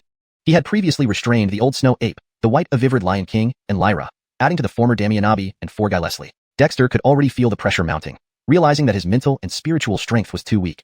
Gregory nodded, scolded them a few times, then took the lead to fly out of the canyon. The cyan phoenix and the 5 demonic birds did not dare delay, quickly following behind. Within moments, they disappeared. Boy, what kind of divine being is your tribe's sacrificial spirit? Lord Aranshan couldn't help but ask. To nurture such a remarkable boy like Dexter and possess ancient tribal foundation methods from the Age of Heaven, along with the obvious origin of Dexter's binding techniques for demons, this couldn't help but pique Lord Aranshan's curiosity. Our tribe's sacrificial spirit is very mysterious. Even I can only communicate with it, but it indeed knows a lot. When I return to the tribe, Senior, if you're interested, you can come with me. However, Senior must promise not to cause any trouble in our tribe, Dexter said cautiously. Lord Aranshan pursed his lips. What, afraid I'll tear down your tribe? Dexter frankly replied, Indeed. Lord Aranshan was speechless. This boy was asking for a beating. Hours later, as Gregory led the cyan phoenix group into Witch Yoel Giffordy, through the entrance hidden under the snow, both the tribe's people and the new demons were stunned. Gregory, what's going on? Croods quickly arrived, furrowing his brows. Why would Gregory bring unfamiliar demon birds back so casually? Director Croods, the chief ordered me to bring newly captured demon guards back to report to the sacrificial spirit. This is the first batch, with 2 more batches expected. Gregory truthfully explained. Croods, is the chief planning to gather up all the demons as guards? And the cyan phoenix group was thoroughly frightened. They wouldn't have believed it if someone told them that anyone could build such a grand city underground. Clearly, this city was newly constructed. Come, pay respects to the sacrificial spirit. You are now part of our clan. Keep the secrets of this place, or none can save you. Gregory reminded, leading the cyan phoenix group to the witch dragon totem platform. As soon as they saw the witch dragon totem, the cyan phoenix group cried out and prostrated themselves, activated by the spirit symbol implanted by Dexter. That boy is quite capable. A voice suddenly sounded. Immediately, 6 faith spirit lights flew out from the witch dragon's surface and landed on the foreheads of the cyan phoenix group. They barely dared to breathe. In mere moments, the image of the witch dragon totem appeared in their minds. Bound by my demon symbol, you must respect our tribal rules and heed my commands. Mentioning any information about the Witch Yoel tribe to outsiders will result in your soul being obliterated. The cyan phoenix was utterly terrified, trembling on the ground, not to mention the 5 demon birds. Sacrificial spirit, the chief awaits us. Frederick Ravazer demon guards will be arriving. Please take over. Gregory respectfully said. From the moment Lyra was subdued, the skies of the Northwest Ice Plain were destined to fall under the control of the Witch Yoel tribe. Go tell that boy not to overexert himself. Soul backlash is not a game. Elsa's voice echoed in Gregory's mind. Gregory nodded, and immediately left with the cyan phoenix group. Croods, is the chief planning to subdue all demon birds in the Northwest Ice Plain? Frederick watched Gregory leave, clearly excited. Seems like it. Controlling the sky means controlling vision on the ground. After Irichba was captured, the chief was prepared. From what we see, he's doing a great job outside. We shouldn't slack off either. Everyone needs to get moving. Croods enthusiastically said. Controlling the skies would provide early warnings for the tribe, greatly reducing the chances of being discovered. As for ground demons, it would be a stroke of luck for them to randomly appear here. And if they did, would they really believe the demon guards of the Witch Yoel tribe were decorations? This way, the security of Witch Yoel Giffordy would be significantly enhanced. Truly, the chief was living up to expectations. Deep Through 389, Porter's Breakthrough. In the snowy expanse of Cold Ridge, an endless carpet of white covered the entire mountain range. Porter stood atop a peak, allowing the flying snow to blanket him. He had been motionless for several days. At the base of the mountain, four capuchin lynxes and a striped tiger gazed anxiously at Porter on the peak, but dared not approach him. After Owenfi was reassigned by Zephyr Yoel, these four capuchin lynxes came under Porter's command, compensating for the shortage of beast creatures in Cold Ridge. Ulysses, you're more familiar with Porter. What exactly is it doing? One capuchin lynx couldn't help but ask. Despite nothing unusual happening in Cold Ridge now, Porter's behavior seemed far from normal. How would I know? It went out to see that langur, and then this happened. Who knows what occurred? Ulysses growled dejectedly. Could this guy have been dumped by that female langur and thus heartbroken? Another capuchin lynx couldn't resist teasing. They had no fear of Porter. If the four capuchin lynxes joined forces, even Porter might struggle. That makes sense. A third capuchin lynx nodded. Ulysses shivered inwardly. These four wouldn't dare challenge Porter if he descended to strike them dead. On the mountain peak, Porter remained still, his demonic power fully concentrating on his life-bound demonic sigil. Beneath it, a shadowy demonic sigil was dissolving, merging into the life-bound demonic sigil. This sigil was the one bestowed by Zephyr Yoel, imbued with ancient primate lineage. As Porter's demonic energy continually cleansed the life-bound demonic sigil, the latter began its transformation. After long-term cultivation in Cold Ridge, Porter finally experienced a breakthrough. Frederick Ervasements later, the snow covering Porter started melting, followed by pure demonic energy erupting from the life-bound demonic sigil, purifying his physical body. Beasts cultivated from birth, gaining wisdom and demonic aura, became demon beasts. A demon beast's demonic aura must undergo 3 transformations, turning into demonic power, forming a life-bound demonic sigil, and refining their innate crossbones to become lesser demons. A lesser demon's life-bound demonic sigil also needed 3 transformations before possibly evolving into a demon core, thus becoming a demon commander. Porter possessed remarkable talent. However, he was driven away soon after adulthood. Now, this was his first life-bound demonic sigil transformation. If following the regular path, such transformation would only increase his strength moderately. However, by melding the spirit-infused primate sigil bestowed by Zephyr Yoel, which matched yet differed slightly from his own, Porter absorbed ancient primate heritage. The sigils given by Zephyr Yoel stemmed from the 1,000 Birds 100 Beasts law, representing ancient demon lineages. Thus, upon completely integrating Zephyr Yoel's sigil, Porter's aura became immensely stronger than those who naturally evolved. Ancient primate legacy information emerged intermittently as the life-bound demonic sigil transformed. A demon obtaining lineage through sigil transformation is similar to bloodline awakening. But Porter found joy in discovering that the legacy presented by the transforming life-bound demonic sigil was much richer and more ancient than expected. Besides accelerating the sigil transformation, the chief sigil has such additional effects? Porter was delighted. Originally, Porter felt resentful about being forcibly subdued by the shaman tribe and serving as a guardian demon. He came from Magic 8 Peak where his status was significant. Now, his resentment and dissatisfaction vanished. The intensity of this demonic power rivals that of Magic 8 Peak's twice transformed demons, while I'm merely at my first life-bound demonic sigil transformation. Unbelievable. Sensing the surging demonic power around him, Porter almost howled aloud but quickly closed his mouth, looking towards a distant peak beyond Cold Ridge where a langur stood. Humph, truly tenacious. Porter coldly remarked and vanished instantly from the peak. At the base, the Capuchin lynxes and Ulysses watched in shock as Porter suddenly disappeared. He broke through? Ulysses stuttered. The 4 Capuchin lynxes were equally stunned. Even if Porter broke through, could that powerful aura really be his? Beyond Cold Ridge, Fo Owen saw Porter vanish and turned sharply, sweeping her eyes everywhere but finding no trace. Just then, a cold voice echoed from one side. Fo Owen, you've been here long enough. Leave now, or I won't be gentle. Fo Owen turned to see Porter appear nearby despite being in Cold Ridge moments ago. His speed. No, wait, did you break through? Fo Owen stared incredulously at Porter. Though Porter concealed his aura, she noticed his change, especially since they were thousands of meters apart. Yet he appeared instantly, an unimaginable feat. Skis, I broke through. You should leave unless you wish me to kill you. Porter coldly stated. If another Magic 8 Peak monkey were here, he would have attacked already. But Fo Owen looked at Porter, feeling a pang in her heart from his cold gaze, but pretended nonchalantly. Even if you broke through, so what? I'm not afraid of you. Porter, you should leave Cold Ridge immediately. Otherwise, it will be too late. Porter laughed coldly. Indeed? Is Adebayo planning to send someone else? Porter clearly despised the Magic 8 Peak Elder. No, not from Magic 8 Peak, but from deep within the North Wilderness Ice Plain. They are extremely terrifying. I heard from my grandmother about these deep plain demons. Pausing, Fo Owen gritted her teeth. Magic 8 Peak ordered me to return quickly and avoid the deep plain demons. You should come with me. Otherwise, it will be too late. Porter frowned but laughed coldly. I won't return. I'll stay in Cold Ridge and see what kind of demon scares the Magic 8 Peak Elder so much. You. Fo Owen seethed, ready to reprimand when a distant excited voice called out, What luck? There's a demon, even a female langur. Porter and Fo Owen turned abruptly, faces changing drastically. Deep Through 390, Burning of Ivry. Beyond Frost Ridge, in the snowfield, a humanoid creature clad in crystalline armor slowly approached. Despite its seemingly slow pace, each step covered several meters. Its eyes flashed with electricity, and its pupils were an eerie blue. An ice demon? Neil muttered, instinctively stepping forward to stand in front of Hu Owen. Hu Owen was surprised but soon curved her lips into a smirk. You know our ice demon clan? Seems like you have some background. The humanoid creature sneered, its gaze passing over Neil to rest on Hu Owen. The Frederick Ravazinki Fox clan, naturally alluring foxes, come obediently and be my temporary companion, Frederick Harry, and I will grant you unimaginable pleasure. Hu Owen's expression darkened immediately, then her eyes flashed menacingly. What are you? You dare to covet me? Haha, I, the great ice demon, Frederick Harry, it is an honor to accompany me. I've heard that the Frederick Ravazinki Fox clan has an especially unique flavor. Come obediently, or do I need to force you? The ice demon laughed lightly, not taking Neil seriously at all. Neil's breathing suddenly became rapid, but then it calmed down instantly as he drew the iron rod from his back. He chuckled coldly. I've heard ice demons from the Frostland are powerful, but is this what they're like? Pa. Ice demon Frederick Harry's eyes narrowed sharply as his figure suddenly vanished, reappearing beside Neil. Extending sharp claws, he fiercely grabbed at Neil's neck. Since you know the name ice demon, you should kneel and beg for mercy. Still daring to speak insolently, this demon will grant you death. The claws were impossibly swift, striking Neil's neck even before he finished speaking. But just as the claws were about to touch Neil's neck, he turned his head and swung the iron rod horizontally. To hell with you. The ice demon was startled and instantly dodged Neil's attack, exclaiming, You little monkey, you have some skill, but you're doomed. As he spoke, a chill enveloped Neil, freezing towards him. Hu Owen, fall back. Neil roared, swinging the iron rod forcefully. But when the iron rod touched the icy chill, it froze solid, and terrifying cold rapidly spread towards Neil. Shocked, he tried to pull away, only to be sealed by the encroaching frost. Neil!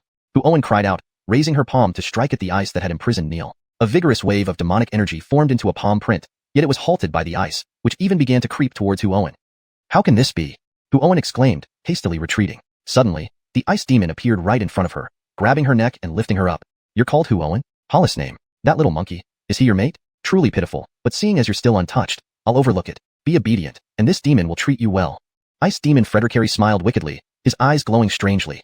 Frederick, lost? Hu Owen struggled, unable to break free from Frederick Harry's grip, feeling her neck stiffen from the cold, unbearable despite no direct attack. Haha, so ungrateful. But forced affection is more interesting. Too submissive, and there's no thrill. Just keep struggling. Crack. What now? Boom. Instantly, the frozen ice shattered, and an iron rod, like a venomous dragon, struck towards ice demon Frederick Harry's back of the head. Frederick Harry instantly conjured an ice shield behind him, blocking the iron rod. So you could break my ice seal. Not bad, little monkey. With mocking laughter, Frederick Harry turned around, pointing his finger, sending terrifying coldness rapidly toward Neil who had just broken free.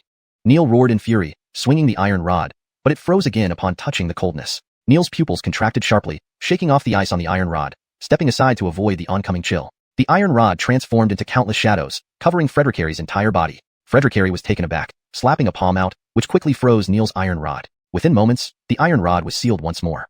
Interesting. You, little monkey, have some skills, but in the northern frozen plain, ice demons reign supreme. Your strength isn't enough.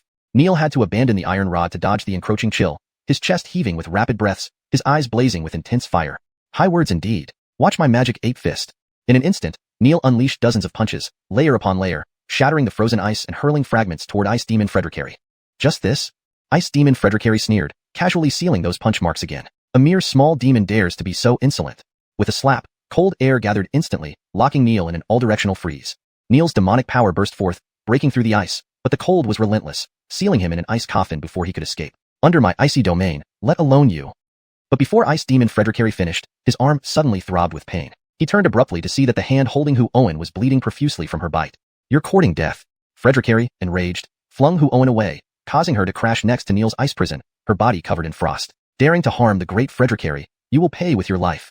Hu Owen shivered violently from the cold, but stubbornly lifted her head, daring to harm Neil. You deserve death. Frederick Harry's face darkened momentarily, then twisted into a grimace. Is that so? Then let that monkey die. Another palm slapped out, cold air forming a tornado that blasted towards Neil's frozen ice prison. You'll witness the beauty of shattering. Dying by my hands is his blessing. No. Hu Owen screamed, demonic power surging rapidly within her, lunging to block the icy tornado. Instantly, Hu Owen was also encased in ice, fused with Neil's ice prison. You, foolish fox monkey, dare to seek death? Then you both shall shatter together. Ice demon Frederick Harry raged like a child whose toy had been broken, slamming a palm at the ice containing Hu Owen. No. At that moment, a heart-wrenching cry tore through the air. Boom. Ice cracked, and a figure engulfed in flames burst out from within, standing protectively in front of Hu Owen's ice prison, punching with blazing demonic fire. Daring to harm Hu Owen. You deserve death. With bloodshot eyes, Neil went berserk. This chapter captures the intense confrontation between Neil and the ice demon, Frederick Harry, along with Hu Owen's brave resistance. It maintains the original structure and tone while translating the Chinese text accurately into Damienglish. Deepter 391. Aramsanide Hu Owen. Fiery demonic flames engulfed Porter's entire body, but even more scorching were the blazing rage in his crimson eyes. With a single punch, he shattered the cold ice crystals and lunged at Ice Demon Frederick. He swung his iron cudgel, which now glowed with runes as demonic power coursed through it, striking with deadly force. Ice Demon Frederick's expression changed. He punched out with icy demonic power that instantly formed an ice shield blocking the front. However, this time, Frederick's ice shield was directly shattered by Porter's iron cudgel. Impossible.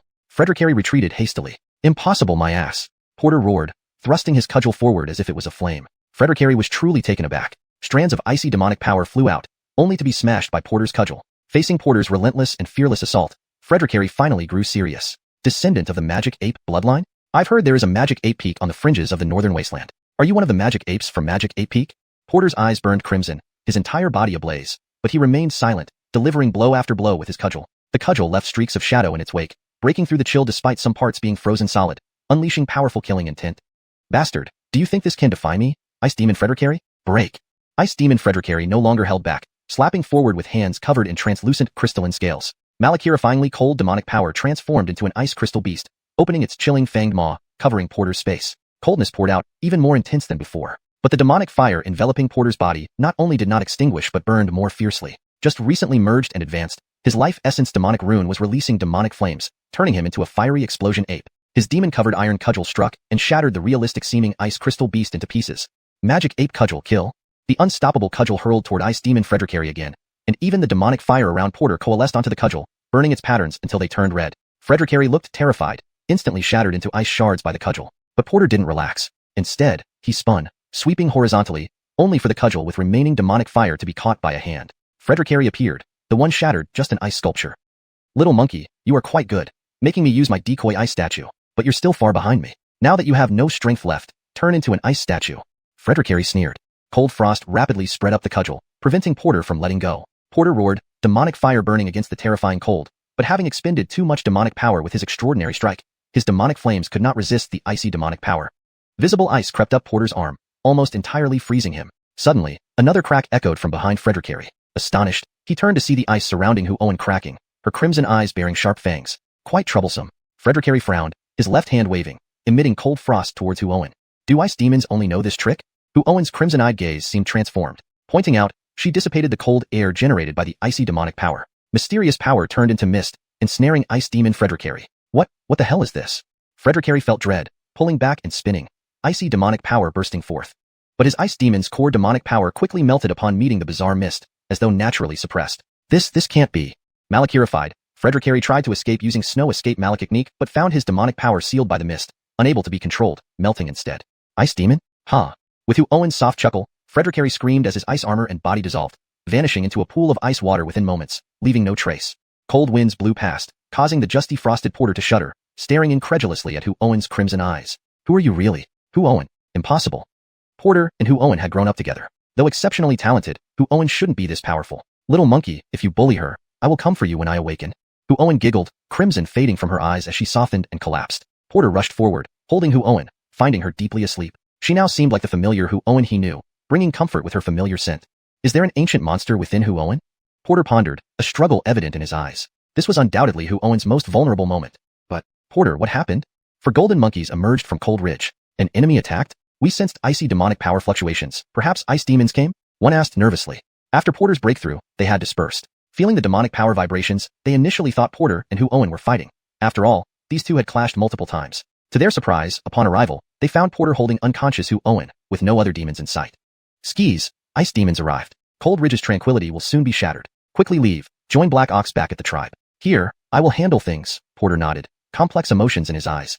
But, another hesitated, silenced by Porter's fierce glare. Previously, they underestimated Porter. After his breakthrough, their confidence waned, especially given the presence of ice demons. Living in the outskirts of Ice Malakiri territory, they understood its dangers. Porter, we will leave, but be careful. Do not face ice demons directly. If needed, lure them into Witch Burial Gifferty, where there's no snow or ice, reducing their power. Porter nodded, gently stroking Hu Owen's fur, carrying her away. What is happening? The four golden monkeys stared in disbelief. Porter's tender gesture was unlike anything they'd ever seen. A world apart from the fierce warrior they knew. Hashtag Deepter392. A net to catch them all. On the frozen wastelands of the northern wilderness, a snow eagle collapsed on the snow-covered ground, blood spurting from its beak. Around it, 7 or 8 demonic birds let out mournful wails. Barton, how dare you betray the frost domain? Have you gone mad? The snow eagle roared in disbelief. Just moments ago, under Barton's guidance, they had come here, only to be ambushed by a half-demon youth with demonic markings on his face. In no time, they were overwhelmed. Barton stood by watching the entire time, which infuriated the Snow Eagle. Barton, this is for your own good. Once you meet him, you'll understand that this was a stroke of luck I've brought you. Barton sneered, but remained respectfully deferential towards Dexter nearby. After visiting the Kobe Ned tribe and meeting with the guardian spirit of the Kobe Long Totem, Barton no longer resisted being part of the Kobe Ned tribe, and as proof, he promptly returned with a significant gift for Dexter. Barton, you did well. There's only one by Ross left, correct? Bring it, and the remaining demonic birds over. Dexter nodded approvingly. Compared to Sawyer's son, Barton seemed even more ruthless, tricking the demonic birds without hesitation. Understood, tribal leader. Leave it to me. Barton snarled excitedly, spreading his wings and soaring into the sky, causing Peer-Edge Jarrett's eyes to widen in astonishment. This Barton sure loved showing off, but Peer-Edge Jarrett wasn't worried. His position within the Kobe Ned tribe was still secure. Even if his strength didn't match these older demonic birds, he was the first guardian beast to join the Kobe Ned tribe. Tribal leader, should we take these back to the tribe? Peer-Edge Jarrett asked eagerly. Indeed, with an insider like Barton, the harvest was plentiful. From Sawyer's son to Barton, the last by Ross bird would be a piece of cake. Skis, bring them back so the guardian spirit can inspect them. Once we capture by Ross, the skies of the northern wilderness will temporarily belong to us. Then, Dexter said with a cold smile. The Siren Ming season had already been underway for over a month. The signs of ice demons had started appearing. It was time to cleanse the northern wilderness, lest the uncontrolled ice slave cavalry and wandering demon tribes reveal the Kobe Ned tribe. Peer-Edge Jarrett, brimming with excitement, led the Snow Eagle and others who had just received demonic seals from Dexter away. In Peer-Edge Jarrett's view, what was supposed to be the ice demons' harvest season was turning into the Kobe Ned tribes. After Peer-Edge Jarrett left with the Snow Eagle, Dexter exhaled lightly. Master Gillis, if I clear out all the demons, demonic birds, and half-demons of the ice slaves entering the northern wilderness, do you think the Yuri will emerge early? Gillis, perched on Dexter's shoulder, couldn't help but roll his eyes. What do you think the Yuri is? If he doesn't want to come out, he won't, even if all the ice demons die. If he does, nothing can stop him. Dexter's eyes lit up. So, killing or not killing the ice demons makes no difference? Gillis was taken aback by Dexter's odd logic. It's not the same thing, okay? But it still nodded. Based on my understanding of that old fellow, he wouldn't care about some ice demons dying. But boy, besides the Yuri, there are ice demon Fredricknerals, more than one. The Yuri may not care, but the generals certainly will. You'll truly be dead if you keep pushing. Dexter laughed. I'm not stupid. Dorian said only one ice demon Fredrickneral has left the Frost domain. For now, we only have to deal with one general and a dozen ice demons. As for the other demon tribes, Gillis was speechless. With the old snow apes as insiders, the other demon tribes weren't Dexter's concern. Boy, you're playing with fire. Gillis warned. Dexter shrugged. Better than waiting to die. Brandon Ray, let's go to the next place. Once we finish this, control of this area will be ours. Who gets to decide things in the snow-covered northern wilderness? We'll see. Brandon Ray chuckled, sprinting ahead. Following the tribal leader was indeed thrilling. Most of the demons from the Frost domain were almost entirely under control. 3 days later, Barton lived up to his promise and successfully lured the remaining by Ross and other demonic birds. To Dexter's surprise, Sawyer's son also arrived. Before Dexter could act, with the return of Peer-Edge Jarrett, the Snow Eagle, and others, by Ross was immediately subdued, and the demonic birds were utterly demoralized. With Ellie absorbing the backlash from the demonic bird restrictions, Dexter easily subdued by Ross and the rest, handing them over to Peer-Edge Jarrett along with Sawyer's son, sending them back to the tribe. Barton, Snow Eagle, patrol the skies and search for the positions of ice demons, frost domain demons, and ice slave half-demons. Once found, don't disturb them. Wait for Peer-Edge Jarrett to return before making plans, Dexter instructed. Barton and Snow Eagle nodded, leading a dozen demonic birds into the sky. Dexter watched the scattering figures of the demonic birds and nodded in satisfaction. With these demonic birds, the entire northern wilderness would be under his surveillance. Dealing with scattered ice demons and old demons would become much easier. Boy, aren't you afraid they'll mess it up? Gillis asked curiously. Dexter's method of forcibly subduing them wasn't clever and could easily backfire, especially since these demonic birds originated from the Frost domain. Sending them flying might cause problems. Dexter smiled gently. Don't worry, they know what to do. Gillis was surprised and thoughtful. Forest your tribe's guardian spirit done something to them? Dexter smiled enigmatically. The Kobe Ned tribe's guardian birds had their own communication methods, now imprinted in Barton and the others' minds by Ellie. This was one reason Dexter risked letting Peer-Edge Jarrett take them back to the tribe. Waiting for them to figure it out on their own would likely be too late. Through Ellie's intervention, Barton and his followers could now integrate with the tribe's northern snow eagles, saving valuable time. However, Ellie was one of Dexter's greatest secrets and couldn't be easily revealed. Besides, though Gillis was aiding him, he wasn't technically a demon. Gillis was speechless again. Why hide and keep secrets when it was just trying to help? Still, it had to admit Dexter had skills. So, effortlessly capturing all the demonic birds from the Frost domain was quite an achievement. #### Damien of Deepter 392. Deepter 393, which symbol detonator? In Kabizu Gifferty, a newly constructed underground passage was being inspected. Osiris watched cautiously as several tribal members carefully placed an arm-thick, tube-shaped ceramic object into a small pit that had been chiseled out. Their meticulousness only increased Osiris's curiosity. Dean, this explosive test is significantly more powerful than the smaller ones we've conducted before. Please stand further back. Otherwise, you might be affected by the blast wave. A tired-looking young man exclaimed excitedly after completing preparations. Ned, are you sure this thing will explode? Osiris couldn't help but ask. This was a project team from the Academy of Sciences focused on Dexter's proposed theory of explosions. Through constant trials, they had indeed succeeded in creating something and insisted on having Osiris, their newly appointed dean, witness it. Osiris had become accustomed to this. The Academy of Sciences was responsible for developing all sorts of things. Many concepts turned into tangible items through the tireless efforts of the tribe's members. Rest assured, Dean, I've named this device the witch symbol detonator. Its principle is based on the sequence of witch symbols representing the mutual suppression of the 5 elements, with ignition centered around the combustion fluid extracted from coke inside the ceramic tube. It can be remotely activated by witch symbols. The condensed energy from the 5 elements ignites when the fire symbol burns, lighting the combustion fluid. According to the tribal chief's theory, a sealed confined space can concentrate sufficient heat, leading to an explosion, Ned explained excitedly. He came from a small settlement, and since joining the Kabizu clan, his cultivation talent wasn't outstanding, only recently reaching the primitive witch meridian stage, but he excelled in research. Since you're confident, let's start. Osiris took a deep breath. He remembered Dexter's mention of 3 future research directions for the Academy of Sciences, placing great emphasis on explosives. Compared to Caesar's dummy engraving malachtechnique and extendable mechanical construction, mastering explosive technology could change the tribe's combat methods. All right, everyone move back, lower your face shields, I'm about to ignite it. Ned pulled out a palm-sized array disc engraved with 5 first-tier elemental witch symbols. Reaching out, he touched the water symbol despite cultivating fire element, which chi because this disc was specifically designed for easy activation even by ordinary people. As the water symbol was triggered, faint light emerged from the tube-shaped ceramic object embedded in the pit, its internal witch symbols reacting. Water suppresses fire, earth suppresses water, wood suppresses earth, metal suppresses wood, and fire suppresses metal. Following this sequence, the power generated by the water symbol was absorbed by the earth symbol, then the wood symbol absorbed the earth symbol's power, and within moments, the forces of the water, wood, earth, and metal symbols converged into the fire symbol, which ignited the combustion fluid inside the ceramic tube. The combustion fluid, highly flammable and explosive, extracted from coke, could release extremely high temperatures upon ignition, already being used in iron smelting processes. As the fluid ignited, along with the concentrated force of the 5 elements into the fire symbol, it compressed in the narrow, sealed space and exploded like thunder, splitting open the surroundings with a deafening boom. Standing over 10 meters away, Osiris and others were blown back several steps by the blast wave, engulfed in dust and debris, which battered their armor loudly.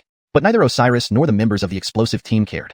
The full-body armor produced by the military department could easily withstand this impact. Once the dust settled slightly, Osiris rushed forward. The solid rock wall where the ceramic tube had been placed had collapsed, thoroughly shattered by the explosion.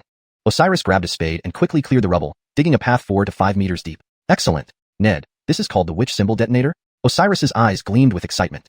A single detonator had blasted through nearly 5 meters of stone, turning the surrounding area into rubble. Used elsewhere, such as in arrows on city walls or carried by guards, this would be a devastating weapon. Skis, it sounds like a thunderclap when it goes off, hence the name witch symbol detonator. Dean, this is just a prototype using basic witch symbols and a limited amount of combustion fluid. There's still room for improvement. Ned grinned widely. Developing this device solidified his position as head of the project team. At the Academy of Sciences, many researchers existed. Besides the battle-dedicated combat witches in the war hall, all other registered cultivators were affiliated with the Academy, involved in diverse projects. True recognition came only from achieving significant results. With breakthroughs in the explosive team, Ned finally gained validation as a researcher. In the Academy, while strength mattered, more importance was placed on research outcomes. Tribal evaluations provided specific assessments and titles, offering better treatment for achievements, even for non-cultivators. Ned had long aimed for this recognition. While his cultivation talent was average, he sought to contribute in other ways. Frederick Hervé's tribespeople felt similarly, as innate talent was fixed, but guidance from which symbols and resources allowed them to make contributions beyond personal cultivation. Skis, this witch symbol detonator must be improved. Now I understand why the tribal chief prioritized explosive technology. It can cause horrific damage when fixed, especially if attached to arrows or dropped from flying beasts. Osiris shivered at the thought. Dean, you're right, this changes everything. The war hall mainly uses hand axes, crossbows, and bows. Imagine attaching these, Ned grew excited.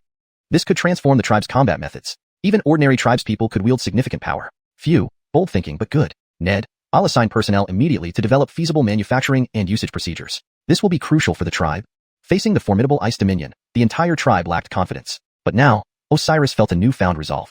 ###Deepter394, solid foundation. In the northern barren ice plain, Dexter sat cross-legged. The pure elemental spiritual energy within him flowed from his spirit meridian cave heaven into the 5 organ cave heavens, and then through all the major acupoints of his body. This energy blended with the demon spirits and demon symbols in these acupoints before returning to the spirit meridian cave heaven.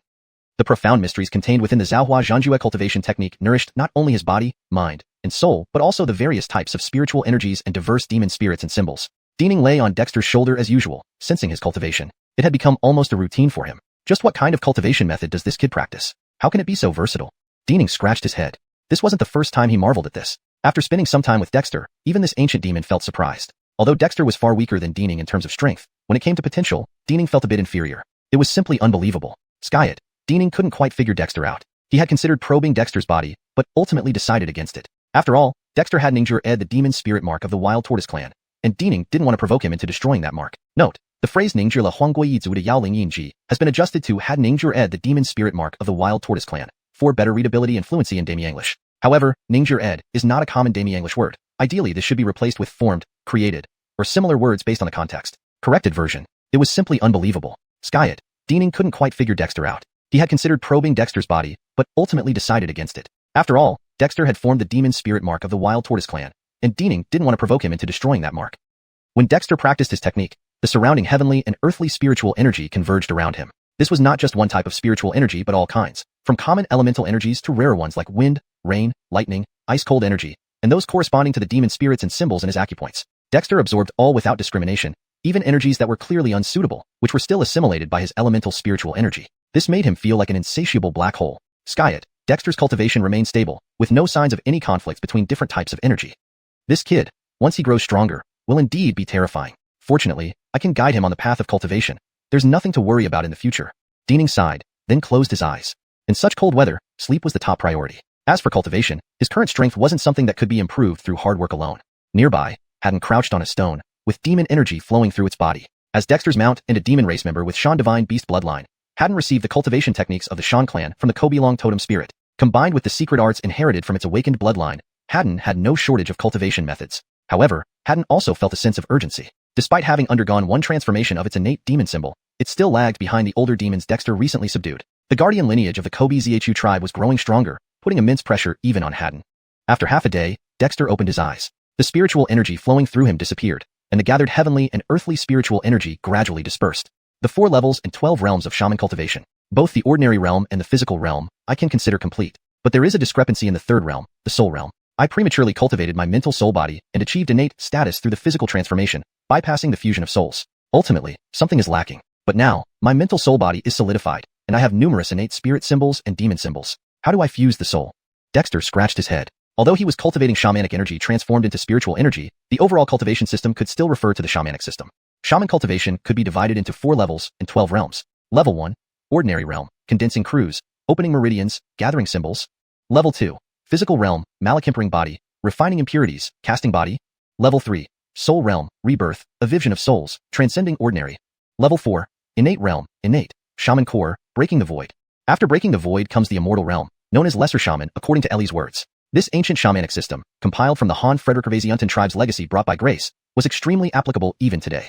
However, Dexter had transcended the boundaries of shaman cultivation, blending demon patterns with shaman patterns to form spirit symbols and practicing spiritual energy. From a power perspective, he had already surpassed shamanic energy because spiritual energy was more comprehensive. Though he had reached the innate stage, Dexter lacked the process of fusing the soul, always feeling something missing during his cultivation in the innate realm. Therefore, after subduing the snow falcon and other bird demons, although the dragon blood seal allowed him to gather some demon spirit imprints, there hadn't been much progress in cultivation beyond that. The innate realm was divided into 3 stages: innate, shaman core, and breaking the void. Within the innate stage, cultivation could be divided into 3, 6, 9, or 12 layers, each representing the opening of additional meridians. Opening 3 meridians meant opening 2 additional shamanic meridians beyond the original one, considered the lowest choice. Even this wasn't simple, as finding suitable shamanic meridians for cultivation beyond the original one was not easy. Few knew, like Dexter did, about the 3 meridians and 7 wheels, 12 main meridians, and 8 extraordinary meridians. These were core secrets passed down in any tribe. Thus, the amount of shamanic meridians opened during the innate stage determined one's strength and potential. Opening 3, 6, 9, or even 12 meridians was part of the innate stage cultivation process, but the choice here was crucial. Frederick Gervais's human cultivators had limited options for suitable shamanic meridians. For instance, fire element innate shamanic symbol cultivators were suited to open the heart meridian leading to the heart. Without guidance, they might never find new meridians. If I want to open spirit meridians, naturally, the more, the better. I can open 3 meridians and 7 wheels, 12 main meridians, 8 extraordinary meridians, etc. However, doing so would require much more time and effort compared to ordinary innate cultivators. Still, if the issue of soul fusion isn't resolved, it will remain an obstacle. Dexter muttered. For him, merging the soul wasn't too difficult, as his mental soul body was already integrated with his physical body. His uniqueness lay in his core cultivation based on the dragon shaman and the 5 organ spirit symbols. Unlike others who only had one innate shamanic symbol, he had 5 spirit symbols within his organs, not to mention the numerous demon spirits and symbols throughout his body. The path of cultivation is indeed full of variables. Too bad Ellie isn't here. Otherwise, I could ask for advice. Although Dining is an ancient demon, he still falls short. Dexter sighed inwardly, but remained undeterred. Based on his experience, cultivation often involved a lot of randomness. All he needed to do was make his foundation more solid. As for the soul fusion issue, he would wait until he returned to the tribe and seek Ellie's advice. After all, the old demon had broad knowledge and many methods. Deep Thur 395, thermal weapons. The sky over the northern wasteland ice plain was almost entirely covered by cold ice clouds. The Shenming season in the northern wasteland ice plain is very long, almost taking up most of the year. Now, just less than 2 months into this season, the truly bone-chilling weather has yet to arrive. Note, for better context and fluency, it would be better to translate Shenming as gloomy, or harsh winter season. Revised sentence. The harsh winter season in the northern wasteland ice plain is very long, almost taking up most of the year. Now, just less than 2 months into this season, the truly bone-chilling weather has yet to arrive. In previous years, the human settlements scattered across the northern wasteland ice plain, such as the former ice cave settlement, would still have some surplus food at this time, not quite being the hardest period to endure. However, after 2 months, the northern wasteland ice plain would be completely blanketed in snow and ice. Every year, some settlements couldn't hold on, and entire villages would freeze or starve to death. But this year, the residents of Witch Doctor Gifforty, the Witch Doctor tribe, clearly had no need to worry about these issues. The reinforced dome effectively kept the snow and ice outside. The crops cultivated by the tribe, the meat from the mountain pastures, and the fish from the frozen lake farms. Any one of these alone could ensure that the nearly 3,000 members of the Witch Doctor tribe could barely survive through the long Shenming season, let alone all three combined. Residing in the relatively warm Witch Doctor Gifforty, with no shortage of food and clothes made from hemp fabric to wear, and some even donned cotton coats. Such a life was unimaginable for the members of the Witch Doctor tribe. After all, even the original Ice Cave settlements members only had their food problem solved during the last Shenming season after Dexter became the tribal chief. Not much else changed besides that. Now, any member of the Witch Doctor tribe had more energy to focus on other aspects, such as cultivation or researching various things. At the academy, military officials and experts like Aviv, Yoel, Baird, Croods, and Ned gathered together. The newly appointed head of the military department, Caesar, pointed at 3 objects on the table, his eyes sparkling with excitement. Esteemed palace masters and deans, Osiris has developed the Witch Rune Detonator, and you've seen its explosive power. It aligns well with Hart's philosophy on explosive technology. Combining it with Hart's 100 witch doctors, we've designed different applications: explosive arrows, Frederick Gervais-Unton breaking bang, and grenades. Explosive arrows come in 3 types based on the amount of explosive liquid: the city-breaking arrow used in city defense crossbows, the armor-piercing arrow for heavy crossbows, and regular explosive arrows. According to tests, the city-breaking arrow can shatter city walls, the armor-piercing arrow can blast through full-body armor produced by the tribe, and the explosive arrow can penetrate the defenses of monsters. Though there's a delay in triggering the Witch Rune, they're ready for combat. The Frederick Gervais-Unton breaking bang is a fixed explosive device derived from the Witch Rune Detonator, with varying power based on the amount of explosive liquid. It can be used for ambushes, mining, etc. As for grenades, similar to throwing axes, they are easy to carry by individual soldiers. Our military department has completed basic trials and plans mass production, pending approval from the tribal court. Mass production? Absolutely. Such good tools can even be used by ordinary tribespeople. Besides, since these devices are mostly for arrows, let all tribespeople practice archery diligently after cultivation. Once this forms a scale, even monsters would find it hard to resist, Baird said excitedly. As the palace master of the war hall, how could he not be excited about something that directly boosts the tribespeople's combat power? Since Dexter left Witch Doctor Gifforty alone to venture into the northern wastes, the entire war hall trained rigorously, aiming to quickly form a formidable force capable of countering the Ice Dominion. However, cultivation required time, and strength couldn't grow overnight, making everyone in the war hall feel pent up. The Witch Rune Detonators from the academy were like a helping hand in their time of need. Not bad. We've seen the power of these Witch Rune Detonators. Now I understand why Hart always talks about technology being the primary productive force. With this, even a slightly stronger non-cultivator can deal significant damage to monsters. You've also heard Gregory's report. Even the least noticeable half-demons in the Ice Dominion have the strength equivalent to our tribe's witches. Aviv couldn't help but express his excitement. Initially, this news was quite disheartening. Apart from Hart and the Guardian Demons, our large Witch Doctor tribe, with nearly 3,000 members, couldn't provide any help to Hart. It was shameful for all of us. But now, with these devices, even monsters can be hunted. Although Dexter never said anything, everyone knew that choosing to act alone without taking anyone from the tribe meant he considered them inadequate, despite Dexter having no such intention. This made everyone harbor frustration. But now, they finally had an opportunity to release it. Witch Rune Detonators were just one part of it. In recent days, the various project teams at the academy haven't been idle, though not as directly and forcefully as the Witch Rune Detonators. Skis, we should mass produce them, but it's best to send these items for Hart's evaluation first. You know, Hart's insight surpasses ours. Although the military department has been refining this technology, Hart has always given us surprises. Why not wait and see what Hart thinks? Croods suggested at this point. The explosive arrows, Frederick Gervais-Unton breaking bang, and grenades presented by the military department were excellent but had flaws. The biggest issues were threefold. The detonators needed a Witch Rune to trigger, the explosive liquid needed further improvement, and the containers, whether ceramic or glass, were prone to breaking. These weren't fatal defects but were still significant problems. Agreed. I concur with Dean Croods. With Hart handling the avian demons from the Ice Dominion, granting us aerial dominance, Hart's capabilities give us more time to refine these technologies. Taking a step back might yield even greater rewards, Ned nodded. Despite the Witch Rune Detonators being a product of the academy, Ned remained cautious rather than complacent. From invention to mass production, evaluation was necessary. That's why they gathered here today. Although the tribe had an evaluation bureau, no one could replace Dexter's status in assessing various items. After all, the title of Universal Advisor wasn't given to him merely because he was the chief. Alright, inform Bitey Snow Eagle to have Gregory return personally with this. Aviv decided. Half a day later, Gregory hurriedly returned, carrying a sealed small box before leaving again. Nobody knew what the tribe had sent back. But when Dexter opened the small box and saw the 3 different designs inside, items he recognized, he stared in disbelief. Fremontets, landmines, grenades? What has the tribe been up to these days? After reading the accompanying instruction booklet, Dexter grew even more excited. Which rune detonators and explosives, actually made? They haven't even mastered cold weapons yet, and are already onto firearms. The Academy really wants to defy nature. Living in the relatively warm Witch Dr. Gifforty, with no shortage of food and clothes made from hemp fabric, some even wearing cotton jackets, such a life was unimaginable for the Witch Doctor tribe members. After all, even the original Ice Cave Settlement's clansmen only had the food problem solved last Shenming season after Dexter became the chief. As for other aspects, there wasn't much change. Note, Shenming is directly transliterated here as it seems to be a specific term related to the story setting. If there's a preferred Demi-English term or translation for Shenming, please let me know. Improvements. 1. Clarified that Dexter becoming the chief was the point when the food problem was solved. 2. Adjusted the sentence structure for better readability in Demi-English. But now, every member of the Witch Doctor tribe could focus more energy on other areas, such as cultivation or researching various oddities. At the Academy of Sciences, the military office, symbols, candles, blades, qi, and ji gathered together. Caesar, the newly appointed head of the military office, pointed at 3 objects on the table, his eyes gleaming with excitement. Dear directors and deans, Ned has developed the witch symbol detonator, and you've already seen its explosive power. It aligns well with the Heart's philosophy on explosives. Combining it with the Heart's 100 Witch Doctor armaments, we've designed different applications: explosive arrows, Frederick Hervesianten breaking bombs, and hand grenades.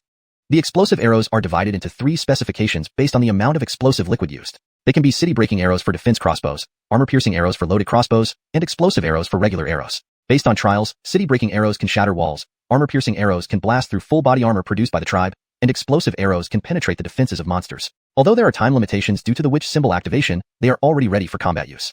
The Frederick Hervesianten breaking bomb is a fixed-position explosive device modified from the witch symbol detonator. Its power varies based on the amount of explosive liquid and can be used for ambushes, mountain excavation, mining, etc. As for hand grenades, they are similar to hatchets, easy for individual soldiers to carry. These 3 items have completed preliminary tests by the military office, and we plan to start mass production, which requires the clan court's approval. Mass production? Of course, we should produce these. Such excellent tools can be used even by ordinary tribesmen. Frederick Hervesary over, since these devices are mostly used with arrows, we should encourage everyone to practice archery diligently. Once it reaches scale, even monsters will find it hard to resist, Reggie said excitedly.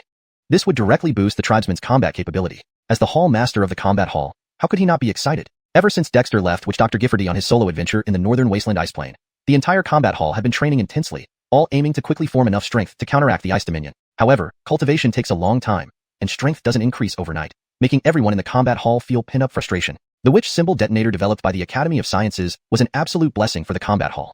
Wonderful. We've already witnessed the power of these witch symbol detonators. Now I understand why Hart always talks about science and technology as the primary productive force. With this thing, even a slightly strong but non-cultivating tribesman can cause significant damage to monsters. You also know the news Gregory brought back. Even the lowest-ranking half-demon ice slaves of the Ice Dominion are equivalent to our tribe's shamans.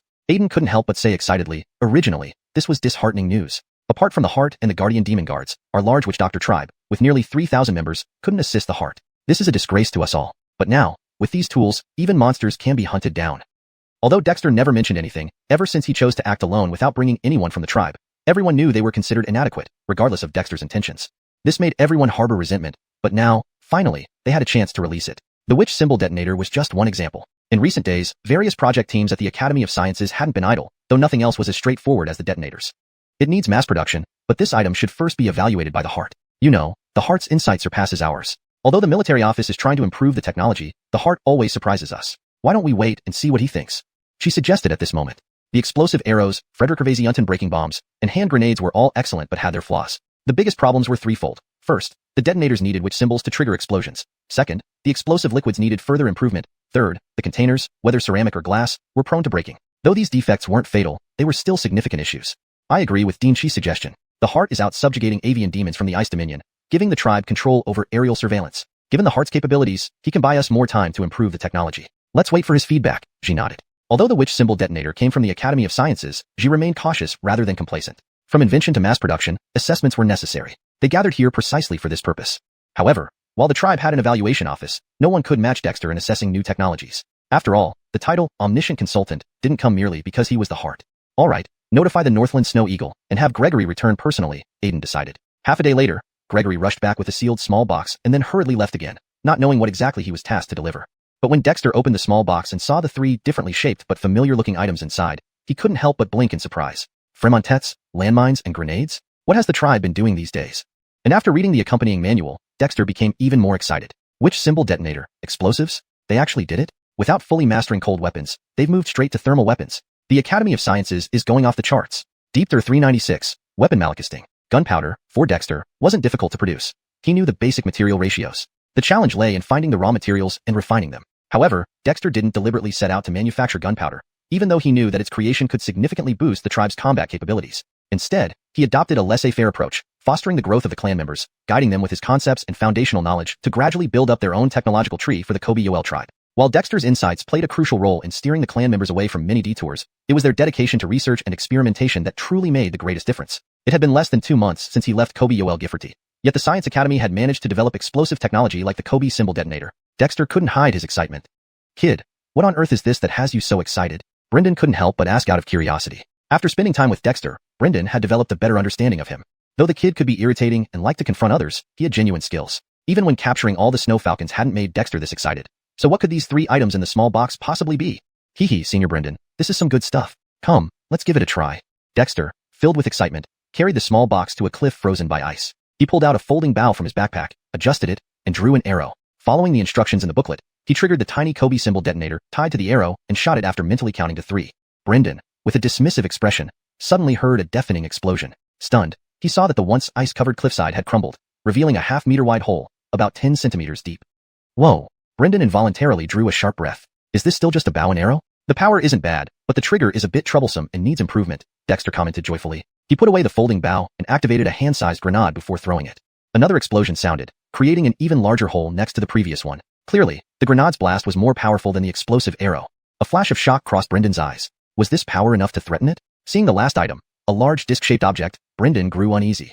Kid, what exactly are these? There were no signs of witchcraft or demon energy, yet they possessed such formidable power. This completely upended Brendan's established knowledge. Just explosives, quite simple, Dexter said calmly. Little did he know, even he was surprised. Before leaving the tribe, he had given Chi 3 research directions to stabilize his position as the head of the Science Academy. Dexter hadn't expected them to actually create explosives. Although different from traditional explosives without actual gunpowder, using the principle of opposing Kobe symbols as the core ignition point generated power not inferior to gunpowder explosions. Placing the last mine under a huge rock, Dexter activated the device and swiftly retreated. Another massive explosion shattered the rock into pieces, with power surpassing even the grenade, comparable to a bombshell landing. TSKSA, with these things, what does the Ice Dominion matter anymore? Dexter laughed heartily. Though these were only prototypes, achieving a breakthrough meant everything else would follow suit. Senior Brendan, I need to return to the tribe. Will you stay here or come with me? Dexter asked eagerly. Brendan was taken aback. Didn't you always keep things hidden, unwilling to let me know where your tribe is? Though it had never directly asked, it sensed Dexter's guardedness. Though Brendan found it contemptible, it didn't comment further. Who could blame it? Initially, it had wanted to devour Dexter and had relentlessly pursued him. Hee, if Senior has no ill intentions toward me or my tribe, you're welcome to visit. Just remember, anything you see must remain secret. I don't want the Ice Dominion to target us. Also, our Kobe Long totem is special. Please do not offend it. Dexter smiled. He indeed feared Brendan, which is why he hadn't returned to the tribe in nearly 2 months. But now, with the Kobe symbol detonator, Dexter couldn't resist. These weapons were crucial, and he needed to guide their development. As for Brendan, Dexter felt he had gauged its temperament accurately. It was a powerful ancient demon that valued legacy. Since it chose to protect him due to the demon spirit imprint, it was relatively trustworthy. Frederick Revasary over, the existence of the Kobe-Yoel tribe posed no conflict to Brendan, and Adley provided some reassurance. Though weakened, it could likely defend itself. TCH, just a spirit deity. Ancient or not, I've seen plenty. If it doesn't bother me, I won't care. Wouldn't it rather rest peacefully? Brendan scoffed. The kid worried too much. It was just a human tribe. How unique could it be? Plus, the North Waste Ice Plain was a harsh place. How could any significant human tribe survive there? That's settled then. Gregory, integrate the avian demons, establish a surveillance network, and assist Israel and Owinby in subjugating more ice demon tribe half-demons. Avoid alarming anyone until I return. If the ice demons show unusual behavior, wait for me to handle it, Dexter instructed Gregory. Rest assured, Hart, I have a plan. Gregory nodded excitedly. With the addition of 4 avian demons and 35 demonic birds from the Ice Dominion, Gregory was eager to prove itself. Dexter trusted Gregory, so he mounted Haddon and hurried towards the tribe. As Dexter returned, outside the Ice Dominion in a valley, 8 ice demons gathered, their expressions grim. 3 ice demons had vanished. This translation maintains the paragraph structure and line breaks of the original text while ensuring natural and fluent Demi-English. The storyline and logic are coherent, and the names and terms are preserved accurately. Deepter 397, Senior Spirit Master. Lord Chris is about to emerge from the mountain, but French, Ollie, and Frederick Harry have not sent back any news. Avian spirits have already searched the directions they've taken but found nothing. We can't sense their presence either. Could there be anyone in the northern wasteland ice field now daring enough to hunt our ice spirit clan? An ice spirit said in a cold tone, sounding somewhat angry. Chris was one of the 3 major ice generals of the Ice Spirit clan and was responsible for leading this winter territory hunting operation. However, preparations had barely started when 3 ice spirits went missing, leaving the advanced forces sent out to manage the situation extremely frustrated. The Ice Spirit clan did not venture out every dark season, but within a decade, some ice spirits would always leave the winter territory. Even if they didn't hunt, they would at least check the situation in the northern wasteland icefield. The Ice Spirit clan was not entirely unaware of the current state of the northern wasteland icefield. Besides, the semi-spirits of the Ice Slave tribe, and those outside the winter territory were also frequently dispatched. After all, the northern wasteland icefield still had the powerhouses of the Demon Ape Peak and Cold Frederick Gervasian Lake, as well as the human tribes of Aranliu and Brandon Hamadiyang. Frederickari's strength, though not comparable to ours, is not weak. Even if they encounter an overwhelming enemy, escaping should not be a problem unless it's that recently reappeared and vanished again, the Great Tortoise Delanishan. Send out orders to expand the search area and leave contact signals. Perhaps they were just delayed by something, said an ice spirit with a translucent pointed horn on its forehead coldly. Other ice spirits nodded. There wasn't much else they could do right now. Who would have thought that Delanishan, who had disappeared for hundreds of years, would suddenly appear? However, since Frederickari didn't travel together, even if one unfortunately met Delanishan, the other 2 shouldn't have gone missing as well. Soon, the orders from the ice spirits were relayed. In a valley, Dorian quietly approached White Aviv or Lion King. Old Lion, the ice spirits already know French has gone missing. What are we going to do? White Aviv or Lion King gave Dorian a glance and laughed coldly. You old coot, can you not be so jittery? French's disappearance has nothing to do with us. He chased after the young baboon and got lost. How can that be our fault? Dorian felt speechless. He understood the logic, but still felt uneasy, especially since Lyra had come to them a few days ago with orders that left him trembling. Forget about the useless worries. Let's focus on what we need to do. Since they're looking for French, let's help find them. Also, those old fellows are getting bored. We can't let them get too lonely. White Aviv or Lion King chuckled sinisterly. Dorian glared but said nothing. Many senior spirits came out this time. Although George was dead, a few senior spirits still posed a threat to them. Therefore, it couldn't be blamed on them.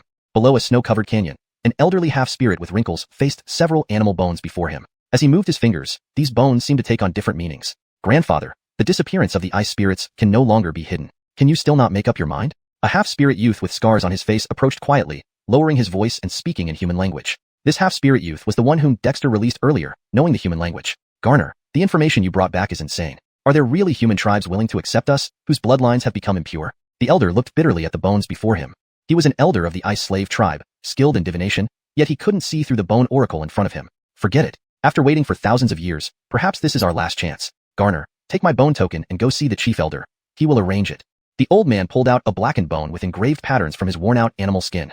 Garner was overjoyed, accepted the bone token, bowed respectfully, and hurried away. I hope this isn't a dream.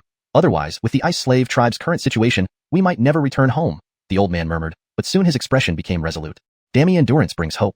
Garner and the others are young and have a future. Skis, there must be a future. In the Kobija tribe, Dexter had just stepped through the gate of Kobija City when the Fire Crow's alarmed cry echoed in his mind. Boy, what are you doing? Why bring back a Spirit King? Do you want to die? Spirit King? Dexter glanced at the little turtle on his shoulder. This old guy truly was an ancient spirit. Ellie, calm down. Great Frederick Gervasiunton Dillenerdal is now my guardian. Afraid of him? Dexter quickly replied. Since meeting Ellie, he had never seen it so agitated. Guardian? What nonsense? What did you do? Ellie was confused. At this moment, the head of Great Frederick Gervasiunton Dillenerdal emerged from Dexter's shoulder, giving him a puzzled look. Boy, are you talking behind my back? Dexter shivered inwardly. Was this old guy so perceptive? Indeed, being a Spirit King was impressive. Don't worry, Senior. I'm explaining your identity to the Spirit Master of our tribe, Dexter hastily clarified. Spirit Master? Great Frederick Gervasiunton Dillenerdal frowned, suddenly floated into the air, and flew towards the center of Kobija City, with spirit patterns appearing beneath its feet. Senior, what are you doing? You promised me. Dexter panicked and hurriedly chased after. Was this old monster planning something? Don't worry. I just want to meet your tribe's spirit master to see what kind of entity it is. Great Frederick Gervasiunton Dillenerdal shrugged. Heart, what is it? Croods and others rushed over upon seeing Dexter's return, staring in surprise at the floating small turtle and Dexter's almost frantic appearance. It's Great Frederick Gervasiunton Dillenerdal. Warn the clan not to provoke it. Dexter stomped his foot, wishing he hadn't brought Great Frederick Gervasiunton Dillenerdal back. But with Great Frederick Gervasiunton Dillenerdal's strength, if it insisted on following, Dexter indeed had no choice unless he never returned.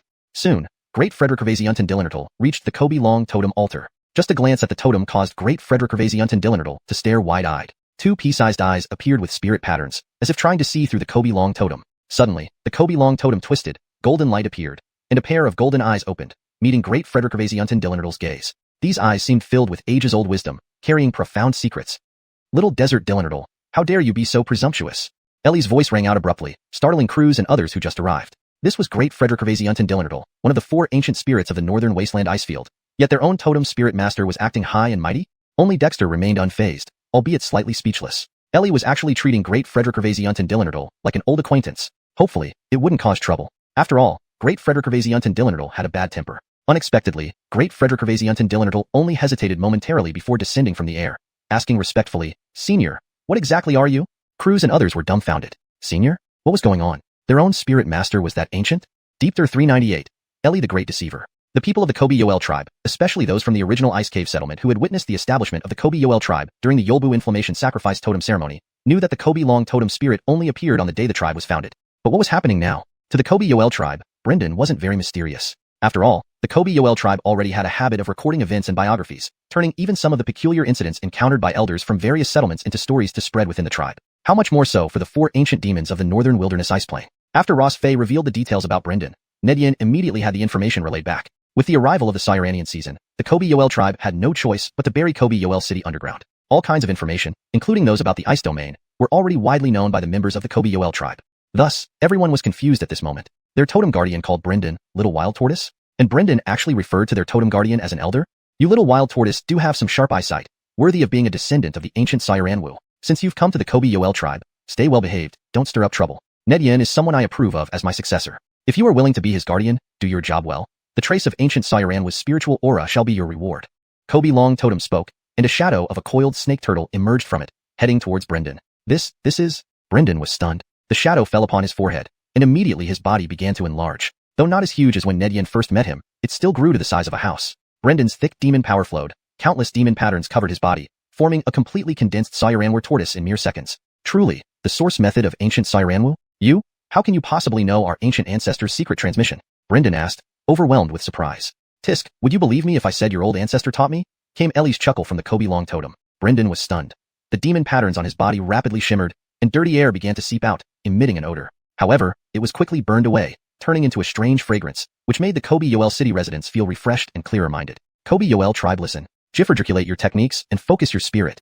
Nedian, sensing something, projected his voice using spiritual power. Immediately, everyone nearby sat cross-legged and began circulating their foundation building techniques from the Kobe Yolch. Even those far away in the underground tunnels rushed over upon smelling the fragrance. Boy Nedian, you're seizing the opportunity well. This turtle fragrance released by the little wild tortoise does indeed aid in strengthening one's spiritual will. Since so, this great one, this guardian spirit, will give you a hand. Ellie's voice sounded from the Kobe Long totem, followed by numerous threads of golden faith light descending upon every Kobe Yoel tribe member, guardians, and beasts alike, even including students like Grace in the children's school. Kobe Nelieg ***.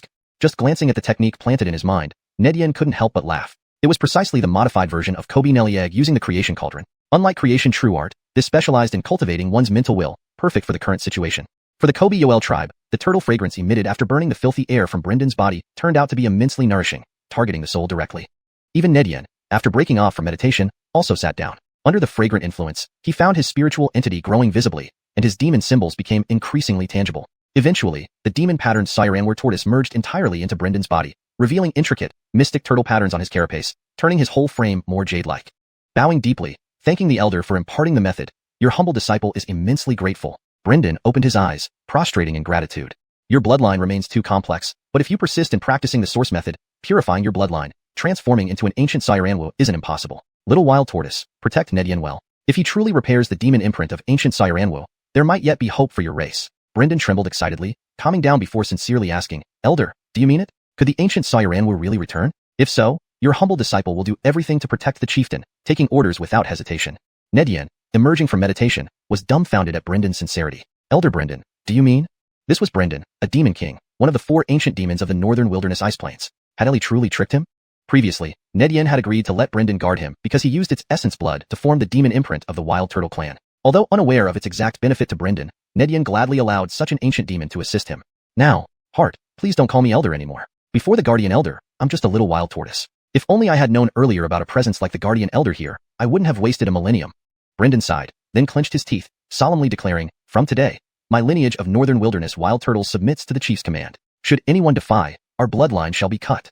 Nedian stared, astonished, but soon, he burst into laughter. Welcome, Elder Brendan, to the Kobe Yoel tribe. From today, establish the tribe's guardian Nelieg as the Guardian Spirit Hall. Appoint Elder Brendan as Hall Master, with 4 guardians. The Spirit Hall shall have 3 divisions, land, sea, and air, with Storm leading the land division, Sky leading the air, and Sea leader to be appointed later. The status of the Spirit Hall shall equal the 4 halls of the tribal court, becoming the 5th hall. Establishing the 5th tribal court hall, Nedian laughed till his mouth reached his ears. Who would have thought Ellie could actually convince Brendan? The benefits of Brendan joining the Kobe Yoel tribe went beyond merely forming the Guardian Spirit Hall. Deep Thir 399. The comprehensive explanation of runes. What? Senior G. Whalen, joining the tribe as a guardian and becoming the master of the Spirit Hall? When Croods and the others woke up from their cultivation, they were stunned to hear that G. Whalen had joined the tribe and was appointed by Dexter as the guardian of the lineage, becoming the master of the Spirit Hall. This ancient demon was an incredible addition. Even though the tribe still lagged behind the Ice Peak territory, what did places like the Magic 8 Peak or cold Frederick Gervaisian Lake matter? As for Dexter placing the Guardians as the fifth court of the tribe, it was not controversial. Even without considering G. Whalen's existence, the contributions made by the tribe's guardians were significant enough that no one would object. Skis, starting today, our tribe will have an ancient demon as its protector. Although the surprise came suddenly, it's real. Dexter couldn't help but marvel. Bringing G. Whalen back to the tribe, Dexter was initially quite uneasy. Despite this ancient demon having a good temperament and willing to be his protector, who knew if it might lose its temper. However, upon arriving at the tribe, it was instantly subdued by the Ellie. Although Dexter always believed in the Ellie's abilities, he never imagined it would have such power. Boy, just enjoy this windfall. The small tortoise's ancestral bloodline has deep ties with this prince, so it instinctively fears me. If you brought an ancient demon this prince can't handle, I'm afraid the witch tribe city would already be in ruins. The Ellie grumbled inside Dexter's mind. Dexter glanced sideways, assuming the Ellie emitted regal aura which made G. Whalen bow in submission. It turned out to be an ancestral connection. But the Ellie subduing G. Whalen was absolutely an unprecedented advantage for Dexter. From being just a protector to becoming the master of the Spirit Hall. This meant the tribe now had formidable high-tier combat power. Ellie, who exactly are you? Dexter couldn't resist asking. TCH, even if I told you, you wouldn't understand. This prince's origin surpasses your imagination. The Ellie scoffed, then fell silent. Dexter was speechless. Who did this Ellie think it was looking down on? If not for lacking a proper excuse, Dexter would have exposed it long ago. What was all this mystery about? Nonetheless, G. Whalen's inclusion in the witch tribe was something Dexter rejoiced over. He left G. Whalen at the Dragon Totem platform to continue studying the method imparted by the Ellie, while he took Croods and the others directly to the academy. Heart. These are the witch symbol explosives. After experimentation by the military department, we've developed 3 types of explosive arrows, 2 types of mountain-breaking bombs, and 3 different hand grenades. Please inspect them. At the military department, Ned eagerly introduced everything to Dexter. Although Osiris was the dean and Caesar was the head of the military department, Ned deserved the most credit. Not bad. Though these explosives still have some flaws, they are impressive. Good work, Ned. Dexter didn't hesitate to praise him. He merely proposed the concept of explosives, yet Ned managed to create them in such a short time. Heart. Can the witch symbol explosives be improved further? Ned's eyes shone brightly, not because of the praise, but because of the flaws Dexter pointed out. Who in the witch tribe didn't know that their chief had an exceptional mind? Whatever problem he faced, he could provide seemingly fantastical yet practical suggestions. Although the witch symbol explosives were recently created, Ned lacked confidence in their perfection. Certainly. For instance, using the elemental sequence of 5 elements to trigger water symbols, and finally igniting the explosive liquid with fire symbols, is too cumbersome. We need to streamline this process. Explosives require maximum destructive power, not a balanced cycle of elements. Caesar, how's your study of runes progressing? Dillining to the head of the military department, Caesar responded confidently. Heart, progress in rune crafting has been slow mainly due to material limitations. However, we've identified dozens of suitable rune combinations and developed 3 sets of rune arrays. If not for these achievements, Osiris wouldn't have promoted him to head of the military department. Previously handled by Yoel, now the temple master, it was impossible for him to hold both positions. Show me the rune and array combinations you've compiled, Dexter instructed. Despite not knowing Dexter's intentions, Caesar didn't hesitate. This was a great opportunity to showcase his research. Soon, Caesar led a team specializing in rune crafting to present various rune templates. Heart. Performing rune crafting requires suitable materials as pigments and carriers. While ordinary items can be enchanted, the effects vary greatly, Caesar explained as he displayed numerous rune combinations on different materials. These rune combinations often possess unique effects. In isolation, their impact is minimal, but they offer various effects such as strengthening, weakening, corrosion, nourishment, birth, intensification, poisoning, petrification, liquefaction, and more. They can also produce varied effects when combined with other runes. Caesar handed Dexter a thick book. This is our comprehensive explanation of runes. Although it's only an initial version, it documents all our recent findings. Dexter was impressed as he flipped through the book, finding detailed descriptions and applications of various rune and array combinations. Good job, Caesar. Have you considered combining rune crafting with witch symbol explosives to enhance projectile design? For example, explosive arrows can incorporate trigger-based runes to activate upon hitting any obstacle. Ned's eyes lit up. How hadn't he thought of a trigger-based design? Additionally, since explosive liquid is unstable in its current form, we can refine the formula to solidify and grind it into explosive powder. This way, we can add other harmful components, such as mini-arrays. Frederick Gervaisian over. We could design a gun mechanism using runes for ignition to propel the bullet. Excitedly, Dexter elaborated. After resolving the issue of loading gunpowder with witch symbol explosives, producing firearms should be feasible given our current resources. With this new technology, it was entirely possible to create a rudimentary firearm using witch symbols. Deep Thir 400. Shamanic rune bullets. At the Academy of Sciences, in the armory, Dexter held a fine charcoal pencil and used standard rulers and compasses to draw simple models of firearms and ammunition from his memory. Though he wasn't very familiar with armaments, Dexter had a clear understanding of their basic structure, just some intricate components that seemed complicated but weren't really so. But did it matter? The shaman's tribe practiced shamanism, not pure science and technology. With the power of runes, many things could be changed. Take a look. This is a trigger-based bullet tip. By engraving runes on the groove, once the firing pin strikes into the bullet casing, it forms a complete fire rune and activates, igniting the explosive powder within, causing an explosion. The previous design of explosive arrows by the armory was impressive, but controlling them remotely with runes was too cumbersome. Varying the approach and using engraving techniques made custom bullets feasible for the shaman tribe. However, this demanded high skill in rune engraving. Even if Caesar worked tirelessly, he couldn't produce many. Sky it. This problem could be solved using assembly line production methods. In the same way, a firing pin design can be used for grenades and explosive devices like rock-shattering bombs. Both need a delay mechanism, so arranging the runes according to the 5 elements interactions is necessary. Dexter picked up his modified models of landmines and grenades. The outward designs had been altered, but the core principles remained unchanged. This firing pin design made things much simpler. These improvements are based on your original designs. However, arrows will eventually be obsolete. Bows and crossbows are simply too slow. So, I designed a gun. Dexter pulled out a blueprint, a typical rifle design.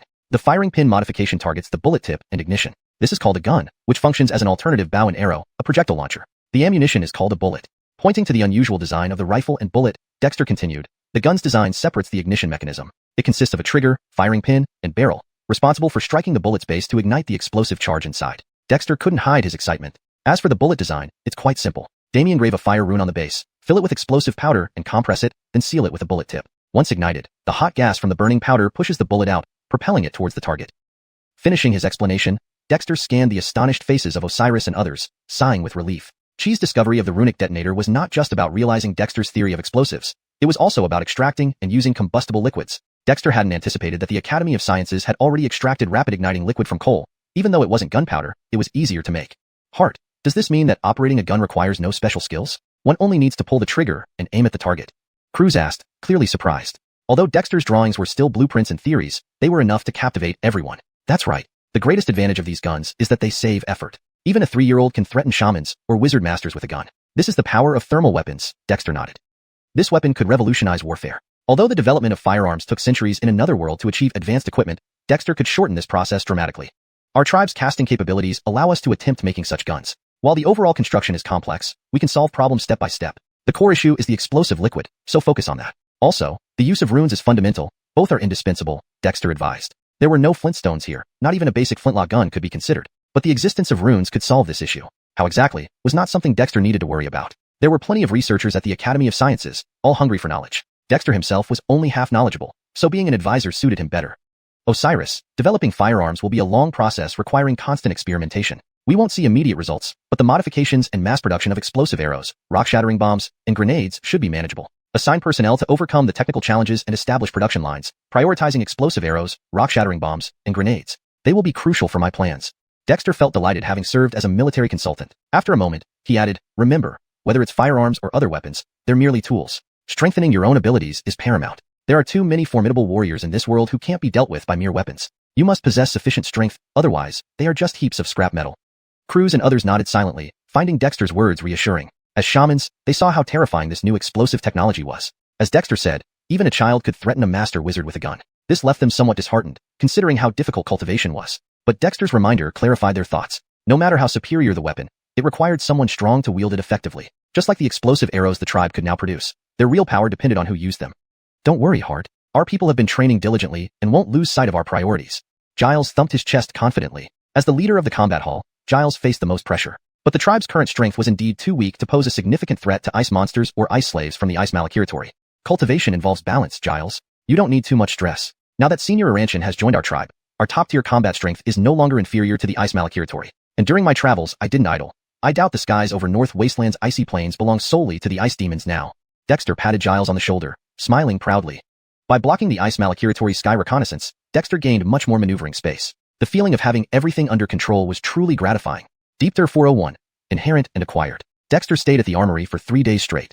Jeffering this time, Dexter did his best to use his knowledge and experiences to help solve the problems encountered by the armory. However, as he had mentioned before, the research on firearms and ammunition is not something that can be accomplished overnight. It was already quite remarkable that the Kabeju tribe could achieve basic production requirements with its current rudimentary conditions.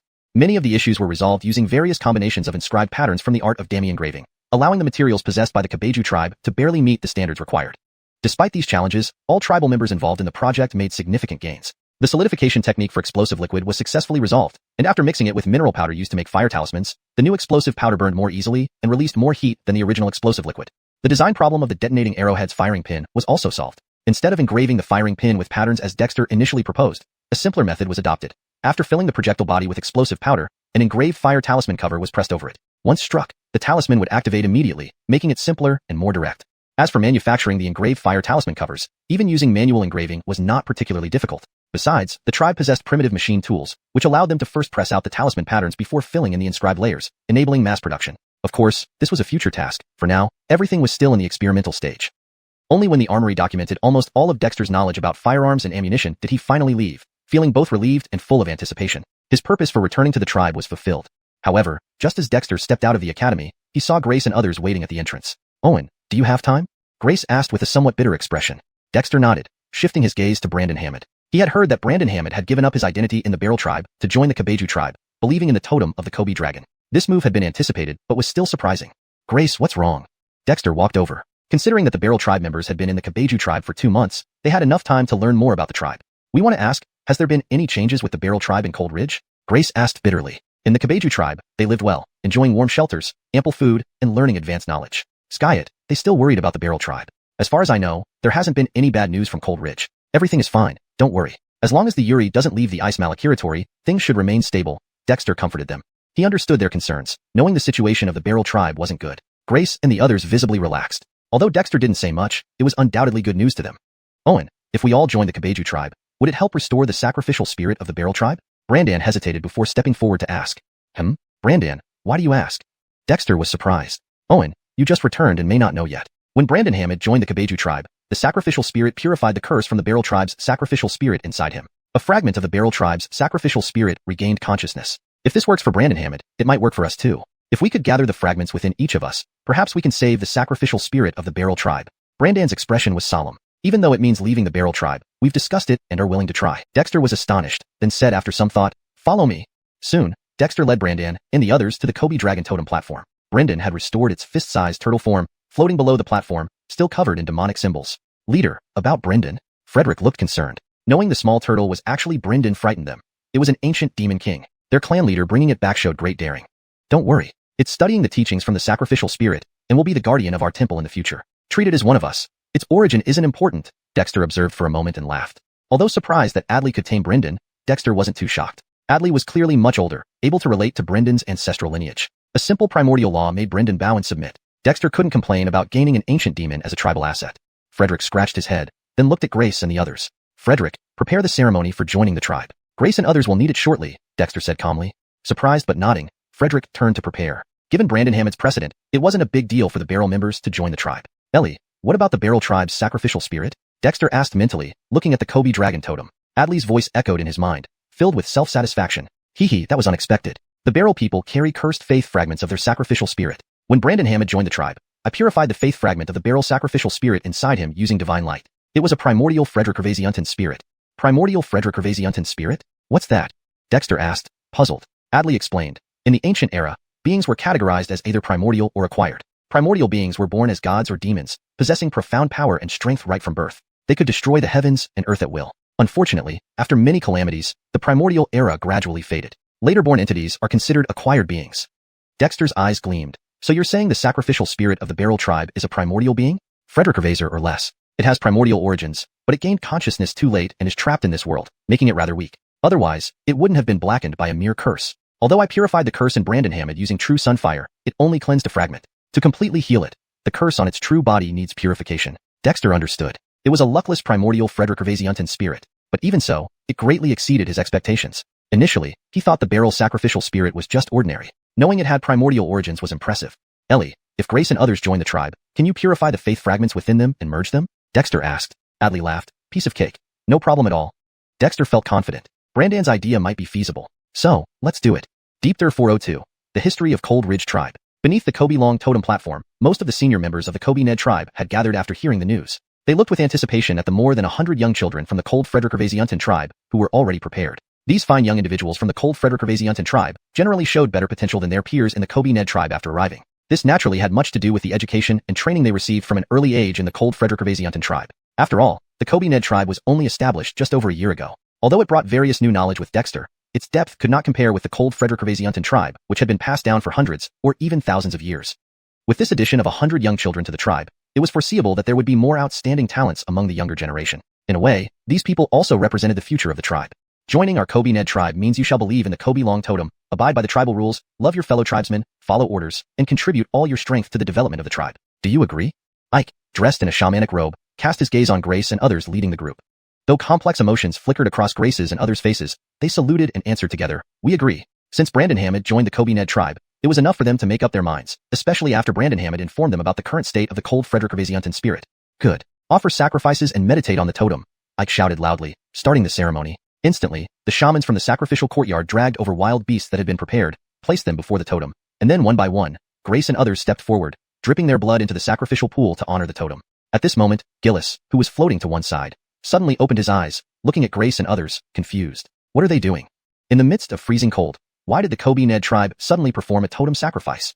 Senior Gillis, this is my cousin, leading some of the Cold Ridge and Cold Frederick Ravesiantan tribespeople to join the Kobe Ned tribe. Since you are awake, you might as well observe the ceremony. Dexter said softly. Cousin? From Cold Ridge's Cold Frederick Ravesiantan tribe? Gillis looked at Dexter in surprise. This boy came from the Cold Frederick Ravesiantan tribe? Regarding the Cold Frederick Ravesiantan tribe, which had existed for hundreds or even thousands of years in the northern icy plains, Gillis naturally knew about it. Young man a him. So it turns out you are from the Cold Frederick Ravesiantan tribe. Cold Frederick Ravesiantan tribe. TSK. I didn't think it still existed. Gillis glanced at the Kobe Long Totem and chuckled dryly. Is there anything special about the Cold Frederick Ravesiantan tribe? Dexter asked curiously. Speaking of the northern ice plain, who was the old relic if not Gillis, one of the 4 ancient demons? The current Cold Frederick Ravesiantan tribe isn't particularly special except for its spirit. However, the place called Cold Ridge has its uniqueness. Starting 3,000 years ago, human tribes began settling here. Back then, it was known as the North Desolate tribe, destroyed by the previous Yuri. 1,500 years ago, there was the Witch Burial tribe, which was destroyed by the last Yuri. The current Cold Frederick Ravesiantan tribe is actually the 3rd generation tribe of Cold Ridge. Dexter was really surprised. 3 large tribes emerged successively in Cold Ridge? Senior Gillis, do these 3 tribes have any connection? Dexter couldn't help but ask. Choosing the same location for their tribes suggested that Cold Ridge indeed was an excellent place, much steeper and better suited compared to the present site of the Kobe Ned tribe. There should be some connections. The North Desolate tribe existed long before I was born. According to the information known to my race of desert tortoises, the North Desolate tribe possibly came from beyond the northern ice plain. Humans back then were extremely powerful, their footsteps covering the entire northern ice plain. After being annihilated along with the previous Yuri, the Witch Burial tribe seemed to rise as an heir to the North Desolate tribe. That time, I had just started my adventures and nearly got captured and stewed by them. Gillis carried a grudge but continued. After the Witch Burial tribe disappeared, several hundred years passed before the Cold Frederick Ravesiantan tribe was established. It's unfortunate that they were targeted by the current Yuri several hundred years ago. I thought they were already extinct. Dexter was genuinely surprised. He now understood why the Yuri would fixate on Cold Ridge. It turned out that 2 previous generations of Yuris were annihilated by the tribes of Cold Ridge. That made it practically a vendetta. However, while the Ice Demon clan only had 3 Yuris over 3,000 years, the human tribes of Cold Ridge changed 3 times. At this moment, the more than 100 young children from the Cold Frederick Ravesiantan tribe had completed the sacrifice. Streams of golden light representing faith emerged from the Kobe Long Totem, landing on Grace's and others' foreheads. This scene was familiar to the Cold Frederick Ravesiantan tribe people, so they weren't tense, but Gillis was utterly stunned upon seeing this. He had seen tribal totem sacrifices before, but what was this situation? Just thinking about the guardian spirit of the Kobe Ned tribe, an existence even older than him, calmed Gillis down. After the streams of faith gold landed on Grace and others' foreheads, they sank into their minds, and instantly, an image of the Kobe Long Totem appeared in their minds. Just as it happened when Brandon Hammond joined the tribe, within Grace and others' minds, an enraged roar sounded abruptly, followed by black jade figures rushing out, fiercely pouncing toward the newly formed Kobe Long Totem. Just a tiny tainted faith doppelganger dares to act wildly? Ellie's voice echoed simultaneously in Grace and others' minds. Instantly, they saw the Kobe Long Totem in their minds spew out a streak of golden flame, wrapping around the black jade figures, burning them continuously. Shortly after, the blackness on those jade figures transformed into black mist and was burned away, but some resisted forcefully. At this moment, a phantom jade figure emerged from Brandon Hammond's body, emitting a peculiar sound. The jade figures in Grace and others' minds froze momentarily, then ceased resistance. Once the black mist completely dissipated, they transformed into pure white jade figures. These jade figures cast complex looks at the Kobe Long Totem before retreating from Grace and others' minds. In just a moment, numerous jade figure silhouettes flew out from the foreheads of Grace and other Cold Frederick Ravesiantan tribe members, gathering on the phantom jade figure on Brandon Hammond's body. As over 100 jade figure silhouettes converged, the phantom on Brandon Hammond's body gradually solidified and eventually transformed into a transparent yet solid jade figure, like a translucent soul, floating mid-air. Thank you, Divine Spirit, for your assistance. Little Nellyegg is deeply grateful. The Cold Frederick Ravesiantan spirit, having assimilated over 100 faith avatars from the Cold Frederick Ravesiantan tribe, respectfully bowed towards the Kobe Long Totem, a smile of rebirth spreading across her face. Hiss, you are? The Cold Ridge Frederick Ravesiantan spirit? Gillis stared at the transparent figure of the Cold Frederick Ravesiantan spirit, revealing an incredulous expression. Weren't you supposed to perish alongside the previous Yuri? The cold Frederickavasiantan spirit glanced at Gillis, furrowing her brows. This wild turtle, seem familiar. What Cold Ridge Frederickavasiantan spirit? This spirit is the guardian of the cold Frederickavasiantan tribe, having developed intelligence only 1,000 years ago. But why does it sound like I've heard of the Cold Ridge Frederickavasiantan spirit before? Gillis was puzzled. Isn't that right? Our desert tortoise ancestor once fought alongside the Cold Ridge Frederickavasiantan spirit, leaving stone carvings that look exactly like you. Deepter 403. Willing to be an attached spirit. Was the Han Frederickavasiantan sacrificial spirit a mountain god of the mountain ridge? Gillis's words left Dexter and the others doubtful. But the Han Frederickavasiantan sacrificial spirit seemed to have no recollection of this. It only shook its head with a bitter smile. I came into being due to the faith and offerings of the Han clan, and I've only existed for a millennium. I am not any mountain god of Han Ridge. Ellie, didn't you say that the Han Frederickavasiantan sacrificial spirit is a primordial mountain spirit? Could it be its predecessor? Dexter pondered, asking aloud in his thoughts. The experience of something like the Han Frederickavasiantan sacrificial spirit wasn't unfamiliar to Dexter. His existence in this wilderness world was as a replacement for his former self, Flame. There's a possibility. Since the Han Ridge Frederickavasiantan god died together with the previous Yuri in Han Ridge, perhaps the Han Ridge Frederickavasiantan god indeed perished. However, its core, the innate jade elfin essence of the Han Frederickavasiantan sacrificial spirit, might not have entirely dissipated. After 1,000 years of nurturing, it could have been reborn through the faith of the Han clan. This isn't impossible, Ellie said. Dexter instantly understood. In reality, whether or not the Han Frederickavasiantan sacrificial spirit was the original Han Ridge Frederickavasiantan god didn't matter much now. Even maintaining itself was challenging. Predecessor Gillis, since Lord Han Frederickavasiantan sacrificial spirit doesn't remember the past, we'll just acknowledge it as Han Frederickavasiantan sacrificial spirit. Lord Han Frederickavasiantan sacrificial in front of the great divine spirit Kobe Long, this little spirit dares not claim such titles. Please call me Han Whalen, the Han Frederickavasiantan sacrificial spirit quickly corrected. To the Han Frederickavasiantan sacrificial spirit, the spirit of the Kobe Ned tribe was unfathomable. And given Dexter's history as a member of the Han clan, the Han Frederickavasiantan sacrificial spirit did not dare to be presumptuous. Dexter cleared his throat and smiled. Then let's call you Senior Han Whalen. Senior, what is your current state after gathering faith avatars like Grace? The body of the Han Frederickavasiantan sacrificial spirit was translucent yet solid, resembling a ghost, but Dexter had spent a year in the North Wasteland Ice Plain without encountering anything like a ghost. Tribe leader, I am currently in a divine spirit state because I'm far from my main body, so the curse on my main body has no effect on me for now. I can be considered a special type of sacrificial divine spirit. However, to continue existing, I need either to reclaim and purify my main body or receive faith transmission. I humbly request that the divine spirit Kobe Long accept this small spirit as an attached spirit. Please take pity on me. The Han Frederickavasiantan sacrificial spirit said while bowing respectfully towards the Kobe Long totem, appearing extremely anxious.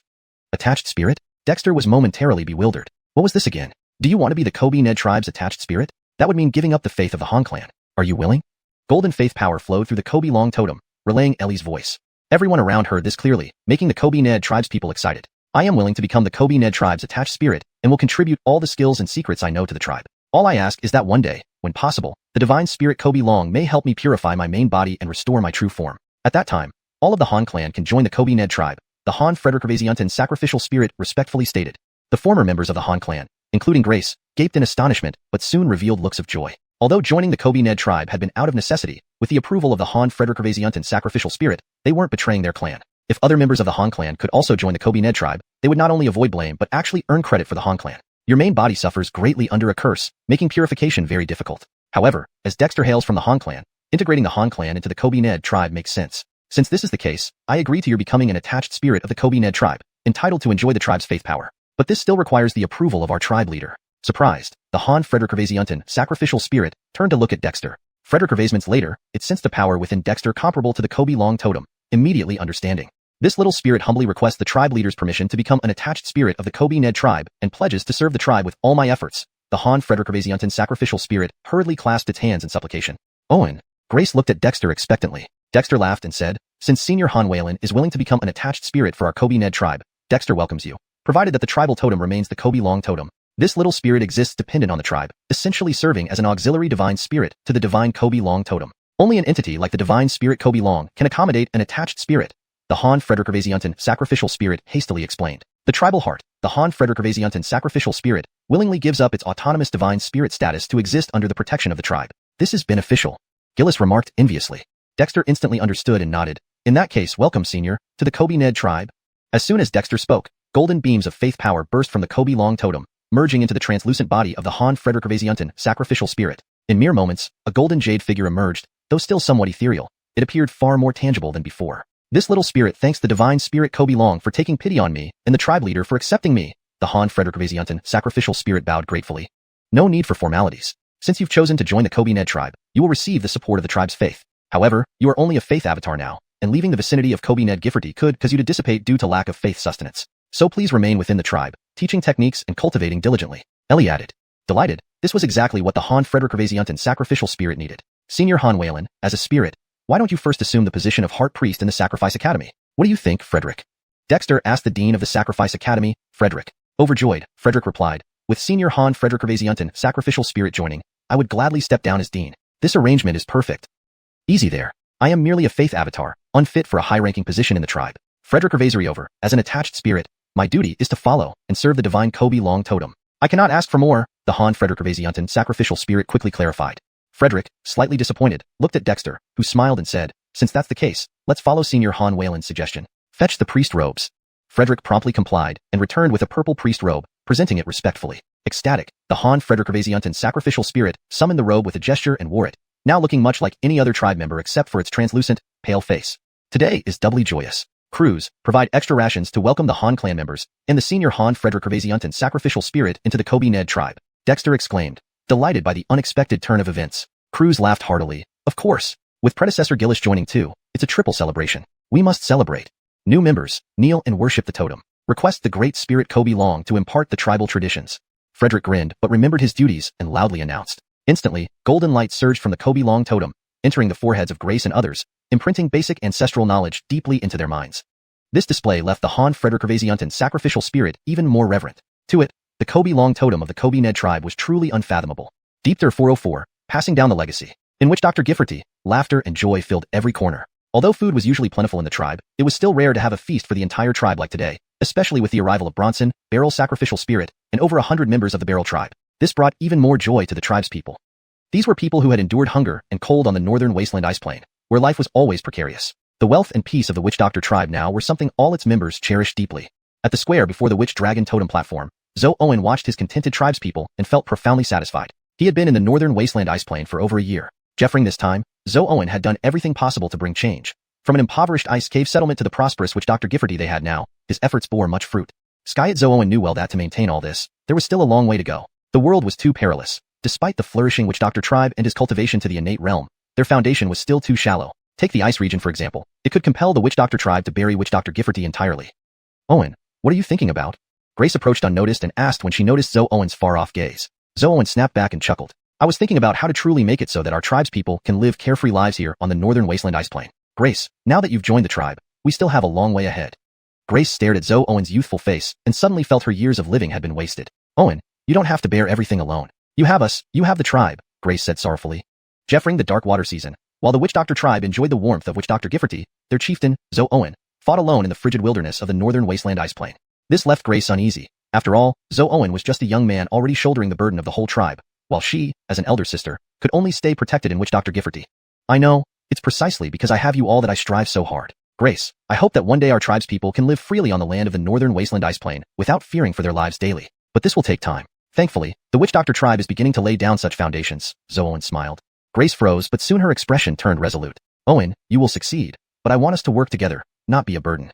How can you be a burden? Everyone in the tribe has duties. The greater the ability, the greater the responsibility. Grace, your most important task right now is to integrate into the tribe and learn more knowledge so that you can grow faster in the future. After all, a year ago, most of our tribespeople were ordinary folks. Now, Zoe Owen looked around at the tribespeople and smiled proudly. Now, more than half of the tribe have embarked on the path of cultivation, and the technology from the academy allows ordinary people to gain previously unimaginable combat power. Everything is moving in a positive direction.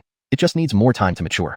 Seeing Zoe Owen's confidence, Grace felt a surge of courage. Skis, a year ago, most of the tribespeople were ordinary folk. But now, even the Beryl tribe, with its centuries-old lineage, paled in comparison to the Witch Doctor tribe. Owen, no, Harton, we will work harder. Brandon Hammond couldn't help but speak up from nearby. This talented youth from the Beryl tribe, who initially harbored reservations about Zoe Owen, had since been completely won over by the Witch Doctor tribe's legacy. Skis, Harton, we will work harder. The others from the Beryl tribe chimed in, drawing curious glances from other tribespeople. Skyet, everyone soon smiled understandingly, silently encouraging themselves to gain the strength to face any enemy. The sumptuous feast left everyone content, but soon the tribespeople returned to their busy lives, be it personal cultivation, tribal duties, or research. They all treasured this hard-earned peace. Before the Witch Dragon Totem platform, Bronson and Beryl sacrificial spirit stood side by side. Zoe Owen focused on them, then said, Seniors Bronson and Beryl sacrificial spirit, on behalf of the Witch Doctor tribe, I wish to exchange for whatever legacies you possess, even those concerning humans. What do you think? According to the tribe's merit system, if you agree, you can earn corresponding merit points based on contributions. With these points, you can redeem legacies within the tribe, like the origin method Bronson previously obtained, which also requires merit points. Barrel's sacrificial spirit has also accumulated a lot of merit debt. Bronson and Barrel's sacrificial spirit exchanged glances and nodded wryly. After all, they understood the Witch Doctor tribe's rules and merit system, and they had indeed received significant benefits, especially Barrel's sacrificial spirit, who owed much to the tribe for saving him. Harton, I understand the rules, but most of the heritage from my line of tortoise spirits consists of demon spirit legacies. Does the tribe need those? Bronson asked hesitantly. After all, with the great godlike presence of the witch dragon totem in the Witch Doctor tribe, he doubted his knowledge would be of much use. Considering this entity had interacted with his own ancestral lineage, Bronson felt honored to join the tribe so easily. No problem. Our tribe has a habit of collecting all kinds of information, not just cultivation techniques but also geographical data, mineral deposits, local customs, etc. Sometimes, what you might overlook can hold great value from another perspective. Zo-Owen smiled. Cultivation methods weren't what Zo-Owen lacked, given he had Ailsa. But Bronson was an ancient being, one of the 4 ancient demons, with experiences unmatched by others. Frederick Ravazover, Barrel's sacrificial spirit, having the entirety of the Barrel tribe's legacy, held valuable knowledge surpassing what Grace and the others brought. If there are no issues, please assist in passing down the legacy to our tribe. Additionally, Senior Barrel sacrificial spirit, in the future, you will guide our tribe's people in the legacies. I believe you'll be very willing, Zo-Owen smiled. Bronson and Barrel's sacrificial spirit nodded curiously. Legacy transfer? How would it work? Suddenly, 2 beams of golden faith power from the witch dragon totem landed on their foreheads. Simultaneously, Ilsa's voice echoed sharply. Visualize the totem and infuse it with your knowledge. Once done, I can receive the legacy and calculate your merits. Bronson and Barrel's sacrificial spirit were stunned. This method was simply incomprehensible. Deepter 405, the network of faith. Dexter was surprised as he observed the golden light of faith emanating from Brendan's and Barrel Osiris-Ling's foreheads. Using the golden light of faith as a link and totems to receive hereditary information, it felt somewhat like an information system. Reflecting on how he had acquired various techniques previously from Ellie, such as Aminowing Transformation and 1000 Birds and 100 Beasts Malachiknik, Dexter suddenly realized that he had overlooked the critical role of faith power as a connection all along. Isn't this just collecting, organizing, and transmitting information? Dexter mused aloud. Especially considering Ellie had always been doing this, delivering techniques and imparting heritage to tribal members in the same way. One streak of faith golden light contained hereditary information, eliminating countless hours of memorization for the tribe members. So, it seems we can indeed efficiently transmit information through the medium of faith power. Dexter got excited. Although it was based on faith power, as long as the Witch Doctor tribe persisted and its people survived, faith power wouldn't be lacking. Thus, the Witch Doctor tribe could establish a specialized network similar to an information web using this world's unique characteristics. The key issue lay in whether Ellie's method and approach of utilizing faith power were generalizable. Just as Dexter pondered over this, the faith golden light on Brendan's forehead detached first, followed by Barrel Osiris-Ling. As both beams returned, the faith light on Kobe-Long totem also withdrew. Ellie, any gains? Dexter asked curiously. Both Brendan and Barrel Osiris-Ling were at least 1,000-year-old ancient beings, so naturally, the knowledge they possessed far exceeded that of others. TSK, these 2 little guys know quite a lot. Ellie's lazy voice sounded. Dexter was speechless. 1,000-year-old little guys? Was this old monster boasting about being even more ancient?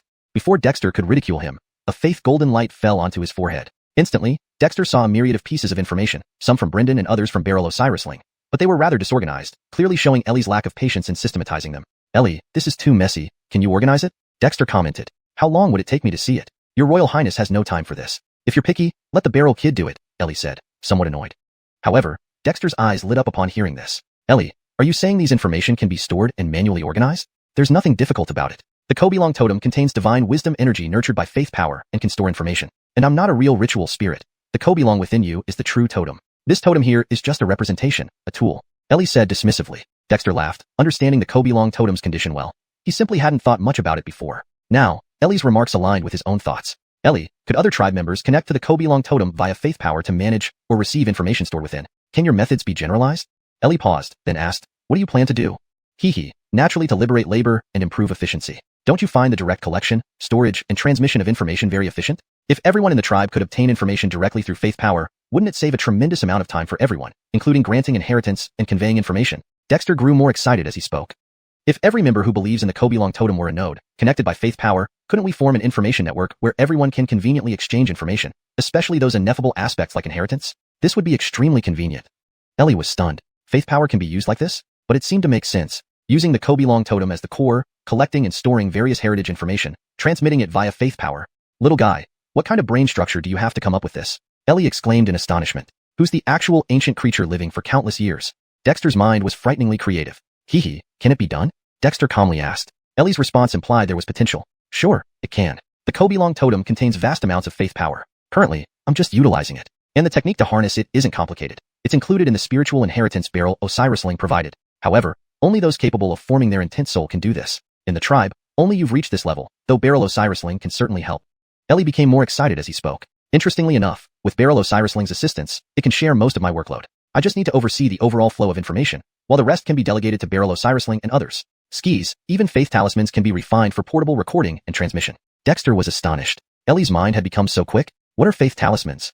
Dexter asked. As soon as he finished speaking, a faith-powered talisman abruptly appeared in Dexter's mind. This talisman was unlike any he'd seen before. A faint shadow of a qilin coiled in its center. This is a faith talisman, condensed from faith power. It can record and transmit a certain amount of information. Only those with the same faith power originating from the qilin totem can decode or use it. As long as a creature believes in the qilin totem, I can create such a talisman using their internal faith power. Isn't that powerful? Dexter was astounded. These weren't just talismans. They were basic information terminals. He had just conceived an information network using faith power as a link, and Ellie had created the operational terminal already? Though Ellie didn't know what a terminal was, these faith talismans were functioning as simple terminals. Plus, with the tribe's people as carriers, this perfectly matched Dexter's idea. It was just a bit too modified. Ellie, we're going to thrive. With this faith-based information transmission network, as long as there's no insurmountable external interference, I'm confident we can develop the tribe beyond imagination. This is simply a divine treasure. Dexter was thrilled. Divine treasure? Puffed. This is no divine treasure, and those are just junk favored by spirit deities. Truly powerful treasures are primordial spiritual treasures, or even primordial supreme treasures. Forget it. You wouldn't understand. Just a little kid? Dexter was speechless. This Ellie, acting so tsundere now. Deepter 406, faith-based information networking. The divine move by Hoya left Dexter astonished, but at the same time, he was filled with unimaginable joy. Perhaps Hoya itself didn't know what it had accomplished, thinking it was merely using faith power to collect and transmit some information, but Dexter was acutely aware of just how vast the potential was contained within this action. Even though it had nothing to do with physical or combat strength, and couldn't directly convert into formidable power for the clan members, it was undoubtedly a form of soft power. Originally planning to leave after settling matters with Beryl's sacrificial spirit, Dexter decided on the spot to stay longer. After all, such a promising information network would easily get skewed without his guidance as the all-ability consultant. Hart, what kind of net is this you're talking about? Is it really that powerful?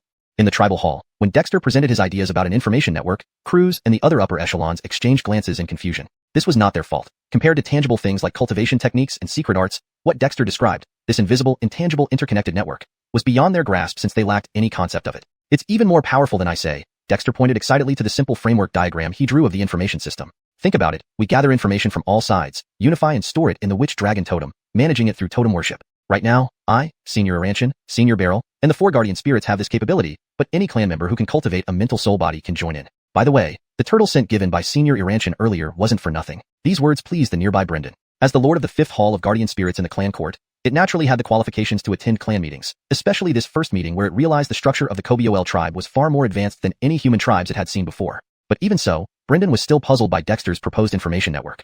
Hart, even if there are clan members who can cultivate a mental soul body, how would they operate it? Frederick hesitantly asked. Rituals concerning the totem were part of the Sacrifice Institute's duties, but clearly, the chief didn't have high hopes for the sacrificers there. If not for the new heart sacrificer of the Sacrifice Institute, Beryl, they might be embarrassed.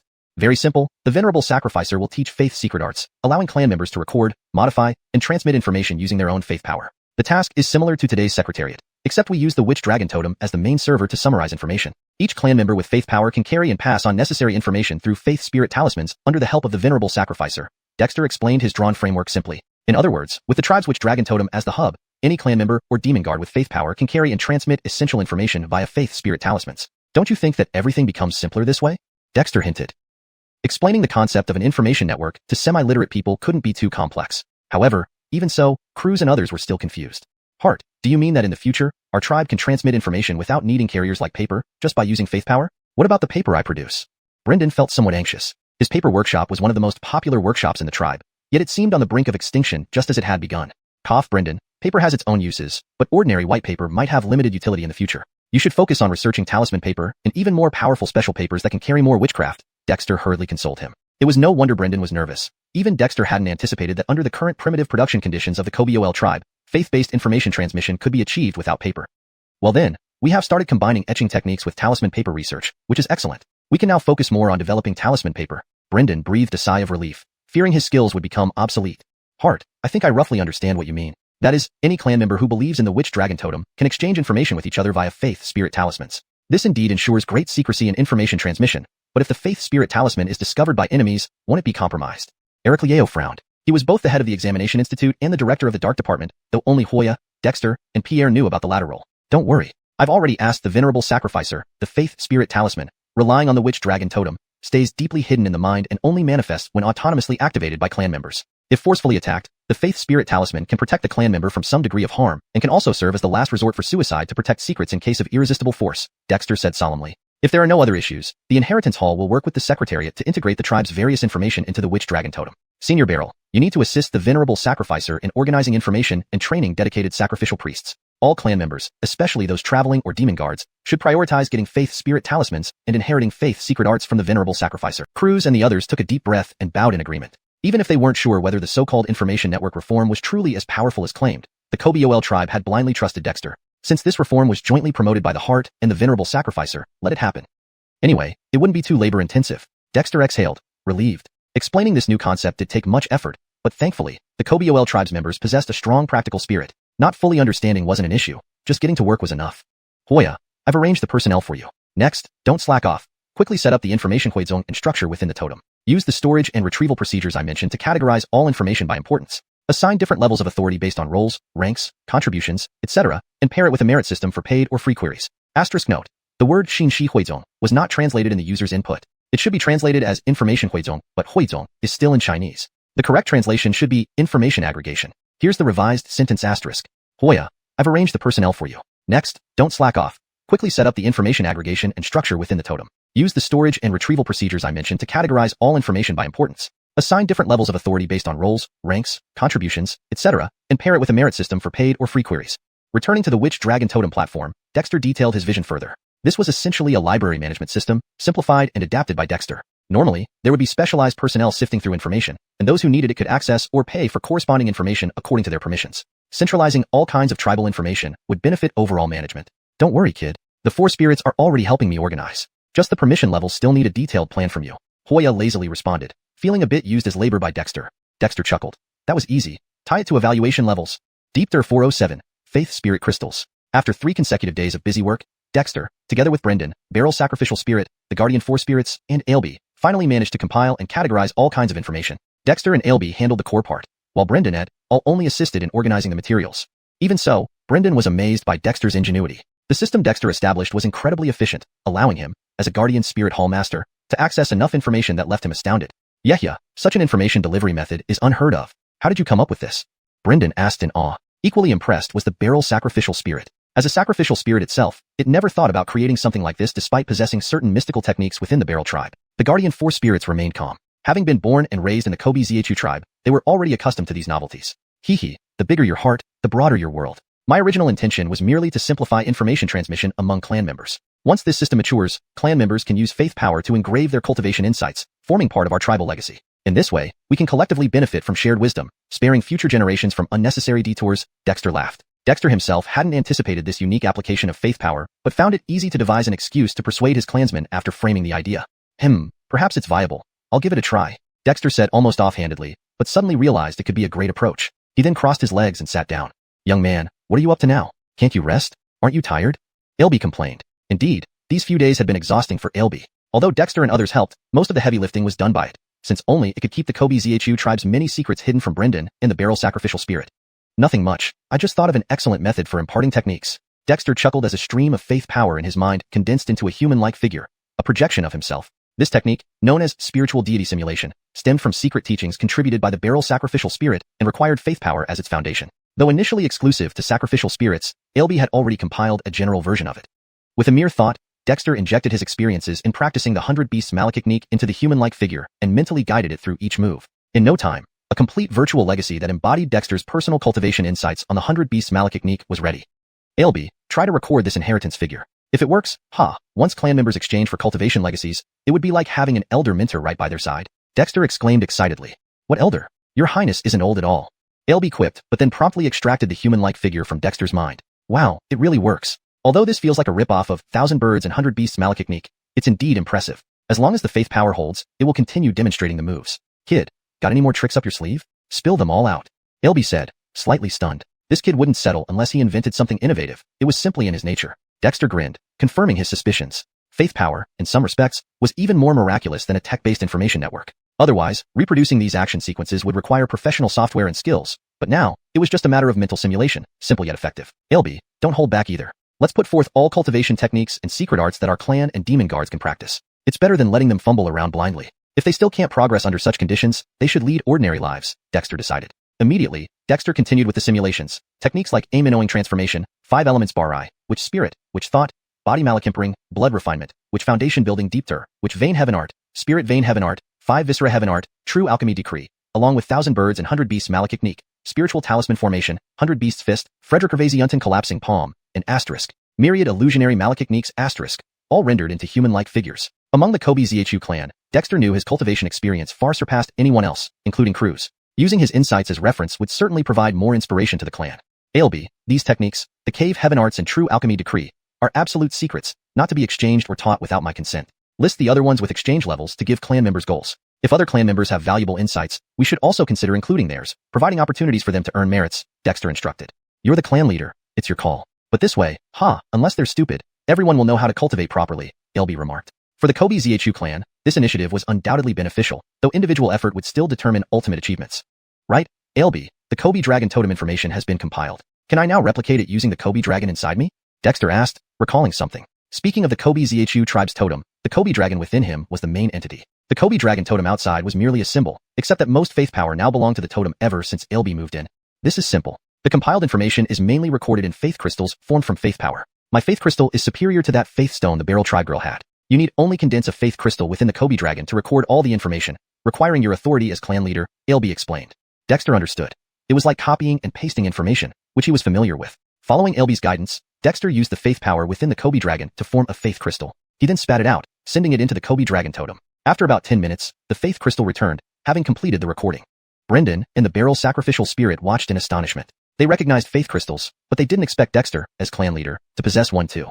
Barrel elder, please take care of the tribe. Aranchan elder, it's time to leave, Dexter smiled and turned to go. Returning this time, Dexter truly felt the immense rewards. Unfortunately, the Ice Realm's aggression denied him the luxury of a peaceful respite. Behind Dexter, clan members watched their leader set out alone once more, clenching their fists in silent determination. Deepter 408, Personal Library. The icy plains of northern desolation were in the midst of the harsh Xenial season, with the coldest period being the most unbearable. Over 3 months of accumulated snow had almost completely covered the majority of the wilderness, except for the robust and towering cold-enduring trees that still stood tall amidst the blizzards. Dexter was riding a Shan, holding a pale flame in his hand, undisturbed by the fierce wind and snow. The flame he held was naturally an ice flame. Regardless of the cold wind or snow, when they neared, they were absorbed by the ice flame which neutralized their coldness, making Dexter not feel cold at all, but rather feel like he was basking in a spring breeze. This made the Shan very comfortable, while Aaron Frederick Gervaisiunten Lord was already accustomed to this phenomenon. Although initially, this ice flame startled even Aaron Frederick Gervaisiunten Lord. Now that it had become part of the Witch Clan, Aaron Frederick Gervaisiunten Lord naturally didn't have to worry about Dexter using ice flame against it. However, Aaron Frederick Gervaisiunten Lord remained quite curious about the ice flame. Jeffering its idle time organizing information, it spent some of its scarce merit points to look up information on it, only to discover that this was actually a kind of death soul amen fire, extremely and evil, capable of burning everything. As for the origin of the ice flame, the tribal database couldn't provide any information, disappointing Aaron Frederick Gervaisiunten Lord. Yehya, as the hall master of the spirit Malachimple, what should I do next? Should I continue to follow you around? After a day-long journey through wind and snow, Dexter finally found a sheltered valley to rest. Aaron Frederick Gervaisiunten Lord couldn't help but ask. Before following Dexter back to the Witch Clan, Aaron Frederick Gervaisiunten Lord never imagined that it would join the Witch Clan. But now, it was secretly glad.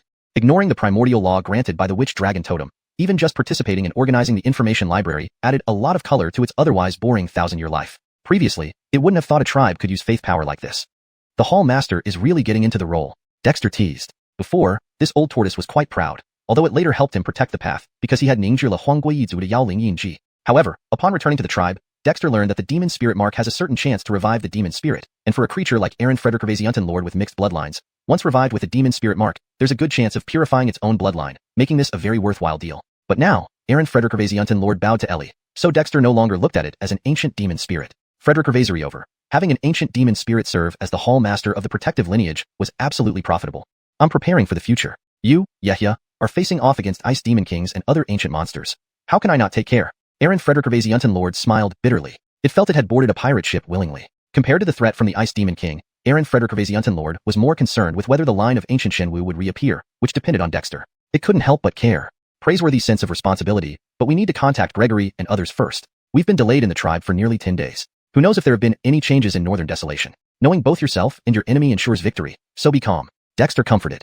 As long as the ice demons in the ice territory didn't go crazy, the informants he had placed earlier would be enough to handle unexpected events. Amidst the falling snow outside, Dexter sat cross-legged on the ground, his consciousness entering the spiritual pulse cave heaven. Then, he merged with the witch dragon and saw the faith crystal inside it. This was a translucent diamond-shaped crystal, radiating golden faith energy, gathering all faith energy within the witch dragon with the crystal as its core. On the surface of the crystal were lines of runes, manifestations of stored information streams. Back at the tribe, Dexter had been somewhat reserved, but now he was free to explore. With a mental command, a wave of spiritual force fell on the faith crystal. Immediately, before his eyes appeared a scene akin to entering a transparent library with books neatly arranged in categories. Wow, who would have thought faith energy can simulate space? Indeed, cultivation is mysterious and extraordinarily useful, yet further development is still needed. This crystal imprinted and replicated the one inside the witch dragon totem that stored all information. Dexter was carrying all the achievements of the tribe since its founding, including techniques, secret skills, combat skills, witchcraft, and technology, all loaded into this small crystal. It was like chip storage technology from his previous life, but even more magical. After all, this was the application of faith power. I was too busy in the tribe to examine it thoroughly. Now, let me see what information and achievements the witch clan has collected. Dexter, unable to contain his eagerness, opened a book with his consciousness. Books formed by faith energy were easy to read, like when Ellie imparted techniques to him.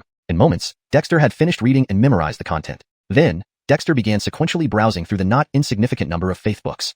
Although the witch clan had only developed for a year, after Dexter popularized writing and successfully produced paper, the tribe had developed a habit of recording. Plus, the various legacies brought by Cold Frederickvasiantan people, Aaron Frederickvasiantan Lord, and Cold Frederickvasiantan Spirit, far exceeded what the witch clan itself possessed. Added to that were the research results from the witch school, martial school, and science school, summing up to a significant amount of legacy information the witch clan now possessed. As Dexter was opening and memorizing each faith book, Aaron Frederickvasiantan Lord also had a demonic rune appear on its body, enveloped by a phantom of intertwined turtle and snake, startling the Shan nearby, awakening the Shan divine beast bloodline within it. Could it be that Aaron Frederickvasiantan Lord's cultivation has something to do with my bloodline? The Shan wondered, running the technique passed down by Ellie. The phantom over Aaron Frederickvasiantan Lord trembled, causing it to glare.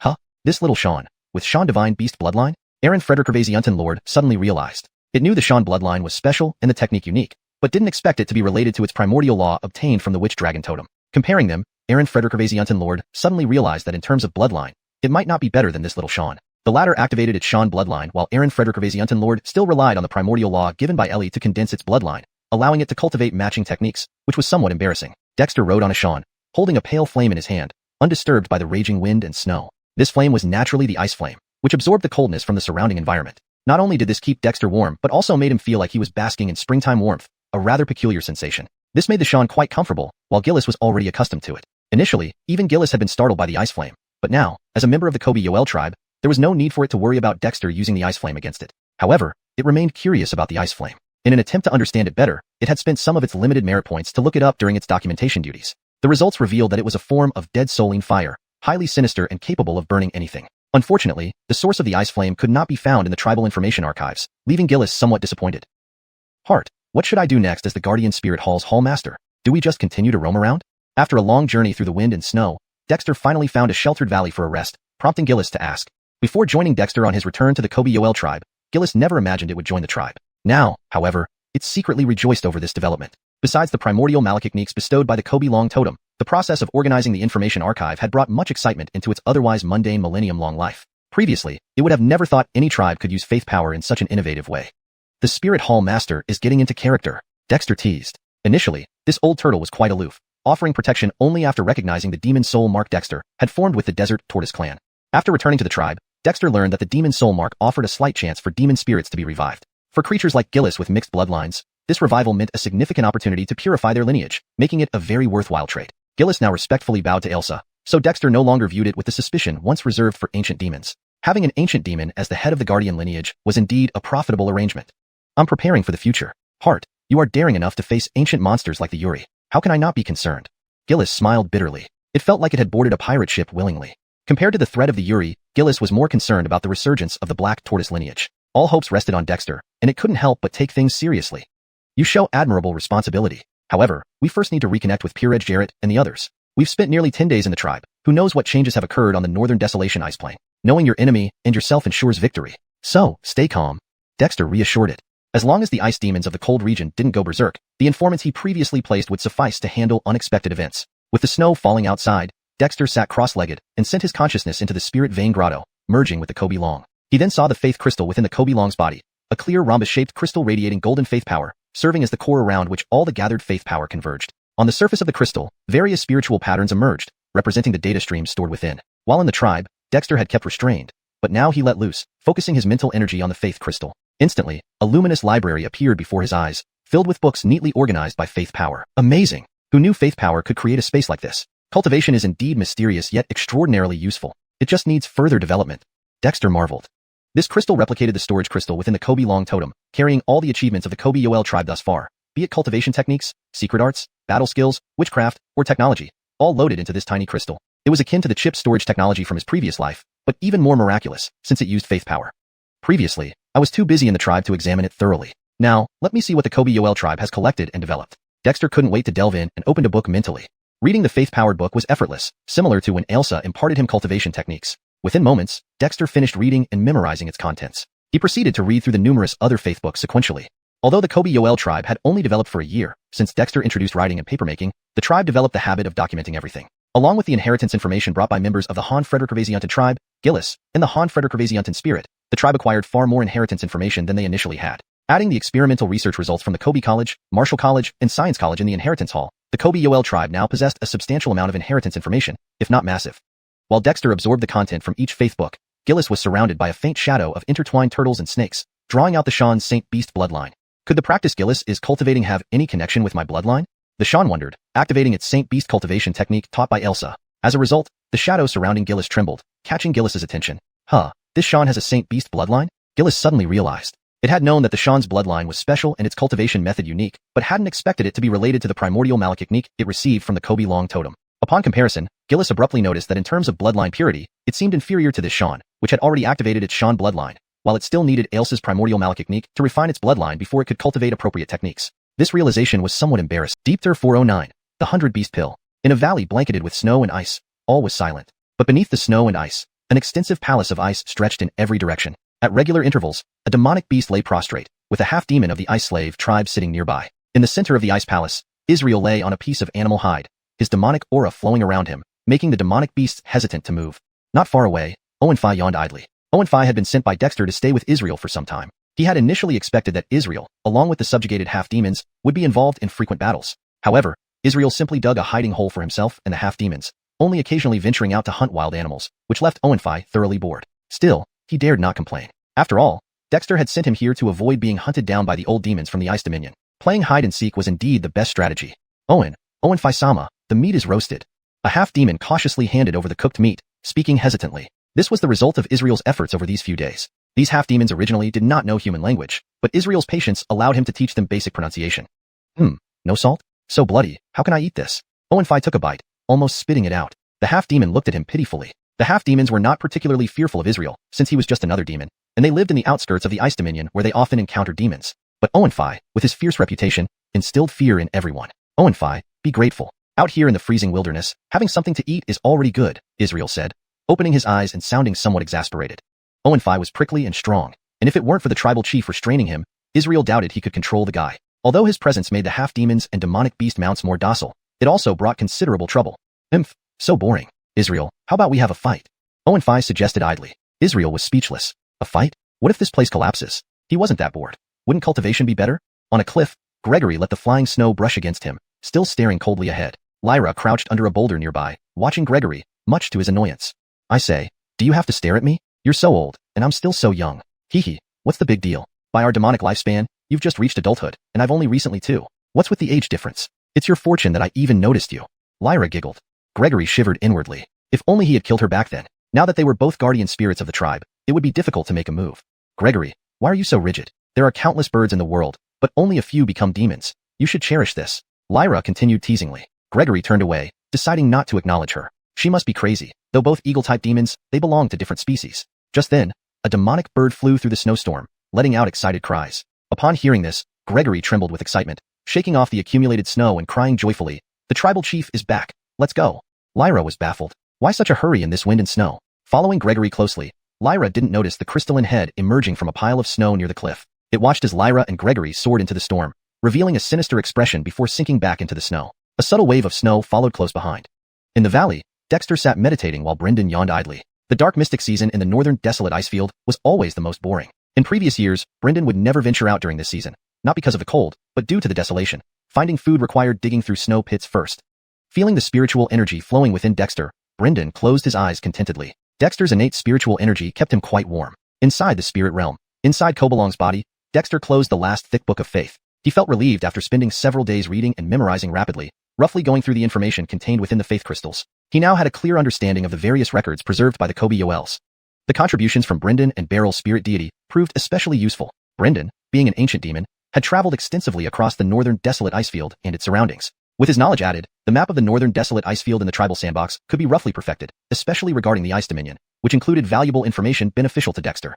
As for the legacy of the desolate Dilental clan, Brendan shared relatively little, though he did offer a few demonic techniques. However, he kept the secrets of his spatial demon runes hidden. Dexter wasn't too concerned. Brendan had been tricked into joining the tribe, and future opportunities would abound. Conversely, Beryl's spirit deity was generous, recounting nearly everything from when it developed intelligence. It shared almost all of the Beryl tribe's secret techniques, and even some from the witch Burial Gifferty. These provided much valuable information that the Kobe Yoels could learn from, such as the accomplishments of the Beryl tribe in alchemy, witchcraft, and battle techniques, some of which might have been lost even to the Beryl tribe, but were fully preserved here. Among them, one pill formula caught Dexter's attention. The 100 Beast pill, created using the essence of 100 beasts' blood, could stimulate the bloodline within battle beasts. Though originally a witch Dan's secret technique for cultivating battle beasts, Dexter saw potential beyond that. While he wasn't concerned with activating the beast bloodlines, his body housed 200 demon spirit talismans. He had tried using the blood of the Ice Slave tribe's demonic beasts, but it hadn't triggered the corresponding demon spirit imprints. Only capturing Lyra and other avian demons, using their blood, managed to activate them. Skyet there were many types of demons, and Dexter needed specific blood to match the demon spirit talismans stored in his meridian points. Activating all the demon spirit imprints would likely be impossible unless he slaughtered every demon in the northern desolate icefield. However, the 100 Beast pill offered a glimmer of hope. Condensing a pill from 100 beasts' blood and combining it with demon beast blood might replicate the effects of demon blood. Skis, it's worth a try. Dexter carefully studied the formula and felt confident. Demons and demonic beasts were hard to find, but wild beasts were abundant in the northern desolate icefield. This single pill formula stirred Dexter's anticipation, not to mention the others. Indeed, inclusiveness and diversity were the way forward. Deepter 410, Ice Demon Grayson, clan leader, you're finally back. Nothing has happened in the tribe, right?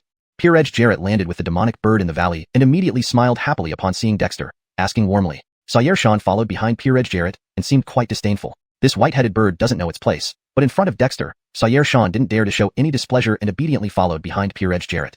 The tribe is peaceful. What big things could happen? Rather, you two are coming and going together. Not bad, Pure Edge Jarrett. Dexter teased. It was clear that Sire Sean had a crush on Pure Edge Jarrett, and Dexter naturally enjoyed watching this. Clan leader, please don't mock me.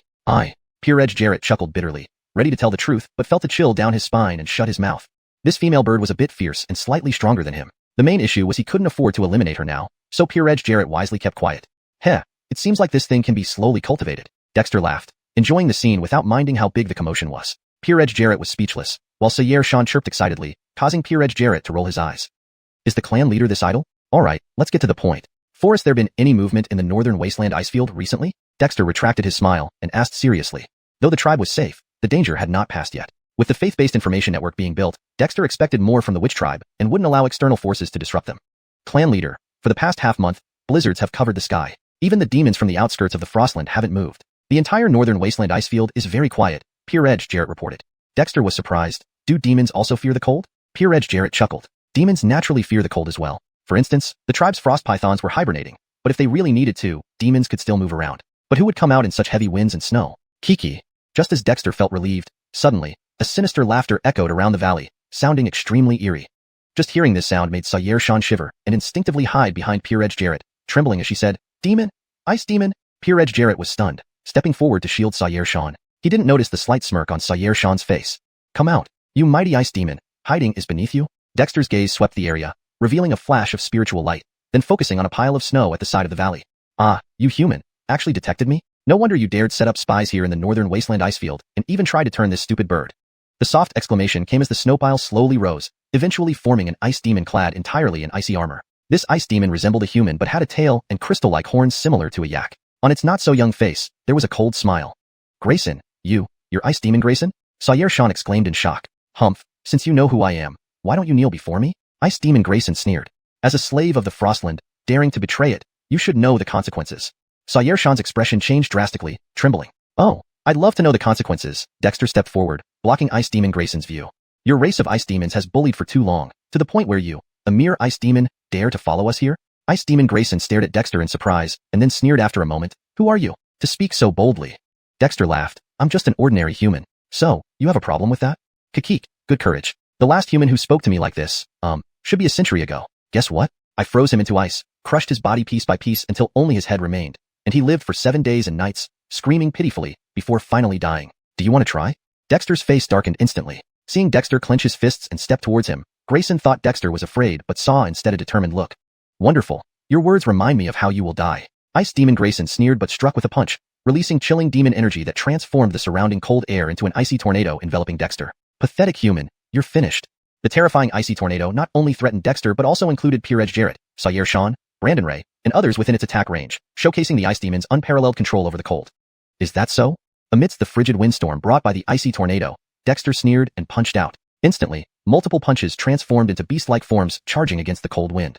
Boom. Beast-like figures shattered, their impact disrupting the icy tornado's cold wave. In a surge of energy, Dexter appeared before Ice Demon Grayson, striking again.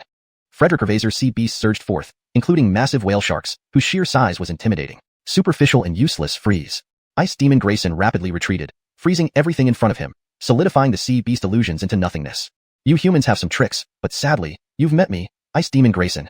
Grayson sneered and punched out, sending chunks of ice crystals from the valley shooting toward Dexter like bullets, arriving in an instant. As Dexter was about to dodge, he stopped, making a fist seal and repeatedly punching. Beast forms charged forward but were quickly frozen by the terrifying ice crystal currents, turning into ice blocks.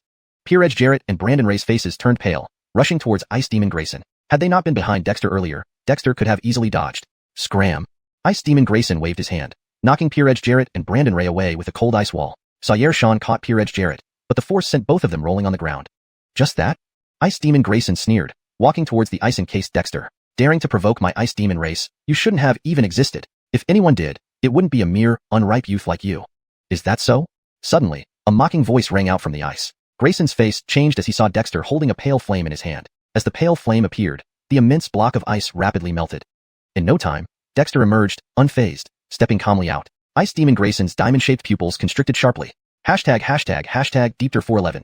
800 Beasts United. Do you ice demons only know how to freeze? Dexter taunted, retracting the ice flames. With a swift step, he transformed into a blur and lunged toward the Ice Demon Grayson. Before his body even reached him, he clenched his fists and unleashed a series of punches. From these punches emerged the shapes of various beasts. In an instant, the valley was filled with the ethereal forms of these creatures, surging from all directions toward Ice Demon Grayson. There were land beasts, sea turtles and snakes, and sky eagles and hawks. Himph, frozen realm. Ice Demon Grayson coldly sneered. The chilling demonic energy around him brought out the frosty aura of the icy valley, instantly forming ice crystals and ice walls around him, even above his head. However, Dexter paid no attention to this. His speed had accelerated to a point where even the rapid movements of the despised baboon paled in comparison. Of course, while the baboon's speed merely left fleeting shadows, Dexter was now employing a technique he had developed called 100 Spirits and 1,000 Illusions. This technique made his body light and agile, allowing him to simultaneously use the 100 Beast Fist and the Frederick Ravaser Ultimalake Palm, pounding away at the frozen Ice Demon Grayson like punching a sandbag. Ice Demon Grayson's frozen realm was flawless, intended to encase and immobilize opponents, a signature move of the Ice Demon race. It was now being used to defend against Dexter's unpredictable attacks. Though described as unpredictable, there was a pattern. Dexter's techniques involved the appearance of beast phantoms, but the sheer number of these phantoms made it seem more like a mob attack rather than a one-on-one duel. At first, Ice Demon Grayson didn't care much for Dexter's flashy moves. While Dexter's attacks were visually impressive, they lacked focus and couldn't break through his ice defense. But as time passed, Ice Demon Grayson realized that the ice crystals protecting him were cracking one by one. The beast-shaped attacks seemed to be growing more effective. He suddenly became alert. Damn it, are you using me to practice? Ha, took you long enough. What can you do? Give up your turtle cough. Ice shell? On Dexter's shoulder, Dillenriddle Frederick Ravaser squinted his eyes. The Yehia was getting a bit too cocky.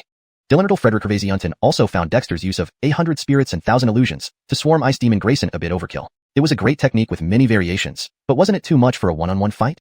But Dexter was having fun, so Dillenriddle Frederick Ravaser didn't say anything. Times were different. Before, as a guardian, he could have scolded Dexter, but now, due to the Ellie joining the Kobe August tribe, he couldn't be too bold.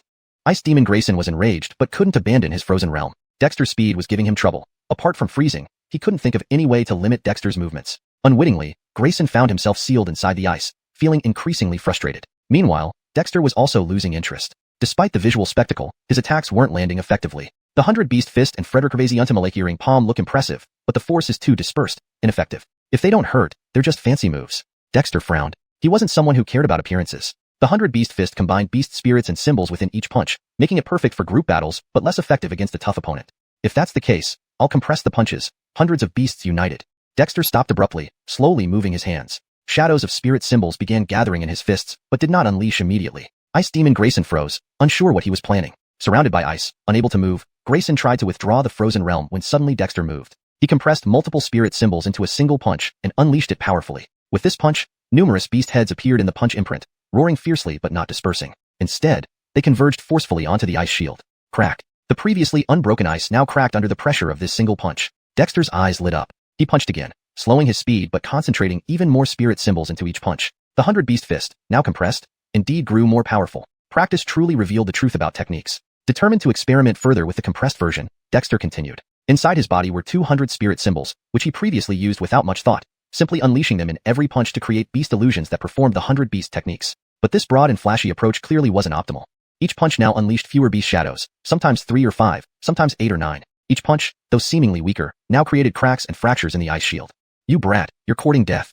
Ice Demon Grayson roared in anger. How could an ice demon, who never considered humans worthy, tolerate being used as a training dummy? With a thunderous boom, Ice Demon Grayson shattered the ice in front of him, transforming the ice shards into a wave of frost, crashing towards Dexter. Unperturbed, Dexter punched through the ice wave, carving a path directly toward Ice Demon Grayson. Grayson, furious, swung his fist, engaging in a fierce brawl with Dexter. Every punch he delivered formed ice crystals, releasing bone-chilling cold. Skyet Dexter, protected by ice flames, ignored the cold, which was instead absorbed by the flames. Perfect timing. Let's see whose fists are stronger. Dexter laughed, diving into combat with Ice Demon Grayson. Apart from the terrifying cold, Ice Demon Grayson had little else that concerned Dexter. Even if this ice demon was stronger than the others he faced, Dexter wasn't weak either. Watching Dexter fight Grayson, Lyra was stunned. Grayson was among the elite of the ice demon race, far surpassing younger ice demons like Frederick. But Dexter not only defended against Grayson's attacks, but seemed to gain the upper hand. Lyra couldn't help but be amazed. In contrast, Daryl and Haddon stood calmly nearby. After all, Dylanerdal Frederick still sat on Dexter's shoulder. This ice demon hadn't even noticed. What was there to worry about? Deep Thir 412, the third level of the cold domain. Snow and ice splattered, cold air rose, and in the open space of the valley, Dexter slowed his pace, fighting Ice Demon Stanley fist to fist. He remained unmoved by Stanley's roaring. Through what appeared to be an intense showdown, Dexter had already gauged this ice demon's strength. Stanley's demonic power was thick, and he could effortlessly manipulate cold energy. This advantage, which almost placed him on unbeatable ground in such icy weather, was nearly useless against Dexter. As for technique or form, it wasn't that Dexter looked down on him. Stanley simply had no new tricks. A punch with freezing coldness in front of Dexter proved ineffective, making Dexter feel quite disdainful. Watch my monkey fist, Dexter shouted and punched out, revealing a monkey-shaped spirit symbol in the punch imprint, transforming into a spirit ape charging out and using the techniques of the monkey clan. An act like monkey stealing peaches made Stanley's eyelids twitch. Instantly, Stanley froze the illusory monkey with cold air, but Dexter kept punching, this time summoning a leopard. The 100 Beast Fist involved channeling spirit talismans of beasts into his punches, transforming them into supernatural beasts as he executed the techniques of various animals. Although Stanley could freeze and shatter these spirit-infused beasts each time, making it seem like futile effort, Dexter found immense joy in this practice. Previously, when using the 100 Beast Fist, although it appeared spectacular, Dexter's control over the beast-shaped spirits in the Chen Yin was quite crude. However, now with such an excellent punching bag, Dexter even abandoned the idea of overwhelming it with speed. Note: I replaced Dexter with he to maintain natural fluency and consistency in Demi-English. If you want to keep Dexter, please let me know. With every punch, a new demonic beast or sea beast would surge out, allowing him to gain a deeper understanding of the talisman-formed punches involving spirit beasts. These moves, based on the techniques of the 100 beasts, were indeed basic but packed with power. Human, are you ever going to stop? After more than 10 minutes, Dexter had already experimented with over 100 types of spirit charms, and Ice Demon Stanley was growing increasingly impatient. Note: I have revised the translation to better capture the exasperation in Stanley's dialogue and provide a clearer context transition. The cold aura it was so proud of had no effect on Dexter, leaving it completely restrained. Clearly, Ice Demon Isaiah had never experienced a battle where, despite having all the advantages of time and place on its side, it was utterly helpless against its opponent. Hey, we're just getting started. I'm already feeling the heat surging through my body. Watch my tiger fist. Dexter grinned wickedly and threw another punch, sending out a ferocious tiger that performed the Tiger Clan's Tiger Comes Down the Frederick technique, followed by a black tiger rips out heart. The white tiger watching from a distance was speechless. There were so many techniques within the Tiger Clan. Why was the clan leader using these low-level techniques? But Dexter paid no heed. Although these foundational techniques were simple, they indeed helped him gain a deeper understanding of the 100 Beast Malak techniques in the Kobe Yoel by Nelly Egg. With such a durable punching bag, how could Dexter bear to let it go? After dozens of moves, Ice Demon Stanley finally grew impatient. The chilling demonic energy flowing around him suddenly intensified as he fiercely slapped out with both hands, shouting, "Ice Coffin! Carter!"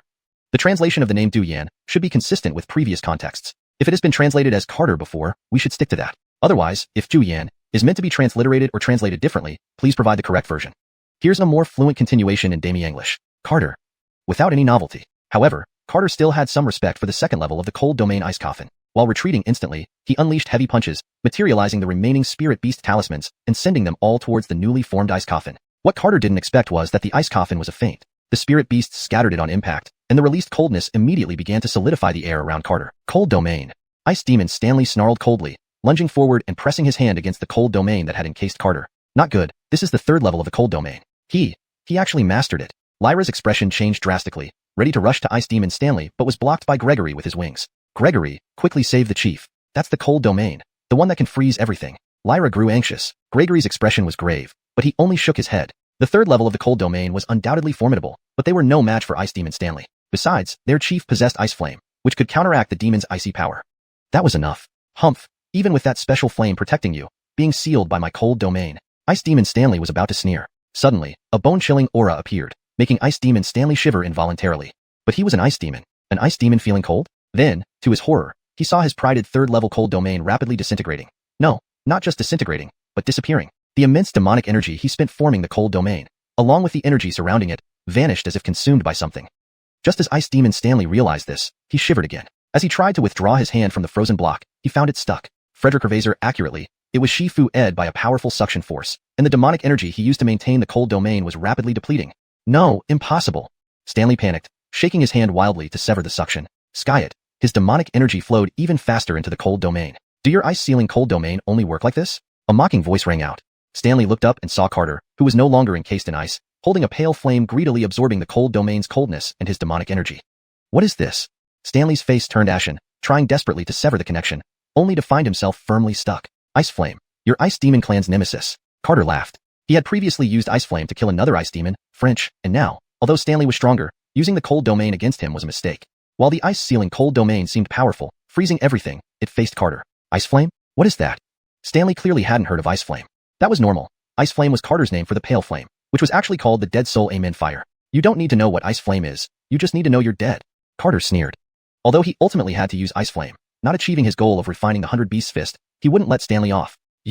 Stanley was terrified, watching the pale flame consume his cold domain and demonic energy, burning toward his palm. Clenching his teeth, he severed his right hand and hastily retreated. Wanna run? Dream on. Carter scoffed. How could he let the captured prey escape? His figure instantly blurred. A punch flew out, bearing only a pale flame, striking the ice demon Stanley, who hadn't managed to escape. Nothing new here. However, this phrase seems out of context and doesn't fully capture the essence of the original chapter's content. If you intended to translate a part of the given text, please provide more context or specify which part you want translated and polished. However, he still had some apprehension about the second level of the Hanbing Year, the ice coffin. As he instantly retreated, he swiftly threw out heavy punches, forcing the remaining spirit beast talismans to materialize and all converge towards the newly formed ice coffin. Note, Hanbing Year seems to be a specific term in context which I've seen translated as cold and ice domain, or similar, depending on how you want to handle proper names. For improved fluency, I adjusted some phrases while ensuring the meaning remains accurate. If Hanbing Year has a preferred translation in your document, please use that instead. To his surprise, the ice coffin was a decoy. It dispersed immediately upon impact with the spirit beast manifested from the talisman he had released. The ensuing burst of cold air quickly began to freeze the area around Dexter. Cold domain. Ice demon Stanley snarled coldly, instantly darting forward and pressing his hand against the cold domain that encased Dexter. Watch out, this is the third layer of the frozen domain, cold domain. It actually mastered it. Lyra's expression changed drastically as he tried to rush toward Ice Demon Stanley, but was blocked by Gregory's wings. Ericong, quickly save our clan leader. That's the cold domain, which can freeze everything. Lyra panicked. Gregory had a grave expression, but merely shook his head. The third level of the cold domain is indeed powerful, but they were no match for Ice Demon Stanley. Besides, their leader possessed Ice Flame. Although Gregory didn't know what Ice Flame was, he was aware that the chief's Ice Flame could counter the Ice Spirit's cold ice power. This was enough. Note, it seems like you provided a phrase out of context. For better translation and flow, please provide the full paragraph or context if you need further assistance. Humph, even with that special flame protecting you, you still... Ice Demon Jacob began to sneer. Suddenly, a chilling and sinister aura appeared in its perception, causing it to shudder involuntarily. But it was an ice fiend. This sentence is a simple translation, but doesn't fully capture the emphasis and context from the original Chinese text. A more refined version would be. But it was an ice fiend, after all. This conveys the implied surprise or contradiction in the original statement better. An ice demon actually feeling cold? Then, to its horror, it saw that the third layer of its proud cold domain, the ice-sealing cold domain, was not only rapidly disintegrating but also quickly vanishing. The cold domain, which consumed a large amount of its Yao Li to form, along with the Yao Li flowing outside its body, was rapidly disappearing as if being devoured by something. Note, Yao Li is directly translated as Yao Li in the user's text, but for fluency and natural reading in Demi English, it should be replaced with a more appropriate term such as demonic energy, or just energy. Here I choose energy considering the context. Revised. The cold domain, which consumed a large amount of its energy to form, along with the energy flowing outside its body, was rapidly disappearing as if being devoured by something. Just as Xiao Kerlor realized this, it shivered again. As it was about to pull its hand off the frozen block within the cold domain, it found that its hand was actually stuck. Note: for consistency and fluency in Demi English, Bingyao Kerlua should be Ice Stanley, or a similar name that fits the narrative style. Here's a revised version with that consideration. Just as Ice Stanley realized this, it shivered again. As it was about to pull its hand off the frozen block within the cold domain, it found that its hand was actually stuck. To be precise, it was being Shifu-ed by a powerful suction force, and even the Yao-Li it used to maintain the cold domain was rapidly depleting. Correction. To be precise, it was being drawn in by a powerful suction force, and even the Yao-Li it used to maintain the cold domain was rapidly depleting. A further refinement. Frederick Revaser accurately, it was being pulled in by an intense suction force, and even the Yao-Li it used to sustain the cold domain was rapidly draining away. Final polished version. Frederick Revaser accurately, it was being pulled in by an intense suction force, and even the Yao-Li it used to sustain the cold domain was rapidly being drained away. Note: for the term Yao-Li, since it refers to demonic power or mystical energy in the context of fantasy literature, it would be better to use demonic energy or simply energy for a more natural reading in Demi English. So the final polished sentence is: Frederick Revaser accurately, it was being pulled in by an intense suction force, and even the demonic energy it used to sustain the cold domain was rapidly being drained away. No, it can't be. Stanley was filled with terror as the Yao-Li in his palm pulsed repeatedly, trying to break free from that suction force. Note: here Yao-Li is used twice in the original text, which may not sound natural in Demi English. If you could provide what Yao-Li should be translated as, like demon power or spirit energy, I can refine it further. Improved. No, it can't be. Stanley was filled with terror as the spirit energy in his palm pulsed repeatedly, trying to sever that suction force. However, its Yao-Li was being drained at an even faster rate toward the cold domain. Revised. However, its demonic power was being drained at an even faster rate toward the cold domain. For better fluency and accuracy, it should be: however, its demonic energy was being sucked into the cold domain at an even faster rate. Is this the best your Ice Demon Clan's frozen domain can do? A mocking voice rang out. Note: this sentence has been adjusted to fit naturally in Demi English while preserving the original meaning and tone.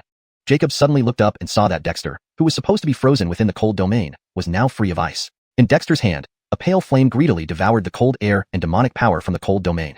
What is this thing? Jacob's face went deathly pale as he struggled desperately to sever the connection of his demon power, only to find that he was already firmly Shifu-ed. Note: Shifu-ed seems to be an incomplete translation. It should be corrected to a proper Demi English word. Corrected version. What is this thing?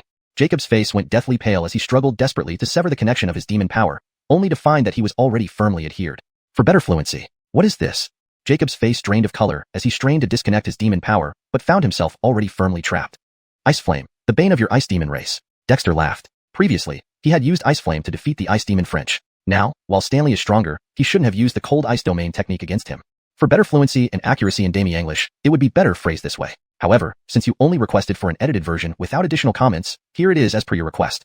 Previously, he had used Ice Flame to kill the Ice Demon French. Now, although Stanley is more powerful, he should not have used the cold ice domain technique against him. Although the Ice Seal cold domain seemed incredibly powerful, capable of freezing everything, unfortunately for it, it had encountered Dexter. Ice Flame? What is that? Clearly, Stanley had never heard of the Ice Flame. This is a straightforward translation, maintaining the natural flow and consistency with the rest of the text. It also preserves the original meaning and tone.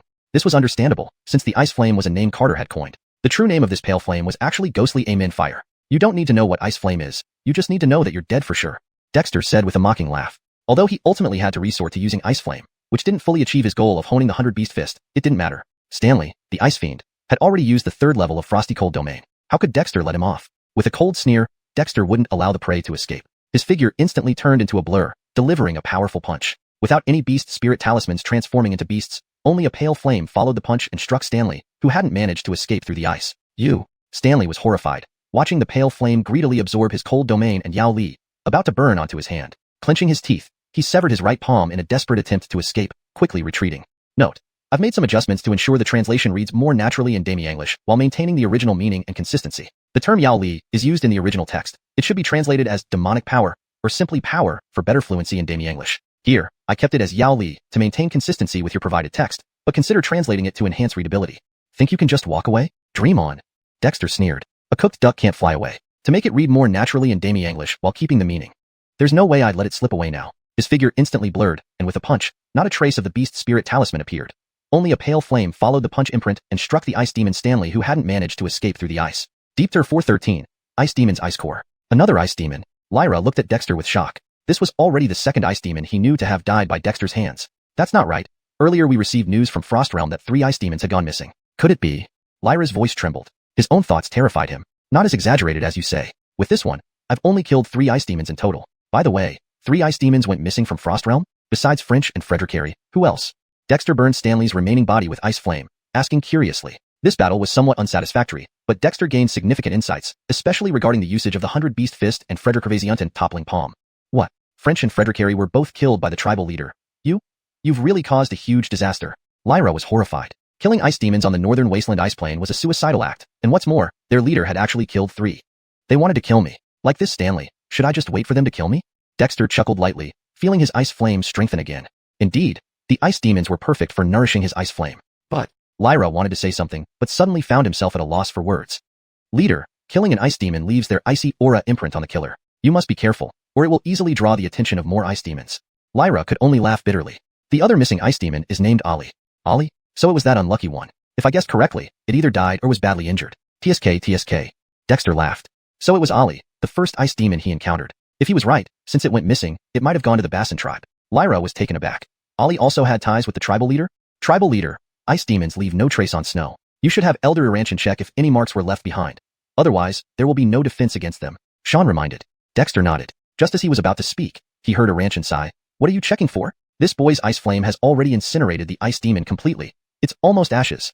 So the ice demons can't track me? Dexter was delighted. Ice flame truly excelled at eliminating traces. Don't be too happy. Ice demons are incredibly adept at recognizing their kin's aura. Every place Stanley visited has been marked with its scent. Suddenly, a thumb-sized piece of ice crystal fell from Stanley's burnt remains, which then completely disintegrated into ash after the ice crystal dropped. What's this? Dexter extinguished the ice flame and picked up the glassy ice crystal curiously. Ice core. Once an ice demon reaches a certain level, approximately quasi-demon Frederickneral, it starts forming an ice core within its body. It's like a demon Frederickneral's demon core, containing the essence power of the ice demon. In other words, you killed a quasi-demon Frederickneral level ice demon. Iranchan explained knowingly.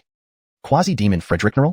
Dexter was surprised. Didn't seem too powerful? What are you thinking? The ice demon's cold demonic energy is quite formidable. Even I would struggle against it. Without your ice flame, forget about Stanley, even Frederick would have been beyond your capabilities. Don't act smug after gaining an advantage. Iranchan snorted. Do you think ice demons dominate the northern wasteland ice plain for nothing? Dexter remained silent, holding the ice core, feeling numbness despite the protective ice flame. Elder Iranchan, what use does this ice core serve? Can it be completely burned with ice flame? This thing was a concentration of the ice demon's strength? If absorbed by ice flame, it should help it grow further, right? Your ice flame can indeed burn it to ashes, but it would be a waste. An ice core is a valuable item, similar to a demon's demon core. Although the one you have is substandard, using it during a breakthrough can provide excellent effects. However, this item attracts ice demons, making it likely for them to sense it when carried. Better to use it soon. Iranchan warned. Similar to a demon core? Dexter understood. Although he hadn't seen a demon core, he'd heard about it. There were 12 realms within the 4 stages of witchcraft cultivation. The 4th stage, the innate realm, comprised innate, witch core, and void-breaking stages. The witch core realm entailed condensing a witch core equivalent to a demon Frederickneral's demon core. Thus, he had defeated a quasi-witch core realm ice demon. Hold on, Elder Iranchan. You mean this ice core easily draws the attention of ice demons? Wouldn't it then lure them over? Dexter paused, then asked. Iranchan nodded. It would definitely attract ice demons. They possess extraordinary sensitivity towards ice cores, detectable even from tens of kilometers away. The best way to avoid attracting them is to destroy the ice core. Why destroy it? Keeping it seems better. Dexter laughed heartily. Iranchan paused, then realized something. You're thinking of using this ice core to lure out ice demons? Indeed, if hunting ice demons was the goal, this method wasn't bad. But surviving was the critical premise. Hee. Aren't ice demons supposed to leave no trace on snow? One day, the hunter becomes the hunted. Frederick over. How many ice demons from Frost Realm could there be? Luring a few more might make them less willing to harm others, right? Dexter tapped his head. Seemed like a solid plan. Leader, isn't this too reckless? The ice demons this time include demon Fredericknerals. Lyra shuddered. How dare a human think of luring ice demons? Isn't that courting death? Demon Frederickneral? So what if they come out? Isn't Elder Iranchan here? We can handle one at a time, saving us trouble. Dexter smirked. Aside from the outer tribes and ice slave demihumans, Frost Realm's ice demons were formidable but wouldn't be too numerous. Leader, don't get into unnecessary trouble. Provoking the Yuri is beyond my capability. Iranchan warned, feeling dragged along. No worries. Even if the Yuri is strong, there's only one. Worst case, I'll destroy the ice core before it arrives. The northern wasteland ice plain is vast. It won't search inch by inch. Dexter smirked, clarifying his thoughts. Frederick over, the wind and snow are fierce, so demons and demihumans seldom appear. Let's deal with them one by one. I don't believe cutting off Frost Realm's paws will allow its ice demons to rule unopposed. Deepter 414, snowstorm fishing for ice demons. The howling wind swept across the icy plateau of northern wasteland, bringing an unusually intense cold wave. Even in the bone-chilling season of Sireming, such extreme cold was rare, often not seen once a decade. On a mountain peak, Dexter sat cross-legged at the summit. In his palm, a pale flame burned fiercely, emitting a cool, refreshing air that enveloped his entire body. Despite the piercing wind and hail-sized ice shards assaulting him, they all turned into a gentle breeze, absorbed by the cooling airflow emitted from the ice flame. Feeling the ice flame gradually growing stronger under these extreme conditions, Dexter felt delighted. Although the ice flame grew passively, this wasn't the most important thing. What mattered was that even in such harsh weather, Dexter could move freely without being affected by the wind or snow. In a cave below the mountain peak, Brandon Ray curled up into a ball. Not far from it was Gillis, who was snug inside its shell, completely unfazed. Such terrible weather, and yet our chief is meditating as if nothing's wrong. He's simply not human. Brandon Ray grumbled.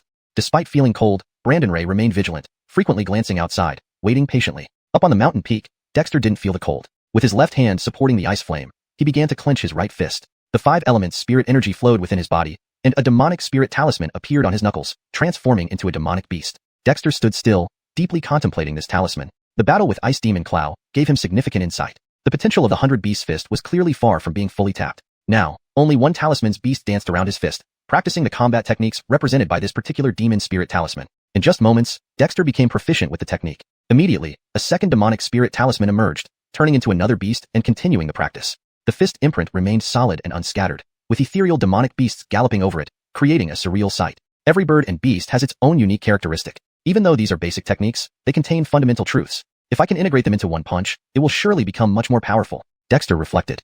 Although he had gained numerous demon-slaying techniques from Gillis and Beryl Osirisling after receiving their legacies, Dexter did not overly focus on them. Instead, he continued to ponder the 100 Beasts Fist. It wasn't that those techniques were weak.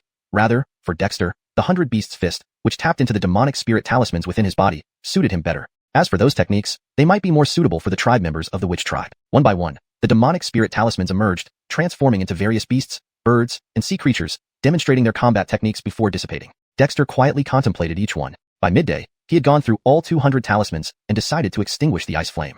Instantly, the biting cold wind mixed with varying sizes of ice fragments hit him like sharp blades, but Dexter remained calm. His hands waved his fists, summoning the beasts from the talismans. Though his face was bruised from the cold, Dexter remained undisturbed. The ice flame had already prepared him, and this cold could only cause minor injuries at worst. As his fist imprint struck out, demonic beasts lunged forth, battling the wind and snow. Dexter found this exercise more engaging than his previous sparring with Ice Demon Clow and could also detect changes he hadn't noticed before. This thrilled him. Despite the violent storm, the greater the pressure, the more concentrated his punches became. Gradually, Dexter's punching speed increased, and his proficiency in transforming talismans into beasts became more fluid. After half a day, Dexter could fully summon any talisman to take form and execute whatever attack he desired. This undoubtedly made his 100 Beast Fist more versatile and intuitive. Note: 随意调动任何一枚灵符化形 打出自己想要的攻击招法 has been translated to 随意 summon any talisman to take form and execute whatever attack he desired, to maintain fluency in Dami English while accurately conveying the meaning. However, please allow me to provide a more polished translation. Gradually, Dexter's punching speed increased, and his ability to transform talismans into beasts became more fluid. After half a day, Dexter could effortlessly summon any talisman to take form and execute whatever attack he desired. This undoubtedly made his 100 Beast Fist more intuitive and versatile. Throughout this process, not only did Dexter's body not become frozen by the icy wind and snow, but instead, streams of warmth flowed within him. This warmth not only resisted the cold, but also nourished his body, gradually making him even stronger. As Dexter sent out another punch to disperse the oncoming cold wind, he effortlessly leaped into the air, executing the 100 Spirits 1000 Illusions technique. He darted and dodged through the snowstorm, flashing with the wind, and punching against it. Originally seated atop the mountain peak waiting to lure a demon, he had completely forgotten his initial intention and was now reveling in the blizzard. Note: I've made slight adjustments for better fluency, and to maintain consistency with the earlier parts of the text. The phrase in the wind and snow has been standardized to through the snowstorm, or in the blizzard, to keep the style consistent. Also, Dao Yao is translated as waiting to lure a demon, to clarify the context. Gradually, as Dexter's speed increased while performing the 100 Spirits 1000 Illusions technique in the wind and snow, his figure on the mountaintop slowly became obscured by the storm. Eventually, he seemed to merge with the wind and snow, as if concealing his presence. He hadn't vanished into thin air. Instead, the 100 Spirits 1000 Illusions technique created afterimages, and the storm concealed his movements, giving the appearance of invisibility. As Dexter was reveling in the snowstorm, a figure suddenly emerged from the wind and snow several hundred meters away on the snowy ground. Clad in ice armor as cold as jade, it was an ice demon that was half beast and half human, with a mouth resembling that of a crocodile. Strange, I clearly sense the presence of my kind here, yet there's no response. The ice demon muttered, his gaze sweeping the surroundings. The biting wind and snow didn't affect it at all. Instead, it felt as comfortable as a fish in water, thoroughly at ease. That direction, the aura feels strange.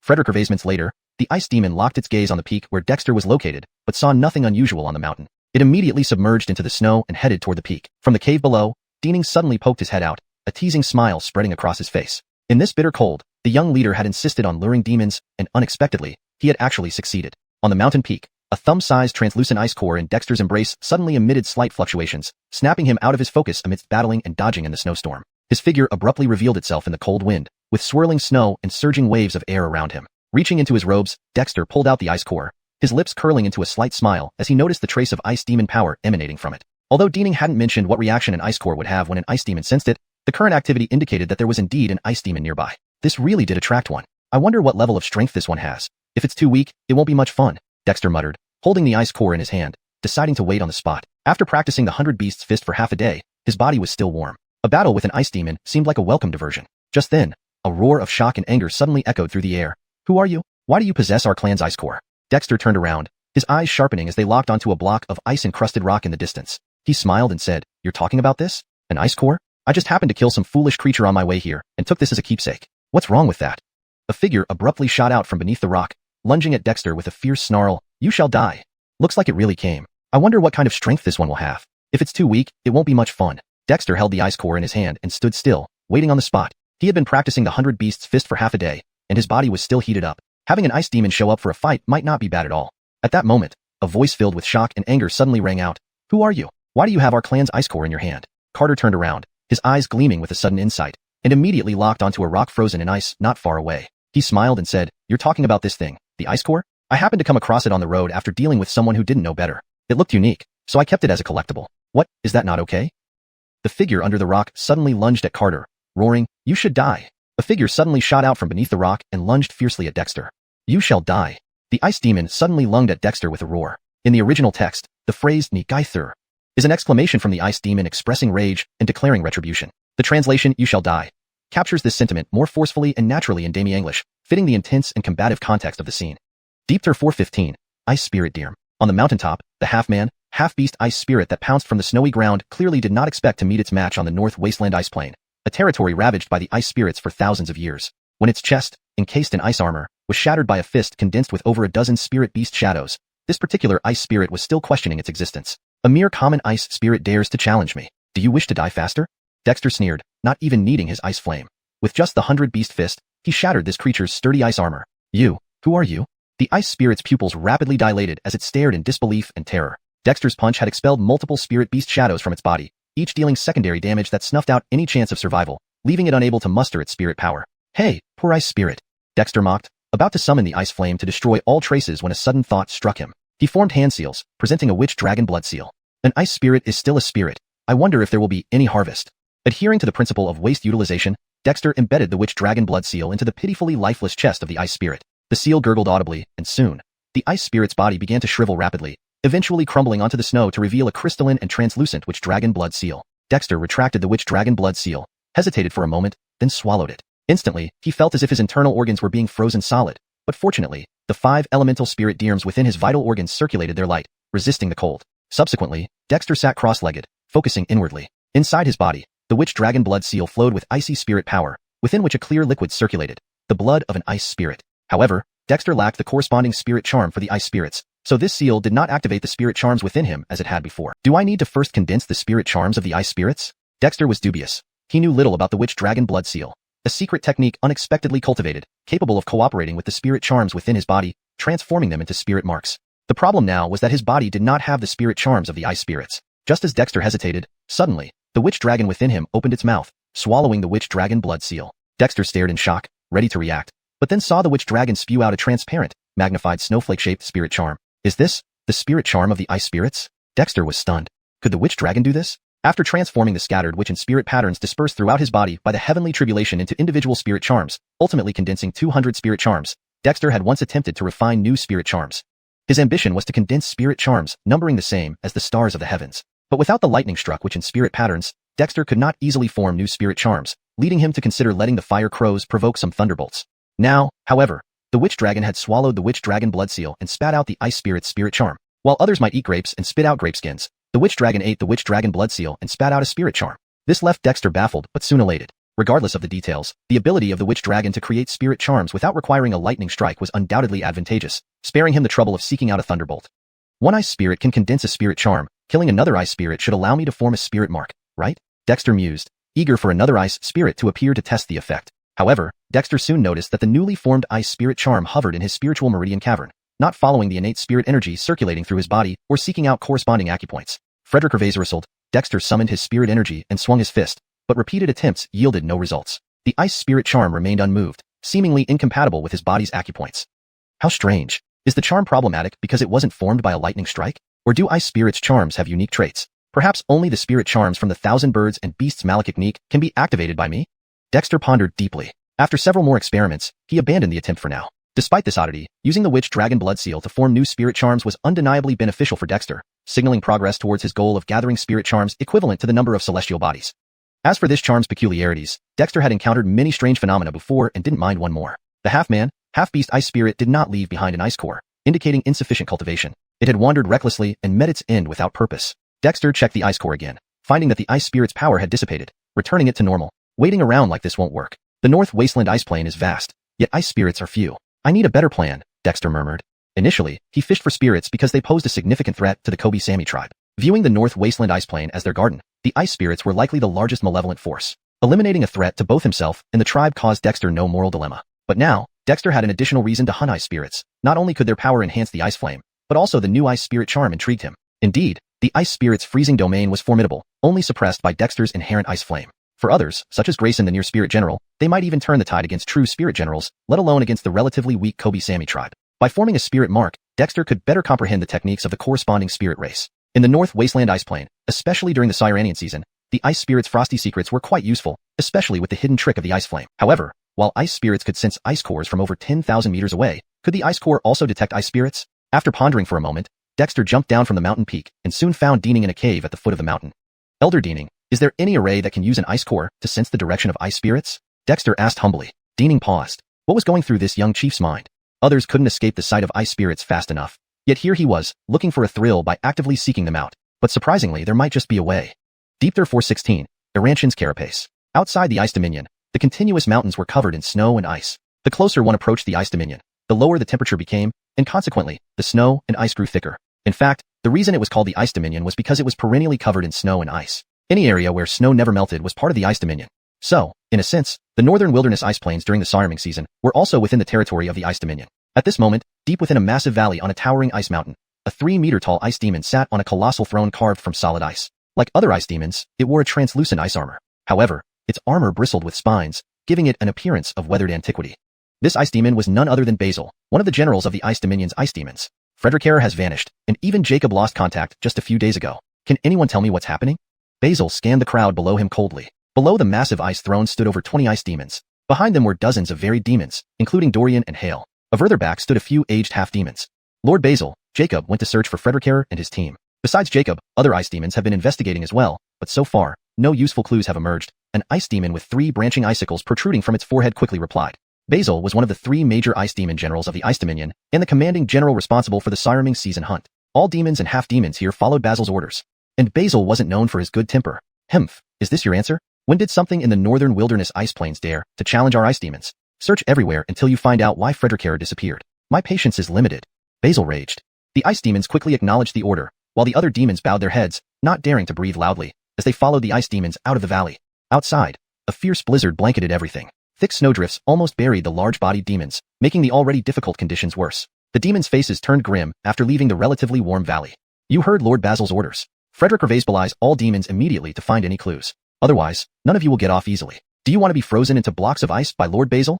The horned ice demon sneered, vanishing into the storm first. As the other ice demons left, Dorian and the other demons sighed, struggling to push through thick snow towards the distant areas. As leaders of outer regions of the Ice Dominion, each had their own clans. But in such harsh weather, even those centuries-old demons found it challenging to travel, let alone ordinary demons or beasts. As for the half-demon riders of the Ice Slave clan, their mounts were cultivated using secret techniques, which were inferior to naturally born demonic beasts. In such conditions, wide-range searches were impossible. For ice demons, Basil's orders posed little difficulty. They could move seamlessly within snow and ice and thrived in colder temperatures. For outer region demons, however, this was practically a death sentence. But despite knowing it was challenging, none dared defy the Ice General's command. The punishment for insubordination included being frozen along with one's clan. As the Ice Dominion demons ventured out into the storm, Dexter held a palm-sized, jade-like tortoise shell. This shell resembled Brendan's carapace, but with much fainter patterns. Heart, this is my old tortoise shell I shed when I became a demon general. I've refined it into a magical tool capable of divination and tracking. Try putting the ice core inside the shell and allow the ice core's energy to seep into the shell. If similar energy appears, it will show a directional indication. Using this shell, I've discovered many treasures. Brendan explained proudly. Unfortunately, the northern wilderness ice plains are barren. Frederick Gervais's treasures aren't worth my attention unless they're claimed. After becoming a demon general, I rarely use this shell anymore. Dexter asked curiously, can this shell really help find treasures? Divination was unfamiliar to Dexter, but he understood shamanic practices due to his studies under the secret shamanic art of cold Frederick spirits. Of course, I'm a prodigy among land tortoises. My shell possesses mystical properties. Inside, I've embedded detection arrays that can remember similar energy sources. Once detected, even at distances of thousands of meters, it can feel the vibrations, Brendan said self-importantly. Only thousands of meters? Ice demons can detect ice cores within 10,000 meters. Isn't this useless? Dexter pouted. Impudent. My shell can block the leakage of ice core energy. Only this shell can sense the presence of ice demons now. An ice demon would need to be a general with power exceeding mine for it to detect the ice core, Brendan grumbled. If not for joining the shaman's tribe, he would have taught this youngling a lesson. Dexter chuckled, realizing it still was valuable since it could mask energy signatures. Following Brendan's instructions, he stimulated the ice core with a trace of spiritual power, releasing the ice demon's energy contained within. The shell began to glow in a pattern reminiscent of the Haline Palace's bagua, with light dancing like fish across its surface. Heart. Once an ice demon comes within thousands of meters, the fluctuation will turn into an arrow. The distance between the arrow and the center signifies the proximity of the ice demon. But finding ice demons in the vast northern wilderness ice plains won't be easy, Brendan explained. Edin, its creator, he knew the shell best. Though limited by distance, this is still incredible. With this shell, it's like having a radar. Though only thousands of meters, I can move freely in these cold conditions, searching for demons, Dexter laughed. Sean watched speechlessly. How could Dexter call freezing conditions idle time? But with Dexter's ice flame, what could it say? Frederick Ravasery over. Hunting ice demons promised thrilling excitement. Deepter 417. The ice guffawed Kata's escape. The piercing cold wind whipped up snow like a sandstorm, carrying chunks of ice of varying sizes that swirled wildly in the air. Such harsh weather was rare even in the North Wasteland ice plain. Damn it, why is this year's cold snap so intense? In a rock cave dug out from behind a small hill, Dexter watched the flying ice shards and sighed in frustration. In such conditions, if the Kobe Aiden Giffordy wasn't buried underground, its walls might not have held up at all. This is nothing. The North Wasteland ice plain is a desolate place where extreme cold is just one of the many hardships. Every few decades or centuries, there's a massive ice explosion. Otherwise, you wouldn't think that every 100 years, the ice spirits from the icy domain would come to cause trouble. This kind of weather is a disaster for other creatures, but it makes the ice spirits even stronger. Gillis lounged lazily on Dexter's shoulder. It's rumored that deep within the icy domain lies a spatial rift. The cold wind blowing out from there is what causes the North Wasteland ice plain to be so frigid. As for whether it's true, even I haven't explored it, but it likely is. Spatial rift? Dexter stared in disbelief. Why bring up something like that? He knew the concept of spatial rifts, even if he hadn't seen one. They were undeniably dangerous places. That's right. According to legend, the first ancestor of the ice spirits came from a spatial rift, evolving over countless years into the current generation. That's also why they can only dominate the North Wasteland ice plain, but have never ventured far from it. Gillis explained. Weren't the ice spirits said to come from outside the North Wasteland ice plain? Dexter asked skeptically. Some gorilla had mentioned this before, but Dexter didn't pay much attention then, thinking it simply meant the ice spirits were outsiders. Outside the spatial rift is also outside the North Wasteland ice plain. When the ice spirits arrived here, it's already untraceable. Even though the last two ice kings are dead, no one knows if ancient ice spirits still live deep in the icy domain. Hart, your hope to deal with the icy domain is slim, Gillis warned. Dexter was startled and thought for a moment before asking, Senior Gillis, how long do ice spirits usually live? Spirits live longer than humans, but Dexter wasn't clear about the specifics. Gillis's reminder made him realize that while humans had limited lifespans, spirits, especially ice spirits, might not. Ordinary ice spirits generally live for several hundred years. Ice spirit leaders exceed 1,000 years, and as for ice kings, it's unclear because I've never seen an ice king die of old age, Gillis remarked. They say our tortoise clan has the longest lifespan, but in truth, the ice spirits aren't far behind. Their icy spiritual energy causes a very slow growth period and minimal vitality loss, making their long lifespan understandable. So it's because of their unique icy spiritual energy? Dexter understood. The ice spirit's natural ability was the frozen cold zone. In suitable environments, like the current freezing climate, they thrived. This suggested that perhaps many ice spirits were still sealed within the icy domain, and those who wandered out were only a fraction. It seems we need to be more cautious in dealing with the ice spirits, Dexter lamented. Since learning of the icy domain from the gorilla, Dexter had been on edge, even putting aside his earlier concerns about the magic 8-peak and cold Frederick Ravasery Lake. Not because the threat diminished, but because the icy domain posed a greater danger during the dark water season.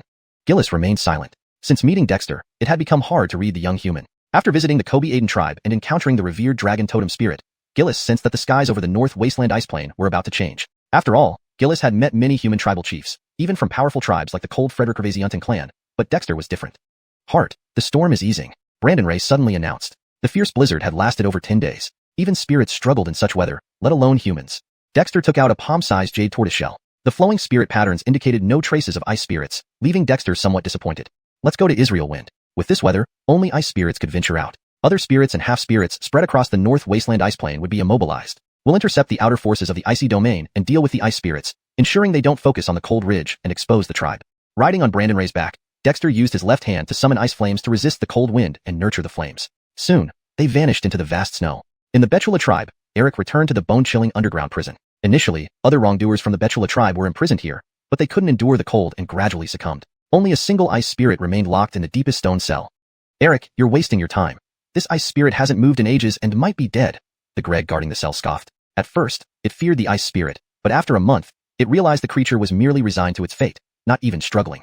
Greg doubted the half-spirit, who escaped to the Betula tribe, exaggerated the threat. Not moving? Eric felt uneasy and rushed to the cell bars, staring intently at the motionless ice spirit on the ground. A thin layer of ice coated the spirit, seemingly frozen solid. However, Eric, knowing some things about ice spirits from the half-spirit, refused to believe they could freeze to death. Ice spirit Fade, stand up, Eric pointed a finger, releasing a burst of shamanic power towards the unmoving ice spirit. But upon impact, an unusual sound echoed. Suddenly, the lifelike ice spirit shattered with a sharp crack. It was an empty shell. Eric was stunned. Deepter 418, leading the assault. Damn it, how did you guard the dungeon? When exactly did that ice fiend escape? In the deepest part of the canyon where the Bishan tribe resided, a wolf demon named Adonis was slammed to the ground. He didn't dare utter a sound in front of the furious Lana demon general. Although Lana was still technically a quasi-demon general, he was just one step away from being a full-fledged demon general. In the Bishan tribe, no demon dared disobey his orders, not even those who followed him like Adonis and others. Lady Lana, that ice fiend is extremely cunning. The stone prison's floor was covered in ice water, forming solid ice connected to the walls. I asked that half-demon named Grady. The ice fiends possessed the innate ability to escape through snow and ice. Perhaps the cold weather allowed the ice fiend to regain some demonic power, thus enabling its escape. Eric glanced at the disheveled Adonis and explained after a moment's thought. Lana glared fiercely at Eric and roared, "If you knew, why didn't you tell me earlier?" Eric quickly lowered his head and replied, reporting to Fredericknerl, "I only found out by questioning Grady. Grady is merely an ordinary half-demon from the outer region of the Frost Malakiratori's ice slave tribe and doesn't know much about the ice fiends." The Lana demon general was agitated. The sudden appearance of the ice fiend had disrupted her plans, making her feel uneasy. Now that the imprisoned ice fiend had escaped, she felt an icy chill run down her spine. Damn it, it seems we need to prepare ahead. Lana gave Adonis a harsh glare before disappearing. Adonis breathed a sigh of relief and cast a grateful look at Eric, but said nothing more. In the Bishan tribe, the tribe members were essentially slaves to the demons. Although Eric was the young chieftain, he held little actual influence. For someone like Adonis, acknowledging his gratitude was already significant. Eric wasn't surprised by this response. His heart, however, sank deeper. Lana's words before leaving carried ominous undertones. Time for the Bishan tribe was running short. But what could he do? Without the strength to resist, he could only silently wait, hoping against hope that the Bishan tribe wouldn't be utterly destroyed. Heart of the Kobe Yoel tribe, when will you finally take action? Eric's heart was bitter, yet he didn't dare show any emotion on his face. Since the half-demon Grady had fled to the Bishan tribe, Eric had rekindled a sliver of hope. But now, with the escape of the ice fiend Ali, that last hope seemed increasingly distant. Deep within the frozen tundra of the northern wastelands, Dexter entered the temporary underground ice cave camp set up by Israel. Looking at the cowering half-demons and demon beast mounts, Dexter nodded in satisfaction. These creatures had been under Israel's care for some time. Judging by their behavior, Israel had done well. Their obedience indicated they could still be tamed. Hart, why have you come? Augustus exclaimed excitedly. Is there some mission? My body has nearly rusted from staying here so long. Dexter stared at Augustus for a moment, making Augustus feel as if he were prey under the gaze of a predator. Augustus, you've put on weight. Augustus shuddered. What did Hart intend? Hart, he can't help it. Every day he eats and sleeps and has half-demons waiting on him hand and foot. He's living a life of luxury. Israel teased. Augustus shot him a glare and chuckled. These half-demons are base creatures. If you treat them nicely, they think you're weak. If they misbehave, just give them a beating, and they'll listen. Dexter sighed inwardly. Augustus remained rebellious, but his words made sense. Israel, have they learned the human language? Dexter asked, looking at the neatly arranged 34 half-demons. To assimilate these ice slave tribe half-demons, they first needed to learn the language. The Ice Lords controlled the ice slave tribe by eradicating any traces of human culture among the half-demons. Once these half-demons mastered the human language, they would have no turning back. They can already communicate in simple human language, but they seem very fearful and won't speak much, Israel reported. Hart, should we test them? Dexter shook his head, smiling. No need. You've been cooped up here long enough. Let's go hunt some demons. I have other uses for these half-demons. Augustus excitedly did a few flips. Finally, we can go out. What are we waiting for? Let's go. But barely moments after rushing out of the underground ice cave, Augustus nearly froze solid from the biting cold winds and quickly retreated inside, his face pale. Hart, should we really go out in this hellish weather? Dexter gave him an irritated glance. Aren't you itching to get out? This weather, though harsh, is manageable. Follow me and it'll be fine. When Israel, Augustus, and the 34 half-demons rode their demon beasts behind Dexter and left the ice cave, they immediately noticed the bitter cold wind around them was significantly weakened. Skyet, the fierce wind still howled outside, cracking the frozen surface. Augustus and others were astounded.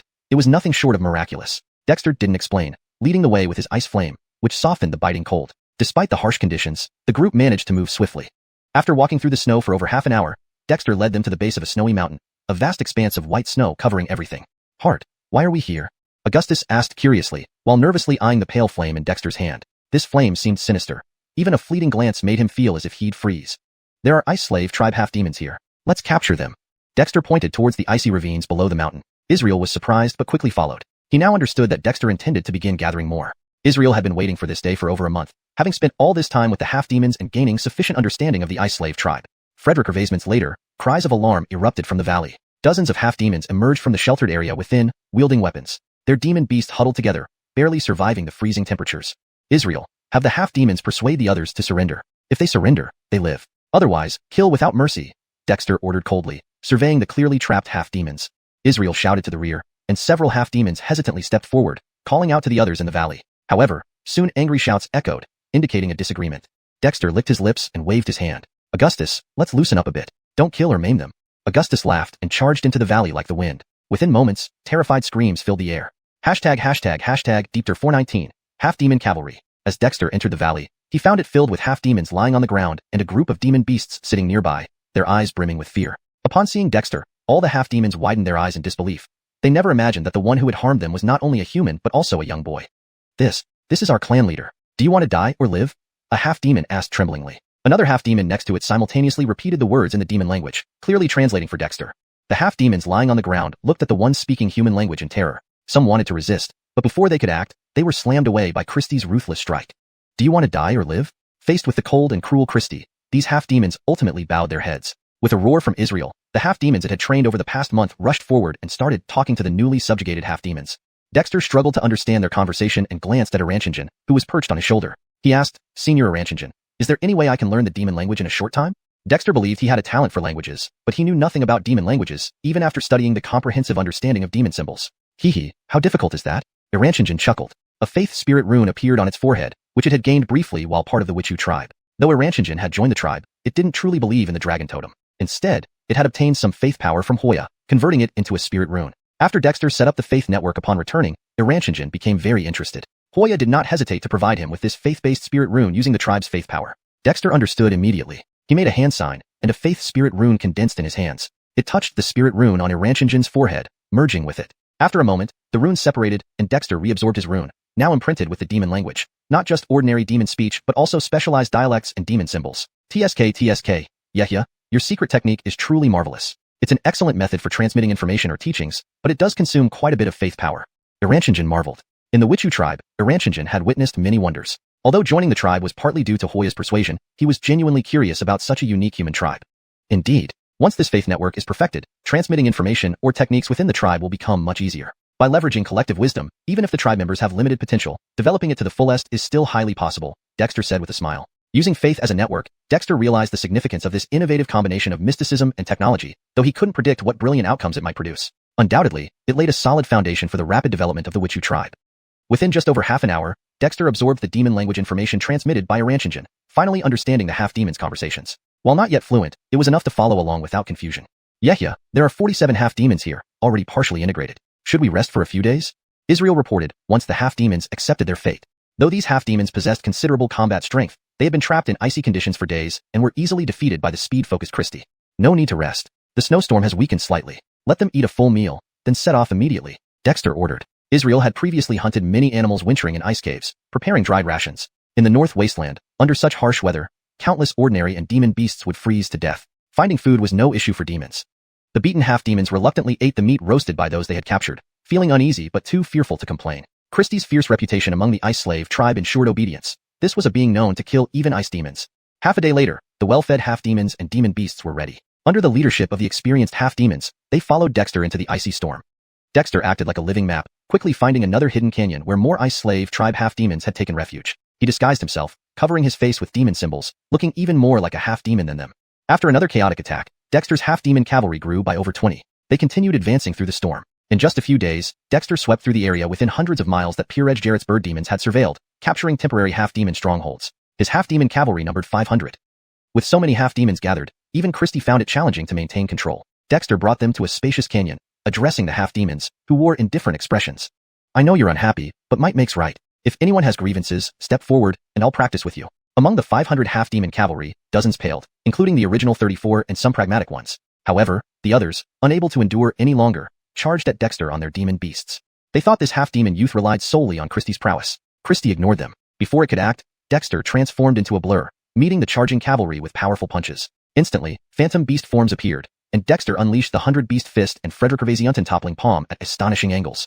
Despite being outnumbered, Dexter appeared to be overwhelming the half-demons. This spectacle left Israel and Christy stunned. In just a few days, their Yehya had mastered such awe-inspiring techniques that even demons felt invigorated. The charging half-demons screamed as they fell. If Dexter hadn't controlled his power, many would have died. Within minutes, over 400 half-demons lay prone on the snow, questioning their existence. This young Yehya was terrifying indeed. Deep Thir 420, the refinement of shamanic pills. In the canyon, half-demons and their demon beast mounts lay sprawled on the ground. Every half-demon who saw Dexter had looks of disbelief akin to seeing a ghost. They knew Dexter was powerful. Otherwise, he wouldn't be able to command an unruly demon race genius like the hardy, renowned among the demon races in the outskirts of the Ice Malakiratory. But they hadn't anticipated that when they combined their forces, numbering in the hundreds, they would still not match Dexter after just a few moves. It was a huge blow to their pride as demons. So, do you wish to continue? Dexter sneered coldly. He stretched out his hand to form seals, causing a faint miniature cauldron to coalesce between his hands. This small cauldron resembled the cauldron of creation but was not it. It was a pill-refining cauldron Dexter formed with spirit energy using shamanistic seals to invoke the aura of the cauldron of creation. Ever since the cauldron of creation had emerged from his spirit meridian grotto's barrier, it became difficult to control. Dexter spent a long time exploring how to interact with it. The virtual cauldron appeared cracked and ethereal, but the small cauldron he solidified with spirit energy was intact, albeit plain without any patterns on its surface. To challenge me comes at a price. Every half-demon and demon beast must cough up a mouthful of blood, heart essence blood specifically. If anyone dares to deceive me, I won't mind draining all your blood, Dexter said, coldly smiling. Supported by his spirit energy, the small cauldron swiftly grew larger under the shamanistic seal. This technique was one obtained from the cold Frederick sacrificial spirit, a secret method for refining shamanic pills called 100 Refinements of Shamanic Pills. Its name hinted at a connection to the Shaman Tribe series of 100 legacy techniques. The cold Frederick sacrificial spirit, having existed for over 1,000 years, came from what was once a major tribe, later receiving part of the inheritance from the Gifforty of Shaman burial. With assistance from Ellie, it regained clarity and knew much. All this inevitably benefited Dexter and the Shaman tribe. As Dexter altered the shamanistic seals in his hands, the small cauldron finally transformed into a 2-meter-high pill-refining cauldron. Though not tangible, it looked remarkably real. The subdued half-demons glanced at each other, yet no one dared to disobey Dexter's order. Fortunately, Dexter did not strike them fatally, and although they appeared grievously injured, they mostly sustained bruises. After a brief rest, these half-demons obediently punched themselves in the chest, coughing up heart essence blood. As strands of heart essence blood sprayed onto the pill-refining cauldron, Dexter began changing the shamanistic seals to activate the spirit energy condensed cauldron. Based on the cauldron of creation, it also channeled its aura. Dexter could control it effortlessly and even felt a faint stir within his spirit meridian grotto's cauldron of creation. However, Dexter had no mind for it as 500 half-demons offered their heart essence blood, followed by their demon beasts contributing a mouthful of blood despite their preciousness. Even so, Dexter's simulated cauldron quickly filled up. Throughout the process, Dexter used shamanistic seals to refine the blood within the cauldron. Once all the demon beasts finished spitting blood, Dexter pointed his hand, causing the phantom cauldron to gain a lid. Then, he maintained the cauldron with shamanistic seals while activating the fire attribute spirit energy from his heart grotto to ignite a spiritual flame beneath it. Is heart preparing to refine pills? The hardy exclaimed, only now realizing Dexter's intention. But can pills be refined like this? Without a proper pill furnace and relying purely on spirit energy? That boy has quickly grasped shamanistic methods, but what is he trying to refine? Brendan mused from Dexter's shoulder, equally puzzled. Having been with Dexter for some time, Brendan never knew Dexter could refine pills. In truth, it was Dexter's first attempt, thanks to the cold Frederick sacrificial spirit's transmission via faith runes to his shaman dragon body, which included practice on controlling pill refinement. As Dexter burned the pill refining cauldron with fire attribute spirit energy, celestial spirit chi gradually gathered around him. His inner fire attribute spirit energy consumption spurred the conversion of other energies through his 5 viscera grottos, thus accelerating the circulation of the secrets of creation. While absorbing and converting spirit chi to replenish the faster burning fire, Dexter felt significantly less burdened. As Dexter burned the pill refining cauldron, it continuously shrank. Simultaneously, Dexter's left hand, forming various shamanistic seals, injected spirit energy into the cauldron, fusing with the constantly purified blood inside. Half a day passed. The half-demons and their demon beasts recovered slightly, retreating to the side with pale faces. They no longer dared to show disobedience but eyed the shrinking cauldron uneasily, knowing their heart essence blood was inside, effectively making them materials for Dexter's pill refinement. A terrifying thought indeed. Dexter paid no heed. It was his first attempt, and though he seriously pondered this pill-making method upon discovering the 100 Beasts pill formula, this was his practical debut. Luckily, the complete inheritance from the cold Frederick sacrificial spirit guided him, and despite being inexperienced, he managed to stabilize the cauldron. To outsiders, his refining skills appeared seasoned. Even Brendan nodded approvingly. Little did they know, Dexter was completely inexperienced. After another 3 to 4 hours, Dexter's spirit energy condensed cauldron shrank to the size of a fist. Through the transparent wall, one could see the half-demons and demon beasts' blood had refined into a clear red liquid. Various demon forms faintly appeared within, quickly transforming into demonic patterns. What kind of pill is this? Brendan asked in astonishment. Senior Brendan, could you spare a mouthful of ordinary blood? Dexter looked at Brendan hopefully. The half-demons were shocked to realize the small turtle on Dexter's shoulder was Brendan. Fear spread among the half-demons and demon beasts. They had attacked Brendan. "You really are after my blood," Brendan muttered, eventually spitting a thin thread of blood into Dexter's fist-sized cauldron. The blood fused instantly, causing the cauldron to glow vividly. Simultaneously, the previously clear liquid inside boiled vigorously. ###Deepter421. The role of the creation cauldron. In Carter's hands, the elixir cauldron emitted a deep red vapor. Inside it, a liquid was boiling, merging with a strand of blood from Lord Aranchan. Carter tossed the elixir cauldron in front of him and began rapidly forming witchcraft seals with his hands. These seals, coalesced from spiritual energy, were continuously infused into the cauldron. The speed at which he formed the seals turned his fingers into blurred shadows. When the last seal was struck into the cauldron, it suddenly contracted. Within it, a thumb-sized witch pill, covered in intricate patterns, finally took shape. The spirit-infused cauldron that Carter had created dissolved into a layer of spiritual film that fused seamlessly with the witch pill. What kind of pill refining technique is this? Lord Aranchan was taken aback. Even for him, knowledge about the secret pill refining methods of human witch cultivators was limited, especially one as bizarre as this. Refining a witch pill 100 times over.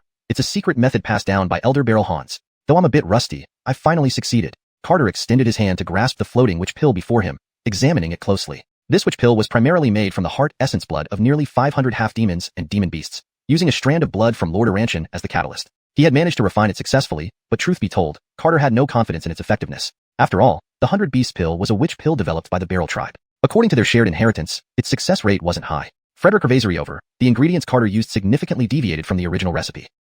But, whatever. Carter didn't hesitate for even a minute before pinching the freshly refined witch pill and swallowing it whole. This action terrified those who contributed the ingredients, the half-demons and demon beasts. They were already frightened upon discovering they had been used as ingredients for Carter's pill-making process, and now, seeing Carter consume the pill himself, around 400 half-demons who dared challenge him earlier were immediately paralyzed with fear. Even the half-demons that had been tamed turned pale.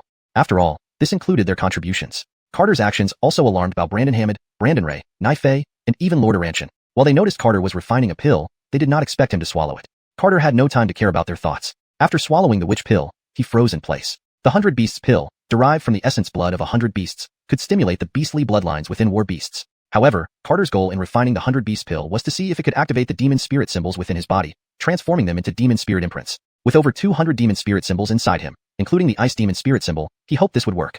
However, Carter wasn't entirely sure how to use the 100 Beasts pill. Hence, he was also very uneasy. Unexpectedly, the moment he swallowed the witch pill, it was enveloped by an unusual aura and then vanished. Perplexed, Carter quickly sat cross-legged, his mind and soul diving into the spirit vein cavern. There, he discovered that the nearly invisible creation cauldron was actually moving. Inside it, the 100 Beasts pill he had just refined was swirling around.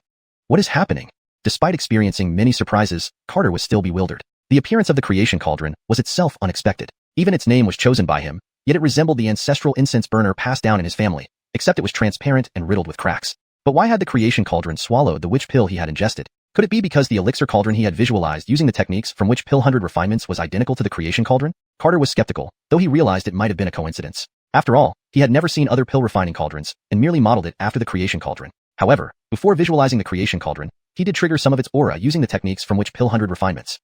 Still, this seemed trivial. While lost in thought, Carter noticed changes occurring to the witch pill within the creation cauldron. After a moment of contemplation, Carter formed seals with both hands. Although he was in his spiritual form, within the spirit vein cavern, Carter could mobilize his spiritual energy more smoothly. After all, the spirit vein cavern was the hub of his spiritual energy. As Carter continued to form seals, witchcraft imprints were cast into the creation cauldron. To his surprise, the previously unresponsive creation cauldron was actually responding. Could it be that the creation cauldron is fundamentally a pill refining cauldron, so using alchemical techniques can activate it? Carter was astonished but soon overjoyed. Since the creation cauldron first appeared, helping him refine the creation true scripture, it hadn't moved much. He hadn't anticipated needing alchemical techniques to activate it. Had he known sooner, Carter smiled. He had only recently obtained witch pill 100 refinements, so even if he had known, it wouldn't have mattered. Now, Carter's witchcraft imprints were activating the creation cauldron. Despite its 9 prominent cracks, it absorbed the heavenly essence and energy from the spirit vein cavern, causing the 100 Beasts pill within to transform. Carter, filled with joy, continued forming seals as if re-refining the 100 Beasts pill. Although he was still a bit inexperienced, he had grasped the basic process since he had just completed it. However, something unexpected occurred. As Carter kept infusing witchcraft imprints into the creation cauldron, it began drawing in the demon spirit symbols from nearly 100 acupoints within his body. Although Carter didn't notice anything, he had a vague suspicion of what was happening. Sure enough, as the demon spirit symbols in his acupoints started reacting, ghostly images emerged from the 100 Beasts pill inside the creation cauldron. Initially entangled together, the largest one almost solidified into a substantial form resembling Lord Aranchan. Over time, these entangled images gradually separated under the influence of the creation cauldron, and black smoke was extracted from the 100 Beasts pill, causing Carter's face to darken. This indicated that the 100 Beasts pill was flawed, possibly containing toxins or side effects. But this wasn't surprising given that it was his first attempt at refining a pill, using the essence blood of half-demons and demon beasts. Carter hadn't considered this before, but now, seeing the black smoke, he felt a surge of apprehension. Then, he realized that if the creation cauldron could re-refine the 100-beast pill, purging the suspected impurities or toxins, it could mean he could advance further in which pill refinement using the creation. Excited by this possibility, Carter forgot his fears and eagerly observed the now noticeably finer 100 beasts pill. Could this really work as he hoped? Deep Dive 422, Creation Alchemy Formula. As Dexter cast the final witch seal into the creation cauldron, the 100 beast pill inside underwent a complete transformation. Its original dark color with a hint of crimson changed to golden yellow. The intricate patterns that resembled demonic runes became even more refined, almost like simplified sketches of demonic beasts. Dexter reached out, and the newly refined 100 beast pill flew out from the creation cauldron. His spiritual consciousness gently grasped the pill, sensing it for a moment. He realized that the pill had become quite different, but as a novice alchemist making his first attempt at refining pills, he couldn't pinpoint the exact changes. In fact, when Dexter used spirit energy to simulate a pill furnace earlier, he was merely experimenting since he had no prior experience in refining witch pills. However, perhaps due to his excellent control over his spirit energy and some inherent talent for alchemy, he managed to succeed. Of course, it might also have been influenced by the aura of the creation cauldron while refining the pill. Ultimately, this was likely another coincidence, though too many coincidences happening to one person didn't seem quite right. Dexter was well aware of this. The number of unexpected events surrounding him was already significant, yet they all exceeded his understanding. There wasn't much he could do about it. Just as he was contemplating how to consume the newly re-refined 100 beast pill in the spirit vein grotto, suddenly, an ethereal light appeared on the transparent surface of the creation cauldron. A series of spiritual patterns erupted from within the cauldron. To Dexter's astonishment, these patterns formed a secret transmission, a complete alchemy technique. Dexter was taken aback, immediately forgetting the 100 beast pill in his hand. He swiftly memorized the alchemy technique ejected by the creation cauldron. Soon, Dexter's expression turned to joy. This complete alchemy technique evolved from the alchemy seals he cast into the creation cauldron while refining the 100 beast pill. Unlike the witch pill 100 refinements technique shared by the cold Frederick tribal spirit, this new method was more concise and efficient. This creation cauldron truly lives up to its name. It has optimized the witch pill 100 refinements technique. Frederick over. This technique seems tailor-made for the creation cauldron itself. Is this cauldron really broken, or does it hide something else? Dexter pondered in amazement. Previously, the creation cauldron had helped combine 4 cultivation techniques into the creation true malachtechnique, which suited him better than the foundation establishment deep dive of witch casting. Now, one surprise followed another, making it seem as if he had struck gold. Unfortunately, no matter how hard he examined the cauldron, allegedly his family heirloom, he couldn't discern anything particularly special about it. Well, it can't be a bad thing, Dexter concluded. He wasn't one to dwell on unsolvable mysteries. Setting aside the 100 beast pill, he focused his spiritual consciousness on comprehending the new alchemy technique. Frederick months later, enlightenment dawned on him. The new technique indeed derived from witch pill 100 refinements. While superficially similar, there were subtle yet significant differences in the details. Since Dexter had already studied witch pill 100 refinements, he didn't find it difficult to understand the new technique. What surprised him further was that through this new technique, he began to grasp the subtle complexities of the re-refinement process performed by the creation cauldron on the 100 beast pill.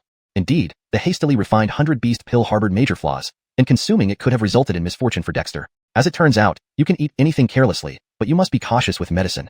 Dexter wiped away a non-existent bead of sweat, but then smiled. With this new alchemy technique, he now had greater potential in alchemy.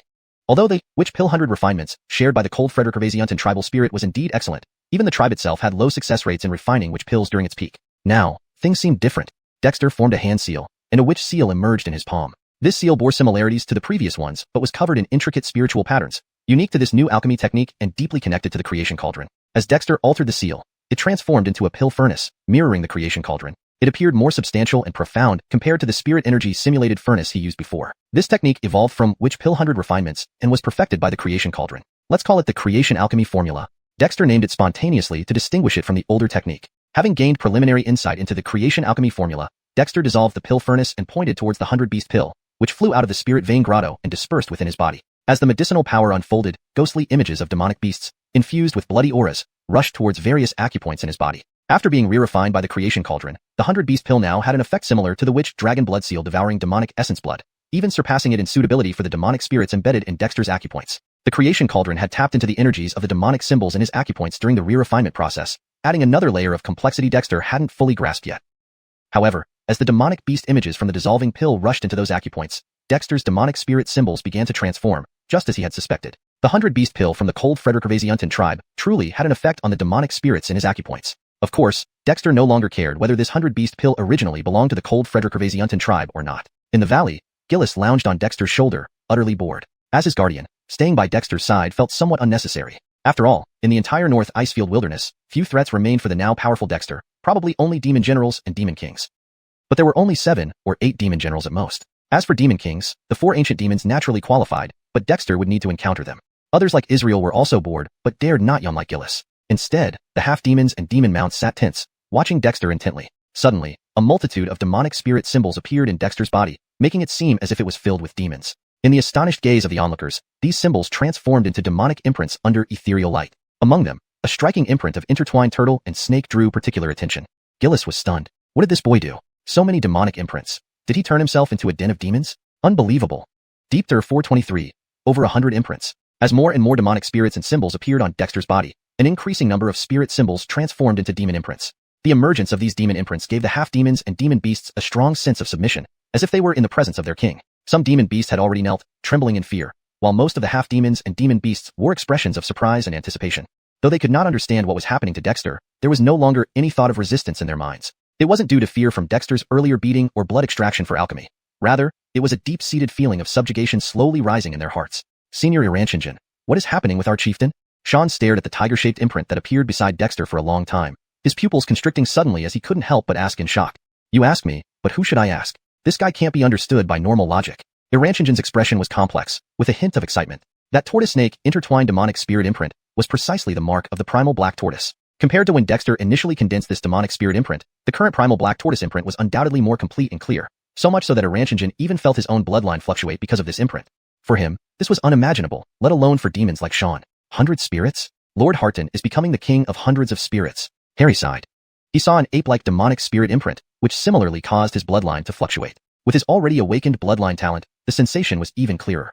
Just as all the demons were amazed, the demonic spirit symbols emerging from Dexter's body finally stopped increasing. A total of 108 animal-type demonic spirit symbols had all transformed into demonic spirit imprints. With a single breath from Dexter, all the demonic spirit imprints returned to him, re-entering the orifices of his body. Dexter's body immediately radiated multicolored light. These lights were the elemental powers represented by these demonic spirit imprints.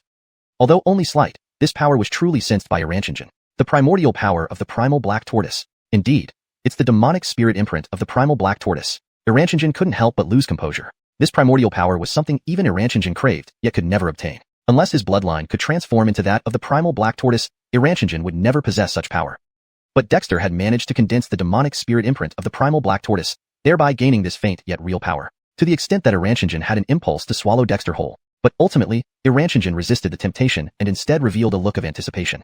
Compared to Iranchinjan, the 3 demons Harry, Sean, and Israel were much calmer. As demon guards of the Kabeju tribe, they were bound by duty and obedience. Besides, they didn't know what the emergence of these demonic spirit imprints on Dexter meant for them. Even if they did, they wouldn't dare act out.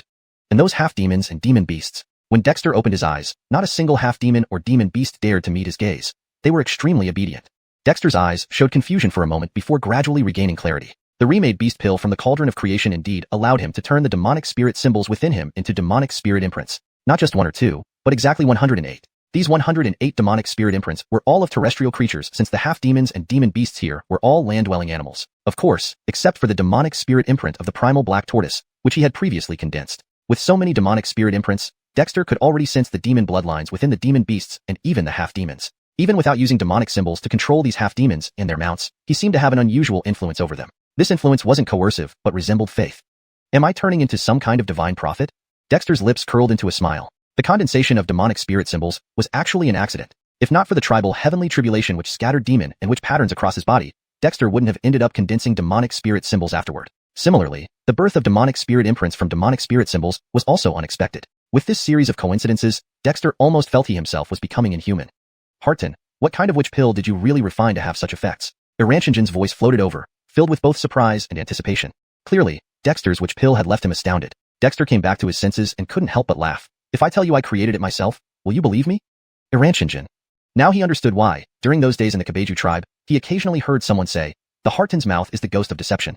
This guy doesn't say it if he doesn't want to. What nonsense. Well, then don't believe me. This witch pill only works for me. Unless someone else can also condense demonic spirit symbols like me. But it's not some ultimate skill either. Maybe someday, everyone in the Kabeju tribe can do it too. Dexter smiled. Iranchinjan was stunned. Could this secret art be taught? If that were true, it would be terrifying. Even if the Kabeju tribe couldn't turn the symbols into imprints, the potential was still incredibly powerful. At the very least, having demonic spirit symbols would allow them to command demon beasts or even demons of the same type. Harton, this secret art can't be taught randomly, Iranchinjan said with a complex expression. If everyone in the Kabeju tribe could command demon beasts, it wouldn't be good for the demon race. But given the current state of the Kabeju tribe, coexistence between humans and demons seemed possible, leaving Iranchinjin quite conflicted.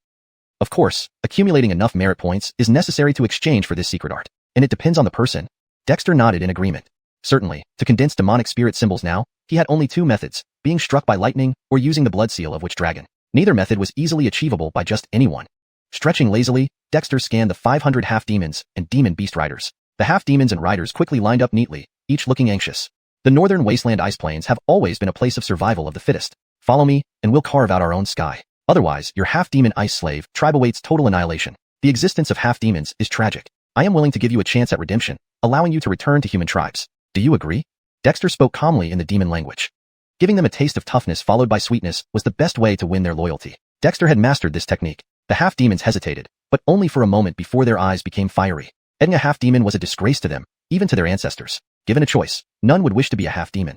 ###Deepter424. Snow ceases, demon riders emerge. In the wide valley, squads of half-demons trained diligently. If previously they had been forced to obey orders, now, after being thoroughly beaten by Dexter and influenced by the demon spirit mark in his body on their own demon bloodlines, both the half-demons and the demonic beasts submitted unconditionally to Dexter's commands without any hesitation. After a few days of training and interaction, Dexter learned many secrets about the half-demons of the Ice Slave tribe. These half-demons were descendants of unfortunate humans who had been coerced or forced into the periphery of the Frost region by ice demons or demons. After hundreds or even thousands of years of tragic lives, their bloodlines fused with those of demons, a truly horrifying fate. Even though Dexter had anticipated this, he still couldn't help but feel a surge of anger.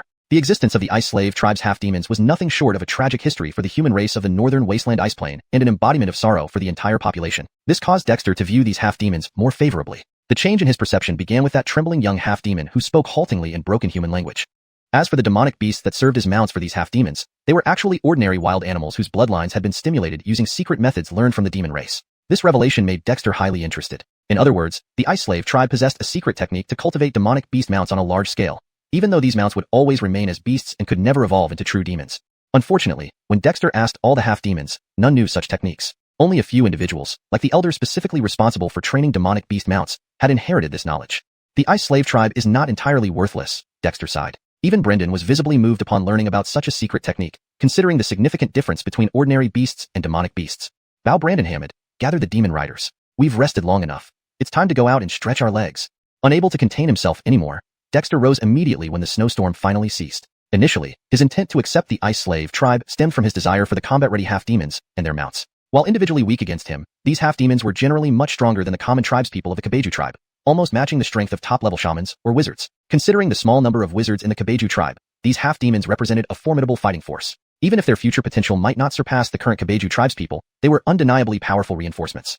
Now, with the Ice Slave tribe's secret technique for breeding demonic beast mounts, Dexter became even more determined. Sure, Bow Brandon Hammond had been eager for action. After all, these half-demon riders were originally trained by him.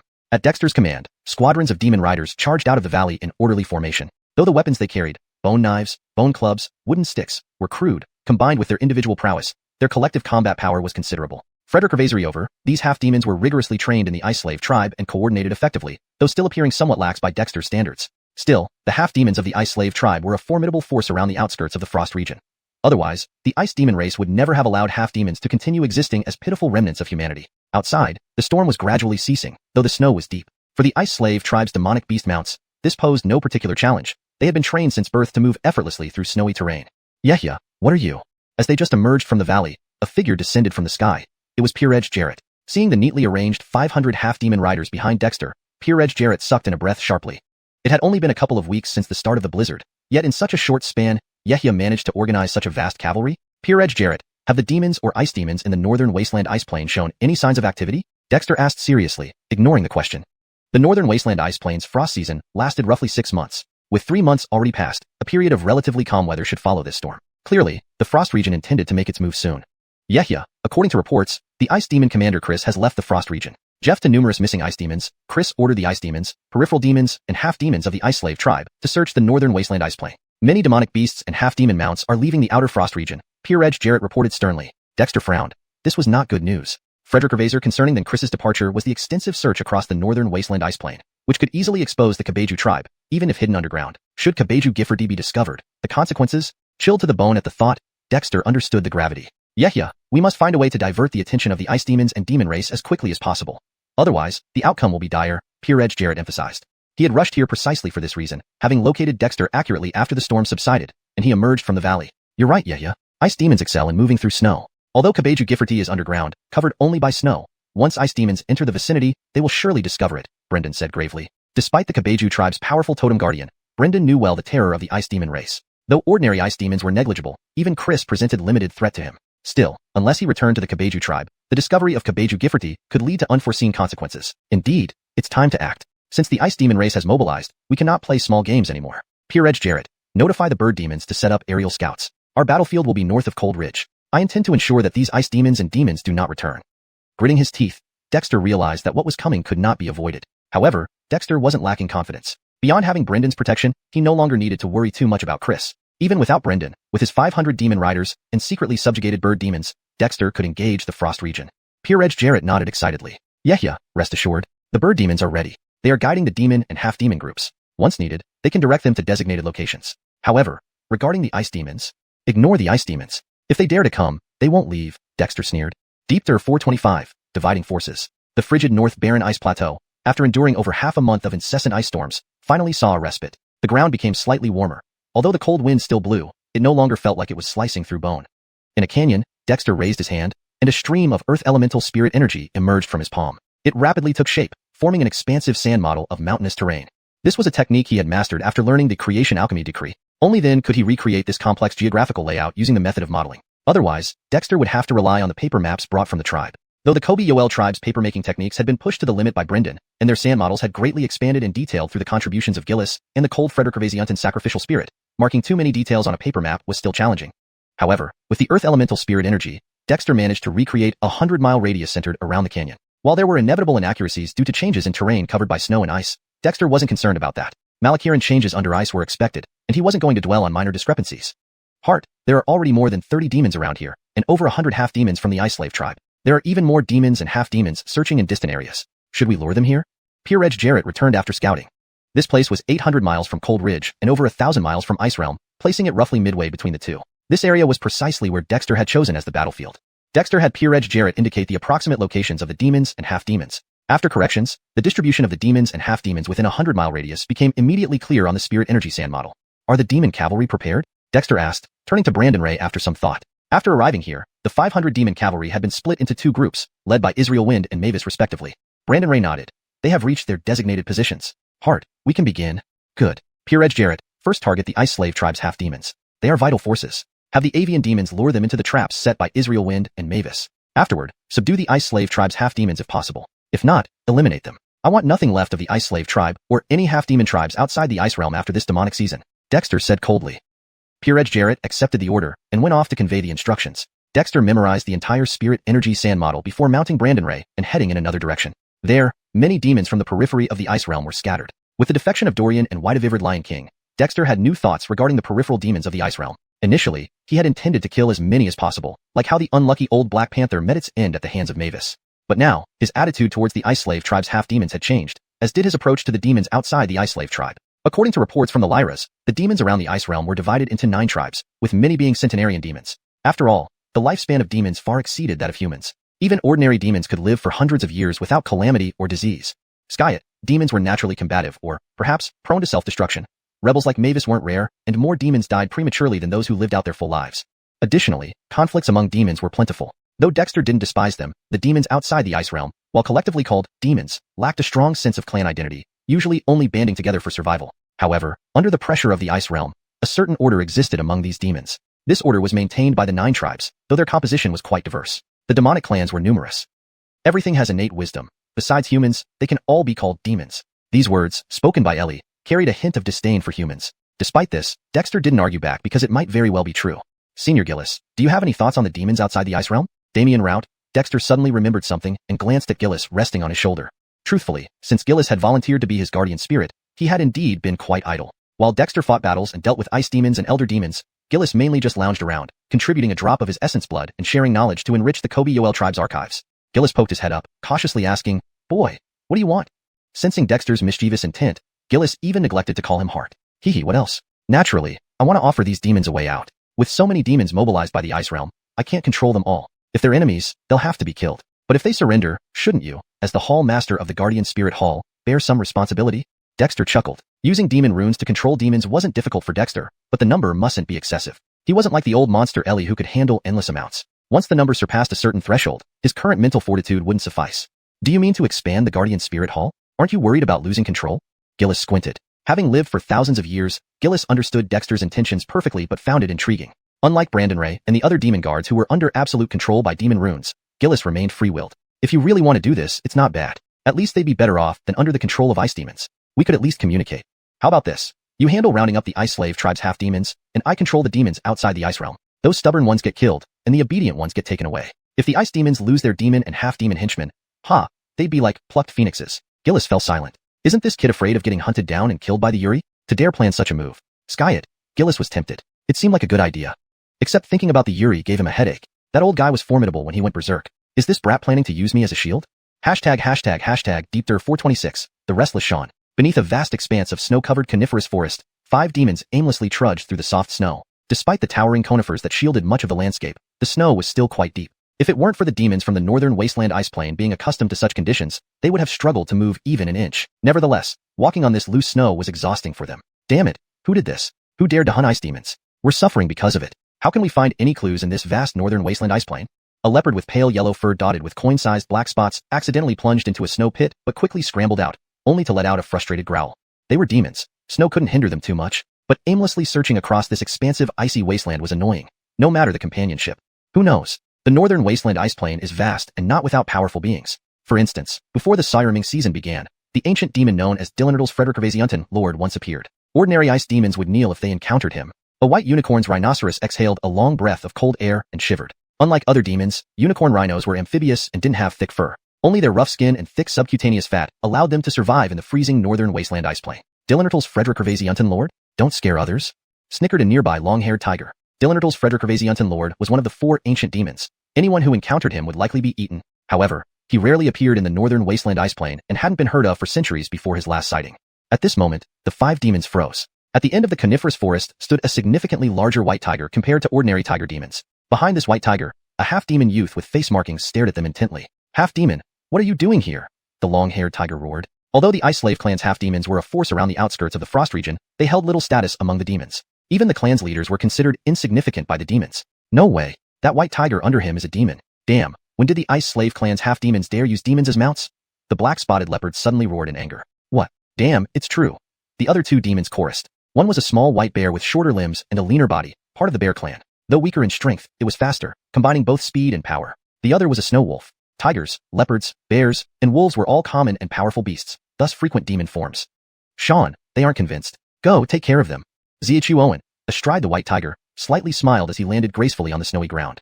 The white tiger had been idle for far too long and immediately pounced on the leading black-spotted leopard. Leopard demons were renowned for their speed, like storms, but the white tiger wasn't slow either and possessed an intimidating presence. Initially, the black-spotted leopard scoffed, thinking a demon reduced to a half-demon's mount could achieve nothing. Before it could raise its paw, the white tiger struck, flinging it away with one swipe.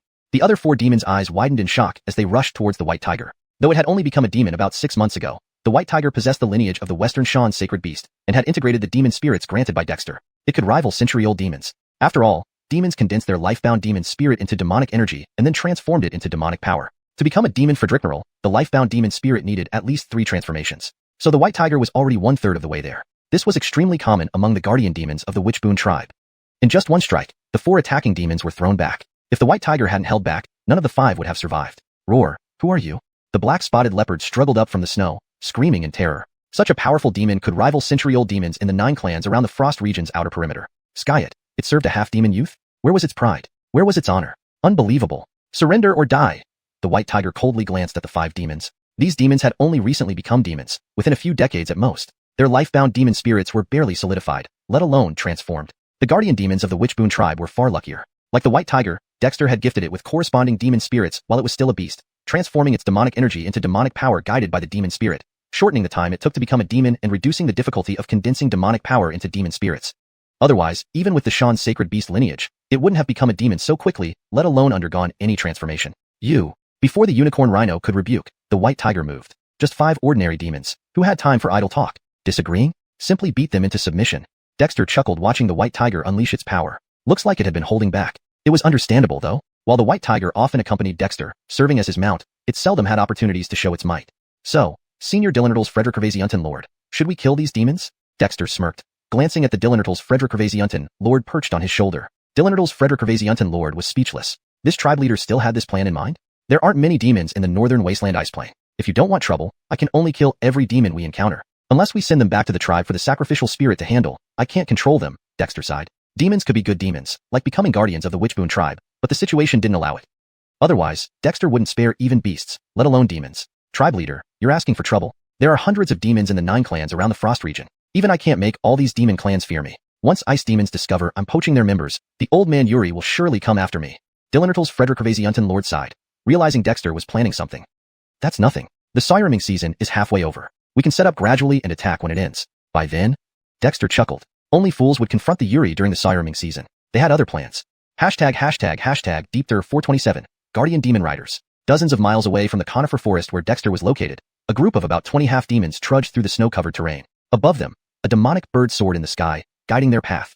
Compared to the outer demons of the Ice Dominion, the half-demons of the Ice Servant tribe were undoubtedly more cautious. This caution was actually the key to their survival. Several ice demons had already disappeared, so for this operation, the tribal leader of the Ice Servant had specially approached the bird demons among the Haleen tribes of demons and paid a hefty price for their guidance. Although the Ice Servant tribe possessed secret techniques to cultivate demon beasts as mounts, they faced restrictions when it came to nurturing bird demons. There were many such limitations. For example, expanding the tribe's population was also strictly constrained. What the Ice Servant's tribal leader didn't know was that the bird demons dispatched by the Ice Dominion were no longer under its control. Following the bird demon's guidance, this group of Ice Servant half-demons arrived at a long canyon. Such canyons were common on the northern wasteland ice plains, and after the plants were covered by snow during the sirening season, the canyon appeared even more desolate. However, soon after entering the canyon with their mounts, the sound of heavy footsteps echoed behind them. Before these half-demons could react, over 100 half-demon cavalry burst out from the entrance of the canyon.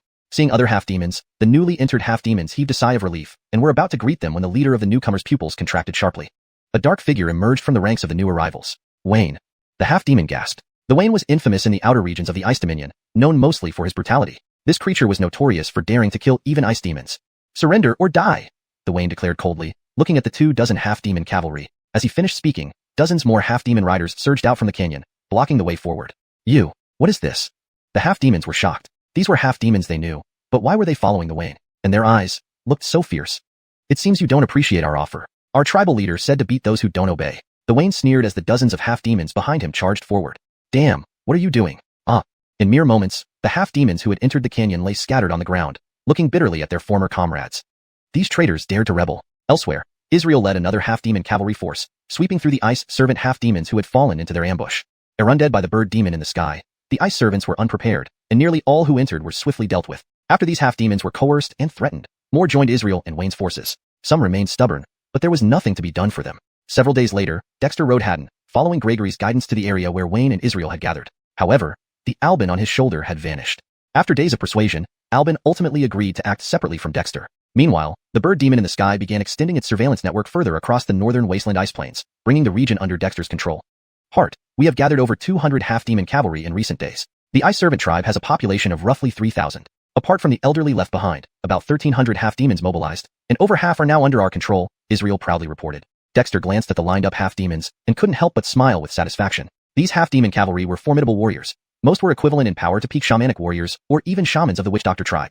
With their demon beast mounts, the Witch Doctor tribe's members wouldn't stand a chance against them. Of course, the Witch Doctor tribe had only been established for a year and still needed time to grow. The half-demons had excelled in the harsh environment of the Ice Servant tribe since childhood, naturally making them incomparable. Given time, Dexter believed his Witch Doctor tribe would surpass these half-demons.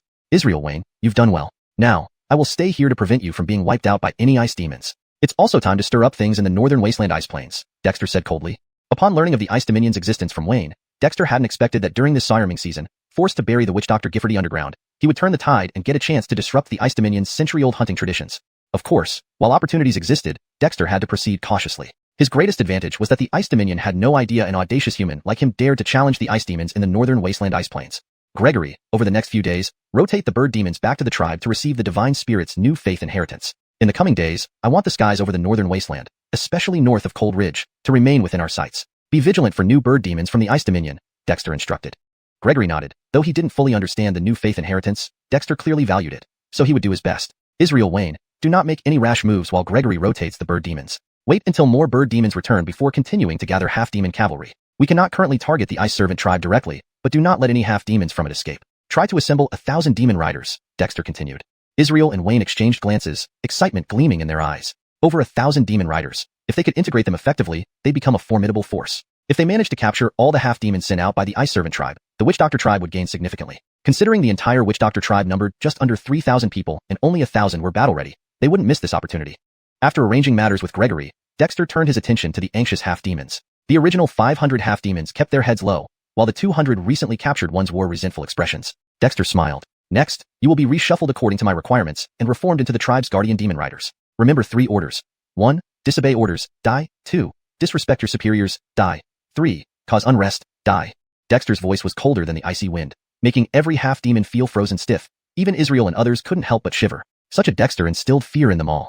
Deepter 428, to be human. It appeared small and unremarkable from the outside, but inside this spacious canyon, 723 half-demons stood in neat rows. Even those who had just been brought in didn't dare to breathe loudly. They had already learned what had happened from the 500 half-demons. The human boy standing on a huge stone had slain ice demons and refined a witch doctor's pill using the blood of the 500 half-demon cavalry and their mounts. Astonishingly, he had even single-handedly challenged 500 half-demon riders, fighting until they were begging for mercy.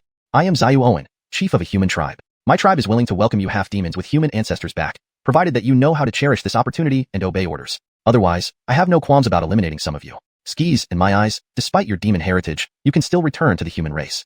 Standing on a platform carved from a giant stone, Zayu Owen looked over the 700 or so half-demons and addressed them in their own language.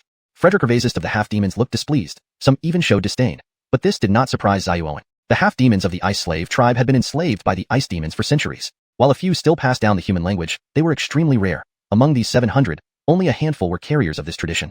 Now, based on your own understanding, the 80 strongest should step forward. The half-demons exchanged glances, and soon, 4 or 5 of the 34 who had undergone a month-long training by Israel stepped out. Then came the strong ones from the 500 half-demons, followed by those who had been lured over in recent days. In moments, about 100 half-demons emerged. Clearly, they did not fully understand numbers. Zayu Owen was unconcerned, his gaze fixed on these roughly 100 half-demons, each possessing the power of a witch doctor, equivalent to someone who had cultivated witch strength and was stronger than average cultivators of the same level. Perhaps only seasoned witch doctors like Aviv and Yolo in the witch doctor tribe could match them.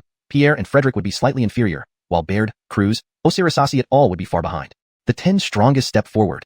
Zayu Owen spoke again. Among the near 100 half-demons, 10 more stepped out. These 10 were all mature adults, tall and strong, emitting faint waves of demonic energy, rivaling regular demons in power.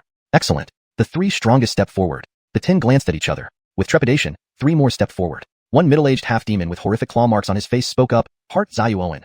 I am the strongest here. If you want to kill to establish authority, pick me, but please spare my kin. Zayu Owen scrutinized the man with interest. What's your name? Blaze, elder of the Ice Slave tribe. On this trip, I nominally lead all our demon cavalry. The elder smiled bitterly. There's no one better suited for sacrifice than me. You're an elder? Zayu Owen was surprised. He hadn't expected such a catch. So, you can gather the demon cavalry involved in this expedition by the Ice Slave tribe? Zayu Owen's eyes brightened. The half-demon elder Blaze nodded, laughing bitterly. If needed, I can order them here. But Heart Zayu Owen, do you realize what you're doing? The Frost Realm and the Ice Demons are not something we half-demons can handle. Even the demons themselves could easily wipe us out. Zayu Owen laughed. That's you, not me. Not long ago, I killed an ice demon named Stanley. What? Blaze exclaimed in shock. Not just him, but all the half-demons wore looks of disbelief. Ice Demon Stanley, nearly a demon general, had died at the hands of this young man? A chill filled their hearts. Would this chief of the human tribe, who dared to kill even Stanley, fear death? Even the rebellious half-demons lowered their heads. Compared to Stanley, they were nothing. An icy cold zone from him would have obliterated them all. And yet he had been killed. Alright, I gathered you because a half-demon once told me that the Ice Slave tribe hasn't completely fallen. They still yearn to return to humanity. So I give you a chance for redemption. Blaze, if you're an elder, are you willing to join me in war to change the fate of the Ice Slave tribe, even if none of you survive? Zayu Owen's gaze swept coldly over Blaze and the other half-demons. Your ancestors were humans. If you're human, you should have the pride of humans. Living in misery isn't wrong, but losing the will to fight and the dignity of being human makes you unworthy to exist. Blaze's breathing quickened, as did that of the others. Heart Zayu Owen, can we really return to humanity? A few half-demons asked eagerly, stepping forward. They were the few among these half-demons who had preserved the human language, though now, even those initially trained by Israel could communicate in it. Why not? But you must seize the opportunity one offer. Are you willing to fight for it? Even risk your lives? Do you want your kin to suffer under ice demons forever? Do you want your descendants to live worse than beasts? At least, beasts are free. You, however, are mere puppets of the ice demons. Zayu Owen's voice wasn't loud, but it made the breaths of the 700-plus half-demons quicken. Suffering through hardship and torment is not terrible. Forgetting what it means to be human is. Your ancestors were human, to be born human, yet fall into the ways of demons. Though you are half-demons, if your hearts remain human, you can become human again. Are you willing to strive for this, even at the cost of your lives? Zayu Owen's gaze remained cold. Of course, anyone unwilling, please step forward now. I have no problem making you pay the ultimate price immediately. The half-demons. They were just roused passionately, but why did his tone shift so suddenly? However, Zyu Owen's words stirred their dormant human blood. If not boiling then warming significantly, many clenched their fists tightly. To be born human, to fall into the ways of demons. Being a half-demon was never what they wanted. Deep down, they wished to return to humanity. ####Deepter429. The 3-3 military system. The guard demon riders will follow the 3-3 military system. Malakan men make a squad, with a squad leader. 3 squads make a platoon, with a platoon leader. 3 platoons make a company, with a company leader. 3 companies make a battalion, with a battalion leader. And 3 battalions make a regiment, with a regiment leader. Andre will temporarily serve as both the regiment leader and the 1st battalion leader. Avivgue and Amadeus will be the 2nd and 3rd battalion leaders. The rest of the squad, platoon, and company leaders are to be appointed by you. On the command platform, Dexter used his spiritual energy to form a square array board 1 meter in length and width in front of him, demonstrating the 3-3 military system. This was the military system he was familiar with from his own era. As for ancient military systems, Dexter admitted he was not very knowledgeable about them, so it was easier to adapt this modern structure of squads, platoons, companies, and regiments. Based on your demonic mounts, choose those with fast speeds for the light cavalry battalion, those with large bodies for the heavy cavalry battalion, and the remaining will join the field combat battalion. Now, begin organizing. The half-demon Andre took a deep breath and immediately led the other 2 strongest half-demons into the crowd of half-demons. All these half-demons were from the Ice Slave tribe, and they were familiar with each other. Quickly, they formed squads of 10 as planned by Dexter, then platoons, companies, and finally regiments according to the 3-3 principle. Following the 3-3 system, a standard regiment would consist of around 810 individuals. There were only 723 half-demons here, enough to barely form 3 battalions. Once all the half-demons had been reorganized and lined up neatly, they appeared orderly and structured. Dexter was very pleased with this. These half-demons were warriors ready for battle. Frederick Ravazist of them looked almost human, except for the demonic patterns visible on their faces and skin. They did not possess horns or tails that distinguished them as demons. According to the initial 34 half-demons, those born with demonic features were killed in infancy. Though brutal, this was the reality. Andre, you should have practiced battle formations within the Ice Slave tribe, but now with the restructuring of the demon riders, we need to rehearse new formations. Dexter looked at Andre, standing upright. The light cavalry battalion will practice the rapid spear formation. The heavy cavalry battalion will practice the penetration formation, and the field combat battalion will practice the Jacob skill formation. I've already sent Gregory back to the tribe to requisition weapons. It won't be long before our tribal defenders deliver them. Andre stared in surprise at the formations Dexter was visualizing using his spiritual energy. Dexter demonstrated and explained as he went. The rapid spear formation is based on the squad, shaped like an arrow, utilizing swift penetration and hunting tactics with weapons like bows, spears, and hand axes. It's highly mobile and avoids direct confrontations. The penetration formation is also based on the squad, shaped like a sword blade, using overpowering momentum and heavy weapons like war axes for breaching defenses. The Jacob skill formation, again based on the squad, is cross-shaped and involves rotating movements to kill the enemy. In his hands, the spiritual array board sequentially displayed the 3 formations. The squad formation is the basic unit. Platoon formations can combine multiple squads into composite formations. Even larger formations can be made from companies and battalions. Do you have any questions? Dexter visualized squad, platoon, company, and battalion formations on the array board, with small points representing individual half-demons moving methodically to form arrays. The visualization technique from the Creation Alchemy Canon allowed Dexter to demonstrate the formations more easily. Yeah, there should be no problem. These half-demons? No, you have joined my tribe and will live anew. So, do not call yourselves half-demons anymore. Dexter interrupted Andre. Andre's expression changed, and not just him. Other Ice Slave tribe half-demons were visibly moved.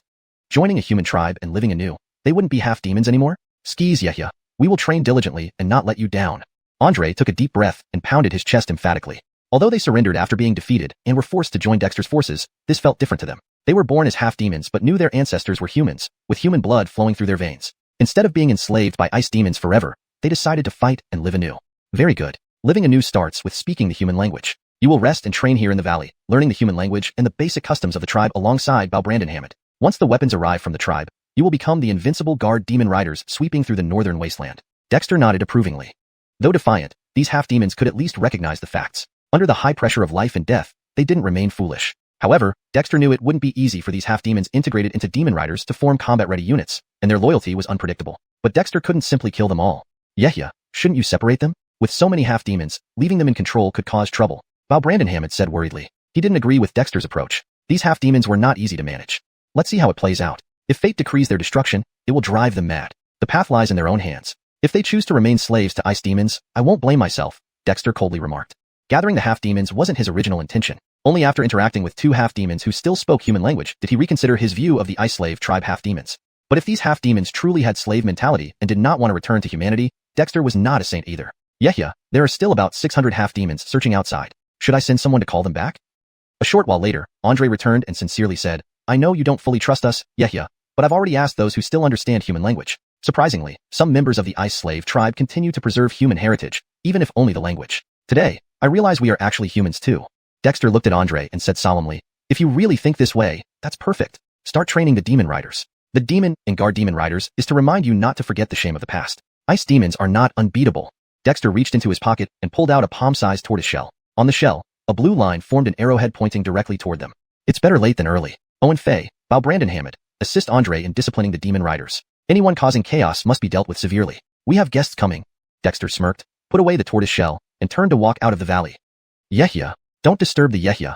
Ice demons are coming, Brandon Ray reminded coldly, but his demeanor remained calm. Andre's face changed drastically, and his body involuntarily trembled. Ice demons, coming? Hashtag Deepter430, killing the ice demon to warn the half-demons. Outside the valley, Dexter stood in the icy wilderness, his eyes glowing with spiritual light. After a brief moment, he saw a snow wave hidden beneath the ice advancing towards him from afar. Ice demons were adept at moving within ice and snow, reputedly a natural ability of their race that allowed them to merge with the elements. Skyet, with the spirit symbol light covering his eyes, Dexter could see through the ice demon's disguise, which was somewhat surprising since he hadn't tried this before. Indeed, ice demons have a natural advantage in snowy environments, Dexter remarked. The innate abilities of ice demons were formidable, defensive and offensive cold regions combined with an escape technique using ice. Unfortunately, this particular ice demon seemed to be extremely unlucky. Seeing the ice demon concealed within the snow now just over 10 meters away, Dexter gave a cold snort and punched forward. Instantly, a leopard-shaped beast materialized from his punch and lunged at the target. Hide your head and show your tail, come out. Boom. The snow immediately exploded under the impact of the condensed leopard demon. After imprinting the appropriate demonic spirit's marks, Dexter's punches transformed into far more powerful beasts, even if they lacked true demon power, but their strength was several times greater than before. Who dares to ambush the mighty ice demon Fedor? An ice demon clad in an ice armor emerged from the shattered snow, landing on the ground in a fury. Upon seeing Dexter, it couldn't help but fly into a rage. Damned half-demon. How dare you defy me? At this moment, Dexter's face was obscured by demonic markings, clearly leading the ice demon to mistake him for a half-demon. TCH, stop blowing hot air. When have ice demons ever been great? Dexter sneered. This ice demon, merely judging by its aura, was much weaker than Stanleyko, evidently not even qualifying as a quasi-ice demon general. This disappointed him. He had hoped for a stronger opponent. Although he was still in the innate stage with little improvement in cultivation, Dexter's combat power had significantly increased after transforming the 108 demonic spirit symbols within him into spirit marks. Particularly, these marks embedded in his body's acupoints enhanced his physical strength immensely. How dare you insult the mighty ice demon? You're asking for death. Fedor roared, charging towards Dexter. Its speed was astonishing, reaching Dexter in mere moments with a freezing cold blast. But Dexter merely flicked his foot, becoming a blur that evaded the strike, leaving only a shattered afterimage where Fedor's punch landed. Cursed speed. The ice demon exclaimed, turning around and attacking again, its body emitting cold aura. Dexter was already familiar with this scenario. Frigid cold domain? Dexter taunted, punching forward. The punch mark manifested, and 3 beasts, a tiger, a leopard, and a wolf, formed a triangular attack toward the ice demon. Each beast used clan-specific attack patterns, simple moves like tiger leap, but controlled precisely by Dexter. Fedor was taken aback, freezing the 3 beasts with cold air. Where did you learn such skills, half-demon? Hand over your secret technique, and maybe the great Fedor will spare your life. The ice demon actually coveted Dexter's technique. Dexter laughed and, with a thought, the 3 frozen beasts exploded, shattering Fedor's ice barrier. In an instant, Dexter appeared in front of Fedor. Want my secret? Trade your life for it. Startled, Fedor instantly conjured a sturdy ice wall in front of him. Frigid cold domain. Skyet, Dexter's punch shattered both the frigid cold domain and sent Fedor flying backward. In the valley, Bo and the other guard demons, who had quietly approached the entrance with the permission of the Owen tribe, were stunned. That was the mighty Fedor, who had been defeated with a single punch by this human-claimed tribal chief, who forcibly subdued the half-demons. It was almost unimaginable. Just what I said, one ice demon, how can it match our chief? Brandon Ray chuckled. Having followed Dexter since the Sireming season, Brandon Ray knew that Dexter had killed even Stanleyko, a quasi-demon general. Unless Creso, the ice demon general, arrived, Dexter wouldn't fear ice demons. Hiss. Bo and others drew in sharp breaths. Though they had heard stories from the first 34 ice demons about their new chief killing an ice demon, seeing it firsthand was far different. Somehow, these officers of the guard felt a mix of shock and newfound hope. Ice demons weren't invincible. Was Hart showing them an example? Outside the valley, Fedor smashed onto the ice surface and vanished in a blink, as if never appearing. But Dexter sneered and punched toward the snow behind him. The snow exploded, revealing a disheveled Fedor, visibly shocked. You can see me? Jeff, your ice evasion isn't impressive. Hiding one's ears while stealing a bell, what's the point? Dexter scoffed, losing interest. Despite its strength, instantly turning into a blur, Fedor's scalp tingled as it instantly froze its entire body in ice, encasing itself in an ice coffin. Do you think a puny ice coffin can withstand my punch? Dexter's mocking voice echoed, and blurs surrounded the ice coffin, launching punches from all directions. Wherever a punch appeared, a beast formed, creating an awe-inspiring scene. Hiss. Who are you? Why are you so strong? Fedor panicked, breaking the ice evasion, the frigid cold domain freeze, and now even the ice coffin. Was this even human? Or a half-demon?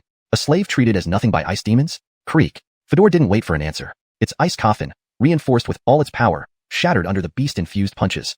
Creak. As the ice coffin broke, multiple beast punches struck Fedor's body. The ice armor couldn't hold, shattering and revealing its crystalline form. It seems this is all you've got. Meet Stanliko then. Dexter sneered from a blur. No, wait. Fedor shrieked in terror. A fist instantly slammed into its forehead. Another crack, and Fedor's seemingly solid ice forehead splintered, collapsing in disbelief. Dexter formed hand seals. A blood witch dragon symbol coalesced and landed on Fedor's body. Ice demons, nothing special. Dylan. Dexter's gaze fell on the valley. Bo and the other half-demons were utterly stunned, trembling. Fedor, thus defeated? Note. The translation maintains the original paragraph structure and line breaks as closely as possible to ensure the flow and style remain consistent. Deepter 431. Ice elemental power. In the valley, all the ice elementals were terrified. Dexter held a witch dragon blood seal in his hand and stood on a massive rock used as a platform. This witch dragon blood seal, witnessed by Audrey and others, had devoured the ice elemental Crawford, just as it was rumored to be wickedly terrifying. The half-elementals who had previously disrespected Dexter did not dare breathe loudly now. This young human before them was simply more fearsome than the ice elementals themselves. Cyan, you keep an eye on the tortoiseshell. If any ice elemental gets close, wake me up immediately. Kevin, Owinby, assist Audrey in training the elemental cavalry. Don't waste any time. Dexter scanned those half-elementals with a calm demeanor. This unfortunate ice elemental named Crawford came at just the right time. Since Dexter dared to kill even an ice elemental, these half-elementals would have to think twice about causing trouble. Cyan nodded, taking the tortoise shell. Only it knew that this shell came from Lord Tortoise Frederick Gervasianton, and only it understood the flowing patterns on the shell and what they represented. Under everyone's watchful eyes, Dexter opened his mouth and swallowed the witch dragon blood seal, then closed his eyes. The witch dragon blood seal absorbed Crawford's elemental origin and, as Dexter had predicted, once it entered his abdomen, it was activated by the ice elemental spirit symbol lingering in the spirit vein cave heaven. Under Dexter's mental supervision, the witch dragon blood seal merged into the ice elemental spirit symbol, which began to transform. According to the Ellie's saying, all spirits can become elementals. The ice elemental race is no exception. I wonder if there's anything unique about their elemental spirit mark. Just as Dexter anticipated, the ice elemental spirit symbol transformed into an icy crystalline elemental mark after absorbing the ice elemental origin from the witch dragon blood seal. At the center of this mark lay a cold ice crystal like a gemstone, dazzlingly bright. However, just as the ice elemental mark solidified, the ice flame on the witch dragon's forehead suddenly stirred. To Dexter's stunned surprise, the newly formed ice elemental mark flew toward the ice flame, diving into it like a moth to a flame. Surprisingly, the ice flame detached from the witch dragon, circling the ice elemental mark and settling back on the witch dragon's forehead as if it were a blazing birthmark. What is happening? Dexter was dumbfounded. The ice flame, derived from the Ellie's necromanticing fire, could burn anything and was the most ruthless and venomous. Skyet, it now treated the ice elemental's elemental mark as its own? Dexter's spiritual consciousness appeared within the spirit vein cave heaven, pondering for a while before manipulating the ice flame, discovering that he still had complete control over it, although it seemed heavier, as if the appearance of the ice elemental's elemental mark made it rooted instead of unanchored. But how could this be? Dexter hadn't forgotten that he could fend off ice elementals thanks to the ice flame protecting him from the cold. How did the ice elemental's elemental mark, unable to merge with his body's orifices, react with the ice flame? What was going on here? Baffled, Dexter attempted to trigger the ice elemental's elemental mark and surprisingly extracted a cold force from it, identical to the chilling power of ice elementals but seemingly more agile. Could it be that the ice elemental race shares some connection or even origin with necromanticing fire? Dexter couldn't help but suspect. Otherwise, given the tyrannical nature of the ice flame, it should have incinerated the elemental mark entirely. Feeling the cold power he had extracted, Dexter was lost in thought. This was his first time successfully drawing power from an elemental mark. Previously, whether it was elemental symbols, other elemental marks, or even the turtle spirit mark of Lord Tortoise Frederick Gervasianton's race, though he sensed different energies, he couldn't extract any powers. However, the newly formed ice elemental mark yielded an unexpected outcome. Is it because the other elemental marks didn't absorb similar forces, or is it due to the ice flame? Dexter felt perplexed. Indeed, cultivation was full of surprises. Even the ice flame resting on the witch dragon's forehead started acting strangely. On the plus side, having the ice elemental mark subdued by the ice flame wasn't bad since it couldn't merge with his body's orifices. He was about to return the ice elemental power back to the elemental mark when he got an idea, deciding to channel it out of the spirit vein cave heaven to see what would happen. Unexpectedly, as soon as the ice elemental power exited the spirit vein cave heaven, his entire spiritual energy stagnated as if frozen. Before Dexter's 5 elements spiritual dummy energy could respond, the various elemental marks in his body's orifices were unexpectedly activated. Like gourmet dishes at a feast, the ice elemental power was drawn directly into each major orifice and consumed by the elemental marks residing there. After absorbing the ice elemental power, these elemental marks became increasingly solidified. Dexter was astonished. Except for the one created from Lord Tortoise Frederick Gervasianton's blood, his other elemental marks were all insufficient. Those generated from consuming creatures like Lyra were better, but most were stimulated using a 100-beast pill. Skyet, the ice elemental power seemed like a nourishing medicine, making these originally weak elemental marks denser. Can't blame me for killing ice elementals. Their whole race is a treasure trove. The ice flame wants it, and even the elemental marks around my body want it, Dexter marveled. Although he didn't understand the details, it worked. Next, Dexter triggered the ice elemental mark on the witch dragon's forehead again. This mark had absorbed 2 ice elementals' entire power before consolidating, making it more substantial compared to other elemental symbols or marks. Only the tortoise elemental mark from Lord Tortoise Frederick Gervasianton's blood rivaled it. One by one, Dexter extracted the cold elemental power, causing the ice flame on the ice elemental symbol to flicker, but the results were excellent. Nourished by the ice elemental power, the newly formed elemental marks grew to varying degrees. Each elemental mark revealed different origins, much to Dexter's delight. Feeding 100 elementals with ice elementals was a great deal, especially since the ice elemental race aimed to conquer the Northern Wastes ice plain, making them natural enemies of Dexter, as the chieftain of the witch tribe. Was there anything more thrilling? Dexter was delighted but didn't notice that as the elemental marks absorbed the ice elemental power, his witch spiritual energy was also assimilating it, particularly the water-based spiritual energy in his kidney spirit cave heaven, becoming increasingly chilly. Deep Tur 432, Supply Support. In the Kobe Yoel tribe, the rarely open gates of the underground Kobe Yoel Gifferty were now ajar. Urgently assembled hover vehicles, laden with heavy and diverse weaponry such as 2-meter-long guandao, alphateon halberds, spiked clubs, and newly forged iron-bound crossbows, lined up in rows. Nellie Sure, you must be very careful during this supply escort mission. I have already instructed Peer Edge Jarrett to notify the tribal chief to come for support. However, our greatest fear is encountering ice demons, so you all must exercise caution. Croods sternly instructed Nellie Sure, who stood over 2 meters tall. Over these past few days, they had been bringing back various beast spirits and bird spirits to the tribe to accept the legacy from the sacrificial spirit. After several days of preparation, the Kobe Yoel tribe's arsenal was almost emptied, and only through overtime work at the iron foundry did they manage to forge the heavy weaponry that Dexter had requested. Many of these weapons were still crude, but their material was tough enough. Some even lacked polished blades. Rest assured, Dean Croods, with bird spirits leading the way in the sky, snow wolf packs on the ground, and us newly turned demon guards, while we may not be sure of victory against ice demons, we can certainly make an escape. Nellie Sure said with a smile.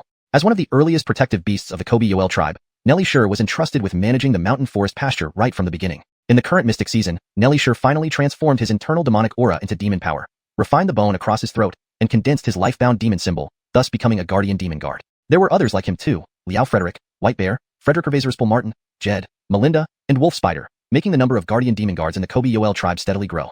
This time, Nellie Sure would undertake the escort duty along with White Bear, Jed, and Melinda. For this purpose, the Kobe Yoel tribe sent out a pack of snow wolves led by Jed himself. Snow wolves were one of the few animal groups that could still operate effectively in icy environments. As long as there was enough food, snow wolves were immune to cold. Through the deliberate cultivation efforts of the Kobe Yoel tribe, new demon beasts were born among the Jed packs. These included some of the small wolf cubs Dexter's group rescued from the den last mystic season. With Osiris's attentive care, 3 of these cubs awakened their spiritual intelligence and developed demonic auras. With snow wolves pulling the carts and spreading out the scout, Nellie Sure wasn't too worried about the escort mission. Though it might be so, better to err on the side of caution, Croods sighed. Originally, Croods intended to send people from the battle hall to escort the supplies, but Dexter ordered that the demon guards handle this task, with no other tribe members venturing into the northern wasteland ice plains. Thus, Croods had no choice but to follow the order. Don't worry, let's go. Nellie Sure smiled, bellowed, and led the charge out of the city gate. Since burying Kobe Yoel Gifferty underground before the mystic season began, almost no one in the Kobe Yoel tribe or its guardians, apart from Peer Edge Jarrett and his kind, had ventured out again. Feeling the biting cold wind, Nellie Sure braced himself and, together with Jed and others, pulled cart after cart of weapons toward the heart of the northern wasteland ice plains. In the sky, northern snow eagles had dispersed, including several bird spirits among them. Croods, it's time to close the gates. Eric Pye patted Croods on the shoulder.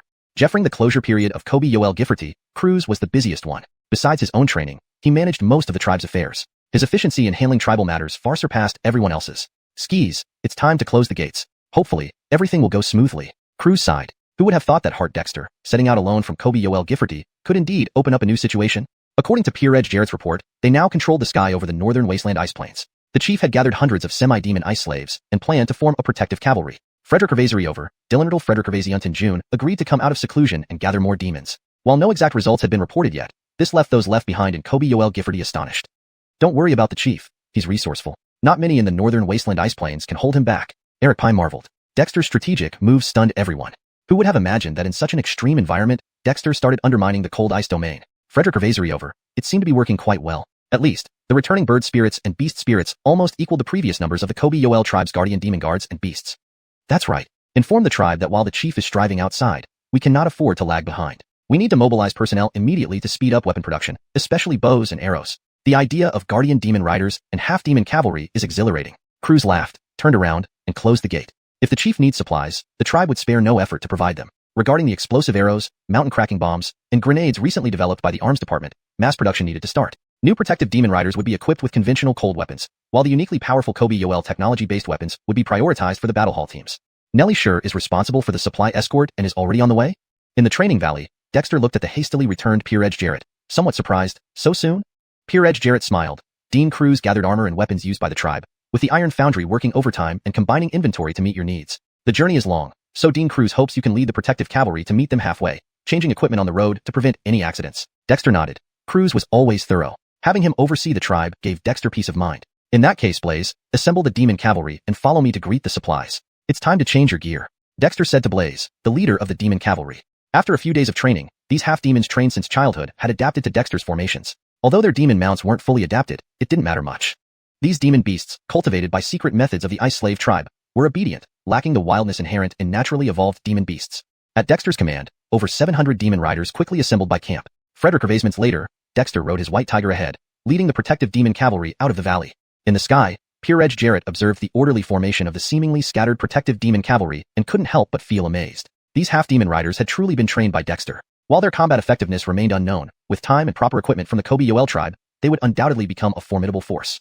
Hart, indeed, lives up to the title. Who knows what progress Dylanatl Frederick Revasements June has made. If he can rally the outer regions of the Cold Ice Domain and the Ice Slave tribe, the Yoel tribe will surely rise to prominence. Peer-Edge Jarrett sighed and soared into the sky. Deepter 433, cluster of startled demons. On a mountain peak, the ice demon Boris was gazing out at an endless expanse of glaciers and snow-capped mountains.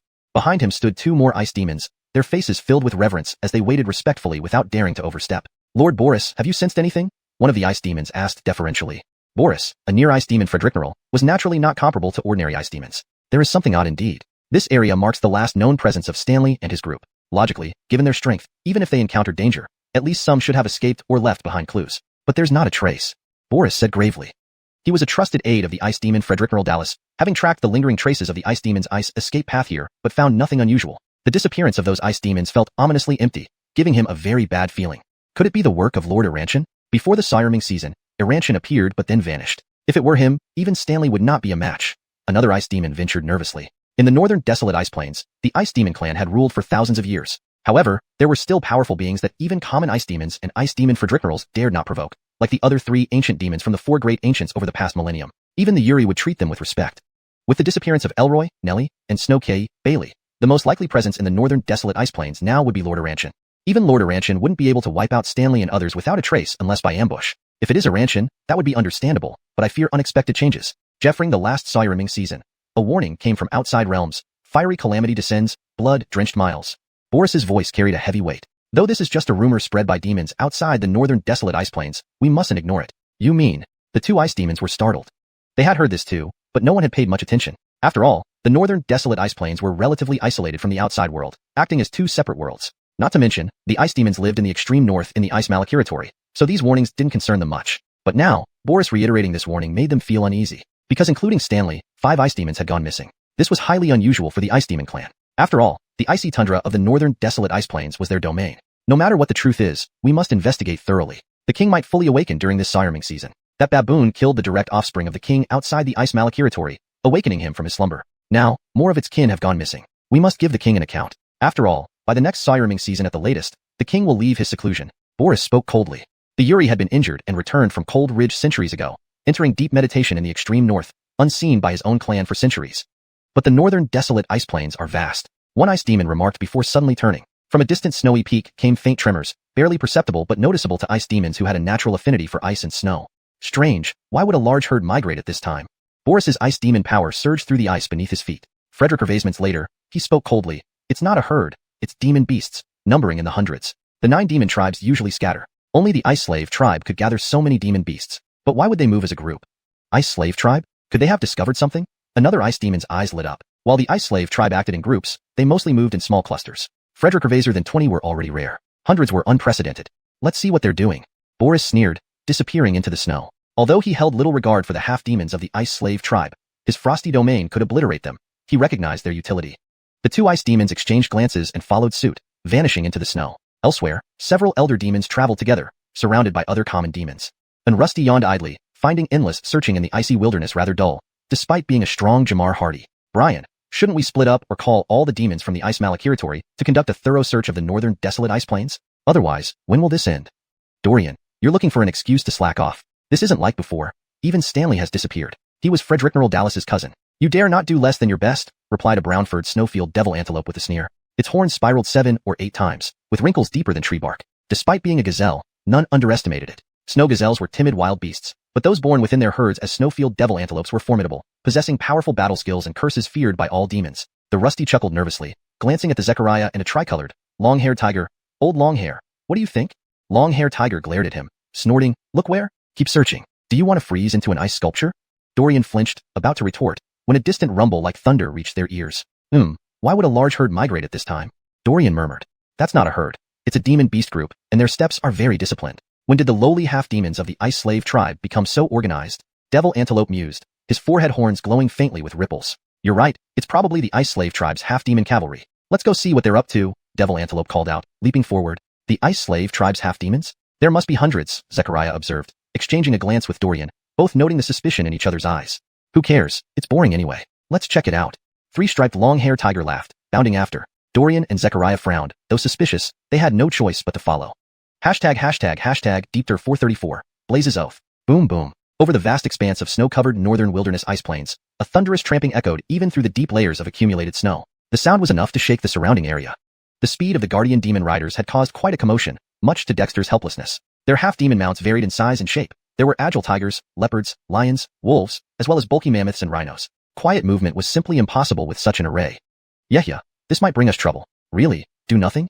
Brandon Ray voiced his concern. The sounds made by those mounts were extraordinarily loud. It wasn't like Brandon Ray, Israel, or Loathing Kian who moved silently over the snowy ground. There's no other way. We need to reach Cohen and the others quickly. Let's just hope we don't attract too many powerful creatures, Dexter replied, feeling helpless. Had he known, he would have sent out the light cavalry unit. But given that the guardian demon riders had only recently been subdued, Dexter didn't dare risk taking the light cavalry without ensuring the stability of the other two units. After all, Israel and Loathing Kian might not be able to control these once rebellious half-demons. Just then, a figure darted down from the sky, and Luther's alarmed voice abruptly rang out. Yeah, more than 10 demons are approaching from the southwest. Despite having several avian demons patrolling the area, it wasn't easy to spot anything amidst the white expanse of the northern wilderness ice plains. Frederick Gervaiser than 10 demons? Dexter's eyes narrowed sharply. Before he could give orders, the tortoise shell in his hand started to vibrate. Dexter's pupils contracted as he saw 3 arrows pointing towards them on the tortoise shell.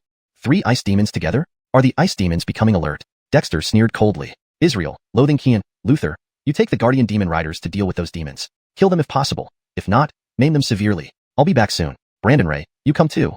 But yeah, Brandon Ray exclaimed in shock. Facing ice demons, none of you stand a chance. Since Lord Tortoise Frederick Gervaisiunton isn't here, only I can handle them. We cannot let them regroup, or the demon riders might become uncontrollable. Blaze, what do you think?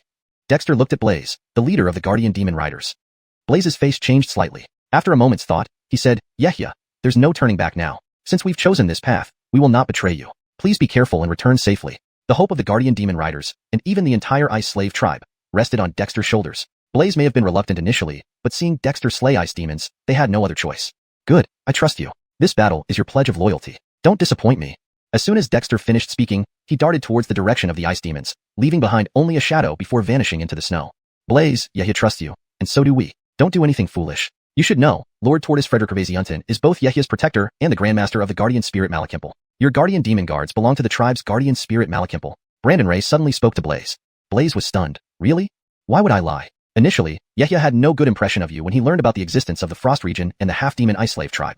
After all, for humans, you are a defilement of their bloodline. However, after meeting 2 half-demons who could speak human language, he began to change his mind, Israel sneered. If not for those 2 half-demons, you would already be dead. Loathing Kian said coldly. Blaze fell silent. While the words were hard to accept, they were true. Frederick Gentleman, rest assured. I and my companions are part of the Guardian Demon Riders. I can't guarantee no one will betray us, but if anyone does, I swear I will kill them myself.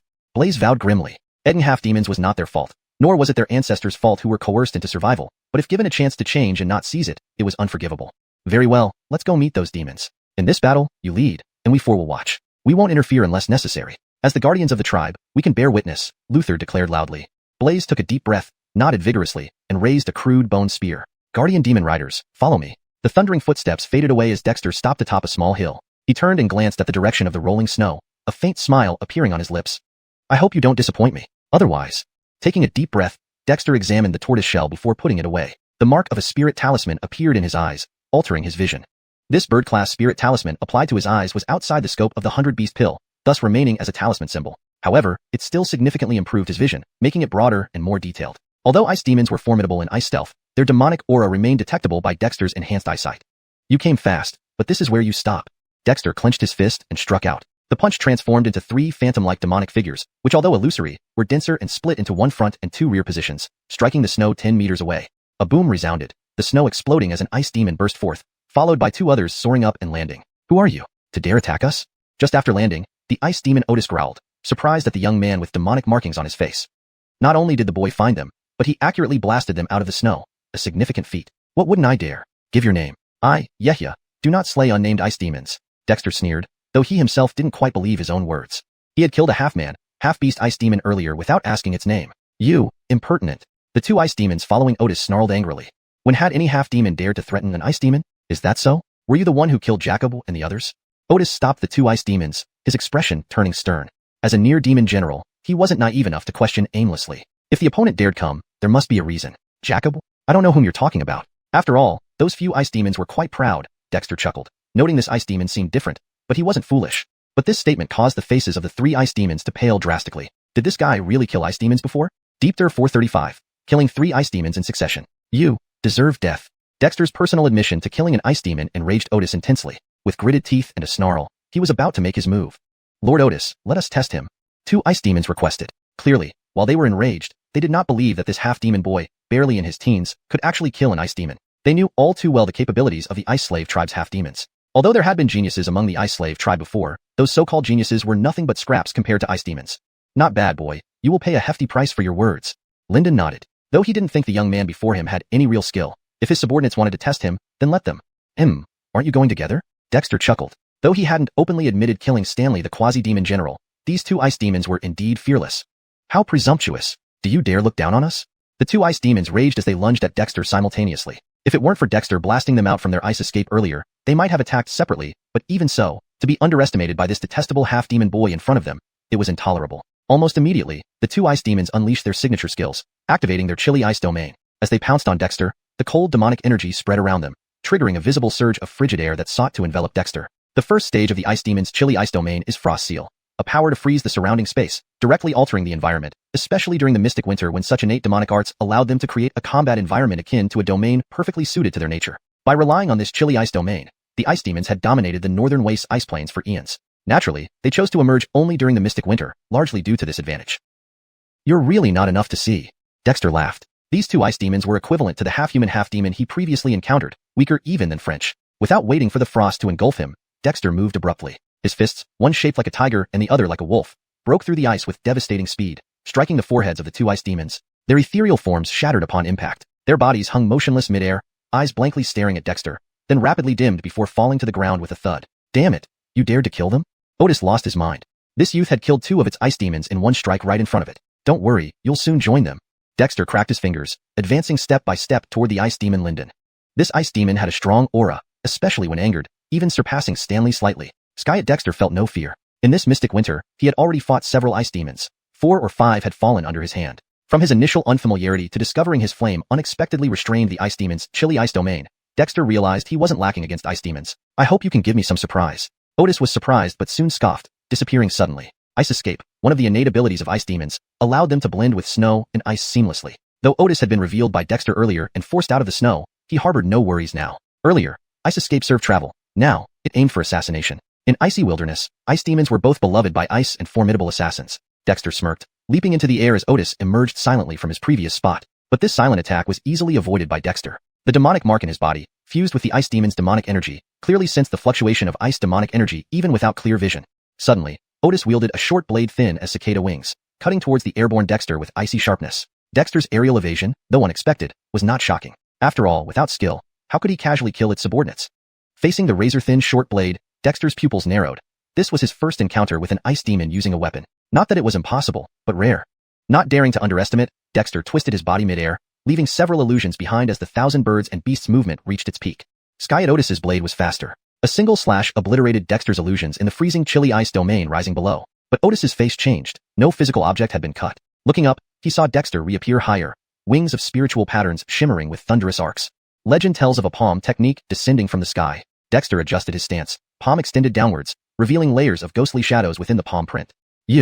Otis naturally didn't know the Ikeg Aviv reference, but responded instinctively with another overhead slash. Regardless of legends, kill first. But Dexter's palm technique was complete, transforming into countless spectral images descending from the sky. including beast demons, avian demons, and even water demons, each strike overwhelming like a tidal wave.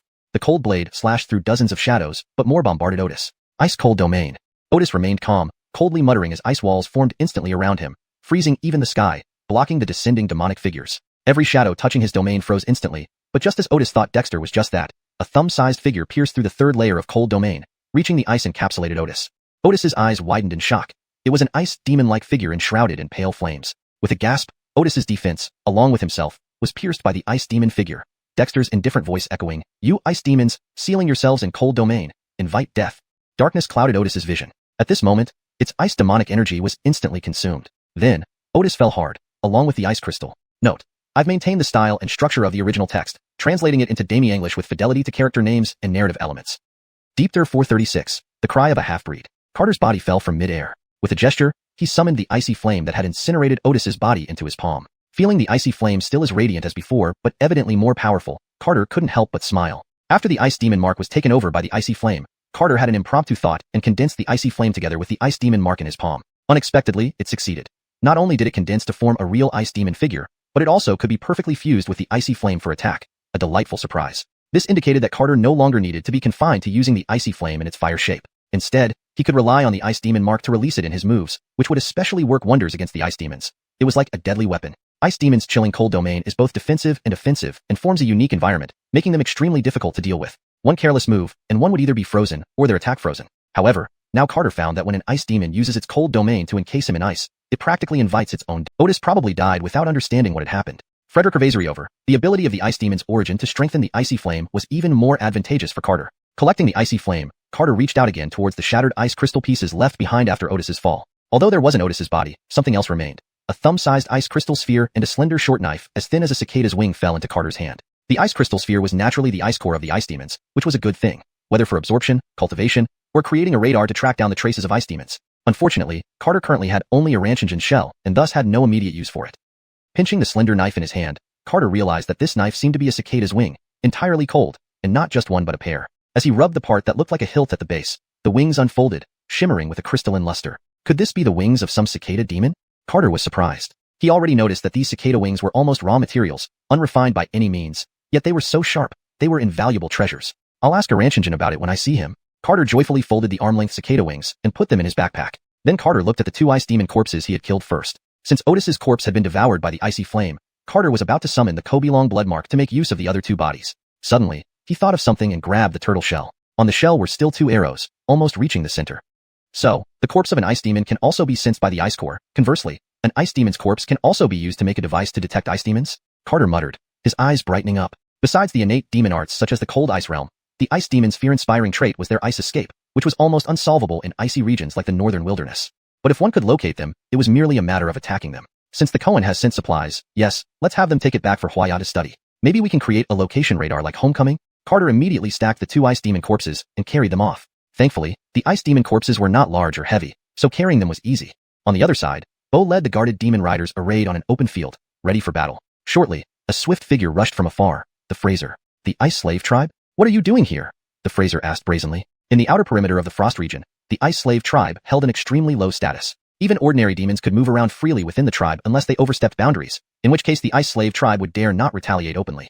Fraser? Bo's expression darkened. This was a very formidable old demon, a key force of one of the 9 tribes of the Frost region's demon races. Though the 9 tribes formed a loose alliance led by 9 quasi-demon leaders who recruited various types of demons to compete for resources in the outer perimeter of the Frost region, any of the 9 tribes far exceeded the strength of the ice slave tribe. You're the half-breed Bo, right? Malakilme, has your ice slave tribe discovered something? The Fraser frowned. Something was off with these ice slave half-breeds. Haha, demon antelope, why talk to these lowly creatures? Let's beat them down first, then question them. The Precious arrived, sneering and charging straight at the half-breeds. To it, these half-breeds were worthless and didn't deserve to speak to it. Truly despicable. But now, it's not in the ice slave tribe anymore. Heavy cavalry division. Attack? Bo was well prepared. In the moment the Precious attacked, Bo decisively issued orders. If they were still in the ice slave tribe, facing ordinary demons would require restraint and survival at all costs, adhering to their ancestral teachings. But now, Bo no longer needed to suppress the rage hidden deep in his chest for years. Following his command, the guarded demon riders of the heavy cavalry division rode their enormous demonic beasts, and Bo personally led the charge. After galloping dozens of meters on the snow-covered ground, they charged towards the Precious with a desperate rush. The riders' demonic beasts, although limited in strength, matched the Precious in weight and power. Jeffering the charge, they formed a simple raid formation with units, where the strongest member led while others followed in a wave-like formation. As the heavy cavalry division sped up, the Precious felt a chill run through its bones, angrily roaring, "Does your ice slave tribe want to rebel?" But in response, came the overwhelming cavalry charge. Startled, the Precious let out a shrill tiger roar, which rolled forward like sound waves, while its body swelled, demonic energy flowing through it as it turned to flee. Facing nearly 200 heavily armored cavalrymen, even a centuries-old demon dared not confront them head-on. Sky it was too close to escape. Seeing this, Bo raised his bone spear, demonic energy swirling around him, screaming hysterically, "Kill!" This scream seemed to release all his lifelong resentment and frustration.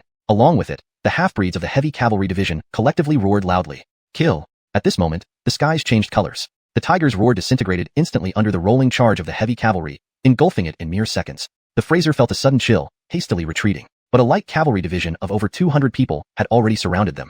###Deepter 437, the old demon defects. When the Rusty and Merrill arrived with over a dozen ordinary demons, they witnessed an unbelievable scene that left them in shock. On the vast snowy ground, more than 200 half-demons of the Ice Slave tribe formed battle formations, encircling the powerful Frasers in the center. Despite the Frasers' frenzied attempts to break through, they were unable to escape the tight formation of the Ice Slave tribe's half-demons, instead suffering relentless attacks and being thoroughly battered. As for the three-tailed long-furred tiger, it lay on the snow-covered ground, barely breathing, close to death. "What is going on?" a leopard demon asked in a frightened voice. When had the Ice Slave tribe's half-demons learned such formidable battle formations? And how dare they attack other demons, especially a three-tailed long-furred tiger so ruthlessly? Let alone the Fraser, now cornered within the formation and issuing panicked bleats. This was simply inconceivable. "Half-demon Blaze, what do you intend to do?" the Rusty approached, facing the orderly lined-up half-demon riders, his heart pounding with fear. Before this, he never imagined that the Ice Slave tribe's half-demons could have such courage. "Aaron Liao, what are you hesitating about? Kill these rebellious half-demons." The frantic voice of the Fraser came from within the formation, occasionally accompanied by muffled groans. Frasers excelled in curse magic, which worked best when hidden in dark corners, casting curses. Even entities stronger than Frasers could meet their doom if targeted secretly by these antelopes. But short-range combat like this was definitely their weakness. The Rusty was about to act when suddenly, a white tiger leaped out from among the demon riders. The Rusty's pupils contracted sharply as he involuntarily glanced at the Merrill, who shook his head bitterly. Without needing explanation, they understood what had happened with these Ice Slave tribe half-demons. What they hadn't expected was that after such a short time, the young tribal leader had already gathered so many demon riders, who appeared well-trained. An unexpected development. "Aaron Liao, what are you hesitating about? Kill!" The Rusty and Merrill didn't move, but the over a dozen demons that had come with them couldn't wait. Among them, the leopard demon lunged toward the position where the Fraser was surrounded by half-demon riders. Seeing the leopard demon act, the other demons quickly followed. Demons outside the ice domain were usually scattered, united only in name as 9 tribes, lacking strict hierarchical relationships except under special circumstances. They saw the Ice Slave tribe's half-demons daring to ambush a Fraser as a challenge to the demonic race, something they, who often overlooked or even bullied these half-demons, couldn't tolerate. "Aaron Liao, just watching?" The white tiger glanced at those demons and sneered. Those demons rushing toward the half-demons were confused, as were the half-demons near the white tiger, but at that moment, the Merrill suddenly opened its mouth, emitting sound wave blades that swept through the demons from behind. Meanwhile, the Rusty roared and charged forward. The first dozen demons directly in the path of the Merrill sound waves were cut down ruthlessly, some grievously wounded before they could react. Before they realized it, the Rusty was already upon them. These were merely ordinary demons, having become demons for less than a century, perhaps even less than 50 years. Faced with 2 experienced century-old demons, despite their numbers, they stood no chance. Caught off guard, these poor demons were defeated before they reached the half-demon formation. "Aaron Liao, what are you doing?" This sudden change stunned Blaze and the other half-demons, while the Fraser, trapped in the half-demon formation, let out a fearful and incredulous cry. With its intelligence, it knew all too well that the Rusty and the Merrill were clearly aligned with the half-demons. But how was this possible? When did half-demons gain command over century-old demons like the Hardy?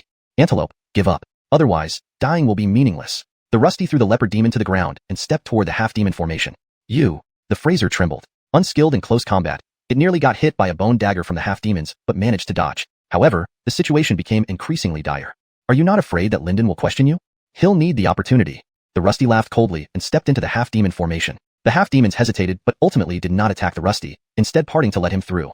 The Fraser was baffled, facing the Rusty and the half-demons circling around it in perfect formation, displaying a bitter expression. "You'll regret this.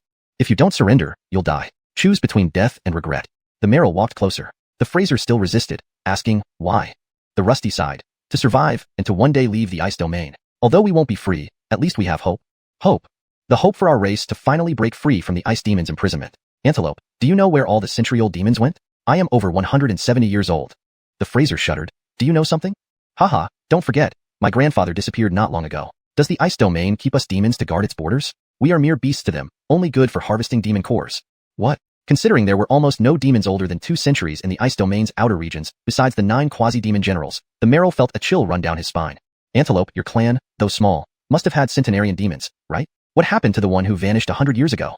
At the Rusty's words, the antelope's eyes turned bloodshot red, but then it chuckled bitterly. So what if I know? We can't even face the ice demons, let alone the Yuri. But if there's another path for you to choose, would you take it? The Rusty said coldly, will you follow in your predecessor's tragic footsteps or fight back? Antelope, you only get one choice. The antelope was shocked. Was this still the same Rusty it once knew?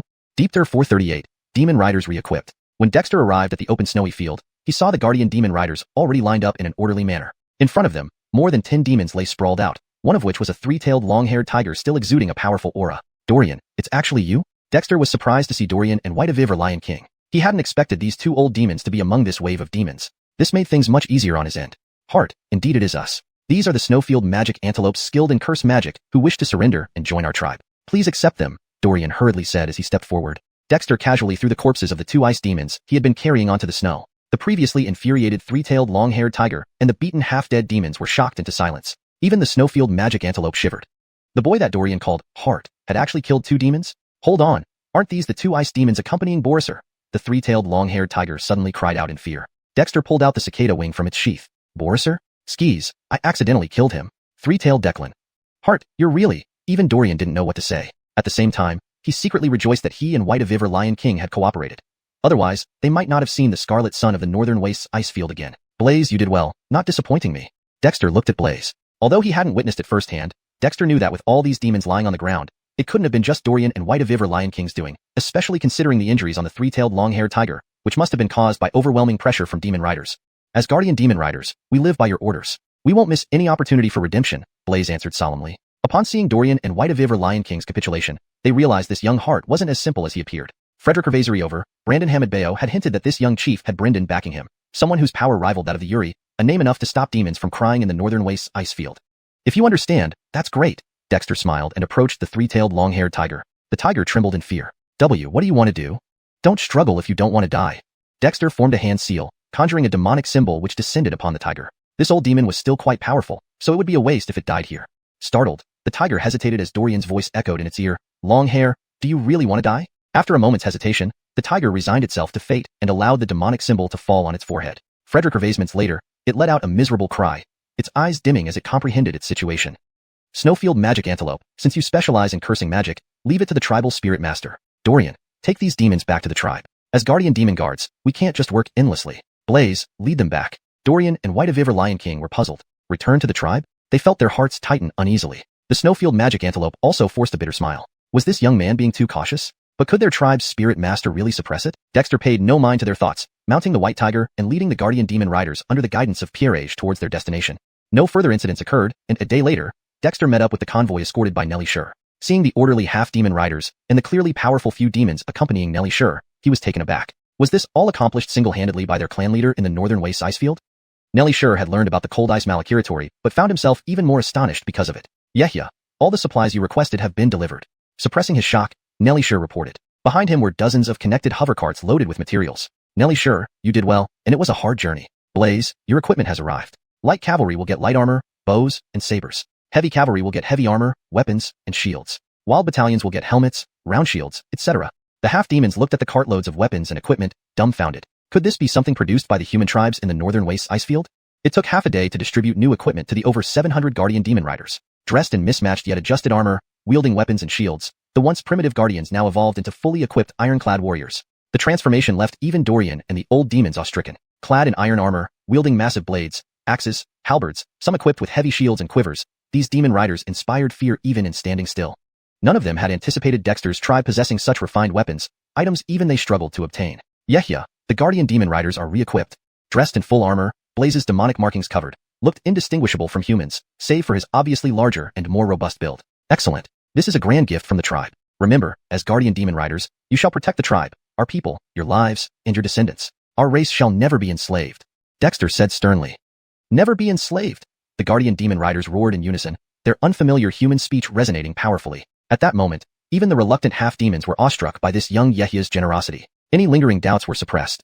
Nellie Schur and other guards were exhilarated. With such a formidable force, the rise of the Witch Doctor tribe was imminent. Nellie Schur, come here. Upon finishing the re-equipment, Dexter summoned Nelly Shur and projected a faith spirit diem from his forehead. Nelly Shur paused as the charm fused into his forehead and understood instantly. Yeah, rest assured. I'll bring these guards back to the tribe and report to the spirit master. Dorian and others exchanged puzzled glances. What was this about? Dorian, follow Nelly Shur back to the tribe and keep an eye on the magic antelopes. Blaze, let's go, Dexter commanded, riding off with the newly equipped demon riders. Dorian and the others, awed yet compliant, followed Nelly Shur and disappeared into the snow-covered landscape. Deepter 439, training in the snow pine forest. The demonic cavalry charged through the snow, shaking the wilderness. Dexter led the demonic cavalry back into the depths of the northern wasteland ice plain. After half a day's journey, they arrived at a mountain range that stretched for 100 miles. Here, peaks and valleys were densely packed, with snow-covered pines extending endlessly. This is the snow pine forest. Besides the dense and sturdy pines everywhere, the terrain here is extremely complex, covered by ice and snow, making it full of ravines, not suitable for the cavalry to spread out, Owinby explained curiously. He wondered why Dexter was looking for such a place. The impact capability of the demonic cavalry is strong, but their strength is far inferior to the demons and ice demons. Once a large-scale battle breaks out, casualties will likely be severe. The terrain here is advantageous for ambushes, and the cavalry can operate more effectively in platoons and companies, which makes it easier to divide the battlefield. So there are advantages and disadvantages. Dexter smiled, explaining. The guard demon cavalry numbered only about 700. Even with new armor and weapons, they wouldn't have much use in open terrain. The northern wasteland ice plain was covered with loose snow, making it unsuitable for mass attacks. Smaller combat teams at the platoon or company level could be more effective and surprising. Tucker temporarily reorganized the guard demon cavalry into a 3-3 system. Each combat squad should include 1 light cavalry platoon, 1 heavy cavalry platoon, and 1 field combat platoon to form a battle platoon for training here. Gregory, you and the bird demons will lure other demons and half-demons from the frost region here. As for the ice demons, I'll keep an eye on them. Gregory nodded and immediately took off, while Tucker, though surprised, did not refuse. The previous battle was a show of allegiance. Once aboard the Witch Tribe ship, they had no choice but to follow through. Reorganizing the 3-3 military structure of the guard demon cavalry wasn't difficult. It just required reallocating squads from the 3 battalions. Within an hour, the newly formed battle platoons were ready. Dexter did not interfere. The warriors were all half-demons who knew each other well. Allowing them to combine forces would ensure better coordination. In battle platoons, the heavy cavalry platoons will be equipped with heavy shields for breakthroughs and defense. The field combat platoons will have round shields and battle knives for close combat, while the light cavalry platoons will have bows for peripheral harassment. 3 field combat platoons will form a field combat company, and 3 field combat companies will form a field combat battalion. With the intertwining terrain and pine cover, you can start practicing formations and get familiar with them. Dexter's instructions caught the attention of Tucker and the other half-demons. Previously, the half-demon groups of the Ice Slave clan operated without strict formation coordination, only engaging in disordered and reckless charges. But the Witch Tribe clearly had higher standards for battle formations. Under Dexter's watchful eye, the various platoons soon began practicing different battle arrays. The light cavalry practiced the rapid strike formation with bows, giving them strong suppressive power. The heavy cavalry practiced the breakthrough formation with heavy shields, enhancing their offensive capabilities. The field combat platoons practiced the Demi entanglement formation, essentially an expanded version of the Witch Tribe's hunting formation adapted for mounted combat. Almost immediately, shouts of battle rang out deep within the snow pine forest. These half-demons, trained rigorously from childhood, quickly grasped the simple formations and started working together. The effectiveness of the formations was evident even after a few days of training. The heavy cavalry, using the breakthrough formation, had almost trampled a century-old demon into mush during the battle against the 3-tailed long-haired tiger. After watching for a moment, Dexter nodded in satisfaction. In terms of instinct and combat ability, these half-demons were stronger than the Witch Tribe members, including the combat hall warriors led by Berdian. They had survived under extremely harsh conditions from childhood. Bow Brandon Hammett, stay here with Owinby while I scout the surrounding terrain. As the guard demon cavalry's training became increasingly proficient, Dexter gave his orders, mounted the white tiger, and rode away. The snow pine forest was located in the center of the northern wasteland ice plain, about 500 miles from Cold Ridge. It was filled with valleys and ravines, making it ideal as a strategic buffer zone. Now, halfway through the mystic season, the hunting actions of the frost region had been disrupted, so Dexter naturally wouldn't miss this opportunity. Traveling through the snowy mountains, Dexter memorized the terrain while a stream of earth-based spiritual energy flowed from his left hand, simulating the area into a sand table. Meanwhile, back at the Witch Tribe, Nelly she brought the old snow ape and others to the concealed gate of Witch Gifferty. The endless expanse of snow confused the old snow ape until a large gap opened in the snow, revealing the magnificent city gates. This? The old snow ape and the others were stunned. Even the snow gazelle stared wide-eyed. A hidden city? To everyone, we've arrived at Witch Gifferty. Be cautious inside. Don't harm any tribe members, or no one can save you. Nelly she warned, then approached Berdian, who stood before his disciplined combat team. Lord Berdian, these are the new demon guards recruited by our chief. I've brought them back to pay respects to the spirit.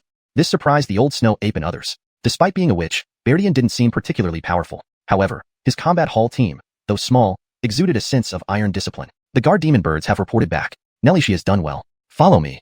Berdian glanced at the group, his face impassive, though he was impressed inwardly. Unlike previous guard demon birds, 4 of the new demon guards had extraordinarily strong auras, yet Berdian wasn't overly concerned.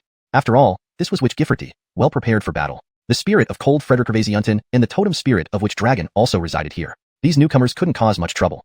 Anxious and curious, The old snow ape and others followed Nelishi into Witch Gifferty, navigating its labyrinth-like streets. The robust walls and the dome above awed them. The witch tribe members they encountered didn't impress them much. The strongest were mere witches, equivalent to ordinary demons. Frederick Hervasements later, they arrived at the witch dragon totem platform. The sight of the powerful elemental spirits guarding the corners made the snow gazelle gasp. Innate elemental spirits? This is impossible. The old snow ape and Adam staggered, nearly falling over. Innate elemental spirits, and there were 4 of them? It was simply unfathomable. Deep Thur 440, the old demon surrenders. Welcome to the Kobe Yoel tribe. I am Beryl, the chief shaman of the Kobe Yoel tribe. Just as the old snow ape and others were stunned by the 4 guardian demon spirits, a hoarse voice suddenly rang out. The old snow ape and others instinctively followed the sound, seeing a person in a purple ceremonial robe standing beneath the Kobe long totem platform. However, this person was not an ordinary human. Its face looked like it was carved from white jade, resembling an ice demon, causing the old snow ape and others to retreat several steps in fright. Who are you? The chief shaman of the Kobe Yoel tribe was naturally Beryl's belief incarnation. I am called Beryl. Beryl's spirit said with a gentle smile. Even if these were demands, had this been in the Beryl tribe, he might have already taken action. But in the Kobe Yoel tribe, things were different. There were humans here, but also demon guards from the lineage of guardians. Beryl's spirit no longer harbored the same disgust for demons as before. Beryl? Hiss, is it true that the Beryl spirit from the Cold Ridge's Beryl tribe is a jade figure? Were you the one who battled the Yuri hundreds of years ago? The Meryl suddenly recalled something and trembled all over. Hundreds of years ago, the Yuri led a horde of demons to attack Cold Ridge but was ambushed by a necromancer and Beryl's spirit, returning severely injured. Though they were not born at that time, their tribe had secret accounts passed down. It was said that the necromancer was extremely powerful, but Beryl's spirit was even more terrifying. Although they paid a heavy price, they managed to severely wound the Yuri, enough to make them proud in the North Wasteland ice plain. For centuries, the Yuri remained secluded deep within the Frost Malakiratory, supposedly healing. The last time his energy fluctuation was felt was when the mandrill caused chaos and killed one of the Yuri's direct descendants, prompting plans for hunting in the North Wasteland ice plain once again during this mystic winter season.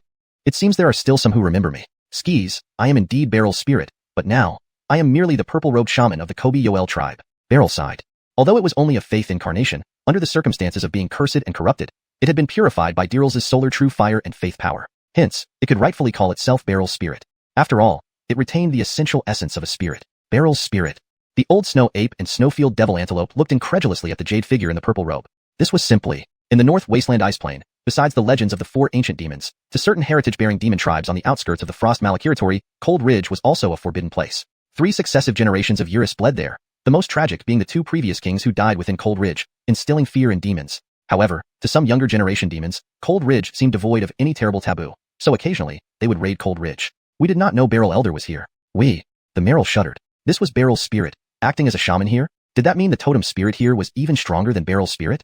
When did such a powerful tribe appear in the North Wasteland ice plain? No need to worry. You are the demon guards recruited by the chief. From now on, we're family. However, to gain the tribe's recognition, you must obtain the approval of the spirit. Step forward. This time, I, the High Shaman, will personally preside over your initiation.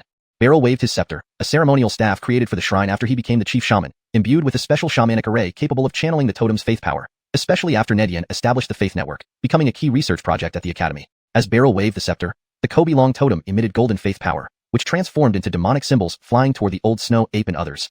Do not resist. This is the tribe's way of binding the lineage of guardians. As long as you do not betray the tribe, everything will be fine, and you may even benefit from it. Beryl reminded.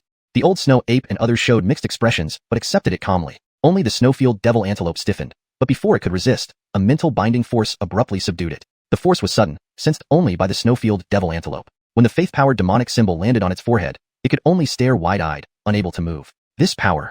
The snowfield devil antelope grew cold inside. A vivny little creature. The consequences of not cooperating can be severe. A teasing voice echoed in the snowfield devil antelope's mind, followed by a sharp wail as it clutched its head. This unexpected wail frightened the old snow ape immensely, but soon they realized what was happening, turning pale. The snowfield devil antelope's cries gradually subsided, and the old snow ape heard Diryl's voice. As the guardian demons of the tribal lineage, it is your duty to protect the tribe. Since the chief has entrusted you to me, he hopes I can grant you some cultivation techniques. Open your hearts and minds. The old snow ape and others hurriedly complied. Even the heavily wounded 3-tailed long-furred tiger and snowfield devil antelope dared not slack off.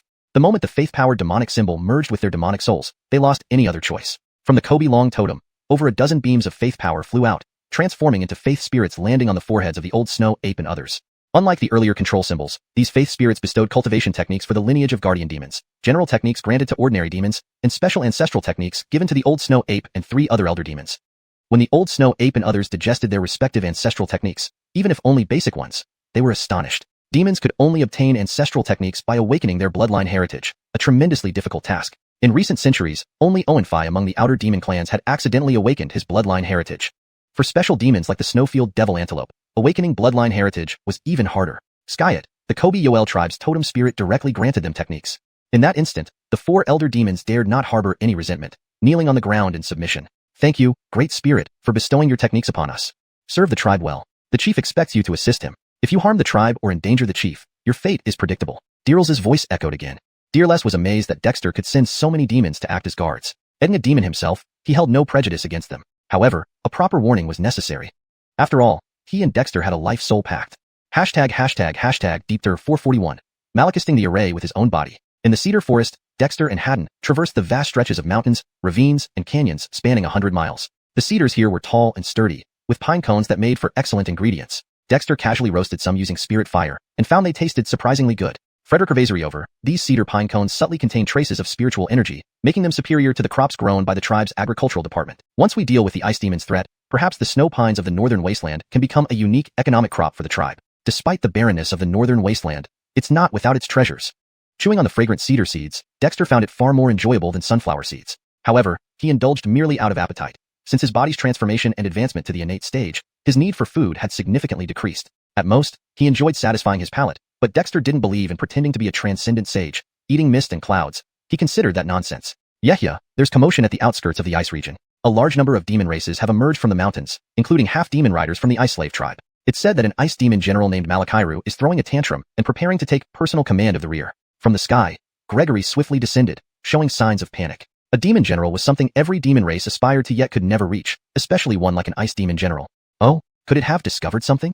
Dexter furrowed his brow slightly. So far, all of Dexter's actions outside the tribe had been covert. Aside from the demons he had subdued and the guardian demon riders, no one knew of his existence in the northern wasteland. Clearly, the ice demons weren't just blocks of ice after all. Gregory, where is Aranchinjan now? Dexter asked after a moment's thought. Even though he possessed the power of ice flame, Dexter still felt somewhat uneasy about facing an ice demon general.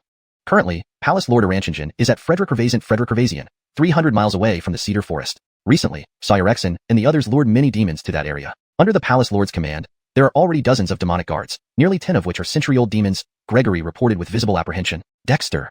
This old tortoise was quietly making quite the stir. No wonder fewer demons had come this way. Since the last batch led by the old snow ape, he hadn't encountered any promising ones. Even if there were, they had been suppressed by the guardian demon riders.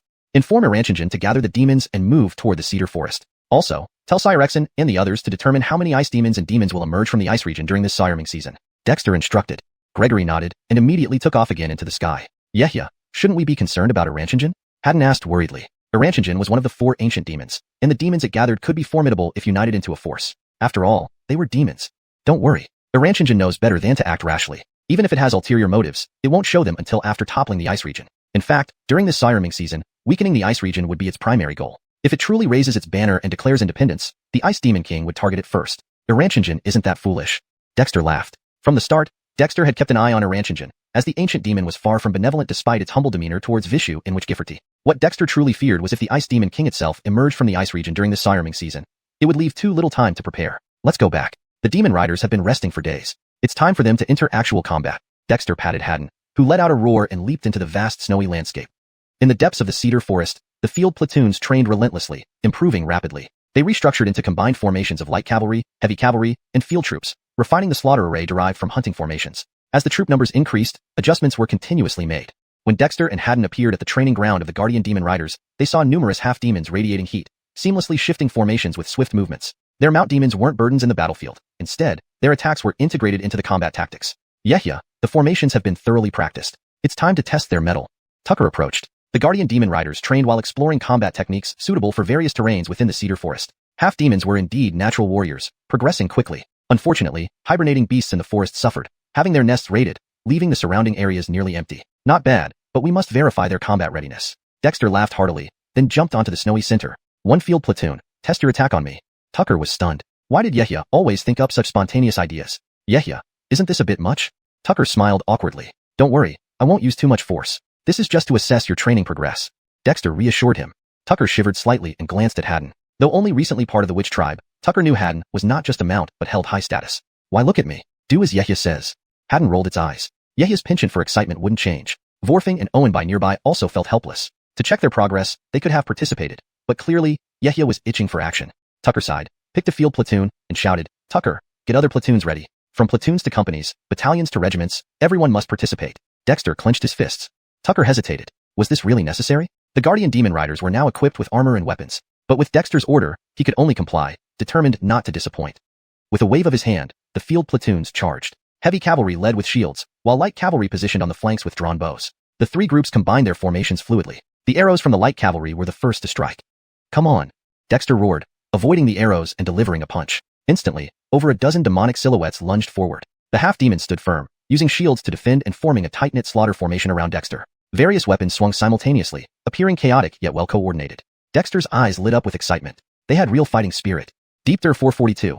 Integration into one. The newly formed platoon of Guardian Beast Riders consisted of 30 half-demons, each mounted on their own steed, creating a formidable force. In particular, the platoon used the entangling formation, or hunting formation, at its core, combining the swift spear formation of light cavalry with the raiding formation of heavy cavalry. The mixed battle formation of these 30 half-demons was not just a scattered force. Carter dodged and weaved through the entangling formation, not using his shadow flash speed, but still employing the 100 Nelieg Thousand Illusions technique to barely evade the wild platoon's encirclement. The rows of long-bladed weapons, the shields accompanying the charging beasts, and the arrows that shot whenever there was an opening.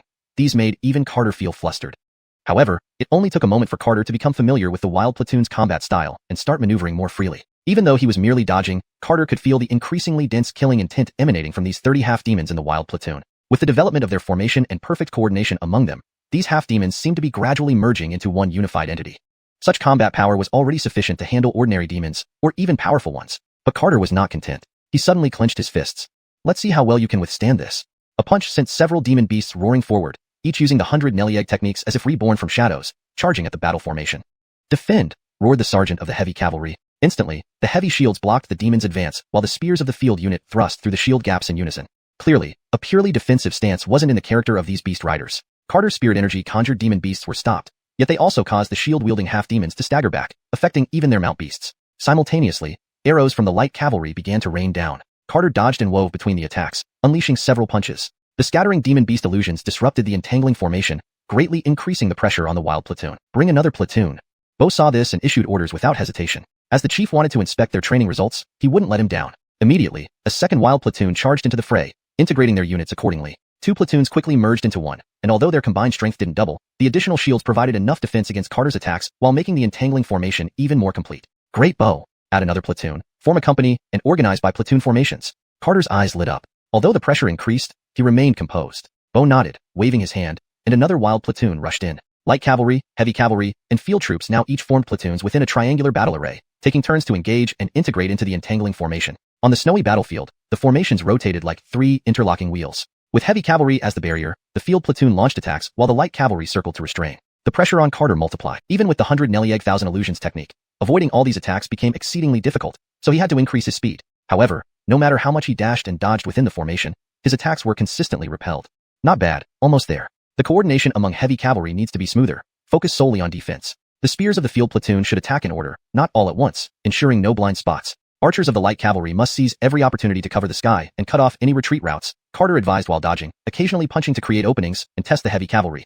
However, as the beast riders became more proficient, the entire entangling formation truly operated like a killing compass, layer upon layer of coordinated assaults. Meanwhile, as the half-demons' cooperation became smoother, their demonic energies intertwined with their mounts, subtly converging into a single entity.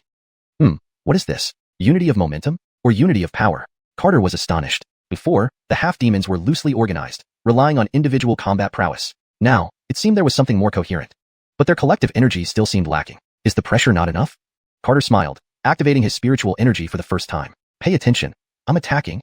With that, Carter's fist blasted out, sending over 10 demon beast illusions flying from his fist imprint. Supported by spiritual energy, these illusions solidified into entities, carrying ominous energy and executing the 100 Nelieg techniques toward all directions. The 100 Beast Fist, empowered by the Ice Demon's energy absorbed from the Ice Demon Seal, had been refined by Carter to a sophisticated level. He had gained deeper insights into how to apply techniques with simulated demon beasts.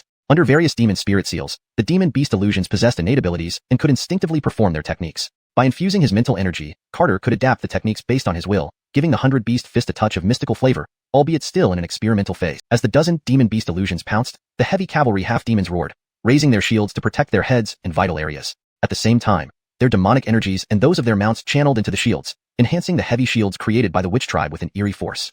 Boom! Carter's transformed punch smashed against the shields, pushing the heavy cavalry back, but also blocking his attack. Hiss! these half-demons really have developed skills? Sean couldn't help but exclaim in surprise.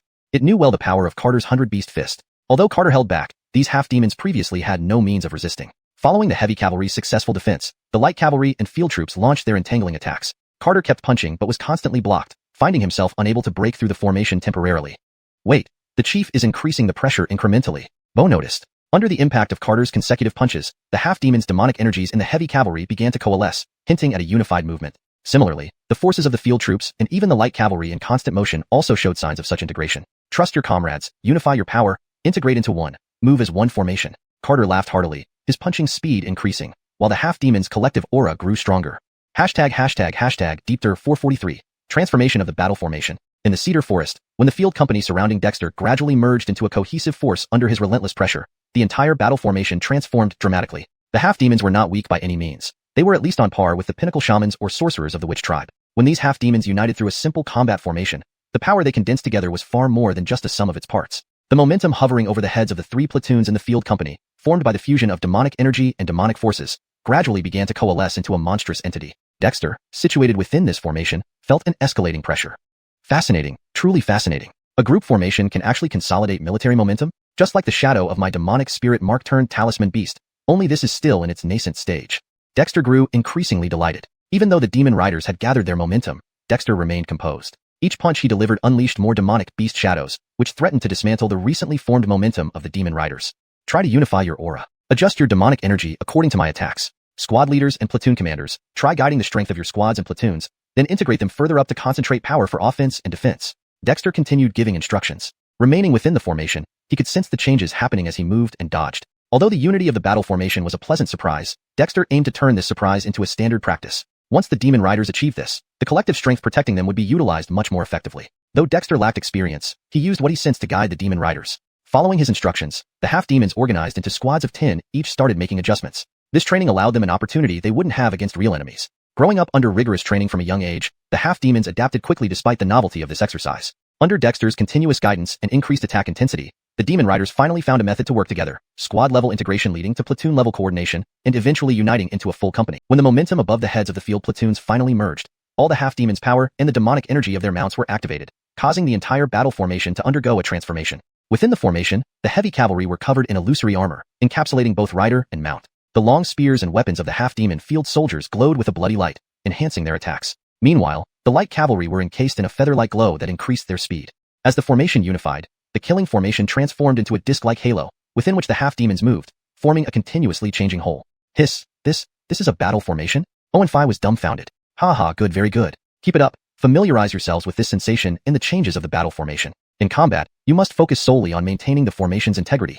Dexter laughed heartily, his body surrounded by luminous spiritual energy to resist the formation's consolidated momentum. With him at the center, the formation evolved, delivering attacks toward him at increasing speeds. Even Dexter started to feel pressured under the assault of this half-demon company. But this pressure was something he thoroughly enjoyed. Although he had slain ice demons and even ice demon commanders using ice flames, such direct confrontations brought greater rewards and excitement. As the half-demon formation solidified, the power of the demonic beast shadows created by Dexter's punches diminished. To maintain speed, Dexter enhanced the power and technique of his 100-beast fist. Once the formation was fully established, the half-demons inside became proficient with the tactics. The beast shadows created by Dexter's punches began to exhibit varied attributes, some faster, some stronger, and some attacking from unexpected angles. Blazel and other half-demons were astounded. Could the half-demon riders really unleash such power? This revelation was a huge morale boost for them. Alright, you've practiced enough. Let's switch to a new batch. Dexter's fist blasted out dozens of demonic beast shadows, disrupting the heavy cavalry's defenses and forcing the half-demons to retreat and break formation. Heart, this time let us take over. Before the previous half-demons could disperse reluctantly, new half-demons raised their hands, the squad leaders of the guard demon riders, eyes gleaming with anticipation.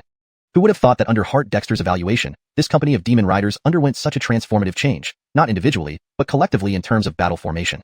In the northern wilderness ice plain, nothing was more exhilarating than such a transformation of combat prowess. Don't rush, everyone will get their turn. Dexter smiled. These half-demon riders were indeed enthusiastic, but that was exactly what he needed for his guardian demon riders. Seeing Dexter once again pressuring the demon riders with his fist imprints, Owen Phi, Gregory, and Haddon exchanged glances, itching to join in. But only Dexter could employ this method. If they did, even Owen Phi would likely end up disheveled. After all, besides being fast, Owen Phi wasn't necessarily a match for the combined strength of these half-demons. Meanwhile, Blazel was already retraining the previous demon riders. Through Dexter's progressive pressure, these riders learned how to integrate their strength into the collective, a crucial skill for the half-demons. As Blazel was learning, the newly replaced company of Guardian Demon Riders swiftly adjusted their formation and began fresh trials. With prior experience, Dexter handled this session more efficiently. These half-demons were excellent warriors, lacking only proper guidance. The Ice Slave tribe held too low a status in the outer region of the Cold Ice Malakiratory, stifling their development. Frederick Over, the Ice Slave tribe had completely abandoned human lineage, which explained why they couldn't produce useful battle formations. Under Dexter's guidance and pressure, the Guardian Demon Riders experienced transformations at the company level. By the time the last company consolidated its array power, even Dexter felt weary. But compared to the progress of the Guardian Demon Riders, this fatigue was entirely worth it. Heart, from the southwest, more than a dozen demons are being lured here. Just as the Guardian Demon Riders were savoring the intricacies of the battle formation, Gregory descended from the sky, clearly excited. Dexter's eyes lit up, and he couldn't help but smile. Perfect, real combat is the best test. Blazel, mobilize the Demon Riders, and use this opportunity to train through battle. Deep Tur 444, the first battle of the Demon Riders. In the pine forest, all was quiet. Frederick then 10 demon pines trudged through the snow-covered ground, but due to the shelter provided by the trees, the snow on the ground wasn't very deep. This area was significantly easier to navigate compared to the open spaces outside. A tiger-bodied, dog-headed demon walked at the front, exuding a murderous aura that even other demons dared not walk beside him, despite the presence of powerful tigers and leopards among them. Bjorn, it's too quiet here. Something's not right. Suddenly, a snow-white fox demon rushed past the group, sounding alert. The silver fox was small, but its eyes constantly darted around, revealing a cunning expression. Ralph, what do you mean?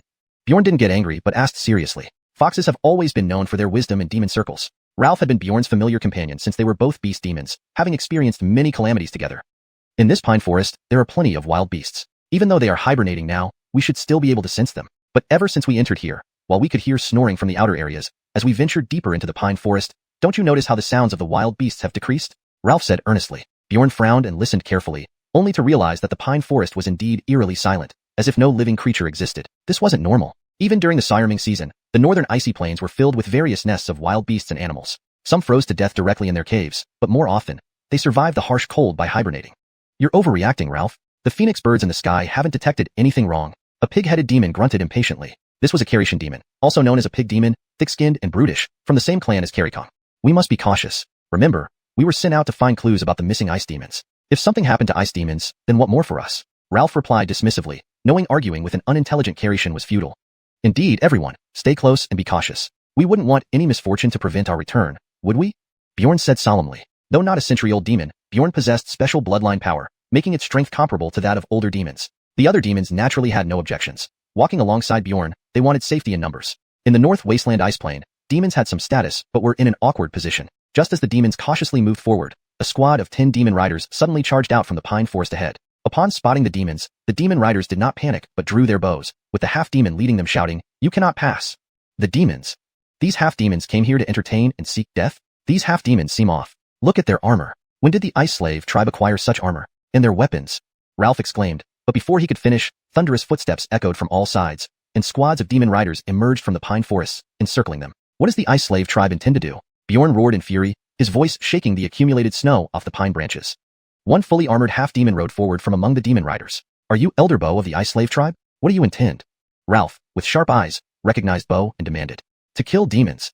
Bo waved his hand, and instantly, the demon riders attacked, forming a complete battle formation as they enclosed the dozen or so demons in the center. A further away, more demon riders stood ready. You insolent fools! Bjorn roared in shock and anger. It wasn't just any demon. The outskirts of the Frostlands were divided into 9 clans, and Bjorn was the descendant of one of the clan leaders. Now, these half-demons who had never been taken seriously by the demon race dared to attack them? They had truly lost all sense of order. Dirge! Bo commanded without hesitation. Immediately, the battle formation began contracting towards the center. The heavy cavalry within each of the 3 innermost platoons were clad in flowing armor, leading the assault with overwhelming momentum. Behind them, the light cavalry followed closely, forming a killing formation. The outer ring of archers released arrows almost immediately. Damn it, charge! Bjorn was no pushover, roaring as its body suddenly enlarged and lunged viciously at the heavy cavalry. However, compared to Dexter's 100-beast fist, Bjorn's ferocious attack seemed less formidable. The demon riders, having been honed through Dexter's training, were far from intimidated by such attacks. Shields!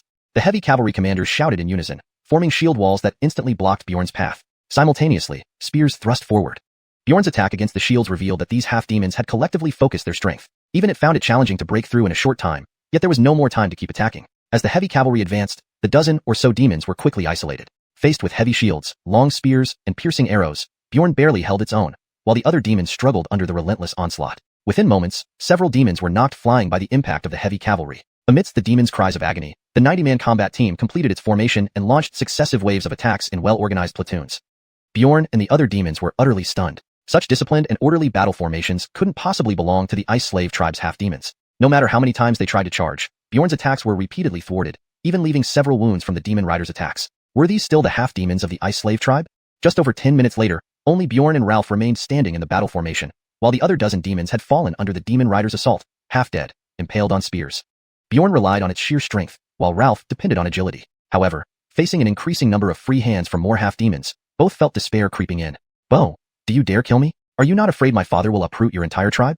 Bjorn roared furiously after being hurled back by the heavy shields, adding several spear holes to its already bloodied body. Its roar carried a hint of weakening and helplessness, even it was struggling to hold on. And this was only a short while ago. Do you think someone will inform your father, the leader of the Amen clan, that a quasi-demon general like Aaron can be defied? Bo sneered. Aaron, one of the 9 leaders of the demon tribes, was a mythical beast with potent bloodline power. Although it hadn't awakened its lineage, it was among the top-ranking quasi-demon generals in the 9 tribes. But who cared now? Bo knew this battle had to be swift and decisive. Don't hold back. Kill it if you can't capture it alive. Bjorn's heart sank. These half-demons intended to capture it alive? This was nothing short of disgraceful. Damien raged. Bjorn summoned all its demonic energy and lunged at the nearest demon rider. These half-demons had insulted them too much. Translation maintained the original tone and structure, preserving the storyline's coherence. Deepter 445, the Erlen and the Kirk. In the snow pine forest, over a dozen half-demons were bandaging their wounds. However, when they looked at the 10 or so demons lying on the snowy ground, their eyes were filled with intense excitement. Not just the wounded half-demons from the battle, but also the combatants of the field battalion and other watching half-demons. All had an unusual gleam in their eyes. These were demons who for centuries had oppressed the Ice Slave tribe. On the outskirts of the Ice Malak territory, even ordinary demons and those powerful demon beasts could arbitrarily bully the half-demons of the Ice Slave tribe. But now, they had cleanly defeated over 10 demons, including one as formidable as Kirk, a direct descendant of a leader of the Halin demon tribes, comparable to a century-old demon. How could these half-demons born into the Ice Slave tribe not be exhilarated? Harton, I did not fail my mission. Bo was visibly moved, his face beaming with smiles as he greeted Dexter walking towards them, filled with respect.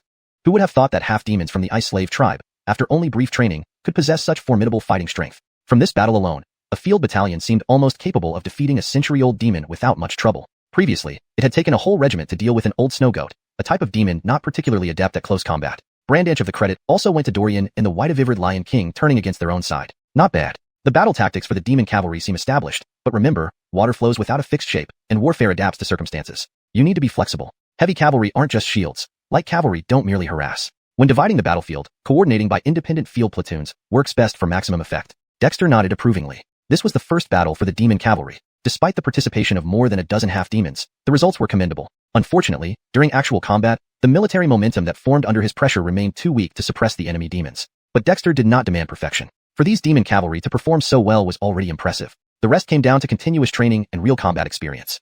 Rest assured, Harton, we will continually summarize our experiences, Bo said with a smile. If earlier he felt uneasy and reluctant about surrendering, all those feelings had vanished. The half-demons of the Ice Slave tribe weren't naturally content to be slaves to demons. It was just that for centuries, neither they nor their ancestors ever had a chance to change their fate. Now, Dexter had provided that opportunity. The rest depended on their efforts.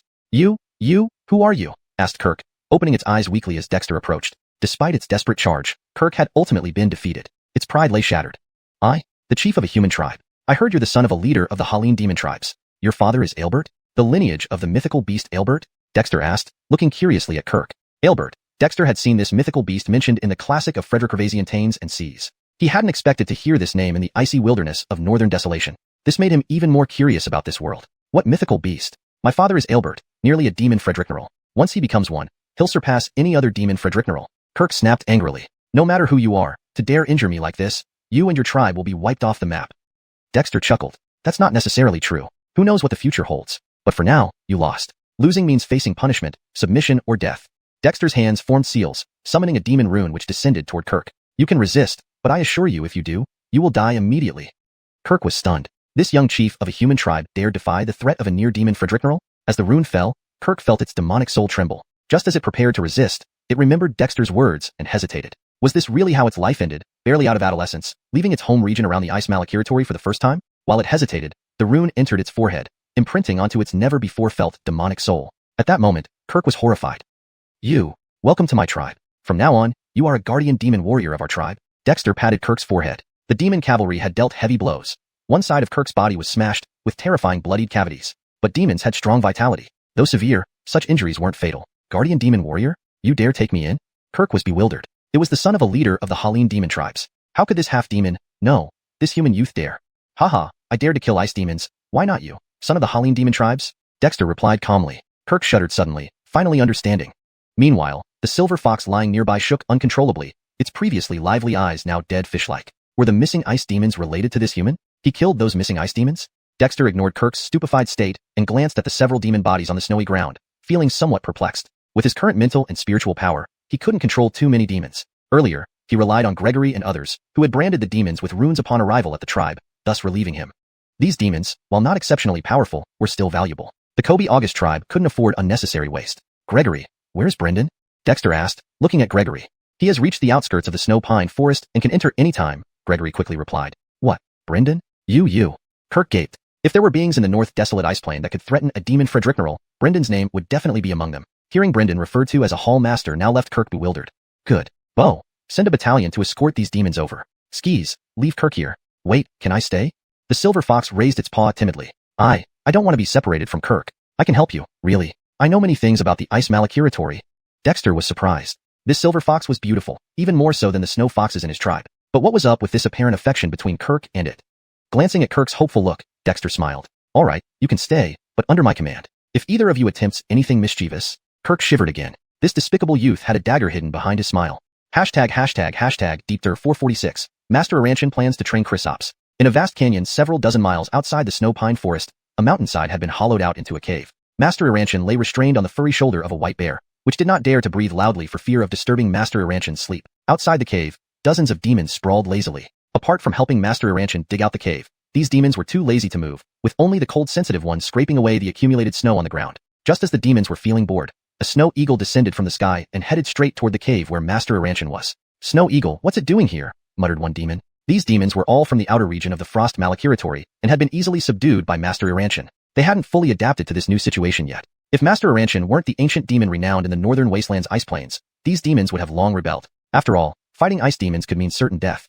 Master Aranchan, the clan leader has sent me to inform you that a group of demons are coming from the snow pine forest. Please accept them. The snow eagle arrived at the cave entrance and said respectfully.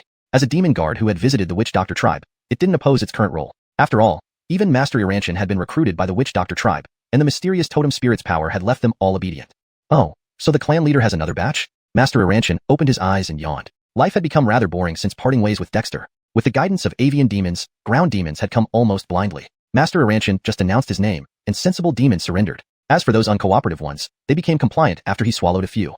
The clan leader's trained guardian demon riders have formed combat capabilities and are now stationed in the snow pine forest, preparing to lure all demons and half-demons out of the frost malakiratory, the snow eagle explained.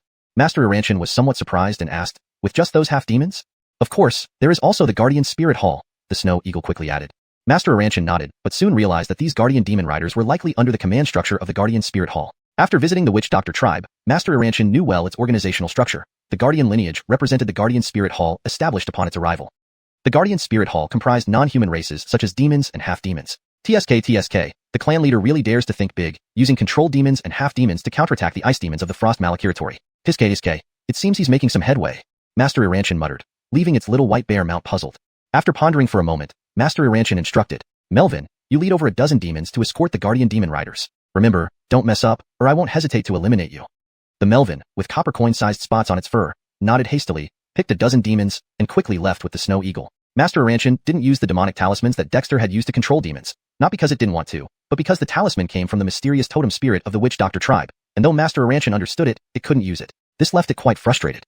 However, being an ancient demon meant respect, and even without mandatory control talismans, these small demons didn't dare defy him. Half a day later, a light cavalry detachment escorted over a dozen injured demons, battered by the guardian demon riders. Upon seeing Master Aranchan, they finally gave up any resistance and submitted to Melvin's reorganization.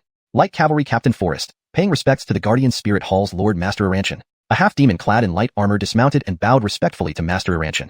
Before arriving, he already knew whom he would meet. But when he truly saw Master Aranchan, he was still exceptionally nervous. Master Aranchan's reputation was well known among all demons and half-demons in the outer regions of the Frost Malakiratory, who didn't know the name of one of the 4 ancient demons of the northern wasteland ice plains. Among them, the strongest was the Yuri deep within the Frost Malakiratory. Forrest, how did the clan leader train your cavalry? Master Aranchan watched the orderly guardian demon riders and felt surprised. In the Witch Doctor tribe, he had seen the War Hall's training, but it didn't seem this rigorous.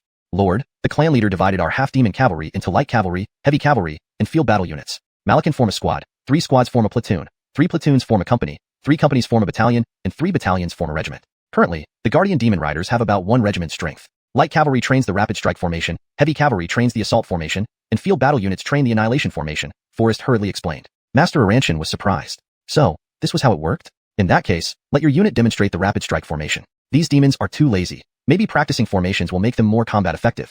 Master Aranshin smiled. Forrest.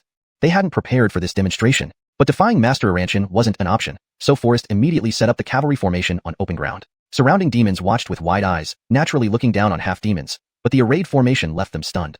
Although this was only a light cavalry company, each half-demon had undergone rigorous new integrated field battle annihilation formation drills under Dexter. They were also familiar with the other 2 formations. Even if not perfectly practiced, under Forrest's command, demonstrating the formation was feasible. Fascinating. This is the power of unity. Snow Eagle, go tell the clan leader that this light cavalry company will stay with me to help train demon troops. Ask if there are any other suitable battle formations for demons. They can't just be scattered and disorganized. It's exhausting to watch. Master Aranshin chuckled and ordered. Snow Eagle.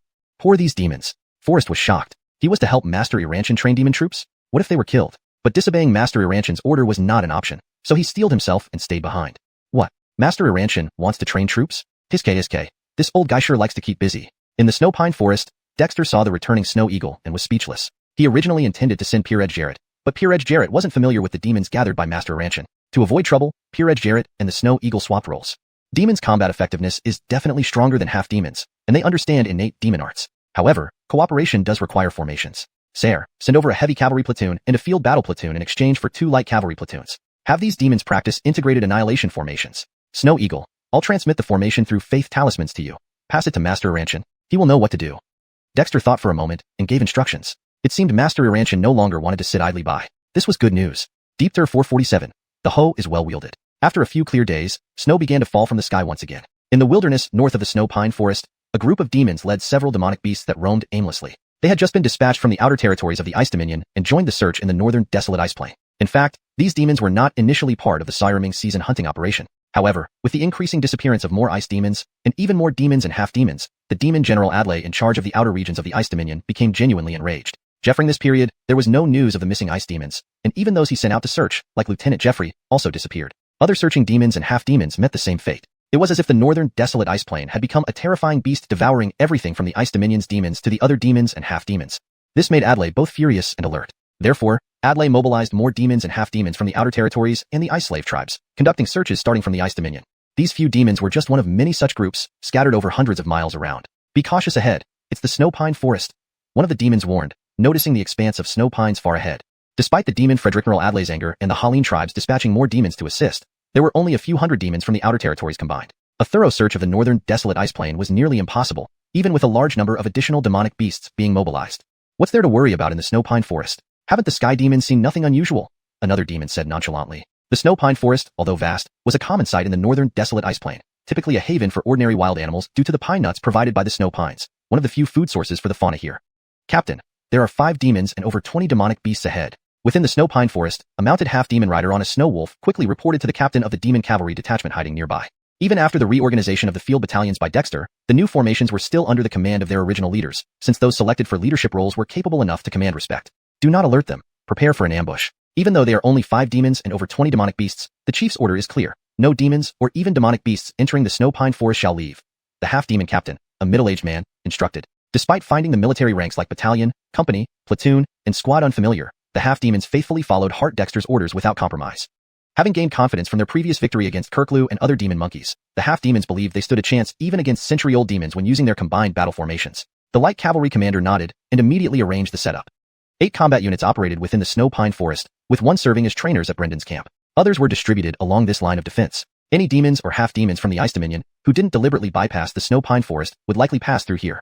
Though 8 companies seemed insufficient, the light cavalry dispersed into smaller squads while aerial demons kept watch overhead, forming a filtering net as Dexter planned. Whether they encountered demons or half-demons depended on luck.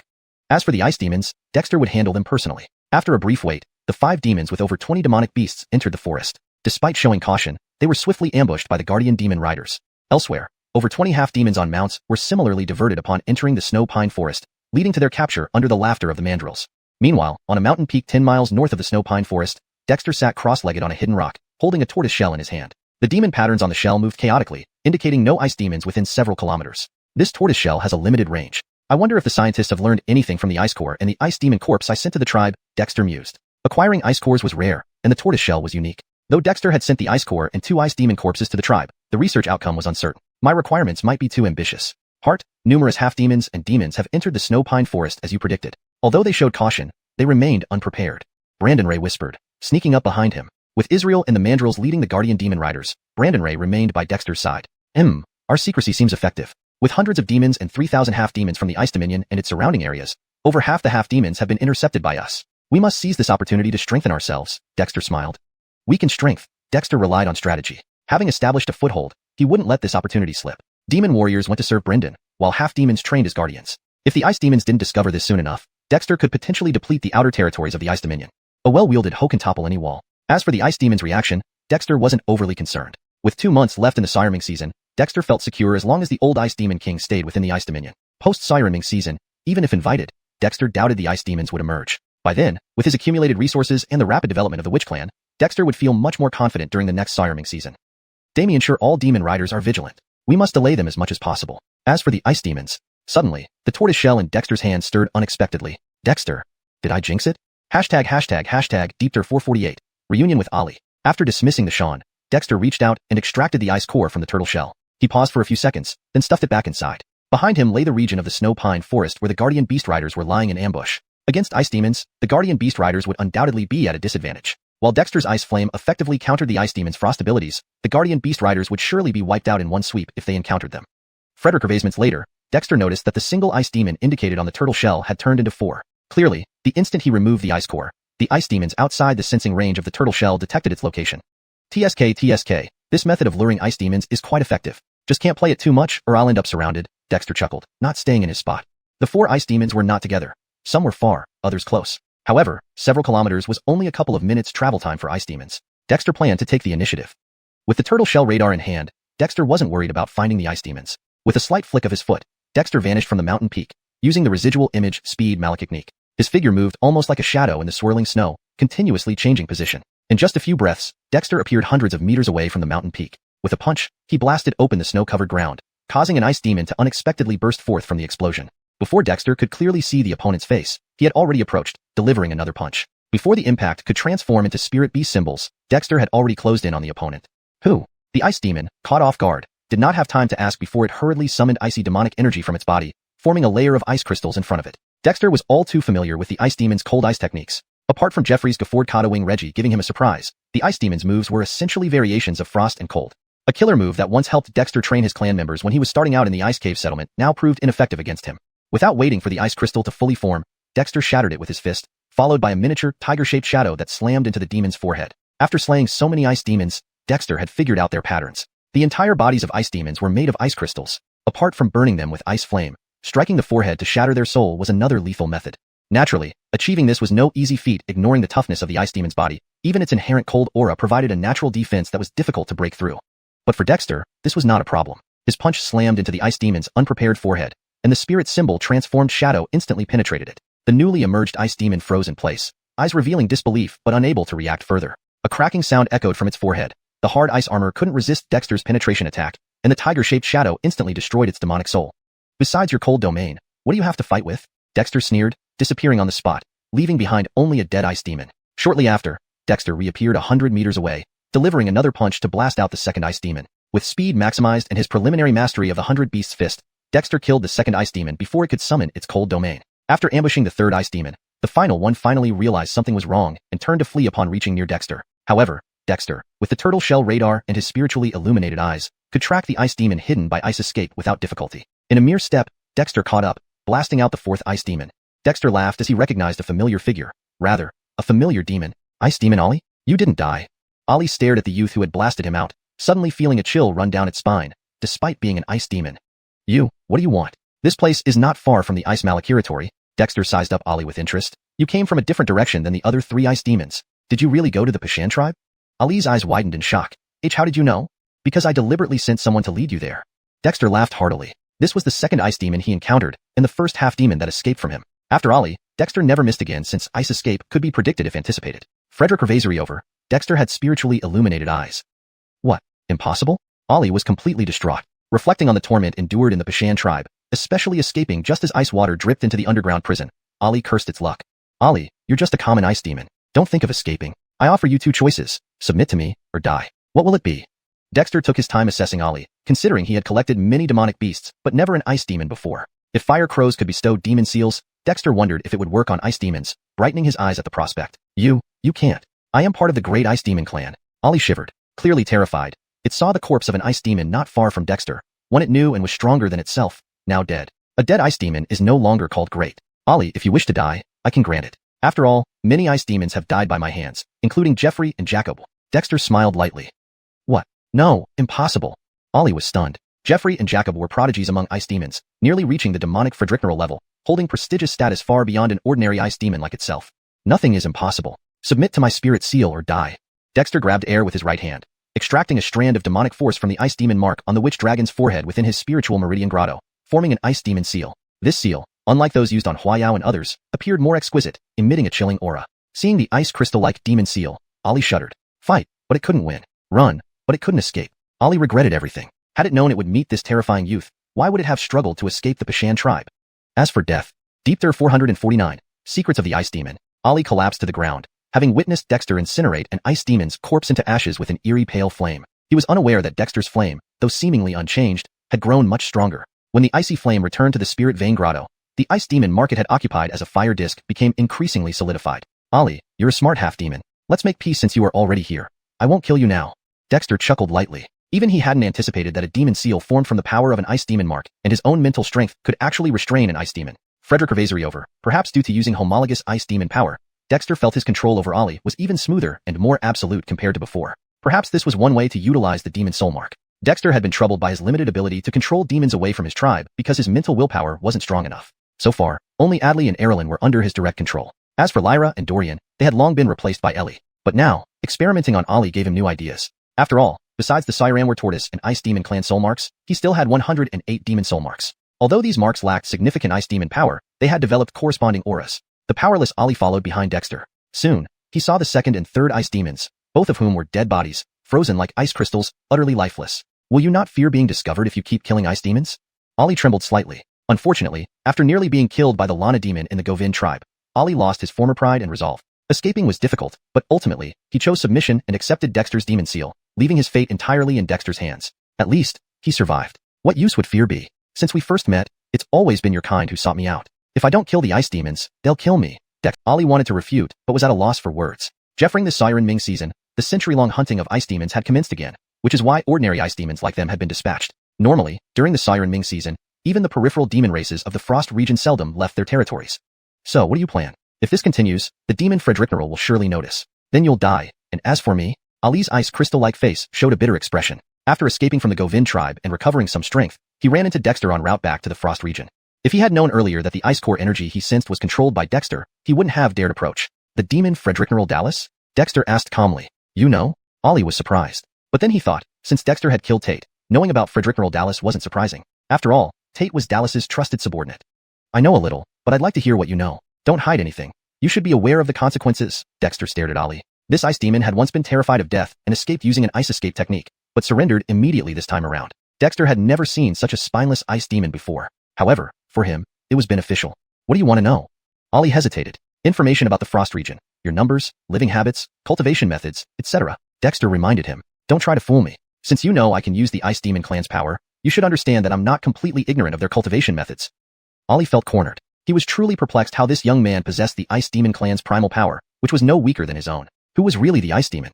Constrained by Dexter, Ollie dared not conceal information. Our Ice Demon clan lives in the Frost region. Peripheral demons and half-demons are forbidden from entering. The Frost region isn't large, covered year-round by ice crystals. Our Ice Demon clan. Through Ollie's narration, Dexter gained deeper insight into the ice demons within the Frost region. This was something even Aaron Frederick June didn't fully grasp. Though Aaron Frederick June was powerful, he hadn't ventured deep into the Frost region and thus knew only superficial details. Native-born ice demons like Ollie were more knowledgeable. In the Frost region, there are about 300 adult ice demons. Frederick reside in the ice nests as juveniles. However, juvenile ice demons cannot act independently.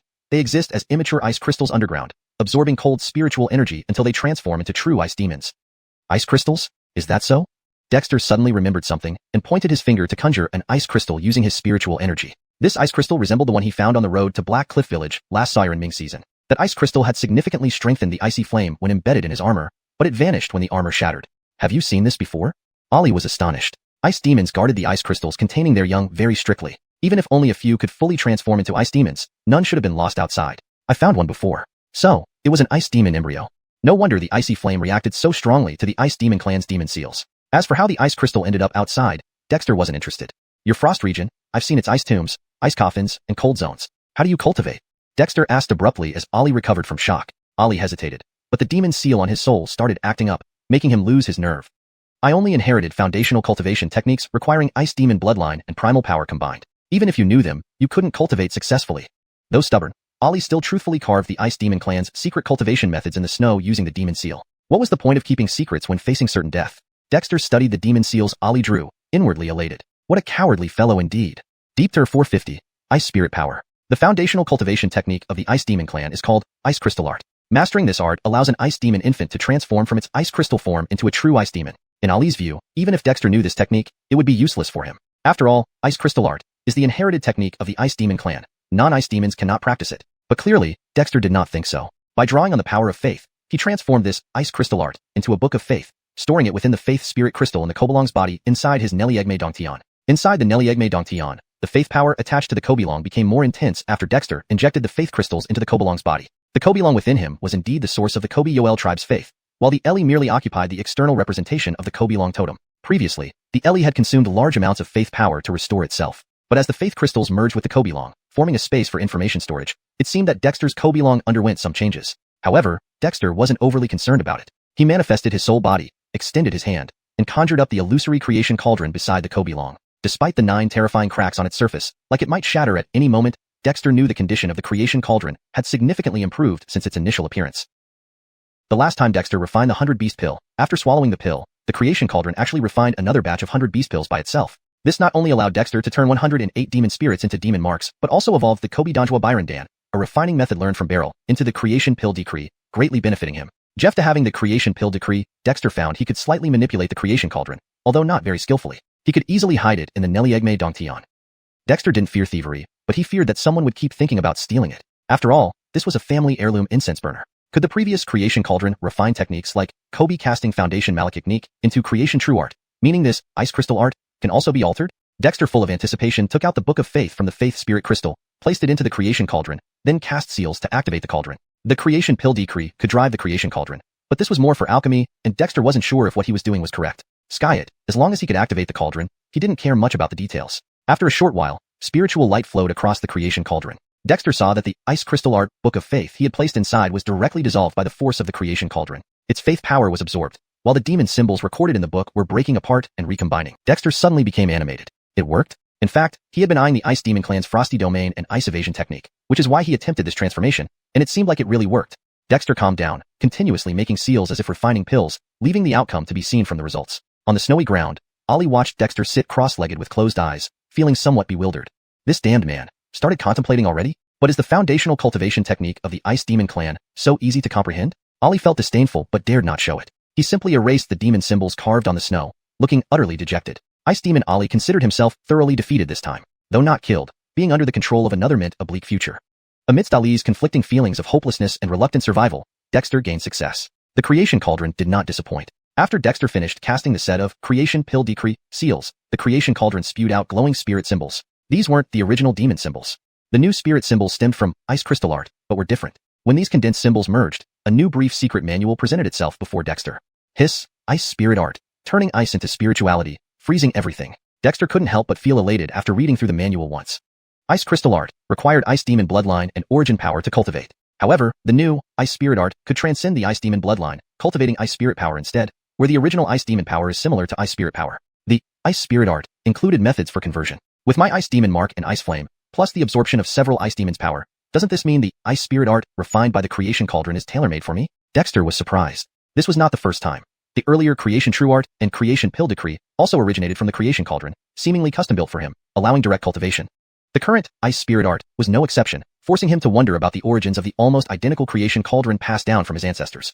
Unfortunately, the creation cauldron itself was illusory and cracked, making it difficult for Dexter to study. Whatever, I'll start cultivating ice spirit art. If I can truly cultivate ice spirit power, I'll have better chances against ice demons in the frozen wasteland. Dexter, delighted, began comprehending the ice spirit art. Like creation true art and creation pill decree, after being refined by the creation cauldron, Dexter found it easy to comprehend ice spirit art, especially with his already solidified ice demon mark. Shortly thereafter, Dexter's soul body extended its hand, formed a seal, and the ice demon mark on the Kobolong's forehead, compressed like a birthmark, stirred. A pure strand of ice demon power was drawn out, and Dexter rapidly cast multiple seals, transforming it using a secret method from ice spirit art. Soon, that strand of ice demon power began to transform, ultimately condensing into an ice crystal-like spirit force, radiating coldness. It resembled ice demon power but was more flexible, containing more potent cold. Dexter wasn't surprised by this. After converting witchcraft power into spirit power, the spirit power he cultivated was much stronger than the former. Even when comparing elemental witchcraft power and elemental spirit power, there was a noticeable difference. However, ice spirit power clearly fell outside the conventional 5 elements, being an extreme form of spirit power. As Dexter condensed ice spirit power, the ice flame on the Kobolong's forehead trembled and swiftly swallowed the strand of ice spirit power. To Dexter's astonishment, the ice flame became more vibrant, and the ice demon power within the ice demon mark beneath the ice flame began transforming into ice spirit power, making the mark appear more tangible. Can this be possible? Dexter was dumbfounded. Deepter 451. The mystery of the unkillable Owenbai. Strange things happen every year, but in the northern wastelands, they are especially frequent. Since arriving in this world and embarking on cultivation, Dexter had long since grown accustomed to it. When the Ice Fiend's power in the Ice Fiend mark on Kobolong's forehead completely transformed into ice spirit energy, making the ice flames that rooted on it more dynamic, Dexter knew he had made the right bet. However, the ice spirit energy after transformation seemed a bit too dense. Only now did Dexter suddenly realize that this Ice Fiend mark had consumed 2 Ice Fiends before it condensed, and the ice flames had burned through 2 quasi-Ice Fiend generals and several Ice Fiends. Now that the Ice Flames and the Ice Fiend mark had merged, naturally, some of the Ice Fiend's powers had flowed into the Ice Fiend mark. TSK. Who would have thought that the Ice Flames have such an affinity for Ice Fiends? But Ellie said that the Ice Flames were born from its dead souline fire, which, when it escaped the Red Sun prison through the red sunlight, penetrated an ice mirror and merged with the coldness of an ice block, allowing it to sever its connection to the dead souline fire and regain control over the true solar fire. It sounds like it's worthless. So why does it have such animosity towards Ice Fiends? Dexter's ethereal form pinched his chin and thought, could it be because of that ice crystal? Another unsolvable question led Dexter to, as usual, simply not think about it anymore. With a wave of his hand, he drew out the ice spirit energy from the Ice Fiend mark. His mind returned to his body, and he immediately began circulating the ice spirit art within him. However, after just a moment, Dexter noticed that the circulation path of the ice spirit art was different from his creation true art. The creation true art basically operated according to the foundation outlined in the base chapter of Sorcerer Casting, moving from the spiritual meridian cavern heaven to the 5 visceral cavern heavens, forming a relatively closed loop where the 5 elemental spirit energies converted into single element attributes, then fused back into 5 elemental spirit energies and returned to the Kobolong's spiritual meridian cavern heaven. But the circulation path of the ice spirit art was centered around the Ice Fiend mark, flowing out from the spiritual meridian cavern heaven and passing through various acupoints throughout the body. Just as before, the demonic spirit marks and demonic spirit talismans within these acupoints absorbed the flowing ice spirit energy, as if there was something within the ice spirit energy that instinctively attracted them. Dexter couldn't explain it, but fortunately, the demonic spirit marks and demonic spirit talismans within the acupoints absorbed only a small amount of ice spirit energy. After circulating through the acupoints, the ice spirit energy, though reduced, became purer, as if the impurities in the ice spirit energy were being absorbed by the marks and talismans within the acupoints. This left Dexter speechless. Practicing the ice spirit art resulted in a reduction of ice spirit energy. Did this mean that to enhance his ice spirit energy, he could only do it by unconventional means? Like killing ice fiends to refine their essence. This was pushing him to constantly battle ice fiends. While Dexter was circulating the ice spirit art, the ice fiend Ollie sensed the aura of ice spirit energy emanating from Dexter, leaving it astounded. The ice spirit energy that Ollie detected felt nearly indistinguishable from ice fiend energy. Even if there were differences, they were due to individual variations among ice fiends. But how could this be possible? Wasn't the ice crystal art supposed to be cultivatable only by ice fiends? How could this hateful boy also cultivate it? In its bewilderment, Dexter opened his eyes, his gaze landing on Ollie, causing it to shudder with fear. Why, you want to do what? Ollie retreated several steps. Dexter's eyes looked at it as if it were already captured prey, sending chills down the demon's spine. Ollie, how much do you know about these 2 ice fiends? Dexter pointed to the remaining 2 ice fiend corpses. These 2 ice fiends were ordinary, much like Ollie. Although in the eyes of demons and half-demons, ice fiends were terrifying, Dexter knew that ordinary ice fiends were actually quite mediocre. I am quite familiar with them. This is Raheem, and this is Delanro. Both of them hatched from the ice nest around the same time as me. In our clan, we're pretty common. Ollie tried to keep his voice low and unassuming. So, ice fiends like you are numerous in the ice fiend race and not particularly outstanding? Dexter asked curiously. Ollie nodded. Apart from the elder who taught us cultivation techniques, ice fiends don't know each other well. Our ice crystals come from natural formation within the ice nest, unlike the French brothers, whose ice crystals originate from the Ice Fiend King's power and are direct descendants. French, its brother was the Ice Fiend killed by the Owenbai. Jeffering this Amin Ming season, it should come out looking for trouble with Owenbai. Ollie added, unaware that French was the first ice fiend Dexter had killed. So, there are differences in the embryonic ice crystals of ice fiends? Dexter asked, surprised. Ollie nodded with a bitter smile. Deep within the Frostland realm, there is an ice fiend lair we call the ice nest or mother nest. The ice nest absorbs the world's spirit energy and can spontaneously condense ice crystals in extremely cold environments, birthing embryonic ice fiends. But powerful ice fiends can also condense their bloodlines into ice crystals, thus birthing their own progeny. I belong to the former category. In general, ice fiends born from the ice nest have relatively average aptitudes, while those born from the Ice Fiend King or Ice Fiend General's ice crystals have higher aptitudes. Our Ice Fiend King has always used its bloodline to condense ice crystals to give birth to progeny, so they are naturally stronger than ordinary ice fiends. Dexter was genuinely surprised. Ice fiends were born in such a way? I heard from Owenbai that the brother of this French wanted to seize its awakened bloodline. What's going on? Dexter pondered and asked. Ollie was taken aback. You've seen Owenbai? It was captured by me, so I know a bit. Dexter laughed. Ollie. So, he wasn't the only unlucky one. What Owenbai said is true. Among our ice fiend race, due to the differences in our birth ice crystals, our talents are almost determined from the start. However, there is a secret technique within the clan that allows one to seize the bloodline power of other spirits to strengthen one's own bloodline, especially awakened bloodlines which could possibly awaken the ice fiend bloodline. Ollie sighed. Unfortunately, such secret techniques are not known by ordinary ice fiends like me. Awakening a bloodline is rare and unpredictable. After Owenbai killed the ice fiend, it was merely exiled because its awakened bloodline might still be useful. Dexter understood. Indeed, the ice fiends were no good characters. He had been wondering why a mere little demon like Owenbai could attract the attention of a being like the Ice Fiend King. It turned out they coveted the awakened bloodline power Owenbai possessed. But this wasn't what Dexter cared about. He chuckled and wiped his face. Ollie stared wide-eyed as if he had seen a ghost. Deepter 452. Ice Spirit Aura. On the snowy ground in front of Ollie, an ice spirit materialized out of thin air. Though called an ice spirit, it was actually Dexter. Using the spirit god simulation technique taught by Cold Frederick Gervasianton's sacrificial spirit, and combining it with the Dan creation decrease method of simulating a pill furnace, Dexter channeled the icy spirit power. With a wave of his hand, his face transformed into that of an ice spirit, covered with delicate ice crystal scales. Meanwhile, his entire body became as clear and white as snow. Ollie's mouth gaped open. If not for seeing it with his own eyes, he would never have imagined anyone could transform into an ice spirit. What do you think? Does it look real? Dexter created an ice mirror using ice spirit power to check his face. In just a moment, Dexter's appearance had become almost identical to the ice spirit Delanruo lying on the ground, except for the slight difference due to the tribal armor he wore instead of the ice armor of the ice spirit. Too real. What do you want? Ollie trembled in shock. He suddenly thought of an extremely terrifying possibility. Did this guy want to impersonate an ice spirit? In other circumstances, Ollie would have laughed at such a notion. But now, I didn't plan on this, but in the northern wasteland glacier, only ice spirits can roam freely. This way, I don't have to hide anymore. Dexter chuckled lightly. Initially, he had only intended to learn about the secrets and techniques of the ice spirit tribe from Ollie, but unexpectedly, the fated cauldron modified the ice spirit tribe's foundational cultivation method, the ice crystal decree, into the ice spirit decree, allowing him to cultivate ice spirit power. Given these conditions, Dexter felt a sudden urge to disguise himself as an ice spirit, which surprisingly worked. From Ollie's reaction, it seemed that his ice spirit power could indeed pass as genuine ice spirit force.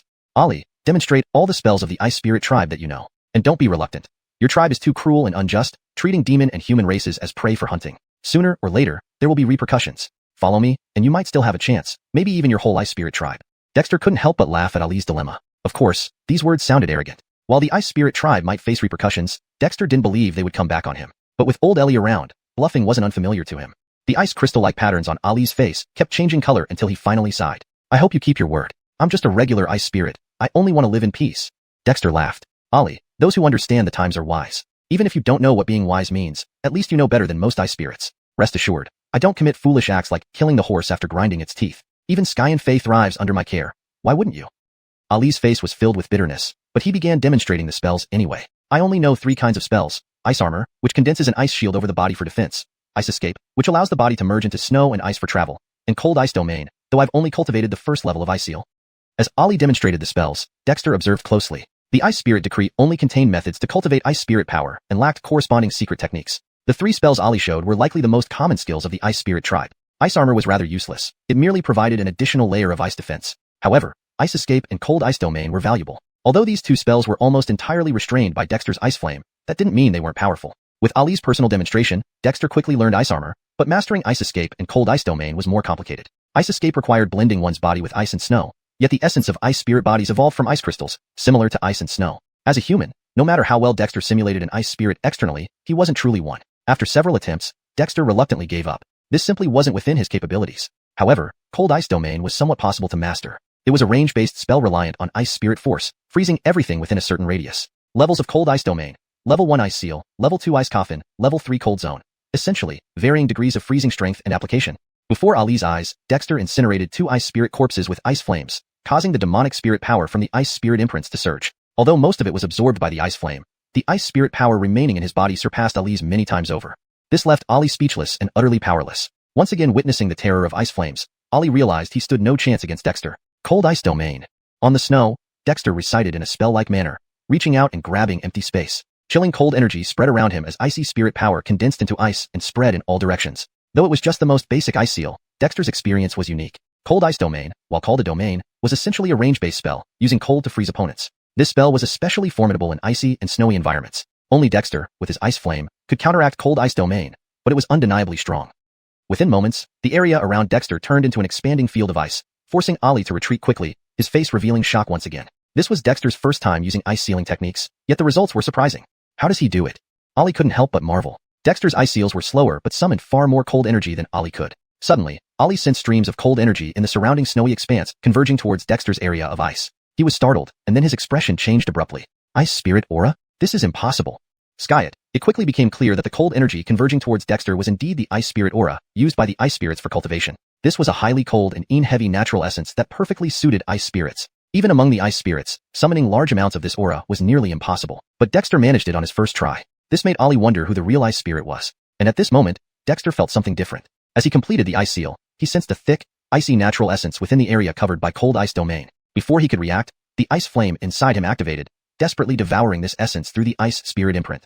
Dexter was bewildered. Could this really happen? Deep Tur 453, Ice Flame Transformation. The coldness of the snow swept in from all directions, converging on the ice-encased area surrounding Dexter. The ice absorbed this chill and passed it into Dexter's body. Within Dexter's spirit meridian grotto, the ice flame on the forehead of the witch dragon's ice demon mark was greedily devouring the surging ice spirit energy. This frigid heavenly essence, as it was absorbed and refined by the ice flame, continuously purified the flame, gradually adding a touch of icy blue to its originally pale hue. Dexter turned his attention inward, looking at the mischievous ice flame with an underlying sense of anticipation. This ice flame was originally the death-souling fire from the fire crow, but since separating from it, the ice flame had become an independent existence. Now rooted on the ice demon mark, Dexter even sensed that the connection between the ice flame and the witch dragon had grown even tighter. Feeling the joyous dance of the ice flame, Dexter decided to sit cross-legged within the ice block and began circulating the ice spirit malachiknik. Almost instantly, the ice spirit energy within Dexter's body was stirred up, flowing through every aperture in his body, fusing with the icy cold domain he released. Initially, only the ice flame was absorbing the ice spirit energy, but as Dexter circulated the ice spirit energy throughout his body, all his acupoints opened, drawing in the ice spirit energy. Immediately, the ice spirit energy converging from all directions became denser, slowly forming a spiritual vortex around Dexter, causing the snow and ice in his vicinity to rapidly melt, releasing their stored ice spirit energy. This can't be possible? Ollie, who had retreated dozens of meters away, watched Dexter with disbelief as he practiced, drawing in the ice spirit energy vortex. Even the ice demons did not have such an extravagant display during cultivation, but the vortex formed by the ice spirit energy around Dexter was indeed real, leaving Ollie stunned, feeling utterly defeated. However, Ollie soon noticed that even though he was tens of meters away from Dexter, the ice spirit energy around him was far more concentrated than before. Without further hesitation, he quickly sat down and began cultivating using his own techniques. Inside the frozen ice block, the ice spirit energy flowing through Dexter's acupoints caused them to transform. The ice spirit energy, no less powerful than the 5 elements, resembled an unattributed, frigid heavenly essence, which seemed to be favored by the demon marks and spirit talismans within his acupoints. Consequently, while Dexter was circulating the ice spirit malachiknik, he could faintly hear the demon marks gulping down the ice spirit energy. However, he soon realized that what they were absorbing was not the ice spirit energy but rather the ice spirit power. The ice spirit power circulating through his acupoints didn't diminish. Instead, the trace of ice flame within it gradually faded. If not for the fact that the ice spirit power flowing through his acupoints far exceeded previous levels, and if not for the ice flame taking on an icy blue hue after absorbing large amounts of ice spirit energy, along with its accompanying icy blue aura, Dexter might not have noticed this phenomenon. Do the demon marks absorb the essence of the ice flame? Could it be the origin of the death-souling fire? Dexter couldn't help but wonder. If there was anything remarkable about the ice flame, it was likely the essence of the death-souling fire. Could the demon marks, transformed from spirit talismans, absorb the essence of the death-souling fire because it carries a trace of soul? Dexter speculated, but despite this guess, he was still baffled. After all, he didn't understand much about either the death-souling fire or the demon marks, knowing the what without understanding the why. Forget it. Why bother overthinking so much? Since achieving the 5 viscera grottos and transforming my physical body into a congenital state, my cultivation has barely improved. Relying on the automatic circulation of the creation true malachikniks has been too slow. Now, with the ice spirit malachiknik drawing in the ice spirit energy of heaven and earth, it's perfect for cultivation. Dexter quickly regained his composure. There were already too many things about him that were inexplicable. Since embarking on this journey, surprises never ceased, so one more wouldn't matter. In any case, whatever benefits him was good enough. Immediately, Dexter focused entirely on circulating the ice spirit malachiknik, using the ice flame and ice spirit power to absorb the ice spirit energy. His internal ice spirit power visibly increased, and the color of the ice flame grew increasingly icy blue, losing its pallor. So engrossed was Dexter that he didn't notice the snow and ice around him melting, revealing rich black-brown soil beneath, as if winter was giving way to spring and the earth was thawing. Originally, he was cultivating within an icy cold domain capable of freezing everything around him, but in Dexter's case, it resulted in the ground thawing. This unexpected change left Ollie, who momentarily opened his eyes, speechless. He felt that ever since meeting Dexter again, the world had become utterly bizarre. After 2 days, the ice spirit energy gathered from all sides finally dissipated. The earth within hundreds of miles around Dexter was completely thawed. Within Dexter's body, the ice flame underwent a complete transformation, turning from a pale flame into an icy blue one. The ice demon seed below the ice flame also swelled, morphing into a seeded ice demon, enveloped in icy blue flames. Dexter's acupoints likewise swelled, turning into tangible demonic shapes, and even those demon spirit talismans yet to coalesce into marks solidified, no longer appearing ethereal. Both marks and talismans exuded different yet subtle power signatures. What delighted Dexter the most was the surplus ice spirit power accumulating at the bottom of his spirit meridian grotto, forming a disc beneath the witch dragon. Slowly rotating like a vortex, it remained connected to the ice demon mark on the witch dragon's forehead while continuing to absorb external ice spirit energy. Even though the recently cultivated ice spirit power already surpassed his pentagrammic spirit power in robustness, it was regrettable that ice spirit power and pentagrammic spirit power seemed incompatible. Despite this, Dexter felt incredibly refreshed, able to wield the cold ice spirit power effortlessly in every movement, embodying an ice demon more perfectly than any actual one. When Dexter removed his armor and covered himself with the ice armor malachiknik, he effortlessly created the ice armor and could control its design at will. TSK, the ice spirit power is indeed potent in this icy terrain. Internal cultivation of the pentagrammic, external cultivation of ice spirit.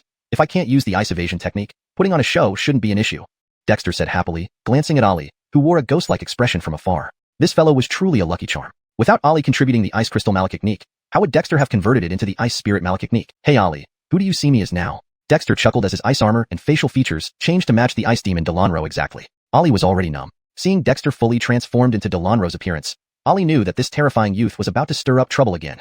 Deep Thur 454. Unprecedented boldness. What? The tribal chief has gone missing? In the Snow Pine Forest, Owenfi and violent Israel glared at Haddon. The past couple of days had been anything but peaceful for the Snow Pine Forest. The guard demon riders were striking out everywhere, defeating and capturing over 20 demons, with more than 100 new half-demons being subdued. But now, Haddon came to tell them that the tribal chief had gone missing? In the northern desolate icefield, going missing often meant trouble. Don't look at me. I'm not clear either. The tribal chief went to intercept an ice demon and told me to stay far away. By the time I realized something was wrong and went to search, I found the tribal chief's armor and backpack in a snowless area, along with a message and a faith spirit talisman, Haddon said gloomily. What did it say? Violent Israel and Owenfi asked in unison. Haddon smiled bitterly and said, the world is so big, I want to go see it. Violent Israel. Owenfi. This really sounded like something the tribal chief would say, but what could he be up to at such a time? So, it seems the tribal chief wants to wander around by himself. What do we do now? Haddon scratched his head. This was deep within the northern desolate icefield, and the fact that the guard demon riders engaged in battle here as part of their training was set by Dexter. Dexter playing truant like this was really quite irresponsible. What can we do? Notify the demon riders to retreat to the region where Deaning is located. If we encounter ice demons, we won't be a match. Owenfi sighed deeply.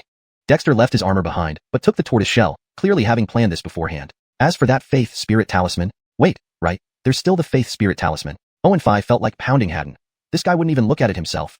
Meanwhile, Dexter and Fate were strolling across the snowy plains. At this moment, he looked exactly like the ice demon Dylan Luo, but 2 ice demons casually walking on the snow-covered ground was highly abnormal. Yoel, Dylan Luo, what are you planning to do? Fate felt powerless. With its relatively short lifespan, only a few decades since it regressed from an ice crystal into an ice demon, it had never seen, or even heard of, a human as audacious as Dexter. What were humans in the northern desolate icefield? Merely prey for hunting. Either killed or taken to the outer regions of the ice malachiratory, they became part of the ice slave population, serving as slaves to the ice demons forever. Just wandering around. You just escaped from the Bersani tribe, didn't you? Perhaps we can find some ice demons and meet that ferret nest demon general. But are you sure that guy has really ascended to demon general? Dexter asked lightly. Fate fell silent for a moment before laughing bitterly. I'm not sure, but he truly exudes the aura of a demon general. Not only did he defeat me with one blow, but he also dispersed the ice demon power in my body. Even if he's not a true demon general yet, he's only a step away. He better be a demon general. Isn't the ice demon General Basil already out? Fate, why don't you lodge a complaint? When have ice demons ever been bullied, especially in the northern desolate icefield? Dexter exclaimed angrily. Fate, wouldn't this guy's heart ache while saying that? The ferret nest of the Bersani tribe at most would have merely injured and imprisoned him. But what did this guy do? How many ice demons died by his hands? Among them were those who were nearly demon generals like Stanley and Otis. Skyet, Fate understood what Dexter meant. Dylan Luo, isn't stirring up a war between ice demons and the Bersani tribe a bad idea? After holding back for a moment, Fate couldn't help but sigh. Sure enough, this guy had no good intentions. Tisk, as if your kind of ice demons love peace so much. If not for this matter, would you remain indifferent upon discovering that the Bersani tribe harbors a demon general leading other demons? Dexter scoffed. Fate was speechless in response to this retort. Indeed, this was how ice demons typically behaved. While demon generals were certainly formidable, it depended on who they faced. An ordinary ice demon like Fate was no match for a demon general, but any quasi-ice demon general in the icy wilderness of the northern desolate ice field would fear no demon general. What do you mean? Fade felt a bad premonition. It seemed he would be going further down the road with Dexter. Naturally, I should report to Demon General Basil about the Bersani tribe hunting ice demons. Whether he believes it or not, hey, shouldn't you have a way to make him believe? Dexter grinned. Fade. Well, this guy really had a clever plan. But Fade had to admit that using the Bersani tribe's demon general as a scapegoat was indeed more believable than Dexter exposing himself. After all, that was a demon general. The ice demon race in the Ice Malakiratory openly boasted only 3 demon generals. In the outer regions of the Ice Malakiratory, not even 1 demon general existed, just 9 quasi-demon generals. Thus, the Ferret Nest became the top choice for taking the blame. As for Devil 8 Peak and Cold Frederick Hervasian Lake, they reportedly held deeper secrets and weren't part of the ice demons' plans. So, your next task is to lead as many ice demons as possible toward the Bersani tribe. This is revenge for yourself, so don't feel guilty about it. Dexter patted Fade's shoulder. After pondering for a while, Fade suddenly asked, and what about you? Me? Naturally, I'll stroll around and explore thoroughly. Oh, tell me everything about Delon life and the ice demons he knows, along with things to note in the Ice Malakiratory. If I encounter other ice demons, I can't risk blowing my cover. Dexter replied enthusiastically. They say even Deaning hadn't ventured deep into the Ice Malakiratory. If not for needing someone to keep watch outside, Dexter might have invited Deaning for a winter tour of the Ice Malakiratory. Aren't you afraid I'll expose you? Fade's expression was complex. This despicable guy wanted to split ways with him, which made Fade uneasy. If you want to court death, then expose me. If the ice demons learn you've imparted their fundamental cultivation methods and innate demon techniques to me, they'd kill you first. Besides, why don't you try seeing if the demon talisman on you can finish you off? Dexter teased. Fade fell silent immediately. He couldn't refute Dexter's words. Since receiving the demon talisman from Dexter and teaching him the ice demons, ice crystal decree, and ice shield technique, these events were almost inevitable. I can't tell you what I know, but you'd best not venture into the Ice Malakiratory. Even I am unfamiliar with it. After all, I'm just an ordinary ice demon without permission to wander deeper. If discovered, even with Delon appearance, you will die. Fade warned. It was a no-return path, and he already regretted fearing death. Skyet, after enduring hardships to escape the Bersani tribe, Fade was no longer the same. Fearing death naturally stemmed from not wanting to die. Relax, I'm not foolish. I'll just explore uninhabited areas. The Ice Malakiratory is vast with few ice demons. Even if discovered, unless encountering a demon general, it won't be easy to catch me, Dexter said nonchalantly. Fade. Does this guy even know what fear is?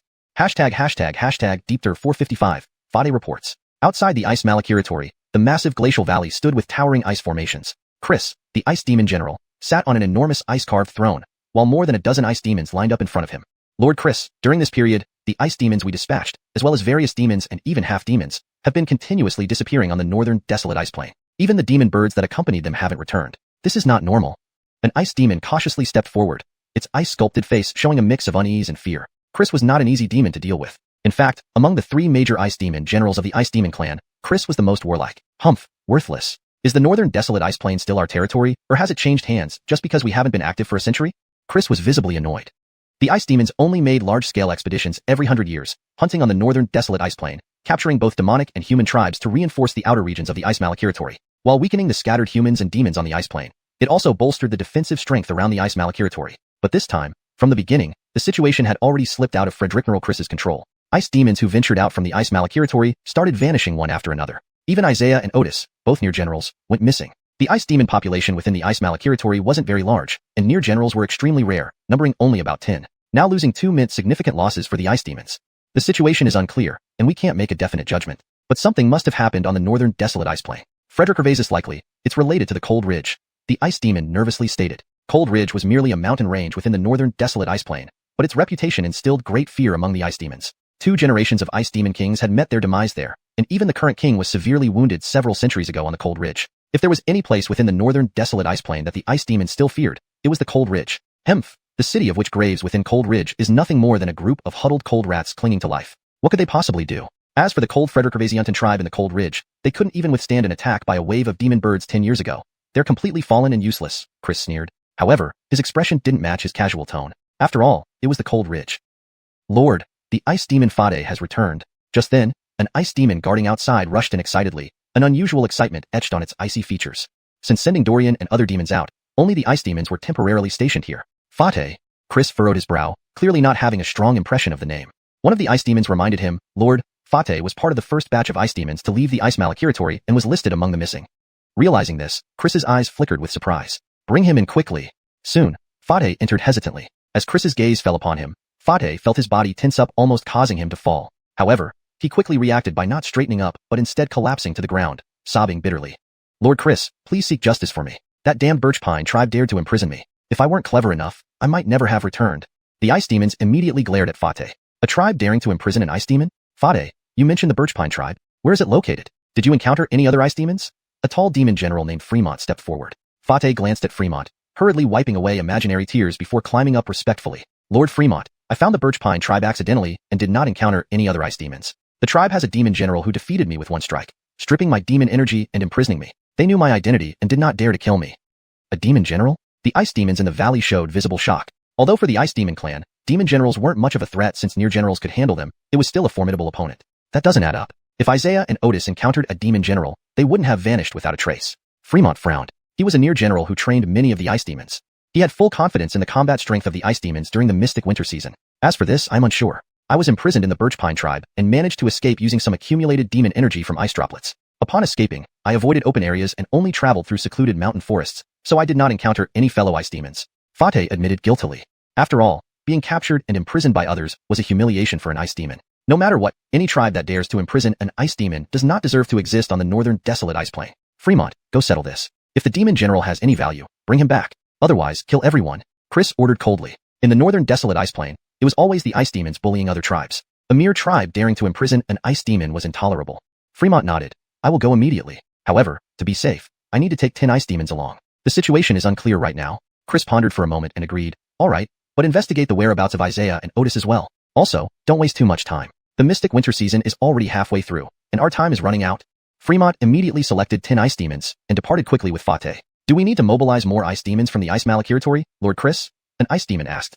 With Fremont taking away 10 ice demons, the remaining number in the valley was quite limited. There's no need to stir up a fuss. We can recruit more forces from other demon tribes and ice slaves. Send them out to find clues. If they fail within a month, instruct their leaders to come see me with their heads on a platter.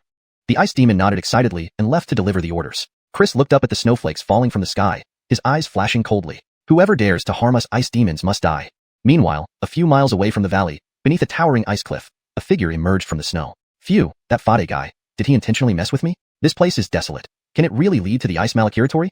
This figure was Dexter, now clad in ice armor and going by the name Ice Demon Rahim. Indeed, after parting ways with Fate, Dexter had changed his appearance. He was no longer Delanru, but the unfortunate ice demon he had killed along with Delanru, Rahim. Delanru was just a cover. Dexter couldn't afford to underestimate Fate. He randomly chose this location from the several smuggling points Fate provided.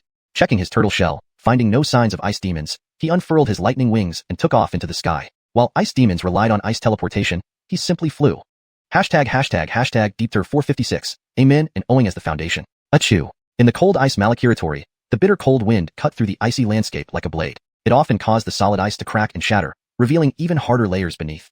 Dexter dug an ice cave beneath a glacier and hid inside, but he still couldn't help sneezing. Here, it was much colder than in the northern Barren Glacier. The temperature was likely below -10 degrees Celsius. Although Dexter possessed ice flame and had disguised himself as an ice demon, he wasn't truly one that had transformed from ice crystals.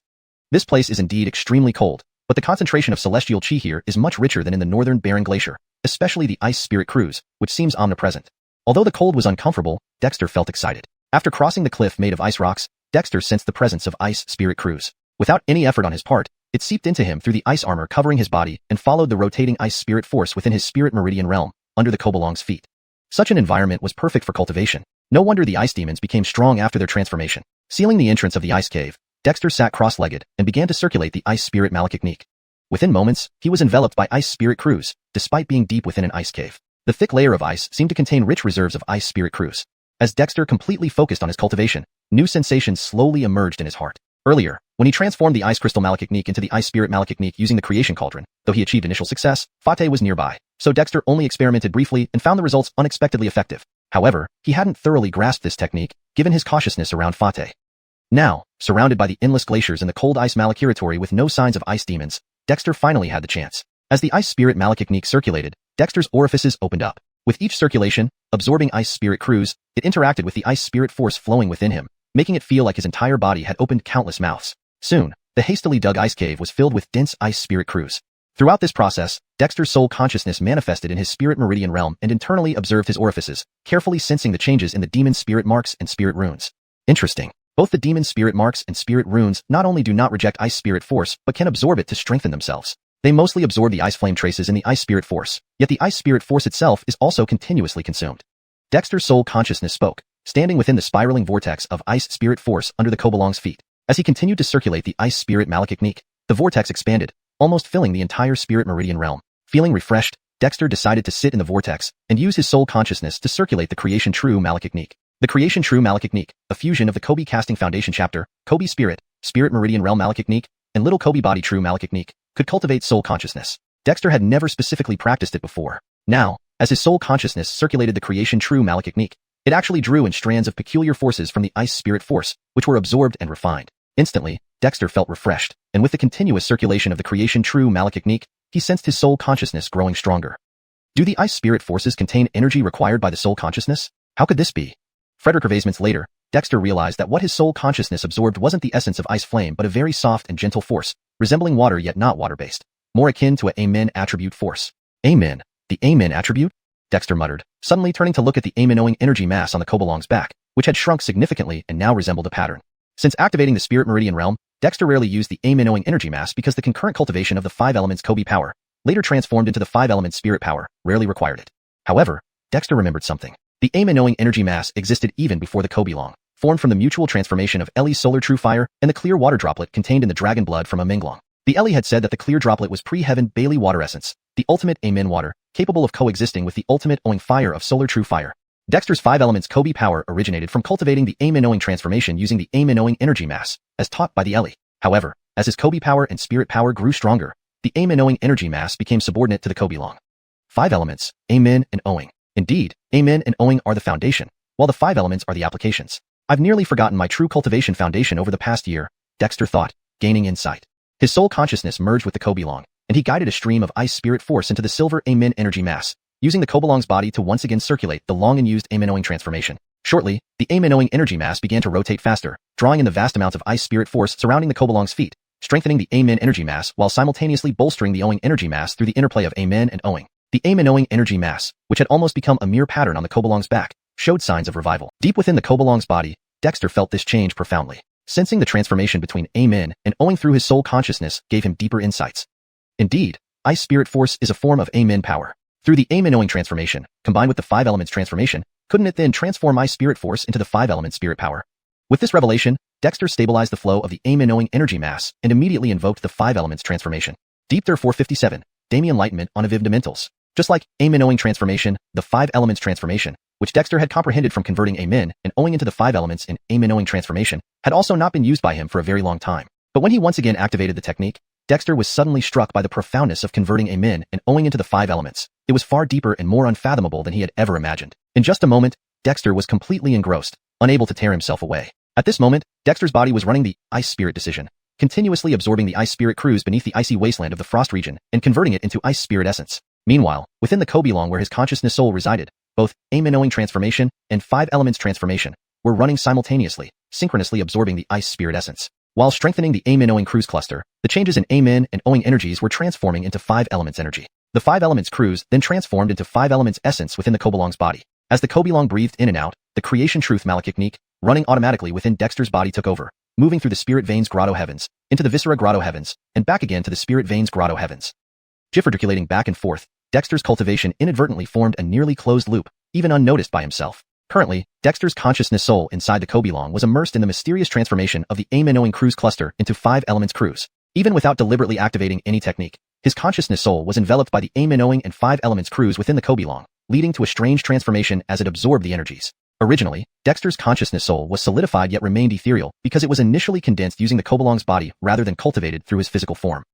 In the ancient witchcraft cultivation system, the ancient's path of witchcraft divided into 4 stages with 12 realms. The first stage, Frederick Hervasertal realm, comprised condensing Croods, opening meridians, and gathering symbols. The second stage, body realm, comprised malachimpering the body, refining impurities, and casting the body. The third stage, soul realm, comprised shedding the flesh, avivsing spirits, and transcending the Brandondane. And the fourth stage, inborn realm, comprised pre-celestial, witch pill, and void breaking. Beyond void breaking lay immortality. But Dexter had first condensed his consciousness soul, and then undergone bodily metamorphosis into the inborn realm. In other words, Dexter had bypassed the cultivation of the soul realm, making his inborn realm inherently incomplete.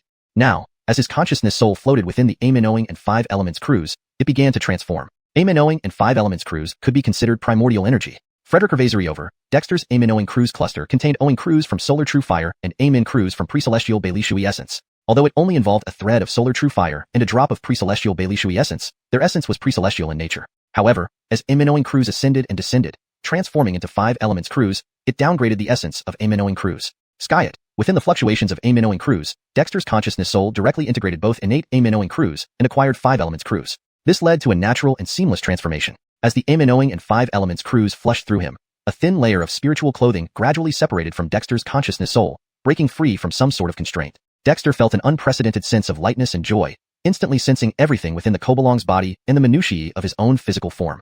Third stage soul realm, the separation of the spirit from the flesh to form a consciousness soul, and now the transformation of my consciousness soul into the original spirit. Is the layer I've shed a constraint of fused spirits, thus allowing me to perfectly harmonize with my physical form?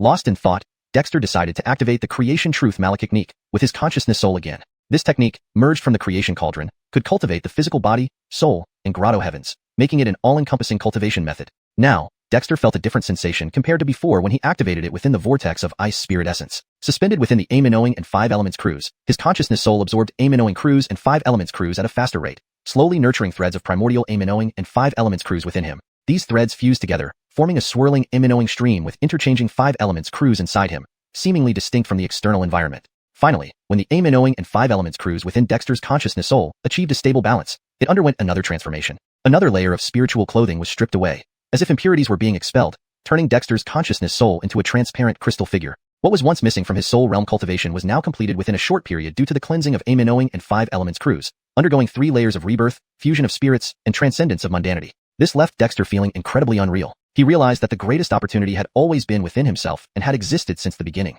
This made Dexter feel like he had overlooked a treasure mountain all along. Had it not been for cultivating ice spirit power, Dexter might never have known how to remedy the defects in his soul realm cultivation, a problem even Elsa couldn't solve. Opening his eyes within the A-Minnoing and 5 elements Croods, Dexter extended his consciousness from the Kobolong's body to his own, permeating through every orifice into the ice cavern he had dug. Continuing outward, he encountered a cutting cold wind, causing him to shudder. But his willpower resisted the wind, extending further until he reached about 100 meters before losing strength. Quickly withdrawing his consciousness, his entire being trembled as he hurriedly ran the creation truth malachtechnique. After more than 10 minutes, Dexter finally recovered, finding his consciousness soul had grown slightly. He couldn't help but sigh inwardly. Suffering turned out to be another form of cultivation. But Dexter couldn't dwell on this. Stepping out of the Kobolong and merging with his physical body, he felt incredibly grounded. It was as though a veil between his previous body and himself had vanished. With his body now transcendent, and his soul likewise transcendent, Dexter felt connected to the world as if for the first time. A lift of his left hand summoned swirling A-Minnoing Croods, while raising his right hand invoked interplaying 5 elements Croods. Dexter finally realized. Whether it be ice flames, ice spirit power, or even the demonic imprints on his orifices, they were all external phenomena. Only A-Minnoing and 5 elements were his true essence. External means can serve as embellishments, but they must never overshadow the core fundamentals. Deepter 458. The innate celestial tribulation. At that moment, a thunderclap erupted in the clear sky, suddenly echoing above Dexter's head. He snapped his head up, his eyes glowing with spiritual light. Through the ice layers above the ice cave, Dexter saw dark clouds rapidly gathering under the fierce cold wind. The dark clouds seemed to ignore the gusts of cold air, faint bolts of lightning flashing within them. Celestial tribulation? Does breaking through to the innate realm invoke a celestial tribulation? Dexter was momentarily taken aback, but soon a slight smile curved at the corner of his lips. Dexter was no stranger to celestial tribulations. When he established his tribe, a celestial tribulation almost struck him dead, yet it also granted him great benefits. His body's spirit patterns were formed from witch and demon patterns scattered by the celestial tribulation. Frederick Revazariover, his dual lightning symbols had coalesced during the celestial tribulation, making him feel like greeting an old friend. Furthermore, because of the demonic spirit symbols within him, Dexter was somewhat looking forward to the celestial tribulation. However, this time the tribulation arrived so suddenly, clearly due to his complete transformation of his soul entity and unification with his physical body, achieving true innate realm status. Despite his anticipation for the celestial tribulation, Dexter did not dare to be careless. Almost instantly, twin lightning wings emerged from behind Dexter. Beneath these wings were a smaller pair of storm and wind wings. These wings were manifestations of the primal forces Dexter had obtained from the 4 guardian spirits of the tribe. The lightning wings, incorporating the primal forces of lightning and electric spirits, became even more powerful. Summoning the 4 pairs of wings, Dexter focused on the aftermath that shattered the ice layer above the cave. Dozens of meters above his head, the lightning cloud of the celestial tribulation hovered. With his left hand, he conjured A-Minnowing energy into a A-Minnowing shield. With his right hand, he transformed the 5 elemental energies into an elemental shield, positioning one before and one behind his head. As Dexter prepared himself, a sudden thunderclap shook the heavens, shattering the howling winds, as a bolt of golden lightning abruptly shot down. Dexter quickly used his lightning wings to form the first layer of protection overhead. The golden lightning pierced through his lightning wings, being absorbed partially by the wings, thus weakening its force before colliding with the A-Minnowing shield. It shattered the A-Minnowing shield and finally hit the elemental shield. The lightning's strength diminished with each impact, ultimately halted by the elemental shield. As the lightning exploded upon the elemental shield, fine threads of electricity ran down Dexter's arms, but after 3 defenses, it merely caused him a numbing sensation throughout his body. Though potent, the lightning could not cause unbearable damage. His body and soul simultaneously underwent the purification of lightning. Although Dexter had not truly experienced an innate celestial tribulation, he knew that accepting the purification by lightning was a necessary challenge to achieve the true innate realm. Jeffering the lightning strikes, his body emitted the glow of the 5 elemental energies, while all the meridians in his body opened up. The demon spirit marks and demonic symbols within these meridians received the purification from the fine threads of lightning. Meanwhile, his consciousness and soul felt numb from the lightning. But since his soul had undergone transformations in emanowing and elemental energies, the lightning was unable to cause fundamental damage and instead purified impurities within his soul. The celestial tribulation brings destruction, but also harbors vitality and transformation. Unfortunately, although I have dual lightning symbols, I do not understand the way of lightning. Otherwise, directly refining the power of the celestial tribulation might not be impossible. Dexter relaxed. Though only the first bolt, Dexter already gauged the intensity of this tribulation. After all, he had survived a celestial tribulation when he was nothing, let alone now. Following his contemplation, another 3 bolts of lightning struck simultaneously, each more powerful than the last. Dexter's expression tightened as he continued to defend using the wind lightning wings, emanowing shield, and elemental shield. This time, his elemental shields were destroyed, causing significant damage to his body. Dexter gritted his teeth and persevered through his agonized scream. The lightning began wreaking havoc within his body, but his corporeal body had achieved the innate state for some time. Jeffering this period, he made considerable progress, especially after accommodating demon spirit symbols and marks, enhancing his body significantly. Skyet, his soul remained newly transformed and endured a sense of tearing. Before Dexter could absorb and digest the 3 lightning bolts, 9 bolts struck simultaneously, causing Dexter's complexion to change dramatically. The first strike was 1 bolt, the second was 3, and now 9. The number doubled each time, making it terrifying. Without hesitation, Dexter raised his left hand to conjure a emanowing shield, while his right hand clenched into a fist and unleashed wave after wave of punches, transforming into illusions of demon beasts charging towards the lightning. However, these illusory beasts were immediately shattered upon contact with the lightning, leaving Dexter engulfed in it. Ah, damn heavens, you're screwing me over. Dexter cursed amidst the lightning. The ice armor surrounding him crumbled instantly, and even the clothes he wore turned ragged. In such concentrated lightning, Dexter's entire body was scorched black, emanating a smell of burning. Still, he stood tall, eyes blazing with lightning.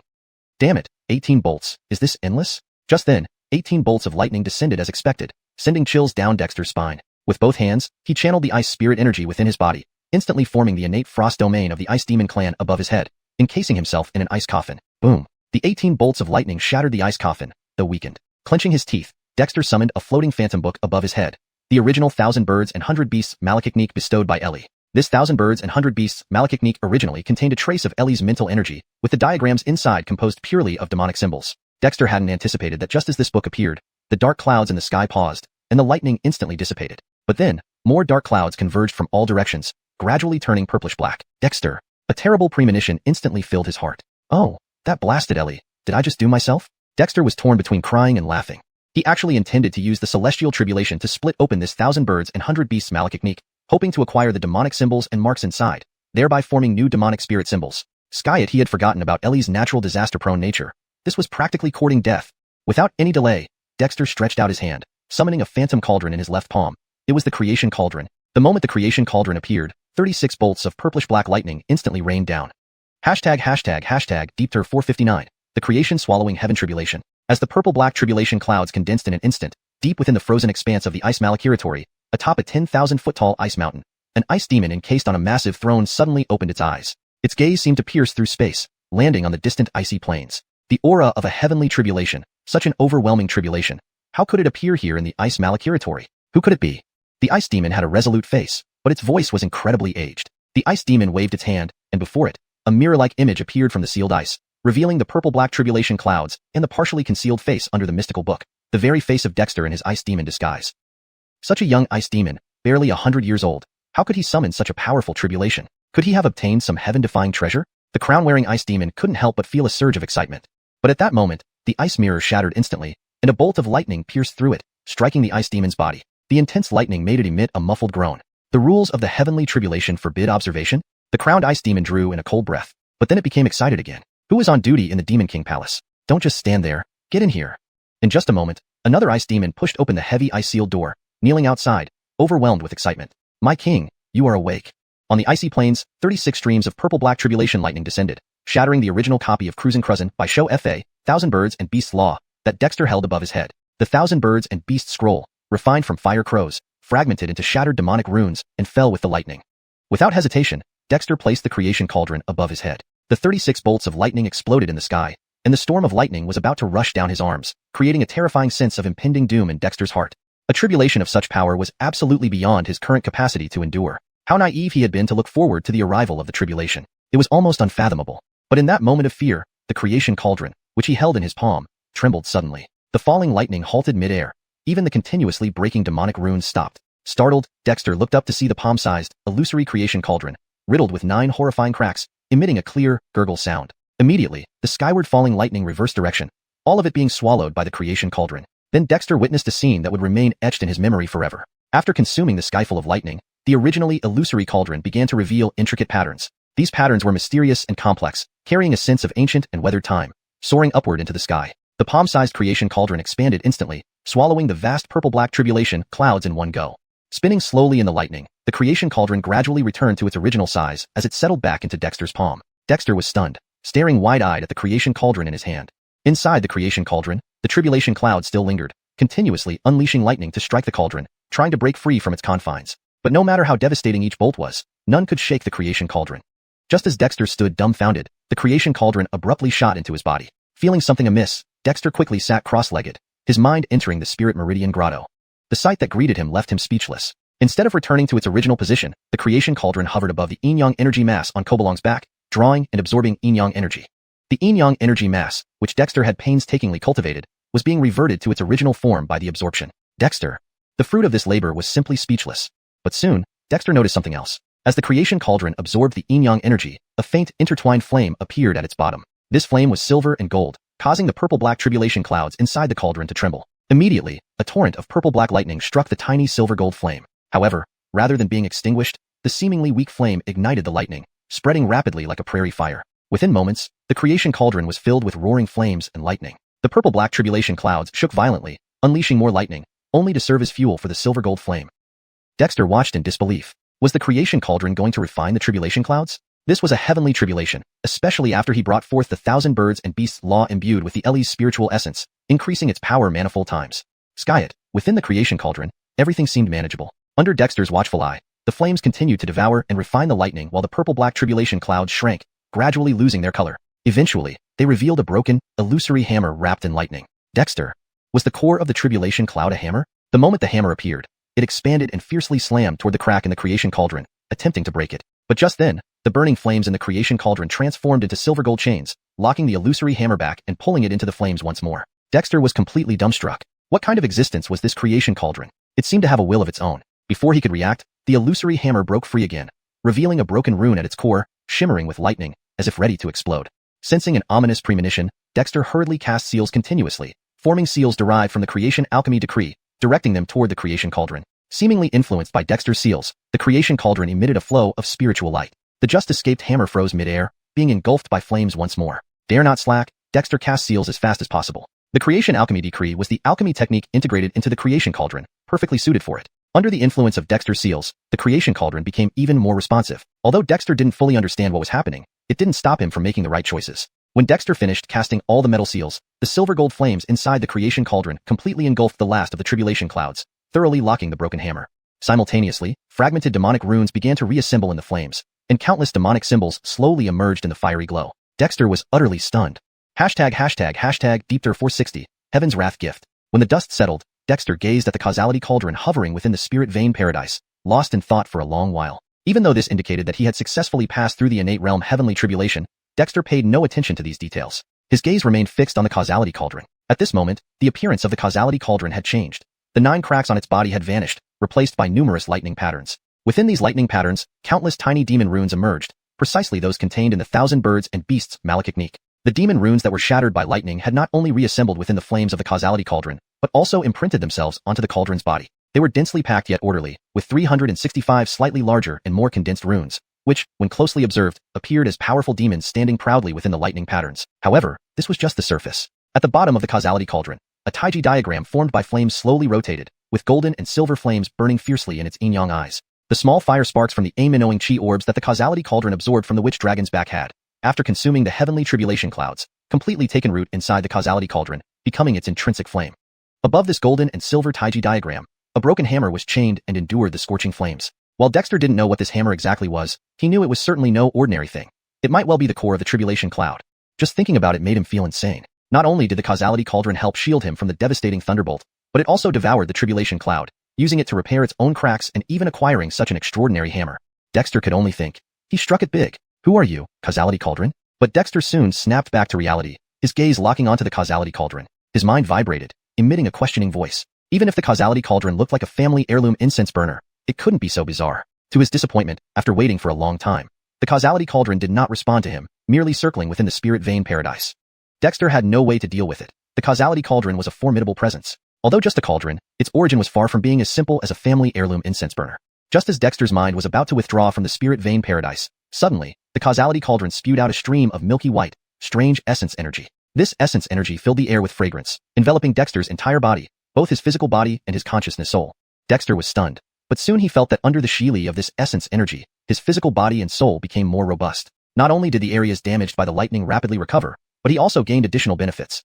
Asterisk note, the word shili, lishi, means baptism or purification, but in this context, it refers to the process of being refined or purified by the essence energy. A more natural way to express this in Demi English would be under the purification of this essence energy, or bathed in this essence energy. Here's a revised version. Dexter was stunned, but soon he felt that bathed in this essence energy, his physical body and soul became more robust. Not only did the areas damaged by the lightning rapidly recover, but he also gained additional benefits. A thought flickered in Dexter's mind. He vaguely understood that this should be the benefit obtained after passing through the heavenly tribulation. But since even the tribulation clouds were swallowed by the causality cauldron, it sprayed out this essence energy instead. At this moment, Dexter sensed that the connection between him and the causality cauldron had become much tighter. He could easily perceive the flames, the hammer, and the lightning patterns and demon runes on the causality cauldron. Dexter's eyes lit up as his mind focused on the demon runes on the causality cauldron. These runes had shattered in the lightning and reformed in the flames, carrying an unusual aura, far stronger than the demonic spirits and demon seals he had cultivated himself. I wonder if I can exchange these demon runes. If possible, Dexter muttered.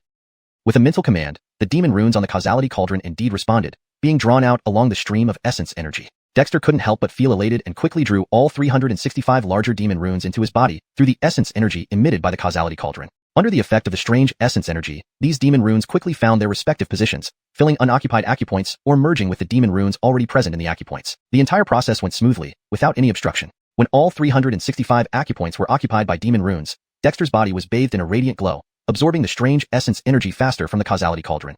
In this instant, Dexter heard countless sounds. Dragon roars, tiger growls, lion roars, ape cries. Seizing the moment, Dexter immediately sat cross-legged and began practicing the causality true art. The causality true art had been automatically circulating in his body, but now actively practicing enhanced its effects significantly. The strange essence energy spewed from the causality cauldron was absorbed into Dexter's body faster, causing transformations in his spirit vein paradise, 5 visceral paradises, and even his skin, flesh, sinews, bones, and blood. Meanwhile, the witch dragon within the spirit vein paradise also benefited greatly, growing significantly. The elemental spirit runes, storm and lightning runes, immenoing chi orbs, and ice demon seal and ice flame within the witch dragon underwent metamorphosis. The fastest transformation occurred in his acupoints. All 365 acupoints emitted various colored lights, nourished by the strange essence energy, transforming all spirit runes into demon seals, purer and more refined than those Dexter previously condensed through refining demon bloodlines. The gift from the heavenly tribulation, perfectly absorbed and refined by the causality cauldron, provided Dexter with unimaginable surprises. When the last burst of strange essence energy was consumed, Dexter regained clarity from his empty state of mind, sensing all the subtle changes within his body. Indeed, greater risk brings greater opportunities. Without the recklessness during the heavenly tribulation, there wouldn't be today's harvest. Just one tribulation has firmly established my foundation for cultivation, Dexter marveled. His innate physical and soul bodies merged perfectly, free from imperfections. All 365 acupoints were filled with demon seals. The witch dragon grew larger, and its elemental spirit runes transformed directly into third-stage spirit runes. Even the aim-annoying chi orbs, ice demon seal, and ice flame saw substantial improvements. It was truly unimaginable. Frederick Hervaser importantly, despite receiving abundant benefits, Dexter's cultivation level remained at the first stage of the innate realm, signifying a solid and profound foundation. Standing on the broken ground scorched by lightning into a large pit, Dexter stood tall, his mind reaching out to observe every detail within 1,000 meters. Even the howling cold wind no longer posed any harm to his mind. One heavenly tribulation passed, and life changes dramatically. The world is vast, and truly worth exploring. Dexter laughed heartily, but then felt a chill. Glancing down, Dexter hastily covered his vital parts, grabbed a waist belt nearby, and swiftly disappeared into the snow. The ice shield technique, which he once found impossible to cultivate, now encountered no obstacles. Deepter 461. Fragrance in the snow. When Dexter emerged from the icy snowscape once more, a new layer of ice armor had already reformed around him. Escaping through the snow and ice made Dexter fully appreciate the strength gained after completing the third level of the soul realm, with his conscious spirit evolving into an innate state. The transformation of the conscious spirit into an innate form, refined through the integration of divine consciousness, was now in a spiritual body state. Of course, this was just Dexter's assumption. He did not truly understand what a spiritual body entailed. Nonetheless, it did not stop Dexter from realizing how excellent his current condition was. The complete unification of his conscious spirit and physical body under the heavenly tribulation's baptism eradicated any barriers between them. His present state was a perfect fusion of both, rebuilding his innate foundation flawlessly, along with the Nelieg veins cavern, visceral caverns, and demon spirit imprints throughout his body, making Dexter's cultivation foundation incomparably solid. The benefits were clear. Dexter now had much finer control over his powers, though it was far from perfection. With a powerful innate spiritual body supporting him, his control over his own power had become significantly different. Frederick Gervaisis notably, this was evident in the ice escape technique. This innate demonic art of the Ice Demon clan allowed them to directly merge their bodies with snow and ice, becoming one with it. However, when Dexter performed the ice escape, it was genuinely an escape technique, the meaning of slipping away. One was an instinctive demonic art where the body merges with ice and snow, while the other used a secret method to traverse within the snow and ice without transforming, making it even more mystical. Of course, Dexter's mastery of the ice escape was not yet familiar enough, so he only managed to travel dozens of miles this time. But even so, it still let him feel the wonder of escape techniques. After all, the ice spirit power was something he had cultivated only recently. Dexter's true elemental power was still based on Aim-Knowing and the 5 elements. While the Aim-Knowing energies had not formed into spiritual power, since they were of a higher grade, Dexter did not lack in the 5 elemental spirits. Standing amidst the icy expanse, Dexter reached into his waist bag hidden under his ice armor and pulled out the turtle shell. To disguise himself as an ice demon, Dexter had shed his armor, retaining only his backpack. Apart from the clothes that had turned to ash during the heavenly tribulation, he only had the shaman's waist pouch brought from the tribe. Wizard Academy's specially designed waist pouch for shamans is woven from soft steel wire, immune to water and fire, impervious to knives. It has many hidden compartments suitable for holding talismans and small items. Inside were some small trinkets Dexter always carried, such as medicinal pills from the shaman tribe, bone pieces given by Dillenerdal Frederick Gervaisiant in June, sharp blades, and the turtle shell. Luckily, I threw the waist belt out before crossing the tribulation, otherwise, this wouldn't have survived either. Dexter felt relieved that at least he didn't end up naked. No traces of ice demons showed on the turtle shell, which put Dexter at ease. He chose a direction and slipped into the snow. He disguised himself as an ice demon and entered the ice realm to explore its conditions and see if he could find anything useful. After all, the ice realm was isolated from the world, with even outer demons having no access, making it incredibly mysterious. Dexter never expected that the ice crystal Malekithnique obtained from Ali, transformed into the ice spirit Malekithnique by the cauldron of creation, would bring him such significant gains. Setting aside the ice spirit power, the series of changes triggered by cultivating the ice spirit Malekithnique felt like a dream to Dexter. Frankly, he just wanted to cultivate the ice spirit Malekithnique thoroughly, but ended up revisiting Aim-Knowing Barai and 5 elements Barai, completing the 3rd level of the soul realm and triggering the innate heavenly tribulation. Though the process was thrilling, the outcome was remarkable. The tribulation clouds were completely absorbed by the cauldron of creation, transforming it greatly. Even the demon's spirit imprints in his acupoints were filled, saving him countless efforts. Undoubtedly, this was just a good start. Traversing through the ice and snow, Dexter moved at a moderate pace. His consciousness enveloped him like water as he carefully experienced the nuances of performing the ice escape using ice spirit power. The ice escape of the ice demons was indeed extraordinary, but Dexter's version wasn't the complete one. He couldn't merge his body with the ice and snow because, even if he tried, it was impossible. He was purely human, not a genuine ice demon. But despite this, Dexter still had a magical sensation. Wrapped in ice spirit power, he felt like a clump of snow, moving underground much like a gopher. However, while gophers needed to dig through the earth, Dexter simply passed through it, temporarily displacing the snow beneath him but leaving no trace as it returned to its original state. This felt like transposition but was far more mysterious. Indeed, cultivation is astonishing. It can't be explained by conventional physics or chemistry, but existence is reasonable and scientific. Whatever. Dexter marveled. As he understood the escape technique better, Dexter's speed increased, and his control and use of ice spirit power became more proficient. After traveling underground for half a day, Dexter emerged from the snow. Around him were towering walls of ice as solid as mountain peaks. The icy mountains stretched everywhere. The bitterly cold wind alerted Dexter that he was venturing deeper into the ice realm. Northern landscapes, thousands of miles of frozen land, myriads of snow-capped mountains, Tiscase, dead silent. Dexter walked out of the snow, his ice armor thicker to shield against the blade-like winds. In reality, if he let ice spirit power flow through his body, even the freezing winds of the ice realm wouldn't harm him. However, Dexter did not let the ice spirit power circulate on his surface, but kept it close to his skin to conceal the occasional glow from the demon's spirit imprints in his acupoints. Otherwise, these marks, reborn from the symbols transferred from the cauldron of creation and reshaped by the Aim-Knowing fire during the tribulation, would be impossible to hide. Dexter felt the urgency to learn a secret technique to conceal his presence. Otherwise, once the ice spirit power failed to cover them, anyone could tell something was off about him. This ice realm is too desolate. No ice demons, nothing else, only ice. Dexter took out the turtle shell again, but there was no reaction, leaving him speechless. Even encountering an ice demon would be acceptable. Just then, Dexter faintly detected a hint of fragrance amidst the cold winds. Surprised, a glimmer of spiritual light appeared near his nostrils, enhancing his sense of smell tenfold. Even a dog's nose couldn't compare because his acupoints were filled with robust demon spirit imprints. The fragrance invigorated his spirit. Is there treasure nearby? Dexter was thrilled and immediately sprinted in the direction of the scent. Deepter 462, Blood Lotus, and the Little Frederick Gervaisienster. The biting cold wind made Dexter's progress on the ground very slow. After all, The regular wind speed here was much stronger than what he had encountered during the ice explosion in the northern wasteland ice plain. However, after adapting to the cold wind, Dexter began to employ the movements from the binelieg Croods technique. Although the wind was intangible, it still left a trace. Using ice spirit energy, Dexter employed the binelieg Croods technique. Although his speed couldn't produce afterimages, dodging solid objects while weaving through the wind was still manageable. Once Dexter got used to this environment, a pair of palm-sized wings suddenly appeared on his back. These were not the lightning wings but the Easton and lightning Jeffel wings. The four wings of Easton, rain, thunder, and lightning had greatly benefited from the strange essence that emerged from the cauldron of creation after Dexter endured the heavenly tribulation. Like the 5 elemental spirit symbols within Kobe Long's body and the 5 viscera cavern heaven, they evolved continuously under the influence of the heavenly tribulation's essence, now reaching the 3rd stage.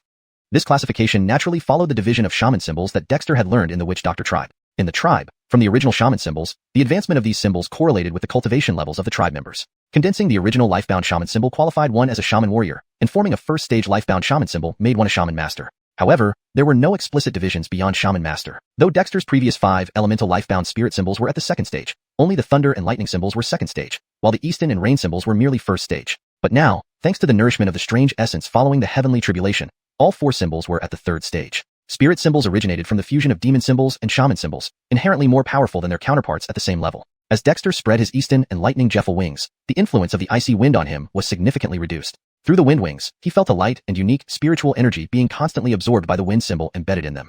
This, Easton element spiritual energy? Dexter was surprised. Previously, while fending off the heavenly tribulation, although he summoned the 4 wings of Easton, rain, thunder, and lightning, he didn't have the chance to sense anything. Now, however, even without intentionally drawing it in, the wind element spiritual energy carried by the cold wind arrived on its own and was absorbed by the wind symbol in the wind wings. Tisk, TSK, how interesting. The icy wind in the ice realm contains both wind and ice element spiritual energy. For me, this is absolutely a treasure trove for cultivation. Excited, Dexter decided to retract the Easton and lightning Jeffel wings. Immediately, a Easton spirit symbol appeared on his back, transforming into a pair of wind wings. Though they seemed transparent and ethereal, they were filled with patterns formed by the condensed Easton spirit symbol. At the same time, ice patterns appeared on the surface of Dexter's ice armor, absorbing the wind and ice element spiritual energies freely as he moved quickly, replenishing the ice spirit energy in his spirit vein, cavern heaven, without depleting any of his resources. Dexter was delighted by this, but continued to follow the faint fragrance with his nose. His stealth mission into the ice realm was primarily to see if there were any gains to be had, so he wouldn't miss out. After sprinting for dozens of miles on the snow-covered ground, Dexter arrived at the base of a massive iceberg, standing several thousand meters high. It blocked the bitter cold wind, but the temperature here was even colder than when directly exposed to the wind. The fragrance came from this iceberg. Dexter scanned the surroundings but found nothing, yet this did not stump him. With enhanced vision, his already keen eyesight became even more acute. Following the scent, he climbed up the iceberg. Although the icy rocks were smooth as mirrors, it didn't hinder Dexter. His wind wings gently flapped, allowing him to soar and search through the countless icy peaks of the giant iceberg. Finally, halfway up the iceberg, where numerous large ice spires protruded, Dexter discovered a pond-sized pool of water. The liquid in the pond wasn't frozen and hosted a blood-red 9-petaled lotus. What's this? Dexter flew over, surprised. But as he approached, a gust of strong wind struck, and a small monster carved like an ice crystal, covered in spikes, the size of a small dog, charged out from an ice spike, instantly appearing before Dexter. Its sharp claws lunged at him fiercely. Unfazed, Dexter flicked his wind wings and instantly transformed into an afterimage, shifting several meters sideways. He looked curiously at the creature. What are you? Dexter asked in the language of demons. The creature roared and pounced again, displaying astonishing speed. As it lunged, its crystalline spikes glowed and detached from its body, flying toward Dexter. Had this been earlier, Dexter might have struggled with the beast. But now, Dexter extended a finger, and an ice crystal formed in front of him, turning into an ice coffin that not only blocked the spikes but also sealed the fast-moving creature inside it. The Sinclair was enraged and attacked the ice coffin relentlessly. Despite its incredible speed, its strength was not formidable enough to break through the coffin. Interesting. Could this be a guardian spirit of the legendary spirit item? Dexter glanced at the 9-petaled lotus on the pond-sized pool, seemingly remembering something. In the heritage data shared among the Frost Frederick Ravasiantan spirits, there was information about other spirit items in the northern wasteland ice plain. This lotus should be a snow lotus. Ordinary ones have 3 petals, while the finest ones have 6 petals. This blood-red 9-petaled lotus was clearly extraordinary and could already be considered a spirit item. Such spirit items were typically guarded by spirit beasts, which grew alongside them. Eating the spirit item would grant immense benefits, potentially breaking their current limits. But now, this Sinclair probably wouldn't have such an opportunity. With one hand maintaining the ice coffin, Dexter stepped towards the pond-sized pool. It emitted a cold aura but remained unfrozen. The blood-red patterns on the lotus petals indicated it was not yet fully grown. A blood-red lotus. Even the records of the Frost Frederick Ravasiantan and the information shared by Dylanartal Frederick Ravasiantan June don't mention this. But it must be a good thing. Dexter muttered, waiting patiently. Inside the ice coffin, the Sinclair continuously roared and dashed recklessly, trying to break free, its eyes glaring at Dexter as if ready to spit fire. Little guy, your clear gaze shows you've developed some intelligence. Malakil me what this is, and perhaps I'll share some with you since you've been guarding it long enough. But if you don't cooperate, I'll take it all, Dexter smiled. The Sinclair looked quite cute, but he wondered what it was. Maybe Dylanartle Frederick Gervaisiunten June could recognize it. Spit, little ice demon. Don't even think about taking Grand Ray's blood lotus. If you let Grand Ray go now, it might spare you. Otherwise, Grand Ray will make you pay. The Sinclair roared, its eyes red with anger. Dexter chuckled. This little thing had quite the temper. Deep Thur 463, Demon King's command. On the waist of a colossal snow mountain, the Sinclair inside the ice coffin snarled and gnashed its teeth, constantly battering against it. Sky it was firmly sealed within. Dexter found this amusing. Since he had nothing better to do, he instantly injected a strand of thunder spirit force into the ice coffin. Crack. Thunder suddenly appeared within the ice coffin, startling and infuriating the Sinclair, so much that it wanted to explode. How dare you? How dare you? Boy, you're done for. The Great Ray will never forgive you. The Sinclair cursed wildly, its words filled with bravado.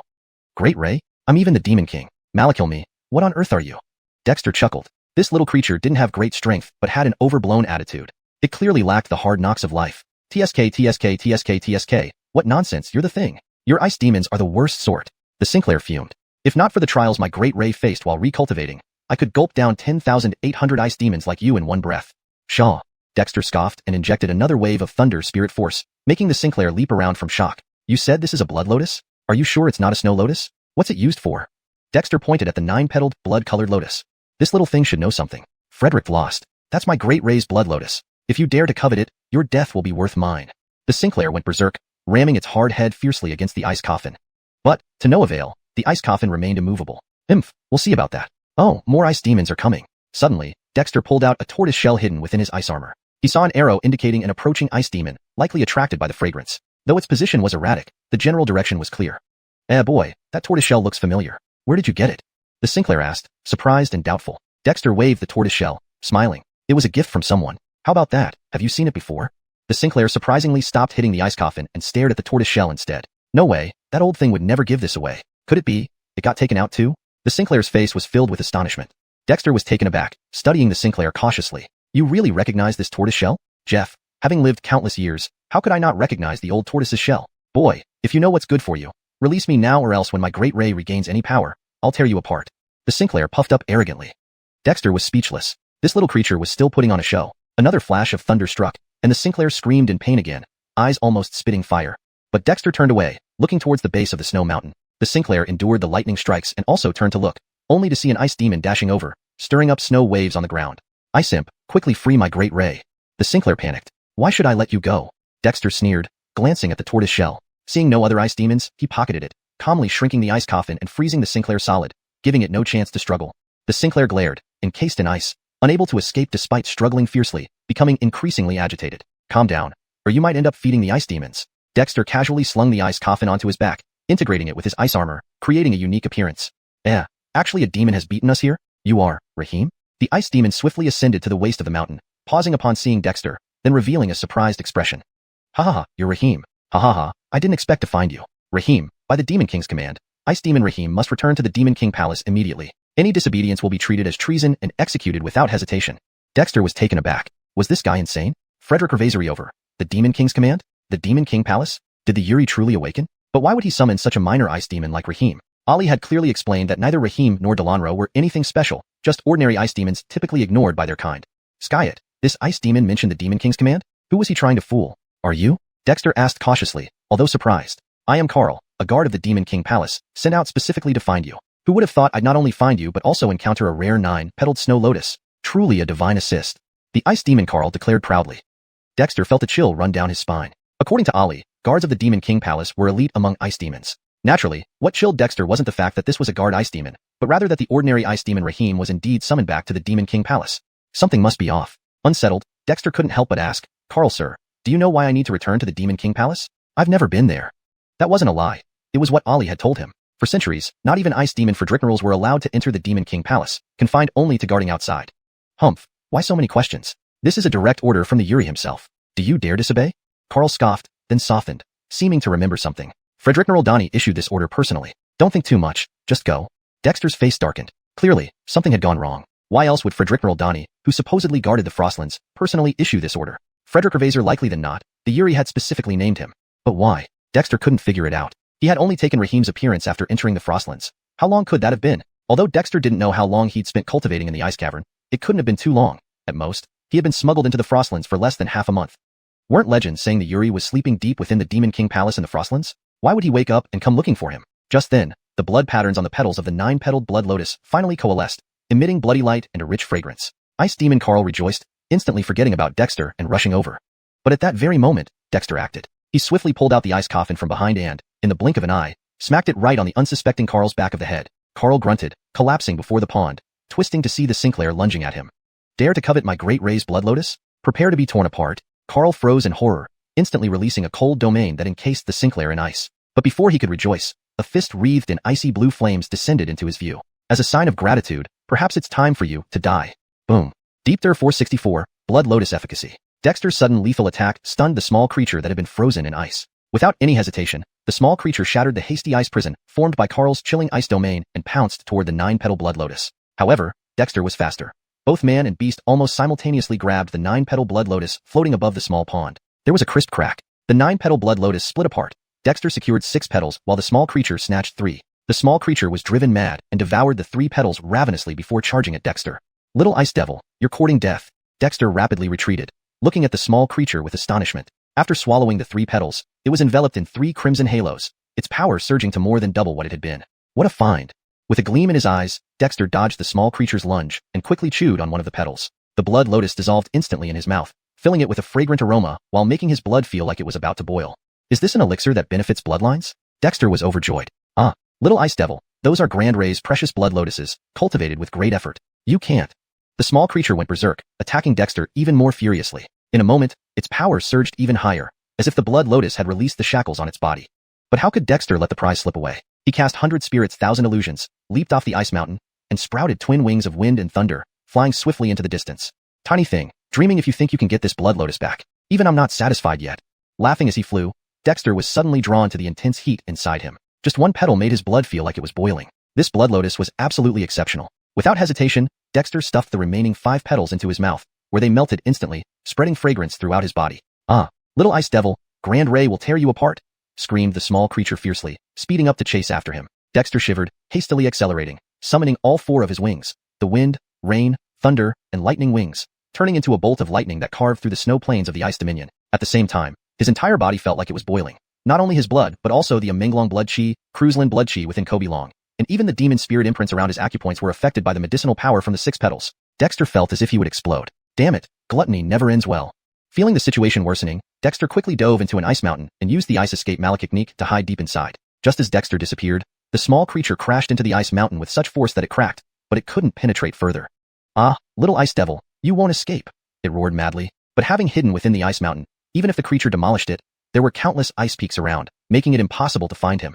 In anger, the 3 crimson halos surrounding the small creature dimmed as it frantically lay atop an ice spire to fully refine the demonic energy from the 3 petals. The ice thorns covering its body quickly melted, revealing a lion-headed, deer-antlered, tiger-eyed, deer-bodied, dragon-scaled, ox-tailed small beast with tender antlers, completely white and crystalline, far different from its previous icy thorn-covered appearance. Damn you, little ice devil, called Maxim or whatever. Don't let Grand Ray catch you, it cursed, merging with the ice spire, disappearing into the snowstorm. Deep within the massive ice mountain, Dexter blasted open a small ice cave and sat cross-legged. Despite the creation essence malachtechnique running automatically within him, the potency of the medicine was too strong to be dispelled solely by it. Gritting his teeth, Dexter began circulating the ice spirit malachtechnique. While the creation essence malachtechnique primarily focused on spiritual meridians and organ cavities, the ice spirit malachtechnique traveled around the body's acupoints. Working together internally and externally, it took nearly an hour before the explosive force inside Dexter's body subsided, though the terrifying medicinal power still lingered. What exactly is this blood lotus, so fearsome? Dexter was astonished. Thank goodness he only consumed 6 petals. If he had eaten all 9, he might have exploded already.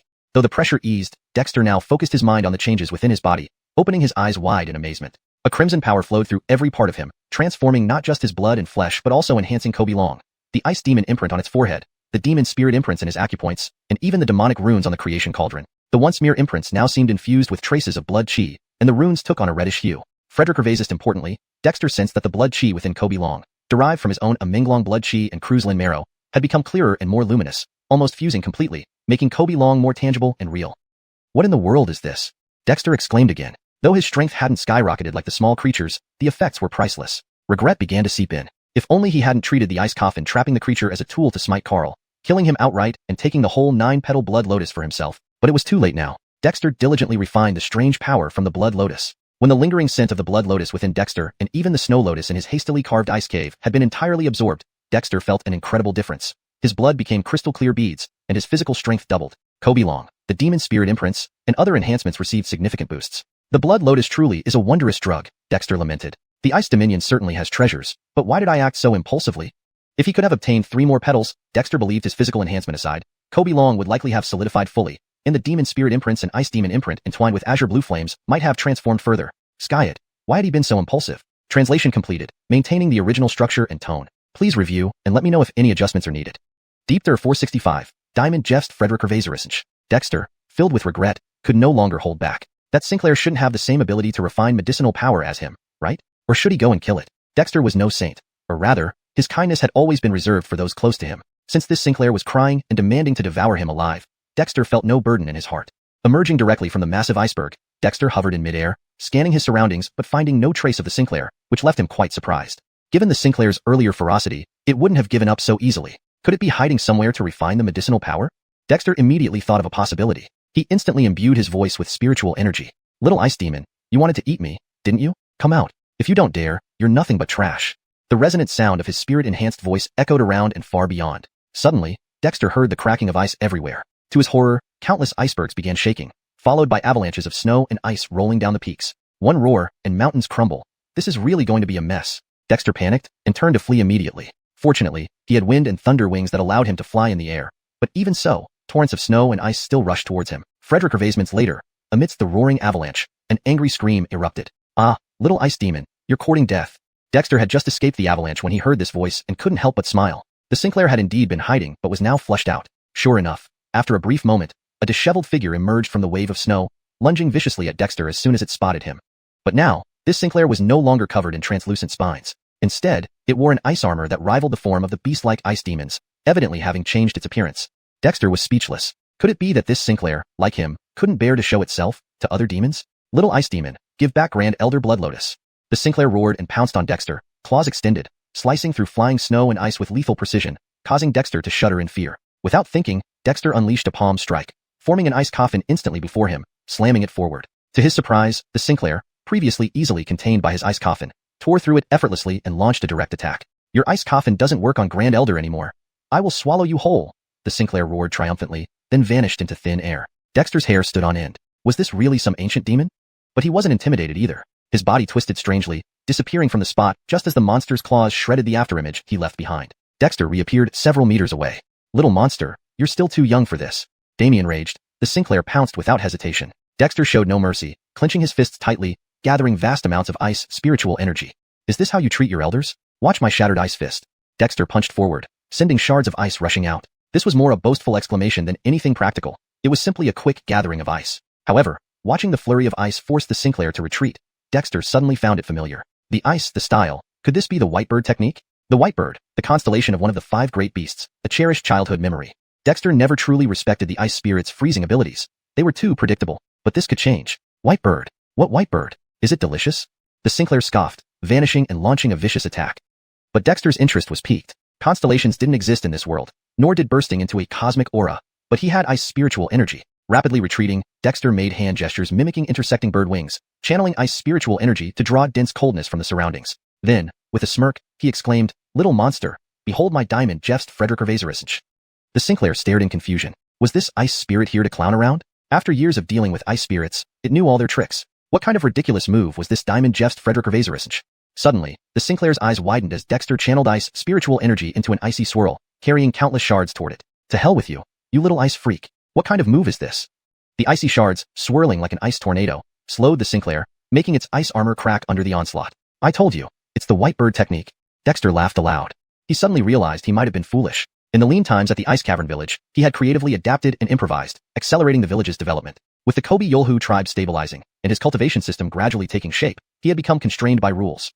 Indeed, knowing too much wasn't the problem. It was letting one's mind get boxed in. Ice spirits had limited innate abilities, ice armor, ice evasion, and frozen zones. But that didn't mean Dexter had to stick to these. He wasn't an ice spirit, nor did he cultivate ice spirit energy. This realization opened up new possibilities for Dexter. Not bound by rigid rules, Dexter naturally embraced innovation. The Diamond Jefst Frederick Ervaserissench was merely a comic book move, but there was no reason Dexter couldn't create something similar. Drawing intersecting hand gestures once more, Dexter delivered another punch. This time, a fist mark appeared on his knuckles, transforming into a large white bird. The bird flapped its wings, generating a wave of snow-laden ice shards that gracefully surged towards the Sinclair. The Sinclair's eyes bulged. Did ice spirits have such moves? The white bird. Wasn't it a large goose? No, more like a snowy eagle. How could it be so lifelike and capable of executing techniques? Skis, the large white bird Dexter summoned was modeled after the snow eagle's demonic spirit imprint, a 100 Beasts Fist seal. With this punch, Dexter combined the 100 Beasts Fist malachtechnique into his arsenal. To his amazement, the effect was surprisingly excellent. #Deepter466. The situation is serious. The icy wind, as sharp as a blade, continued to rage across the ice realm. This place was perpetually covered in snow and ice. Even during the Yoel Giles season, it was constantly buffeted by cold winds, though they might be slightly milder. The sounds of howling winds and shattering ice were what one would hear most frequently here. But at this moment, in the remote outskirts of the ice realm, entire ice mountains were collapsing, causing terrifying avalanches. Amidst these avalanches, two figures engaged in an intense battle, struggling fiercely amidst the snow and ice debris. However, more often than not, it was a small monster being thrashed around. Such commotion couldn't remain hidden for long. When Dexter sent the Sinclair flying once again with his diamond Stardust Frederick, he felt a vibration from his Dylanartal shell. He casually pulled it out and chuckled, "Little monster, for ice fiends are coming over. Do you still want to continue fighting me?" The Sinclair exploded with anger. "You consumed the blood lotus of my ancestor. Now my ancestor will consume you." Dexter delivered another punch, and the freezing ice spiritual energy condensed into a diamond-sculpted white bird. It carried the cold air and ice shards from the ice realm, using the basic combat techniques of the Snow Carver clan. Though it seemed unconventional, its lethality was undeniable. The so-called Diamond Stardust Frederick derived its true power from the freezing aura. If the freezing aura were powerful enough, like the Absolute Zero in cartoons that claims to freeze everything, it might be exaggerated. But the performance of the ice fiends on the northern wasteland ice plain clearly demonstrated their advantage over opponents weaker or equal to them. The Sinclair was blasted away again and finally lost control. "Little ice fiend, don't think my ancestor is a sick dog just because I haven't shown my strength." Roaring, the Sinclair suddenly spat out a crystalline, snowy white stream of cold air, its first use of demonic arts, and it was also ice-based. But Dexter wasn't really bothered by the cold. With 4 ice fiends approaching, Dexter had no patience left to play with the Sinclair. He summoned a pale blue flame in his left hand and charged forward, defying the blast of cold air. The Sinclair was stunned. It knew how powerful its cold stream was, but why didn't it have any effect on this little ice fiend? And that pale blue flame made it suddenly feel a chill in its heart. Without thinking, the Sinclair turned and ran. "Hey, weren't you going to devour me?" Dexter felt depressed. This Sinclair's speed, after consuming the Snow Lotus, was faster than his. What about the promised brutal consumption? "Phew, my ancestor will deal with you sooner or later," the Sinclair snapped angrily. At this moment, a figure appeared in front of it, a semi-human, semi-beast ice fiend whose body was at least 10 times larger than the Sinclair. It raised a paw and swatted at it. "Where did you come from, you little thing, daring to cause trouble in the ice realm?" The Sinclair. How presumptuous this ice fiend was, even worse than the little ice fiend named Octa. It had reduced the Sinclair to a mere little thing. The Sinclair was already seething with anger. Facing this paw swipe, it opened its mouth and bit down. The ice fiend was contemptuous. What could this tiny mouth and tiny teeth do to it? But soon, it heard a crack. Its enormous paw, almost as large as the Sinclair's body, was bitten off in half. The ice fiend let out a miserable scream and swiped with its other paw. Octa, you're Octa." Just then, another ice fiend arrived, first looking in surprise at the semi-beast ice fiend missing half its claw, then staring at Dexter with delight. Dexter. He had wanted to kill Douglas. Wasn't Octa supposed to be just a common ice fiend who wouldn't draw attention? Why did all the ice fiends recognize him? Octa? Even the semi-beast ice fiend forgotten about the Sinclair, retreating several steps to avoid its sharp teeth before laughing. "I found him first. Ha ha ha. I discovered Octa first. Eden, don't you dare try to snatch him from me." The Sinclair was confused. What situation was this? Given the nature of the ice fiends, if they discovered that he wasn't an ice fiend, wouldn't there be chaos? Why did the atmosphere change so abruptly? Just then, 2 more ice fiends arrived, their eyes gleaming upon seeing Dexter. "Ha ha ha, it's Octa, you're here. By the Demon King's decree, Ice Fiend Octa must return to the Demon King Palace immediately to meet with the Ice Fiend King. Any resistance will be considered treason, punishable by death."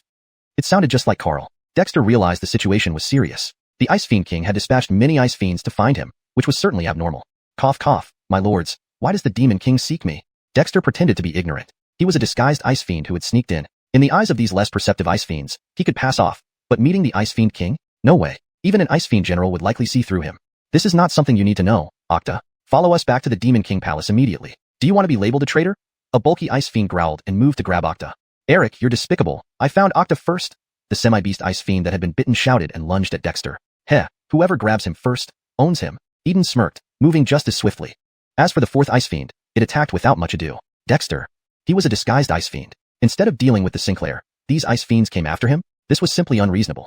There was no chance he'd be caught, not in this lifetime. Faced with 4 elite ice fiends similar to Carl, Dexter resorted to the best strategy, fleeing. Lord Brinley? Dexter suddenly pointed behind the Sinclair, making it shudder while the 4 ice fiends instinctively turned their heads to look. Brinley was an ice fiend general guarding the ice realm. But behind the Sinclair was only snow-covered land, nothing else. Before the 4 ice fiends could react, Dexter darted out and fled at full speed. Octa, damn you, you're running? Are you really planning to betray your clan? Eden roared in fury, clearly angered by Dexter's crude deception. Cough cough, that Sinclair is an outsider who trespassed into the ice realm. You deal with it first. I'll go see the Ice Fiend King myself. You wouldn't want to be misunderstood either, right?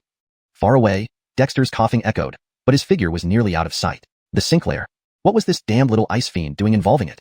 Damn it. You two handle this, Sinclair. Eric and I will chase Octa. The credit goes to everyone.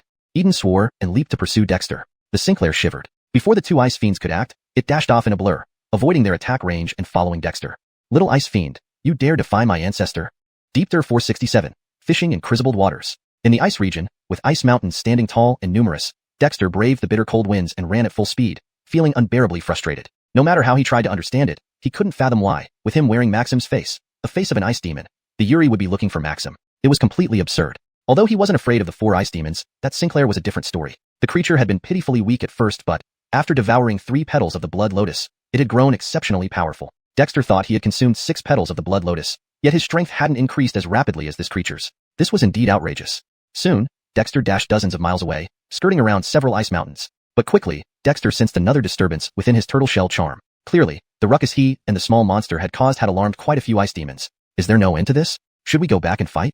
Dexter muttered to himself. He was speechless. Before, he had killed even quasi-ice demons. Needless to say, facing the elite ice demon like Carl now wouldn't pose much challenge, but Dexter still maintained his clear-headedness. These few ice demons were not a big deal, and even the small monster wasn't too difficult to handle. But this was the ice region. Dexter's plan was to sneak into the village quietly and take advantage of any confusion. If he couldn't blend in, he would certainly not let himself get caught here. He took out the turtle shell charm and glanced at it, his brow furrowing slightly. 3 more ice demons were rushing toward him from 3 different directions ahead, and they would likely meet soon. Should he strike first, potentially causing more trouble, or... Little ice demon, you can't escape me. My ancestor will swallow you. At this moment, from several hundred meters behind him, came the furious roar of the small monster. This tiny creature actually moved faster than the 4 ice demons. However, this was understandable. Without some skill, how could this small monster dare come to the ice region? No, wait. There's me, an ice demon, and the small monster, but I am also an ice demon. Suddenly, Dexter slapped his head and directly plunged into the dense ice pinnacles and glaciers, disappearing in the blink of an eye. Within a few breaths, the small monster appeared where Dexter had vanished. It scanned the area, momentarily taken aback. Damn it, it has escaped again. You're not only hunted by my ancestor, but also all the ice demons. The small monster gloated before turning to leave. But at this moment, a figure suddenly shot out from the glacier below, immediately unleashing an ice dragon tornado. Who are you, little freak? How dare you trespass on our ice demon clan's territory? The small monster was blasted away by the ice dragon tornado. Stunned, it realized that its attacker was none other than ice demon Carl. You, Carl, you're here too? Did you see Maxim? It went this way. Just then, Norris and others arrived, cutting off the small monster's retreat. Ice demon Carl was surprised. Maxim is here, but I didn't see anything. Could it have escaped using ice concealment? Norris and others' expressions changed. Ice demon Eric was especially annoyed. Why is it fleeing? Does it have some treasure and feels guilty? No, we must find it. This is a direct order from Lord Yuri. At this point, the 3 ice demons who had rushed forward finally arrived. Seeing Norris and others surrounding a small monster, they felt puzzled. Norris, who made such a ruckus up ahead, afraid of being blamed by the Demon King Palace? Hewitt, it's Maxim fighting this small monster. Now Maxim just left via ice concealment. We need to find it. Hewitt, you 3 came just in time. Take care of this small monster, Norris commanded. With that, the 4 ice demons instantly submerged into the ice and disappeared. Hewitt and the new arrivals were anxious. That Sinclair, Maxim, actually appeared here? Norris, that bastard, was utterly despicable. Die, Sinclair. Hewitt attacked furiously, pouncing towards the small monster. Why are you looking for Maxim? What does it have to do with me? The small monster cried out. The ice region doesn't allow any living beings other than ice demons. Since you've snuck in, you must die.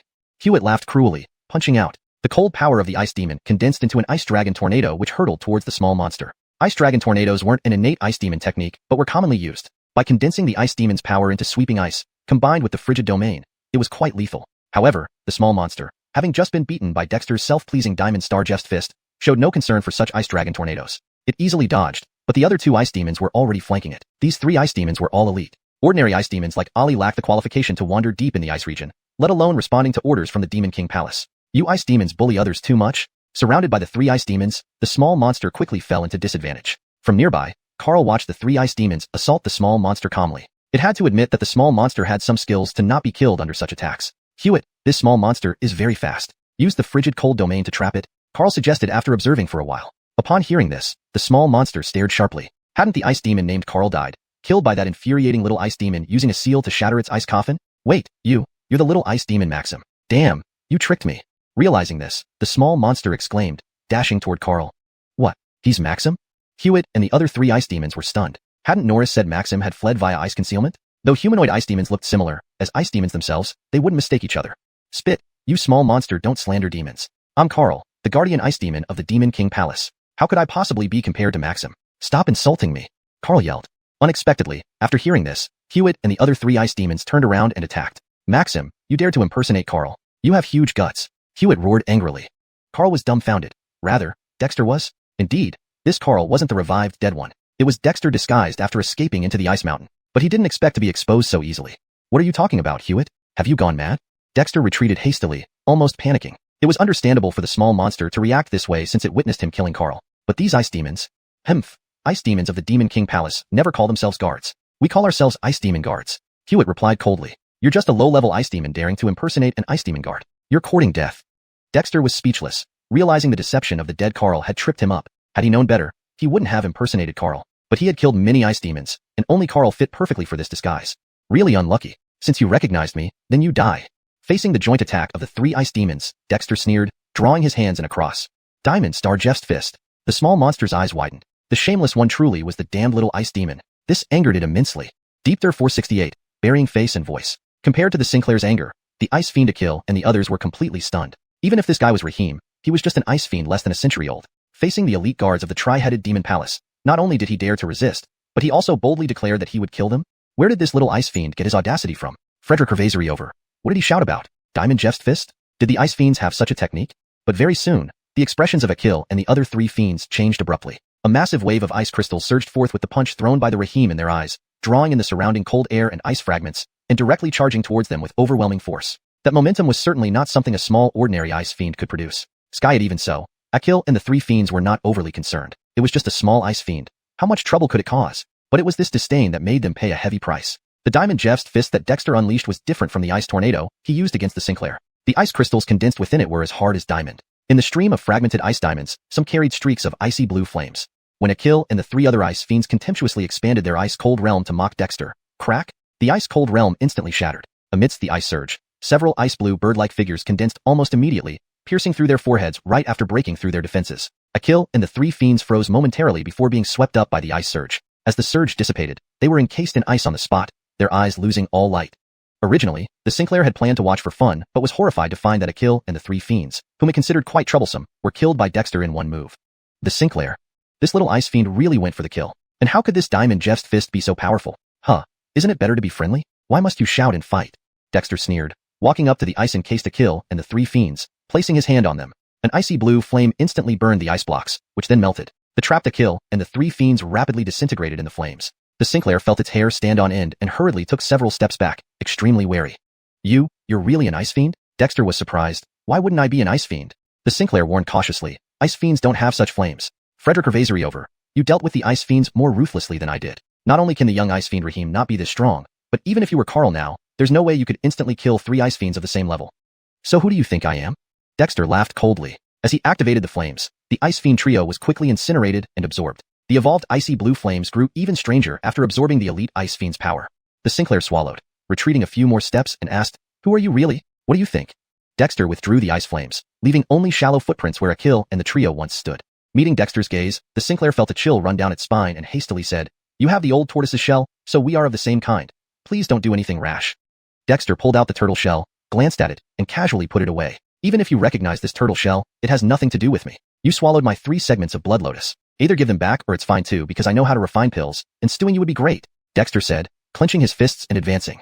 The Sinclair was speechless, exasperated. You shameless. Who robbed whose blood lotus? That's my ancestor's 9-grade blood lotus, cultivated over 100 years to stimulate my lineage. Dexter interrupted, surprised. Stimulate lineage? What effect does it have? The Sinclair puffed angrily. You understand nothing. Don't you dare accuse my ancestor of robbery. You, this little ice fiend, are utterly shameless. Not to mention, you're not even an ice fiend. Dexter chuckled. This little thing seemed to know quite a lot. However, Dexter still lunged forward. So what? I saw it, and now it's mine. What's yours, you cannot take. The Sinclair had anticipated this, dodging, but it soon realized Dexter's speed wasn't slower, always blocking its path with a haunting gaze that suggested he truly intended to stew it. The Sinclair was speechless. Who was the real victim here? From Dexter's swift killing of Akil and the 3 elite ice fiends, it was clear he had been playing with it earlier, using those icy blue flames only now. Little ice fiend, do you even make sense? Do you think I won't let you off easily even if I sacrifice myself? The Sinclair roared. Now, it wasn't sure what this creature was, but it definitely wasn't good. Too shameless. Huh, then why don't you sacrifice yourself? As Dexter spoke, he wiped his face. The Sinclair stared as Dexter changed from looking like Carl to resembling a kill right before its eyes. This transformation was completely unexpected. Just moments after Dexter changed faces, 4 figures burst from the snowfield. They were Eden and the Ice Fiends who had chased Dexter but found no trace of him. These 4 Ice Fiends returned synchronously, acting perfectly in tandem. Akil, where are Carl and the others? Eden spoke first, seeming rather dejected. They had failed to catch a young Ice Fiend less than a century old, embarrassing for demons. And strangely enough, this target was the one the Ice Fiend King wanted brought back, and it couldn't figure out why the little one named Raheem mattered so much to the king. Carl and the others also went to chase Raheem. Didn't you catch him? Dexter altered his voice, mimicking Achilles' rough tone. He had learned this mimicry skill from the elders in his tribe, who used various lifelike voices to lure prey, a useful hunting trick. They went too. Eden frowned, feeling a bit disappointed. Then, it eyed the Sinclair, asking, what's this thing, and why didn't you capture it? The Sinclair. Hateful ice fiends, indeed foul-mouthed, but it dared not speak. Misfortune upon misfortune. Meeting this sinister, twisted entity was enough. Dealing with these 4 dumb ice fiends was much harder than dealing with Akil and the others. At that moment, the Sinclair saw Dexter walk toward Eden and the 4 ice fiends nonchalantly. The Sinclair hesitated. Should it warn them or not? This translation adheres closely to the original text structure, maintaining paragraph breaks and line breaks as specified. The style and tone remain intact while ensuring the Demi-English is natural and fluent. Deep Thir 469. Unparalleled shamelessness. On the snow-covered ground, the 4 ice demons, Eden and others, who lay there dead found it hard to believe that their fellow ice demon Aaron would suddenly attack them. Frederick Ervaseriover, his frost-cold domain was so powerful that they had no chance to resist. The Sinclair was also bewildered. The frost-cold domain, a natural demonic art of the ice demon race. This guy who had been deemed not an ice demon could actually unleash a frost-cold domain that instantly subdued the 4 ice demons including Eden. Witnessing Zayu Owen punch through the foreheads of the 4 ice demons with icy blue fist marks made the Sinclair tremble uncontrollably. In the brief time he had known this guy, 8 elite ice demons had already died at his hands. Was the hated ice demon race about to face misfortune? Seeing the opposing party once again use an icy blue eerie flame to incinerate Eden and the other 3, the Sinclair shivered. But it didn't rush to escape. Instead, it coldly said, do you fear the ice realm's ice demons will tear you limb from limb after your wanton slaughter? Not mentioning the old creature, ice demon Frederick Earl Brinley isn't easy to deal with either. Zayu Owen retracted the magnified ice flames, feeling jubilant. Having continuously absorbed the powers of 7 elite ice demons, the ice flames became even stronger post-transformation. Even the ice demon mark entangled by the ice flames gained significantly. If not suppressed by the ice flames, Zayu Owen guessed that the ice demon mark might have transformed into a true ice demon. Satisfied, Zayu Owen gave the Sinclair a disdainful look and sneered, it doesn't matter to me if the ice demon Fredericknerals are hard to handle. I'm Aaron the ice demon. Little Frederick Ervasenster. Where did such an extremely shameless creature come from? But then, Zayu Owen's expression changed drastically as he extended his palm to reveal a turtle shell. The mystical patterns on the shell transformed into 8 arrows converging from all directions, one of which was more than twice as large as the others. Zayu Owen's hand shook. It seems a big one is coming. Though it was his first time encountering this situation, Zayu Owen knew it was likely an ice demon Fredericknerl since previously using the turtle shell for divination hadn't revealed any arrows as large as this. Damn, it should be ice demon Fredericknerl Brinley. You, Sinclair, have truly jinxed me.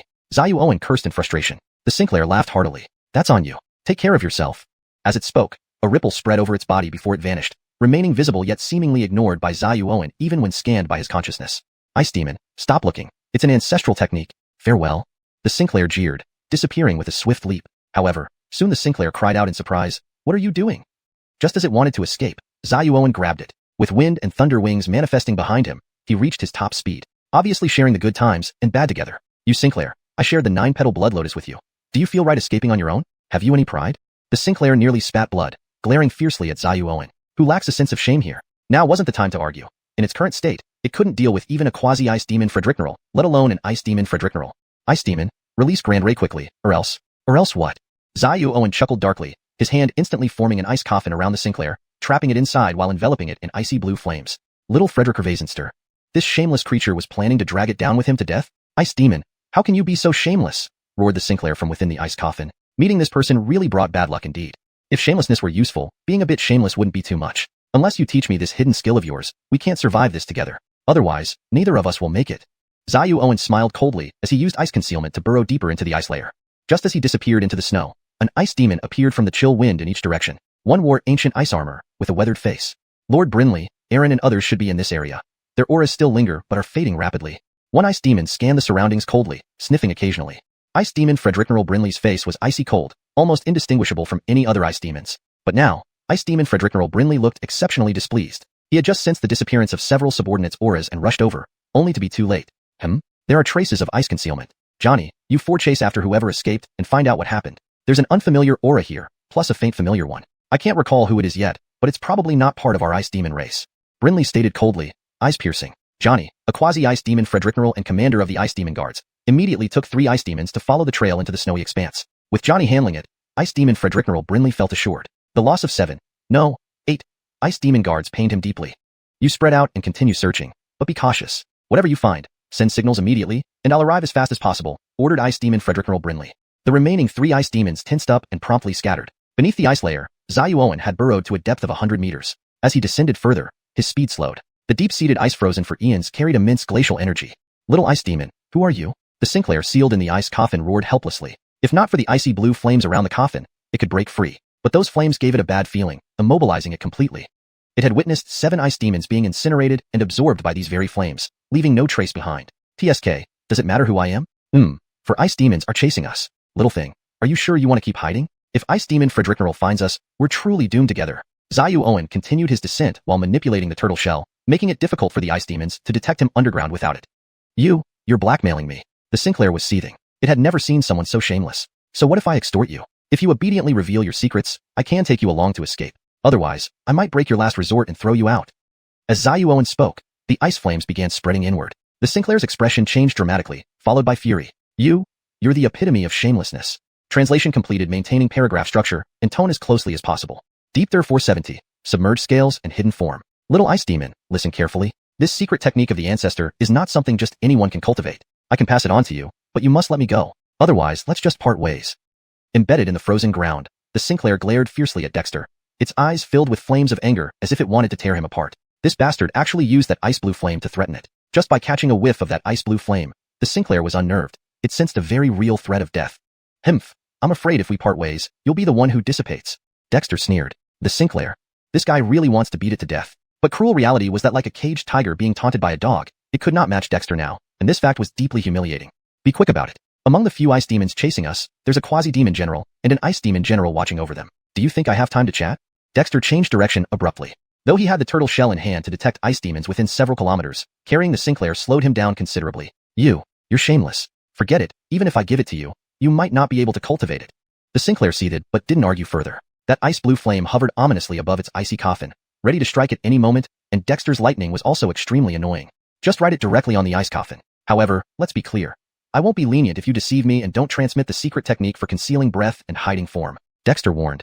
The Sinclair was quite crafty, and Dexter considered using a demon seal on it. But since he wasn't sure about the Sinclair's background, he decided to play it safe. Binding a power beyond his ability would bring trouble. He was no ancient monster like Ailby. The Sinclair stared at the narrow space left by the retracted ice coffin, speechless. This little ice demon was indeed cautious. Don't worry, I'm not as shameless as you. Now, swear that once you obtain my secret technique, you will release me. The Sinclair bargained. Dexter chuckled. All right, my word is as good as gold.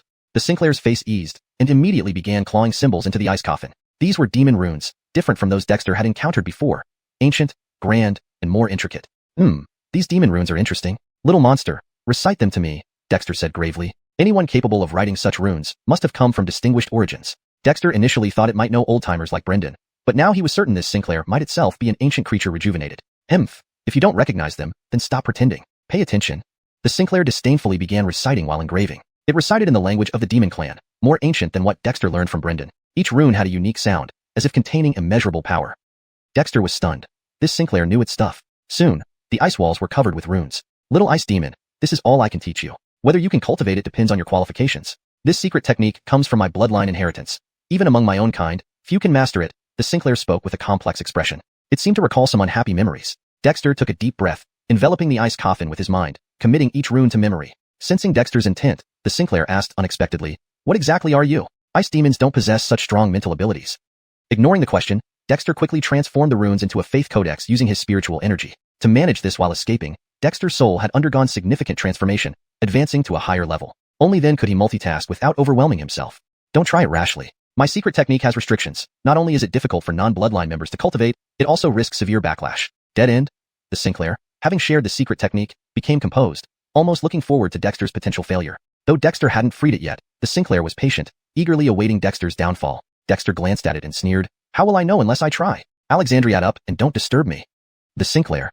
This jerk was so ungrateful, but Dexter ignored it, directing the faith codex into his spirit realm cave heaven. As the Faith Codex entered the cauldron, which had transformed after absorbing the heavenly tribulation cloud, its once terrifying cracks mended. Kidinmerous demon soul marks now danced along the cauldron's surface amidst lightning patterns, appearing vivid and lively. Inside the cauldron, at the bottom, rotated a taijutsu with intertwining amenowing fires smelting a broken, illusory hammer bound by golden and silver chains. Dexter had suspicions about this hammer, forged during the heavenly tribulation, but dared not tamper recklessly. With the Faith Codex inside the cauldron, the amenowing fires surged, incinerating it. Ancient runes flickered in the flames, some burning away, others evolving, becoming more complete.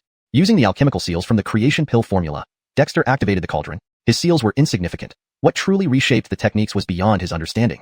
However, Dexter cared only for results. As the amenowing fires burned through the Faith Codex, 2/3 of the runes remained, more mysterious and ancient. They formed a new technique inside the cauldron.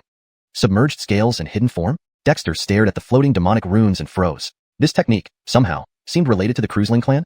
What was the origin of this Sinclair? Then, Dexter remembered, his Kobilong had Croods blood. Could this secret technique genuinely work for him? Deep Thur 471.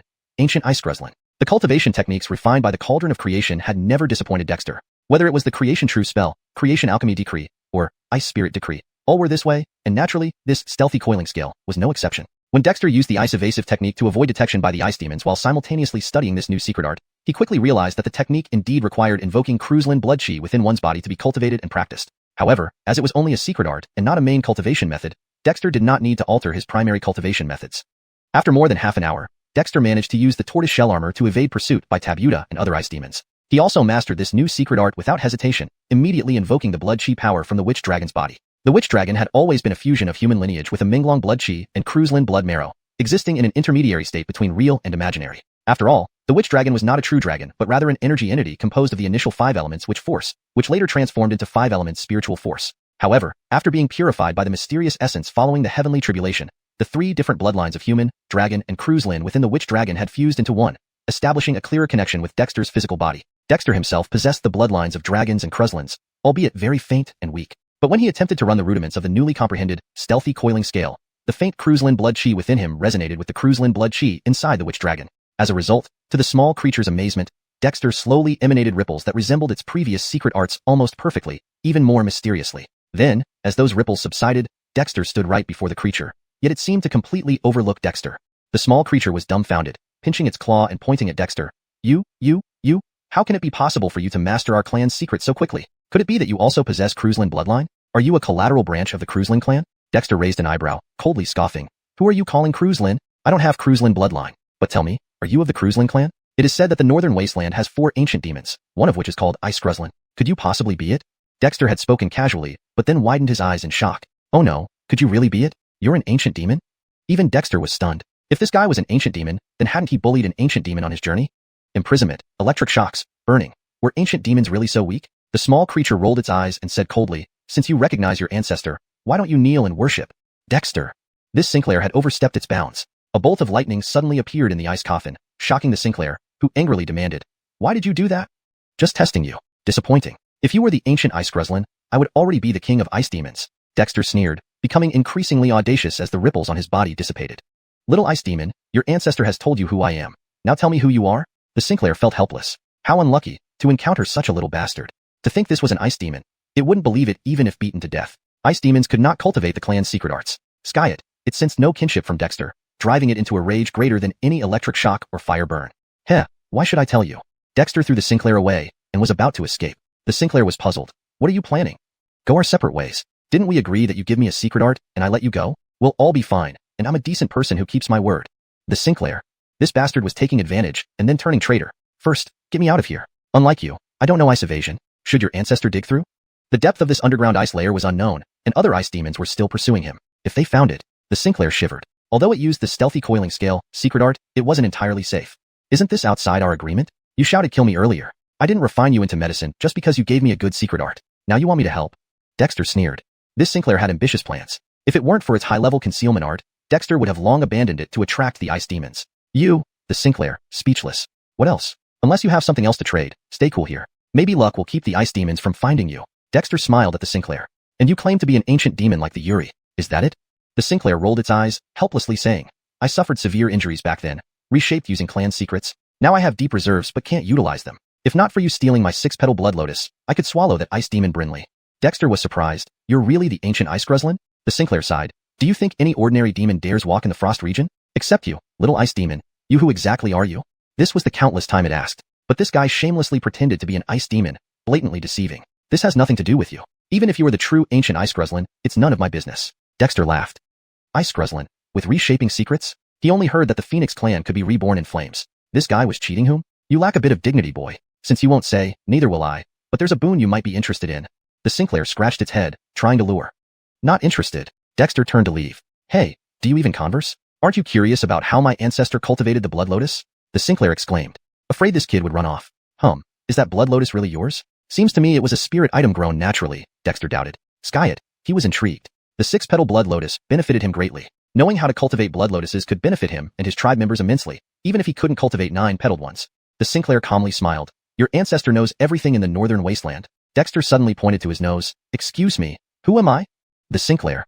###Deepter472. The little Frederick Gervaisenster's Malacomtation. In the ice domain, a piercing cold wind whipped across the earth like ice knives, raising layers of white ice powder and obscuring the pristine snowy landscape. Even the ice demons rarely ventured out into this harsh weather. At the base of an iceberg, Dexter sat cross-legged inside an ice cave, hidden within the heart of the mountain. This concealed location made it nearly impossible for any passing ice demon to detect the man-made cave inside. The Sinclair glared at Dexter, fuming. If it wasn't certain that it couldn't win in a fight right now, it would have let Dexter know exactly why the flowers bloom so red. Speak up, what do you really know? Don't bluff, I'm better at that than you. Dexter laughed as he looked at the puffed-up Sinclair. Is this thing really an ancient ice WYRM from the ancient times? Dexter found that highly dubious. Compared to even Gillis, this little one was pitifully weak. When has the venerable ancestor ever lied? You're not being fair. If you're not an ice demon, why do you assume the appearance of one? The Sinclair grumbled, disgruntled. If it couldn't tell Dexter wasn't an ice demon by now, it might as well find an iceberg and end it all. You're wearing an ice armor too. Brothers shouldn't laugh at brothers, we're all the same. Dexter sneered.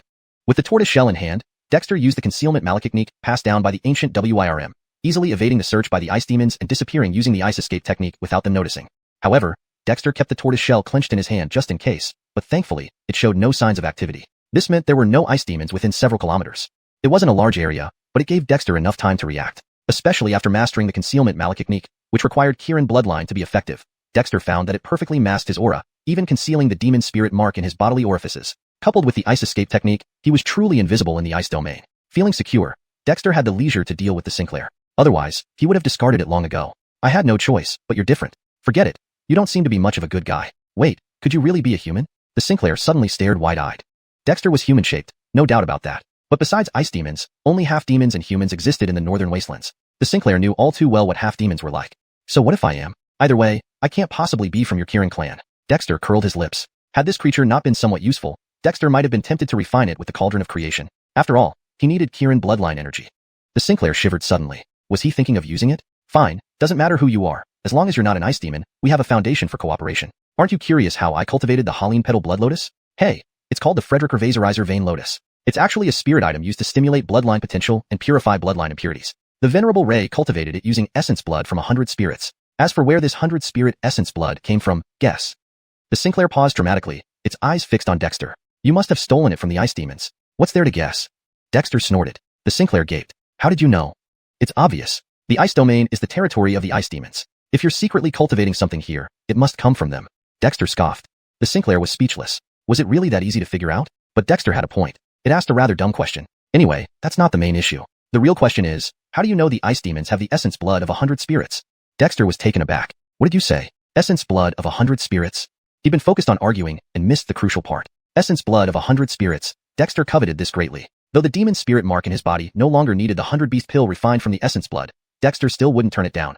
After nourishment by the divine energy from the heaven tribulation cloud, the mark within him had developed a hint of bloody aura, but it wasn't enough. With sufficient essence blood, his marks might transform once more. Even though Dexter now understood that his cultivation was based on Aminowing and the 5 elements, it didn't conflict with refining the marks in his bodily orifices. Skis, essence blood of 100 spirits. How does that sound? If we can get more, the Venerable Ray can cultivate another Frederick Gervaiserizer vein lotus, maybe even a third one. Then we can split them, and both our powers will grow, the Sinclair boasted proudly. In all of the northern wastes, only I know how to cultivate the Frederick Gervaiserizer vein lotus. It's a rare spirit item. Dexter was tempted, but mainly by the essence blood of 100 spirits, not the lotus. The quality of this essence blood must far surpass what he obtained from the demonic riders. Don't keep me in suspense. Where is the essence blood? And don't tell me it's in the ice demon stronghold, Dexter asked eagerly. The Sinclair blinked. How did you know? What kind of person was he? Always guessing right. Really in the stronghold? Do you want to die? That place is the core stronghold of the ice demons. It's rumored to be guarded by a powerful general year-round. You want me to go to their stronghold? Dexter snapped. Thanks to Ali's information, Dexter knew quite a bit about the secrets of the ice demons. To suggest raiding their stronghold was sheer audacity. Hee. Didn't you learn the concealment technique from me? If you're not unlucky, it's almost impossible to be discovered. And since you know the ice escape technique, entering the stronghold isn't impossible. The venerable Ray managed to steal some essence blood before. Why can't you? The Sinclair grinned wickedly, but to its surprise, Dexter remained unmoved, instead rubbing his fingers together. I can take the risk, but only if you teach me another secret technique. The Sinclair. Why was he so stubborn about getting benefits? Hashtag Deepter 473. Croods Lin observes the heavens. In the ice cave beneath the iceberg, the Sinclair and Dexter stared at each other for a long moment. Finally, the Sinclair sighed. Kid, after all, we've become acquaintances despite initially being enemies. How can you be so shameless? Even my most secret skills have been learned by you. What else do you want? Dexter couldn't help but chuckle. This Sinclair, who had been shouting to attack and kill him before, now seemed to think he had some value and was trying to play the sentiment card. But this approach wouldn't work on Dexter. The blood of 100 spirits or the Frederick Refying Lotus, these are practically useless to me. It doesn't matter whether I get them or not. After all, I won't stay in the ice malakiratory for long. With my current coiled scales hidden form secret malaktechnique, along with the tortoiseshell and ice shield techniques, I can evade even if an ice spirit attacks. So, if you want me to risk my life, you need to increase the offer. Dexter smiled calmly. This Sinclair clearly needed the Frederick Refying Lotus. If it was truly the ancient ice qilin, that made sense. It probably relied on the lotus to break through the hindrances caused by reshaping its form. However, for Dexter, they weren't so important.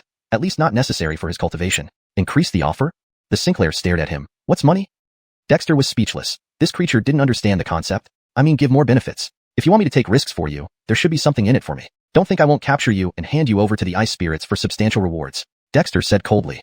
Was this Sinclair really trying to trick him? Although, Dexter himself was somewhat tempted. Fine. Old Ray has another skill called gas observation malakechnique, which can observe fate and find treasures. I gained many benefits in my youth using this technique. Here, I'll give it to you. The Sinclair relented, orally teaching and transmitting the secret technique to Dexter. Dexter chuckled. A gas observation malakechnique to find treasures? Not bad. It was just a bluff. But Dexter wasn't picky and quickly memorized the key points of the technique. Gas observation malakechnique can observe mountain chi, earth chi, plant essence, and the inherent chi of all living things. However, in your case, you're an exception. I can't see through you. The Sinclair looked somewhat depressed after teaching him. Although not pure qilin, it had awakened qilin bloodline and could be considered a qilin branch with sharp eyes. But it couldn't see through Dexter. That's because your cultivation isn't advanced enough. Dexter mocked.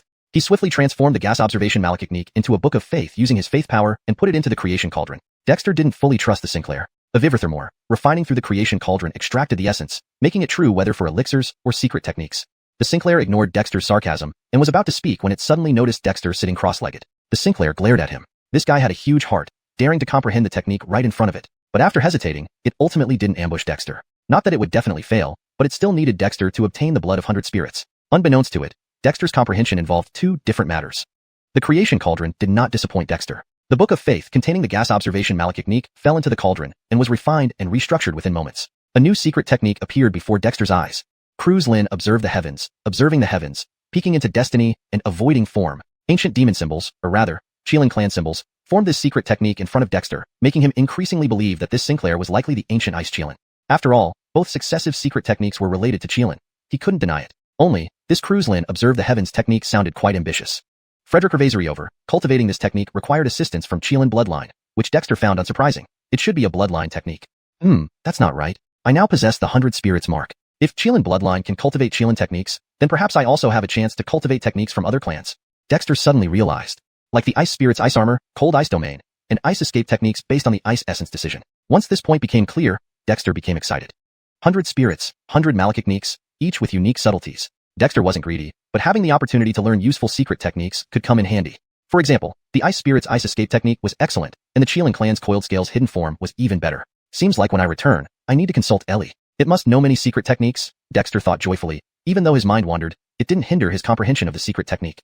A day later, Dexter opened his eyes, spiritual light flickering in his pupils. The Sinclair glared but soon realized that the spiritual light in Dexter's eyes was unfamiliar, feeling somewhat disappointed. Then, it saw a touch of gold in Dexter's pupils, golden light forming a faint symbol shadow. Hiss, is this heavenly view symbol? The Sinclair gasped. What was this guy's background? Not only did he successfully master the gas observation malakechnique, but he directly condensed the heavenly view symbol, which was incredible. The heavenly view symbol could observe the heavens, view the middle, and probe the depths. Cultivated to the extreme, it allowed observation of the universe's mysteries. Even the Sinclair itself hadn't condensed such a symbol. Is this guy a pure-blooded qilin than me?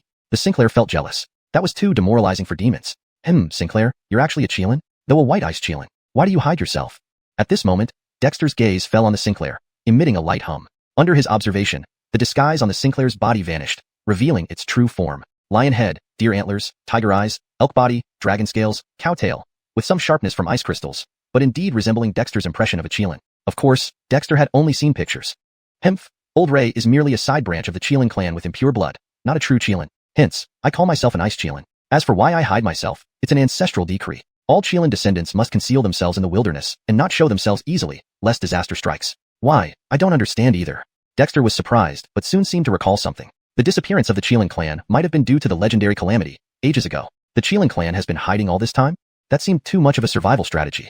Little monster, I see bloodlight swirling around you, indicating future disasters. Are you sure you want to go to the ice nest to steal the blood of 100 spirits? Maybe you should reconsider, Dexter warned kindly. The Sinclair immediately glared. Boy, don't try to wriggle out. Old Ray has already concealed its aura. You seeing bloodlight is absurd. Dexter laughed sheepishly. This Sinclair wasn't falling for it? Too unreasonable. It didn't even believe in its own technique. Deep Ter 474, infiltrating the ice nest. Deep within the ice malakiratory, massive ice ravines stretched endlessly, with glaciers connecting one after another. The biting cold wind, at least an 8th level gust, howled fiercely, causing the glaciers to crackle. The deeper they ventured into the ice malakiratory, the colder it became. Under the endless expanse of snow and ice, Dexter cautiously employed the ice escape technique, occasionally glancing at the turtle shell in his hand. Perched on his shoulder, the small monster, now reduced in size, grumbled inwardly. If not for needing to rely on Dexter's stealthy ice escape technique to infiltrate undetected, it might have already acted rashly. It had never seen such a shameless human before, even though this guy bore the face of an ice fiend. But he was undoubtedly human. A half-fiend wouldn't dare to treat an ancient fiend like this. Dexter paid no attention to the small monster's resentment. Despite being an ancient fiend, its fallen state was comparable to that of a chicken, weak and vulnerable. It wouldn't stand a chance against him now. However, the deeper they went into the ice malakiratory, the more cautious Dexter became. The permafrost underground made even his ice escape technique struggle. No wonder the ice malakiratory had always been the domain of the ice fiends. Apart from the ice fiends' ability to move freely underground using their ice escape technique, anyone else coming here would be unable to withstand the icy winds above ground. Little Frederick Ervasenster, are you sure the direction you're pointing is accurate? We've been walking for days, but we haven't arrived yet. And so far, we haven't encountered any ice fiends. Dexter couldn't help but complain.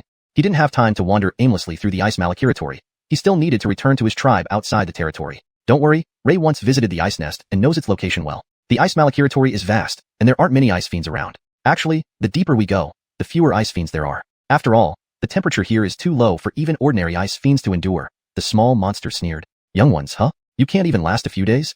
Ray had once sat in meditation for 100 years, just to cultivate the Frederick Ervaserizer Vein Lotus. Dexter was surprised that ice fiends could actually fear the cold, but it made sense. An ordinary ice fiend like Ollie would likely freeze solid here. Even Dexter, without the aid of ice flames to absorb the cold, would probably turn into an ice block. Strangely, the small monster remained lively, even without Dexter's deliberate care. I hope you're not lying to me. Otherwise, don't blame me if I leave you behind. Dexter warned, continuing to burrow forward. The underground ice contained a great deal of ice attribute spirit energy, which Dexter absorbed as he moved, minimizing his energy expenditure. However, it was rather boring. Should he thrash the Sinclair for some amusement? Idle hands were idle minds. The small monster shivered. What do you want to do? Dexter gave it a sidelong glance. Is that all the courage you have, ancient fiend? The small monster was speechless. All it knew was that it had met someone shameless. After 2 more days of burrowing, just as Dexter was growing numb with boredom, his turtle shell suddenly reacted. Dense demonic patterns condensed along the edge of the shell, indicating a significant presence. Startled, Dexter immediately stopped his escape technique and fully employed the concealment secret malaktechnique, suppressing all his aura until he blended almost seamlessly with the surrounding ice blocks. What's happening? Dexter felt alarmed. Since obtaining this turtle shell from Gillis, he had never experienced anything this intense. Such a large-scale reaction indicated they were close to the ice fiend's nest. Up ahead should be the ice nest. There are ice fiend guards here, and only 50 miles away lies the ice fiend king's palace. The small monster said solemnly. Dexter asked nervously, Little Frederick Ervasenster, are you sure even the ice fiends won't walk around inside the ice nest? The small monster nodded. When Ray secretly infiltrated, he mapped out the area around the ice nest. Although it has been over a century, given the laziness of ice fiends, things shouldn't have changed much. The ice nest is built underground, and Ray dug a tunnel to get in. Dexter found this slightly unbelievable. This ancient fiend, a qilin, actually didn't know the ice escape technique. Nonetheless, Dexter focused on the turtle shell and saw no signs of moving ice fiends, putting him at ease. Hidden in the dark with the concealment secret malaktechnique, he felt like a ghost, capable of appearing and disappearing at will. Since you managed to escape, what do I have to fear? Dexter hummed, carefully employing the ice escape technique. The small monster rolled its eyes. Who was this guy mocking? The range of the turtle shell's detection was several thousand meters, not particularly close or far. Carefully burrowing, Dexter took about 30 minutes to reach the area indicated by the turtle shell. By then, the entire shell was covered in dense demonic patterns, as if teeming with ice fiends. Taking a deep breath, Dexter slipped into the space, feeling his body suddenly lighten. He entered a magnificent, vast chamber constructed entirely of luminous ice jade. Examining his surroundings, Dexter's gaze sharpened, revealing divine light. The shadow heaven symbol flickered faintly, expanding his vision and perception. He could see the flow of spiritual energy in the world, a unique effect of the Kirin shadow heaven technique, allowing him to observe the flow of heavenly chi. As for living beings, they were no longer a concern. There are no ice fiends here, but the turtle shell seems to be ineffective now. We'll have to improvise. Dammy entering the ice nest truly required Dexter to be even more cautious. This was the heart of the ice fiend's lair, where most ice fiends were born and nurtured until they matured into their humanoid forms. So the turtle shell's reaction wasn't wrong. The place was filled with countless ice fiends, though most were likely still in their embryonic ice crystal form. Be careful, boy. Inside the ice nest, the tunnels are maze-like. However, Ray explored here once and found that choosing the left path at forks increases your chances of avoiding. Before the small monster could finish its advice, Dexter used the ice escape technique to directly burrow into the ice jade walls of the ice nest. Small Frederick Gervaisenster.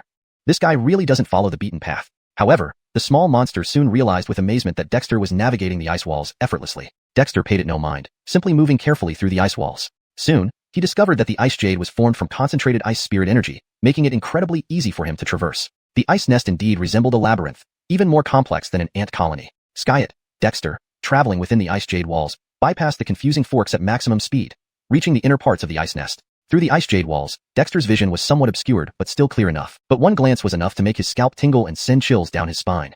Deepter 475, the brutal ape Dominic. In the space frozen by ice and jade, a colossal, crystalline ice lotus floated mid-air. The lotus had 12 petals, each densely covered with icicles. Some of these icicles had transformed into ice jade while others emitted an aura reminiscent of ice fiends. Dexter could even see within these icicles faint shapes similar to ice fiends, seemingly inhaling and exhaling something. However, what truly made Dexter's scalp tingle wasn't the enormous ice lotus, but rather the ice pool beneath it. The pool was as large as a football field, filled with colorful liquid emitting a strange fragrance. Around this vast pool, countless ice coffins stood densely packed, sealing away various figures inside.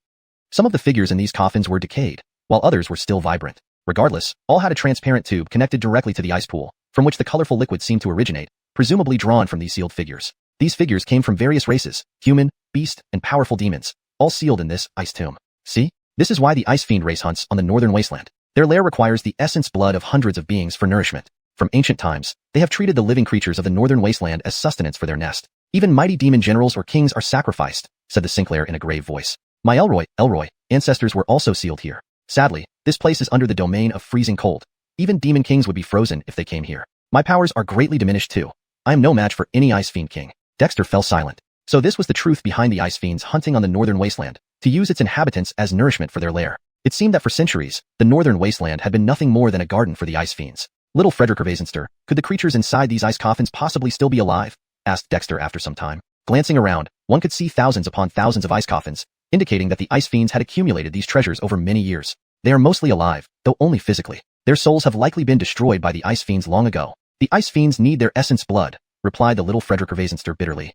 Suddenly, Dexter understood why the ice fiends were interested in the awakened bloodline Owen Fay mentioned. If ice fiends were indeed born from the lair absorbing the essence blood of various creatures, they might possess latent bloodlines from these beings. Spying on other demonic beasts' awakening bloodlines might benefit the ice fiends immensely. Taking a deep breath, Dexter began scanning his surroundings. This was the ice lair, so logically, there should be ice fiends guarding it. He knew at least one of the three major ice Fredricknerals, Bruno, was supposed to reside here year-round. To his surprise, he saw no sign of ice fiends. Everything was eerily quiet and mysterious. No need to look. Not even an ice Fredrickneral can enter this place without permission. They only come periodically to check the maturity of the ice crystals on the lotus. So you should try to get as much essence blood from the pool as possible, advised the little Frederick Gervaisenster. Dexter was taken aback. Did the little Frederick Gervaisenster steal essence blood like this before? Why did you push me to come? Looking at the rows of ice coffins, Dexter remained silent. This was both the ice fiend's mother lair and a graveyard for all life on the northern wasteland. Was taking some essence blood enough? Dexter chuckled grimly. Little Frederick Gervaisenster, how often do the ice fiends visit this place? Asked Dexter. The little Frederick Gervaisenster frowned, eyeing Dexter warily. What are you planning? This unreliable fellow. Don't tell me he wants to cause trouble here. But this is the ice lair. To die here is... Just answer honestly. The nether season is almost over, said Dexter calmly. The little Frederick Gervaisenster was speechless. Why bring up the nether season? When I last came, I observed that ice fiends typically visit every 30 days or so, though I only encountered them once and nearly got caught. So, this schedule may not be precise. That's enough. Dexter clenched his fist and headed toward the ice pool. The ice translocation technique worked well here, and soon, Dexter reached the edge of the pool. He paused in front of an approximately 3-meter-tall brutal ape, which bore some resemblance to Porter but was older and more powerful. This is the old magical ape from Magic Ape Peak, once a formidable figure. Too bad it was killed by an ice fiend king and its body brought here. What are you doing? Interrupted the little Frederick Gervaisenster, just as Dexter's hand pierced through the ice coffin and touched the ape's finger. There sat a simple-looking ring. I'm recycling waste, obviously. We can't take the ice coffins, but we can take items left behind. Who knows, they might come in handy, smirked Dexter. The witch tribe started from nothing, and although they had begun to accumulate wealth, their resources were still scarce. Though Dexter felt some sympathy for the entombed beings, wasting valuable items was wrong. The little Frederick Gervaisenster was stunned. This kid had such hobbies? Using ice spirit power, Dexter removed the ring from the ape's finger. After some thought, he fashioned a vague replica of the ring using ice spirit power, complete with a layer of ice covering it, similar in size and appearance to the original. The little Frederick Gervaisenster was speechless. Stealing was one thing, but faking it? Was he an experienced thief? But didn't this fake look too obvious? Holding the cool ring, Dexter examined it closely but found nothing special. Attempting to channel elemental spirit power into it, he was immediately repelled. This is likely a treasure from Magic 8 Peak. Such treasures usually have restrictions. Unless you have the corresponding secret techniques to open them, it's merely a plaything, said the little Frederick Gervaisenster dismissively. If it could be used, the ice fiends would have taken it long ago. But Dexter simply rubbed his hands together, and the ring vanished into his palm, reappearing inside his spirit Frederick Gervaisersel's grotto heaven. Though Dexter lacked secret techniques, he had the Cauldron of Destiny. A mere ring, once refined, would reveal its effects. Even if it proved ineffective, he could always consult Owen Fei later. Just as Dexter placed the ring into the Cauldron of Destiny, the damaged hammer inside, scorched by yin-yang fire, suddenly moved. A loud thunderclap erupted, and an ethereal figure of a brutal ape appeared above the ring, letting out a sky-splitting roar. In the space condensed from ice and jade, a massive, crystalline ice lotus floated in mid-air. This ice lotus had 12 petals, each densely covered with ice crystals. Some of these crystals had transformed into ice jade, while others emanated the aura of ice demons. Dexter could even see within these ice crystals miniature figures resembling ice demons, as if swallowing or expelling something. But what truly made Dexter's scalp tingle wasn't the enormous ice lotus. Beneath the floating lotus was an ice pool as large as a football field, filled with a colorful liquid that exuded an eerie fragrance. Surrounding this vast ice pool were countless sealed ice coffins, arranged in a tightly packed fashion. The figures inside these ice coffins, some were already decayed, but others still showed signs of life.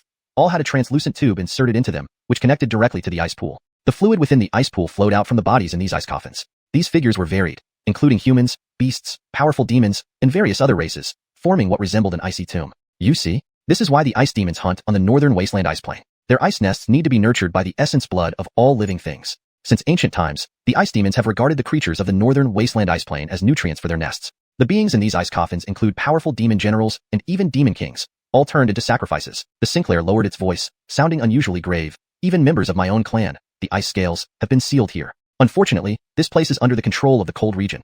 Even a demon king would be frozen solid by the cold here. My power is also significantly diminished here, making me no match for any ice demon king. Dexter remained silent. Was this really the reason the ice demons hunted on the northern wasteland ice plain? It seemed they were using the entire plain as a nutrient source for their nests. Indeed, the northern wasteland ice plain was just their garden. Each century-long harvest must have left no living creature capable of resisting long ago.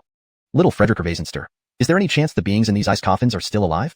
Dexter asked after a moment of silence. At a glance, there were thousands of ice coffins here, showing that the ice demons had been accumulating this wealth for ages. They're mostly alive physically, but their souls have probably long been extinguished by the ice demons. What the ice demons want is their essence blood, the Sinclair replied bitterly.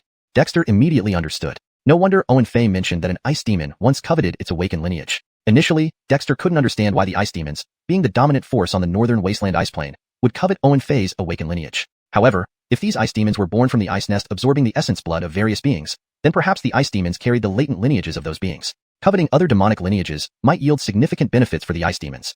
Taking a deep breath, Dexter began to look around. This was the ice nest. Logically, it should have been guarded by ice demons. At least he knew that one of the three major ice demon generals, the Brunog ice demon Fredricknerl, usually resided here. However, to his surprise, Dexter saw no sign of ice demons. The place was eerily quiet and uncanny. No need to look. Even ice demon generals cannot enter here without permission. They only come at intervals to check if the ice crystals on the lotus have matured. So, you should focus on collecting as much essence blood from the pool as possible, the Sinclair reminded him. Dexter was somewhat taken aback. Did the Sinclair do the same thing before? No wonder it had pushed him into coming. But looking at the densely packed ice coffins, Dexter fell silent again. This was the ice demon's nesting ground, yet it served as a graveyard for the entire northern wasteland ice plain. Would taking just some essence blood be enough? Dexter sneered. Little Frederick Gervaisenster, how often do the ice demons come here? Dexter asked. The Sinclair frowned and looked warily at Dexter. What are you planning?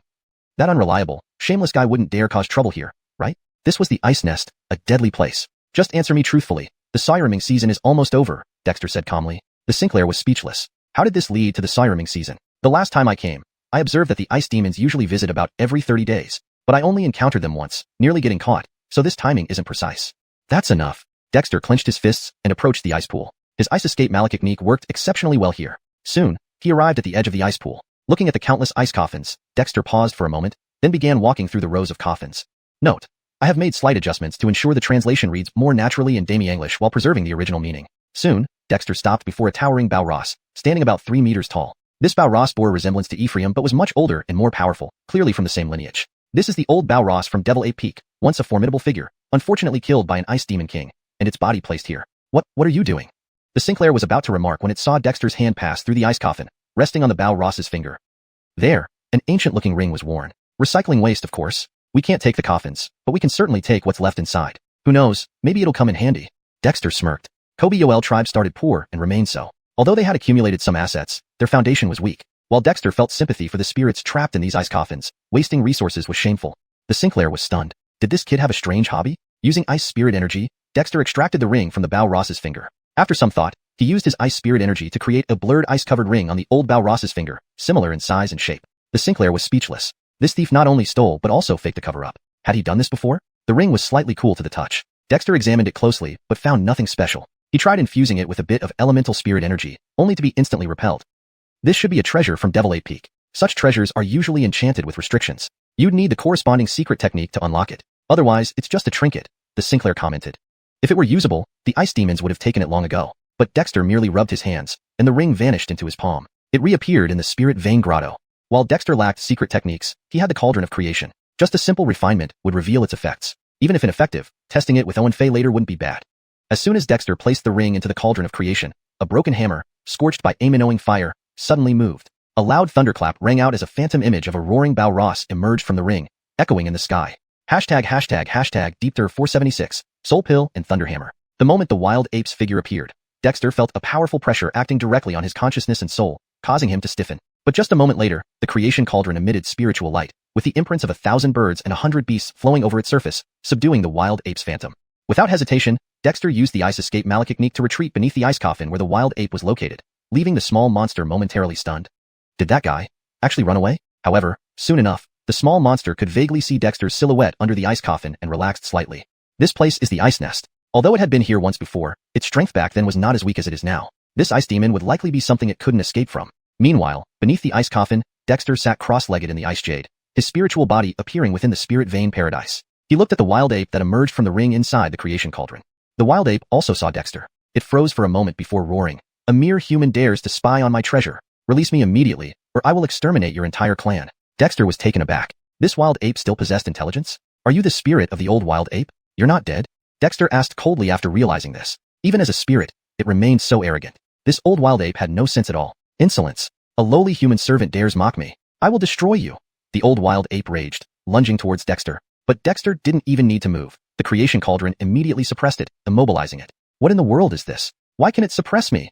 The old wild ape exclaimed in shock and anger. Dexter was speechless. Having been sealed in the ice coffin for many years. No, locked in the ring for many years. Had it lost its mind? Are you the old demon ape from Edgar Peak? I heard you died at the hands of the Yuri. Now, you've become a vengeful ghost? Dexter mocked, scrutinizing the old wild ape. Indeed, this old wild ape resembled Ephraim somewhat, but wasn't an iron-backed ape. It looked more like a Alden. Boy, if you disrespect me, aren't you afraid that the entire northern wasteland human race will be wiped out? The old wild ape struggled, eyes blazing with fury. Clearly, it felt insulted. But Dexter had no patience for its nonsense. This was the ice nest, and Dexter couldn't afford to waste time. Old wild ape, since you're already dead, die completely. I'll keep this ring in your stead, Dexter said, striking a seal with his hand. This seal instantly invoked the aim-knowing fire within the creation cauldron. A chain made of aim-knowing fire materialized, binding the old wild ape spirit. The old wild ape let out a miserable scream. What do you plan to do, boy? Release me immediately, or I will obliterate your entire clan. Dexter remained unmoved, simply watching the old wild ape.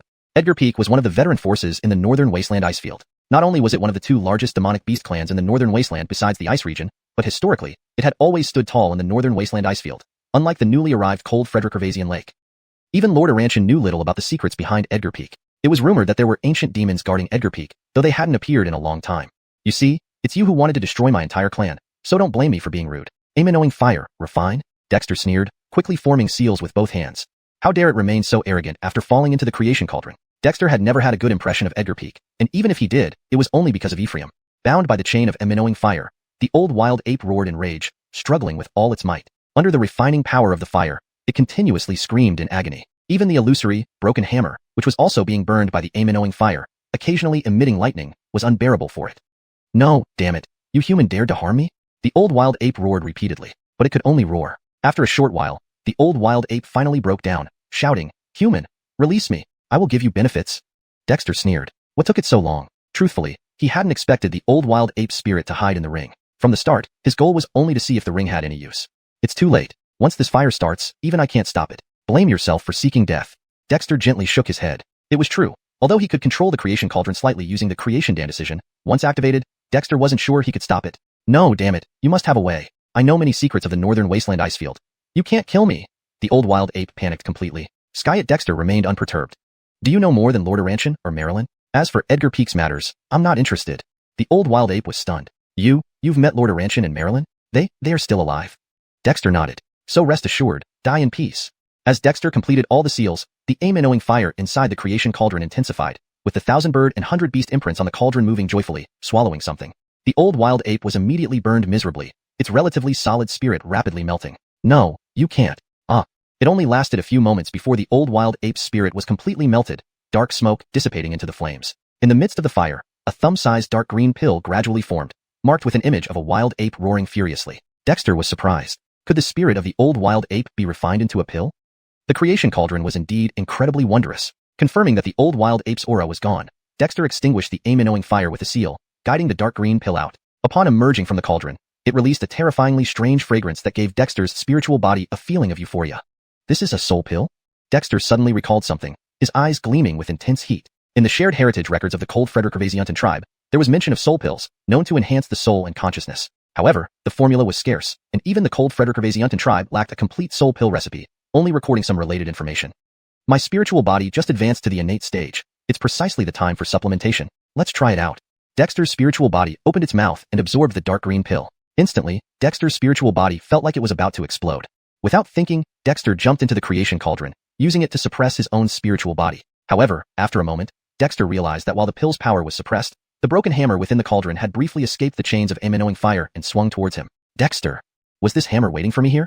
Deepter 477, the heaven and earth creation. Boom. The broken hammer smashed into Dexter's ethereal soul body. Instantly, Dexter's ethereal soul body shattered. Am I going to die?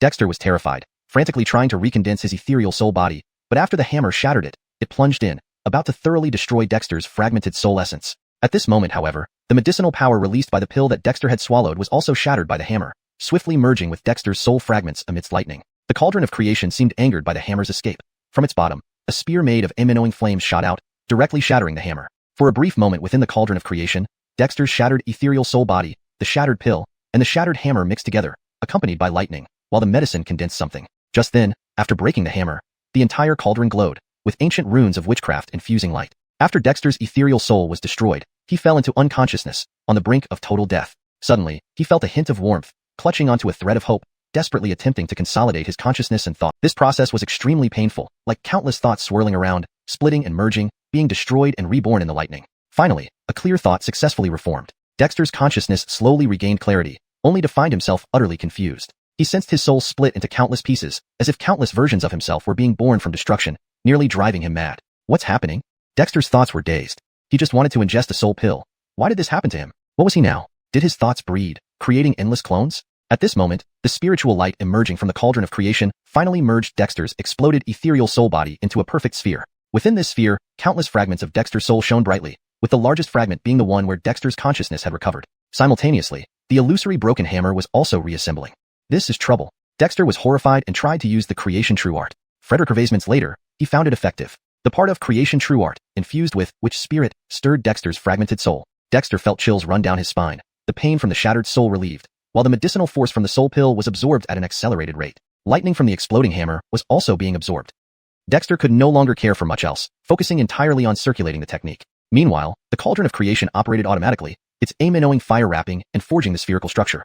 An even more intense pain appeared, but Dexter clenched his teeth, maintaining his consciousness awake. No matter how painful, he couldn't lose consciousness, or he feared he would completely vanish. Amidst this refining, Dexter finally completed one cycle of the creation true art. The main soul fragment containing his central will emitted soul light, which drew the soul fragments within the sphere, the reassembled hammer, and the spiritual light and aim-annowing fire released by the cauldron of creation. In Dexter's mind, ancient runes emerged from the cauldron of creation, reconstructing into a complete art, the heaven and earth creation. Just as this art appeared, Dexter felt an immediate enlightenment. This was the origin technique of the cauldron of creation, whose true name was the heaven and earth creation cauldron, capable of returning all things to their original state, transforming the acquired into the innate. It had been shattered and reconstructed through calamities, and now revived under Dexter's hands. Heaven and Earth Creation Cauldron? Is it the Heaven Cauldron? Dexter whispered softly, his eyes glowing fervently within his soul. This object was the legendary supreme innate spirit treasure, passed down from his ancestors as a simple incense burner. Perhaps due to being inside the cauldron of creation, as the Heaven and Earth Creation runes merged into him, Dexter instantly understood this technique perfectly. The somewhat forced creation true art seamlessly transformed into Heaven and Earth Creation. As Dexter switched techniques, the entire sphere paused momentarily before the numerous soul fragments, spiritual lights, and lightning converged once more. Dexter felt as if he traversed time and space, witnessing countless inexplicable scenes, all engraved in the Heaven and Earth Creation Cauldron. The final scene showed a devastating battle where the cauldron's spirit vanished, the body shattered and reformed, falling into infinite void. After an unknown duration, Dexter's ethereal soul body in the Heaven Cauldron transformed back into human form, vastly different from before, radiating primordial godlight, with robes composed of runes enveloping him. Opening his eyes, Dexter's subtle ethereal will immediately spread out from the cauldron of creation, passing through the spiritual vein grotto, across his physical body and ice jade, extending throughout the ice layer and beyond. In Dexter's fluid consciousness, the frozen creatures in ice coffins came to life. The ice demons guarding outside revealed themselves, and he saw an elderly ice demon sitting above the ice layer. Skyet, as Dexter's will swept over, the old ice demon remained oblivious. So, this is a primordial godmind? Dexter murmured, instantly retracting his fluid consciousness. With a thought, Dexter's primordial godmind exited the cauldron of creation, fusing into his physical body. Immediately, every pore, muscle, organ, bone, and marrow of Dexter's body came under his acute perception. A soul pill refined from old explosive ape's demon soul, combined with the remnants of the final hammer from heavenly tribulation and the cauldron of creation itself, under the refinement of aim-knowing fire and the operation of Heaven and Earth Creation, resulted in Dexter's ethereal soul body reforming into a primordial godmind.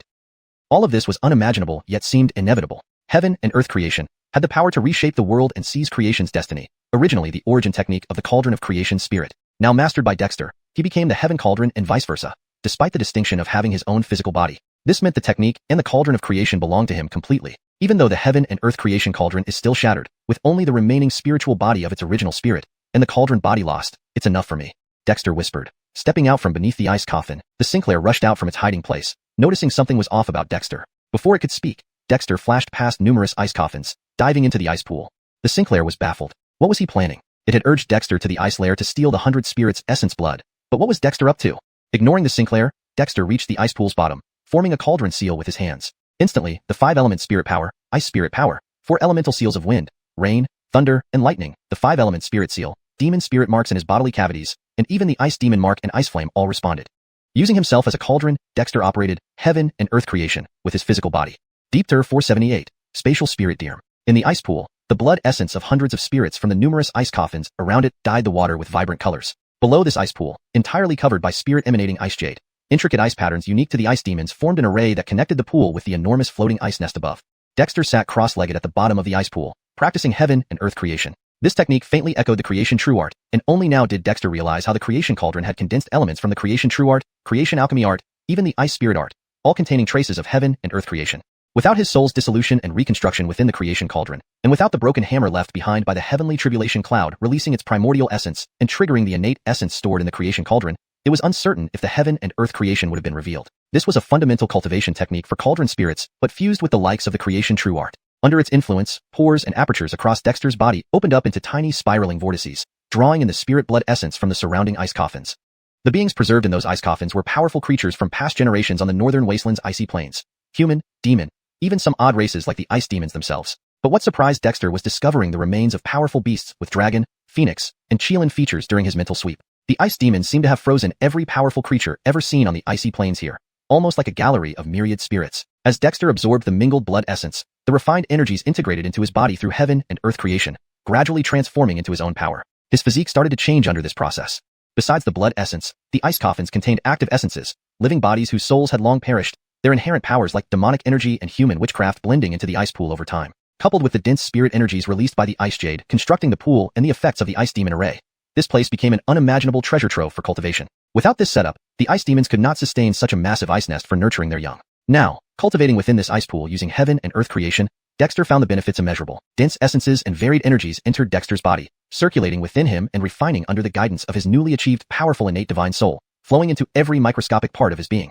The Spirit Meridian Cavern expanded further, with the spirit patterns of Spirit Meridian Cavern Malachicnique becoming more vivid along its walls. Reaching into his waist pouch, Dexter retrieved a bone fragment given by Brendan, a bone containing spatial demon patterns. Although he could never fully understand it until now, he intended to try once again. The bone fell into the creation cauldron which, after obtaining heaven and earth creation, had become one with Dexter as his life-bound spiritual treasure. Even though it was just the shell of a cauldron spirit, it possessed the powers of creation and transformation. Under the burn of yin-yang fires, intricate patterns emerged from the bone, most broken but a few intact. Just glimpsing these complete patterns, Dexter felt a tremor. They bore resemblance to the primitive spatial witch charms from original which symbol authentic interpretation. Could this be a remnant bone of some spatial entity? Dexter marveled. Spatial forces were undoubtedly among the most potent, any hint of spatial mystery bringing boundless benefits. Take Brendan, originally from the ancient twirling Dilantal clan, who, through comprehending spatial demon symbols, gained the ability to traverse space at incredible speeds, leaving Dexter cornered in their first encounter. Instantly channeling thoughts through the creation cauldron, Dexter refined the bone fragment. Increasingly more patterns emerged from the bone, which eventually melted down into a spirit charm strikingly similar to the primitive spatial witch charm described in original, which symbol authentic interpretation, red as fiery Dan and faintly resembling a bird with 6 legs and 4 wings. Just as this charm formed, Dexter experienced a sudden realization about spatial mysteries. The charm, now part of the creation cauldron, instantly came under his control despite being a primitive charm, holding the core principles of spatial secrets. The cosmos has 4 dimensions called Yu, and spans time called Zhou. Sha refers to space, Zhou to time. Could this space spirit charm originate from the ancestor witch? Dexter pondered deeply. Human witches supposedly derived from the witch clans, and witch symbols likewise. Although humans and witches differed, the 12 primitive witch symbols transcribed in original witch symbol authentic interpretation remained enigmatic. Dexter managed to cultivate them partly due to possessing the 5 elemental qi. But this spatial witch symbol appeared to stem from an ancestor witch, a legendary being capable of challenging demon emperors. Skyet reflecting upon it, Dexter felt an unexpected twist. That this remnant bone should fall into Brendan's hands and allow him to comprehend spatial demon symbols illustrated the unpredictability of life. Witches and demons were sworn enemies. Ellie often proclaimed, "I detest witches," illustrating how bitter the rivalry was between them. Regardless, Dexter directed the original space spirit charm out of the creation cauldron, landing it on the left horn of his witch dragon, shaped like a deer antler. Immediately, everything about this charm became clear to him. At the moment the charm touched the witch dragon's horn, a spatial ripple emanated from it, spreading outward and primarily affecting the spirit meridian cavern. The spirit pattern on the cavern absorbed the spatial ripple, causing the space to expand. The ice spirit force previously filling the lower part of the cavern transformed into a small pool, and Dexter realized his spirit meridian cavern now held true space, suitable for storing items. A spirit meridian cavern is already a pocket dimension. Adding spatial ripples makes it a self-contained realm, Dexter exulted. Always envious of fabled spatial treasures, he initially coveted the gorilla's ring thinking it might be one. Unexpectedly, before exploring the ring suspended outside the creation cauldron, his spirit meridian cavern naturally developed its own storage capacity. An unexpectedly delightful surprise. ###Deepter479, Rebirth of True Self. The emergence of the spatial spirit talisman brought about significant changes for Dexter, not only in the Kobilong and Neliegme Dongtian, but also in the 5 Viscera Dongtian and even all the acupoints throughout his body. When the spiritual talisman on the left dragon horn of the Kobilong completely merged with the horn, Dexter gained control over this talisman, which was arguably the most basic yet the most promising one within him. A flicker of thought and ripples in space appeared. As Dexter absorbed the essence of the 100 spirits from the ice pool to nourish himself, he used these spatial ripples to reshape his physical form. The heaven and earth creation was a profound cultivation technique that had miraculous effects on refining oneself, the body, the soul, the spirit, elixirs, artifacts, objects, and shapes. Although Dexter had just started cultivating it, he had already reaped enormous benefits. Next to the ice coffin at the side of the ice pool, the Sinclair stared dumbfoundedly at the steadily decreasing water level. Was this guy going to drain the entire ice pool? But it couldn't see where Dexter was or what he was experiencing. Underneath the ice pool, layer by layer, demonic spirit imprints around Dexter's acupoints gradually became enveloped in a layer of innate spirit light, like fetal membranes nurturing something. The essence of the 100 spirits derived from the ice pool was selectively absorbed by these demonic spirit imprints, becoming nutrients. Inside Dexter's body, both the Neliegme Dongtian and the 5 Viscera Dongtian were undergoing transformations. The spirit symbol surrounding the Neliegme Dongtian took shape, solidified, and embedded into the walls, while the 5 Viscera Dongtian expanded synchronously. The 5 elemental spirit symbols contained within transformed once again into innate spirit symbols. However, the most significant change occurred in Dexter's Kobilong. Originally formed from Dexter's human blood chi, a Minglong blood chi, and Croodsland blood marrow, when Dexter playfully mentioned before that only the Phoenix lineage's blood chi remained missing. Now, among the ice coffins surrounding the ice pool, there were beings harboring the bloodlines of dragons, phoenixes, and Croodslands. Their blood chi and power were also contained within the ice pool. Hence, when Dexter began reshaping himself using heaven and earth creation, the Kobilong underwent a transformation. Streams of unique essences were extracted and refined from the 100 spirit essences, fusing into the Kobilong. After a brief moment, the blood chi initially fused by celestial tribulation underwent another transformation. Taking Dexter's human blood chi as the primary element, dragon, phoenix, and Croodsland blood chi merged into one. A drop of blood marrow formed within the Kobilong, transparent and crystal clear. Just after its birth, it caused the Kobilong to explode. But then, with this drop of blood marrow as the core, the Kobilong reformed, opening its mouth to inhale. The Minyang Chi masses, 5 elemental spirit symbols, for weather spirit symbols, wind, rain, thunder, lightning, ice seeds, ice flames, and spatial spirit symbols flowed back, merging seamlessly with the reformed Kobilong. The Kobilong's appearance changed once more. Phoenix wings, dragon head, qilin body, possessing the 5 elements, bearing yin and yang. Phoenix wings encircling wind, rain, thunder, and lightning symbols. A point of icy blue flame blazing on its forehead. Ethereal left horn, right horn wrapped in lightning, remnants of the shattered hammer now integrated. With 365 scales covering its body, each scale bore the faint shadow of a demonic spirit symbolized into an exquisite talisman. With the Kobilong reassembled, the original Immortals image ceased to exist. Dexter's divine consciousness entered the Kobilong, immediately noticing how well this new Kobilong aligned with his innate divine consciousness. It felt almost like a second true self, embodying all his own essence. Heaven and earth creation. This is rebirth of my true self. Did it start influencing my cultivation from the very beginning? Otherwise, how could the appearance of Kobilong be so coincidental? Dexter marveled. Ever since Kobe poured witch power into him, initiating the primal witch vein, Dexter had always felt that various incidents in his life were predestined, sensing a hidden hand manipulating events. But now, this hidden hand seemed to be the cauldron of heaven and earth creation, though the cauldron's spirit had faded away, leaving only a spiritual shell. Perhaps it wasn't a conspiracy, but rather an act of self-preservation. This is the creation of a spirit body, regathering innate spirit essence? Dexter marveled, slightly moving his thoughts, and the creation cauldron flew towards him, merging with the Kobilong. Instantly, Dexter felt an even stronger connection. Despite appearing repaired, the creation cauldron was indeed on the brink of collapse. However, as the creation cauldron merged with the Kobilong transformed again, emanating spiritual light. As the light circled, the Kobilong morphed into a handsome young man. The youth opened his eyes, stretched out his palm, and a tiny creation cauldron emerged, exuding the aura of renewal. Incredible indeed. It returned my human bloodline from acquired to innate, fusing it with dragon, phoenix, and qilin blood. Thankfully, it is still primarily based on my human bloodline. Otherwise, I would have assumed the form of a dragon, phoenix, or qilin. The youth marveled. This youth was Dexter. His current appearance was identical to his true form, not his fiery persona. In a sense, Dexter now had 2 bodies. One was his corporeal body Owen, and the other was his true self, Dexter. Owen was his postnatal physical form. Though it had reached the innate realm, it wasn't truly innate in origin. In contrast, the true self, Dexter, embodied all his essential energies, reconstituted into an innate physical form using the creation cauldron as a foundation, drawing power from its origin. This sensation was surreal yet real. This world is ultimately just a small cosmos, with poor quality spiritual energy. However, countless lives thrive here, making it a vibrant world, Dexter reflected. His primordial spirit controlled the true self, comprehending the profundities of heaven and earth creation, sending a mental command into his corporeal form. Having experienced the fragmentation and reconstruction of his mental and spiritual body, Dexter could easily split his divine consciousness and manifest it 10,000-fold. Commanding his corporeal form, or even controlling the demonic spirit imprints in his acupoints, was effortless. Opening his eyes beneath the ice pool, Dexter felt an unusual clarity, realizing this mental command was sharper and more synchronized with his corporeal body than ever before. He understood that he had undergone a fundamental transformation. What a pity to leave this ice nest for the ice demons. His thoughts scanned the surroundings, revealing no secrets within the vast ice nest. Previously seen as immense, the ice nest now appeared trivial.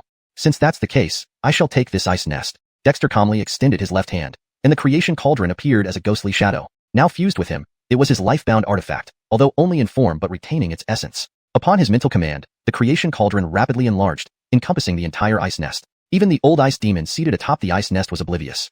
Claim it, Dexter commanded softly. In the stunned gaze of the Sinclair, the colossal ice nest vanished along with its ice coffins, leaving an empty, expansive ice cavern. Staring at the rotating creation cauldron in Dexter's hands, the Sinclair gulped, still feeling parched. It had only intended to pilfer some spirit blood, but this guy moved the entire ice nest. Too incredible.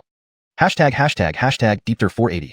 Ice nest lost, Demon King rages. At the very moment the ice nest vanished, 50 miles away on a colossal glacier, the Yuri sealed within the palace suddenly opened his eyes, gazing toward the direction of the ice nest with a look of alarm and dread. Damn it, why do I suddenly feel this hollow sense of loss? What in the world is happening? The Yuri roared, his voice trembling. Your Majesty, what's going on? A question came as the doors to the Demon King's palace were burst open by an ice demon.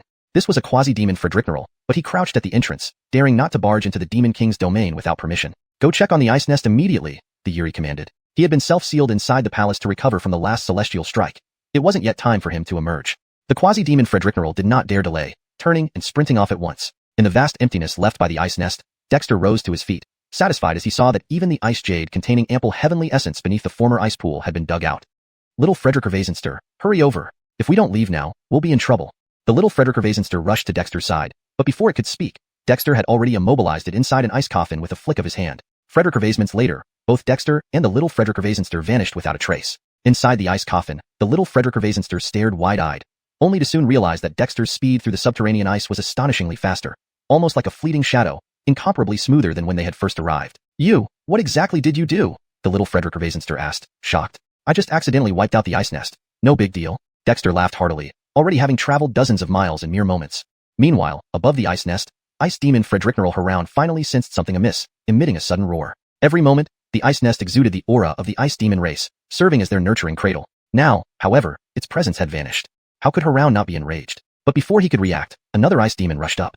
Frederickneral Haroun, orders from His Majesty to investigate the ice nest immediately. Without waiting for the messenger, Haroun's figure vanished. He didn't have time to enter the ice nest through the normal Tongdal, instead using ice stone directly, an act forbidden among ice demons, but necessary under these urgent circumstances. Note: I've maintained the term ice stone, as it seems to be a specific term from the original context, but Zhengchang Tongdal was missing in your provided text, which I've added as normal passage to ensure the sentence flows naturally and conveys the full meaning.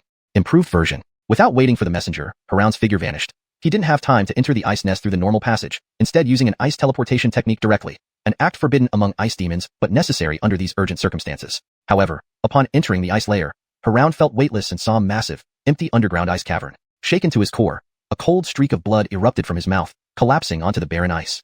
The ice nest had disappeared. Boom. The entire deep frost malachiratory violently trembled, a roar echoing from the depths where the Demon King's palace stood, revealing a colossal figure amidst the frosty domain. Who dares be so audacious in the frost malachiratory? The terrifying voice tore through countless glaciers, shattering numerous ice peaks and triggering avalanches covering the heavens and earth. Ice demons living in the innermost areas of the frost malachiratory were all injured, many spitting out blood, some even disintegrating. What happened? Why is the king so enraged? Malachirified voices echoed through the avalanche zones as ice demons broke through the snow, standing amidst the desolate icy landscape. The rage of the Yuri had thoroughly ravaged the frost malachiratory's glaciers. Alas, no matter how furious the Yuri was, it couldn't change the fact that the ice nest, the most crucial place for the ice demons, was gone.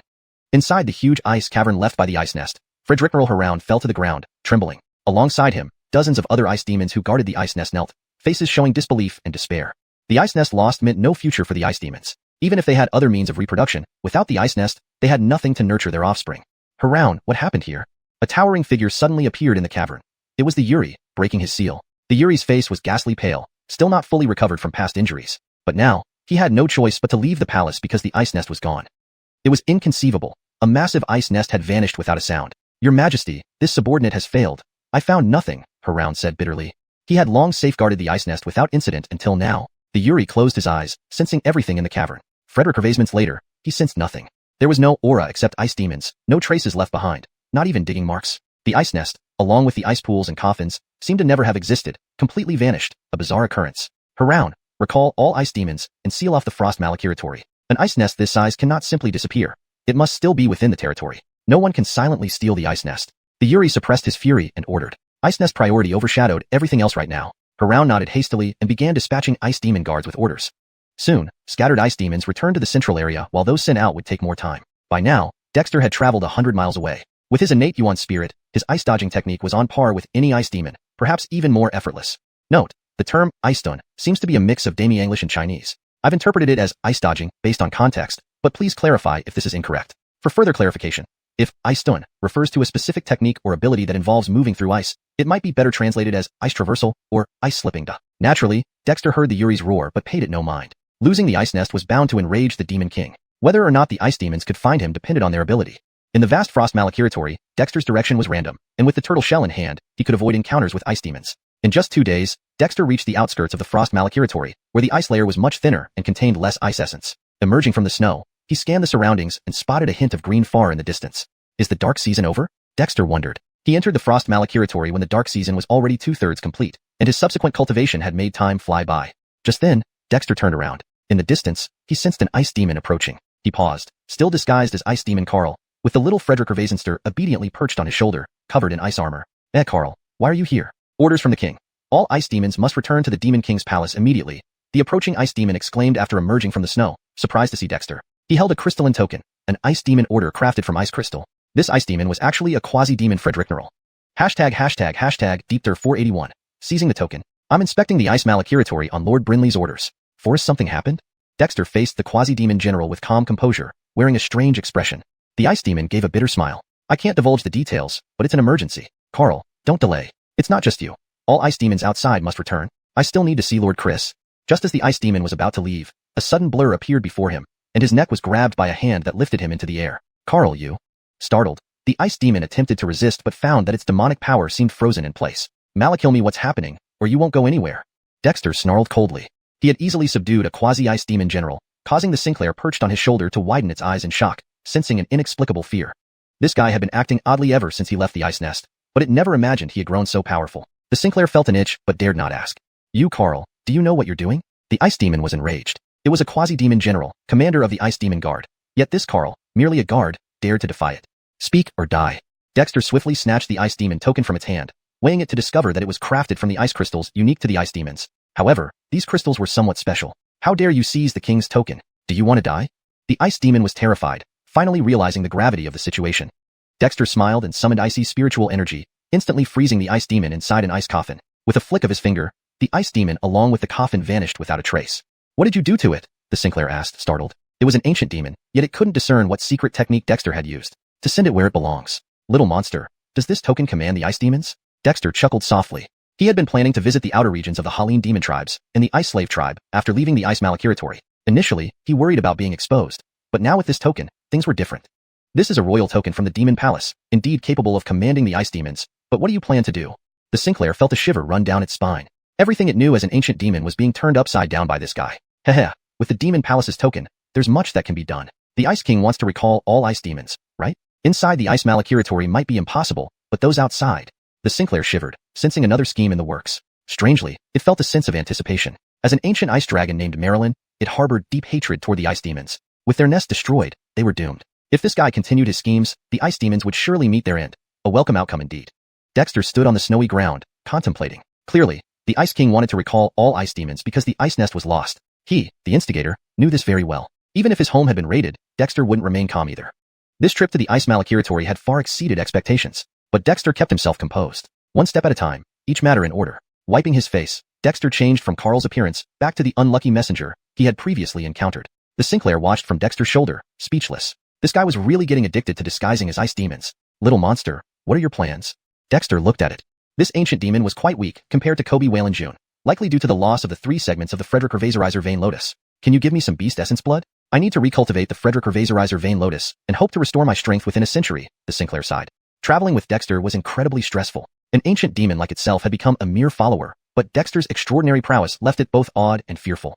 Apart from the Frederick Revaserizer Vein Lotus, is there nothing else that could help you regain your strength quickly? Dexter frowned. The Sinclair was an ancient demon, and its restored strength could rival Kobe Whalen June. Dexter didn't want to miss out on such potent combat power. There is, but it's extremely rare. I once heard of a miraculous pill from the Witch Burial Tribe 1,000 years ago, comparable to the Frederick Revaserizer Vein Lotus for revitalizing ancient blood. But the Witch Burial Tribe has long disappeared. Where could one find it now? The Sinclair sighed. While it was an ancient demon, it was younger than Kobe Whalen June by several centuries, having only lived for about a millennium. Witch Burial Tribe? There might actually be a way. Dexter grinned. I once made a pact with the king of Witch Burial Gifferty, which is the remnant of the Witch Burial Tribe. Why don't you follow me? Kobe Whalen June is also an ancient demon and now serves as the guardian spirit Malakimple master in our Kobeju tribe. You shouldn't feel embarrassed. The Sinclair blinked. Kobe Whalen June became a temple master? Who exactly are you? This question had crossed its mind many times, but Dexter never revealed his identity. I am human, specifically the chief of the Kobeju tribe. I have no bias against humans or demons. Our tribe includes many demon guards. In the northern wilderness, the ice demons are the true scourge. You can follow me with peace of mind. After toppling the ice demon rule, you'll be free to go wherever you wish. Dexter laughed. Human? Are you really human? How can a human be so powerful? The Sinclair was astonished but relieved. It had suspected Dexter was human but found it hard to believe. So what if I'm human? Humans may be born weak, but we strive endlessly. My tribe has become one of the strongest in the northern wilderness within a year, and I have confidence that I can reorder the northern wilderness soon, Dexter said proudly. Before entering the Ice Malakiratory, he simply wanted to observe and cause some disruption. Now, with the Ice Demon's nest destroyed and the Siriming season nearly over, everything had changed. If you had said that before, I would have laughed. But now, I believe you. The Sinclair took a deep breath. It couldn't help but trust this guy. He was too extraordinary. Haha, Marilyn, you'll honor today's decision. Let's go and meet Frederick Chris. If he doesn't cooperate, maybe I'll test how strong an Ice Demon General truly is. Dexter laughed loudly, carrying the Sinclair as they vanished from sight. Deepter 482, Ice Demon Forestin. On the icy plains of the northern wilderness, beyond the cedar forest, over a dozen ice demons stood at the front, with dozens of demons and hundreds of half-demon riders from the Ice Slave tribe standing behind them in solemn readiness. Although the season of Siriming is almost over, the earth remains covered in snow and ice. The somber atmosphere seemed to intensify the biting cold. Lord Chris, it was right here that we lost over a dozen ice demons, over 100 demons, and hundreds of half-demons from the Ice Slave tribe. Every living creature that entered the cedar forest has never returned. A quasi-demon general, an ice demon, stepped forward with a stern look on his face. The northern wilderness ice plains haven't been calm during this period. After Lord Chris's mobilization of the 9 tribes of demons and the Ice Slave tribe for extensive searches, they have finally had some leads. However, by the time the ice demons realized, the losses were already heavy. For this reason, Demon Frederick Chris was incredibly enraged and personally took command. Skyet, even he couldn't help but frown upon arriving at the cedar forest. The cedars here were tall and dense, surrounded by numerous mountains and ravines. Not only was the terrain complex, but there was also a faintly ominous aura emanating from within. Clearly, this place was no good land. Humph, I want to see who dares to play tricks in the dark in the northern wilderness icy plains, being so fearless. Demon Frederickneral Chris snorted coldly, his eyes filled with frigidity. Since this season of siring began, the hunting activities of the Ice Demon clan could be described as exceptionally unfortunate. Up to now, over 10 ice demons have gone missing, along with those lost in this cedar forest, marking significant losses. Not to mention the demons and half-demons from the Ice Slave tribe on the outskirts. Although the Ice Demon clan had never placed much value on the demons and half-demons outside their core, loss was still a loss. The various tribes should advance cautiously. As Demon Frederickneral Chris was about to issue orders, a sharp whistle suddenly came from afar. Lord Chris, there's an urgent royal edict. Chris abruptly turned around and saw an ice demon speeding toward him on the snowy ground, holding a sparkling token in hand. Just seeing the token made Chris's pupils constrict sharply. It was an ice demon order from the Demon King's palace. Lord Chris, the king orders you to return to the Demon King's palace immediately without any delay, the messenger demon said, panting slightly but maintaining a serious demeanor. Forreston, what happened? Chris gazed intently at him, puzzled. To recall him now? Forreston smiled bitterly. There are too many ears and mouths here. It's not convenient for me to elaborate. However, Lord Bruno instructed that after your return, the hunting in the northern wilderness icy plains will be temporarily suspended, and all tribes should remain on standby without delay. Chris's pupils contracted again as he asked coldly, did Bruno really say that? What about Brinley? Lord Brinley is leading the Ice Demon Guard to search the Frostlands. Lord, something has happened in the Frostlands, and the king has already left the Demon King's palace. It's urgent. Before Forreston finished speaking, Chris's expression changed drastically, and he quickly used ice translocation to leave. Even the Yuri has appeared. It was evident that matters had reached an alarming severity. Compared to the safety of the Frostlands, this cedar forest was insignificant. Forreston, what exactly happened? Another quasi-demon general stepped forward, impatient. Forreston shook his head gently. An unknown entity invaded the Frostlands. The situation is extraordinarily complicated, and I only know a little. There's no need to ask further. How's the situation here? Because Forreston held an ice demon order, the quasi-demon general did not dare delay, and promptly explained the situation. Oh, so you mean our Ice Demon clan suffered setbacks due to some unknown force in this cedar forest? Forreston looked surprised, glancing around. After Chris left, around 20 ice demons, 60 to 70 demons, hundreds of demonic beasts, and hundreds of half-demon riders from the Ice Slave tribe remained. That's indeed the case. Just now, Lord Chris was about to lead us into the cedar forest. Now that Chris is gone, Forreston, you're in charge. What do you think we should do? The quasi-demon general smiled wryly. This season of siring has already brought unexpected circumstances, and now, even the Frostlands have encountered trouble. Since Lord Chris has made a plan, we should proceed. I don't believe anything can obstruct us ice demons in the northern wilderness. The 9 tribes will lead, followed by ice demons in the middle, and the Ice Slave tribe at the rear. Don't disperse and advance together. Forreston laughed coldly. Even if there's a change, our strength allows us to investigate clearly. The quasi-demon general pondered for a moment before nodding vigorously. All right then, let's do it this way. Once we clear the cedar forest, we probably need to return. The season of siring is almost over, and once the ice starts melting, the combat power of ice demons would significantly decrease. Behind Forreston and the others, 9 formidable demons stood in a row. These 9 demons were the leaders of the 9 outer tribes around the Frostlands, all possessing quasi-demon general strength. Chris's sudden departure gave them an ominous premonition. Lord Frederickso, why don't we wait? Without Lord Chris, we might not be able to handle whatever exists in the cedar forest. A beast covered in white fur emerged. This beast had a lion-like head, but a buffalo-like body with leopard-like claws on its limbs. Braun, are you afraid? An old snow wolf sneered. Behind it stood more than a dozen wolf demons. The snow wolves were a major clan in the northern wilderness, known for their unity and always moving in groups. Himph, old wolf, stop spouting nonsense. I'm just being cautious, Braun snorted coldly, appearing somewhat irritated. The old wolf was cunning, not usually one to take initiative under such circumstances. Sure enough, Braun soon noticed the scaled host standing behind the old wolf, an exceptional being among the demons, born of mixed blood, but a top-tier powerhouse among the 9 demon tribes. Damiana, is my token not weighty enough, or were Lord Chris's instructions not thorough enough for you to waste time here? The 9 tribes should advance simultaneously. Once inside the cedar forest, don't stray too far. Frederickso, have these demons forgotten the rules? Forreston snorted in dissatisfaction. Trying to bully him because he's new here? Braun shrank back, and even the old wolf and the scaled hoe didn't dare argue. They recognized the token of the Demon King's palace. Even if this newcomer Forreston wasn't familiar, to make Demon Frederickneral Chris return directly must mean he was extraordinary. Very well, we'll follow Lord Forreston's instructions. Scaled hoe, you go ahead but don't advance recklessly. We'll support from behind. Boom on, keep the half-demon riders arrayed at the rear, ready to assist. Frederick Evasive out. Frederickso ordered sternly. These reckless ones dared to ignore Forreston. They truly lacked discipline. Even he, bearing the token, had to obey Forreston unless Chris returned. Forreston's commands were the highest directive here. The leaders of the 9 demon tribes exchanged glances and nodded sequentially, each leading their troops into the cedar forest cautiously, keeping no more than 100 meters apart. Deep Dir 483, hunting in the snow pine forest. Deep within the snow pine forest, a large group of demons gathered in a spacious canyon. The surrounding snow pines covered the canyon above, concealing their movements from aerial bird demons overhead. Not far from the canyon, hundreds of ice demon riders were stationed under Blaze's stern gaze. He closely observed and occasionally instructed the training of newly recruited demon riders. After nearly 2 months of expansion, his half-demon cavalry had grown to over 1,500. After reorganization, the Guardian Cavalry now comprised 5 battalions, almost more than half of the Ice Slave clan's population. Skyet, this very fact made Blaze even more cautious, allowing no room for error. Inside the canyon, Brendan stared at the ice-scaled creature, no bigger than a small dog with a look of astonishment. "You're still alive, huh? I thought you guys died a long time ago," Brendan remarked nostalgically. Despite being covered in ice armor, Elroy couldn't escape Brendan's notice. "Old turtle, if you're still alive, how could I bear to die? Just had some bad luck. Almost kicked the bucket. That poor fellow like Sawyer Equi, he might be truly gone." Elroy sighed. Still, this old tortoise was impressive. It had lived for so long yet remained so vigorous. Not like him, now reduced to a mere quasi-demon general. "Elroy, you suddenly came to find me, not just for a chat, right?" Brendan narrowed his eyes. Note, Elroy should be consistent with the terminology used for this character throughout the text. If Elroy is intended to be a name or specific term, it should remain as such. However, if there's an established Demi-English name for this character, it should be used instead. For better fluency, we can slightly adjust the sentence. "You didn't come all this way just to chat, did you?" Brendan said, narrowing his eyes. The old snow ape and others watched the small, diminutive figure with astonishment. This creature, resembling a tiny monster, was Elroy, one of the 4 ancient demons of the northern wasteland ice plains. Note, for better readability in Demi-English, it might be more suitable to translate Binglin as Elroy to Elroy, or give it an appropriate Demi-English name like Elroy to Elroy. However, since it seems to be a proper noun, I kept it as Elroy. For improved fluency, here's a revised version. The old snow ape and others watched the small, diminutive figure with astonishment. This creature, resembling a tiny monster, was Elroy, one of the 4 ancient demons of the northern wasteland ice plains. "You old coot, when did you become so pushy? But you're right, I'm here because someone named Ned Owen asked me to deliver a spirit charm." Elroy spat out a spirit charm.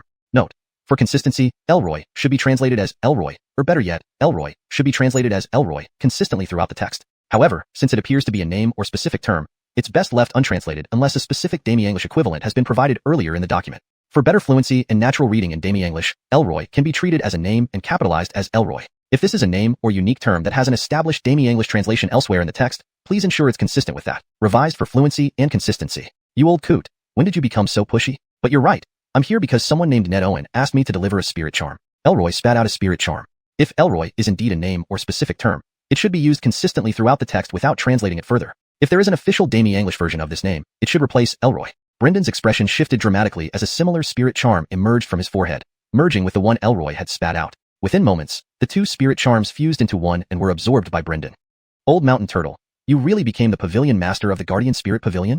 Elroy exclaimed in surprise. Note, for consistency and fluency, it's better to use Elroy as Elroy, or translate it fully to Elroy. Elroy can be translated as Elroy, but it seems to be a name, so it's kept as is. Here I assume Elroy is a character name and keep it unchanged. A more polished version would be, "Old mountain turtle, you really became the pavilion master of the Guardian Spirit Pavilion?" Elroy exclaimed in astonishment. Originally, he was skeptical about Ned Owen's claims. After all, Brendan was a millennium-old demon. During his time, today's Yuri was still nesting in ice. So what if I did? Wow, leader did great. Brendan laughed heartily. Through the spirit charm, he learned about Ned Owen's actions in the Ice Malakiratory, which even surprised him. This guy was truly something else. Indeed great, but a bit tricky. "Old Frederick Gervaisiunten Dillenriddle, I'm in trouble now, and can only follow you guys." "What did that guy say?" Elroy asked curiously.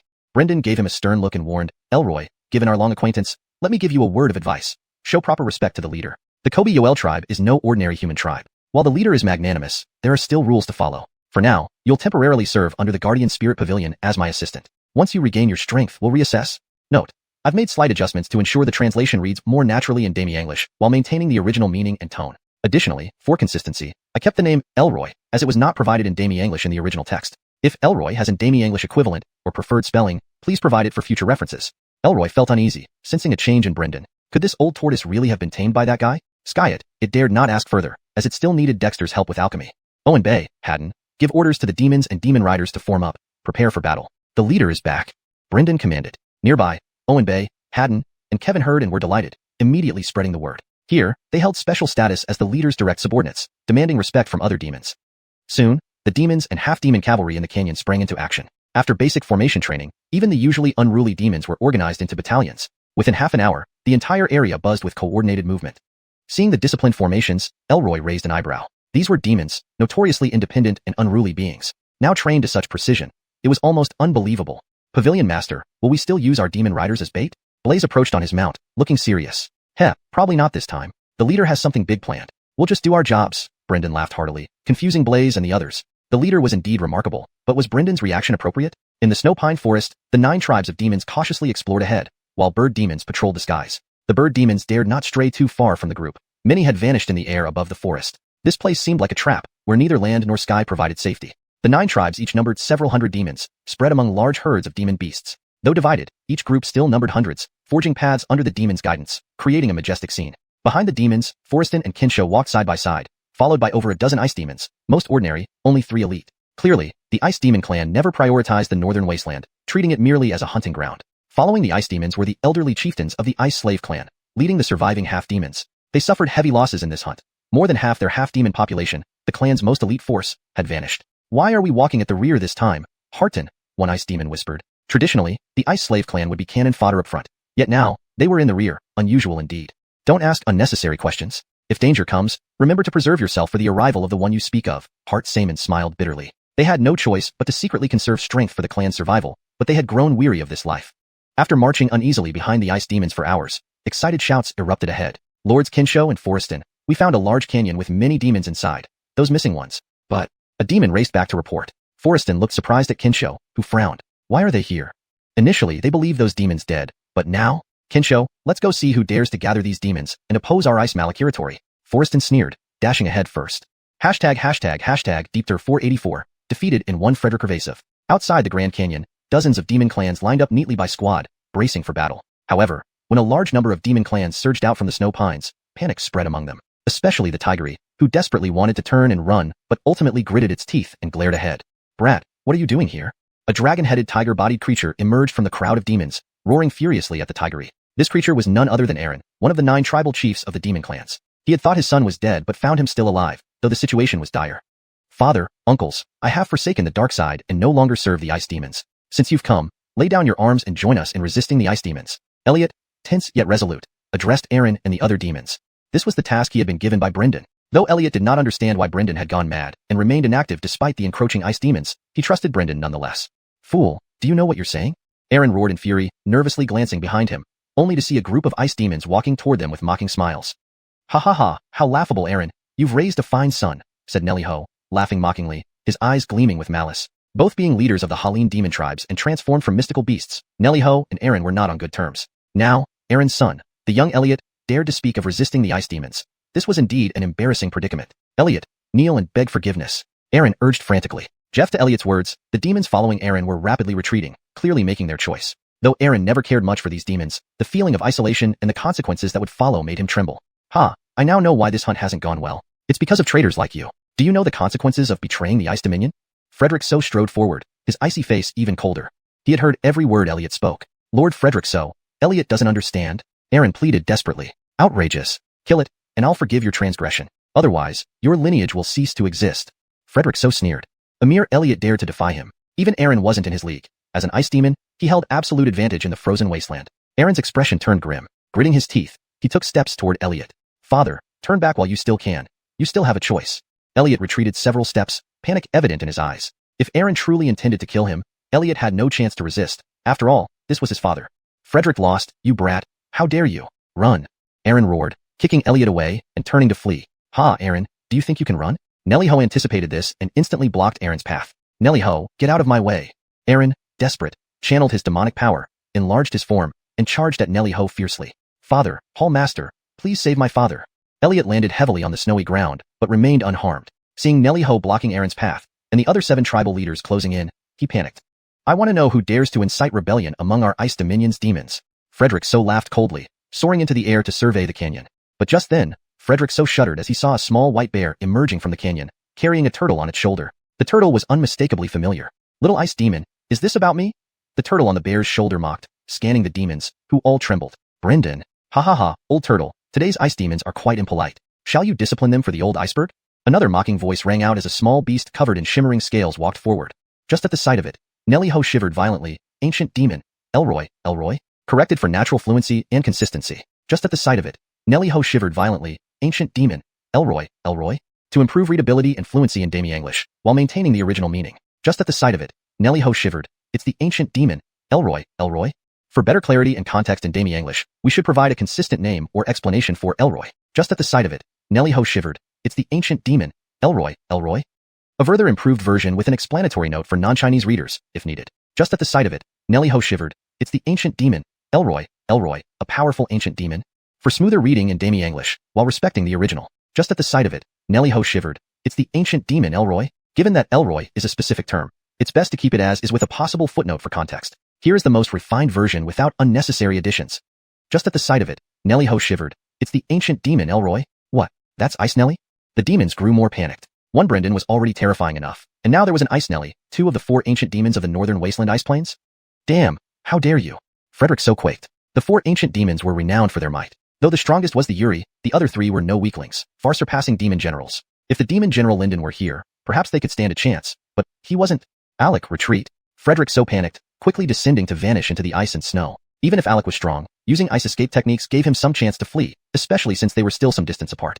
Frederick so, I think you should stay, Alec chuckled, suddenly unleashing a punch that sent Frederick so flying. Alec, you. The other ice demons turned around, disbelievingly watching Alec strike Frederick so. You're not Alec. Frederick so struggled to his feet, sensing the ice spirit energy entering his body. Suddenly, he realized, ice spirit energy differed from the ice demon's demonic power. Now you realize too late. Alec jeered, his figure blurring as fists flew everywhere, engulfing the dozen or so ice demons and the 8 demon general level demons. Thud, thud, thud. Neither the ice demons nor Nelly Ho and the other demon leaders could withstand the various animal spirits that emerged from the flurry of punches, all spitting blood and retreating in shock. Who are you? Frederick so raged in disbelief. To defeat over 10 ice demons and 8 near demon generals in one move. It was impossible for anyone to be this powerful. Somewhat boring. If I knew earlier, I wouldn't have moved Linden. Maybe we could have had a decent fight. Alec laughed lightly, wiping his face to reveal a youthful human face before the stunned demons. Of course, this Alec was Dexter in disguise. Human? Impossible. Humans can't be so powerful. Frederick so gaped, then lunged at Dexter. Now he understood that to survive, he must take down this human. With the arrival of the human, Brendan and Ice Nelly revealed looks of amusement, making it clear that this might be their only chance. But waiting for him was a condensed fist imprint that loomed large in his vision. Deepter 485, rebellious host of demons. In the snow pine forest, outside the Grand Canyon, the demons stood in stunned silence, gazing up at the human youth floating mid-air. One punch, just one punch, and the ice demon Frederick so, a near demon Fredericknerl, was instantly subdued and killed. At this moment, all the demons wore expressions of disbelief. You, how dare you? Ardle trembled, quivering from head to toe. The other 8 leaders of the Halin tribes were no exception, and Owen Shaw cast a glare at Adley, his eyes brimming with questioning. Adley was also stunned. The Dexter before them now seemed like an entirely different person compared to earlier. Clan leader, your cultivation? Delbert was astonished. Although Dexter's aura remained concealed, as if he were just an ordinary human, who would dare consider him anything but extraordinary at this moment? Skis, during this stay in the Ice Malakiratory, I made an unexpected discovery. Dexter smiled lightly, glancing at Emmanuel before turning to scan the crowd of demons and half-demons of the Ice Servant tribe. The Ice Demons have been rampaging through the northern wasteland for a long time. Whether human or demon, countless lives have fallen prey to the Ice Demons over the years. Do you know what became of your ancestors, those once powerful demons? Dexter waved his hand, and rows of ice coffins appeared out of nowhere, smashing into the snow. Inside these coffins were frozen, powerful demons that looked almost lifelike. Great Ray.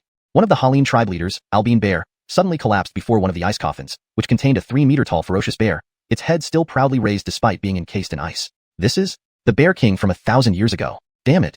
A demon howled in fury. Heavens, this is my ancestor who mysteriously disappeared a few hundred years ago. So they were indeed murdered by the ice demons.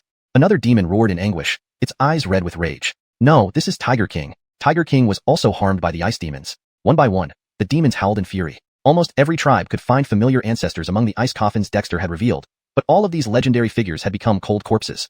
This revelation undoubtedly ignited the wrath of almost every demon present, including even creatures like Owen Shaw and Gerald Tai, whose ancestors were also among the victims. Sir, where did these bodies come from? Owen Shaw stepped forward, gritting his teeth. The demon population around the Ice Malakiratory had survived for countless generations, having been gradually enslaved ever since the ice demons first took control of the northern wasteland. Each demon had deep ties with the others. These bodies came from the ice demon's lair. They used these beings' life essences to nurture their ice nests for hatching more ice demons, Dexter said with a smile. You lie. This isn't true. The remaining dozen or so ice demons recoiled in horror. Dexter laughed. Whether it's true or not, you know it best. Why do you think the ice demons targeted Owen Fei's awakened bloodline? It's because these ice demons are nurtured using the life essences of other demons, and they can steal and convert any awakened bloodline. The demons were shaken to their core. They knew about Owen Fei's ordeal. When he was expelled from the outskirts of the Ice Malakiratory by the Yuri, they had been bewildered. But now, everything made sense. Ice demons must die. Owen Fei roared in fury. His tribe had been nearly wiped out for his sake. While most of the actions were taken by the demons here, it was the ice demons pulling the strings behind the scenes. Ice demons must die. The rest of the demons joined in the roar, even the leaders of the Halin tribes whose eyes were now blazing with anger. No, you can't rebel. Are you not afraid of death? An ice demon trembled. These words fell like a bucket of cold water on the demons, making them shudder. The strength and fearlessness of the ice demons had been deeply ingrained in their very souls. What's so terrifying about death? Death is inevitable for all. Some deaths weigh light as a feather, others heavy as a mountain. The ice demons have caused enough harm. They deserve to be punished. Delbert, what do you think? Dexter sneered, looking at Delbert. The demons suddenly snapped out of their stupor, remembering the two ancient demons nearby, watching intently. What's so frightening about ice demons? They can die too. Look at your ancestors. They loyally served the ice demons and guarded the ice malakiratory, yet this is how they ended up. I, Delbert, am willing to follow our clan leader, slay the ice demons, and bring light back to the northern wasteland. What about you? Can you escape your fate today? Delbert soared into the air, his body expanding into a massive, mountain-like form that pressured the demons below. His sturdy forelegs radiated mysterious and powerful demonic runes. Our clan leader, Dexter, leads the witch tribe. Though it's a human tribe, we treat demons equally. See Adley, they used to be like you but now serve as guardians of our spirit hall. Even the half-demons protect our tribal mounts, all under my command. You really have no choice. Dexter watched the domineering Delbert and sighed inwardly. The old guy wasn't joking around, but Delbert did have the strength and authority. Under his pressure, only a few demons could still stand upright. Father, what Delbert says is true. We have no other choice. Adley stepped forward, his eyes gleaming with excitement. But it's a human tribe. Owen Shaw hesitated. They looked down on humans. Although there were once powerful human tribes in the northern wasteland, things were different now. Ha, little Owen Shaw, your grandfather was decapitated by the Yuri himself. Emmanuel interjected disdainfully. I've seen firsthand how many of your ancestors perished at the hands of ice demons. Forced your demon blood turn cold? Look at those ice coffins. Next might be you. Emmanuel's words reignited the demon's fury. The sightless corpses in the ice coffins told the whole story. Damn you, you won't succeed. My king's power, my tribe's power, cannot be matched by you. Another ice demon howled, but its voice quivered. What are you waiting for? Kill these ice demons and join our ranks. Otherwise, I'll exterminate you myself for your cowardice. It's a disgrace to your ancestors. Delbert snarled. Facing certain death either way, the demons quickly made their decision. Surprisingly, Ardal was the first to act, roaring as terrifying sound waves engulfed over a dozen ice demons. The ice demons tried to flee, but were immediately intercepted by the other demons using demonic spells. Within moments, these ice demons were obliterated into nothing but ice shards. Once the ice settled, the demons slowly realized what had transpired. Their faces were grim, but also relieved. Killing ice demons had solidified their resolve. Even though they felt coerced into this action, it was the only path left open to them.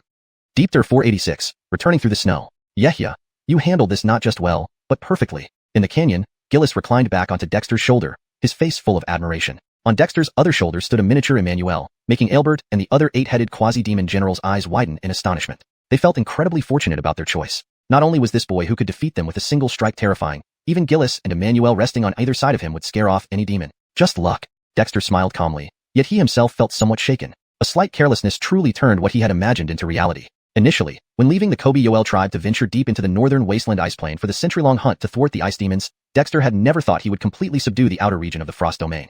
Aelbert, Gerald now, how many demons still remain outside the Frost Domain? Dexter looked at the two leading beasts among the nine-headed quasi-demon generals. He had heard of Aelbert before, but as for Gerald now, it left no impression on him. Yehia, most of the demons have been brought out already, but some are still left behind to guard and a large number of demonic beast clans. Should they all be evacuated?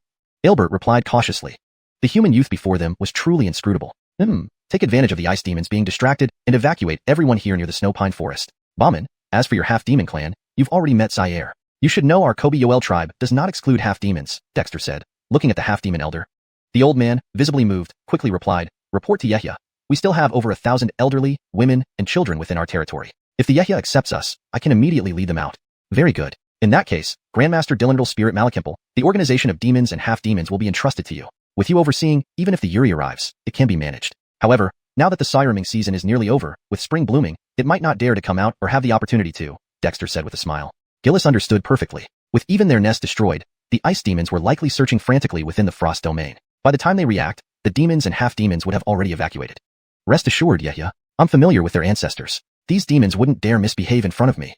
Gillis nodded in agreement. As the Guardian Spirit Hall Master of the Kobe-Yoel tribe, it was his duty. However, this made the forces of the Guardian Spirit Hall more than 10 times larger. Comparatively, there were only fewer than 3,000 humans in Kobe-Yoel Gifforty.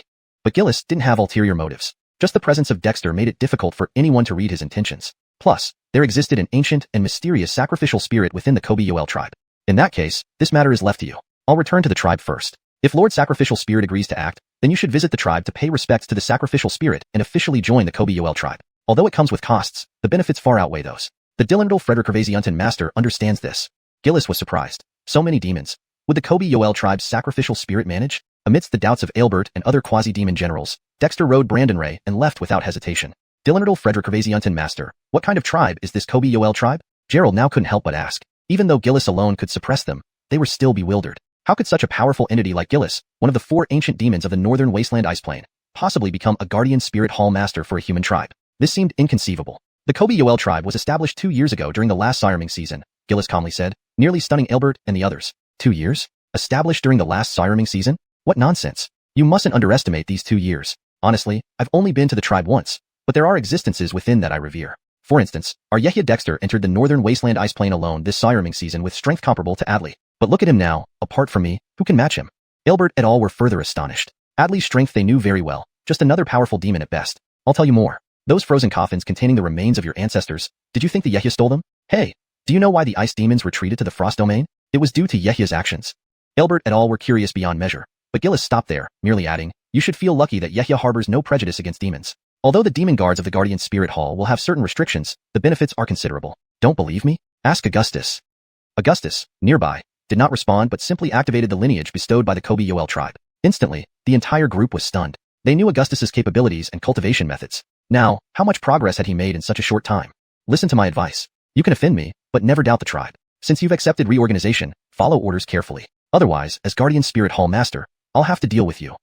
Though chilled by this statement, none dared to question it. They knew too well what Gillis was capable of, having grown up hearing tales of his prowess. Meanwhile, riding Brandon Ray and walking contentedly on the snow-covered ground, Dexter reflected. Yehia, you really trust Gillis with so many demons? Brandon Ray couldn't help but ask. Currently, the snow pine forest already gathered over 500 demons, along with numerous demonic beasts and half-demon riders, forming a formidable force under Gillis's command.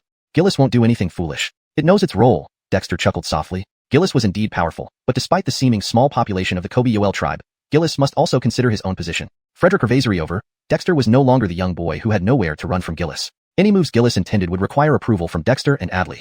Brandon Ray remained puzzled but somewhat reassured. After all, Dexter had never let anyone down before. Standing on Dexter's shoulder, Emmanuel was surprised by such unwavering trust in the old mountain turtle. Above, avian demons patrolled. Dexter unfurled wind thunder wings, propelling Brandon Ray across the snowy terrain at breakneck speed. With the outer forces of the frost domain now allied, perhaps it was time to change the order of the entire northern wasteland ice plain. ###Deepter 487. Yehia returns, tribe unsealed. At the foot of Kobe Yoel Gifforty within the Kobe Yoel tribe's territory, the snow had begun to melt, revealing loose soil underneath. After a season of siriming, the coldest time, this area had blended seamlessly with the surrounding mountains, leaving few traces of human activity. Only the sparse vegetation seemed out of place. As Dexter rode the Shan through the forest, he saw the snow wolves of the tribe scattered far and wide. Upon spotting Dexter, they let out excited howls. Yehia, you're really okay. That's great. Frederick Ravasements later, the tribe's demonic guardian snow wolves rushed over, showing immense excitement. Dexter had been missing for almost 2 months, which had caused great anxiety among the Kobe Yoel tribe members. However, given the critical situation, no one dared to leave Kobe Yoel Gifforty easily to search for him. They could only wait patiently. Jed, inform the clan that we can open the city gates now. The threat from the ice demons has temporarily been lifted as the siriming season is over, Dexter declared loudly with a smile. Although the clan members inside Kobe Yoel Gifforty had been safe during the siriming season, they must have felt stifled. Jed was overjoyed and immediately turned to run back. Soon, Dexter arrived at the city gate of Kobe Yoel Gifforty, where he saw the gate already open. Croods and other high-ranking members of the tribal clan were waiting there. The Yehia is back. The Yehia is back. Cheers echoed throughout Kobe Yoel Gifforty as the entire tribe cheered with excitement. Although only the higher-ups and some of the demon guards knew about Dexter's disappearance, everyone had sensed an unusual atmosphere in the tribe. Now, with Dexter's return, everything was resolved. Yehia, you're finally back. Thank goodness you're safe. Pierre and others rushed forward, laughing heartily as they saw Dexter unharmed. The news of Dexter's disappearance had frightened them all. It was only after the spirit sacrifice assured them that the Yehia was safe that they felt slightly relieved. Now, seeing him alive was truly comforting. I've made everyone worry. Pierre, gather the clan council. Everyone can disperse for now. I need to see the spirit sacrifice first. Dexter waved his hand to calm their enthusiasm and entered the city gate. Having not returned for nearly 2 months, he noticed the buildings in Kobe Yoel Gifforty had become even more complete, and each tribe member had their own residence. Along the way, people welcomed him everywhere, including Grace who had already donned the tribe's distinctive attire and armor. Owen, you're finally back. This is wonderful. Grace rushed forward, her eyes filled with worry and joy. I'm back now, so everyone can rest easy. Kobe Yoel Gifforty will be unsealed from now on, and everyone can go out and move around. Dexter said with a smile. Hooray, wonderful. Finally, we can go out. Yehia, you're awesome. The people around him cheered. While Kobe Yoel Gifforty provided shelter, staying cooped up for nearly 6 months would tire anyone. With the Yehia's return and the tribe being unsealed, nothing could be better news.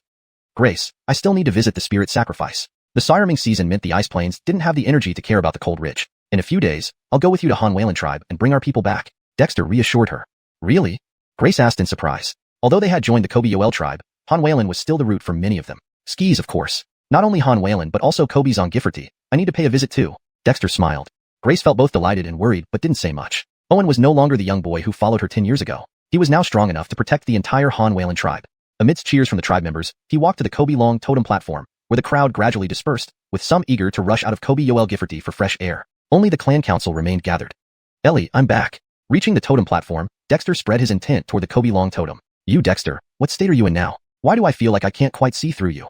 Ellie's surprised voice sounded in his mind. Since Dexter appeared at the city gate, Ellie had noticed him but hadn't spoken, appearing cautious. Have you been taken over by some old demon? Dexter rolled his eyes, sending a faith spirit talisman from his forehead towards the Kobe Long totem. A golden light emerged from the totem, accepting the talisman. Frederick Erasmus later, Ellie exclaimed in disbelief, damn it, you've cultivated innate primordial soul, all heaven, demon mark, and true self? How did you manage this? Dexter laughed. I just accidentally got here. You know me, surprises always come when I cultivate. This time, my harvest in the ice plains was quite significant. Ellie was speechless. What kind of significant harvest was this? Did you not completely destroy the ice demon's lair? But then, Ellie perked up. You kid, I didn't misjudge you. Since the outer demons and ice slave tribe of the ice plains have been reorganized, your intention is? Of course, strike while the iron is hot. Without the lair, the ice demons now only have hundreds of creatures left in the ice plains. I want to ask if, Ellie, you can handle it if these demons join the Guardian Spirit Hall? Dexter wanted to plant demon seals on all of them for easier control and increase the tribe's faith power. Relying solely on the less than 3,000 members of the Kobe Yoel tribe wasn't enough. Kid, you underestimate me. Not just these low-level demons, even supposed demon generals wouldn't be a problem. If you really bring them over, I can handle it. Sigh. This Jacobin prince indeed sees potential in you, someone capable of great deeds.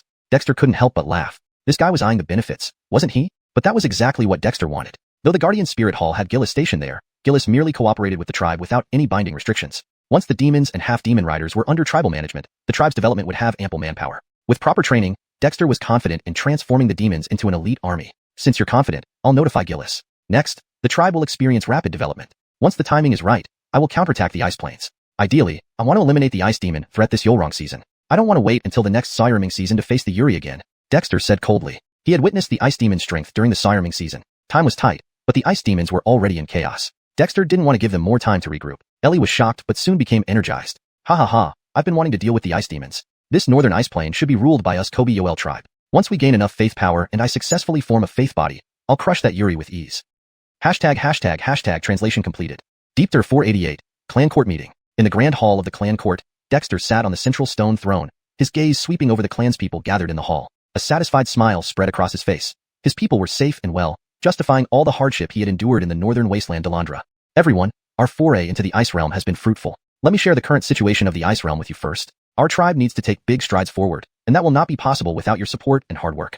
Without further ado, Dexter conjured a faith spirit token. The faith information network within the tribe was already built on a foundational level, allowing some intricate details to be communicated directly through spirit tokens, which also carried vivid imagery. Dexter naturally wouldn't waste words. Time was now of the essence for him. As Dexter's faith spirit token flew out, everyone else hurriedly conjured their own tokens. Compared to Dexter's golden token, theirs appeared faint, almost lacking something intrinsic.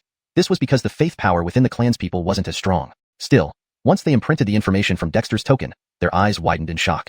Yehya, you destroyed the ice demon's lair, and even subdued the Haleen tribes and ice slave beast riders at the periphery of the ice realm. This? Pierre trembled, looking at Dexter in disbelief. Before the Sireming season arrived, the sudden appearance of the ice realm had frightened them all, compelling them to bury Witch Gifforty in fear of being discovered by the ice demons. Now, as the Sireming season neared its end, it turned out that Dexter not only destroyed the ice demon's lair but also brought under control the demons and half-demons surrounding the ice realm. It was too fantastical. Yehya, is this true?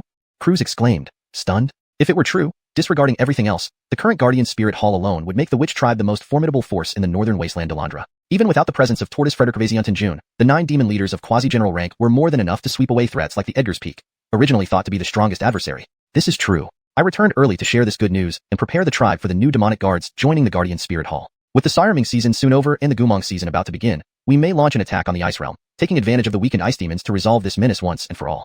Dexter's words silenced everyone initially, but soon, excitement took over. They didn't know much about the ice demons, but they understood that they were the biggest threat in the northern wasteland Delandra. By comparison, forces like the Edgar's Peak and cold Frederick Gervasian Lake were nothing. So tell us, Yehya, how do we proceed? Cruz shouted excitedly. Since his seal was removed, Cruz never doubted the future of the Witch Tribe. Skyet, what Dexter achieved still left him awestruck. A lone man who reversed an extremely dire situation in just one Sireming season. Such a leader couldn't help but inspire admiration. I've been away for many days and am not fully up to date with tribal developments. So please compile the information of each hall and institute into a faith spirit token for me. I'll use this as the basis for planning our next steps. Dexter smiled. Without hesitation, the heads of each hall and institute quickly compiled the necessary information into their faith spirit tokens, transmitting them to Dexter. Using faith spirit tokens, Dexter absorbed all the information in moments, thanks to his innate primordial deity spirit. To his surprise, the witch sigil technology research, integrated with thermal weapon concepts, had made extraordinary progress. Great job, everyone. However, the strength of the clan's people still lags behind, unable to shoulder greater responsibilities. Over the next few days, soothe the tribe's people while I visit Cold Ridge to see if I can secure some gains, Dexter praised. The witch tribe members had cultivated and learned from scratch, and although he guided them with the assistance of Ellie, achieving the present level was due to sheer perseverance. Skyet, with the explosive advancement during his stay in the Ice Realm, even though the tribe developed rapidly, the tribe's people's strength was increasingly falling behind his pace. Malachicnically, Dexter could afford more time, but after unexpectedly cultivating into an innate primordial deity spirit, he sensed a subtle restriction and rejection from the world. Dexter realized his time within the tribe might be limited. Though he'd only been there for 2 sirming seasons, Dexter cared deeply for the tribe he built. He must resolve any potential troubles before leaving. Rest assured, Yehya, we won't let you down. Croods nodded fiercely. Croods hailed from beyond the northern wasteland Delandra and was knowledgeable, sensing the impending departure of Dexter. But he didn't elaborate. Retaining Dexter in the witch tribe or the entire northern wasteland Delandra was probably impossible. Yet this was beneficial. There's no need to be overly anxious. Seeing the tribe's development gives me some ideas. We still have much ground to cover in perfecting the faith network, manufacturing and developing witch sigil weapons, applying witch sigil technology, and training and growing the clan's people. But once the demonic guards from the Guardian Spirit Hall join us, we might speed things up. Speaking, Dexter embedded advanced concepts and plans into the faith spirit tokens to impart them to everyone. The existence of the faith network significantly facilitated information exchange. If this were earlier, understanding Dexter's ideas would have required significant effort. Now, direct transmission via faith spirit tokens was far more efficient. Confusion could be stored and then practiced upon. Wasn't the tribe's development in witch sigil technology built step by step this way? While the clan's people were still immersed in awe and joy from the information Dexter shared, he quietly left the clan court grand hall, seeking the cold Frederick Gervasianton sacrificial spirit. Yehya, you're really going to Cold Ridge? The cold Frederick Gervasianton sacrificial spirit trembled in excitement. It was a division of the cold Frederick Gervasianton tribe's sacrificial spirit, yearning to return and rescue the real cold Frederick Gervasianton sacrificial spirit. This is the cold Frederick Gervasianton sacrificial spirit? Emmanuel, perched on Dexter's shoulder, blinked in surprise. Ancient demon Emmanuel, you're following the Yehya? It's me, but not entirely. The cold Frederick Gervasianton sacrificial spirit laughed. Emmanuel felt a jolt. Since entering Witch Gifferty, everything seemed novel, especially the image of the witch dragon totem mentioned by Dylanerdal Frederick Gervasianton June, which sent a heart-stirring shock that left it speechless. Cold Frederick Gervasianton Sr., I wish to invite you to Cold Ridge. Would that be convenient? Dexter smiled. With the cold Frederick Gervasianton sacrificial spirit present, many matters would become much smoother, particularly regarding the cold Frederick Gervasianton tribe. Deepter 489. Dammy entering Cold Ridge into cold Frederick Gervasianton. Outside Cold Ridge, the accumulated snow was melting, revealing tender green patches everywhere. Dexter rode on a white tiger, with Baird leading the most elite warriors of the War Hall's War Division following behind. In just one sirming season, every member of the division had undergone a transformative change. The reason for this was that, despite being the strongest combat unit in the tribe, they were confined to Witch Gifferty, helplessly watching as their chieftain Dexter faced dangers alone, intercepting the Ice Clan's forces on the icy plains of northern wasteland. From Baird down to every member of the War Division, everyone trained fervently, hoping to one day be able to share the burdens of Dexter. However, after Dexter returned this time, he only increased the pressure on the War Hall. No one knew exactly what kind of strength their chieftain possessed, but everyone could tell that they might truly not be much help anymore.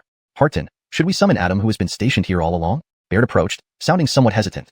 The demon guards reported that Adam is now involved with a fox demon from Devil 8 Peak. There may be changes. Oh, that guy found a companion? I thought it was just him and nothing more. Just let him know. If he's willing to come, let him wait at the entrance of Witch Burial Gifferty. I'll head over there after leaving cold Frederick Gervasianton tribe. Dexter laughed. Adam still had potential, but Dexter couldn't attend to it now. Owen, are you taking everyone to cold Frederick Gervasianton tribe? Grace asked nervously. This time, Dexter brought not only the War Hall's War Division, but also picked over 10 members of the original cold Frederick Gervasianton tribe to follow cold Frederick Gervasianton's spirit together. What Dexter intended to do remained a mystery to Grace and others. No worries, with Elder Cold Frederick Gervasianton here, I believe Hart will not make things difficult for me. Dexter smiled gently and then urged the white tiger forward, leading the way. With the information shared by the cold Frederick Gervasianton spirit, Dexter knew exactly where the cold Frederick Gervasianton tribe was located, so he headed straight there. However, after half a day, Dexter and his group arrived at the edge of a valley. Towering ancient trees were covered in thick layers of snow, hiding the entire forest densely. Grace, inform them first. Proper etiquette is still necessary, Dexter instructed. Grace and others nodded and immediately rushed into the forest, quickly disappearing out of sight. But the cold Frederick Gervasianton spirit did not move, standing quietly behind Dexter in its ritual robes, with a somewhat complicated expression. Elder Cold Frederick Gervasianton, how is your main body doing now? Dexter asked curiously. The cold Frederick Gervasianton spirit was formed from the tribal faith of Grace and others, merely a spiritual offshoot, not the true self. The main body is cursed and has been blackened for years, but has always suppressed itself in the place of origin. Harton, the witch from Witch Burial Gifferty, should also be in the place of origin. It may not allow you to purify the curse on the main body, the cold Frederick Gervasianton spirit worried. The curse on the cold Frederick Gervasianton tribe originated from Witch Burial Gifferty, directly affecting the tribe's fortunes. The cold Frederick spirit bore the curse, thus causing its blackening. However, the root cause lay with the witch in which burial Gifforty. No worries, if it behaves reasonably, it would be fine. If not, I don't mind bringing it to see its king. Dexter said coldly. The relationship between Cold Frederick tribe and Witch Burial Gifforty was complex, a direct lineage. Cold Frederick tribe's rise was linked to Witch Burial Gifforty, but due to Witch Burial Gifforty, it splintered and declined. However, Dexter no longer cared about those details now. Witch Burial Gifforty was part of his plan this time. If everything went smoothly, it would be good. If not, in the mountains, Grace and others traversed hidden tunnels and were soon discovered. Who is it? Came an indifferent voice from the silent tunnel. It's me, Grace. I need to see the chief. Grace stepped forward and identified herself. Grace HMPF, why have you come back? Didn't you sever the tribe's faith and join the witch tribe? You traitors dare to return? Came an angry voice from within the tunnel. Weilong, shut up. Things are not as you say. Did Holly not come back? We've returned this time because of something important, which you cannot decide. Go and inform the tribe that Owen has returned. Brandan stepped forward and sternly commanded. Brandan, you? Owen is here? Is what you say true? Another voice rang out, this time a middle-aged man's voice. Uncle Colin, it's great you're here. Owen has returned to see the chief. Additionally, the Great Spirit has also returned. Brandan exclaimed excitedly. Colin was one of the few remaining elders of the Cold Frederick tribe. What? The Great Spirit? Absurd. The Great Spirit has always been in the tribe. How can it? Weilong exclaimed but was quickly interrupted. Is it really the Great Spirit? An elderly man with scars on his face burst out of the dark tunnel, looking at Brandan and others with complex expressions. Skis, Holly must have told you. We changed the tribe's faith to help the Great Spirit. Now, the Great Spirit and Owen are outside. Grace said solemnly. Burying their faith and joining the witch tribe was, in fact, a form of betrayal to the Cold Frederick tribe. But it was a matter of necessity. Fine, I'll find the chief. For now, bring Owen and the Great Spirit inside. Colin took a deep breath and turned to leave. Uncle Colin, this is not? Weilong's voice sounded again. There is nothing wrong with it, Weilong. This is the chief's order. Colin smiled slightly and quickly disappeared into the tunnel. Grace and Brandan exchanged glances and immediately instructed Brandon Hammett and others to return to welcome Owen and company. Frederick Months later, Dexter, accompanied by the Cold Frederick spirit, arrived at the entrance of the tunnel. Glancing into the depths of the tunnel, Dexter shook his head lightly. Although hiding in these mountains kept the Cold Frederick tribe safe, it undoubtedly lost any chance for development. Heart, I sense the presence of the main body, and it's in very poor condition. The Cold Frederick spirit lifted its hood, revealing a jade-like face. Ah, it really is the Great Spirit. What's going on? Came shocked voices from within the tunnel, including Weilong and others. Great Spirit, is it really you? Frederick Months later, a cacophony of sounds emerged from the tunnel as over a dozen burly men dressed in animal skins rushed out, followed by a young girl, Holly. It's me. I'm back. How about Dylan? Forrest he grown too old to walk? The Cold Frederick spirit moved forward, its gaze landing on the Cold Frederick tribe members, visibly agitated. Dylan? Oh, the chief is waiting for you in the tribe. Grace, you've done well. This is Owen? The lead man responded quickly, then turned his gaze to Dexter's youthful face. He looks just like him, truly worthy of being Leonardo's son. Owen, welcome home. The man choked, emotionally stirred. Owen, this is Uncle Jamie, once your father's guard and now an elder of the tribe. Grace hurriedly introduced. Surprised, Dexter stepped forward, clasped his hands, and said, Owen greets all the uncles. I've returned this time to resolve the troubles of the Cold Frederick tribe. I hope for your cooperation. Good. Truly worthy of being Leonardo's son. Follow me.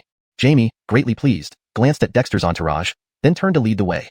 Although Dexter was now the chief of the witch tribe, he was also a long-lost kinsman of the Cold Frederick tribe. Deep Thur 490, the clan Evans' secret. Creeping deep into the mountains through a narrow canyon that only had a strip of sky connecting it to the outside world, the people of the Cold Frederick tribe looked on in surprise at the arrival of Dexter and his companions, who were led by Jamie. Frederick Ravazist of these tribal members wore ragged animal skin clothing, with only a few donning coarse hemp clothes. However, these hemp clothes were vastly inferior to those woven by the Kobe Yoel tribe. Owen, this is our current territory. Since the sudden attack by the demonic aviants 10 years ago, we moved here and have relied on its natural defenses and secrecy to survive. Jamie spoke, his voice tinged with sorrow. Malacan years ago, a large-scale attack by demonic birds devastated the already declining Cold Frederick tribe. As the tribal leader, Leonardo, Dexter's father, died in battle, nearly all the elite warriors perished, and Owen was captured by a demonic bird, leaving his fate unknown. The tribe surviving is itself a great feat, Uncle Jamie. Everything will be better soon. Dexter patted Jamie on the shoulder. Life for the human race in the northern wasteland was tough. Even a once glorious tribe like the Cold Frederick tribe faced hardships similar to other settlements. But that chapter was closed. Dexter came to change something. Owen, you really did come. At this moment, an elderly voice echoed from the depths of the canyon. Soon, Dexter saw an old man being supported by other tribal members walk out. This elder seemed even older than the ancient witch doctor, but still held up well. Who are you? Clan Evan? Please forgive my rudeness, but I hardly remember anything from 10 years ago. Dexter bowed to the elder. No matter how one viewed it, the clan Evan deserved respect. The old clan Evan shuffled over, his dim eyes falling upon Dexter's youthful face, growing increasingly pleased. You look just like Leonardo. Suddenly, the Evan noticed the Cold Frederick spirit totem and hurriedly bowed deeply. Dylan, paying respects to the spirit totem. Your return brings hope back to the cold Frederick tribe. Other tribespeople watched in astonishment, their gazes filled with suspicion. Clansmen, this is our long-lost spirit totem. It has not appeared in hundreds of years, yet now, with Owen's return, it returns as well. A sign of fortune for us all. Come, pay your respects to the spirit totem. The Evan called excitedly, his voice still strong despite his age. Skis, truly the spirit totem? The tribespeople rejoiced, kneeling in mass. The cold Frederick spirit totem stepped forward, pointing a finger, and beams of faith radiated onto the foreheads of the tribe's members. They felt the pure and familiar power of the totem, their hearts filling with certainty and excitement. Dylan, you've endured until now, thank you. But don't you think it's time to explain things to the people? The totem asked gravely, eyeing the Evan warily. The real Dylan's lifespan ended 200 years ago, yet you still live. As the totem spoke, everyone froze except the Evan, who remained composed. Clan Evan, is this true? Jamie's throat went dry. If this was indeed the true totem, indeed, I should have died long ago, but I could not. Spirit totem, you know my pain, don't you? The Evan smiled bitterly, straightening his back. His skin, once lined and wrinkled, began to smooth, transforming him into a middle-aged man within moments. This bizarre transformation left the tribespeople gasping, even those supporting him recoiling in shock. No one anticipated the totem's return would uncover such secrets. Your pain, stemming from guilt? Sky, you survived using necromancer powers. Did you ever believe you could escape the necromancer's control? The totem chuckled bitterly. One wrong step, followed by many more. The cold Frederick tribe has endured because of your efforts, but today's state is also your doing. Predecessor, what do you mean by the necromancer's aura around Clan Evan? Dexter asked, his expression suddenly serious. He hadn't expected this, nor had the totem hinted at such details before. Leader, this story is long and winding. This Dylan is the same leader who made a pact with Witch Burial Giffordy centuries ago. When the Yuri arose, vowing to wipe out Cold Ridge, I wasn't his match. So I sent Dylan to Witch Burial Giffordy, hoping for aid. We saved the tribe, but brought a curse with it. The totem explained ruefully. Right and wrong are hard to define now, but since you're here, it's time the cold Frederick tribe changes, isn't it, Dylan? Wait, Clan Evan is the former leader? Jamie and others were stunned. Especially the elderly, some of whom lived over 70 years without knowing these secrets. They wouldn't believe it if not coming from the totem. Skis, change is needed. Owen, Grace mentioned you have 3 star-shaped birthmarks on the base of your right big toe. Is it true? The Evan sighed. Dexter was bewildered. Birthmarks? He nodded. Skis, I have those marks. Does this matter? Birthmarks are innate, aren't they? The Evan acknowledged Dexter's confirmation with a sigh. Long ago, on my way to Witch Burial Giffordy, I had a dream.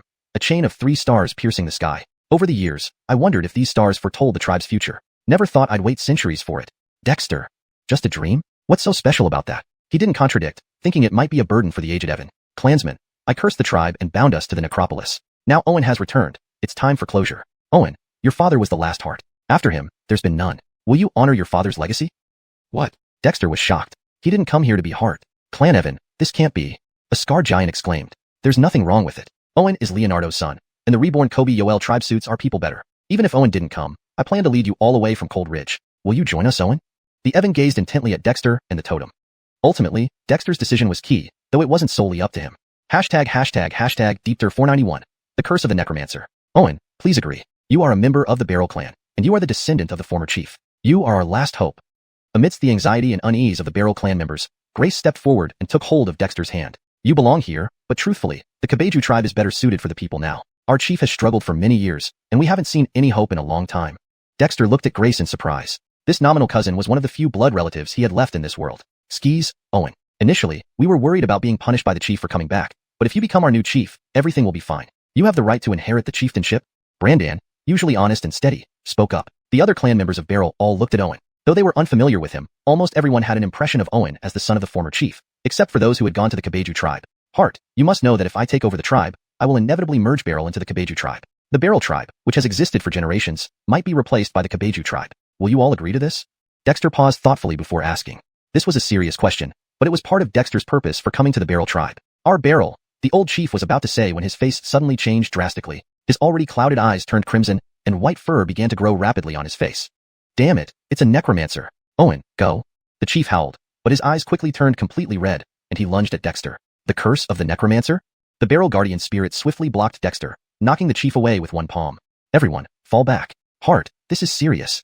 The Barrel guardian spirit's expression was gravely serious. A powerful necromancer has been entrenched in the tribe. It severely wounded the Yuri years ago, though it was also nearly destroyed. After all these years, it should have recovered.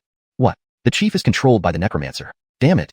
Jamie and others shouted angrily. Even the bewildered Barrel clan members showed anger. Despite the chief's past mistakes, he had diligently managed the tribe over the years, especially in the last decade. Without him, the Barrel tribe might have been extinct. Step back, Dexter coldly commanded, instantly confronting the charging chief. Barrel ancestor, Can you find where the necromancer resides? The barrel guardian spirit closed its eyes, emitting a spiritual light from its body. But shortly after, the light turned black. However, it is almost completely devouring my essence. We must stop it, or else the remaining people of Barrel will surely die. The guardian spirit roared. At this moment, the eyes of the Barrel clan members started showing black light, the power of the curse. Bingley, Berg, knock everyone out carefully without causing harm. Dexter instantly sensed the curse's presence. With just a glance at Jamie and others, he understood the situation. These clan members bore the faith of Barrel, which had been corrupted by the cursed tribal fortune. Initially, the Barrel guardian spirit had condensed from the purification of grace, and others by the Ellie. Don't worry. Leave it to me. Bingley, perched on Dexter's shoulder, flew up, turning into a blur. Although not as powerful as ancient demons before Dexter, it was still formidable compared to others. Before Jamie and others' eyes could turn completely black, Bingley struck them down. Berg then led the warrior tribe members to restrain the unconscious Barrel clan members with ropes. What are you doing? Some still conscious clansmen shouted, but they couldn't resist Bingley. In moments, 600 to 700 people of the Barrel tribe were all knocked out, causing Grace and others to frown. After confirming everyone was only unconscious, they watched the confrontation between Dexter and the chief with mixed emotions. Now, the chief, enveloped in black aura like a demon, was surprisingly being forced back by Dexter. Is Owen already this strong? Brandon Hammond was astonished. Soon, he realized Dexter's strength went even further. After a single punch sent the chief reeling back, Dexter's left hand emitted a cold, icy aura. Ice coffin seal?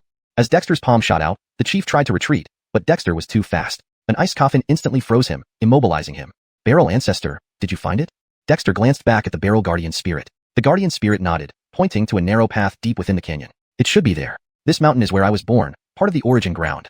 Owen, that place is where the chief lives. No one was allowed near it. I once went in and felt terrible, Grace hastily added. Dexter nodded, lifting the frozen chief in the ice coffin and rushing towards the small valley.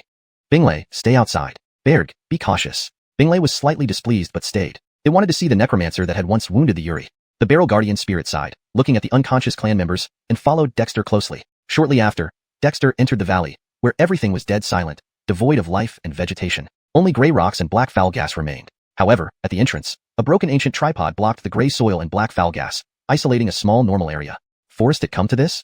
The Barrel guardian spirit smiled bitterly, stepping past Dexter and crossing over the tripod, its light infusing into the tripod. This tripod, used during the founding of the Barrel tribe, is my holy artifact. Unfortunately, it is broken and has lost its essence. The guardian spirit lamented.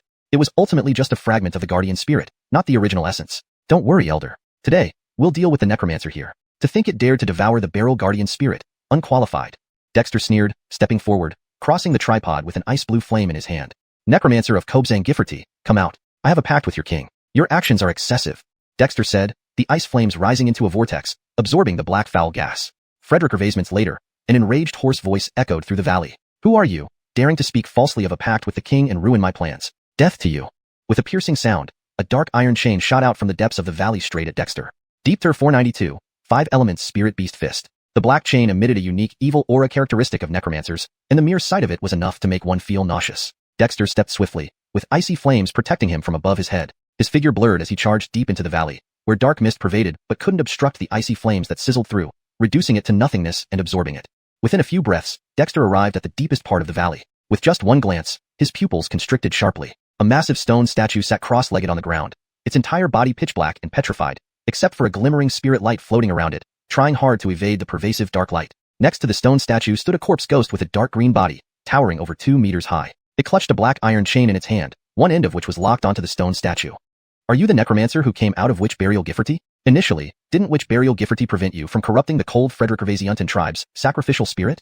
Dexter said coldly. This necromancer was much more powerful than the one they had encountered in Witch Burial Gifferty, yet Dexter showed no fear. Humph. My affairs do not require your scrutiny, brat. By daring to enter this place, you have sealed your own fate. The necromancer snorted coldly and pounced towards Dexter. Although it was a necromancer, its movements were anything but slow, striking Dexter within a blink of an eye. Dexter clenched his fist and struck out. A tiger-shaped form coalesced like solid matter emerging from his punch. Using the Tiger Clan's innate battle technique, Black Tiger Claw, he aimed directly at the necromancer's heart. The necromancer gasped in surprise, smashing the giant tiger's forehead with its sandpot-sized fist. It was also slashed by the tiger's sharp claws, leaving a horrifying wound. What kind of fist technique is this? The necromancer asked in shock, only to be met with a series of punches. 100 Beast's fist, attack. Dexter swung his fists, delivering dozens of punches in an instant. Each punch coalesced into a different beast, attacking the necromancer from all directions. The necromancer's physical body was incredibly strong, but Dexter's simulated beast-shaped punches had reached an unprecedented level, akin to real beasts assaulting, making it difficult for the necromancer to get close and instead getting entangled by numerous beast-shaped punches. Cold Frederick Ervasiuntan's sacrificial spirit arrived shortly after, stunned by the scene before him. How was such a martial art created? Boy, do you dare to fight me with everything you've got? What good are these fancy tricks? The necromancer punched, shattering a dragon snake, constantly breaking Dexter's punches while roaring. Dexter laughed. Do you know what warming up means? I heard that several hundred years ago, you severely injured the Yuri, but it seems like you're not much. The necromancer became enraged. Boy, don't underestimate me. Its black fists instantly emitted brilliant black light, and the necromancer's punches shattered Dexter's beast-shaped punches, bringing a formidable momentum against him. Dexter took a step back, grabbed the air with his right hand, and 5 elemental spirit talismans appeared immediately. Soon after, 5 demonic spirit marks superimposed within the elemental spirit talismans transformed into 5 spirit beasts. You are very strong, but I don't have time to chat. Try my newly understood 5 elements spirit beast fist, Dexter snorted, abruptly forming a fist with his right hand and striking out. As his fist punched out, the 5 spirit beasts, born from the elemental spirit talismans, took shape and rushed out. These 5 spirit beasts belong to the 5 elements: metal, wood, water, fire, and earth. In the east was a green Aminglong dragon. In the west, a white tiger. In the south, a blazing phoenix bird. In the north, a black spinning turtle, and at the center, a scale-covered crewslin. Though not the true azure dragon, Sean, black tortoise, vermilion bird, or crewslin, they aligned with the principles of the 5 elements. The 5 spirit beasts attacked from all directions, surrounding the necromancer in a sequence of elemental generation, simultaneously launching assaults from 4 sides and above. The Aminglong roared, the Sean bellowed, the phoenix flapped its wings, the spinning Dillinurtle extended its head, and the crewslin trod across the sky.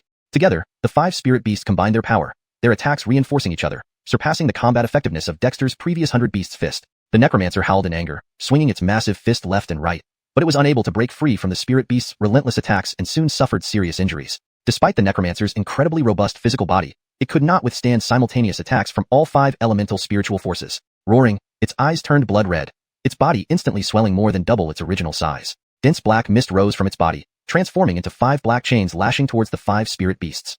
So, the force that locked the cold Frederick Gervasianton's sacrificial spirit is your own strength? In that case, let me cut off your hopes. Dexter's gaze turned cold as he manipulated the 5 spirit beasts to continue attacking with his right hand. With his left hand, he summoned a flower of ice blue flame from above his head, which materialized into a small knife and shot it away. The ice blue flame knife flew past the necromancer and hit the chain locking the stone statue, exploding instantly. The ice blue flame spread along the chain, causing it to crackle and snap. What damned flame is this? The necromancer roared and rapidly retreated.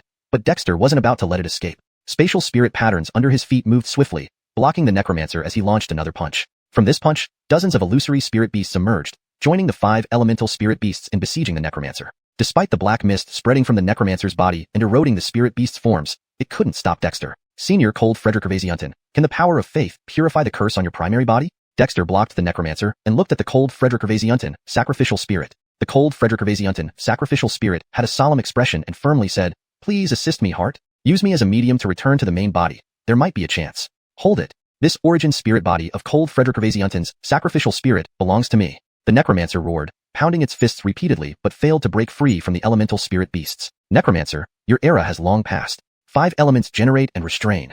Dexter's right hand grabbed the air, and the 5 spirit beasts instantly linked together, forming an elemental halo that revolved in a cycle of generation, encircling the necromancer. This was one of the uses of elemental generation Dexter had initially comprehended. However, as he advanced in cultivation, he barely utilized the profound variations of the elements.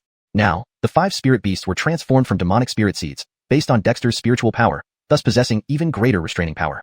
The necromancer howled, unable to break free from the elemental halo's restraint. Then it spat out a beam of black light straight towards Dexter's forehead. Dexter tilted his head to dodge the black light. His face turned grim as he suddenly slapped forward, releasing a chilly ice spirit force instantly.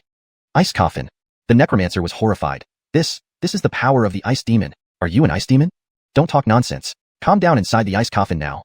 Dexter sneered, sealing the restrained necromancer within an ice coffin instantly. At this moment, the Cold Frederick Gervasianton's sacrificial spirit approached the stone statue, transforming into a ray of spiritual light and entering the stone statue's forehead. Dexter turned around and cast a golden faith spirit talisman, converting it into pure faith power to envelop the spiritual light that the Cold Frederick Gervasianton's sacrificial spirit had become. Deepter 493, Battle with the Corpse Witch. The stone figure was bound by black chains, its entire body turning pitch black, yet a faint glimmer of spirit light still drifted within, a remnant of the essence of the Hanshan sacrifice spirit. Dexter infused a pulse of faith power into it. Instantly, thick black vapor billowed from the stone figure. This was the power of curses that had already corroded the Hanshan sacrifice spirit's body. It's useless, boy. I've been performing the living sacrifice on this Hanshan spirit for centuries. My curse has deeply rooted in its essence. Just you and that weakened fragment of sacrificial spirit can't restore it. Give up. The corpse witch, encased in ice, sneered as it struggled against the 5 elements halo's restraint. On the halo, 5 spiritual beasts appeared but seemed somewhat weakened, isolated from Dexter's 5 elements spirit power when he froze it. Is that so? Let's see. Dexter replied with a sneer. With a wave of his left hand, the ice flame above his head landed on the black chains. The already scorched chains instantly emitted more black smoke. This smoke was extremely evil, but upon encountering the ice flame, it melted rapidly like snow meeting fire, becoming sustenance for the ice flame instead. What kind of flame is this? Damn it, how could there be such a flame? The corpse witch exclaimed in shock. In just moments, the black chain binding the stone figure shattered, consumed by the ice flame. But the moment the chain broke, the black stone figure suddenly opened its eyes, lunging towards Dexter. Unprepared, Dexter narrowly dodged, stumbling backward. The stone figure then rose and pounced at him again. Haha, boy, do you think I'm that weak? Long ago, I fought alongside this Hanshan spirit against the Yuri, managing to severely injure it, though at the cost of damaging the spirit's vitality, which led to a centuries-long slumber. Over these years, I've taken control of its body. It's me, I am it. You have no chance. The corpse witch laughed maniacally, its black aura bursting forth, breaking free from the 5 elements halo's restraints, shattering the ice coffin, and attacking Dexter alongside the black stone figure. Even though my strength hasn't fully returned, dealing with you is nothing. Die.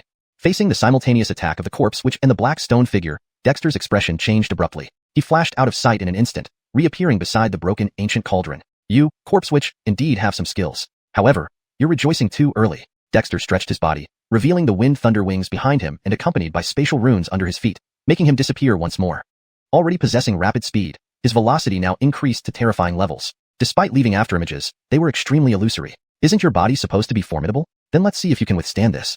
Dexter appeared in front of the corpse witch, landing a punch on its back before it could react. Next, he appeared in front of the black stone figure, filling its body with punch marks, driving it back in retreat. The corpse witch was terrified, wildly swinging its fists, but it couldn't capture Dexter's elusive figure. Frederick Hervey like a ghost, Dexter's punches, transformed into beast images, concealed his afterimages, reducing their impact slightly due to his speed but only relatively so. In just a few breaths, the corpse witch and the black stone figure were covered in punch marks, resembling clumsy giants powerless against Dexter's horrifying speed. Damn it, who are you? The corpse witch finally panicked. How could it fight like this? Helpless, it attempted to spread the black aura across its body. Though highly threatening to other living beings, it had little effect on Dexter, who, recalling the ice flame, didn't fear its corruption. In a flash, Dexter shattered the stone figure's surface and dealt devastating wounds to the corpse witch, each punch marked by beast claws and fangs left by the transformed punch imprints. Even with physical blows, Dexter kept his punches wrapped to avoid the corpse witch's necrotic toxins. Boy, you'll regret this. The corpse witch retreated step by step, defenseless, angrily rushing towards the black stone figure. Clan leader, block it. It's trying to merge. From within the black stone figure came a panicked cry from the Hanshan sacrifice spirit. Once it merges, its strength will recover instantly. Don't count on it. Dexter wouldn't let the corpse witch succeed even without the Hanshan spirit's resistance. He instantly appeared beside the stone figure, clapping once to release the 5 elements halo, trapping it, followed by an ice coffin spell to seal the damaged stone figure. Only then did the corpse witch reach them. Compared to Dexter's speed, the corpse witch moved like a tortoise. Kid, you're despicable. Roaring, the corpse witch lunged at Dexter, opening its dark mouth to bite savagely. Wishful thinking. Taste dust. Dexter mocked, spinning like a top and kicking dozens of times in mere moments. The space runes condensed within his feet made the trajectory unpredictable. Despite swinging its arms desperately, the corpse witch couldn't defend itself and was kicked away in an instant. Spatial runes can be used this way? Dexter mused, hands drawing runes that brought him to the corpse witch in the blink of an eye. Each punch, enhanced by spatial runes, became almost untraceable, all landing on the corpse witch and forcing it to retreat continuously. Damn it, how can you be so fast? The corpse witch snarled, its teeth shattered by Dexter's blows, spewing black blood. Dexter quickly avoided, drawing 2 sets of pentagram runes with his hands. You talk too much. Elemental destruction. Break. His left hand transformed the elemental generation into a halo, while his right hand concentrated the elemental destruction into a black point, striking simultaneously at the corpse witch. Given the corporeality's resilience, Dexter no longer wanted to waste time. The elemental generation halo formed a lightsaber, cleaving down, while the elemental destruction condensed into an arrow, arriving ahead. Retreating rapidly, the corpse witch shielded itself with both hands, attempting to withstand Dexter's combined elemental attacks. However, it underestimated Dexter's current strength. Under the concentration of elemental power, the lightsaber cut through its defensive arms instantly, and the black arrow pierced its chest, exploding inward. Screaming in agony, with broken arms and a torn chest, the corpse witch didn't die immediately and turned to flee. Causing havoc in the Hanshan tribe for years, you still want to run? Dexter caught up instantly, his left hand forming a pentagram shield to slam down, while his right hand condensed an icy blue flame into a punch imprint, launching it along with the shield. With a thud, the corpse witch was slammed to the ground by the pentagram shield. As it turned over, the ice flame-infused punch imprint blasted into its exploded chest cavity, spreading in an instant. Translation notes. Deepter 493, battling the corpse witch. The stone man was bound by black chains, his entire body turning pitch black, yet there was still a faint glimmer of spiritual light wavering within him, which should be the last remnants of Hanshan's sacrificial spirit's origin essence. Dexter infused a strand of faith power into him. Instantly, large amounts of black mist surged out from the black stone man. This was the power of the curse that had already eroded Hanshan's sacrificial spirit's body. It's no use, boy. I have been alive for hundreds of years with this Hanshan sacrificial spirit as my host. My curses have deeply embedded themselves into its core. With just you and its weakened spirit fragment, it is impossible to restore it. Give up. The ice-entombed corpse which sneered, struggling fiercely against the 5 elements halo's bindings. On the halo, 5 spiritual beasts materialized but were already somewhat weak, as Dexter had isolated his 5 elements spirit power when freezing it. Is that so? Let's see. Dexter coldly smiled, guiding the ice flames atop his head to land on the black chain. The chain, already scorched by one flame, immediately emitted more black smoke. This black smoke was extremely evil, but upon encountering the ice flames, it melted rapidly like snow meeting fire, instead becoming nourishment for the ice flames. Your flames? Damn, how can there be such flames? The corpse which was horrified. Frederick Hervasements later, the black chains binding the stone man were burned to breaking and devoured by the ice flames. But at the very instant the chains broke, the stone man suddenly opened his eyes, reaching out to grab Dexter who was nearby. Caught off guard, Dexter managed to dodge just in time, stumbling backward. The stone man had already risen and lunged at Dexter. Ha ha ha boy, did you think I was that weak? Centuries ago, I teamed up with the Hanshan sacrificial spirit to fight the Yuri, eventually wounding it heavily. But the Hanshan sacrificial spirit also suffered severe damage, falling into slumber. Over these centuries, I have taken over its body. It is me, and I am it. You have no chance. The corpse which laughed loudly, its black aura surging dramatically, freeing itself from the 5 elements halo's constraints. It shattered the ice coffin effortlessly, joining forces with the black stone man to assault Dexter. Even though my strength has not fully recovered, dealing with you is easy. Die. Facing the combined attack of the corpse which and the black stone man, Dexter's expression changed drastically. His figure flashed, disappearing instantly from the spot. He reappeared beside the broken ancient tripod. You corpse which, indeed have some skills, but you are celebrating too early. Dexter stretched, revealing wind and thunder wings on his back, spatial spirit patterns appearing underfoot, making his body vanish again. With his inherent ability to create afterimages, his speed increased terrifyingly. Although afterimages remained, they were now extremely ethereal. You boast about your powerful body? I will crush you. Dexter appeared suddenly, delivering a punch to the corpse witch's back before it could react. He then materialized in front of the black stone man, whose entire body was instantly covered in fist marks, forcing it into retreat. The corpse witch was terrified, wildly swinging its fists, but it couldn't capture Dexter's form. Dexter, moving faster than ever, struck blow after blow, the fist marks taking shape as beast shadows concealing his own afterimages. Though the force of his punches diminished slightly at such speed, it was only relatively speaking. In mere moments, both the corpse witch and the black stone man were covered in fist marks. They resembled clumsy giants, unable to resist Dexter's terrifying speed. Damn, who are you? How could this continue?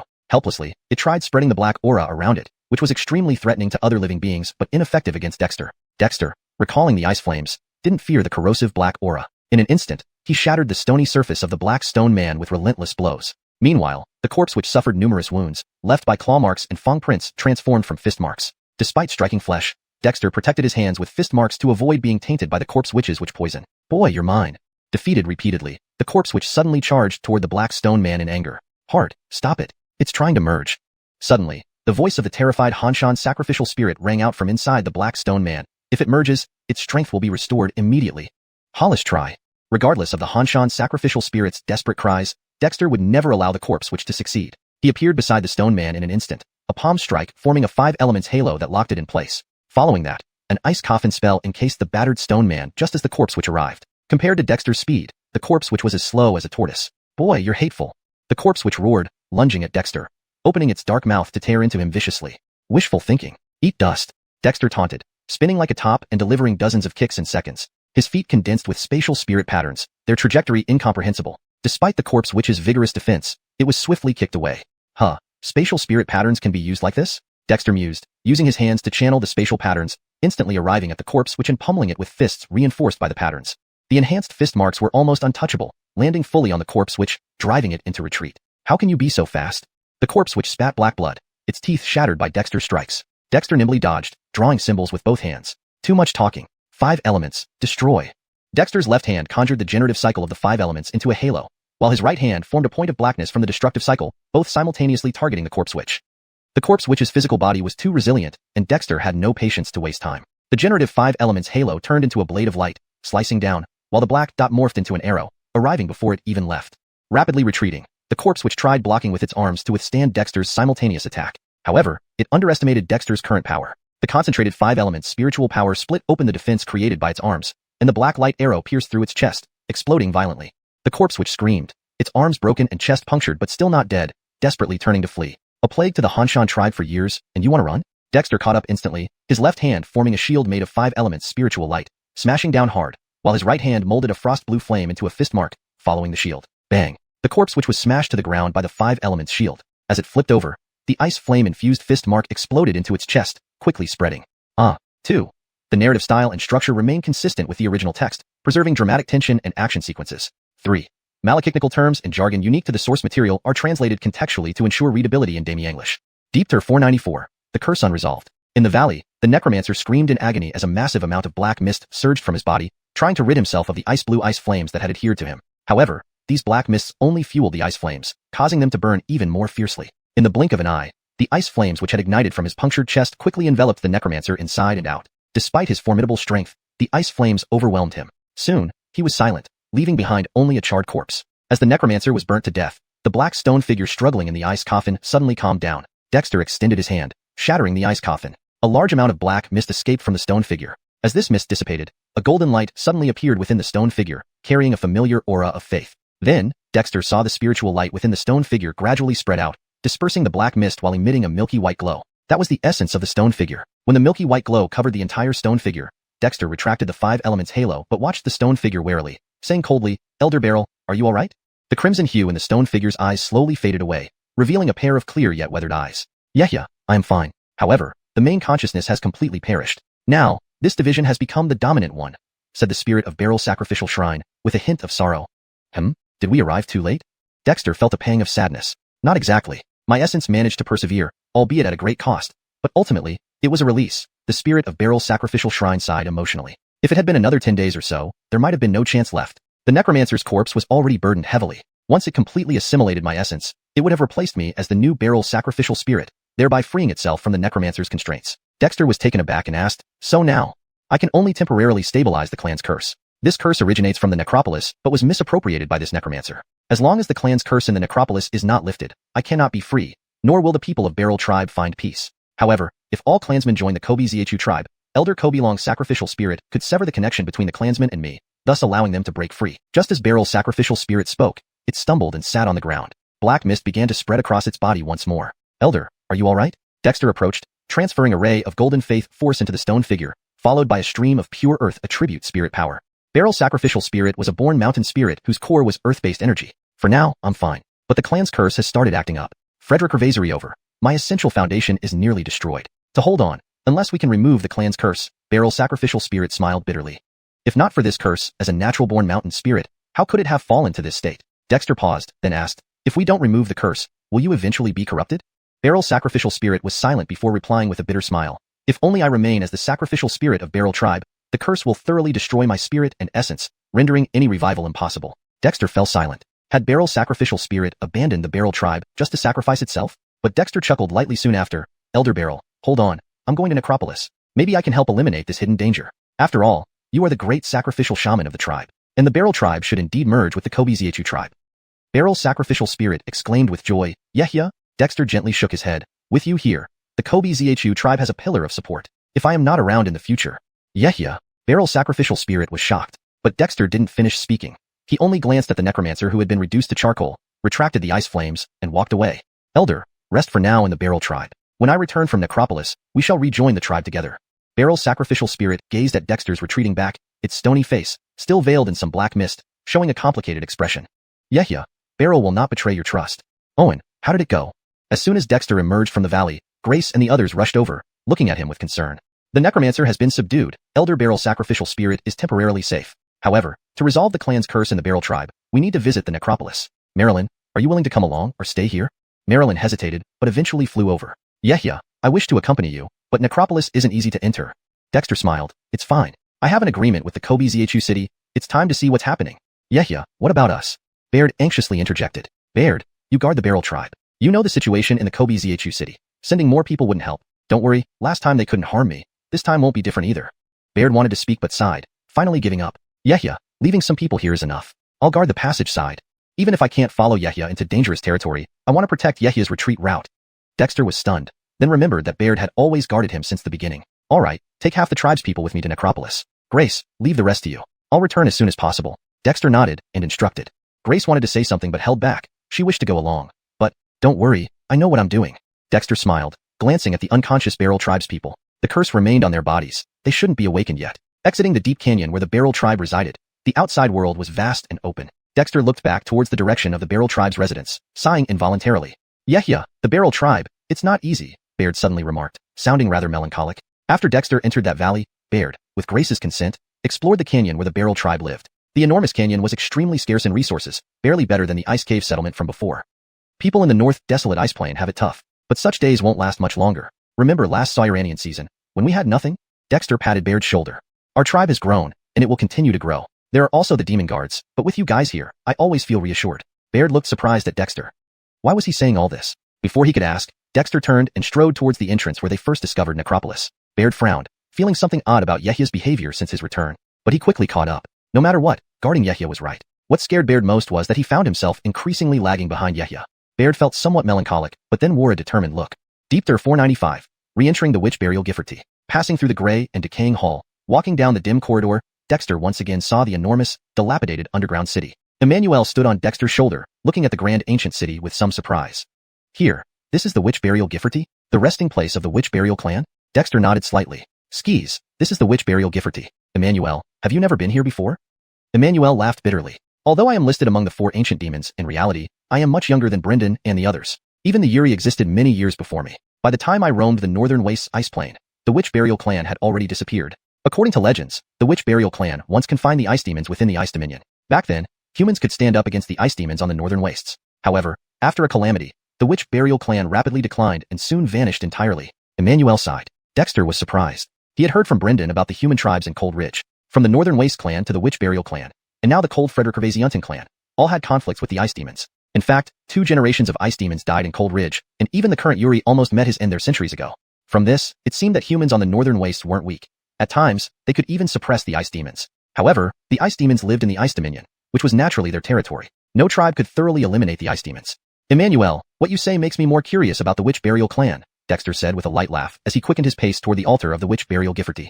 Dexter had narrowly escaped death here during the last hunt season when he tried to save the hunting party led by Reed. So, the Witch Burial Gifforty wasn't unfamiliar to him. Along the way, wraith-like figures occasionally appeared, but Dexter paid no attention. He could previously use ice flames to intimidate these corpse spirits. It would be even easier now. What surprised him was seeing 3 corpse shamans waiting at the massive altar, including the skinny old shaman he had encountered before. Owen, it's really you. So, it was you who killed Dylan, who had been harbored by the Cold Frederick Gervasianton clan? The old shaman's 2 emerald green eyes glowed ominously, appearing extremely terrifying. Daring to kill our Witch Burial Gifforty shaman, did you consider the consequences? Dexter paused for a moment, then narrowed his eyes coldly. It seems you are connected with the outside corpse shamans. Since that's the case, may I ask if you knew that Dylan used clan fortune curses to infect the Cold Frederick Gervasianton sacrificial spirit, aiming to consume its origin and replace it? The 3 corpse shamans were stunned. Their already unappealing faces became even uglier. It seems you did know. Dexter's gaze turned icy cold. You said the Cold Frederick Gervasianton clan is the guardian of your Witch Burial Gifforty. That was a reluctant choice of an old leader, but to try to annihilate the entire Cold Frederick Gervasianton clan is too far. Do you think no one can control you anymore? Dexter stepped forward, summoning icy blue flames. In the Witch Burial Gifforty, even thunder power couldn't match ice flames, based on Dexter's experience. Wait, what are you planning? The old shaman's face changed abruptly. Arrogant. You insignificant human offspring, daring to act freely in the Witch Burial Gifforty. Without waiting for Dexter to respond, a robust shaman behind the old man suddenly snarled and pounced at Dexter. When I roamed the northern wastes, your ancestors hadn't even been born yet. Dexter smirked, standing his ground and punched forward. The icy blue flame-formed fist print not only sent the shaman flying but also set it aflame instantly. Even though corpse shamans had little concept of pain, the flame that could burn dead souls still made the shaman let out horrifying screams. But Dexter ignored it, continuing to step forward. The old shaman's face turned pale. Compared to before, this human youth was even stronger, and that mysterious flame seemed to have transformed, striking fear into it. Hold on, we were never enemies. Have you forgotten our last agreement? The old shaman stopped another shaman from attacking, his voice trembling. Oh, you remember our last agreement? But you should also remember I am part of the Cold Frederick Gervasianton clan. If I hadn't returned in time, that Dylan would have completely wiped out the Cold Frederick Gervasianton clan. Do you think talking about any agreement now means anything? Dexter sneered, fixing his gaze on another shaman. Or perhaps, you should try killing me. Dexter's calm look infuriated the shaman, but before it could move, the groaning shaman on the ground suddenly leaped into the air and lunged at Dexter. Boy, I'll kill you. Dexter chuckled, stepping sideways, closing in instantly, and landed another punch, sending the shaman flying further away while his icy flames burned brighter. Stop, Owen. Do you want to fight us to the death? The old shaman yelled angrily, raising his bone staff. To the death? Do you have the right to say that? Daring to harm the Cold Frederick Gervasianton sacrificial spirit, you must pay the price. Dexter sneered and took another step, instantly arriving before the old shaman. Are you prepared for total annihilation? You. The old shaman, shocked, retreated several steps. At that moment, a sigh suddenly echoed from above the altar. Dexter looked up at the semicircular structure behind the altar, where a tall stone coffin rested on a wall resembling a backrest, carved with huge bas-reliefs. "King," the old shaman exclaimed. "Little friend, please spare sky for my sake." A resonant and melodious voice came from the stone coffin, captivating even Dexter momentarily. But quickly, Dexter recovered. "The Hollison of which burial Gifforty? According to reason, as an elder of the human race, I should give you this respect, but the cold Frederick Gervasianton clan is also human. They endured being your tomb guardians under duress. Why harm the cold Frederick Gervasianton, sacrificial spirit? Is the life of the people under the curse less important?" Even facing the king of the witch burial Gifforty, Dexter showed no fear. This might be a misunderstanding. Initially, the chief of the cold Frederick Gervasianton clan broke taboos to seek aid from the witch burial Gifforty. Coincidentally, I needed human luck support, so I sent Dylan to assist, on condition that the cold Frederick Gervasianton clan guard the witch burial Gifforty, thus sharing their clan fortune. However, the curse I received was too strong, leading to the involvement of the cold Frederick Gervasianton clan. The king in the stone coffin smiled bitterly. As for later events, it might be Dylan acting on his own accord. My corpse spirits and shamans ultimately suffered due to my burden. "King, it's not like that." The old shaman trembled and kneeled. "If it wasn't for us, you wouldn't have taken on the curse. We are willing to die for you." Dexter froze. What had the witch burial clan endured back then? Deepter 496, Hollison of witch burial. Dexter raised his hand, summoning back the icy flame that had been searing the corpse witch. The corpse witch fell to the ground in agony, momentarily unable to rise, its dead fish-like eyes filled with terror. Just moments ago, it had nearly been completely incinerated into ashes. "The queen of witch burial Gifforty, you have two reasons for being here. One is to lift the curse on the cold Frederick Gervasianton tribe, and the second is in response to Sireming Osiris's invitation last time. If you can spare the cold Frederick Gervasianton tribe, we can discuss the previous matter." Dexter ascended the altar and directly gazed at the stone coffin. The small old man and other corpse witches wore grim expressions, but dared not act rashly. They had just witnessed the fate of the earlier corpse witch. "The source of the cold Frederick Gervasianton tribe's curse lies with me. Once my issue is resolved, the tribe's curse will naturally be lifted. I also do not want your efforts to go unrewarded. What do you desire?" The queen inside the stone coffin sighed. Dexter was taken aback, pondering for a moment before replying, "Since it's like this, I will not hesitate. Your tribe previously gave me the true decree of lesser witch body. As the witch burial clan was once a powerful human kingdom, I would like the human lineage of witch burial clan to help develop my tribe, thus making it easier for the human clans of Northern Wasteland to rise." "You?" The small old man corpse witch stared wide-eyed. He then quickly reacted, You have completed the true decree of lesser witch body?" Dexter gently shook his head. "Not yet. However, I have incorporated true decree of lesser witch body into witch casting, deducing a cultivation technique suitable for my tribe's people. Although nothing has been cultivated yet, given time, there will surely be achievements." "What?" The small old man corpse witch was stunned. That was the true decree of lesser witch body. How could this guy? "Owen, your insight surpasses ordinary standards. That method stems from ancient witch clan cultivation techniques. Even during the time of the witch burial clan, few could complete it. It seems that you are indeed the one I've been waiting for." The queen inside the stone coffin praised. Dexter remained noncommittal, simply asking, "Your Majesty, what do you think of my request?" The stone coffin was silent for a while before a voice filled with sorrow sounded. "Witch burial Gifforty is already destroyed. Even if I were to revive, I would merely be alone. So what does giving you our clan's methods matter?" "King, we?" The small old man corpse which choked up. "Do not say more. Passing our legacy to the Northern Wasteland clans isn't wrong. Owen, I agree to this matter." Following the queen's words, over 10 scrolls made of thin gold threads and jade filaments floated out of the stone coffin. These are the secret scriptures compiled by the witch burial clan. Inside contains the essence of our 1,000-year-old inheritance. Owen, I hope you make good use of it, so that the legacy of the Northern Wasteland humans is not lost." Dexter waved his hand, capturing the scrolls, which promptly vanished. Do you possess a spatial witch artifact?" the queen inside the stone coffin asked in surprise. Dexter shook his head. "Not a spatial witch artifact. I have comprehended spatial spirit patterns and opened a small space within me, sufficient for storing minor items." This statement left the queen silent, and the small old man and others stared in disbelief. Spatial witch artifacts were hard to find. Yet this young man had already comprehended spatial spirit patterns and created his own space. This was even more frightening.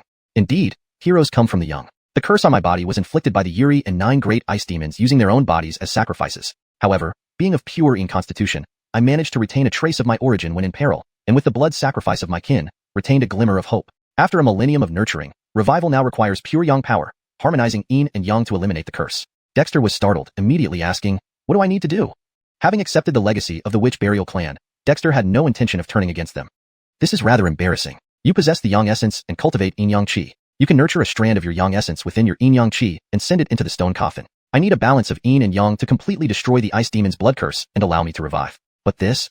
The queen's voice gradually faded away. Initially, Dexter didn't understand but soon became dumbfounded. "Hollison, is there no other way?" Dexter asked after a moment, forcing a bitter smile. Although things weren't as he imagined, it still felt somewhat uncomfortable. This queen, regardless of her past glory, was over 1,000 years old. "If you feel difficult, I wouldn't dare to force you. However, if I cannot revive, I will let down all these clansmen who can live if I fail." The queen in the stone coffin sighed. "King, we agree. Without the king resisting the Yuri's tribal curse, we might not even become corpse ghosts. The small old man corpse which was visibly moved. Owen, please, help our king. In her prime, she was incomparably talented, but willingly took on the curse for us incapable clansmen. She is still just a child. The small old man bowed and knelt, banging his head on the stone. What? Dexter was surprised, looking up. Elder Kobe, don't speak. This is destiny. Unfortunately, the ice demons were not fully exterminated, leaving behind a hidden danger. The queen sighed lightly. Legends say that the last king of which Burial Gifforty had extraordinary talent and unparalleled beauty. I never expected her to lie here. Ice Nelly, perched on Dexter's shoulder, sighed. An existence requiring a generation of Eurus and 9 demon generals to perform a self-sacrifice curse had such a tragic ending. Dexter glared at Ice Nelly. This guy clearly had ulterior motives. However, distracted by the small old man corpse which and Ice Nelly, Dexter relaxed. Alright, since it's an agreement, I, Dexter, do not break my word. Nonetheless, this situation is unprecedented. Please, Hollison, do not misunderstand. I have no other intentions. Once this matter concludes, neither of us owes anything. After saying this, Dexter sat cross-legged, summoning the yin-yang qi inside him into a taiji symbol, containing something within it before releasing it towards the stone coffin.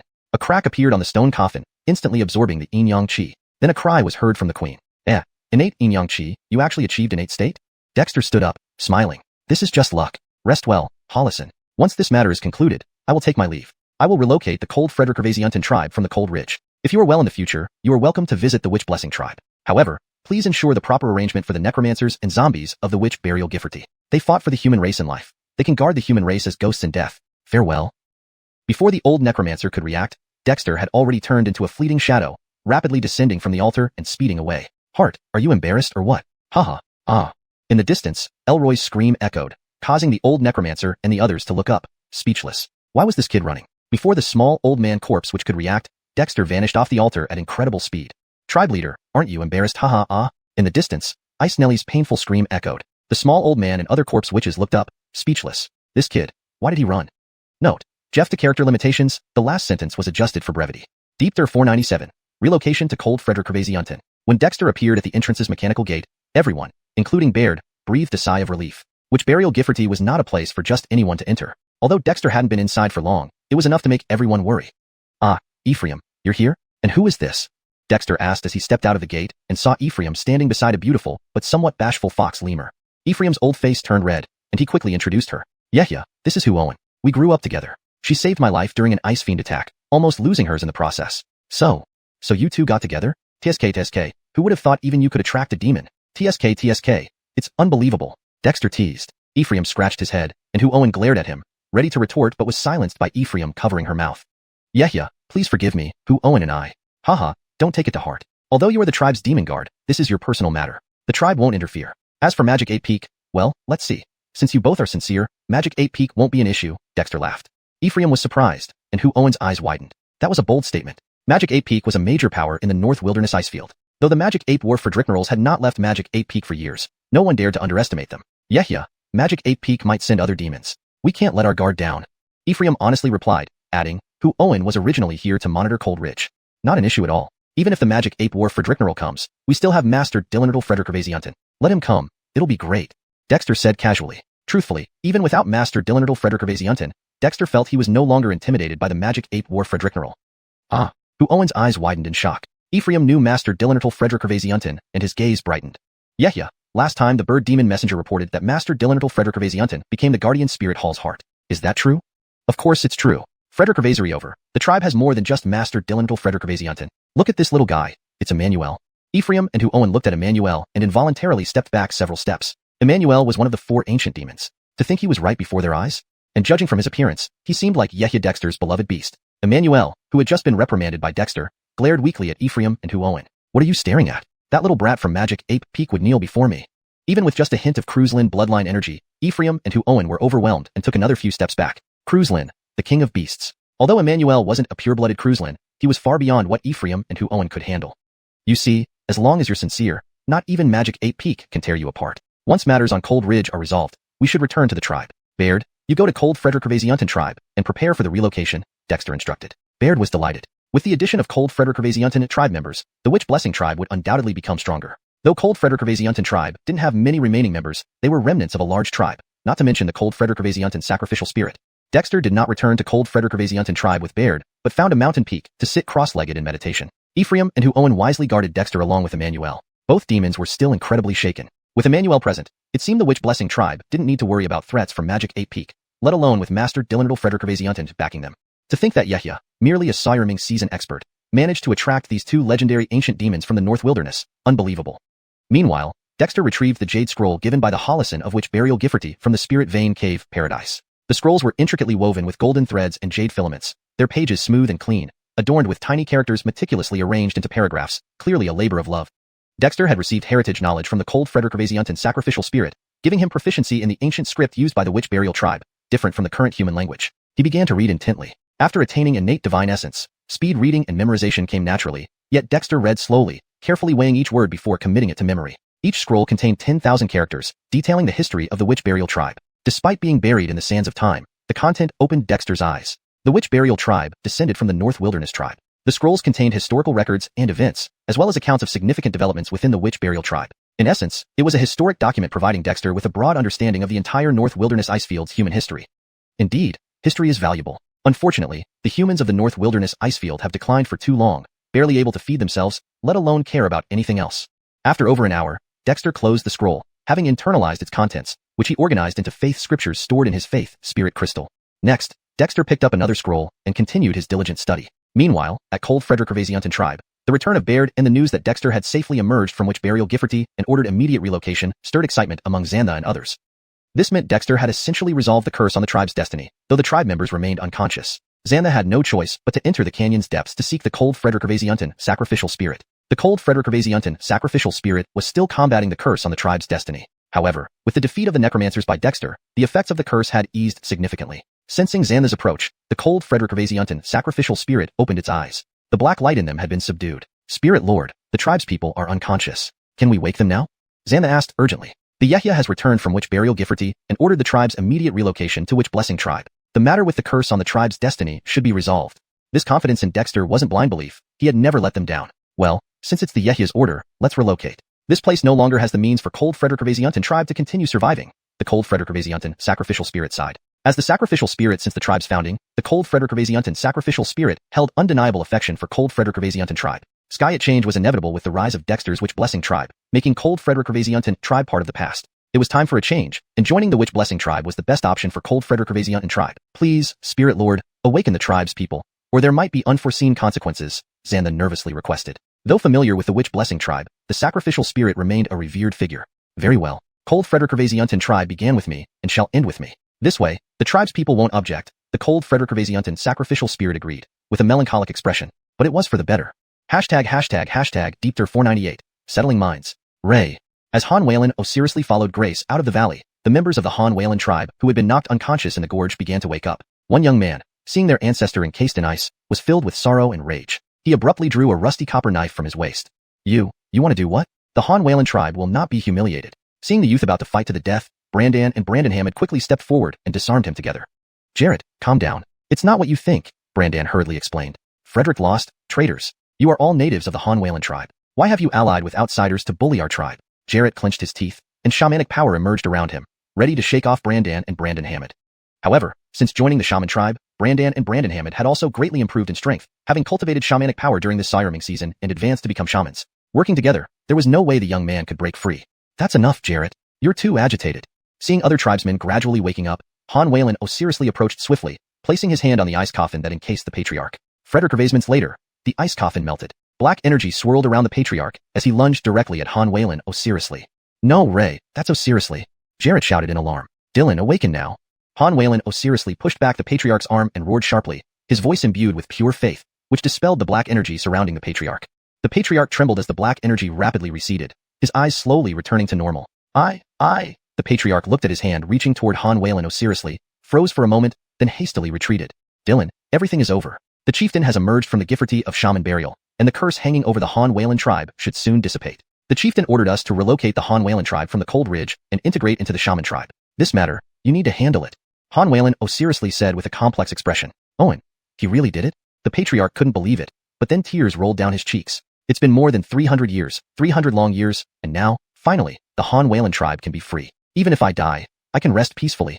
The patriarch sobbed, striking his forehead with his palm. But his hand was stopped by Han Whalen seriously's arm. Dylan, you don't need to blame yourself. This isn't your fault. If we had been stronger, we wouldn't have needed to ask for help from the Gifferty of Shaman burial to survive. Today, that sliver of hope has finally arrived. You can't die yet, at least not now. Otherwise, how would these Han Wayland people integrate into the shaman tribe? It's an amazing tribe with mysterious beings. Even at my peak, I wouldn't be a match for the high priest of the shaman tribe, so you don't need to worry.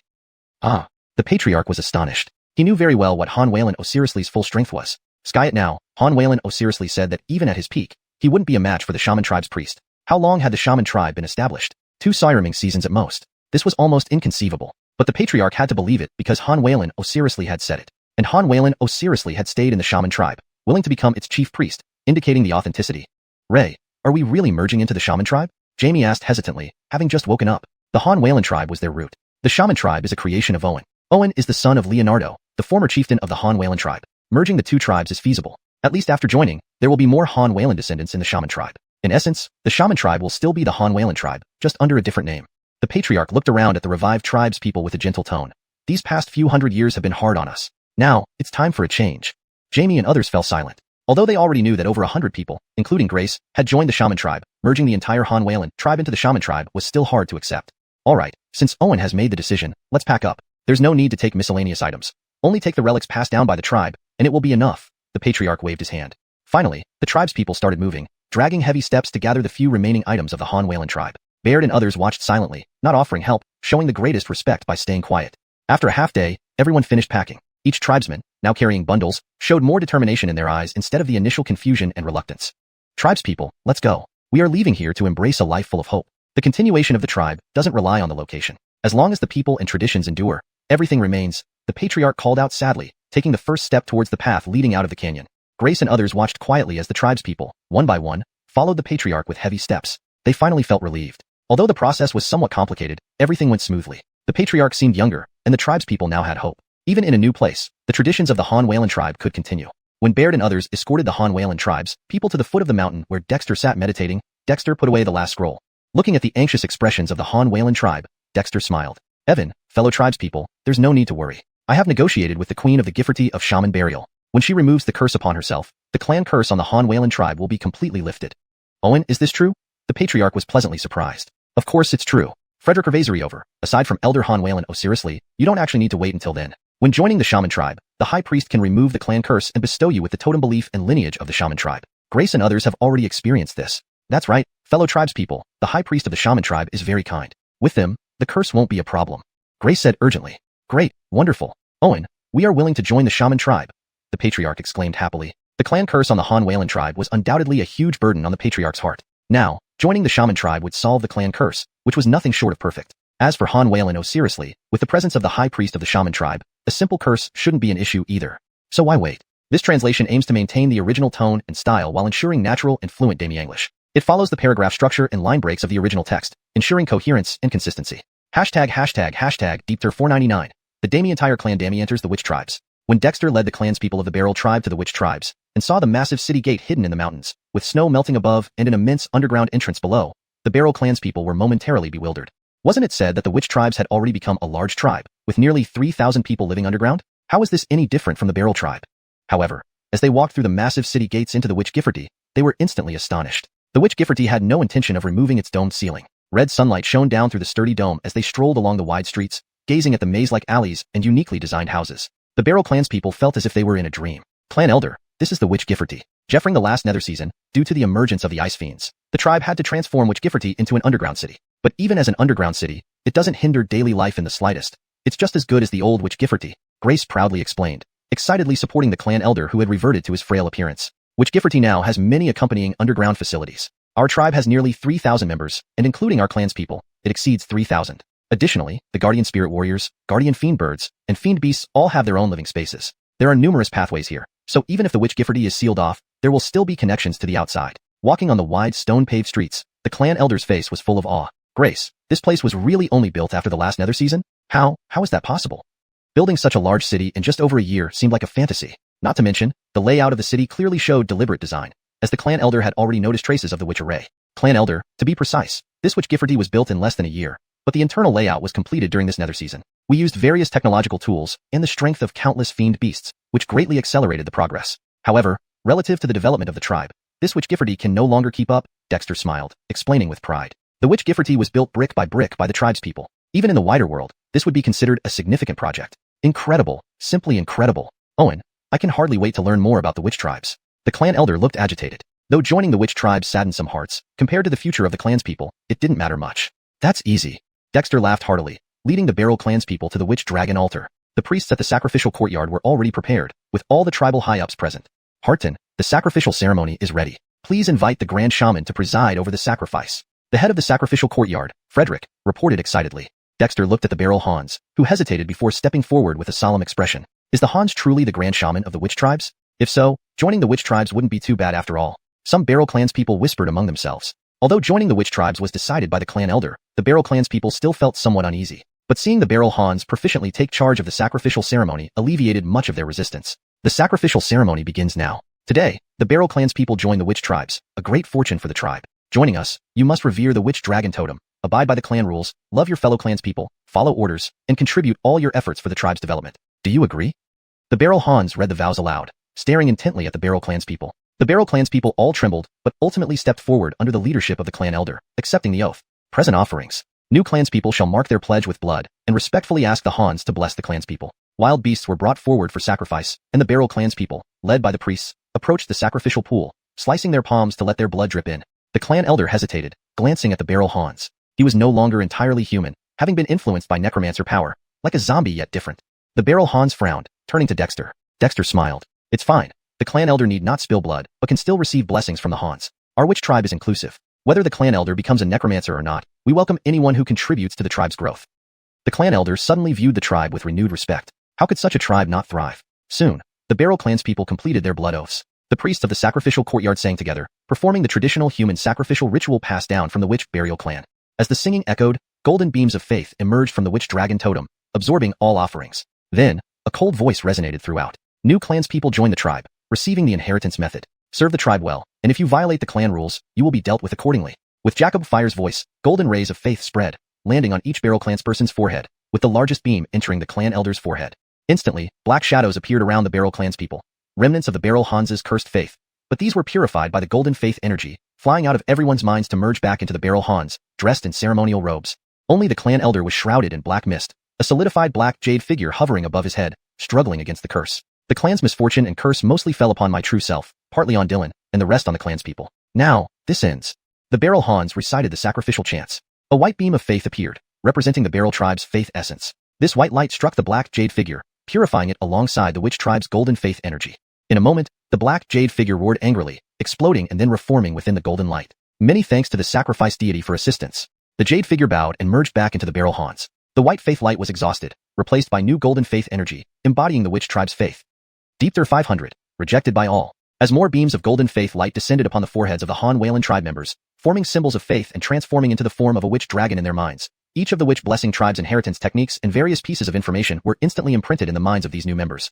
All the tribe members who experienced this moment were stunned. Before, some of them felt that although the witch blessing tribe seemed powerful, its foundation was inadequate as it had only been established for less than 2 years. But now, this method of faith inheritance had never been seen before in the Han Wayland tribe. Frederick Revazeriover, the Grand Spirit bestowed a lot of information to them, most of which were unheard of and unseen scientific knowledge. This was simply a paradigm-shifting realization. Hart, we have only just realized how outdated our Han Wayland tribe has become. No wonder Grace and the others hold the witch blessing tribe in such high regard. The clan elder also received the blessing of the Grand Spirit, and with his centuries of experience, he naturally had even deeper feelings about this. Clan elder, this is something the tribe has gradually accumulated over time. The former Han Wayland spirit also contributed to the inheritance of the Han Wayland tribe. Therefore, the development base of the witch blessing tribe has always included the legacy of the Han Wayland tribe. However, according to the tribe's direction, most existing things will be changed. Ned Owen explained with a light laugh. The development model of the witch blessing tribe had already embarked on an information-based path. The framework of the belief network, brought about by the faith of its members, was being perfected. With more and more humans or demons joining the tribe, the witch blessing tribe could disrupt the development model of human tribes. Please do not call me clan elder anymore. My original name is Dylan. In the future, I wish to contribute my remaining energy in the tribe. As for these clan members, treat them equally. People from the Han Wayland tribe are not that picky. Starting from the basics is fine. The clan elder sighed emotionally. That won't do, clan elder. You are a living fossil in the development of the tribe. Although the clan systems of the Han Wayland tribe and the witch blessing tribe are different, your experience is a treasure. Frederick Revazeriover, the Han Wayland tribe needs you to soothe its people. So, serve as a venerated elder in the Tribal Affairs Hall, under the Elders Hall, and act as one of the tribe elders. Other clan members can go to the halls and academies to learn, striving to integrate into the tribe as soon as possible. Ned Owen's words left Dylan astonished. After pondering, he did not refuse. Croods, this respected clan elder has lived for over 300 years and was the old chief of the Han Whalan tribe, extremely experienced in tribal management. You must not neglect him. Seek his advice when you need help. Ned Owen introduced the old chief with a smile to the rest of the tribe. Croods and others were stunned. A Han Whalan tribe elder who had lived for over 300 years still existed? Immediately, the tribal court members stepped forward. Indeed, the Witch Blessing tribe, as a newly formed entity, had accumulated numerous issues. Despite its uniqueness compared to other tribes, many aspects remained similar. After the people dispersed, Ned Owen came to the Witch Dragon Totem platform, pointing out with his hand to solidify the scrolls formed by faith. Elsa, this is the inheritance of the Witch Burial tribe, incorporated into the tribal lineage series. This way, the development foundation of the tribe will be largely complemented. Inside, there are legacies passed down from the Northern Wasteland tribe 3,000 years ago.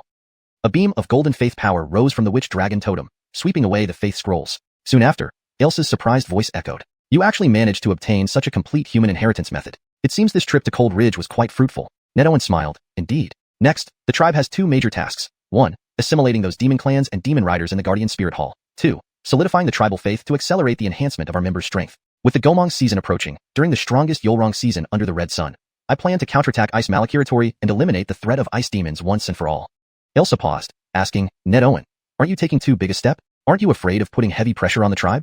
Ned Owen gently shook his head. Elsa, I can feel that my time here is limited. Perhaps I will be expelled from this world before the next Yolrong season. At that time, I might invite the heavenly tribulation even easier than you. This was the first time Elsa heard Ned Owen talk like this, surprised. Is it because you attained the innate primordial spirit?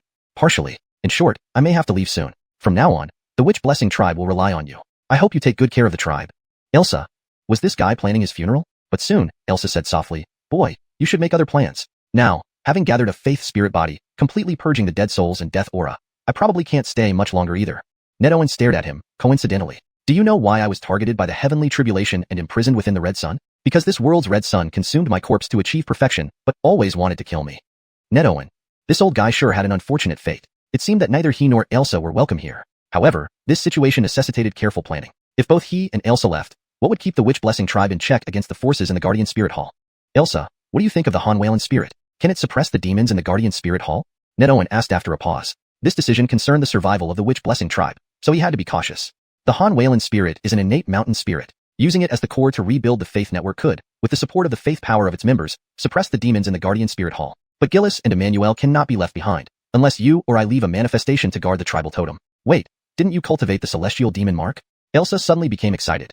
The Witch Dragon Totem is your Witch Dragon manifestation. You yourself are the true grand spirit of the Witch Blessing tribe. Boy, you can completely create a faith body and remain to sit in the tribe. Ned Owen was taken aback. Could this really be done? It seemed that in the legacy of the Witch Burial Gifferty, there were witch spells for cultivating manifestations. Alternatively, Ned Owen himself had cultivated the true Witch Dragon body, which allowed him to separate his physical body from his true self. But specific methods required thorough study. Even Elsa was dumbfounded by Ned Owen's thoughts. When Elsa, with Ned Owen's permission, saw through the golden faith light into the supposed true self inside Ned Owen's spiritual vein cave, he was utterly surprised. Dragon, Phoenix, Croods fused together. Boy, are you crazy? These are the three tribes of creation? Ned Owen laughed. The three tribes of creation? I've heard of them. But, Elsa, combining these three in my true body, will it really work? I feel a bit strange about it. Isn't it strange? Before the witches, dragons, phoenixes, and qilins ruled the primordial chaos. They fought fiercely and were enemies of each other. Skyet, you've merged the three tribes. Even if it's not pure blood but the chi blood of side lineages, it is highly taboo. No wonder this world can't tolerate you. If I were this world, I'd strike you dead too. Elsa exclaimed oddly. How could a human end up cultivating such a thing? Elsa couldn't comprehend it. Frederick Ravasery over. He hadn't taught this boy much. How did this happen? Hashtag Deepter501. Tribe unsealed. When the biting cold winds from the Ice Malakiratory ceased, the weather in the northern wasteland ice plain began to warm up. As the people of the cold Frederick Ravasiuntan tribe started integrating into the Witch Doctor tribe, the tribe officially unsealed and began restoring its farmlands, forests, pastures, and mines. Under the arrangements of the tribal court, all the tribe's people were busily engaged in recovering the basic production of the tribe and replenishing various supplies. Throughout the entire dark season, the majority of the Witch Doctor tribe members had been confined within Witch Doctor Gifferty, devoting themselves to cultivation and rest. This period of intense practice resulted in a significant increase in their cultivation levels. Now almost everyone was a witch scholar, with witch priests emerging in great numbers. However, truly outstanding individuals were still relatively few. After all, cultivation isn't something that can be achieved overnight. Leader, Albin, is leading the demonic creatures and half-demons from the outer regions of the Ice Malakiratory towards the tribe. This time, Albin instructed the leaders of the 9 demon tribes to relocate all their beast herds, demon beasts, avian demons, and every demon. The Ice Slave tribe has also moved en masse. It's rumored that ice demons attempted to organize a resistance but were slain by the leaders of the 9 demon tribes. The ice demons have now become aware of this matter. The dome over which Dr. Gifferty had been opened, and new plans were being implemented urgently. While the underground which Dr. Gifferty would remain intact, A new foundation would be laid above it for reconstruction. At this moment, Dexter was reviewing the plans when Peer-Edge Jarrett rushed over. In just one dark season, Dexter had subjugated all the demonic beings and half-demons from the outer regions of the Ice Malakiratory. This impressive feat earned him immense respect from Peer-Edge Jarrett and the other demon guards who initially accompanied him deep into the northern wasteland ice plane. Although the Soul Guardian Malakimple had undergone monumental changes and its strength had expanded several dozen times over, Peer-Edge Jarrett was not worried. After all, they were the most seasoned guardian demon guards of the tribe. Did Albin say anything? Dexter asked. Dexter admitted that he wasn't completely at ease about the massive influx of demonic beings from the outer regions of the Ice Malakiratory, but he trusted that Albin wouldn't do anything foolish. Even if Albin harbored any ulterior motives, Dexter was not afraid now. While the main force of the Witch Doctor tribe was still weak, it was not without support. Leader, Albin said that everything depends on the tribe's arrangements. All members of the Soul Guardian Malakimple will unconditionally believe in the Witch Dragon Totem and accept the tribe's governance. If anyone dares to defy, he will be the first to take action, Peer-Edge Jarrett replied promptly. Dexter nodded. If so, ask Albin to speed things up. We've already cleared the grounds here, and once the Soul Guardian Malakimple arrives, we can begin final preparations. Peer-Edge Jarrett looked puzzled but did not press further. He immediately spread his wings and flew off to deliver the message. Leader, are we really not preparing any defenses? There are hundreds of demon clans, thousands of demon beasts and avian demons, and thousands of half-demon warriors. Croods joined Dexter, his face full of concern. Without considering the demon clans, just the thousands of demon beasts, avian demons, and half-demon warriors were enough to annihilate the Witch Doctor tribe. No need to worry, nothing will happen, but we can't just sit idle. Have Baird equip the new weapons produced by the Science Academy. Once the War Hall gathers after Albin's arrival, conduct military exercises. It's time those high and mighty demons see that our Witch Doctor tribe isn't an ordinary human tribe, Dexter instructed thoughtfully.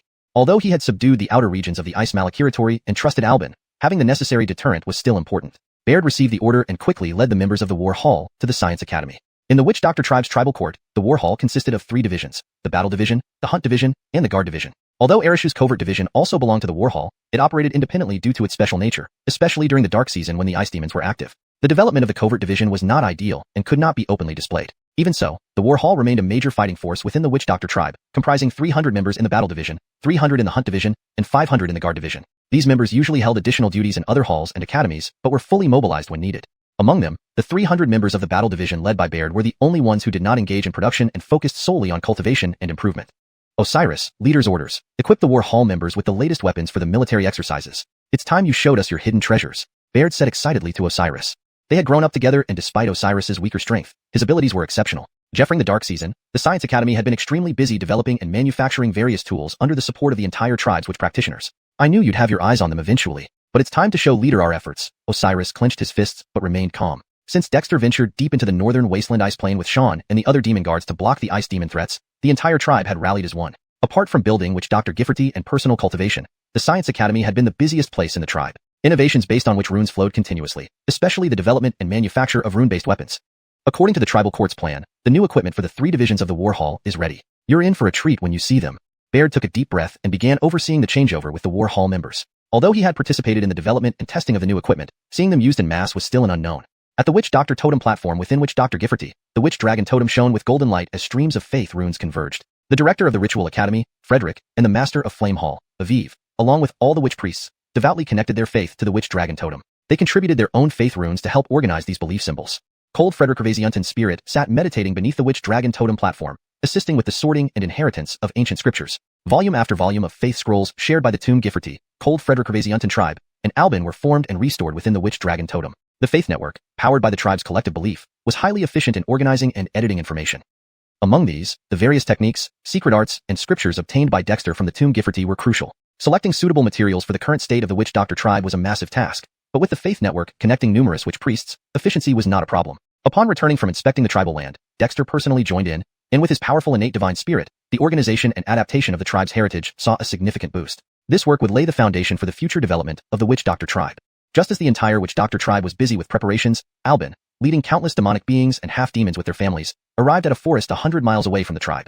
#Deepter502, the heavenly stars and constellations. In Kobe Yoel Gifforty, Ned Owen sat cross-legged before the Kobe Long sacrificial platform. A large symbol of faith floated in front of him, condensed from various inherited information gathered by the tribal shamans from the Sacrificial Institute in Qilins Hall over the past few days. A symbol of faith emerged on Ned Owen's forehead and merged with the larger one floating before him. Then, the two symbols combined into one, entering Ned Owen's forehead and subsequently integrating into his spirit veins and celestial cave within the Kobe dragon body. Ned Owen closed his eyes as his innate divine spirit appeared within the spirit veins and celestial cave, immersing itself into the symbol of faith to comprehend the reorganized inheritance knowledge. The most comprehensive among these inheritance scrolls was the more than 10 volumes inherited by the Kobe Zong tribe, which had been further perfected and organized by Joab and the clansmen. TSK. This time, Joab has really splashed out generously, adding so much new inheritance knowledge. However, the Zong tribe originally had an enormous amount of inherited knowledge that would take decades, even a century, for the tribe to fully absorb. Ned Owen marveled internally. His innate divine spirit swiftly perused through the inheritance knowledge due to its strong mental power within his own symbol of faith. Soon, Ned Owen had reviewed all the new inheritance data, though somewhat superficially, he grasped the general ideas. The Zong tribe indeed lived up to its reputation as a major human tribe, once comparable to the royal court, with very complete traditions in all aspects. But since the Yoel tribe is taking a development path combining with technology, absorbing and utilizing the relevant parts are the key. Many things are temporarily not needed. Ned Owen felt elated. The Yoel tribe had started from nothing in the Ice Cavern settlement, but now it finally had enough legacy and inheritance. As for how far they could go in the future, it depended on the destiny and efforts of the clansmen. The inheritance knowledge within the Faith Crystal was vast, and after searching for a while, Ned Owen found what he needed, the blood essence pill mentioned by Emmanuel, known as the 100 Spirit Blood Pill. This potent pill required the essence blood of 100 spirits for refinement, breaking through the limitations of lineage. It would be immensely beneficial for Emmanuel to restore his previous cultivation level and significantly enhance the training potential of the clansmen. Just as well we destroyed the ice layer of the ice demons. The clansmen's cultivation levels are still weak and need the assistance of which pills. If so, let's start refining the pills. Ned Owen was delighted. After destroying the ice layer of the ice demons, obtaining the essence blood of 100 spirits was almost effortless. Although Ned Owen absorbed the essence blood in the pool clean, there were still plenty of frozen demonic corpses in the ice coffins. Apart from Emmanuel's stringent material requirements, simplified versions of the 100 Spirit Blood Pill could be refined given the current strength of the Yoel tribe's clansmen. As Gillis and the guardians from the Neliegdian palace hadn't arrived yet, Ned Owen returned to his residence and instructed not to be disturbed, then proceeded into seclusion. Kid, you're going to refine the 100 Forged Witch Pill? Just as Ned Owen constructed a cauldron-like pill furnace using the 5 elemental spiritual energies, Joab's voice suddenly rang out. Earlier, Ned Owen had mentioned Emmanuel's condition to Joab and told him about destroying the ice demon's lair. So when Ned Owen began working, Joab became interested. Hold on, why does your pill furnace seem familiar? Ned Owen's heart skipped a beat. Although Joab had observed his spirit veins and celestial cave through the golden light of faith, the creation cauldron remained intangible and had not been manifested, so Joab did not notice its existence. Is there anything special about this pill furnace? Ned Owen asked curiously. Indeed, it bears some resemblance. Little Ned Owen, in the universe, there used to be an innate supreme treasure named Croods cauldron, also called the creation cauldron, capable of refining everything and returning the acquired nature back to the original one. Your pill furnace looks similar to the Croods cauldron I once saw, but you couldn't have seen it. Joab seemed lost in reminiscence, sighing slightly. Joab, what's so special about the Croods cauldron? Ned Owen asked curiously. Although the creation cauldron was a family heirloom, Ned Owen didn't know much about it. Forget it, you wouldn't understand anyway. That thing is in the hands of a sage. Just focus on refining the pill. Joab sighed. Ned Owen. This old man still liked to leave his sentences unfinished, driving him crazy. But Ned Owen dared not ask too many questions. Since the creation cauldron was suppressing the ice nest and Ned Owen couldn't use it, employing a spirit force-imitated pill furnace would avoid arousing Joab's suspicion. After condensing the pill furnace, Ned Owen guided the yin-yang qi within his body into the bottom of the furnace, forming a taiji pattern. Then, he inscribed the heavenly demon marks onto the cauldron. Joab knew about these marks, and marking them on the pill furnace aimed to provide a layer of protection. However, as soon as Ned Owen finished inscribing the marks, Joab critiqued him. Kid, placing the heavenly demon marks randomly like this, what good does it do? They must form an array to be effective. Ned Owen rolled his eyes. I don't understand demon arrays, besides, isn't refining pills enough without being so meticulous? Joab sneered in contempt. Don't you know you can ask if you don't understand? This prince is learned in both ancient and modern times. By the way, having all these demon marks on you is quite a waste. Ned Owen was displeased. What do you mean? Joab, don't look down on me. Humph. Joab scoffed. Do you know how to utilize them? Even using them to enhance your physical body, you only mess around aimlessly. Kid, I have an array, a secret passed down only within our circle. Because of our soul contract, I can't teach it to you. Remember, never deploy it unless necessary, nor privately teach it to anyone, or disaster will follow. Ned Owen was surprised. Was Joab, this old man, changing his ways? But Ned Owen indeed had no better method for using the heavenly demon marks, so he nodded. Rest assured, I have many skills and don't need to use this array. Self-cultivation is sufficient. Ned Owen spoke skillfully, and Joab actually believed him. Indeed, this guy was always unpredictable, and even Joab couldn't fathom the current Ned Owen, who seemed shrouded in mist. But Joab still trusted Ned Owen. Release your divine spirit, and I will directly impart the array through my spirit's intent. Remember, this array is called the Heavenly Stars and Constellations Great Array. At Joab's words, Ned Owen's mind exploded with shock. He knew this name well, but how could Joab possibly understand this? Could it be that this so-called Prince Joab really came from such an incredible background as Ned Owen suspected? While Ned Owen was stunned, a fiery spark shot into his mind, directly finding and settling on his innate divine spirit, landing on his forehead. Only because of their soul contract did Ned Owen's innate divine spirit survive the scorching spirit of Joab. Then, a vast array diagram, resembling the primeval starry sky, abruptly appeared in Ned Owen's mind. The stars of the heavenly constellations shone brilliantly, incredibly mysterious. Deepter 503, by Nelieg Blood Pill. A vast and hazy aura enveloped Dexter's innate primordial spirit. The formation chart created by the Ellie's own primordial spiritual will plunge Dexter into an inescapable sea of stars. However, just a moment later, a concealed and dynamic tremor abruptly resonated from within the hidden creation cauldron inside his spirit vein grotto. Dexter's primordial spirit quivered, and he soon regained consciousness. So, this is the dirt of the great array of all heaven's stars? Dexter murmured, recalling the formation chart imprinted on his innate, primordial spirit. He couldn't help but whistle. This was the chart of the great array of all heaven's stars. It was incredible that Ellie had it as well. How ancient could he be? Hey boy, you've awakened already? I thought you'd spend half a month figuring it out. So, your innate primordial spirit is truly extraordinary? Could it be due to the bloodline of dragons, phoenixes, or qilins? Ellie asked, surprised. Dexter was speechless. Was this guy waiting for him to make a fool of himself? However, Dexter had a newfound respect for Ellie. Daring to transmit such a formation chart made Ellie truly worthy of having been struck by lightning. Ellie, I can't fully comprehend this chart for now, but with the mark of all heaven's demons, I can at least replicate the array. Dexter said sheepishly.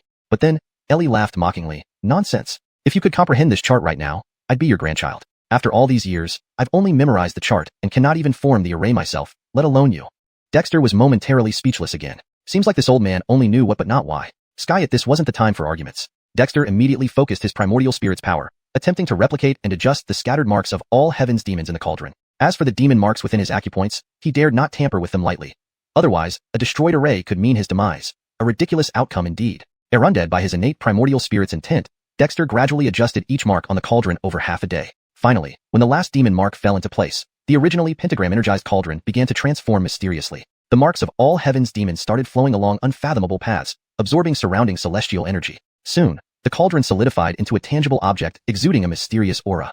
Phew, so it's formed an array. Boy, don't tell me you're going to create some other surprise. Ellie gasped. The cauldron, empowered by the great array of all heaven's stars, absorbed celestial energies indiscriminately. After moments, intricate patterns covered the cauldron, enhancing its mystery. Fascinating. A pentagram formed, all heaven suppressed creation. Could this be a self-generated artifact as recorded in the witchcraft manuals? It said that only peculiar terrains can birth artifacts. Did I create one artificially? Dexter exclaimed happily. Initially, he only intended to form a cauldron for alchemy, yet he ended up creating an artifact instead. Although the artifact seemed somewhat fake, Dexter knew that with the marks of all heaven's demons forming the great array of all heaven's stars, this cauldron was likely becoming an artifact. Leader, what's happening? A sudden surge of formidable energy attracted many clan members from Witchgifferty. Jessup Deng hurriedly returned, peeking through Dexter's stone door to see the floating cauldron in front of Dexter and stared wide-eyed. Just refining a cauldron. Don't disturb me while I prepare to start alchemy. If Dylan June arrives, ask them to wait outside the city. Dexter waved, sealing the stone door. Jessup Deng was dumbfounded. All this fuss was just for refining a cauldron? Sealing the stone door, Dexter immediately formed hand seals. One by one, alchemical incantations from the creation alchemy decision were stamped onto the freshly formed cauldron. With Dexter's seals merging, the cauldron grew more animated. Boy, where did you learn those alchemical incantations? Ellie queried. A mere stone door couldn't obstruct its omnipresent gaze. Just some inherited knowledge, first-class alchemy. Dexter smiled, continuing to perfect the seals. When all the incantations were embedded in the cauldron, it finally settled into a three-legged, two-handled structure with thick walls, adorned with patterns of constellations and a rotating Taiji symbol on its base. The whole structure was infused with a mystical aura. No wonder, this cauldron is amazing. Pity no cauldron spirit emerged, otherwise it would be a genuine artifact. Still impressive. Ellie marveled. From nothing, Dexter had forged this cauldron using his spiritual energy and marks of all heaven's demons, akin to divine craftsmanship. Cauldron spirit? Perhaps someday. Now, I shall begin the alchemy trial. Dexter laughed, extending his hand to summon strands of chi blood from his palm. These diluted demon essences transformed into droplets of binelli egg blood, falling into the cauldron. Though diluted, they emitted a towering bloodlight, with various demons appearing, some roaring, others glaring fiercely. Unperturbed, Dexter invoked innate elemental fires within his body, following the legacy recipe for binelli egg blood pill, aided by the creation alchemy decision. The bloodlight in the cauldron quickly subsided, the demonic images disappearing. Dexter methodically added incantation after incantation. Binelli egg blood pill, refined from demon blood, could break bloodline barriers, purify impurities, and enhance potential. An extraordinary elixir. Despite being his first attempt, Dexter's innate primordial spirit manipulation and the creation alchemy decision ensured smooth progress without mishaps. Hours later, perhaps because of the unique cauldron, a rich medicinal aroma emerged. Inhaling deeply, Dexter felt refreshed despite the aroma having no effect on him. Even just the fragrance is exceptional. The binelli egg blood pill made from refined demon blood, regardless of its legendary efficacy, should still be potent. Dexter rejoiced. Once the medicine's fragrance dissipated, he gently opened the lid, revealing over 10 pills flying out. The pills were dark red with intricate patterns, preserving their potency within. The creation alchemy decision indeed works wonders. Let the demons test it first. If everything's fine, mass produce it. Dexter's eyes gleamed with excitement as he eagerly left the stone chamber. Hashtag Deepter504. The dance effects are promising. Dexter's sudden appearance piqued the curiosity of Frederick and others who were still around the Kobe Long altar. Before they could ask, Dexter had already summoned Brandon Hammond. A secretary waiting outside gave him a few instructions, and Brandon Hammond quickly left with evident curiosity on his face. Hart, have you finished refining the Dan? Pierre asked curiously. How long did it take? Not even roasting a whole beast would be this quick. Skis, the Dan has been produced. Let's test its effects. Dexter nodded. Then he noticed Emmanuel, lying not far from the Kobilong altar. Since arriving at the witch tribe, Emmanuel had become exceptionally well behaved. Those unfamiliar might think it was just a small beast. Emmanuel, come here. Dexter waved his hand. Emmanuel immediately rushed over. Looking puzzled, Hart, you called for me? Dexter almost laughed. When they first met, Emmanuel had been quite ferocious, but here, even dragons had to bow down. This is the 100-spirit blood Dan I just refined. Want to try it? Dexter took out a witch Dan, and Emmanuel's eyes widened as it almost unhesitantly swallowed the Dan from Dexter's hand. Frederick Ervasements later, streaks of bloodlight began to appear on its body, and its aura grew stronger. So, Hart, does this mean more? Emmanuel looked adorably at Dexter. Skis, but these witch dawn are defective and meant for testing on demonic beasts. Since it seems effective on you, there shouldn't be any major issues, but further trials are necessary. As he spoke, over 10 demonic beasts led by Brandon Hammond approached. There were Josue, frost pythons, rhinos, ghost apes, ironback lizards, mammoth foals, spotted tigers, green bulls, red carbines, gray lynxes, and 2 northern snow eagle demons. Apart from 4 albanlers and the other northern snow eagles patrolling the forest, these were almost all the demonic beasts left in the tribe. Beasts like frost pythons and rhinos were among the earliest additions. The others had evolved into demons. I've refined some witch dawn and want to test them on you. Would you be willing to try? Dexter cut straight to the point, taking out the witch dawn. Seeing the witch dawn in Dexter's hand, the demonic beasts hardly hesitated, nodding in unison. Especially frost python and others who had been anxious to see beasts that joined the tribe later evolving into demons, fearing their status might be jeopardized with the arrival of guardian spirits. At this moment, how could they hesitate when the chief offered witch dawn? Wonderful. Rest assured, Emmanuel has already tested them without any side effects, Dexter said with a light smile, then flicked his wrist, sending several witch dawn flying toward the demonic beasts. The demonic beasts swallowed the witch dawn one by one, then dispersed to practice the demonic arts taught by the tribe, absorbing the energy within the witch dawn. Soon, a black demonic aura appeared around Ghost Ape, which let out an excited roar as its demonic aura transformed entirely into demonic power, swiftly breaking through the bottleneck to becoming a demon. Ghost Ape's eyes welled with tears as it bowed deeply. Thank you, Hart, for your grace. Dexter nodded, instructing it to continue practicing. Following Ghost Ape's breakthrough, different auras emerged from the other demonic beasts. Even the 2 northern snow eagles started exhibiting green demonic power despite their shorter cultivation times. This scene stunned observers like Frederick and others. Hart, can such witch dawn be mass-produced? Can our fellow tribespeople also use them? Pierre couldn't hold back his question, eagerly asking. Indeed, the effect was astonishing. I have one last witch dan. Who's willing to try it? Dexter pulled out the final witch dan, looking at everyone. They exchanged glances, and before anyone could speak, Elio, the elderly man, stepped forward, smiling. Hart, I have cultivated witch chi, but my old and frail body is ready to test your witch dan. If it works for me, it should work for everyone else. If anything goes wrong, my old bones will suffice. Dexter looked at Elio with surprise. This elderly man had been instrumental in founding the Ice Cave settlement, and had always worked diligently. Now, he volunteered to be a guinea pig for the tribe, deeply touching Dexter. The witch tribe had always thrived thanks to loyal members like Elio. Elio, don't worry. I'll protect you. Even if the witch dan doesn't work, it won't harm you. Dexter personally handed the witch dan to Elio, placing his hand on Elio's hunched shoulders. Elio nodded resolutely, swallowing the witch dan, then sat cross-legged, running through the foundation building section of witch casting. As the medicinal effects dissipated, streams of witch chi emerged from Elio's body, initially lethargic but rapidly transforming under the witch dan's influence, becoming more active and engulfing his entire body. Hiss, such powerful medicinal effects. This could lead to a breakthrough as a witch? Frederick and others watched Elio anxiously yet hopefully. As Elio had mentioned, if an old man like him could break through with the help of the witch dan, it implied others in the tribe would find it even easier, especially considering these were only defective witch dawn. After about half an hour, Elio's enveloping witch chi abruptly contracted, generating witch power which quickly grew. As it successfully condensed, Elio's once aged body rejuvenated, his gray hair turning slightly darker, and his wrinkled face smoothing out. Hart, I made it. I've condensed my lifebound witch symbol and become a witch. I feel completely different. Elio grinned broadly, childishly elated. Dexter, having protected him throughout, had monitored Elio with his primordial spirit awareness and now smiled in relief. Congratulations, Elio. You look 10 years younger. Perhaps this old tree can blossom again. Maybe it's time you consider finding a wife again. Haha, Dexter teased. Elio was taken aback. Was the heart joking? But somehow, Elio felt oddly tempted. There were indeed some attractive elderly women in the tribe. While Elio was lost in thought, the area erupted in cheers, not only from the breakthrough demonic beasts, but also from tribal members who were genuinely thrilled by Elio's transformation. The hearts which dawn not only allowed demonic beasts to break through, but also helped an old man like Elio. What this meant for the tribe was clear to everyone.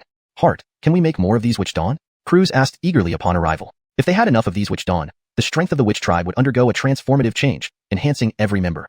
Frederick Ervaser can be refined, but to supply all our people, current demon guards, and demons, we need substantial amounts of wild beast essence as auxiliary ingredients. Dexter mused. Then what are we waiting for? Cohen, gather the herds from the mountain forest. We'll ensure plenty of beast blood. Croods exclaimed excitedly. The tribe might not have much else, but the preserved wild animal herds in the mountain forests provided ample supplies of beast blood. Deepter 505. Refining an elixir for Marilyn. In which Dr. Gifferty, in front of the Black Dragon altar, Ned Owen released his elixir furnace. The furnace was sculpted as if from jade, originally formed by condensed spiritual energy marked by the celestial demonic imprint and empowered by the celestial star formation, giving it qualities akin to a spirit artifact. Elroy, Marilyn, I will first help you refine an enhanced version of the 100 Spirits blood pill, but you must join the tribe first, Ned Owen said, looking at Marilyn.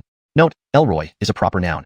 It's better to keep it as Elroy, or transliterate it fully to Ice Nelly, for consistency and accuracy in meaning. Here I chose Elroy, Marilyn, to stay closer to the original while providing a pronunciation guide. Unlike Gillis, who had always been powerful, Marilyn was an ancient demon that had fallen on hard times, which gave Ned Owen some leverage. Marilyn had already prepared himself for this and nodded, respectfully bowing to the Witch Dragon Totem. I, Marilyn, am willing to revere the Witch Dragon Totem and join the Witch Dragon tribe, henceforth defending the tribe and sharing its fortunes. If I betray this oath, may I be destroyed by heaven and earth.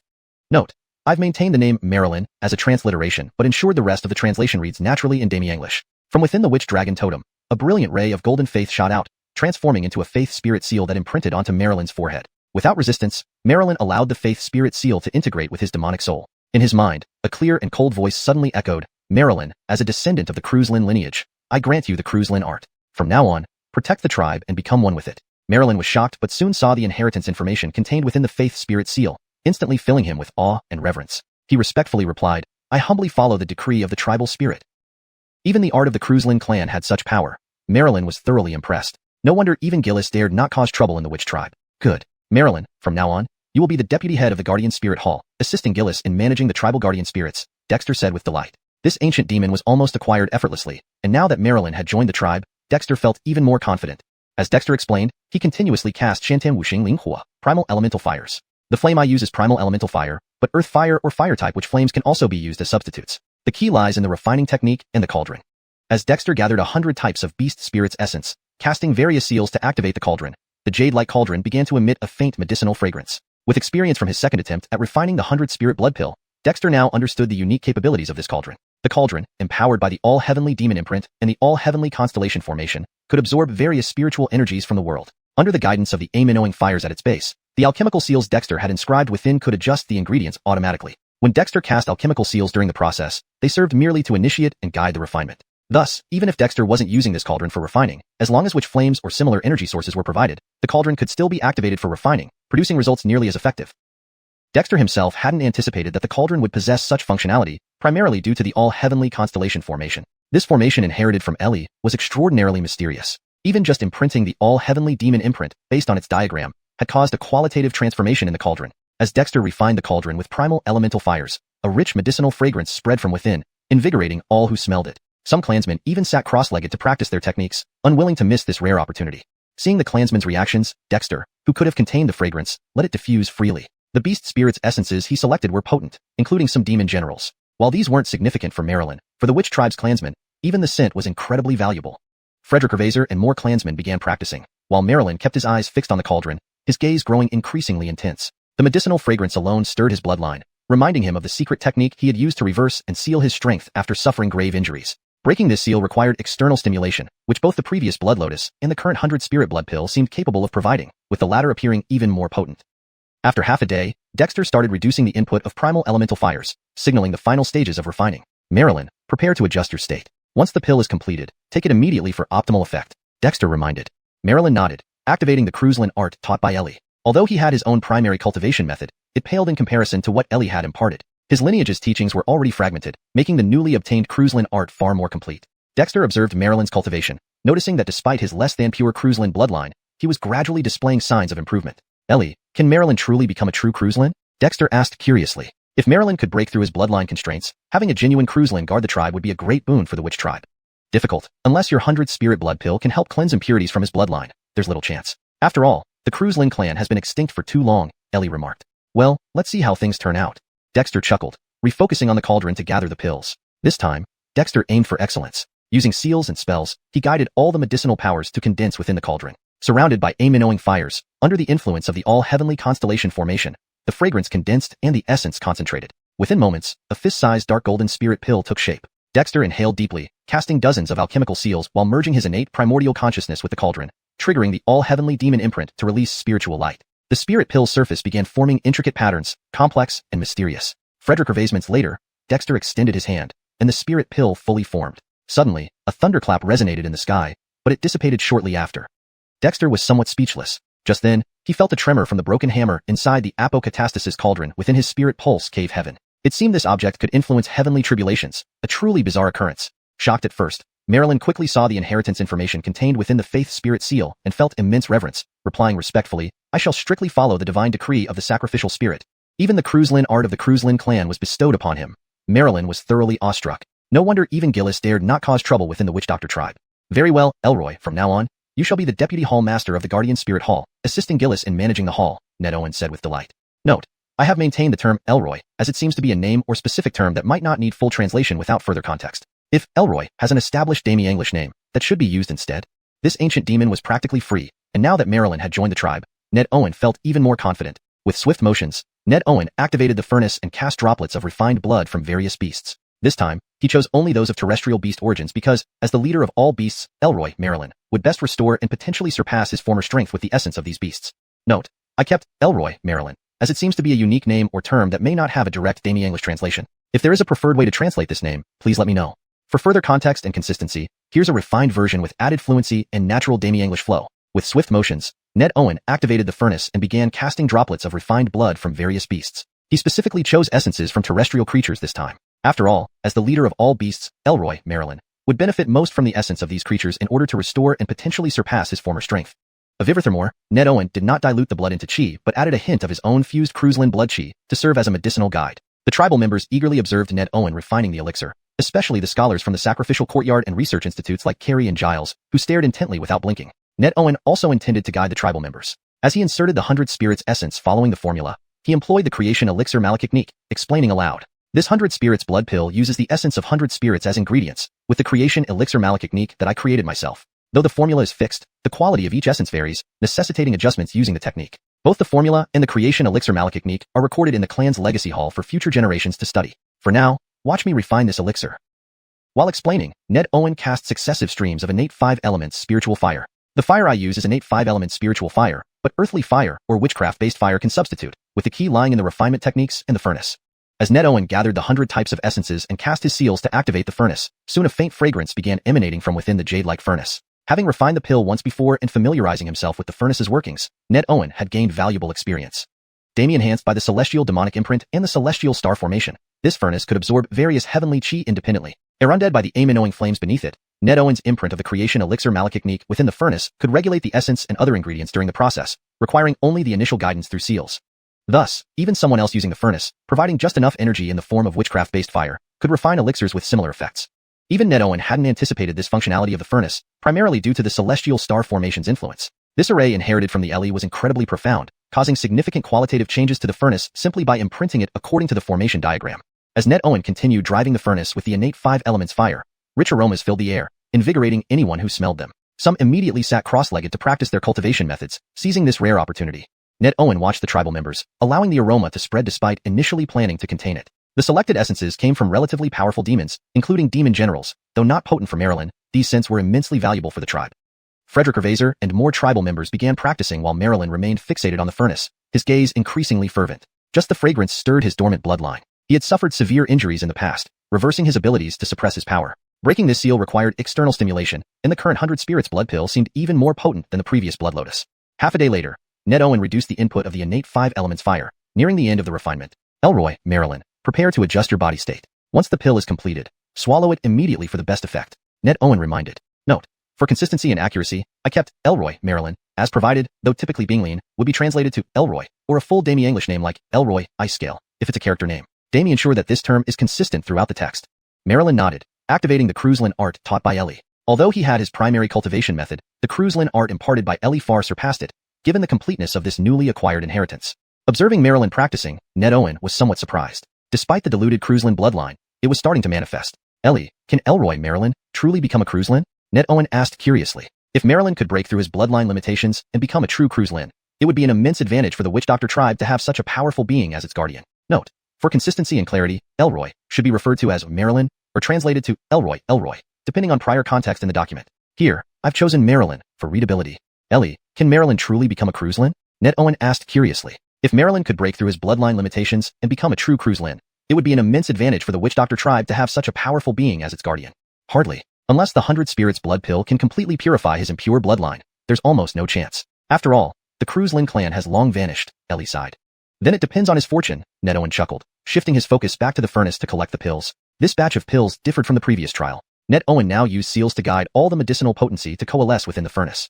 Inside the furnace, a winnowing flame swirled, condensing the fragrance under the celestial star formation's influence. Shortly after, a fist-sized dark gold witch pill gradually formed. Ned Owen took a deep breath, casting numerous seals, merging his innate deity's intent into the furnace to trigger the release of celestial demonic light. The pill began forming intricate patterns, mysteriously complex. Frederick Hervasements later, Ned Owen gestured, and the pill solidified, accompanied by a sudden thunderclap in the sky that quickly dissipated. Ned Owen was speechless, feeling a broken hammer inside the alchemy tripod in his spirit vein grotto tremble. It could apparently influence heavenly tribulations. Indeed, the unexpected happens. Deepter 506, Return of the Spirit Hall. On the outskirts of the Kobe-Zhu tribe, the sudden shaking of the mountains and forests caused the ground to tremble. Countless birds took flight, and wild beasts hurriedly scattered. On a hilltop, Bailey held a long cylindrical spyglass in his hand. Though still far away, he could see through the lens the vast expanse of demon beast herds. They're here. Bailey felt a shock within him. Although he had known that the Guardian Spirit Hall, which the tribe had just established, had subdued the demons and half-demons on the periphery of the Ice Dominion, the sight of such a multitude still made his scalp tingle. If this were during the Siren Ming season, an attack of this scale would devastate the Kobe-Zhu tribe even if they buried themselves deep underground. But now, these demon beasts and demons have become part of the Kobe-Zhu tribe's own strength, a thought that seemed almost magical. Bailey, should we inform the tribe? Sammy, who was right behind him, asked somewhat anxiously. The Hunter Corps led by Bailey was patrolling the forested pastures surrounding the tribe, the only organized combat force kept outside the tribe. No need. The aerial scouts under Peer-Edge Jarrett have already relayed the message. Let's go welcome the master of the Dilinordal Spirit Hall. After some thought, Bailey decisively made up his mind. Although Hart Dexter trusted the master of the Dilinordal Spirit Hall, Dilinordal Frederick Vizianton, the tribal council was still worried. If anything went wrong, Bailey himself would take the opportunity to assess the situation. Sammy's face turned pale but quickly followed the hunter teams of the Hunter Corps. In the forests, large herds of beasts moved together without causing much destruction. They slowed their pace. At the front, Adley, along with more than a dozen demonic beasts, cautiously stepped forward. This area was already the outskirts of the Kobe-Zhu tribe. Earlier, Dilinordal Frederick Vizianton had given orders not to recklessly destroy the mountainous surface, making even these normally fierce demons walk as lightly as spirit cats. Adley, what kind of tribe is the Kobe-Zhu tribe? Why does it have such a powerful chief that even Dilinordal Frederick Vizianton willingly submitted to it? Beside Adley, Erlin looked at the distant smoke rising from the village and couldn't help but marvel. The demon tribes around the Ice Dominion were vast. 9-headed quasi-demon generals, hundreds of demons, thousands of demon beasts, and countless wild beasts, all of whom now had joined the Kobe-Zhu tribe. This scenario was once unthinkable. I don't know how powerful the Kobe-Zhu tribe is, but about our chief. My father once told me that if he fought the chief, he wouldn't last 10 moves before being killed. With Dilinordal Frederick Vizianton's intimidating presence and the hatred towards ice demons, no one wants to die, let alone be targeted by both ice demons and the Kobe-Zhu tribe, Adley said bitterly. When they first encountered Dexter, he wasn't so strong. But after a trip to the Ice Dominion, Dexter's strength underwent a drastic transformation. A truly bizarre occurrence. Adley, there's a group of fully armed humans ahead. Their armor resembles the Guardian's cavalry. Suddenly, a snow wolf leading the pack rushed back, looking both excited and apprehensive. Do not make any rash moves. Erlin, come with me to investigate. Adley's spirits lifted, and he quickly dashed forward. Frederick Hervasements later, he reached an open field where Bailey and others were waiting. Just seeing Bailey, Adley felt his eyelids twitch. The towering figure of this human radiated danger. Not only did this leading human feel dangerous, but the humans behind him, standing guard, emitted an aura no less formidable than demon beasts, perhaps even stronger than newly promoted demons. These are members of the Kobe-Zhu tribe? Adley was struck by awe and hurriedly spoke. I am Adley of the Guardian Spirit Hall, dispatched to clear the way. Who might you be? Bailey eyed Adley with surprise. The demon before him seemed rather impressive. Since he was from the Guardian Spirit Hall, Bailey smiled. I am Bailey, the head of the Hunter Corps under the War Hall of the Kobe-Zhu tribe. I've been ordered to welcome the return of the Guardian Spirit Hall. Where is the master of the Dilinordal Spirit Hall? Adley, who was familiar with the structure of the Kobe-Zhu tribe, was startled. The Hunter Corps was one of the 3 major divisions under the War Hall, equivalent in rank to the Guardian Spirit Hall and his father's position. Adley greets the head of the Hunter Corps. Master Dilinordal Spirit Hall is still behind. This time, the Guardian Spirit Hall has gathered 732 demons, 3,654 demon beasts and demon avians, over 30,000 wild beasts, and 3,000 guardian riders. How should the tribe accommodate us? Adley remembered his duties and promptly inquired. To him, it seemed unlikely that the Kobe-Zhu tribe could manage such a massive influx of demons, demon beasts, and demon avians. Bailey appeared calm on the surface, but inwardly drew a sharp breath. So many demons and demon beasts. Hart Dexter had indeed brought all the northern demons into the fold. However, despite being stunned, Bailey merely nodded and replied, the tribe has prepared temporary accommodations in the forest pastures. Once you receive formal acknowledgement from the sacrificial spirit and officially join the tribe, further arrangements will be made. Adley, please report to Master Dilinordal Spirit Hall. The ordinary beast herds should be handed over to the forest pastures. Bring the rest of the demons, demon aviants, demon beasts, and half-demons directly to the tribe. Adley promptly agreed and returned to report. Hart is truly remarkable. Sammy, who was behind Bailey, couldn't help but remark when Adley left with Erlen. Jeffering the Siren Ming season, Dexter had taken away only Brandon Ray, Israel, and Pure Edge Jarrett. Skyet, by the end of it, he managed to subdue such a vast number of demons and demon beasts around the Ice Dominion. An unbelievable feat. Hart has never disappointed us. Let's go back and report to the tribal council. We must prepare for the martial arts demonstration, Bailey said excitedly. Hart was still in Kobe Zhu Gifforty, refining the 100 Spirits blood pill. Bailey had already taken this miraculous witchcraft pill, transforming his lifebound witch symbol into a second-grade witch symbol while greatly enhancing his potential. Bailey was confident that with about 6 months of practice, he stood a chance to upgrade his lifebound witch symbol to 3rd grade, something previously unimaginable. What boosted Bailey's confidence in the tribe even more was that the Hart was mass-producing these pills. Whether for clan members or guardian demon guards, the consumption of the 100 Spirits blood pill had significantly enhanced their strength. Although they still fell short of the Guardian Spirit Hall overall, all tribe members were filled with hope for the future. When Bailey returned to Kobe Zhu Gifforty with Sammy and the others, Dexter placed the last batch of 100 Spirits blood pills into small ceramic bottles. Even he felt weary, as continuous refining, even with his innate primordial spirit, was taxing. However, several days of non-stop refinement yielded promising results. While not everyone could get a pill, each member of the tribal council, guardian demon guards, and warriors of the war hall could certainly receive one, enough to boost the tribe's overall strength in the short term. Hart, the Guardian Spirit Hall has arrived at the forest pasture, and the war hall is ready for the martial arts demonstration, Baird reported solemnly. Dexter nodded. Very well, tomorrow morning, the war hall will accompany the tribal council in welcoming the Guardian Spirit Hall. Deepter 507, demonstration for the special ones. Early the next morning, 20 miles from Witch Gifforty, a colossal spinning turtle, resembling a small mountain in size, hovered in the air. This was Gillis. Behind him stood 9 powerful demon beasts of varying forms, and further back were swarms of demons, demon beasts, and demon birds. To the left of these groups were thousands of half-demons riding demonic mounts. Palace Lord Aaron Nelieg, what is that? A near-demon Frederick Nerl suddenly asked in alarm as he stared ahead during their silent wait. At the foot of a broad mountain peak, a massive war chariot emerged, hovering mid-air. The chariot, crafted entirely of refined iron, had peculiar sticks mounted on it and bore a battle flag with intricate characters reading, Battle. This is the Battle Hall's floating war chariot, Gillis exclaimed in surprise. He had seen floating vehicles during his last visit to the witch tribe, but he hadn't expected them to develop new, more advanced ones in just a few months. Palace Lord Aaron Nelieg, how can this war chariot float in the sky? Owen Shaw asked in astonishment. Malakan fully armored humans stood on the war chariot, giving off an intimidating presence even while standing still. It's said that this is the result of the tribal academy, developed personally by our chief using floating witch arrays. The craftsmanship must be very detailed, Gillis explained, surprised himself. Something unremarkable previously had truly transformed into something impressive in the hands of the witch tribe. As the lead war chariot appeared, dozens of heavily armed floating war chariots lined up neatly in the distance. Following them, a massive ice-scaled creature with a crystalline white body stepped forward, and atop it stood a young figure. At the sight of the Elroy, all the demon race's pupils constricted sharply, even Gillis was taken aback. Note, Elroy seems to be a specific creature name that doesn't have a direct Demi-English equivalent. It's better to keep it as is or provide a descriptive name if it has been established earlier in the story. The previous Elroy was only the size of a small dog, and Gillis was also aware that it had been severely injured, with its strength reduced to a mere fraction of what it once was. Skyet, it had recovered in just a few days, an utterly unimaginable feat. Behind the Elroy, over a dozen larger floating chariots emerged, each carrying fully armored tribal members who exuded an even more formidable aura than those before. On the Elroy's back stood Dexter, clad in purple armor, his gaze landing on Gillis's massive form, causing a faint smile to curl at the corners of his mouth. Palace Lord Aaron Nelieg, have you been well? Gillis looked at Dexter thoughtfully and replied, Hart, quite well. Today, what's the setup for? Dexter's arrangement was indeed astonishing, leaving Gillis questioning it. Today, after returning from the Spirit Palace, we've developed some new toys within the tribe. We've been testing them in the battle hall for a few days and found them effective. This is a perfect opportunity for a live drill and to familiarize the guards with the current state of the tribe, Dexter chuckled, his voice echoing across the wilderness so every demon and half-demon could hear clearly. Among the half-demon cavalry, Sar gazed at the hovering chariots, feeling both excitement and concern. Everyone understood the Hart's intent, but was it appropriate?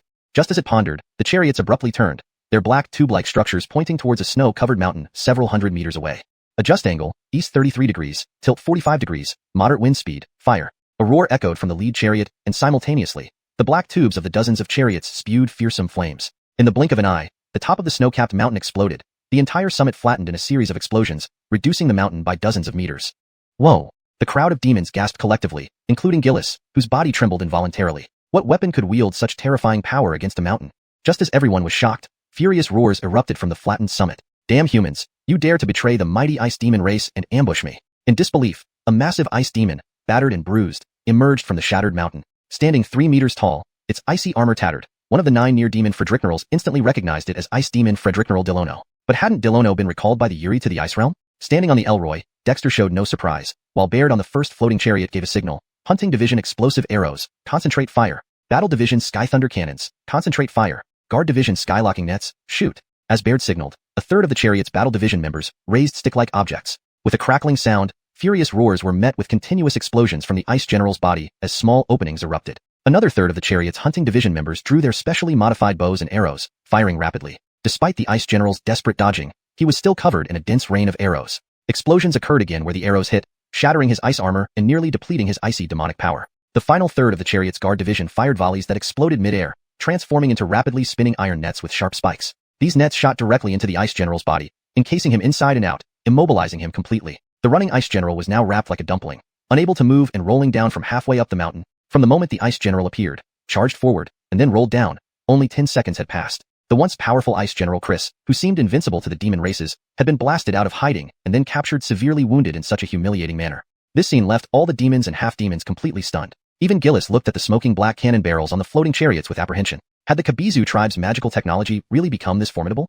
When the Ice General was finally rolled to a stop in the central open space between the chariots and the demons, all the demons let out unbelievable roars. Even those unaware of his identity were now informed. One of the three major Ice Generals, Ice Frederickneral Chris, had been so easily captured by the Kabizu tribe? It was unimaginable. The mysterious floating chariots now instilled even greater fear. If these war vehicles could deal with an Ice General, they could naturally handle them as well. Even the 9 quasi-demon generals like Aaron couldn't help but feel a chill run through them, followed by a bitter smile. Was this a drill or a direct intimidation by the Kabizu tribe? However, why was Ice Frederickneral Chris just coincidentally here? With Baird's command, a third of the chariots fired peculiar sticks, followed by cracking sounds and agonized screams from Delono as explosions riddled his body. Another third of the chariots, manned by the Hunting Division, let loose volleys of specialized arrows. Despite Delono's frantic dodging, he was hit repeatedly, leading to further explosions and the shattering of his icy armor. Finally, the last third of the chariots shot arrow-tipped nets with spikes. These nets wrapped around Delono, immobilizing him completely, causing him to roll down the mountain like a bundled parcel. From Delono's emergence to his capture took mere seconds. The once feared ice demon Frederickneral lay captured before the eyes of the stunned demons and half-demons. Even Gillis eyed the smoky cannons with apprehension. Had the witch tribe's witch symbols technology become this formidable? When the bound Delono finally rolled to a stop between the chariots and the demon crowd, all demons erupted in incredulous shouts. Even those unaware of Delono's identity now knew they had effortlessly captured one of the ice demons' 3 Fredericknerals. This display left everyone astounded. The floating chariots that easily subdued an ice demon Frederickneral also instilled fear. If the chariots could handle a demon general, they could certainly handle them, causing even the 9 near-demon Fredericknerals like Owen Shaw to gulp nervously. The witch tribe wasn't just conducting drills, it was issuing a clear warning. But why was Delono conveniently here? Deepter 508, the demon gathering sacrifice. Just with the strength of the war hall, they subdued the notoriously ferocious ice demon Frederickneral Chris. Faced with such overwhelming results, apart from Lord Arantian, all other demons and half-demons from the Frost region were utterly shaken by the combat prowess displayed by the Witch Doctor tribe's members. Even Lord Arantian watched the floating war carriages in the sky with mixed feelings. The floating war carriages alone were enough to protect the Spirit Guardian Hall. Even a 9-headed quasi-demon general wouldn't be much of a match. Of course, the floating war carriages must have their shortcomings, but what Lord Arantian knew for sure was that the weapon on these vehicles, capable of shattering mountain tops, was certainly the Witch Doctor Tribe's Research Institute's latest creation, the Witch Rune Cannon. Lord Arantian hadn't expected that after just one season of profound mystery, those researchers in the Witch Doctor Tribe's Institute had actually managed to develop this device. Lord Aaron Nelieg, this ice demon Frederickneral should have come with you. It seems like the situation isn't good. Dexter urged Emmanuel to land on the ground and looked at the ice demon Frederickneral, tightly bound by the sky net, made of specially crafted witch steel demons. His face was unbearably grim. Originally, Dexter had planned to first consolidate the forces of the Spirit Guardian Hall before dealing with the Ice Dominion, but now it seemed the situation was worse than he had imagined. You traitors, Lord Ice Demon already knows about your defection. Your entire race will be exterminated. Struggling helplessly in the Skynet's grip, Ice Demon Frederickneral Chris began to curse wildly. Throughout his life, he had always been arrogant. When had he ever been in such a pitiful state? Demon beasts like Holly and Shaw all shuddered at once. Faced with the threat from Lord Ice Demon, none of the demon beasts on the outskirts of the Ice Dominion dared to be unafraid. After all, a quasi-demon general-level Ice Demon was already enough to suppress them. How much more so for Lord Ice Demon? You're still talking big on the verge of death. Chris, you can't see the situation clearly. Would Lord Ice Demon dare to step out of the Ice Dominion? This isn't the season of profound mystery anymore. Even if he dares to step out, we have Lord Arantian and Emmanuel, 2 ancient demons guarding us. Who knows who will kill whom then? Dexter sneered. These demon beasts, including Holly and Shaw, had long been terrified by the ice demons, their servility deeply ingrained. Even though Dexter had earlier used the corpses of the frozen demons as a stimulus, it was hard to change their deep-seated mentality. However, Dexter didn't truly expect much from them. Lord Aaron Nelieg, circumstances have changed. I won't mince words. The Spirit Guardian Hall will immediately return to the tribe to pay respects to the tribal spirit. From this point on, we will share in both adversity and prosperity, jointly resisting the disaster brought by the ice demons. Dexter looked at Lord Arantian seriously. Lord Arantian nodded. Although Dexter's display of power was somewhat overwhelming, it also gave him hope for the future. Lord Aranchan wasn't foolish enough to expect the motley crew under his command to be able to resist the ice demons. What Dexter had shown through the battle d'Ember was enough to make him excited. After all, in his millennia-long life, he had never seen such weapons. The battle d'Ember's people could capture an ice demon Fredericknerl, and once the Spirit Guardian Hall was fully armed, overturning the Ice Dominion would not be impossible. All demons, demon beasts, and half-demons, listen up, form ranks and follow the chief back to the tribe. Lord Aranchan shouted fiercely, his body rapidly shrinking into a tiny turtle that landed on Dexter's shoulder. Holly and Shaw and the other quasi-demon generals stared in amazement. Lord Aranchan now resembled a pet turtle. Lord Aranchan's casualness made them realize that he was truly the master of the Spirit Guardian Hall and had already submitted to the Witch Doctor tribe. We obey. Seeing Lord Aranchan behave this way, Holly and Shaw and the others did not dare to hesitate and quickly formed ranks. Previously scattered demons and demon beasts began to line up neatly. On the other side, the half-demons were already well organized, causing the members of the Witch Doctor tribe on the floating war carriages to marvel. It turned out these demons and half-demons had been trained by the chief to be disciplined and orderly. This was simply unbelievable. The Battle d'Ember's demonstration of strength unexpectedly captured Ice Demon Fredericknerl Chris, suppressing the spirits of the Spirit Guardian Hall demons. They followed the floating war carriages in an orderly manner. Ice Demon Fredericknerl Chris, of course, was dragged along like a dead dog. When the group arrived at the Witch Doctor tribe, they saw the bustling scene above and the buried city below, looking puzzled. No wonder during the season of profound mystery when they sent demons into the northern ice plain to search, they couldn't find the Witch Doctor tribe. They were underground. With many demons gathered, we won't enter the city temporarily. We will hold the grand ceremony here. Please welcome the tribal spirit, Dexter declared solemnly. Immediately, a witch dragon rose from Witch Gifferty, its body radiating golden faith power, swirling majestically in midair. Totem, the witch dragon totem, it's alive. The members of the Witch Doctor tribe were shocked but soon filled with joy. This was their tribe's totem. Today, all spirit guards, demon beasts, and demon riders of the Spirit Guardian Hall officially joined the tribe. Sacrificial court, bring forth the offerings. Cold Frederick Gervasianton, sacrificial priest, soared into the sky, waving the bone staff in his hand, extremely excited. In the 1,000-year history of Cold Frederick Gervasianton clan, there had never been a moment of such glory as what the Witch Doctor tribe experienced now. Prepared beforehand, the sacrificial court quickly carried the offerings forward and conducted a blood sacrifice in the newly constructed sacrificial pool. The members of the Spirit Guardian Hall offer their essence blood to the totem. Starting today, they join the Witch Doctor tribe, protecting the tribe and serving it. Anyone who violates the tribal laws will be punished accordingly. Cold Frederick Gervasianton, sacrificial priest, proclaimed solemnly. All the demons bowed their heads as his gaze swept over them. The 9-headed quasi-demon generals were especially moved. Recognizing Cold Frederick Gervasianton, sacrificial priest, they clenched their teeth and stepped forward to drip their essence blood into the sacrificial pool to honor the totem. As demons, demon beasts, and half-demons sacrificed their essence blood, bloodlight surged from the sacrificial pool higher than any previous ceremony. The witch dragon totem opened its mouth, drawing all the offerings into a torrent of blood chi that soared into the sky. Subsequently, the golden faith power on the witch dragon totem became even more intense. Dexter, with too many demons sacrificing this time, the stone-carved totem might not withstand it. Quickly use your true witch dragon within and that cauldron to refine the totem anew, or there will be dire consequences. Just then, Ellie's excited voice sounded in Dexter's mind. Refine the totem anew, and I shall be free. Using the cauldron's celestial star formation to subdue the totem will surely bring great fortune to the tribe. Frederick Gervasiev, by these words, Dexter soared into the air, summoning the cauldron from Witch Gifferty. Opening his mouth, he let his true witch dragon release a drop of essence blood into the cauldron, which was then infused into the witch dragon totem. Under the witness of the tribe members, the witch dragon totem melted into golden light and was replaced by a massive, heavy cauldron. All the tribe members were dumbfounded. Could totems be replaced? Lord Aranchan never thought that after just one mystic season, the Witch Doctor tribe's researchers would really succeed in developing this thing. Lord Tortoise Spirit Hall, this ice demon general must have come with you. It looks like the situation isn't good. Dexter urged Elroy to land on the ground. Looking at the ice demon general tightly bound by the specially crafted steel chains of the tribe, his face was extremely dark and grim. Note, Elroy seems like a unique name or term. It's directly transliterated as Elroy, here due to lack of context for a proper translation. Originally, Dexter had planned to first integrate the demons and half-demons guarding the Spirit Guardian Hall before dealing with the Frost region. But now, it seemed the situation was worse than he expected.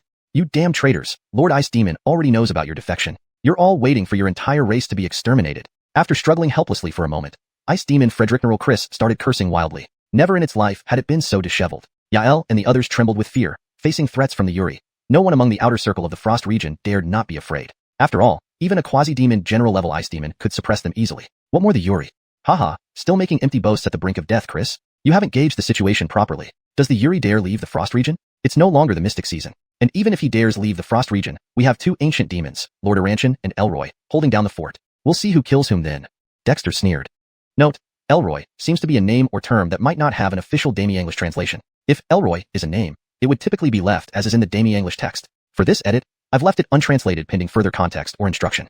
To improve fluency and ensure natural reading, here's a refined version. Haha, still making empty boasts at the brink of death, Chris? You haven't gauged the situation properly. Does the Yuri dare leave the Frost region? It's no longer the Mystic season. And even if he does dare to leave, we have two ancient demons, Lord Aranchan and Elroy, holding down the fort. We'll see who kills whom then.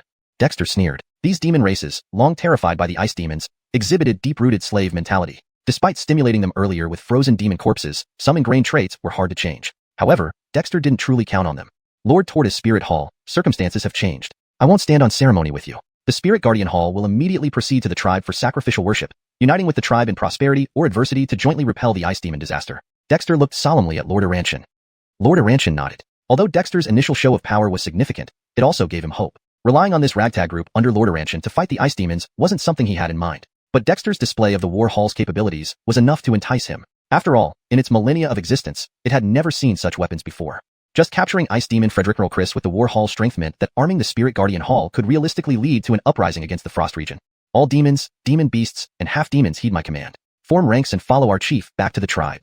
Lord Aranchan roared loudly, shrinking rapidly into a fist-sized turtle, landing on Dexter's shoulder. Yarel and the quasi-demon generals stared in shock, seeing the tiny form of Lord Aranchan like a pet tortoise.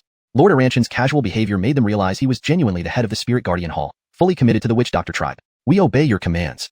Seeing Lord Aranchan's actions, Yarel and others didn't dare slack off and quickly formed up. The previously scattered demons and demonic creatures began lining up neatly, while the half-demons had already been well organized. The sight astonished those on the floating war carriages of the Witch Doctor tribe.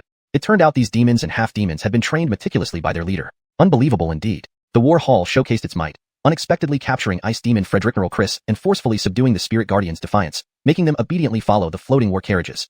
And Ice Demon Frederick Chris, naturally, was dragged along like a dead dog. When the crowd arrived at the Witch Doctor tribe, seeing the bustling scene outside, yet discovering the Witch Doctor Giffordy buried underground left everyone bewildered. No wonder during the Mystic season, many demon scouts sent into the North Barren Ice Plains couldn't find the Witch Doctor tribe. They were buried underground. There are many demons, so we'll stay outside the city for now. We shall hold a grand ceremony here and welcome the great sacrifice lord. Dexter said solemnly. Instantly, a witch dragon rose from Witch Doctor Giffordy, glowing with golden faith power, coiling majestically in the sky. Totem. The witch dragon totem is alive. The Witch Doctor tribe people were shocked but ecstatic. This was their tribe's sacred emblem. Today, all demon guards, demonic beasts, and mounted units of the Spirit Guardian Hall officially joined the tribe. Offer the sacrifices. A figure in a purple ceremonial robe, the Han Frederick sacrifice lord, floated up, brandishing a bone staff in excitement. In the millennium-long history of the Han Frederick tribe, there had never been a time as prosperous as the Witch Doctor tribe's present condition. The Sacrificial Institute, prepared beforehand, promptly brought forward offerings for the temporary ritual pool. Spirit Guardian Hall members offer their essence blood to the totem, officially joining the Witch Doctor tribe from today, protecting and serving the tribe. Violation of tribal laws will be punished accordingly. The Han Frederick sacrifice lord declared solemnly. Everyone lowered their heads under his gaze. Yarel and the nine-headed quasi-demon generals felt deeply moved, recognizing the Han Frederick sacrifice lord. They clenched their teeth, leading the way to drop their essence blood into the ritual pool. As each demon, beast, and half-demon offered their essence blood, the ritual pool radiated an unprecedented crimson light. The witch dragon totem absorbed all the offerings, transforming them into vast blood chi surging into the sky. Subsequently, the witch dragon totem's golden faith power grew more intense. Dexter, too many demons are being sacrificed this time. This stone-carved totem may not withstand it. Quickly use your true self, witch dragon, and the elixir cauldron to reforge the totem, or else we'll suffer. Ellie's excited voice sounded in Dexter's mind. Reforging the totem means liberation. Using the elixir cauldron's all-heaven stars array to suppress the totem will ensure our tribe's flourishing fortune. Frederick Revaseved by the thought, Dexter floated up and summoned the cauldron from Witch Doctor Giffordy. He spat out essence blood from his true self, witch dragon, into the cauldron and channeled it into the witch dragon totem. Under everyone's watchful eyes, the witch dragon totem melted in a burst of golden light, replaced by an immense cauldron. All the tribe members were dumbfounded. Could totems be replaced? #Deepter509.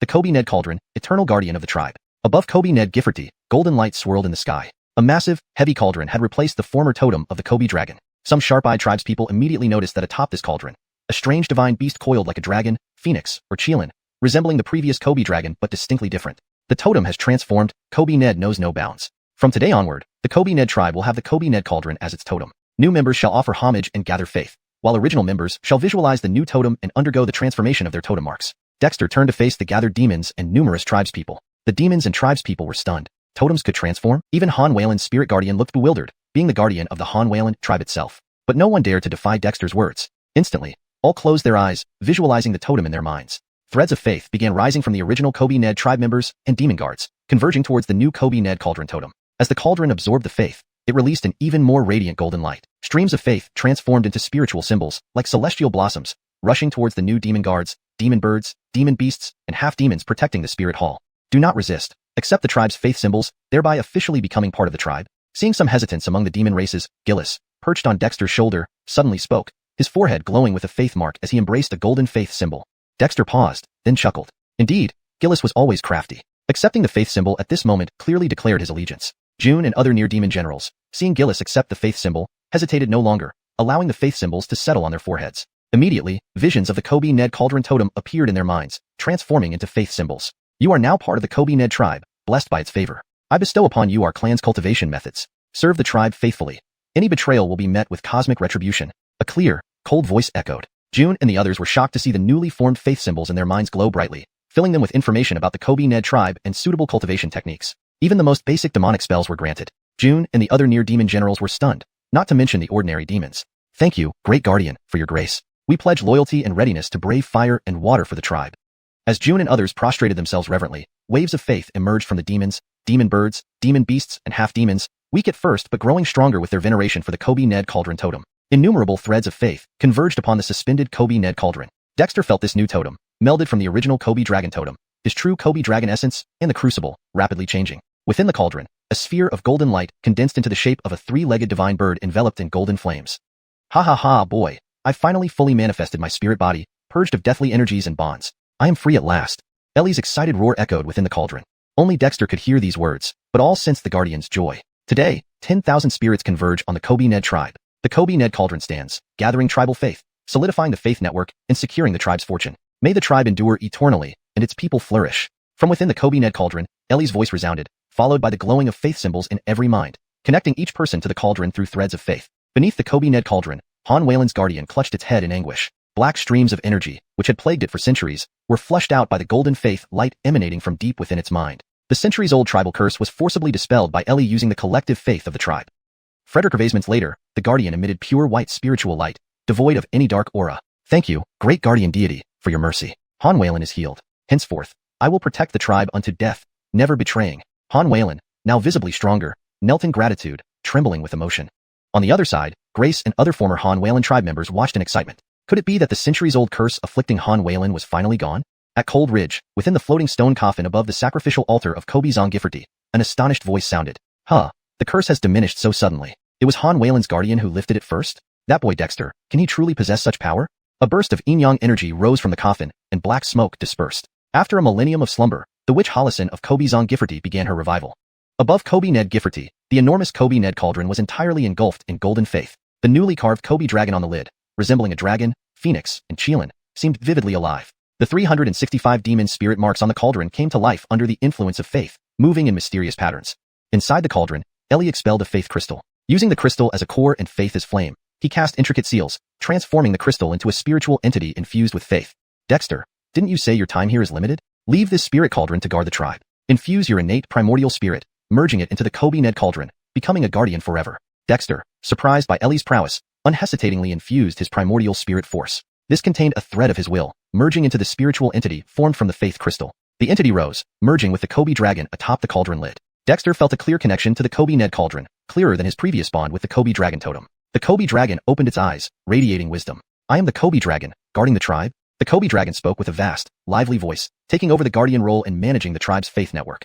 At this moment, Dexter felt like he had gained a clone, but in a peculiar, indescribable way. Mission accomplished, boy. I return the guardian position to you. I shouldn't reveal myself easily and will stay within you. Once the ice demons are dealt with, I'll infiltrate the Crimson Sun to reclaim my true body. Ellie laughed, transforming into a fiery streak, retreating into Dexter's body, manifesting within the spirit pulse cave heaven. Upon appearing, Ellie was taken aback by the apparition of a huge, ghostly cauldron. What in the world? How could this cauldron be here? Ellie shuddered, almost fleeing in panic. Deepter 510, array of tamed beasts. Outside the Kobe Ned tribe's Kobe Ned Gifferty, a multitude of beasts had gathered, yet everything was deathly silent. All the Yushu, beast race, half-Yoshu, and humans of the Kobe Ned tribe were seated cross-legged on the ground, with the force of faith appearing on their foreheads, converging with the Kobe Ned tripod hovering above Kobe Ned Gifferty. Dexter ignored the shock of the fire crow and placed his hand on the Kobe Ned tripod. Using the power of his innate primordial spirit, he communicated with the Kobolong's avatar on the Kobe Ned tripod. Subsequently, streams of information flowed out from the Kobe Ned tripod and were transmitted in all directions via the network of faith. This information contained records of the Kobe Ned tribe's rise, various traditions collected by the tribe, and the intricacies of using the network of faith. However, most importantly, it encompassed Dexter's blueprint for the structure of the Kobe Ned tribe. At present, humans did not make up the majority in the Kobe Ned tribe. The number of beast spirits and half-beasts guarding the spirit shrine far outnumbered the humans. Despite this, the Kobe-Ned tribe remained predominantly led by humans. However, Dexter gave the guardian spirits of the spirit shrine more explicit responsibilities, protecting the tribe so that its prosperity would reflect on the spirit shrine, and vice versa. From today onward, the Guardian Spirit Hall shall be the guardian and supervisor of the tribe's legacy. The Guardian Spirit Hall has its own traditions, independent of the tribe's development and transcending the tribe, but it must still obey the tribal court. Regardless of whether one is a beast spirit, half-beast, or human, every member of the Kobe-Ned tribe should regard the Kobe-Ned tripod as the object of faith and strengthening the Kobe-Ned tribe as our foundation. We should live harmoniously under tribal regulations, without any mistakes. Dexter's voice was transmitted through the network of faith into the minds of every intelligent member of the tribe, which included humans, beast spirits, and half-beasts. This meant that within the Kobe-Ned tribe, any sentient being could gain membership. In addition to humans and half-beasts, there were also beast creatures and bird beasts. This concept was revolutionary for both the tribe members and the newly incorporated guardian spirits. Beast spirits and humans had always been antagonistic, but Dexter dared to break this notion, which was nothing short of audacious. Yet neither the guardian spirits nor the tribe members raised any objections. The guardian spirits were intimidated by the ancient beast spirits Gillis and Emmanuel, along with the mysterious and powerful sacrificial spirit of the Kobe-Ned tribe. They did not dare harbor any thoughts. As for the Kobe-Ned tribe members, since the establishment of the tribe, the guardian spirits had significantly contributed to the protection of the tribe, thus changing their perception of beast spirits. Indeed, what a grand move. By treating humans and beast spirits equally, no other tribe can compare to this. Clan leader, what a magnificent vision. At the area originally where the Barrel clan resided, Uncle Dylan sighed in admiration. Even he, whose body was invaded by the powers of a corpse which, now had renewed faith like the other members of the clan, protected by the symbol of faith. Such methods were not seen during the time of the Barrel tribe's old sacrificial spirit. Uncle Dylan, Dexter is simply the best. He's truly our pride. Grace narrowed her eyes, beaming with joy. Although the Barrel clan had merged with the Kobe-Ned tribe, as long as the clan members were still together and even the sacrificial spirit remained, changing the name and the tribe was irrelevant. That's right. Dexter is everyone's pride. But now that the tribe is thriving and full of talent, you young people related to Dexter shouldn't fall behind. Dylan looked at Grace and the others. Grace and the rest immediately grew solemn. Although only Grace appeared to have blood ties with Dexter on the surface, the Barrel clan had passed down its lineage for over 1,000 years, stemming from a common ancestor. For this reason alone, they couldn't embarrass Dexter. Ellie, since the Guardian Spirit Hall is back, do you have any plans to quickly integrate their strength? Since Ice Fiend Dallas came, it's likely that our tribe has been exposed, and we cannot sit idly waiting for doom. As the tribal members immersed themselves in the mystical light of faith, Dexter communicated with Ellie in the spirit vein, Cavern Heaven. Ellie sneered, you haven't explained why this primordial cauldron is here, have you? This is called the primordial cauldron? Isn't it the alchemy cauldron? Dexter was somewhat doubtful. The primordial cauldron is also known as the primordial alchemy cauldron. It's an innate treasure, but now, it's merely a fragmentary spirit formed from its residual essence. Boy, do you know what this means? Ellie's expression was incredibly serious. How would I know? I just know it's an incense burner passed down from my ancestors. Haven't you always wondered why I knew so many odd things? Like you, I once had another life, but I was born human, unlike you, an old monster. Ellie was shocked. Many previous doubts were now resolved. It understood the concept of reincarnation, but it never thought it would actually encounter it. It seems the chaotic world has undergone dramatic changes. Otherwise, how could this cauldron be so damaged? But at least the essence remains. Perhaps it can recover in the future. Ellie mused. Then, with a grave look, Ellie continued. Since you have this alchemy cauldron, you indeed need a plan. This world isn't suitable for you.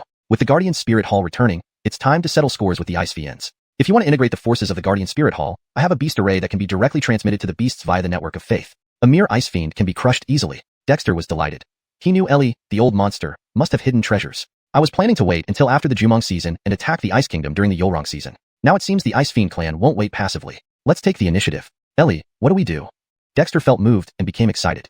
The Ice Fiend clan was the biggest threat to the Kobe-Ned tribe. Compared to the Ice Kingdom, places like the Edgar Peak and cold Frederick Gervasian Lake were minor concerns. I have a secret scripture, the scripture of controlling beasts, which can command tens of thousands of beasts. Malachiac it to the sacrificial spirit. Use the sacrificial spirit as the core to impart the beast array, and connect all beasts via the network of faith. This will quickly form an array ready to strike into the Ice Kingdom. Our research team has already developed a probe device to locate Ice Fiends. Now that the mystic frost Easton has stopped, the Ice Kingdom, even if it's still covered in ice and snow, cannot stop our floating war vehicles patrolling the sky. Ellie sneered, while you were fighting alone deep in the northern wasteland, neither the tribal members nor I have been idle. Instead of waiting for the Ice Fiend King to attack us, let's directly strike at his lair. Dexter was astonished. It turned out Ellie and the tribal members had already made preparations. If that was the case, what were they waiting for? In a moment, the Kobe-Ned tripod emitted dazzling golden light of faith, and a beast array appeared in the minds of all beast spirits. Guardian Spirit Hall, with beast guardians as commanders and beast creatures as soldiers, gather and form the array. Gillis, stunned, then soared into the air, his voice trembling uncontrollably. The beast spirits were agitated and quickly ascended into the sky, swiftly forming the array in their minds. In an instant, the skies were roiled, and the beast chi surged to the heavens. Deepter 511, campaign against the Ice Dominion. Half a month later, deep within the northern wasteland ice plains, on the outskirts of the Ice Dominion, where the demon clans once guarded the icy snowbound realm, a large black banner fluttered in the wind. The Kobiju tribe's army was now arrayed in full battle formation to campaign against the Ice Dominion. The icy snowbound realm served as an outer shield for the Ice Dominion, with ice cliffs 100 meters high separating it from the northern wasteland ice plains. Now, on top of these icy cliffs, a group of ice demons watched in disbelief at the formidable enemy below. Yarel, Geralchio, you dare to betray your own kind? Are you not afraid of being exterminated? On the ice cliff, Fredricknerl Donnie roared, his voice echoing through the valley and glaciers, causing the still frozen peaks to shiver and vast amounts of snow to tumble down. The ice demons have plagued the north for countless years. Their demise is long overdue. Our ancestors were once mighty, yet they were reduced to mere nutrients for the ice demons' nests. Your sins are beyond forgiveness. Today, by the order of our chief, we will annihilate the ice demons. Yael soared into the sky, his rage transforming into a heart-wrenching cry. Annihilate the ice demons. Annihilate the ice demons. Behind Yael, the demon throng erupted in fervor, their voices rolling over the ice cliff. The natural ice cliff, formed of solid ice, began to crack under the collective sonic waves from the demons. You have much nerve. Fredricknerl Donnie exclaimed in shock, but then he regained his composure. Did you destroy the ice nest? You deserve death. It was true that the ice demons had searched everywhere in the Ice Dominion, but found no trace of the ice nest. Yael's words awakened this realization. Humph, you ice demons have terrorized all races, using the strong from other races as sustenance for your young. Your crimes are unforgivable. Today, we of the Kobiju tribe will wipe you out.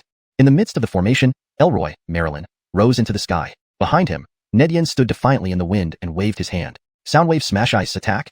Note, I kept Elroy, Marilyn, as is because it seems to be a name or term that may not have a direct Demi-English translation. If there's an established Demi-English name for this character, please replace it accordingly. For better fluency and natural reading, the sentence has been slightly rephrased while retaining the original meaning. Malaterminology and style consistency have also been maintained. Instantly, the demons at the forefront unleashed their demonic powers in a synchronized assault, directing sound wave magic towards the ice cliff. This common form of demon magic, amplified by the formation, created a terrifying roar that echoed across the icy landscape. The sound waves engulfed the ice cliff where Fredricknerl Donnie stood. Cursed be, retreat. Donnie's face changed abruptly as he led the ice guards in rapid retreat. Just as they withdrew, the enhanced sound wave magic slammed into the towering ice cliff, shattering it instantly. It collapsed with continuous cracking sounds, turning into rubble and creating a direct path to the Ice Dominion. Avian Guard war chariots, target the ice demons, attack? Nedian glanced at the breached ice cliff. Roughly estimated, Marilyn took the lead. Marilyn, having recovered to its ancient demon status, let out an excited roar and dashed straight up the ice cliff towards Fredricknerl Donnie. How could you, Marilyn, still be alive? Donnie identified Marilyn and felt a chill. This ancient demon was a bitter enemy of the ice demons, once severely injured but managed to escape. Who would have thought that now Marilyn willingly served this unheard of Kobiju tribe, disgracing the dignity of ancient demons? My ancestor Marilyn isn't so easy to die. You ice demons owe my kin blood debts that must be repaid. Marilyn, brimming with excitement, crossed the glacier directly towards Fredricknerl Donnie.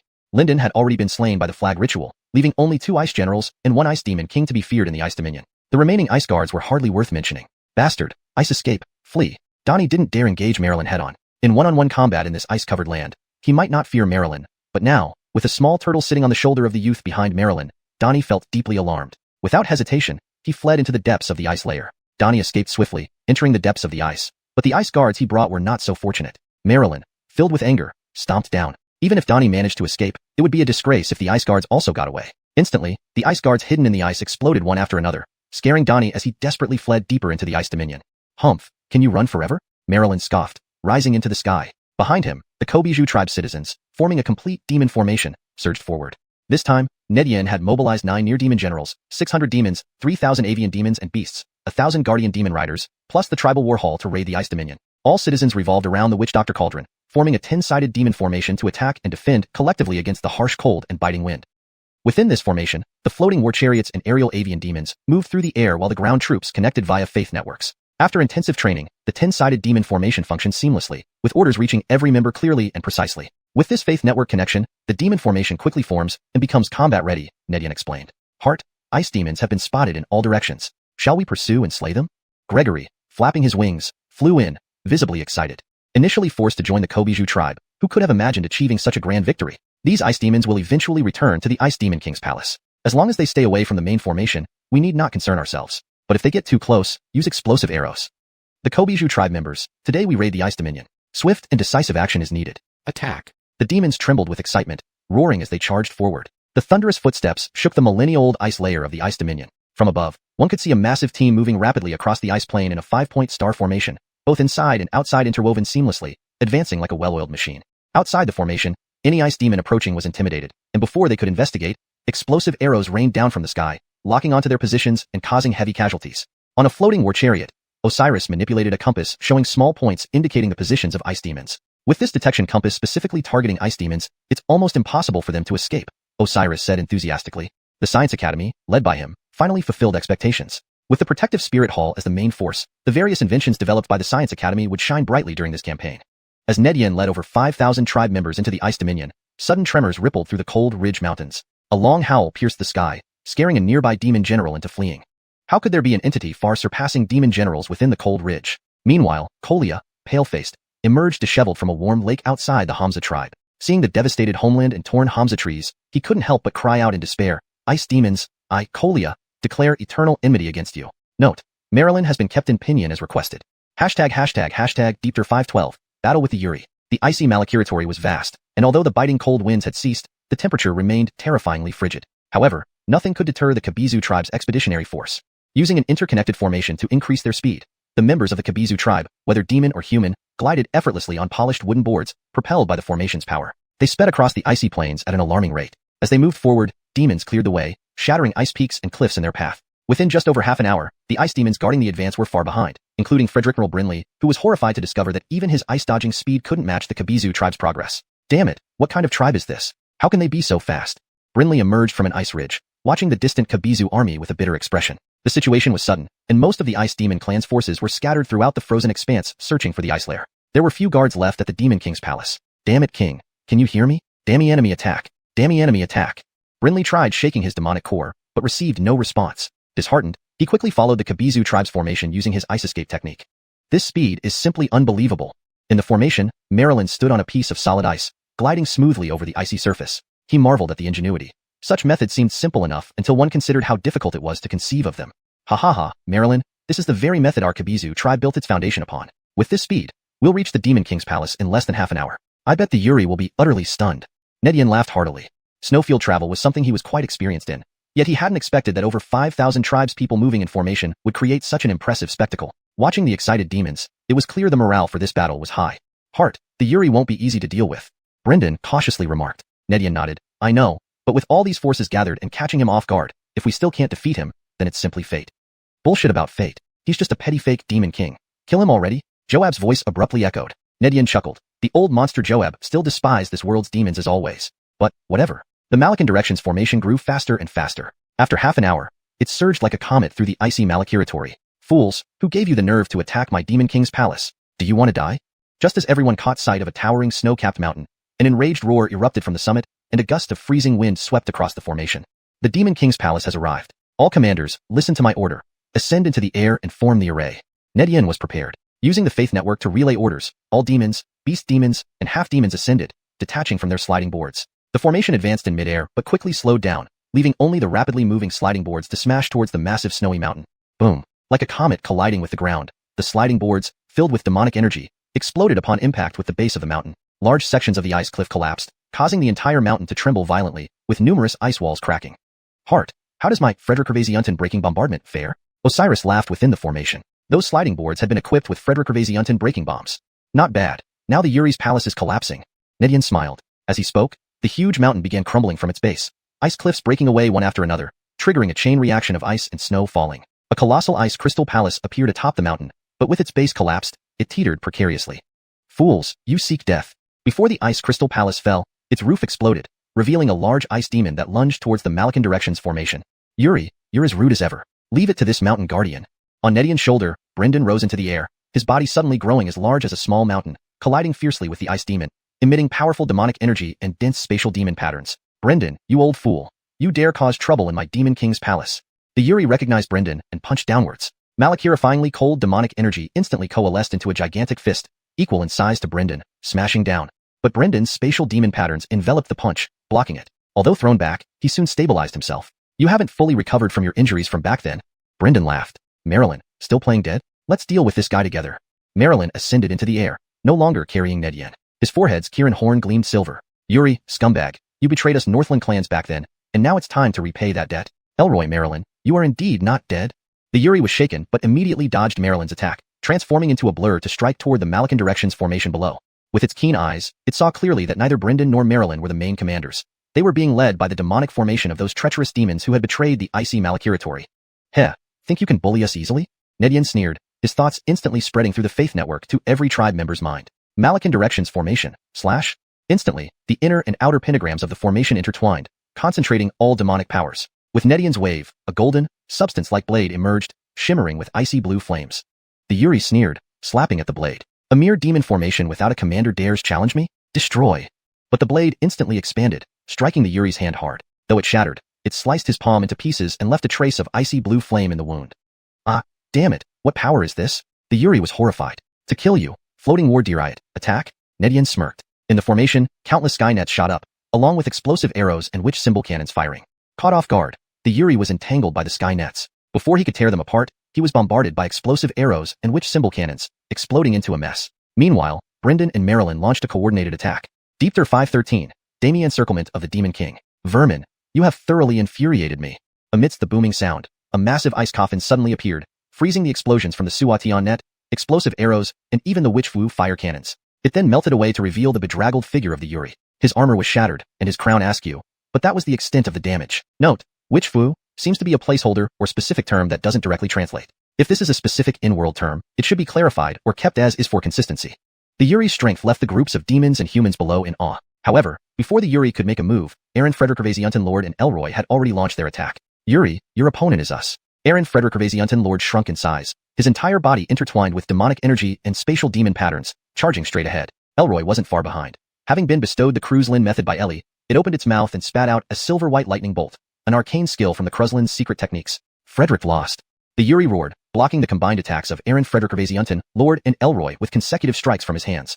Clan leader, this isn't good. The disparity in strength is too great. Reggie sighed from the floating battle vehicle where Dexter was situated. This time, the entire War Hall elite of the Kobe Yoel tribe had come out, bringing all the tribe's resources into play. It's just the beginning. The Malakan Directions Demon Array isn't merely this. Dexter took a deep breath and issued new orders. The inner and outer pentagrams of the Malakan Directions Demon Array intertwined again, and everyone suddenly felt their power merge entirely with the array. A diagram instantly formed beneath the feet of all the tribal members. Malakan Directions Demon Array, kill. As Dexter manipulated the array, the Malakan Directions Demon Array rose into the air, enveloping the Yuri who was being restrained by Aaron Frederick Lord and Elroy within its bounds. The array then began to change, forming an intricate matrix under Dexter's precise control via the Faith Network, turning into an intersecting battlefield array. Just as the Yuri forced Aaron Frederick Lord and Elroy back, he saw them merge into the battle array, becoming part of the inner and outer pentagrams. With the array's support, Aaron Frederick Lord and Elroy's power surged, and they roared as they charged at the Yuri once more. The Yuri remained stern, sensing the power of the array binding him. He suddenly snorted coldly. Do you not know that besieging me is courting death? Cold ice domain. Instantly, a chilling frost erupted from the Yuri's body. An ordinary ice demon's cold ice domain could freeze everything around it, forming a frozen zone similar to a domain. How much more so for the Yuri? But as soon as the Yuri unleashed his cold ice domain, he discovered a strange sucking force within the array rapidly absorbing the cold frost he emitted. Shocked, his gaze fell on Dexter within the array. You are stealing my power. You must die. In fury, the Yuri lunged directly at Dexter, but Aaron Frederick Lord and Elroy were prepared. With the array's boost, the two ancient demons blocked the Yuri in front of him, fighting fiercely within the array. The Yuri's cold frost was absorbed by the array, more precisely by the ice flame controlled by Dexter. Without the ice flame consuming the Yuri's terrifying cold energy, the Malakan Directions Demon Array would have likely been frozen solid. Even Aaron Frederick Lord and Elroy glanced fearfully at Dexter, recognizing that such power was especially effective against ice demons. Aaron Frederick Lord Elroy, give it everything you've got. Kill it. Inside the array, Dexter wasn't at ease either. Operating the Malakan Directions Demon Array and using the ice flame to absorb the Yuri's cold energy was no easy task. After all, Dexter's strength was far from the level of an ancient demon, barely enough to match an ice demon Fredericknerl. Even with over 5,000 demons and tribesmen sharing the burden, Dexter, as the main controller, still struggled. Aaron Frederick Lord and Elroy understood this well and attacked with all their might. Under the Malakan Directions Demon Array's enhancement, their power increased by at least 30%, yet the Yuri held firm. The Yuri was originally the strongest among the four ancient demons. Seeing that Aaron Frederick Lord and Elroy couldn't subdue the Yuri, Dexter grew anxious. They had managed to besiege the Yuri using the Malakan Directions Demon Array by timing their actions swiftly, reaching the Demon King's palace quickly to force the Yuri into battle without other ice demons hindering them. However, the remaining two ice demon Fredericknerls and other ice demons were undoubtedly rushing towards the Demon King's palace. No time to waste. Ellie, let's go. Dexter gritted his teeth, leaping off the battle vehicle, handing the Kobe Yoel cauldron, controlling the Malakan Directions Demon Array to Reggie. Reggie, take over the array. If any ice demon Fredericknerls return, hold them off. Reggie caught the Kobe Yoel cauldron and tightened his grip, shouting, yeah, rest assured. We will kill every single one of them that comes. Dexter had no time to respond. With two pairs of light wings, wind, rain, thunder, and lightning, appearing behind him, he shot toward the Yuri in an instant, fists clenched. This time, no demon spirits appeared. Facing the Yuri, spirit transformations based on his spiritual energy were useless. Instead, two completely different flames emerged. In his left hand, icy blue ice flame. In his right hand, golden sun true fire. One was utterly cold and evil, the other utterly hot and righteous. The two flames engulfed Dexter's fists and were hurled out with immense speed. The Yuri initially paid no attention to Dexter's charge through the array, but upon seeing the flames on Dexter's fists, his pupils contracted sharply. Without thinking, he turned and fled. However, Aaron Frederick Lord and Elroy desperately blocked him, and ultimately, Dexter managed to land a punch on the Yuri's shoulder. The scorching sun true fire instantly burned through his ice armor, stronger than any ice demons, nearly crippling his arm. What are you, boy? To possess two flames that counteract our ice demons, you must die. The Yuri was driven mad. For how many years had the ice demons ruled the northern wastes? Hardly any power specifically countered the cold demonic energy of the ice demons. Even though the previous two Yuris died at Cold Ridge, it wasn't due to elemental weakness. Skyet, this overly young boy instilled a sense of dread. Don't talk nonsense. After I kill you, I'll tell you who I am. Dexter had no time for banter, shaking his wings and turning into a blur. Under the array's enhancement, Dexter's speed became blindingly fast, almost invisible. But the Yuri wasn't easily bested, releasing a surge of cold energy that, though swallowed by the ice flame, still allowed him to briefly form a cold ice domain. In this instant, the movements of Aaron Frederick Lord and Elroy slowed down dramatically, even causing the Malakan Directions demon array to stall. Wanna kill me? You're still too green.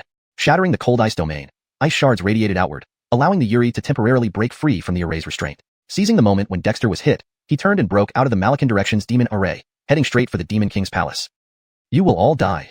The strength of the Yuri left the demons in the Malakan Directions great formation below, as well as the humans, stunned. However, before the Yuri could make his move, Gillis and Emmanuel attacked. Yuri, your opponent is us. Gillis shrank his form, his demon power intertwining with spatial demon patterns, charging straight ahead. Emmanuel, not wanting to be outdone, spewed a silver-white electric light, granted by the Ellie, which was the thunder technique from the Croods' secret arts. Scram! The Yuri roared in anger, his hands striking continuously, actually blocking the combined attacks of Gillis and Emmanuel. Leader, it's tough. The disparity in strength is too large. Ned Owen, aboard the floating war chariot where he stood, sighed. This time, the war hall of the Witch Yolsh tribe sent out all its elite forces, bringing forth all their hidden strengths. This is just the beginning. The Malakan Directions demon formation isn't just this. Ned Owen took a deep breath, once again giving orders. The inner and outer pentagram formations of the Malakan Directions demon formation began to intertwine, and everyone suddenly felt their power completely fused with the formation. An array diagram formed under everyone's feet. Malakan Directions demon formation, kill. Following Ned Owen's manipulation, the Malakan Directions demon formation rose into the air, surrounding the Yuri, who was tangled up by Gillis and Emmanuel. Immediately after, the Malakan Directions demon formation began to change, the inner and outer pentagrams forming a killing battle formation under Ned Owen's precise control via the Faith Network. As soon as the Yuri forced Gillis and Emmanuel back, he saw them merge into the battle formation, becoming part of the inner and outer pentagrams. With the support of these pentagrams, the aura of Gillis and Emmanuel surged, roaring as they attacked the Yuri again. The Yuri's expression was stern as he sensed the force of the array that bound him. He coldly snorted. Don't you know that besieging this king is a death sentence? Coldness, icy realm. In an instant, a frigid chill erupted from the Yuri, capable of freezing everything around it, similar to an ice domain. How much more powerful would it be coming from the Yuri? But the moment the Yuri released his icy cold domain, he discovered a strange suction force within the formation, swiftly absorbing the frosty cold air. Shocked, his gaze fell on Ned Owen within the formation. You're stealing my power. You must die. With a roar, the Yuri lunged directly at Ned Owen. However, Gillis and Emmanuel were prepared, and the two ancient demons, bolstered by the formation, blocked the Yuri. The Yuri's chilling aura was absorbed by the formation, more specifically, by the ice flame controlled by Ned Owen. If not for the ice flame consuming the terrifying coldness from the Yuri, the Malakan Directions demon formation might have been frozen solid. Even Gillis and Emmanuel looked at Ned Owen with a mix of awe and fear. This power was clearly designed to counter the ice demons. Gillis, Emmanuel, attack with all your might and kill it. Inside the formation, Ned Owen wasn't having it easy. Operating the Malakan Directions demon formation and controlling the ice flame to absorb the Yuri's cold energy were both exhausting tasks. After all, Ned Owen's strength was far from reaching the level of an ancient demon. He could only match an ice demon Fredricknerl at most. Even though over 5,000 demons and clansmen shared the burden, it was still difficult for Ned Owen as the main controller of the formation. Gillis and Emmanuel understood this well, and immediately attacked with full force. Under the Malakan Directions demon formation's enhancement, the strength of the two ancient demons increased by at least 30%, but even so, the Yuri calmly defended. He was, after all, the strongest among the four ancient demons. Seeing that Gillis and Emmanuel couldn't take down the Yuri, Ned Owen grew anxious. They had managed to besiege the Yuri using the Malakan Directions demon formation and were racing against time, quickly forcing the Yuri into battle without any other ice demons blocking their way. But now, the remaining two ice demon Fredricknerls and other ice demons would inevitably be rushing toward the Demon King Palace. No time to waste, Ellie, we're going in. Ned Owen gritted his teeth, leaping from the war chariot. He casually handed the Witch Yolsh Ding, which controlled the Malakan Directions demon formation, to Ned Owen. Ned Owen, take command of the formation. If any ice demon Fredricknerl returns, you must stop them. Ned Owen caught the Witch Yolsh Ding, tightening his heart, and immediately shouted, Leader, don't worry. As long as we are here, no matter how many other ice demons come, we'll kill them all. Ned Owen didn't have time to respond. With a leap, two pairs of light wings appeared behind him, one representing wind and rain, the other lightning and thunder. In a flash, Ned Owen appeared in front of the Yuri, punching with both fists simultaneously. No demon spirits emerged this time. Facing the Yuri, spirit-induced demons wouldn't work. Instead, two different kinds of flames engulfed Ned Owen's fists. A left fist burning with icy blue ice flame and a right fist blazing with golden sun true fire. One extremely yin, the other extremely yang. The two balls of flame shot forward with incredible speed. The Yuri didn't care much about Ned Owen breaking out of the formation like a moth flying into a flame, but when he saw the flames on Ned Owen's fists, his pupils contracted sharply, and without hesitation, he turned to flee. But Gillis and Emmanuel fiercely blocked his path. Eventually, Ned Owen's punch grazed the Yuri's shoulder, the scorching sun true fire instantly incinerating his ice armor, more robust than any other ice demons, nearly incapacitating one of his arms. You brat, who are you to wield the two flames that can suppress our ice demons? You shall die. The Yuri was driven mad. For how many years had the ice demons dominated the northern wastelands? Almost nothing could specifically suppress the icy demon power of the ice demons. Even if the previous Yuris died at Cold Ridge, it wasn't due to attribute suppression. Skyet, this overly young youth instilled fear in him. Don't talk nonsense. I'll tell you who I am after I kill you. Ned Owen had no patience for idle chatter. His wings vibrated simultaneously, turning him into a blur. With the formation's boost, Ned Owen's speed increased significantly, almost invisible. But the Yuri wasn't helpless either. A massive amount of coldness burst from him. Though it was being consumed by the ice flame, it still created a brief icy domain. In that instant, the movements of Gillis and Emmanuel became impossibly slow, and even the Malakan Direction's demon formation abruptly halted. Want to kill me? You're too inexperienced. The Yuri shattered the icy domain, ice shooting everywhere, temporarily freeing himself from the Malakan Direction's demon formation. Seizing the moment when Ned Owen was momentarily vulnerable, he turned and broke out of the formation, dashing straight towards the Demon King Palace. You will all die. Deepter 514, Final Battle, Void shattered beyond trace. D's. Using Ice Flame to instantly shatter the Yuri's brief cold domain, Dexter didn't hesitate, spreading his wings to pursue. Gillis and Emmanuel glanced at each other before closely following. If this battle was somehow survived by the Yuri, there would be endless trouble in the future. Baird and others were stunned. The Demon King Palace's location was too high up for the Malakan Direction's demon array to keep up, even if it could. The steep snowy mountain peak made it impossible for the formation to deploy. Everyone stay calm. Our chief has gone to fight the enemy, while we guard the rear. Let the Malakan Direction's demon array descend to the ground and block any possible reinforcements of ice demons or demon generals. We absolutely cannot let them disrupt our chief. Baird gritted his teeth, controlling the demon array with the Witch Blessing tripod. Thankfully, with the Witch Blessing tripod, otherwise, Baird wouldn't be able to control this formation composed of over 5,000 clan members. The gap between him and Dexter was still too great. Just as the Malakan Direction's demon array descended, a roar echoed from afar. Who dares to offend my ice demon clan? They must die. Not good. It's Fredericknerl Haroun. He is the oldest and most formidable ice demon general and war hall master. This battle will decide our fate. Jesse's expression turned grim but then became resolute. In this battle, victory or death is the only outcome. For the future of our clan, for our tribe, attack. At the top of the snow mountain, the front half of the Demon King Palace had collapsed, with terrifying cracks spreading outwards. The Yuri stopped before the palace, sharply turning around, using an ice coffin to block Dexter's ice flame Fredericker, his gaze locking onto Dexter and the following Gillis and Emmanuel, eyes icy cold. Since the establishment of our ice demon clan's frosty land, no outsider has ever dared to invade here. You're dead meat. Leaving that threat, the Yuri charged into the Demon King Palace without hesitation. Heart, shall we go in? Emmanuel felt some fear. The Demon King Palace of the Ice Demons had always been a mysterious existence. Kill. Dexter didn't hesitate, charging in first. Gillis sighed, Eden Young is truly a blessing. I've lived for so long, and now is the time. Kill. Emmanuel hesitated for a moment, but ultimately followed inside. Inside the Demon King Palace, Dexter saw the Yuri holding a crystal white bone knife which emitted an extremely cold aura, making the entire palace even more frigid. You should feel fortunate for forcing me to use this nether knife, and you should also be terrified because I will turn your so-called clan into ice shards. The Yuri roared, transforming into a blur with the nether knife aimed at Dexter.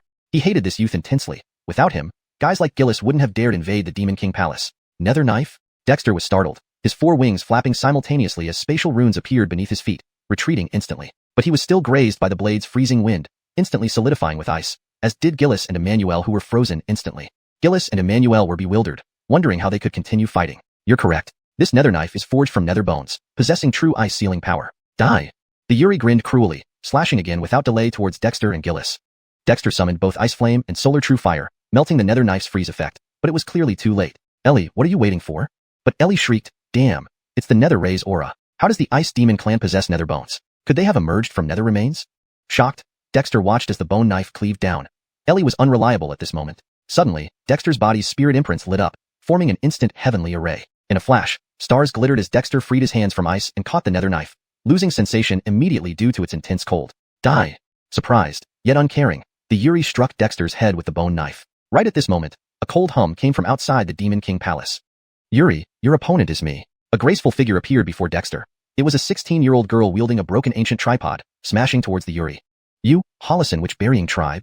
The Yuri recoiled, crashing against his throne in terror. The remnants of which burying tribe, nay, North Wilderness tribe, this is what you forced. Let the seal open, turning this North Wilderness ice plain into eternal ice. Frightened, the Yuri shattered his throne, revealing a huge opening through which bone-chilling winds burst forth. Is this the space rift your clan controls, connecting to other worlds? Dexter, Gillis, Emmanuel, join me to activate the ancient North Wilderness tripod to suppress this Yuri and close the rift, or all of North Wilderness will perish. The witch burying Holison through the ancient tripod, enlarging it to press down.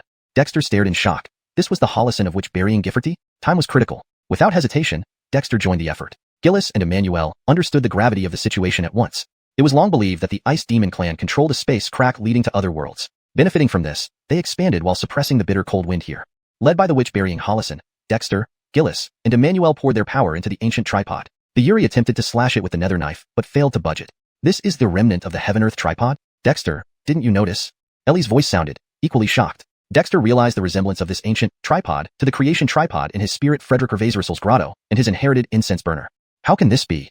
Heh, Holison witch-burying tribe. You think you can seal this extreme ice cave, suppressed by my Ice Demon clan for generations? Naive. The Yuri, unable to break through the tripod, plunged into the cave, laughing sinisterly. Once you all turn to ice statues, everything returns to our control. The witch-burying Holison sternly stated, foolish fantasy. Prepare yourselves. I'm leading you into the extreme ice cave. According to North Wilderness tribe records, only by killing the Yuri and sealing the cave with the nether knife can we prevent damage beyond the frosty land. Without waiting, she led Dexter, Gillis, and Emmanuel into the roaring cold cave entrance. Instantly, the entrance began cracking under the pressure. Not good, madman. This space rift isn't stable. Only with constant suppression from the nether knife can the entrance remain sealed. Using the ancient tripod risks everyone's lives. The witch-burying Holison looked grim, realizing her mistake. Too late, the tripod had already entered. Stopping now meant certain death from the Yuri's treachery. Holison witch-burying tribe, give me control of the tripod. I have a way to stabilize this. Dexter clenched his teeth, forming seals, and a phantom ancient tripod emerged. It was the creation tripod. What is a tripod spirit? The witch-burying Holison was dumbfounded. Even the Yuri and Gillis couldn't believe what they saw. How could this guy still have an unexpected trump card at a time like this? Damn it. How could a human youth like you obtain the true spirit of the ancient tripod used for sacrifices by the North Wilderness tribe? At this moment, the Yuri went mad. With the nether knife, even if the extreme ice cave collapsed, it had confidence to survive. But now, as the witch-burying Holison released control of the ancient tripod, the shadow of the creation tripod surged from Dexter and instantly merged with the ancient tripod. Then, a brilliant spiritual light emerged from the tripod, and the raging cold wind suddenly stilled, freezing everything in place, including the Yuri and others. Dexter felt the powerful spiritual force transmitted by the ancient tripod, immediately feeling invigorated. This was the complete creation tripod. According to Ellie's account, this tripod had an astonishing origin. Yuri, you're done for. Dexter laughed maniacally, manipulating the tripod to press down on the immobilized Yuri. But at this very instant, an unexpected event occurred once more. A massive white bone claw suddenly extended from the depths of the extreme ice cave, fiercely grabbing towards the ancient tripod. However, the space here was already fragmented. It couldn't withstand the strain. Instantly, the space shattered completely, swallowing the bone claw, the Yuri, Dexter, the witch-burying Holison, Gillis, Emmanuel, and even the ancient tripod. Boom. The spatial shockwaves caused the immense snow-capped mountain where the Demon King Palace stood to shatter instantly. An incredibly fierce icy whirlwind swept across, sending everyone who rushed back as quickly as possible using the Malakan Directions Demon Array flying. Heart. Baird spat out large mouthfuls of blood, struggling to maintain the nearly collapsing Malakan Directions Demon Array with the power linked by the Witch Blessing tripod. He stared at the completely destroyed snowy mountain where the Demon King Palace once stood, his eyes bloodshot. The two remaining Ice Demon generals of the Ice Demon clan were smashed apart in the terrifying whirlwind, emitting shrill cries of agony. The Demon King Palace of the Ice Demon clan had vanished completely. This battle finally ended the reign of terror of the Ice Demon clan that had plagued the North Wilderness Ice Plain for countless years. After this battle, the North Wilderness Ice Plain welcomed its most powerful tribe in history, but it also lost the young chief who led them through hardship to rise up. Damn, end of book.